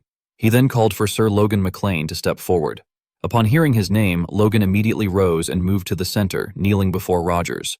Rogers smiled gently as he introduced Logan as a hero who had slain the traitor Jordan Baltermine and praised him as a pillar of the kingdom who followed the path of Lord Felix Esperanza. Hearing such commendation, Logan felt immense happiness and nodded with a smile. Rogers then continued, stating that he valued Logan's tactical abilities far more than his physical strength. This left Logan so startled that he nearly choked in surprise, inwardly questioning what tactics he was referring to. Rogers promptly explained that Logan had foreseen the misfortune that would befall the nation years in advance. Those around them were left utterly stunned as Rogers further revealed that Logan had brought down the corrupt nobles and had promised him the crown. Logan silently reflected to himself that he had almost made countless mistakes despite knowing the future. Meanwhile, Rogers continued his proclamation, stating that, as demonstrated, Logan had served the nation dutifully and that he would therefore reward Sir Logan MacLean and House MacLean accordingly. Seated below, Roberts listened with undisguised pride as Rogers announced that, first, half of the territories seized from Marquis Kalia would be granted. Felix, no less satisfied, noted that half of the territories taken from Marquis Kail would also be included and that all of these lands were to be awarded to House MacLean. After a brief pause, Rogers resumed and declared his final decision. He would restore the former titles and honors of House MacLean and order its promotion to the rank of Marquis. Logan bowed deeply as he accepted these rewards. Rogers then added that furthermore, Logan MacLean would be granted the title of Count separately from the promotion of House MacLean itself. Smiling generously, Rogers remarked that Logan stood there thanks to his contributions, and thus decreed that all subjects of the land were to treat Logan with the same respect they would show to the king himself. Hearing this, Logan could not help but lift his head in shock, inwardly wondering whether Rogers truly intended to go this far. Inside the royal palace, the atmosphere quickly descended into turmoil. One person boldly questioned what such a declaration was supposed to mean, while a woman beside them expressed her confusion, trying to summarize the situation. The crowd soon realized in astonishment that Logan would be receiving half of both Kalia's and Kale's territories, and on top of that, a promotion at the same time. Many voiced their disbelief at the unprecedented scale of the reward. Unmoved by the surrounding reactions, Rogers calmly continued, stating that this was not all, and announced that Logan MacLean would also receive a separate county of his own. Another individual frowned in displeasure and complained that, more importantly, Rogers had ordered Logan MacLean to be treated as though he were the king himself, remarking that such a reward was immense beyond measure. Logan, still kneeling before Rogers, grew increasingly unsettled, his eyes narrowing slightly. He then turned to look at Felix, who was sweating and whispered in confusion, asking what exactly was happening. Logan shook his head repeatedly and replied that he had not expected to receive such overwhelming rewards either. From above, Rogers spoke again with a composed expression, stating that he would have liked to do even more if he had the means, but apologized that this was all he could offer. He then asked whether Logan had anything else he wished to request. The people around them were left stunned by the implication that even more could be granted. Logan lowered his head, momentarily at a loss for words. After hesitating, he raised his head and stated that he did have a small wish. Rogers reacted with surprise and encouraged him to speak freely. Logan then quickly expressed that even if his house had now risen to the rank of Marquis, receiving the territories of both Kalia and Kale was excessive. He explained thoughtfully that he worried such an arrangement would set a poor precedent for future generations of his house. Rogers nodded in acknowledgement of Logan's concern, yet rejected the notion, asserting that rewarding the nation's greatest contributor with nothing more than a title would set an even worse precedent. Logan appeared to have anticipated this response. He smiled faintly and conceded that, if Rogers said so, then he accepted it. Logan then presented his true request, stating that he wished to receive the Terran lands, located in the central region of the kingdom. This caused Rogers to exclaim in surprise, questioning whether he truly meant the Terran region. Those around them murmured in confusion, recalling that Terran was a barren land with its mines long since sealed, and wondering what Logan could possibly be thinking. Rogers then informed Logan that the region had once been the heart of the kingdom's mining industry, though that had been 200 years ago. He proceeded to ask whether Logan truly desired those lands, which were not even close to his existing territory. Logan nodded without the slightest hesitation, affirming that it was indeed the case. Rogers let out a long sigh and questioned whether Logan intended to make him look bad. Forced to lift his head, Logan explained that he was merely worried that such excessive rewards might damage Rogers' public image. Beneath his earnest gaze, Logan harbored private thoughts of his own, reasoning that there was, of course, a reason behind his request, and that leaving a good impression through humility was never a bad thing. After some deliberation, Rogers sighed again and said that he understood Logan's wishes, but admitted that he did not feel entirely comfortable stopping at that. He then proposed an alternative arrangement, stating that he would also bestow upon House McLean the upper lands of Kalia, the region connecting Terran and McLean. A geographical map unfolded in Logan's mind, tracing the names Grandia, Terran, Kalia, and McLean. He carefully calculated the implications and concluded that it would not be a bad source of additional income. Immediately afterward, Logan expressed his gratitude and respectfully accepted the Emperor's kindness, addressing him as His Majesty. He was genuinely excited by the outcome and thought that his people would surely be pleased with this reward. The remaining rewards were then distributed swiftly. As Felix knelt before him, Rogers formally announced that he was granting Duke Felix Esperanza the title of Archduke, along with the lands of Dukes Talos and Cherno, which were to be incorporated into the new Archduke's territory. The people around them appeared satisfied with the decision. Felix bowed his head and expressed his thanks to His Majesty. However, Logan keenly noticed that Felix did not look particularly happy, recalling how difficult it had been to persuade him to accept the honor. Logan remembered Felix turning away in irritation and insisting that he did not want it, and how he himself had tried to coax him out of that refusal.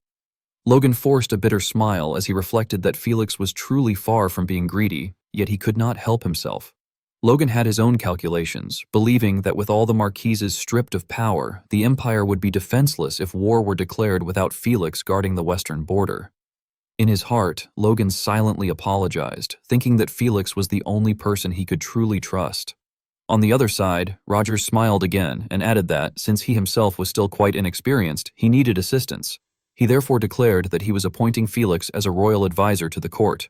This announcement left Felix utterly stunned. He immediately shot Logan a pointed look filled with restrained intent.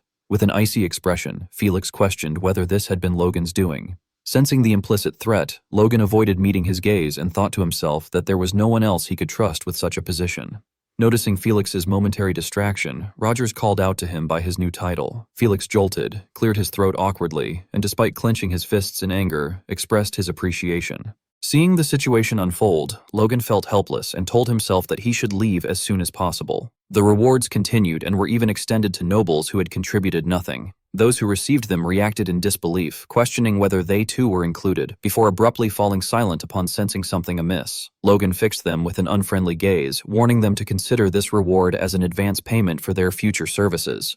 The noble in question hurriedly put on a polite smile and declared that he only wished to serve the kingdom. Others around him quickly echoed the same sentiment, claiming that they too were eager to get to work. After the bestowal of rewards concluded, Rogers enthusiastically raised his glass and called for everyone to do the same. With a radiant expression, he proclaimed a blessing for the beginning of the new Grandia. Beneath the warm sunlight, countless arms were lifted in response, goblets clashing together as laughter and cheer filled the air.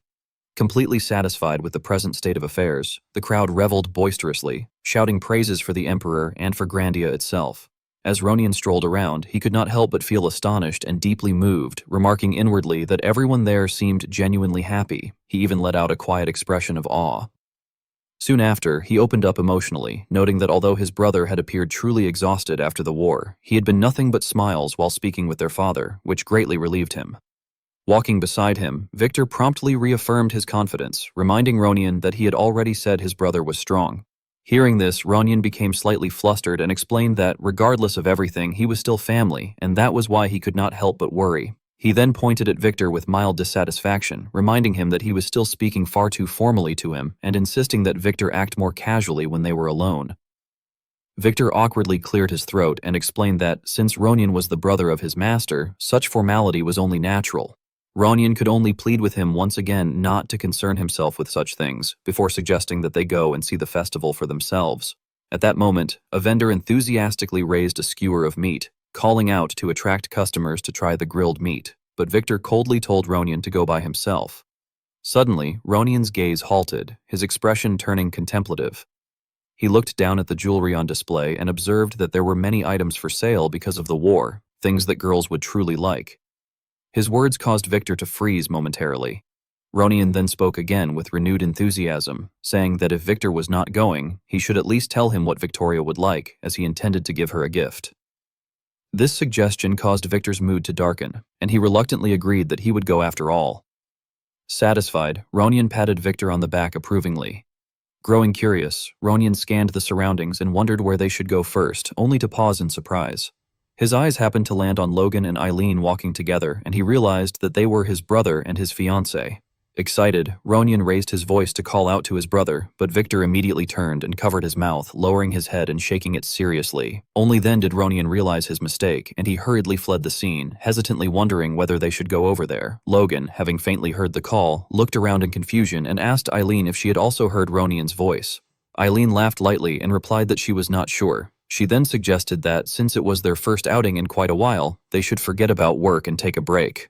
Logan readily agreed, sighing as he admitted that he could not remember the last time he had been able to rest like this.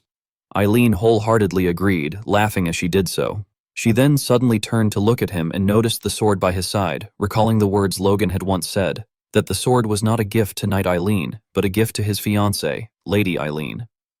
Remembering this made her extremely embarrassed, as she realized that he had proposed to her so simply that day. She reflected that, at first, the engagement had merely been for her to become a knight, but when he referred to her as his fiancée rather than a knight, those words had inexplicably filled her with happiness. After a moment, she realized she had been lost in thought and hurriedly patted her cheeks, telling herself that it was not like that. Her behavior left Logan somewhat bewildered. Eileen continued reflecting inwardly, concluding that since she had accepted his proposal, they would probably need to get married soon, especially since it seemed their father wanted it to happen as well. She remembered how Roberts had once asked her when the two of them would be getting married, and how she had only been able to stammer in response. Returning to the present, Eileen glanced at Logan with slight awkwardness and thought that she had been surprised by the sudden bodyguard mission, but seeing the festival now made things feel different. Observing Logan's relaxed smile, she felt herself ease up as well, thinking that he looked like someone who trained diligently. A sudden thought struck her, that perhaps this was not truly a mission, and that he might actually feel the same way she did. Yet despite her rising excitement, there remained a lingering unease within her, accompanied by the quiet doubt that someone had once expressed, that he might not be a good match for her after all. Logan and Eileen walked side by side through the bustling atmosphere of the festival. After a moment, Logan casually called out and then expressed his concern, asking whether it was uncomfortable for her to remain in armor all the time. His question caught Eileen slightly off guard, and she replied that it was not uncomfortable at all, explaining that such a thing was simply expected of a knight. However, in her heart, she could not help but think that perhaps she should have worn a dress instead. Feeling a little conflicted, Eileen held her head and let out a small sigh. Logan then reflected that her words made sense, and his face brightened as he sincerely praised her armor, remarking that it was an excellent suit. The moment his compliment ended, Eileen froze in place, her cheeks flushing with embarrassment. Meanwhile, Logan continued enthusiastically, explaining that the armor was made of mithril, which guaranteed its superior quality, and that it had been crafted perfectly for her, making it comfortable to wear. He went on to say that it was only fitting for Eileen and declared that she truly was a model knight. Eileen burst into cheerful laughter, scratching the back of her neck in embarrassment as she modestly told him that he did not need to go that far. Despite her smile, confusion swirled in her mind as she wondered whether this kind of conversation was normal for a date. Nearby, the blacksmith joyfully exclaimed about how great a certain sword was, which only added to Eileen's growing sense of confusion. Before she could fully process her thoughts, Logan bought some cotton candy and approached her, inviting her to try it as well. That small gesture immediately lifted Eileen's mood, filling her with happiness. Not long after, she even managed to chase off a thief and proudly stepped on him while announcing that there was an assassin, laughing triumphantly. Logan responded with excitement, praising her good job. That reaction left Eileen feeling extremely satisfied, and she laughed loudly, thinking about how much fun she was having. Before she realized it, time had slipped away and the sky had begun to darken. Walking beside her, Logan informed her that they were back already. Hearing this, Eileen blurted out her disappointment, asking if it was truly already over. She then hurriedly glanced around and tried to retract her words, awkwardly explaining that she had not meant it that way, which left Logan utterly confused. Regaining her composure, Eileen straightened her posture, cleared her throat several times, and seriously addressed Logan, asking whether he had, by any chance, forgotten something. Her question made Logan pause in confusion as he wondered aloud if she meant something like money. Eileen denied it helplessly, insisting that was not what she meant. Looking flustered, she tried to hint that there was something he had forgotten to tell her. Instead of understanding, Logan became even more puzzled, repeating her words to himself. Suddenly, he cried out, drawing Eileen's attention, and then solemnly apologized for his lack of manners, explaining that he was sorry for making her stand guard during the festival. His words caused Eileen to stiffen in disbelief as she questioned the idea of standing guard. Seeing her reaction, Logan clarified that he would make sure she received some days off later and told her to head back and get some rest for now. Upon hearing this, Eileen's entire expression darkened with disappointment. Logan, however, completely failed to notice her reaction and continued talking, suggesting that it would probably be best for her to enjoy the festival with friends or family instead. That was the final straw. Eileen turned away in anger and began to walk off. Still unaware of what he had done wrong, Logan called after her, asking where she was going. Her steps halted. Without turning around at first, Eileen coldly echoed his question. Then she spun back, fixing Logan with a murderous glare as she told him that she was clocking out. The incident left Logan deeply frightened, and he staggered back several steps in confusion. Leaving him standing there in a daze, Eileen hurried inside. This only deepened Logan's bewilderment, causing him to wonder anxiously whether he had done something wrong. At the same moment, Ronian, standing behind him, was utterly shocked and cried out to his brother in alarm. And just like that, everything came to an end as the sun once again rose high in the sky the next day. Logan later went to seek Felix to ask about the matter. Felix reacted with visible confusion at first, then crossed his arms in frustration and questioned Logan, asking whether he was seriously claiming that he had no idea what he had done wrong. Logan, still looking innocent, scratched his head and replied that he truly did not know, explaining that he had thought about it all night but still could not figure it out. Hearing this, Felix let out a helpless sigh and remarked bitterly that even he had not been this obtuse in his youth. Raising his head, Felix pointed directly at Logan and shouted that Logan needed to remember that Eileen was still his fiancée. Dismissing the matter abruptly, Felix declared that it was enough of that discussion. Immediately afterward, Felix drew his sword and ordered Logan to raise his own. He stated that he would help Logan overcome his weaknesses. Logan instantly became energized and shouted his agreement. At the same time, thoughts flooded Logan's mind as he reflected on how, during the Civil War, he had encountered many powerful opponents and fought countless fierce battles. Through that process, he had seen what lay beyond the mere use of aura, yet he understood that seeing it was different from surpassing it himself, and that he needed the help of another to do so. Standing opposite him, Felix proudly assessed that Logan could now withstand aura and acknowledged that he had grown stronger. Felix praised him openly, telling him that he had done well. Suddenly, however, Felix released an overwhelming surge of power and announced that he would now make Logan truly put in the work. This left Logan stunned, his mouth hanging open in confusion. Stammering, Logan asked whether it was time to begin, addressing Felix as his master and raising his sword to confirm whether they were still training. Felix did not answer at all and instead launched a direct attack, causing Logan to cry out in fear as he called for his master. Felix's eyes burned with fervent intensity as he charged forward, and a loud scream echoed through the air. Outside, Lewis was struggling to restrain a curious Stella. When she reacted in confusion, Lewis pulled her back and told her not to go there. Sometime later, Logan finally collapsed, dropping to his knees before falling face down onto the ground. After catching his breath, Logan addressed Felix, apologizing for all the trouble he had caused during the coronation. Felix responded coldly that he had no idea what Logan was talking about and ordered him to get up. Gripping his sword tightly, Logan explained that he had only wanted someone he could trust by the king's side. This explanation only made Felix angrier. He demanded to know whether Logan had dragged him out of retirement without even discussing it with him first. Aware that he was in the wrong, Logan could only lower his head in silence. Felix stared at him without speaking for a long moment before finally letting out a weary sigh. He admitted that, at the very least, it had been better than a mere excuse, and declared that they would stop for the day. Overjoyed, Logan shouted his thanks. Felix then asked when Logan planned to return to McLean. Sitting up, Logan answered that he would leave as soon as the festival ended. This came as a surprise to Felix, who remarked that it seemed quite soon and asked whether Logan intended to leave his men behind. Logan lifted his head and replied that he would not, stating that he planned to bring them with him. Felix's expression darkened slightly as he murmured that the king had placed his faith in Logan and that it might be wise to leave a few knights behind to help guard him. Logan merely smiled in response and told Felix to stop scrutinizing him like that, warning playfully that he might actually do it if Felix kept pushing him. Lifting his head with a radiant expression, Logan added that he had been hoping the Knights of Esperanza would take on that role. Felix lowered his head and replied that it was fine, reminding Logan that he had already warned him not to be greedy and stating that he could not suggest anything more. Suddenly, Logan spoke again, saying that there was one thing he wished to ask of Felix. Felix readily agreed and asked what it was. Logan then grew serious and urged that preparations for the Empire's invasion be started immediately. His words made Felix widen his eyes slightly in surprise as he voiced his astonishment at the mention of the Empire. Felix questioned Logan's urgency, recalling that Logan had suspected the Empire in the previous king's death, yet was now insisting on immediate action. He soon grasped the core of the issue and realized that Logan truly believed the Empire would attack.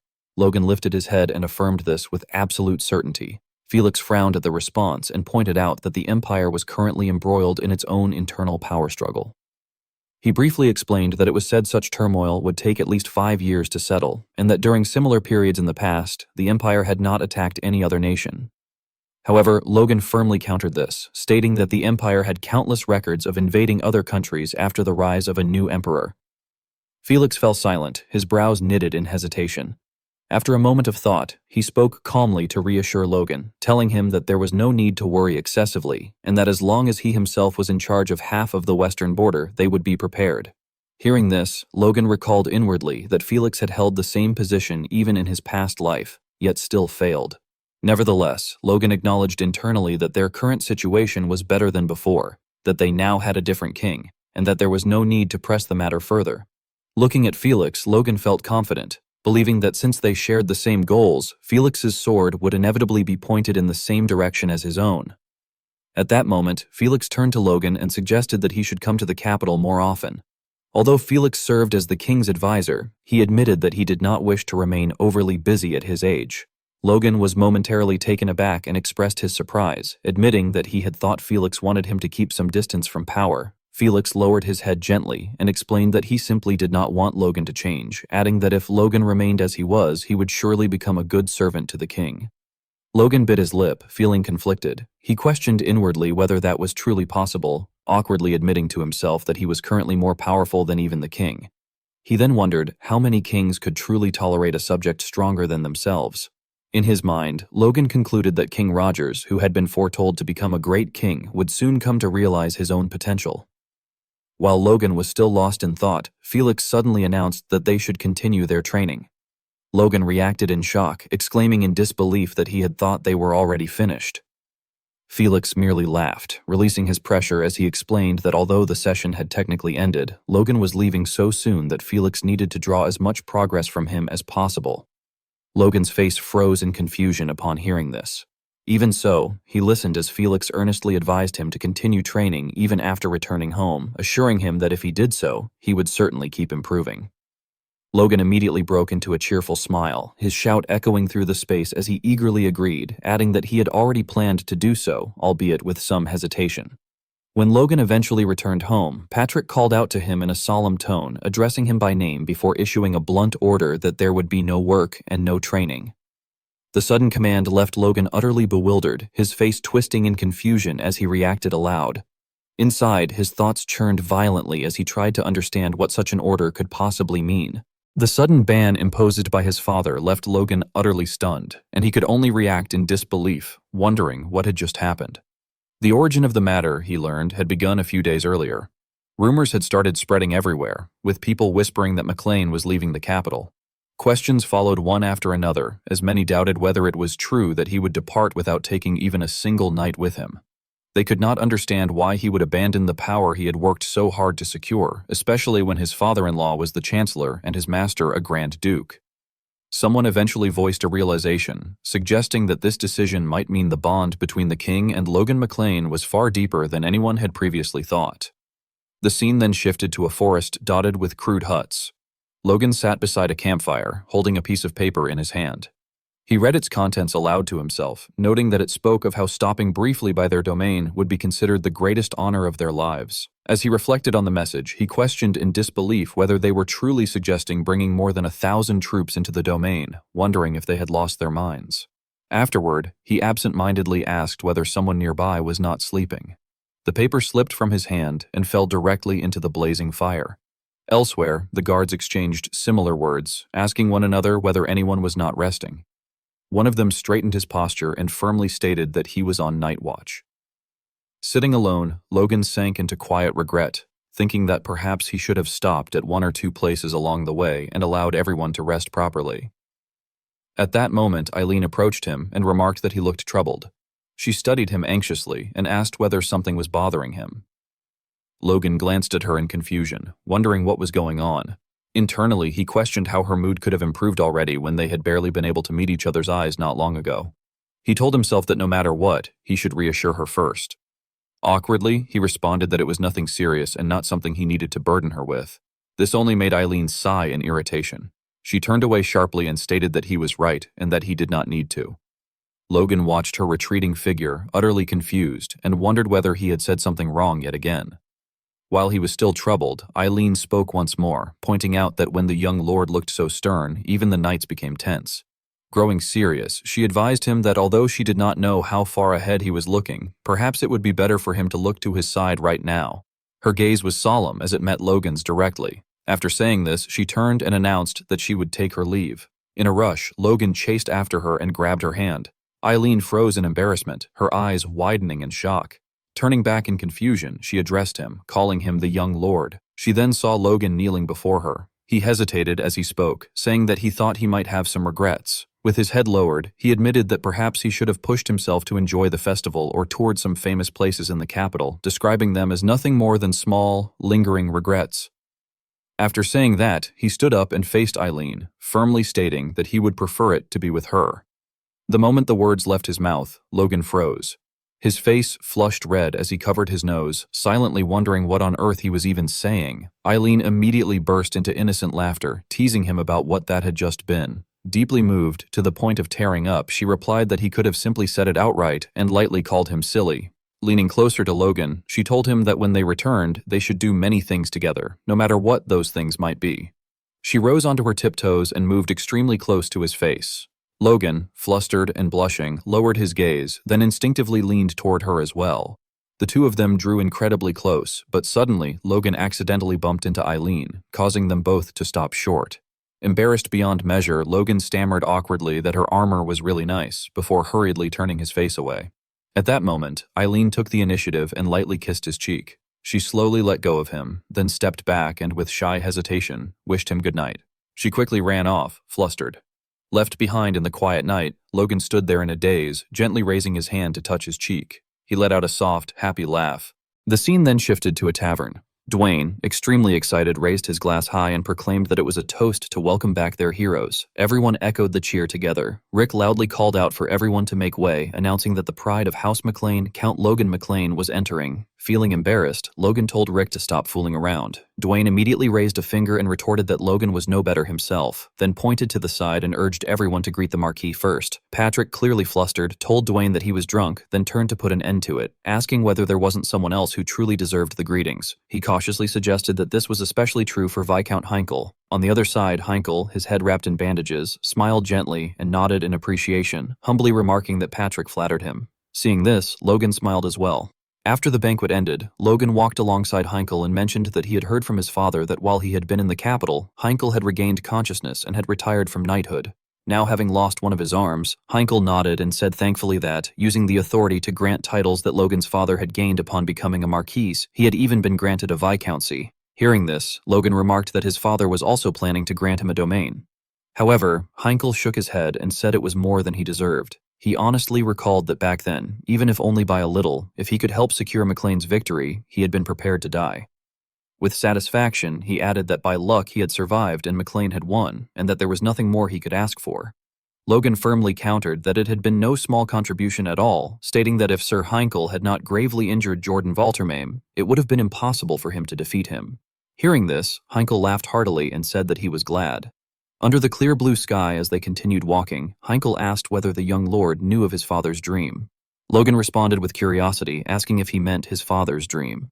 Heinkel then recounted that Logan's father had always said, when he was younger, that one day he would restore McLean's former glory, and that this had been Heinkel's dream as well. As the atmosphere grew quiet, Logan turned and called out to him. Heinkel paused, straightened himself, and said that thanks to Logan, that dream had now come true, and that he wished to see an even greater dream realized. These words deeply shook Logan. Heinkel clasped his hands behind his back and stated that with one arm gone and his strength diminished, knighthood was no longer possible for him, but that he was confident in his ability to train soldiers. He then respectfully requested to be appointed as an advisor in charge of military training. Heinkel sincerely extended what remained of his lost arm and made a heartfelt request, saying that he wished to continue dreaming together with the Lord and the young Lord for a little while longer. Logan, visibly pleased, nodded and agreed without hesitation, assuring him that no matter what kind of dream he pursued, he would make sure Heinkel could see beyond it. The next day, an exclamation echoed inside Patrick's office as he acknowledged the situation. With his arms crossed, Patrick firmly remarked that Heinkel was a fool who was stubborn to a fault. Logan replied bluntly that it was true, but that very stubbornness had also opened his own eyes. Bowing slightly with a faint smile, Logan explained that he planned to head down to town as early as that very day in order to deal with the backlog of work and continue his training. However, Patrick suddenly fell silent, which left Logan uneasy. After calling out to his father in confusion, Patrick finally spoke after a pause, saying that he would ask just in case and questioning whether Logan did not trust him or the other retainers. Logan, taken aback, asked why Patrick was suddenly saying such a thing. Patrick frowned and stated that the others were more than capable of handling the aftermath of the war. Logan insisted that while that was true, he still felt better handling it personally, and added that he also had a plan in mind. Patrick, his expression tense, pressed him by asking whether that plan was truly so urgent. Urgent enough to make everyone worry because Logan never rested. The question left Logan momentarily speechless. Seeing this, Patrick could only sigh before issuing a firm order. Starting that day, for an entire week, Logan was forbidden from both work and training. He warned sternly that if Logan attempted to do anything at all, he would be excluded from family affairs for a while. Logan was so shocked that he could only gape in disbelief. As he was pushed toward the outside, he protested in confusion, but Patrick continued pushing him while explaining that it was all because he was worried about him and ordered him to go inside and rest. Logan still tried to resist, asking his father to wait. At that moment, hurried footsteps sounded from afar, and someone rushed over, calling out urgently to his lord. It turned out to be Dwayne, who was carrying a stack of documents. Upon seeing Logan, Dwayne remarked that the young lord was present as well and commented that the timing was perfect. Patrick immediately cut him off, telling Dwayne not to say it. This left Dwayne flustered as he pointed out that the matter was urgent. Logan stepped in and instructed him to go ahead and speak anyway. Patrick shot Logan a sharp glance. Unaware of the underlying tension, Dwayne helplessly stated that he did not know what was going on, but insisted that they should hear the report first, explaining that it was a message from Kalia. This stunned Logan, while Patrick hurriedly asked whether he meant weaken Kalia. Dwayne quickly confirmed that he did, reporting that at present, including the Knight Commander, a total of 201 Knights of Kalia had requested to transfer to McLean. Waken Kalia himself was waiting outside, arms crossed and head lowered. The background of the matter was then explained. On the day King Rogers was crowned, the punishments for the defeated factions had also been decided. Most factions received minor fines and restrictions on their military forces, and everyone had expected that the two marquises would not survive. Wiccan and Luther had been imprisoned. However, the king had defied expectations. Acknowledging that he too could not ignore the duke's demands, Rogers spared them from the harshest punishment, demoted their titles to counts, and forced them to return half of their lands to the state. This decision caused dissatisfaction among some, who questioned whether the core members of the faction were truly being forgiven. Nevertheless, Rogers remained resolute and further ordered that the two individuals serve 10 years in the Esperanza Knight Order. Logan, feeling uneasy, turned and addressed his master.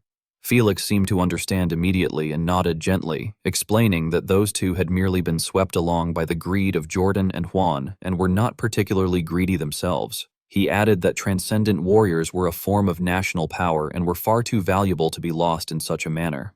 Those words gave Logan pause. He reflected that when facing the Empire, one could never have too many transcendent fighters. Still, he worriedly noted that he never would have expected even Kalia's top-tier knights to come, speculating that Wiccan Kalia must be furious. Patrick, still processing the information, asked how many knights were transferring.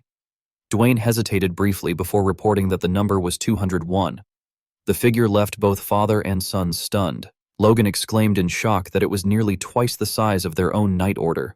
Patrick, unable to remain calm, remarked that this was a serious matter, adding that if the number included top-tier knights, maintaining the existing order would not be easy at all.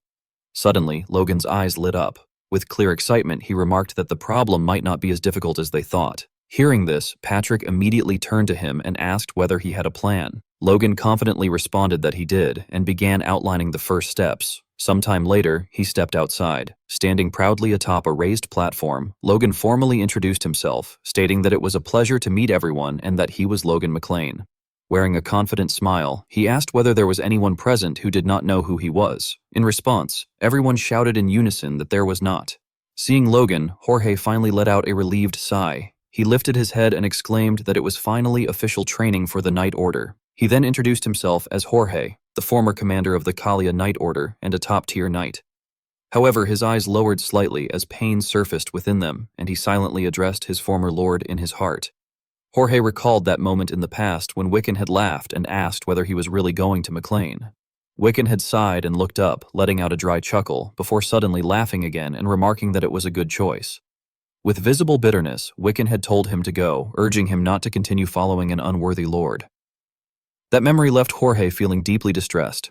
In his heart, Jorge swore that in order to repay his former lord's kindness and grace, and to avoid disgracing the name of the former commander of the Kalia Knights, he would proudly become a core member of McLean. At the same time, Logan spoke up once more, announcing that this marked the first regular training of the newly reborn McLean Knight Order. Looking down at those below, he asked whether they should begin with a light McLean Knight Order greeting. As a result, everyone was sent off for a run. Exhausted to the point of barely being able to breathe, Jorge questioned internally how that could possibly be considered a light greeting.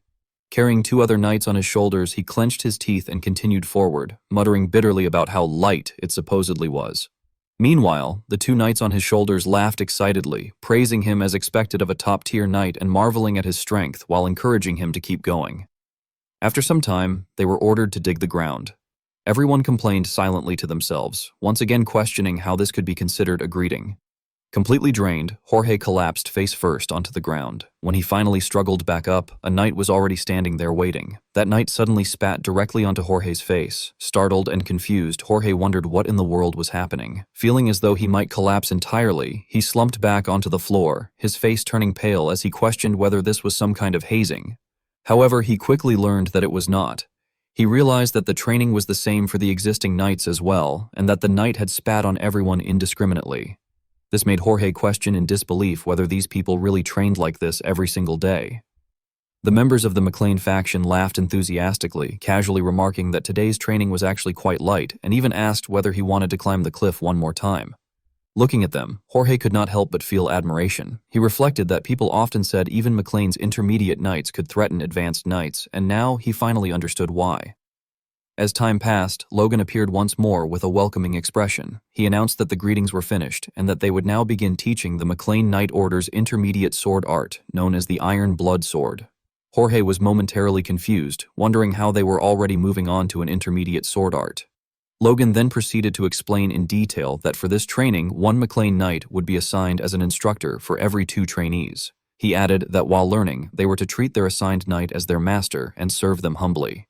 Hearing this, Jorge thought to himself that as a top-tier knight, surely either the young lord or the lord himself would be his instructor. He believed this would be a valuable learning opportunity. When he turned around and asked whether the instructor had arrived, the man standing before him introduced himself as Advanced Knight Henderson and politely asked for his guidance. This instantly caused Jorge to freeze in shock as he fixated on the word advanced. At that moment, Henderson's expression stiffened. Just earlier, he had been summoned and had asked the young lord whether he had called for him. Logan had smiled in response and addressed him respectfully as Sir Henderson, calmly stating that he should have arranged this much sooner.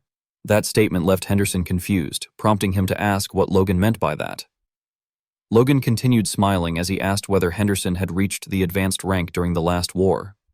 Henderson scratched his head a little awkwardly and admitted that Logan was right, explaining that he had simply been lucky. Logan then apologized and said honestly that he had found the outcome quite unexpected, as he had thought that those 3 would reach the advanced rank first. Henderson replied in confusion that he had thought so too. Thinking of Eileen, Victor, and Ronian, he sighed in amazement, remarking that they had caught up to his 15 years of training in just a few years, and that all of them would reach the advanced rank before long. After hearing this, Logan looked at him seriously and praised him, saying that even so, Henderson had still been the one to reach it first, and that he should be proud. Logan added that, on top of that, Henderson seemed to be well liked, since everyone had chosen him as the next knight commander. Henderson hurriedly waved his hands in denial, flustered by the compliment and saying that it was far too much praise. Logan then said that he would like to ask Henderson something. Bowing his head slightly with a knowing smile, Logan asked who Henderson thought should become commander between himself and Sir Jorge. Those words struck deeply into Henderson's heart. Returning to the present, Jorge was raising the sword in his hand and then slashing decisively through the air. In just a short moment, he became utterly exhausted, gasping for breath repeatedly. On the opposite side, Henderson smiled and praised him, saying that to improve that much in just 10 days was excellent. Jorge slowly turned to look at him, tightening his grip on the sword, and frankly expressed his gratitude, saying that it was all thanks to Henderson's teaching. Henderson waved his hand shyly and replied that it was not the case at all, insisting that it was thanks to Sir Jorge's own hard work. Jorge, unable to hide his confusion, asked why Henderson was being so kind to him. A large question mark seemed to appear on Henderson's face as he answered honestly that he had only been following orders from above. Jorge then admitted awkwardly that until recently, he had been Henderson's enemy. Hearing this, Henderson responded that only about 30 people there were originally from McLean, and that the rest had transferred there just like Jorge. Jorge stopped, feeling downcast, then lowered his head and said that it was embarrassing, but perhaps he was getting ahead of himself and thinking that he might take on an important role there. Henderson frankly affirmed that as a top-tier knight, Jorge certainly had a chance, adding that the young lord valued ability. Hearing this, Jorge became irritated and snapped that what he really wanted to ask about was Henderson's true feelings. Henderson asked blankly what he meant by his feelings, so Jorge explained in detail, asking whether Henderson truly had no complaints. Henderson then calmly expressed that a knight only followed their lord's orders and that his personal feelings did not matter. Looking around, he added that as long as their knight order grew stronger, any direction was fine. He then reminded Jorge frankly that if Jorge were to take on an important role, he should keep that in mind. Henderson stood proudly with his hands on his hips and smiled. Seeing this, Jorge gradually let go of his inner burden. He nodded firmly, then bent deeply at the waist and declared at the top of his voice that, by his lord's command, he, Jorge, swore to follow Sir Henderson as his senior knight. This action left Henderson stunned. He looked around in confusion and shouted, asking what Jorge thought he was doing. From above, Logan looked down and silently evaluated the situation, thinking that the Kalia Knights seemed to be adapting without any issues. Folding his arms, he felt very satisfied and concluded that the future knight commander also seemed to have been decided. From behind, Patrick also voiced his praise, remarking that Henderson was indeed a good knight. However, his expression soon grew tense as he added that he had originally thought the future commander would be Ronian instead. Confused, he questioned Logan, saying that if Logan were to inherit the family, it would surely be more reassuring for his talented brother to take on an important post. Logan felt a trace of embarrassment as he admitted to himself that he did not plan on becoming the head of the family. Turning around, he then expressed to Patrick that he intended to hand this domain over to Ronian. This declaration immediately provoked Patrick, who reacted in agitation, exclaiming in disbelief and angrily demanding to know what kind of nonsense Logan was talking about. Logan explained solemnly that Ronian was more than qualified. However, Patrick remained dissatisfied and began to retort that after everything Logan had done for the domain, only to be abruptly interrupted. Logan firmly stated that he was aiming for something bigger. Patrick froze, stunned and bewildered, and asked what Logan was planning now. Logan responded evasively, saying that he could not reveal it yet, but assured Patrick that even he would eventually understand. With unwavering confidence, Logan added that it would be just like always. Patrick continued to scold him, angrily questioning what he was even thinking, before firmly declaring that he would not accept this decision. Logan calmly reassured him that he would, eventually. Outside, Ronian had heard everything. He clenched his fists tightly, sorrow filling his heart as he silently wondered whether he was standing in his brother's way. Back inside the warm room, Patrick spoke with concern, telling Logan that the urgent crisis within the Night Order had been temporarily resolved and that Logan should now go and truly rest. Logan reacted in confusion, prompting Patrick to clarify that he meant a vacation, and teasingly asked whether Logan had been thinking of slipping past it. Logan laughed awkwardly and waved his hands, insisting that he had remembered. He then deliberately looked away, avoiding Patrick's gaze, before hesitantly adding that there was still something else. Patrick immediately pressed him for clarification. Logan smiled tensely and explained that there were still many unresolved issues within the domain, and proposed holding a grand council once. He assured Patrick that once the meeting was over, he would truly rest. Completely helpless in the face of his son's persistence, Patrick could only lower his head in resignation. Sometime later, the two stepped outside together and stood before the assembled nobles. Patrick suddenly slammed his hand against the railing and announced in a solemn tone that they would begin the first regular council of House McLean, now elevated to a marquis family. Standing beside him, Logan continued, stating that after the war and the family's rise in rank, there had been many major and minor changes, and suggested that they discuss the issues one by one and find solutions. From below, a hand was suddenly raised. It belonged to Clayton, who cleared his throat and stated that they had found a direction for the research previously commissioned by the young lord, but that they would require funds to proceed. Beside him, Hamar also raised his hand and pointed out that the workshop was severely understaffed, explaining that to increase production of the repeating crossbows, they would need 3 times the current number of craftsmen. Dwayne then enthusiastically proposed that the top priority at the moment should be recruiting administrative staff, urging them to hire more officials. After listening to the series of opinions, Logan fell into deep thought. Patrick frowned and remarked that all of these were undoubtedly important matters.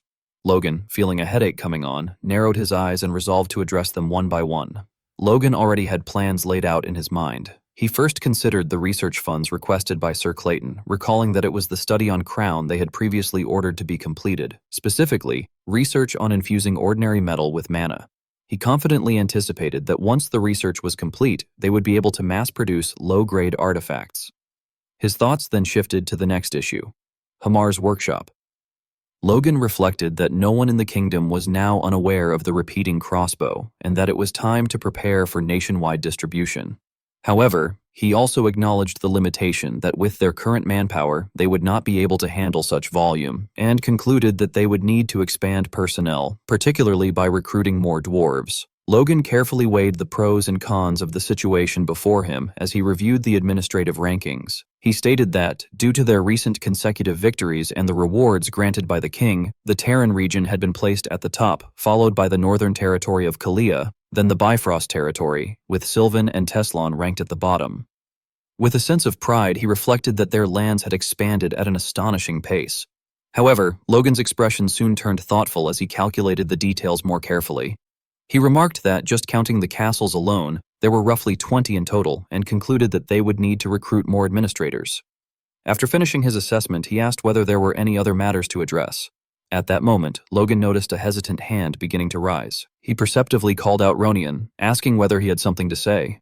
Standing among the crowd, Ronian appeared extremely tense, pressing his lips together and avoiding Logan's gaze. He stammered as he admitted that he did have something to report. Hearing this, Logan smiled encouragingly and urged him to speak freely. Even so, Ronian remained silent for a while, deep in thought. After a moment, he finally lifted his head and spoke firmly, explaining that as the family's status had risen, merchants and refugees had begun flooding in all at once.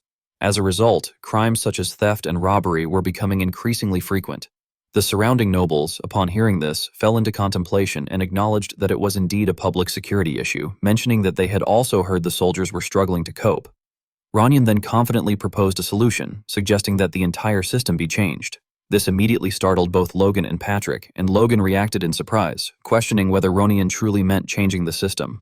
Undeterred, Ronian continued to present his idea with confidence, proposing that instead of assigning security duties to regular soldiers, they should establish a dedicated security unit and manage it on a continuous basis. His words resonated strongly with those present. Many nodded and smiled in approval as Ronian further explained that veteran soldiers or retired knights could form the core of this unit, which would also allow for a clear separation between security forces and frontline combat troops. The more Logan listened, the more intrigued he became, exclaiming in admiration. Smiling proudly, Logan looked at his younger brother and thought to himself that Ronian had managed to conceive a system normally used only in major imperial cities, entirely on his own. Without hesitation, Logan openly acknowledged the proposal as a good idea and declared that they would proceed with it. He publicly entrusted Ronian with full responsibility, instructing him to run the system himself and noting that it should function well if centered around the major castles. Receiving this trust from Logan filled Ronian with happiness. He smiled brightly and assured him that he would do his best. However, immediately afterward, Ronian lowered his head again. In a subdued murmur, he repeated that he truly would do his best. Logan keenly sensed the shift in Ronian's emotions and wondered why he looked so discouraged today, despite having made such a valuable suggestion. Ronian's face had darkened, and his eyes revealed a sadness he could not conceal. After observing him for a moment, Logan decided that he should ask him about it later. The meeting then continued according to Logan's direction. He proposed that they first discuss administrative personnel and directly asked how many officials they should hire, noting that posting recruitment notices would not be difficult. Dwayne raised his hand and reported that they would need about 30 people. From behind, Philip energetically added that these officials should be capable of being deployed immediately. At that point, Dwayne raised one finger again, indicating that there was one more matter to consider.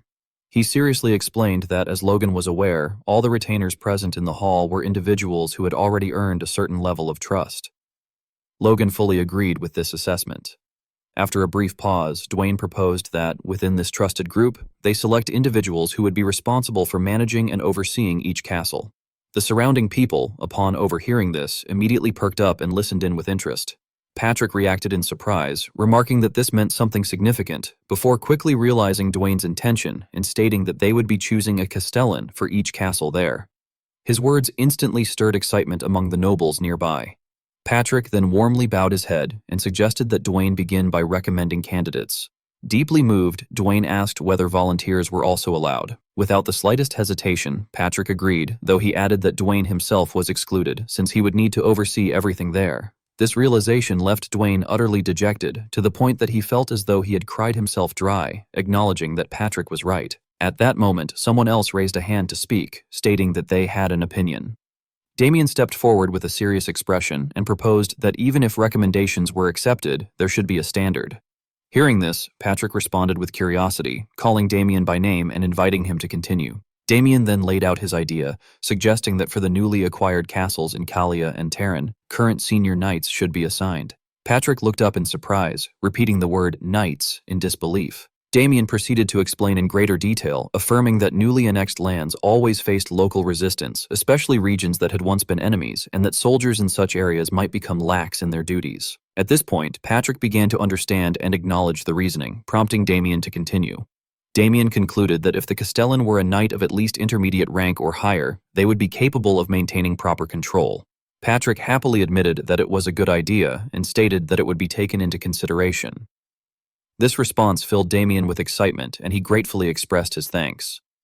Logan, who had been observing everything unfold, let out a quiet sigh of relief. He reflected on how remarkable it was for the former life strategist of the Resistance to be so happy over a single idea being accepted. Remembering the grim experiences of his past life, Logan could not help but feel that the gap between then and now was immense, and he resolved that he should start giving Damien work that truly made use of his talent.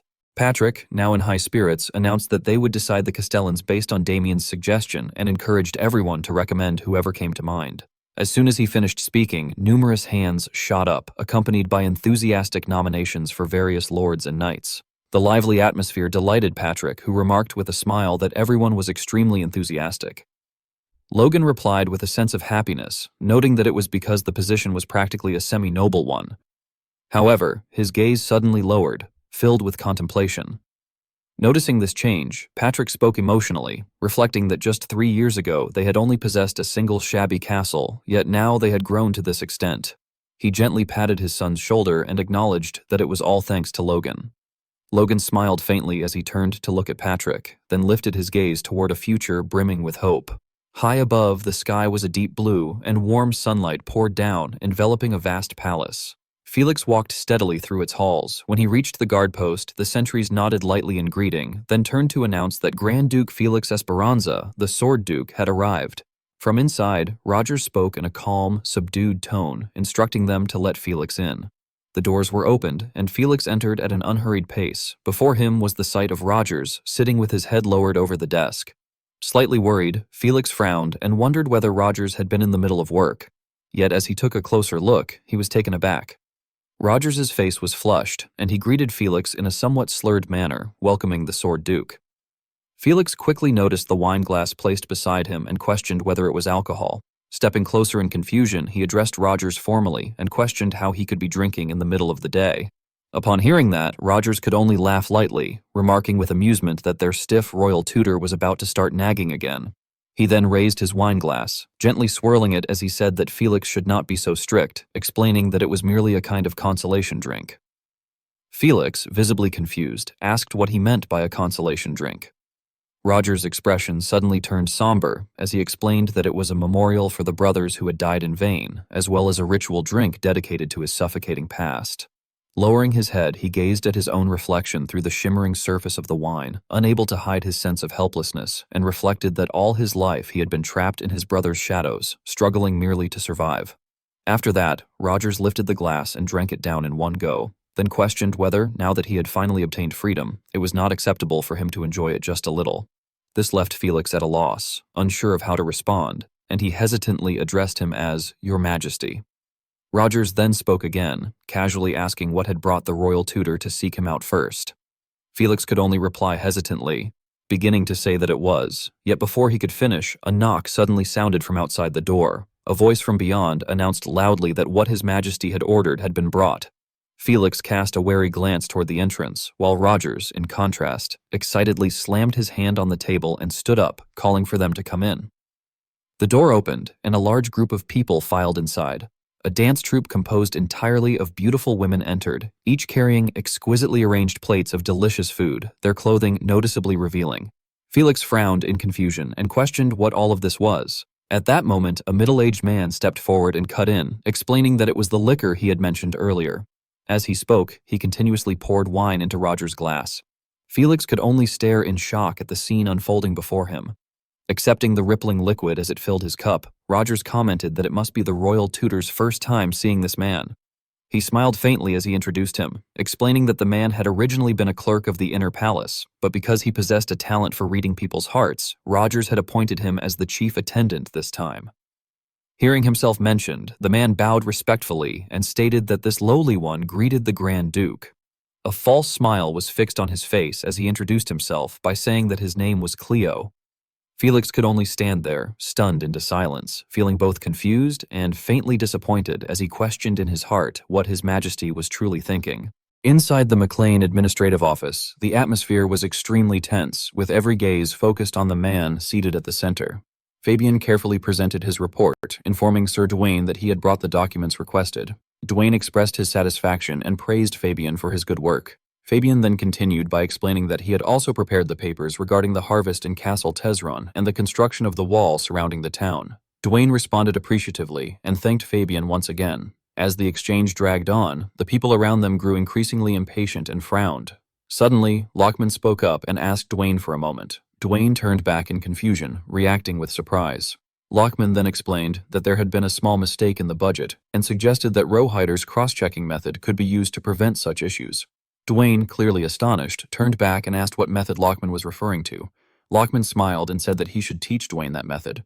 Feeling embarrassed, Dwayne scratched his head and laughed awkwardly while thanking Lockman. He then added, with a nervous laugh, that although the two of them were new, they had already helped him a great deal. Lockman cheerfully replied that it was only natural for them to be of help to their lord, since he had hired them. Fabian followed up seriously by saying that Dwayne should simply tell them if he needed anything.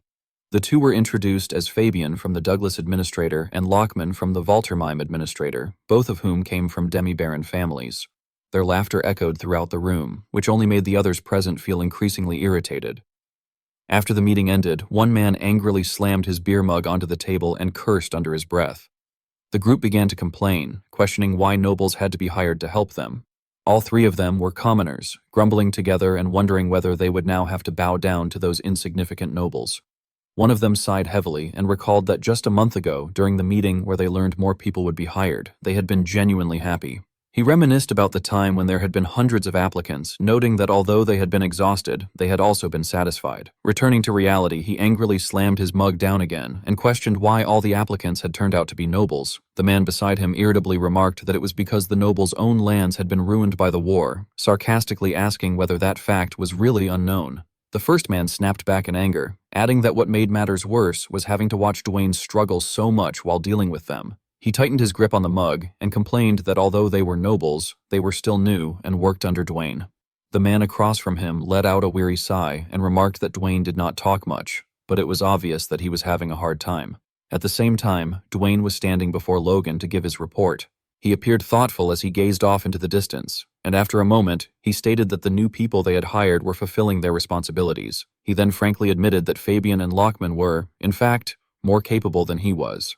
Logan reacted with mild surprise upon hearing this. Dwayne lowered his eyes, his brows knitting together as if he were engaged in intense inner conflict, before calmly and firmly affirming that it was definitely true. Logan continued looking at the documents in front of him and replied that this was good news and that the meeting was over. Dwayne seemed confused by what Logan meant by that, and he then spoke again, saying that there was something else he wished to add. Logan finally raised his head and looked at Dwayne expectantly. Dwayne hesitated, struggling to find his words, until Logan directly urged him to speak up and say what was on his mind. Dwayne lowered his head in deep sorrow. After a long pause, he slowly proposed that he wished to retire. The words struck Logan like a bolt of lightning, causing him to look up in shock. Logan hurriedly stood up, slammed the table, and demanded to know what Dwayne meant and why he would say such a thing. At that moment, Dwayne gathered his courage, raised his head, and explained that he had been thinking about retirement ever since Sir Heinkel had done so. He frankly stated that he believed it was about time for him to step back. Logan, growing extremely anxious, pointed out that Sir Heinkel was currently in charge of training the new soldiers and asked whether Dwayne understood that. Dwayne gently nodded, sighed, and replied that the matter was irrelevant. He admitted that lately he had felt that he was no longer useful. Logan's face darkened as he became utterly confused, silently wondering what Dwayne truly meant. Still avoiding Logan's gaze, Dwayne recalled the actions of Fabian and Lockman and sorrowfully confessed that the new men were all better than he was. He added awkwardly that, from an organizational perspective, it would be unpleasant for a commoner like himself to stand above them. Lowering his head sincerely, he apologized to Logan. Logan helplessly held his head and let out a sigh, saying that it was his own fault for failing to understand how Dwayne had been feeling and that they should think the matter over carefully. Deeply moved by this response, Dwayne called out to Logan emotionally. Silence soon filled the room once more, and Dwayne remained standing with his head bowed as he waited. After some time, Logan suddenly shouted in a way that startled Dwayne, declaring that everything was settled. Smiling warmly, Logan pointed at Dwayne and announced that Dwayne was now a noble as well, insisting that this solution resolved all problems. Dwayne froze in confusion and expressed his bewilderment. Logan left his seat, walked closer, and explained that both he and his father had been too careless. He admitted that the workers who had stood by them throughout the war deserved proper rewards, and that failing to grant them such recognition had been an oversight. As Logan casually draped an arm around his shoulder, Dwayne, flustered, questioned whether Logan truly meant this, mentioning that he believed all the noble positions granted by the king had already been used. Logan confidently assured him that the king could surely provide a few additional baronial titles if asked, adding that the king would not refuse such a request. Still overwhelmed, Dwayne voiced his concern that this might constitute an abuse of power. Logan firmly reiterated that it was fine and stated that he would take responsibility and bear the blame for the sake of their loyal workers. At the same time, within the royal palace, Felix stood anxiously before the gates. Bowing his head, he pondered in silence what the king was truly doing. He recalled how Rogers had casually declared earlier that it was a ceremony and that this occasion marked the final part of the 27-fold ceremony, asking Felix to allow him this indulgence. Felix had frowned in discomfort, reminding Rogers that the ceremony was dedicated to the 9 gods of heaven, with 3 days devoted to each god to honor the dead, and had questioned how Rogers could be drinking in the middle of such a solemn rite. Ignoring Felix's objections, Rogers had merely sighed, raised his glass, and muttered that Felix worried too much and that he could control himself. Those words had left Felix speechless. Disappointed, he had pressed his lips together and chosen not to speak further. Clenching his fist slightly, he eventually apologized to the king.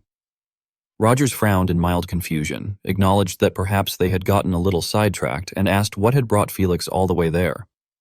Felix raised his head and explained that he had come to ask what their next move would be regarding house wolves. Rogers reacted with surprise and remarked that he had been planning to address the matter shortly, adding that, although house wolves had wronged him, demoting them and stripping them of half their lands would suffice. Standing nearby, Cleo listened to this and displayed a sly, sinister smile. Felix stood in the center of the room with his head lowered, thinking quietly. He reflected that the king had endured so much and surely needed time to grieve. Deeply worried, he thought to himself that once the king was done, he would surely take further action. Letting out a weary sigh, Felix felt utterly exhausted. At that moment, a report sounded from behind, informing them that a communique for the crown had arrived. Felix turned around in confusion and asked why this information was being directed to him. The messenger hesitated and replied that His Majesty was currently unavailable. Recalling Rogers's careless demeanor, Felix sighed once again and reluctantly instructed the messenger to bring the matter to him. The messenger immediately complied. Soon, the crystal orb on the table lit up, signaling an incoming call. Logan, somewhat surprised, greeted the caller and began to address the owner of the device before abruptly realizing that Felix was the one answering instead of the king. Felix's expression darkened as he calmly noted that it had been a long time since they last spoke. He proceeded to explain that His Majesty was occupied with other matters and instructed Logan to speak with him instead. Logan asked anxiously what was going on. Felix, looking exhausted, held his head and replied that it was nothing, at least not yet. Those words only made Logan even more confused, as he wondered what Felix meant by not yet. Clearing his throat to regain his composure, Felix told Logan not to worry and asked what Logan had called him for. Logan returned to the main topic, saying that it was nothing significant, and then began explaining the matter. Felix quickly grasped the issue and confirmed that Logan only wished for the title and did not want any lands or other rewards. Feeling slightly embarrassed, Logan replied that this was indeed the case. Felix lowered his head and let out a sorrowful sigh before agreeing to speak to the king. However, in a gentler tone, he reminded Logan to remember that this would be the last title Logan would ever be allowed to bestow. Logan immediately sat up straight and shouted that he would remember it. After that, the call was abruptly cut off. Logan leaned back in his chair with a tired sigh. Feeling uneasy, he thought to himself that he had known Felix would scold him, but this time Felix seemed different from usual. He also noticed that Felix had hung up without saying goodbye, which made him wonder whether something serious had truly happened. While Logan was still lost in thought, the door suddenly opened. Dwayne rushed in, having cried his eyes out, and called out to Logan desperately. Startled, Logan cried out in shock. Dwayne then threw himself at Logan, hugging him tightly and sobbing as he questioned why all of this had been done for him, someone as insignificant as himself. Still confused about the situation, Logan shouted and demanded to know what was going on, telling Dwayne to get off him. Completely overwhelmed by emotion, Dwayne continued crying and swore that he would serve McLean until the day he died. Left with no choice, Logan angrily shouted that he understood and told Dwayne to get off him, adding in disgust that it was gross. As the sky outside gradually darkened, a young woman was seen running forward in great haste. A knight chased after her and called out, asking her to wait. Worried, he asked whether she truly intended to leave and what would happen if something went wrong. However, the woman decisively stepped onto a carriage and replied that it could not be helped. With deep pain, she expressed that her family had lost everything after the war, even though her father had knelt in the royal palace for 4 days straight. Stamping her foot firmly, she declared that this was not the end. That woman was Rena. Her face was filled with determination and anger as she steeled her resolve, declaring that she still had a lifeline. Inside the office, everything was extremely quiet. Logan McLean picked up a scroll and read it aloud in a cheerful voice, announcing that, in recognition of his great contributions, the commoner Dwayne Filsner was hereby granted the title of Baron by proclamation of King Rogers von Grandia. When he finished reading, everyone working nearby was utterly astonished. Logan continued explaining the royal proclamation, while the commoners standing below grew increasingly excited at the decision, their faces clearly filled with joy. At the same moment, 3 people rushed forward and tightly embraced Dwayne Filsner, who was standing dumbfounded in the middle of the room. They were so overwhelmed with happiness that tears streamed down their faces as they cried out that their brother had become a noble and that no one would ever look down on them again. Dwayne Filsner sobbed as he expressed his heartfelt gratitude, repeatedly thanking the young lord. At the same time, Lockman stepped forward to offer his congratulations, formally addressing him as Baron Dwayne. Dwayne then turned back in a dazed manner and greeted Sir Fabian and Sir Lockman.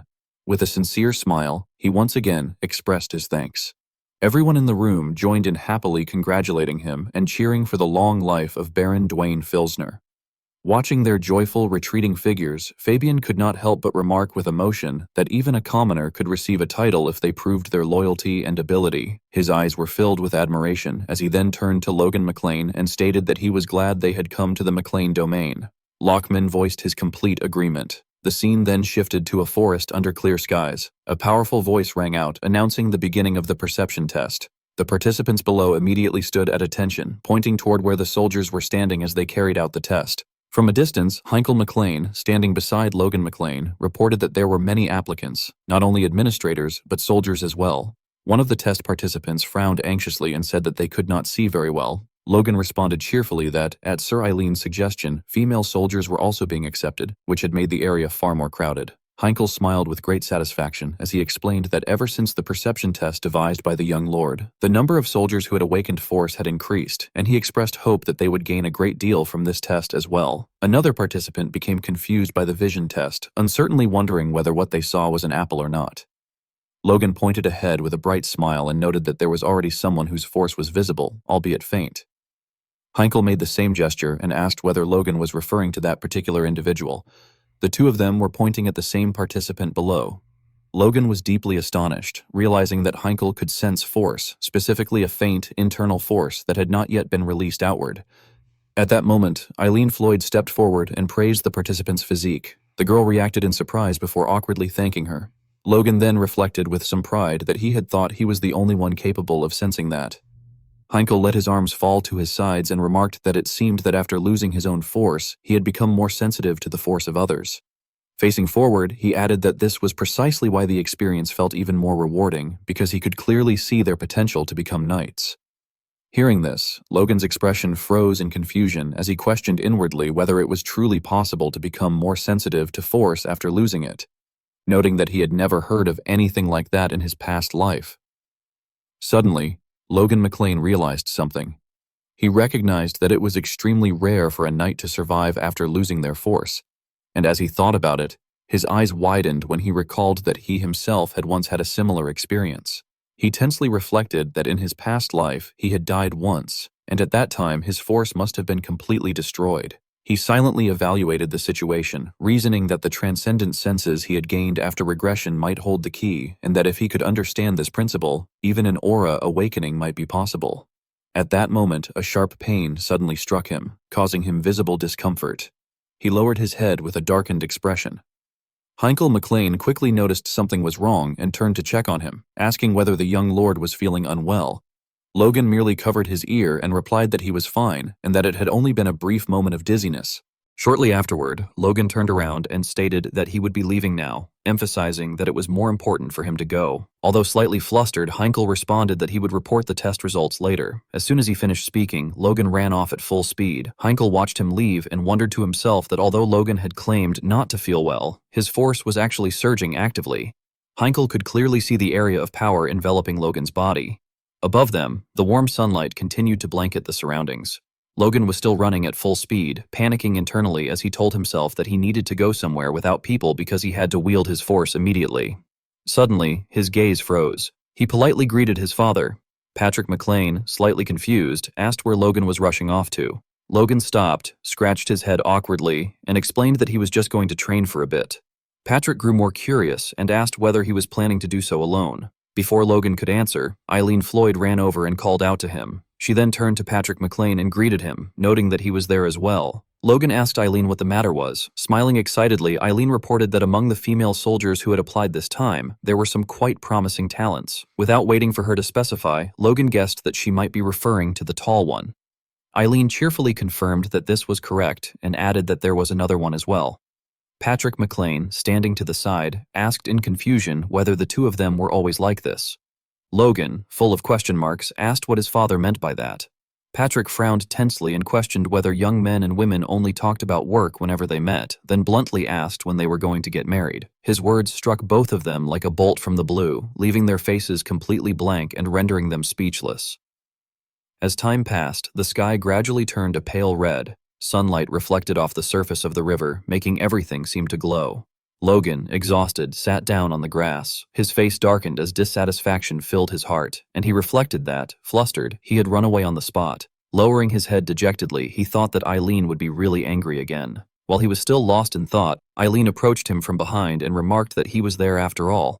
Startled, Logan turned around and shouted her name in surprise. Hesitantly and awkwardly, he apologized, saying that he had shown her an ugly side of himself. Eileen merely smiled gently and frankly teased him about running away, saying that it was fine and that she herself had also been flustered, though she had not thought of running away like he did. Logan could only mutter another apology. However, Eileen then stated that she was not looking to hear an apology, which caused Logan to widen his eyes in confusion. She sat down beside him, turned to look at him, and asked when they should get married, suggesting that they should at least set a date so that such a situation would not happen again. Logan's face instantly flushed red with embarrassment. Eileen then tentatively questioned whether it could be that he did not want to marry her.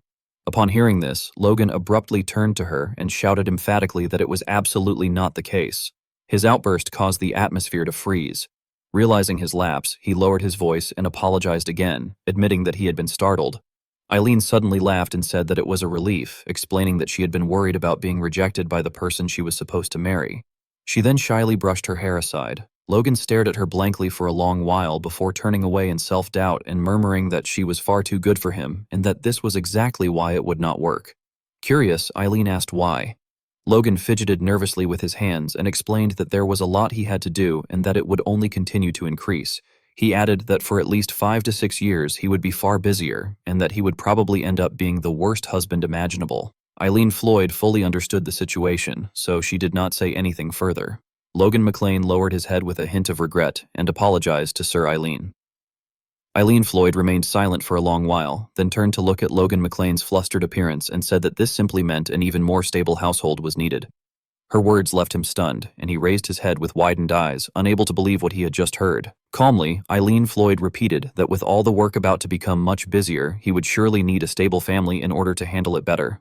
Logan McLean anxiously expressed his concern, saying that it would mean she was taking on too great a loss. Before he could finish, Eileen Floyd interrupted him, asking why she would be the one losing out. She gently reached out and touched Logan McLean's face. Under the warm and gentle sunlight, the two were able to express their feelings to one another. Eileen Floyd remarked that such thoughts sounded like those of a good husband, someone who recognized his own flaws and reflected upon them, and added that all the demanding work he was doing was for them and for their territory. Blushing, she firmly stated that it was only natural that she would also be busy, because she was both his knight and his wife. Deeply moved by her words, Logan McLean found himself unable to speak. He lightly touched Eileen Floyd's hand in response and admitted that he had been wrong in the way he had thought about the matter. Acknowledging that what he had said earlier had been foolish, he then straightforwardly proposed that they should get married, and just like that, the two shared a passionate kiss. Elsewhere, the wheels of a carriage had already begun to roll.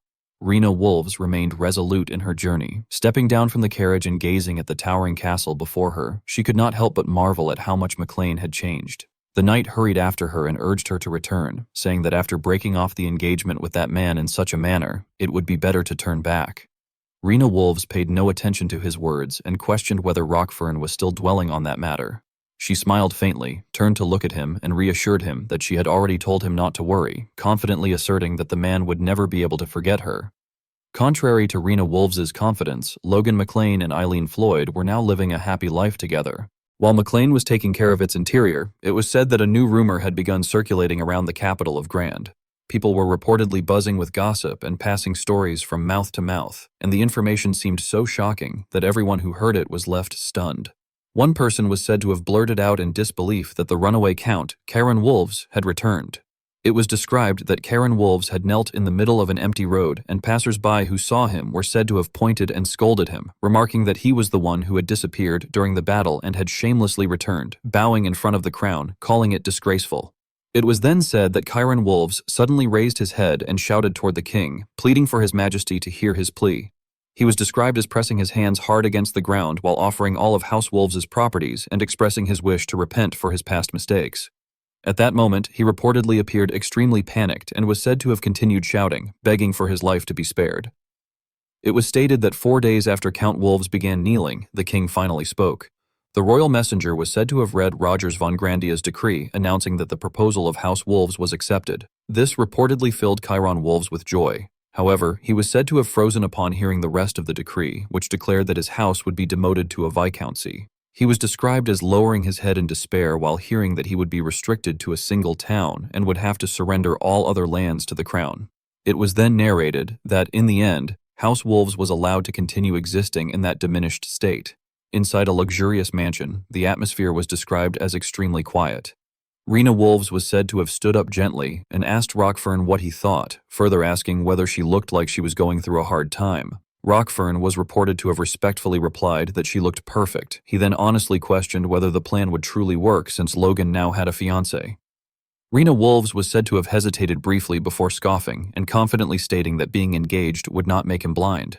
She reportedly began recounting that Logan had followed her around since they were children, recalling how he used to call out for her to wait up. She was described as maintaining pride in her own charm, claiming that Logan had appeared prideful when he broke off the engagement. She recalled that he had once frowned and declared that he would take the money regardless of his family's intentions, leading her to believe that he had not truly been able to hide his sorrow.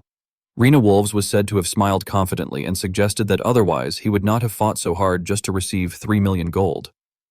Meanwhile, Rockfern was described as silently evaluating the situation, thinking that they were desperately in need of that 3 million at the moment. Rena Wolves, however, was said to remain unaware, carrying deep resentment. She was described as frowning and muttering that her father had already done everything he could to allow their family to continue existing. She then reportedly stepped forward and declared that she would do what she could to raise the family again. After saying that, she was described as sitting down in the chair and waiting silently. The moment she heard movement, she was said to have turned slightly and thought that he had arrived. As the door slowly opened, she was described as tightening her grip on the edge of her dress to calm herself, telling herself to act just as she had practiced. She then attempted to appear charming and turned with a gentle smile, beginning to greet Logan, saying that it had been a while. However, it was reported that her expression froze before she could finish speaking. She was described as calling out in confusion when she noticed that Logan McLean was focused only on the paper in his hand, uncertainly addressing him as Lord Logan. Logan was said to have finally raised his eyebrow and responded indifferently, acknowledging that it had indeed been a while. He reportedly sat down while apologizing and explaining that he was quite busy at the moment and had many things to review. Logan's cold attitude was described as causing Rena Wolves to become flustered, and she was said to have responded awkwardly that she understood. When she remained silent, Logan was reported to have spoken first to save time, asking what had brought her there. Rena Wolves was described as quickly getting to the point, stating that she wished to apologize for her previous mistakes and to build a new bond between their families. Upon hearing this, Logan was said to have looked down at the paper in his hand and replied indifferently that if she wished to do that, he questioned whether Viscount Wolves himself should be present instead. Rena Wolves helplessly closed her eyes and sighed, saying that her father was currently indisposed after fighting for their family. Logan McLean replied indifferently that it was unfortunate. He then sighed inwardly, thinking that surely that was not the real reason and that her father probably did not want to bow his head to an old friend and his son. Logan McLean then bluntly stated that they had no need of her family's help. Rena Wolves awkwardly responded that they were aware of that. Upon hearing this, Logan McLean lost patience and attempted to stand up to leave, stating that the discussion was over and coldly instructing her to return. This caused Rena Wolves' complexion to turn pale, and she hurriedly tried to stop him, saying that there was still more to discuss. Logan McLean then urged her to hurry, adding that he had a lot to do. Although Rena Wolves was angry, she forced herself to remain composed, clenching her fist as she thought that he was more combative than she had expected. Biting her lip, she thought that she needed to put some emotion into this. She then lowered her head and expressed that she had come to ask for his help. This was somewhat unexpected for Logan McLean. Tears streamed down Rena Wolves' face as she sobbed and begged him, asking him to think of their past and to help her family. Her flushed face would have moved any ordinary person to pity. Logan McLean was extremely shocked and left gaping. Rena Wolves then believed that he had taken the bait. She lowered her head and sobbed even louder, apologizing and claiming that she could not hold her emotions in. Her entire body trembled, yet behind that pitiful appearance she wore a satisfied smile, thinking that this settled it and that the man had not forgotten her. Behind her, Rockfern felt confused and hesitantly remarked about her expression. Logan McLean's face turned pale as he muttered that it had surprised him, thinking that flashbacks of his past nightmares were returning. At that moment, in those memories, Rena Wolves had firmly refused and had said that he had suddenly become violent, shouting in denial. Returning to reality, she continued acting, raising her hand to wipe her tears and adding that the wolves were going through hard times. Though they had once been one of the biggest merchant groups, she continued explaining that their distribution networks and knowledge built over generations still existed. However, Logan McLean coldly asked what that had to do with anything.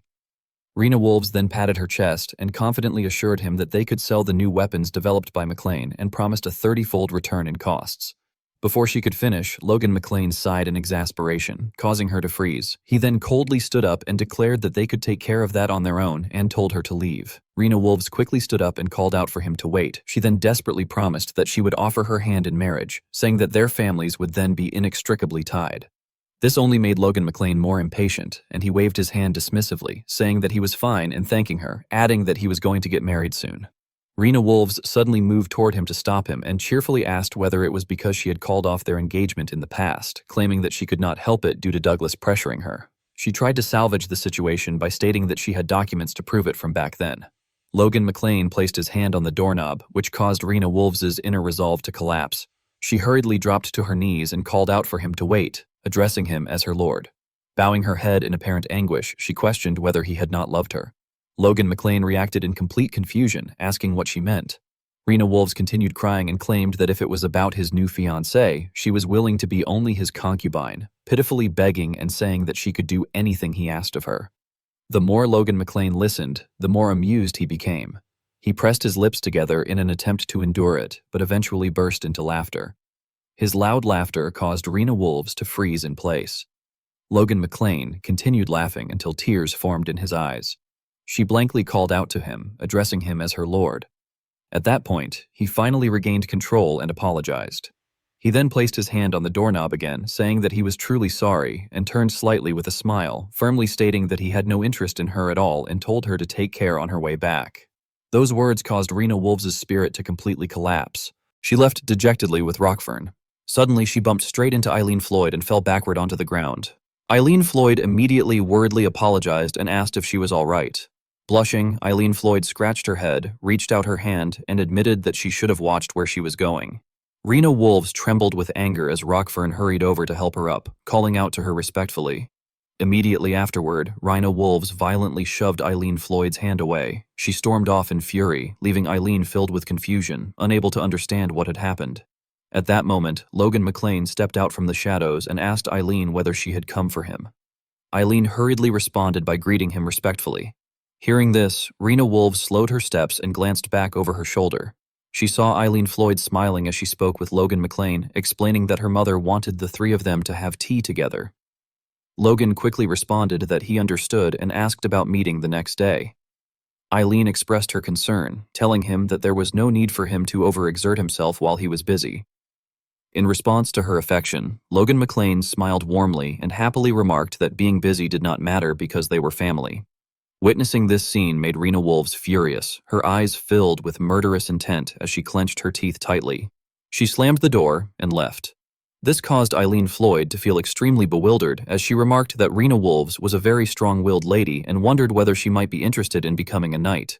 Standing beside her, Logan McLean let out a troubled sigh and agreed that she certainly was. Eileen then casually turned her attention elsewhere and asked about the documents he was holding. Logan McLean responded frankly, asking if she meant those papers. He smiled as he raised the documents in his hand and honestly shared that he had been thinking about creating a merchant group within McLean. Logan McLean smiled and expressed that he had been thinking of creating a merchant guild in McLean as well.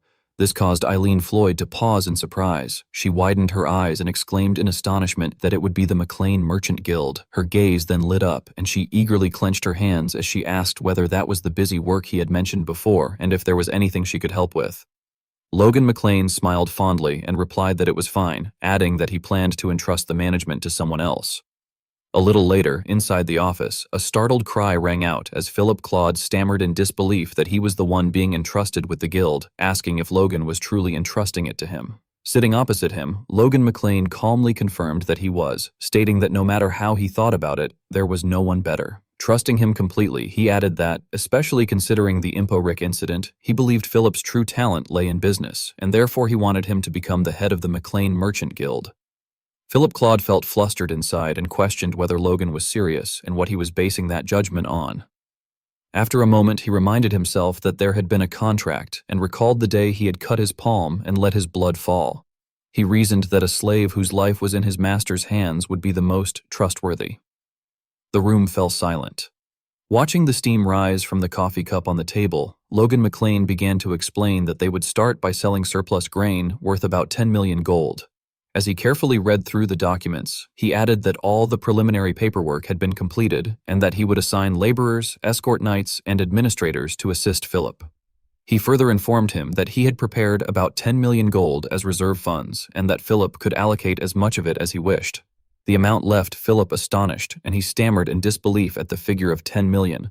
However, Logan was not finished. He smiled and added that Philip would also receive 0.5% of the guild's profits as a bonus. Philip sprang to his feet in shock and asked what Logan wanted from him and why he was offering so much. Logan leisurely raised 2 fingers and stated that he wanted only 2 things. First, he explained, was profit generation, the fundamental principle of any guild. The second, he continued after a brief pause, was to establish connections and trade routes within the empire. Philip stared blankly and asked whether he truly meant the empire. Inwardly, however, he had already formed his own speculation, reasoning that all major guilds traded with the empire anyway because it was the most profitable market. But since Logan was emphasizing it, it must not be an ordinary trade route. He then voiced this conclusion aloud. Logan McLean smiled in satisfaction and remarked that Philip was as perceptive as ever. Philip continued probing, asking what level of connections Logan desired, whether merely enough to exchange information or the kind that would never betray him, before admitting that the latter would be preferable. Meanwhile, Logan McLean pondered inwardly that such a goal would be extremely difficult. In his previous life, the Golden Bug had been one of the Empire's 10 great merchants, but he knew he could not expect that level of influence from Philip at present. Logan McLean reflected that Philip was a McLean man, meaning that from the Empire's perspective, he was a foreigner. Lowering his gaze, he continued to think that, unlike the Golden Bug, who had renounced his nationality and naturalized in the Empire, Philip would face different limitations. He reasoned that before the Imperial War began, even gaining influence in certain regions of the Empire would be sufficient. While Logan was still lost in thought, Philip Claude suddenly spoke, startling him as he remarked that it would require people and time. Bowing his head and calculating carefully, Philip added that they would need merchants who already had trade channels in the Empire, and that at least 5 years would be necessary, though with that amount of time, it would be worth attempting. Logan stared at him in astonishment, unable to believe what he had just heard. Then he suddenly remembered something and exclaimed that, as it happened, the person he had called fit those conditions. Surprised, Philip asked for clarification, wondering whether Logan had called someone. Logan smoothly introduced the idea that it was a merchant who already had trade channels in the Empire. This caused Philip to think rapidly. He considered that a merchant with imperial connections was easy to speak of but rare within the kingdom. One had died during the recent civil war, and another's entire house had collapsed. That left only one remaining, and he realized the answer himself. The scene shifted to an earlier time when Byron Kairos had desperately begged Marion Kairos to save them, pleading earnestly on his knees and reminding her that it was still her birth family. Marion's face had turned pale, and she must have felt some reluctance in her heart. By dusk, Marion had gently told Logan that he could ignore them, sorrowfully explaining that she was only conveying this as their daughter and reminding him that they had abandoned them during the territorial war with Teslon. However, Logan had simply smiled and replied that no, mother, this was exactly what they needed. Marion had looked at him in utter confusion. Returning to the present, Logan extended his hand and requested introductions. He directly stated that the head of the Kairos Merchant Guild would assist Philip, revealing that this man was none other than Byron Kairos, heir of Kairos and current head of the Kairos Merchant Guild. His appearance caused Philip to exclaim in shock that it was the Grain Merchant Guild Kairos.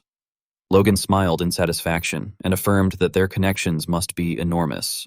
He then asked his uncle to introduce himself and added that Philip was the head of the McLean Merchant Guild. Byron Kairos, somewhat unwilling, shook Philip's hand and muttered that at least Philip had a surname. He then glanced at Philip and inquired whether he was a noble. Philip awkwardly scratched his head and admitted that he was not, explaining that he was a commoner with a surname, though he was unsure about his ancestors. Upon hearing this, Byron's face darkened immediately as he angrily protested that he was being told to serve under a commoner. Logan calmly asked whether he disliked it and bluntly warned that such an attitude would not do, remarking that it seemed Kairos was still living comfortably enough. Though furious, Byron could only grit his teeth and suppress his anger. He then abruptly changed his attitude, turned to Philip, shook his hand, and declared that he would serve with all his effort. Philip responded sincerely, asking him to take care of him. A few days later, the atmosphere was bright and festive, filled with cheers. As Philip stepped out, people around him began whispering in amazement, wondering about the numerous carriages and speculating that it was some merchant guild, assuming that Philip must be the owner. Suddenly, a loud voice called out Philip's name from behind, startling him. Turning around, Philip greeted the young lord and remarked that he had not needed to come out personally, even mentioning Sir Dwayne. Logan smiled and replied that since he had ordered it, he should at least see him off. He then cheerfully added that he also had something to give Philip. Confused, Philip asked what else Logan was giving him. Logan smiled and took out a sheet of paper, reminding him that he had forgotten it. Philip widened his eyes and stammered that it was his contract, asking why Logan had it. Logan's expression showed satisfaction at Philip's reaction, and he smiled before suddenly tearing the contract apart in front of him. Philip stared in disbelief at the scene unfolding before his eyes, and a flash of light appeared, proving that he had been freed. Logan McLean gently told him that although it was late, that was his reward, adding that he had only just remembered his contributions. Standing beside him, Dwayne Filsner winked at him smugly and smiled. Logan McLean then seriously reminded him that the bonus offer would remain the same and told him to do his best. Looking straight at him, he addressed him as Guildmaster Philip. Hearing that, Philip Claude was so moved that he broke down in tears. As his tears fell to the ground, he hurriedly replied that, yes, young lord, and that no matter what happened, he would absolutely do his best. From the opposite side, Logan McLean and Dwayne Filsner smiled at him happily. When the carriage set off, the townspeople stood on both sides cheering and shouting enthusiastically. Logan McLean remarked with satisfaction that now that the guild had been successfully launched, it was about time to look around the new territory. Dwayne Filsner curiously asked whether he was going to Kalia province himself. Logan McLean answered blankly that no, he was going to Terran instead. That left Dwayne Filsner extremely confused, and he asked in disbelief whether he had a hobby of sightseeing wastelands. Logan McLean calmly explained that the McLean Plain had originally been wasteland as well and asked if he had forgotten. Only then did Dwayne Filsner realize and ask whether he would build a dam in Terran too. Logan McLean turned to him and affirmed that more importantly, there was something else he needed to check. At that moment, Ronian McLean approached and called out that brother was there. Logan McLean turned in slight surprise and asked whether Ronian had come to see the inauguration as well, but the moment he looked at him closely, his expression stiffened. He asked anxiously whether Ronian was hurt somewhere. Seeing that Ronian was covered in mud, Logan widened his eyes as he noticed something different and said to wait. He then stated that Ronian's level had actually increased and that he had reached the upper level of a force user. Logan hurried forward and asked what kind of training he had undergone, adding that training while damaging one's body was. However, Ronian lowered his head and replied that it was not because of training. With a strained smile, he explained that he had simply changed his mindset, and a path had appeared. After hesitating, Ronian said that and then, having made up his mind, he lifted his head to look straight at Logan McLean and declared that he wanted to leave on a warrior's journey. Ronian McLean explained that what he meant by a warrior's journey was wandering the world, testing one's martial skills, gaining experience, and seeking growth in both character and martial ability. Logan McLean, feeling deeply worried, thought that it sounded noble, but many had died during such journeys, so it had become an obsolete and outdated custom. Looking at his younger brother's unwavering determination, he could not help but wonder in confusion why Ronian would choose such hardship. Ronian hesitated slightly and frowned before saying that he had thought about it for a long time and that there was nothing for him to do in the territory right now. His words only made Logan more bewildered, and he asked what Ronian was talking about. Full of concern, Logan reminded him that there was night training and that he was also doing well with the security force. Understanding that the brothers needed privacy, Dwayne Filsner quietly excused himself, saying that he would go on ahead first. However, Ronian remained resolute and replied that those were things Logan could handle on his own as the elder brother. Lowering his eyes sadly, he added that they were not what he was best at. At that moment, Logan finally recognized his younger brother's anxiety and asked if he wanted to leave the territory to train, pointing out that he could become an aura user just by staying. Confused and probing, Logan asked where he had heard such an idea and demanded to know who had put it into his head. Ronian simply stood there in silence for a while before answering bluntly that Logan himself had. His reply struck Logan like a bolt from the blue, and in disbelief, Logan hurriedly asked when he had ever done such a thing. Ronian gave a faint smile and explained that Logan always had. He said honestly that Logan was now the pillar of the family, but even before that, he had always been a reliable pillar to him. Growing slightly fearful, sweating as though water were pouring from him, Ronian hurried to clarify that, of course, there had been times when things were not so good. Bowing his head, he said softly that whenever the family faced danger, Logan had stepped forward. He added that he had always stood behind Logan and that no matter what happened, he had believed Logan would somehow handle it. With a gentle, almost happy smile, he confessed that on the battlefield, he had relied heavily on that belief. However, Ronian had now realized something was wrong. Glancing behind him, he felt as though his feet were bound and that he was sinking into a swamp. He admitted that now he felt trapped by that belief and that someday he might end up holding Logan back. Those words left Logan utterly stunned. Clenching his fist, he immediately denied it, saying no. Seeing that Ronian only stood there blankly, not understanding, Logan repeated firmly that no. Confused, Ronian softly called out to his brother. Logan then lowered his head and said that it was not Ronian's fault. In pain, he insisted that it was he himself who was holding Ronian back. Deep in his heart, Logan had always known that Ronian, the youngest Aura, must have achieved that through desperate efforts to restore their fallen family. Everything had changed because of his own return through rebirth. He realized that the current Ronian had awakened his force faster than in his previous life and had learned the divine sword's secrets, but might have lost the reason to grow stronger, and yet he had been thinking of confining someone who wished to find his own answer. Logan McLean was extremely sorrowful as he looked down below. He recalled every reaction Ronian McLean had shown since his return. While Logan McLean was still immersed in his memories and thoughts, Ronian McLean called out worriedly, asking his brother what was wrong. Logan McLean's lips trembled slightly as if he wanted to say something, and then he suddenly smiled when he realized that Ronian was no longer the Ronian from his previous life.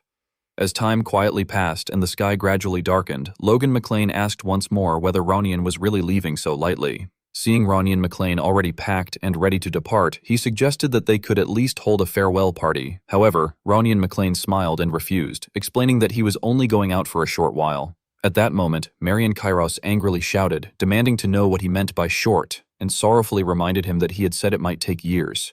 She strongly opposed Ronian McLean's decision and questioned why he insisted on taking on something so dangerous.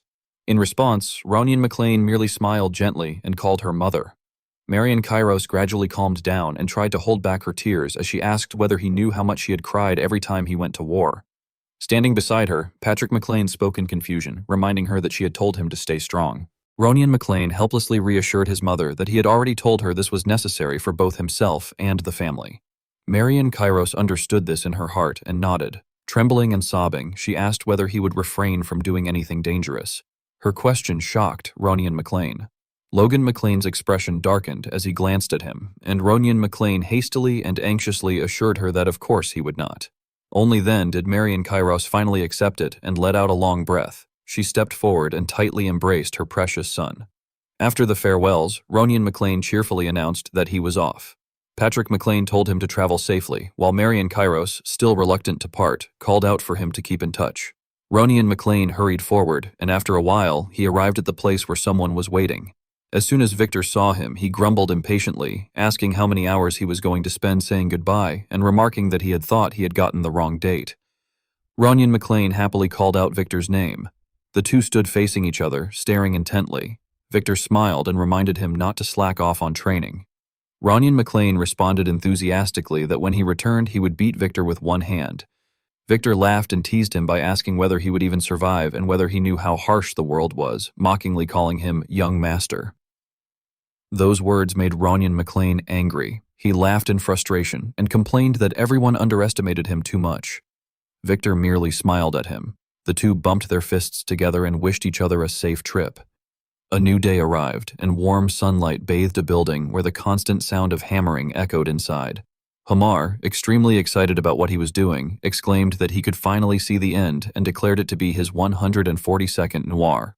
From behind him, someone asked who Noir was. Startled, Hamar replied that it could only be his first love from 200 years ago. Hamar happily sighed that beautiful Noir was so stunning that even his skill could not capture her beauty. Logan McLean approached and asked whether she had truly been that pretty. Hamar frowned in annoyance and reminded him that he had already said she was, telling him to stop talking because the eyes were the most important part of the statue. However, after finishing his words, Hamar suddenly froze when he realized something was wrong. In shock, he gasped and stammered in disbelief that it was his master. Startled, he accidentally bumped into the statue beside him. Watching everything shatter, he cried out in anguish for Noir. Logan McLean awkwardly stated that he had not done anything. Hamar collapsed beside the broken statue and muttered sorrowfully, asking why he had come. Logan McLean did not allow him to remain despondent for long. He stepped forward. patted Hamar on the shoulder, and remarked that he had been rather free lately before pointing to himself and suggesting that Hamar come travel with him. With tears in his eyes, Hamar turned his head back toward him, and soon, the two of them truly set off together. Their destination was a stone cave in a desolate place. Hamar's face darkened, and he helplessly questioned whether this was what Logan called a trip. Hamar looked at Clayton and asked him why he, as a mage, had been dragged there. The old man helplessly replied that, well, he had spent all the new magic tower budget. This made Hamar cry out in shock, asking if it was already gone and reminding him that he had just received it from the council. Clayton responded irritably, asking whether Hamar thought he had wanted that outcome. He lamented in great distress over his magical experiments, wondering why they were reacting that way and why they kept exploding. He explained that each experiment cost $1 million at a time and that the success rate was extremely low, asking what else he could possibly have done. Hamar turned to look at Clayton, who was covering his face in sorrow. From the front, Logan McLean cheerfully teased him, asking why he was crying and reminding him that he had said he would provide more support. Then, looking toward the road ahead, he promised that if they succeeded in developing Terran Province, all those experimental costs would amount to nothing. When he noticed that both Hamar and Clayton had darkened expressions, Logan McLean asked in confusion why they were reacting like that, adding that Terran had once been the kingdom's greatest mining city. Hamar awkwardly replied that it had been so 200 years ago. He helplessly explained that now it was nothing but wasteland filled with abandoned mines and questioned what could possibly be developed there. However, Logan McLean chuckled excitedly and asked what else it could be. With great confidence, he declared that it was a mana stone mine. Hearing this, Clayton shouted in astonishment about mana stones and excitedly asked whether there was still a mana stone vein remaining, even in Grandia. Even Hamar, who had been dejected, eagerly urged him to tell them where they should dig. Logan McLean pointed forward with a smile and stated that it was today's mission. Upon hearing this, both Hamar and Clayton's faces darkened as they inwardly cursed him, calling him a bastard. Logan McLean lowered his gaze into the distance and reflected in a deep voice that magic stones, artifacts, scrolls, communication crystal balls, and even the act of casting magic itself were all consumables essential to anything related to magic. He reasoned that even by simple calculation, their value was sufficient to instantly improve a nation's economy.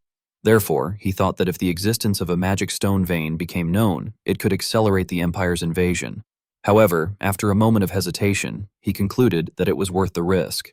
He recalled that after invading the kingdom, the Empire had discovered a magic stone vein in Terran, and he began calculating that if they were to discover it as well, and if Crown's research were completed too, then everything would change. Behind him, Clayton smiled as he pointed inside the shop and remarked that it looked like the last abandoned mine. Hamar studied the map thoughtfully and murmured in contemplation. At last, Logan McLean firmly declared that Terran would become the kingdom's finest, that it could become the greatest weapon production base on the continent. He then turned back to the two of them and told them to prepare for excavation. A powerful punch from a sand golem was thrown, repeatedly smashing against a massive rock to break it apart. From one side, Hamar observed the situation and praised that it was progressing steadily. A magic staff was raised high and the cave gradually began to open. The interior slowly revealed itself more clearly as dust and smoke rose, blanketing the space before the gate. Logan McLean stepped inside, looking around in astonishment as he exclaimed in admiration that it was remarkably clean and amazing, praising Clayton by name. He continued to commend him, explaining that when the golem cleared a blocked tunnel, it hardened the passage using ground-solidifying magic. Remembering Clayton's method, he added with a smile that with 40 golems working simultaneously, restoring the abandoned mine would only be a matter of time. Clayton agreed and estimated that at that pace, restoring 120 tunnels would take approximately 3 days. Afterward, the three of them shared the sandwiches that had been prepared. The delicious taste surprised both Clayton and Hamar. Clayton ate eagerly and praised Logan, remarking that for a noble, he was quite skilled at cooking and that it was unexpected. Logan McLean proudly explained that it was because he had once been a mercenary and had learned from someone who was. This made Clayton extremely curious, and he questioned in surprise whether he had learned cooking from a mercenary. As time passed, 4 days later, a torch was lit, illuminating the entire underground chamber. Logan McLean led the group in inspecting the surroundings. Walking behind him, Hamar checked the map and announced that it marked the 82nd tunnel. Though tired, Clayton encouraged everyone, saying that there were not many left and that they should keep going. Suddenly, he placed his hand against the wall and immediately sensed something unusual. He hurriedly pointed at the spot and told them to wait. Logan McLean quickly turned and asked Clayton whether he felt something. Clayton, visibly agitated, exclaimed that the energy he felt was extraordinary. Seeing this, Logan also began to feel anticipation. Then Clayton burst into laughter and excitedly clutched the large rock, shouting that they had found magic stones and that there was a vein inside. As the surroundings began to collapse, Logan McLean helplessly warned him not to shout so loudly because it was collapsing. Nevertheless, Clayton was unable to restrain his joy and jumped up and down, laughing and repeatedly shouting about the magic stones. Hamar reminded him once more to keep his voice down, while Logan McLean said nothing and merely smiled at their shared happiness.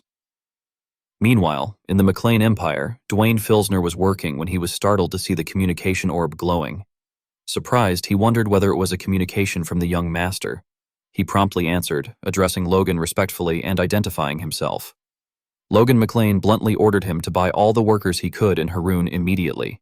Dwayne was utterly confused and asked in shock whether he meant right away.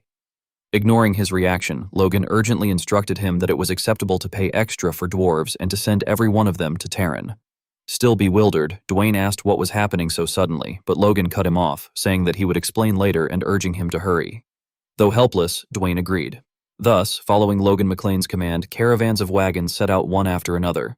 Logan McLean compiled the list and informed Felix Esperanza that about 5,000 workers and 152 dwarves, along with various materials and food, had just arrived. He then cheerfully asked how it was going. Felix Esperanza, somewhat astonished and wide-mouthed, replied that Logan truly planned to rebuild Terran and asked what kind of vein was left. Logan averted his gaze and hesitantly answered that it seemed to be iron or copper, while secretly thinking that it would be best to keep the magic stones a secret. Felix then asked how His Majesty had reacted. Meanwhile, as people were being directed on the other side and the dwarves were told to go that way and greet Lord Hamar, Felix speculated whether she was not answering Logan's contact again. Logan sat down on the ground and calmly replied that he was not contacting her on purpose and that he had decided to leave royal matters to his teacher, but he asked what Felix meant by again. His question caused Felix to stiffen. Clearing his throat evasively, Felix said that it was not something Logan needed to worry about and added that His Majesty was thinking positively. Logan found this somewhat puzzling. Felix continued by reporting that, due to royal circumstances, financial support was difficult. Logan lowered his eyes in confusion and wondered how the royal situation could be difficult when they had absorbed the wolves' wealth, questioning whether their wealth had been smaller than expected and thinking that this must be why Rena looked like a beggar.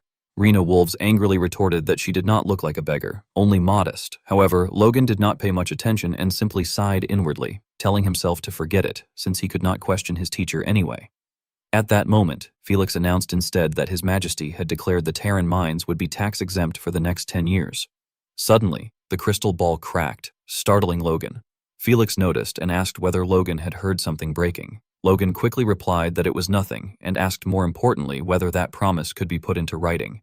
Felix readily agreed and said he would arrange it. Hearing this, Logan was so delighted that he left the crystal ball behind and turned away, causing Felix to wonder where it had gone. Felix then instructed him to come to the capital when he had time, as there was an important matter to discuss.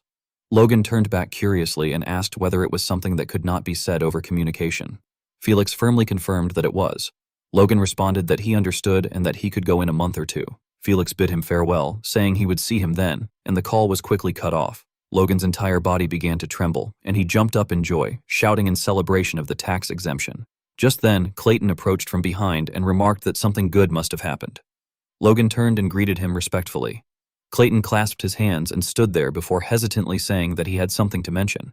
He awkwardly asked that if the mine were developed and magic stones were produced in earnest, whether the magic tower might be able to use some of them. Without hesitation, Logan generously agreed. Clayton, extremely surprised, stammered in disbelief and asked whether it was truly that easy. Logan added that the magic stones would first be supplied to the magic tower and workshops, and only the remaining amount would be sold through secret routes. Clayton repeated in anticipation whether they would be supplied first. Logan stepped forward, patted his shoulder reassuringly, and said that the Golem Magic Tower and he would continue as partners from now on, would they not? Clayton was deeply moved, saying he had not expected to be regarded so highly. Logan then smilingly suggested that they move the magic tower there altogether, reasoning that it would be much better if they could use the magic stones immediately after producing them. Inwardly, he calculated and urged that Crown's research be finished quickly. Clayton readily agreed, saying he would consider it positively. However, Hamar fiercely objected, shouting in protest and clutching his head as he demanded to know why the magic tower had to come now of all times when he had already finished designing the surrounding city. Logan gently urged him to think about it and explained that Terran would soon become a huge mining city, with the workshop located at its center. and that inside it, the magic tower and the grand workshop would work together to mass-produce artifacts. He proudly declared that it would be called the Magic Workshop and added that Hamar would become the master of that place. These words appeared to persuade Hamar. As people continuously chanted his name, Hamar imagined himself being hailed as the Grand Workshop Master Hamar Nim, ruler of the artisan city Terran and legend of the dwarves. In his fantasy, the dwarves joyfully proclaimed that they lived in that amazing city thanks to him, wishing long life to Hamar and to the Grand Workshop Master, while he stood in the center, laughing happily. At that moment, Logan approached from behind and sweetly exclaimed that Lord Hamar was so cool, and Hamar completely fell for the tactic. He hastily agreed, saying he would do it and that revising the design would be quick. Logan cheerfully replied that he was counting on him, while inwardly remarking with satisfaction that it had been easy. Hamar stated seriously that he would begin the report for Week 2 of the Terran construction. He continued by explaining that the construction of key outer fortress points was mostly finished and that the houses for the workers had been completed. He then reported to Logan McLean that preparation for the mine development was also nearing completion. Upon hearing this, Logan McLean immediately praised him, exclaiming that, as expected of Hamar, his work was amazing. He then moved closer, putting Hamar in a headlock and, in a secretive tone, began to speak further. Hamar, visibly uncomfortable, hesitated and asked what he meant. Smiling, Logan McLean began to set up his idea by pointing out that behind the northern mountain range lay the Tenon River, while to the south flowed the Luder River. Hamar's expression darkened instantly as he realized what was coming and demanded to know why he was bringing that up, refusing to listen. However, Logan McLean did not give him a chance to refuse and instead laughed, urging him to just listen. He suggested that if a dam were built connecting those two rivers, Terran would become truly prosperous. Overwhelmed, Hamar covered his ears, crouched down, and shouted that he did not know. Remaining completely unfazed, Logan McLean continued, asking what was wrong with their Grand Magic Workshop Master, and pointing out that the place which would serve as his base would become prosperous. Hamar, in despair, slammed his face to the ground and shouted angrily that they were devils. Meanwhile, Logan McLean cheerfully envisioned the future, stating that with the Magic Stone Mine, the development of Terran, and Crown's research completed, the territorial development to oppose the Empire would be finished. He added that what remained was gathering information and improving the kingdom's military strength. He then approached the still-crying Hamar and patted his shoulder in consolation. Logan McLean reflected with pride that 4 years ago, everything had felt hopeless. He then covered his mouth to hide his smile and reminded himself that he needed to stay calm in times like this and must not repeat the same mistake as at Tomoto. Despite repeatedly trying to restrain himself, he could not suppress his smile and kept telling himself to stay calm. Seeing his expression, Hamar panicked and screamed that his master had gone crazy. Logan McLean's laughter echoed across the wide area as he burst into loud laughter. As night finally fell, at the royal palace, Rogers von Grandia was continuously drinking. He slammed his glass down on the table and called for Cleo. Cleo respectfully responded to His Majesty. Rogers remarked that the drink tasted good and asked what it was called. Cleo smiled and explained that it was called Flamma, one of the Empire's finest wines. Rogers repeated the name in surprise and Cleo nodded, adding that it meant flame in an ancient language before pouring him another glass. Suddenly, Rogers von Grandia flinched and gripped his glass tightly before unexpectedly asking what Cleo thought of Logan McLean. Cleo seemed caught off guard and paused for a moment before hesitantly replying that Logan McLean had ended the Civil War and was the top contributor who had placed His Majesty on the throne. Lowering his head, Rogers agreed, saying that was right. He acknowledged that Logan McLean was certainly someone to be grateful to and someone he ought to thank. However, his expression soon tightened with discomfort as he questioned why he felt the way he did. He then decided to step outside, with Louis Hyon following behind him. The two walked in silence as Rogers looked around and thought that getting some fresh air made him feel a bit better. Still troubled, he sighed inwardly, admitting that recently he had been too sensitive about Logan McLean's actions. Rogers von Grandia recalled how he had felt at the time, saying that even during meetings he had been unable to control his expression whenever that person was mentioned, and that the ministers had seemed to look at him strangely. Thinking of Felix Esperanza, he added that even the royal advisor had been involved, before lifting his head and admitting to himself that his father and that he still had a long way to go. At that moment, the rustling of leaves came from the bushes, and a group of black-clad figures emerged with swords in hand. Rogers von Grandia was shocked, while Louis Hyon, equally startled, exclaimed that they were assassins. The attackers, all with fierce expressions, rushed straight toward Rogers von Grandia with the sole intent of killing them. The soldiers quickly spread out and shouted that they must protect His Majesty. Rogers von Grandia narrowed his eyes and silently assessed that there were 3 high-level and 15 mid-level opponents. Meanwhile, Louis Hyon had already formed a plan in his mind, deciding that they should take out the mid-level enemies first, and he immediately cut down 3 of them. Suddenly, a scream rang out from behind, and wave after wave of assassins charged in, only to be eliminated. However, the leader aggressively ordered his men not to retreat and to kill the king. His expression froze in shock upon seeing something, as Louis Hyon had already sent a fast sword strike toward him while shouting fiercely. One of the assassins who was hit died instantly, while the others struggled to hold on, groaning in pain. The leader, having lost an arm, paused to observe the situation, his face darkening and his eyes filled with hesitation before he finally ordered everyone to retreat. In an instant, they all withdrew. Louis Hyon immediately chased after them, declaring that they would not escape so easily. One of the assassins turned back and threw a sword at him, shouting for him to take it. Louis Hyon was momentarily stunned and froze in place as a bolt of lightning slashed right in front of his eyes. Nearby, Rogers von Grandia cowered in fear, clutching his head, prompting Louis Hyon to rush toward him in panic and call out to His Majesty. He used his own body to shield Rogers von Grandia, who let out a tired breath before slowly opening his eyes to observe the surroundings. Still deeply alarmed, Louis Hyon urgently asked if His Majesty was all right, then suddenly noticed something and called attention to the enemy's bodies.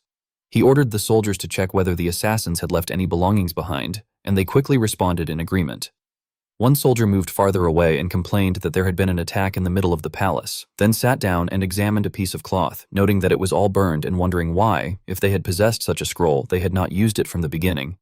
Meanwhile, Rogers von Grandia lowered his head, while the voices of the surrounding soldiers continued to question where all the garden guards had gone and how so many people could have infiltrated unnoticed. His heart grew colder, and he clenched his hand slightly before calling out to Louis. Louis Hyon, startled, immediately responded that he was there. Trembling, Rogers von Grandia raised his head and, in a fearful tone, asked that in such a situation, if he were to die, who Louis thought would become king. This question left Louis Hyon shocked, and he hesitantly replied that he did not know how to answer.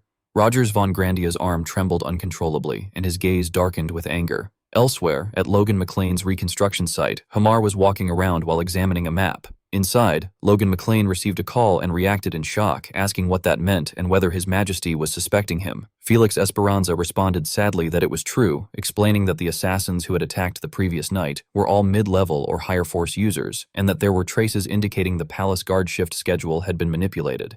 He added wearily that only he or Logan McLean could have done such a thing. Hearing this, Logan McLean sighed in frustration and asked whether His Majesty had therefore pointed at him. Felix Esperanza clarified that His Majesty had not said it directly but had instructed him to speak with Logan. This left Logan McLean feeling conflicted, and he questioned why it was him, wondering how, after everything he had done to make him king, he could now be suspected of trying to kill him. Logan McLean then stated that he needed to see His Majesty to understand why he was being suspected. On the other end of the line, Felix Esperanza hesitated briefly but eventually agreed, saying that he would make preparations as well. Confused, Logan McLean asked what he meant by preparing. Felix Esperanza explained helplessly that His Majesty had said he would not allow Logan to meet him alone without Felix present, adding that, in case something happened, someone would be needed to restrain him. The more Logan McLean heard, the more uncomfortable he became, clenching his hand as he felt increasingly unsettled, concluding that the situation was beyond expectations and far more serious than they had thought. The sky above was overcast, mirroring the current situation as Logan McLean returned to the royal palace. He respectfully knelt and greeted that it had been a while since he had seen His Majesty. From the throne, Rogers von Grandia solemnly replied that indeed it had been a while, addressing him as Duke Logan, though his narrowed eyes revealed clear wariness. Logan McLean internally remarked that the king was not even trying to hide his discomfort. He then spoke first, saying that he had heard about the recent unpleasant incident and was glad the king seemed unharmed. At this, Rogers von Grandia's hand tightened slightly on the armrest, his expression darkening as he directly questioned whether that was truly Logan's sincerity. Both Felix Esperanza and Logan McLean were taken aback, raising their heads in surprise and asking for clarification. Rogers von Grandia responded with a faint, mocking smile that he had wondered whether Logan had instead felt disappointed. Felix Esperanza, flustered, called out to His Majesty in alarm. Logan McLean, however, ignored the tension and went straight to the point, asking if the king was implying that he was the mastermind behind the incident. Rogers von Grandia, burdened with unease, stated that he had heard the McLean family was still increasing its forces even though the Civil War had already ended. He then sternly questioned what reason someone who already stood at the top among the kingdom's subjects could have for doing so. These words startled Logan McLean, and he realized that it could indeed appear that way. He admitted that he had assumed the king would fully support him and therefore had not thought deeply about it. Yet inwardly, he questioned whether what he was doing was ultimately for the sake of the kingdom. Resolving himself, Logan McLean declared that he would speak more honestly. Placing a hand on his chest, he sincerely stated that he believed the Empire would invade their kingdom. Rogers von Grandia tilted his head in confusion and asked whether the Empire would truly invade and if there was any evidence. Logan McLean calmly replied that for now it was only suspicion, but based on past imperial succession wars, cases where the Empire invaded neighboring countries immediately afterward exceeded 70%. After hearing this, Rogers von Grandia repeated that figure thoughtfully, acknowledging that it was indeed a very high probability, his grip tightening further on the armrest. However, he then suddenly burst out in anger, exclaiming that, even so, a subject gathering troops to the point where the king could not object was unacceptable. His outburst left both men stunned. Felix Esperanza, shocked that such words had been spoken, protested that the McLean family, as those in charge of the southwest border, were merely fulfilling their duty. His face tightened with discomfort, while Rogers von Grandia pressed his lips together as if struggling internally. In the end, the king admitted that his words had been excessive, prompting Felix Esperanza to let out a sigh of relief. He then cautiously suggested that His Majesty might consider reducing his drinking. Logan McLean, confused, questioned what he meant by drinking. Rogers von Grandia, holding his head in fatigue, replied that he would handle that matter himself. Felix Esperanza then apologized, while Rogers von Grandia continued, reflecting that he might have been overly sensitive and that if he could not trust Duke Logan, he would have no one left to trust, especially considering who had made him king in the first place. Hearing this, Logan McLean felt increasingly uncertain, concluding inwardly that the king was still wary of him, and that if this continued, he would eventually fall completely out of favor with the king. After returning, Logan McLean went to seek advice from Damien Nathal, who exclaimed in confusion that an idea to catch the assassins was something he did not understand why he was being asked about. Damien Nathal admitted without confidence that he was merely an administrator chosen for his skill in writing poetry. Logan McLean calmly acknowledged that this was true, but added that there was truly no other way. Logan McLean then recalled his conversation with Felix Esperanza, noting that even the Esperanza Knights, the Royal Inspection Unit, and the Royal Magic Tower Master had been unable to find the culprits. Thus, Logan concluded that the only one left was Demian, more precisely, the strategist of the Independence Army in his past life, the man known as the Evil Brain. He gently reassured Damian not to feel pressured and told him to speak if anything came to mind after hearing the situation. Damian hesitated, saying that even if he was told that, he needed time to think. After a long pause, he began by stating that assassination attempts on rulers had always been desperate acts. Logan responded with excitement that this was correct, adding that everything changed depending on success or failure. However, Damian cautioned that this time felt different, explaining that despite deploying so many people, the attackers had retreated too easily, and the cleanup had been overly thorough. As everything had happened too quickly and unusually, Logan began to realize something and wondered whether, from the beginning, they had not intended to kill the king. Damian nodded and said that was probably the case. Logan then questioned why they would do such a thing. Damian calmly explained that when an incident with no clear reason occurred, the one who benefited the most was likely the culprit. However, if no one benefited, then the culprit's aim was likely the one who would suffer the most from the incident. Hearing this, Logan was shocked and widened his eyes. He suddenly stood up and realized that the target was himself. Damian, confused, asked what he meant. Logan muttered while rubbing his chin that he had been pointed out as the mastermind behind the incident. He gradually pieced things together, reasoning that a powerful noble attempting to assassinate the king would explain everything, as it was meant to create conflict between him and the king. Logan then leaned on the table and asked Damian where he would escape to if he were the culprit.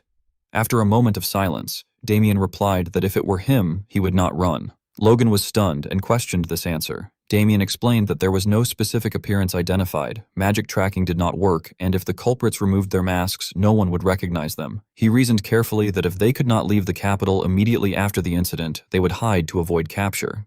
Damien continued that even though it was darkest under the lamp, they could not hide in a busy area while missing an arm. Logan listened intently as Damien concluded that the most likely place would be somewhere relatively secluded, where missing a limb would not stand out, most likely the slums outside the outer wall. After hearing Damien's advice, Logan put on a black cloak and left to investigate. Holding a piece of paper, he considered that the only identifying trait of the culprit was a missing right arm. Looking at the beggars around him, he recalled that, according to the Information Guild, there were 7 people in the slums missing a right arm. He also noted that the search would proceed together with the Esperanza Knights. However, he felt helpless, thinking that if they still could not find them, they would have to assume the culprits had already escaped. Suddenly, Logan stopped walking. He spotted someone in a narrow alley, and his eyes flashed as he realized he had found them. Internally, he sensed that there were 3 force users. He approached them as the disguised beggars stretched out their hands and begged for a coin. Logan clicked his tongue in irritation and said that they should take something else instead. The man responded with gratitude, but in the next instant, Logan pulled out 3 gold coins imbued with power and launched a surprise attack on all 3. One of them coughed in pain, while another managed to escape by leaping upward. The fleeing man, feeling uneasy, cursed inwardly upon realizing that the attacker was Logan McLean himself. Logan quickly caught up and declared that he had caught them, calling them rats. He swung his sword and struck the assassin's shoulder, causing him to cry out in pain and fall to the ground. Logan approached and questioned whether he was the armless assassin. With eyes full of anger, he pointed his sword directly at the man whose body was bleeding as he gasped for breath. Suddenly, the assassin smiled in satisfaction and scoffed at being called an assassin. Logan watched helplessly, stunned, and muttered that the situation was insane. Then his gaze locked onto something, and his hands began to tremble. He dropped his sword and hurriedly covered his nose as he realized in shock that it was poison.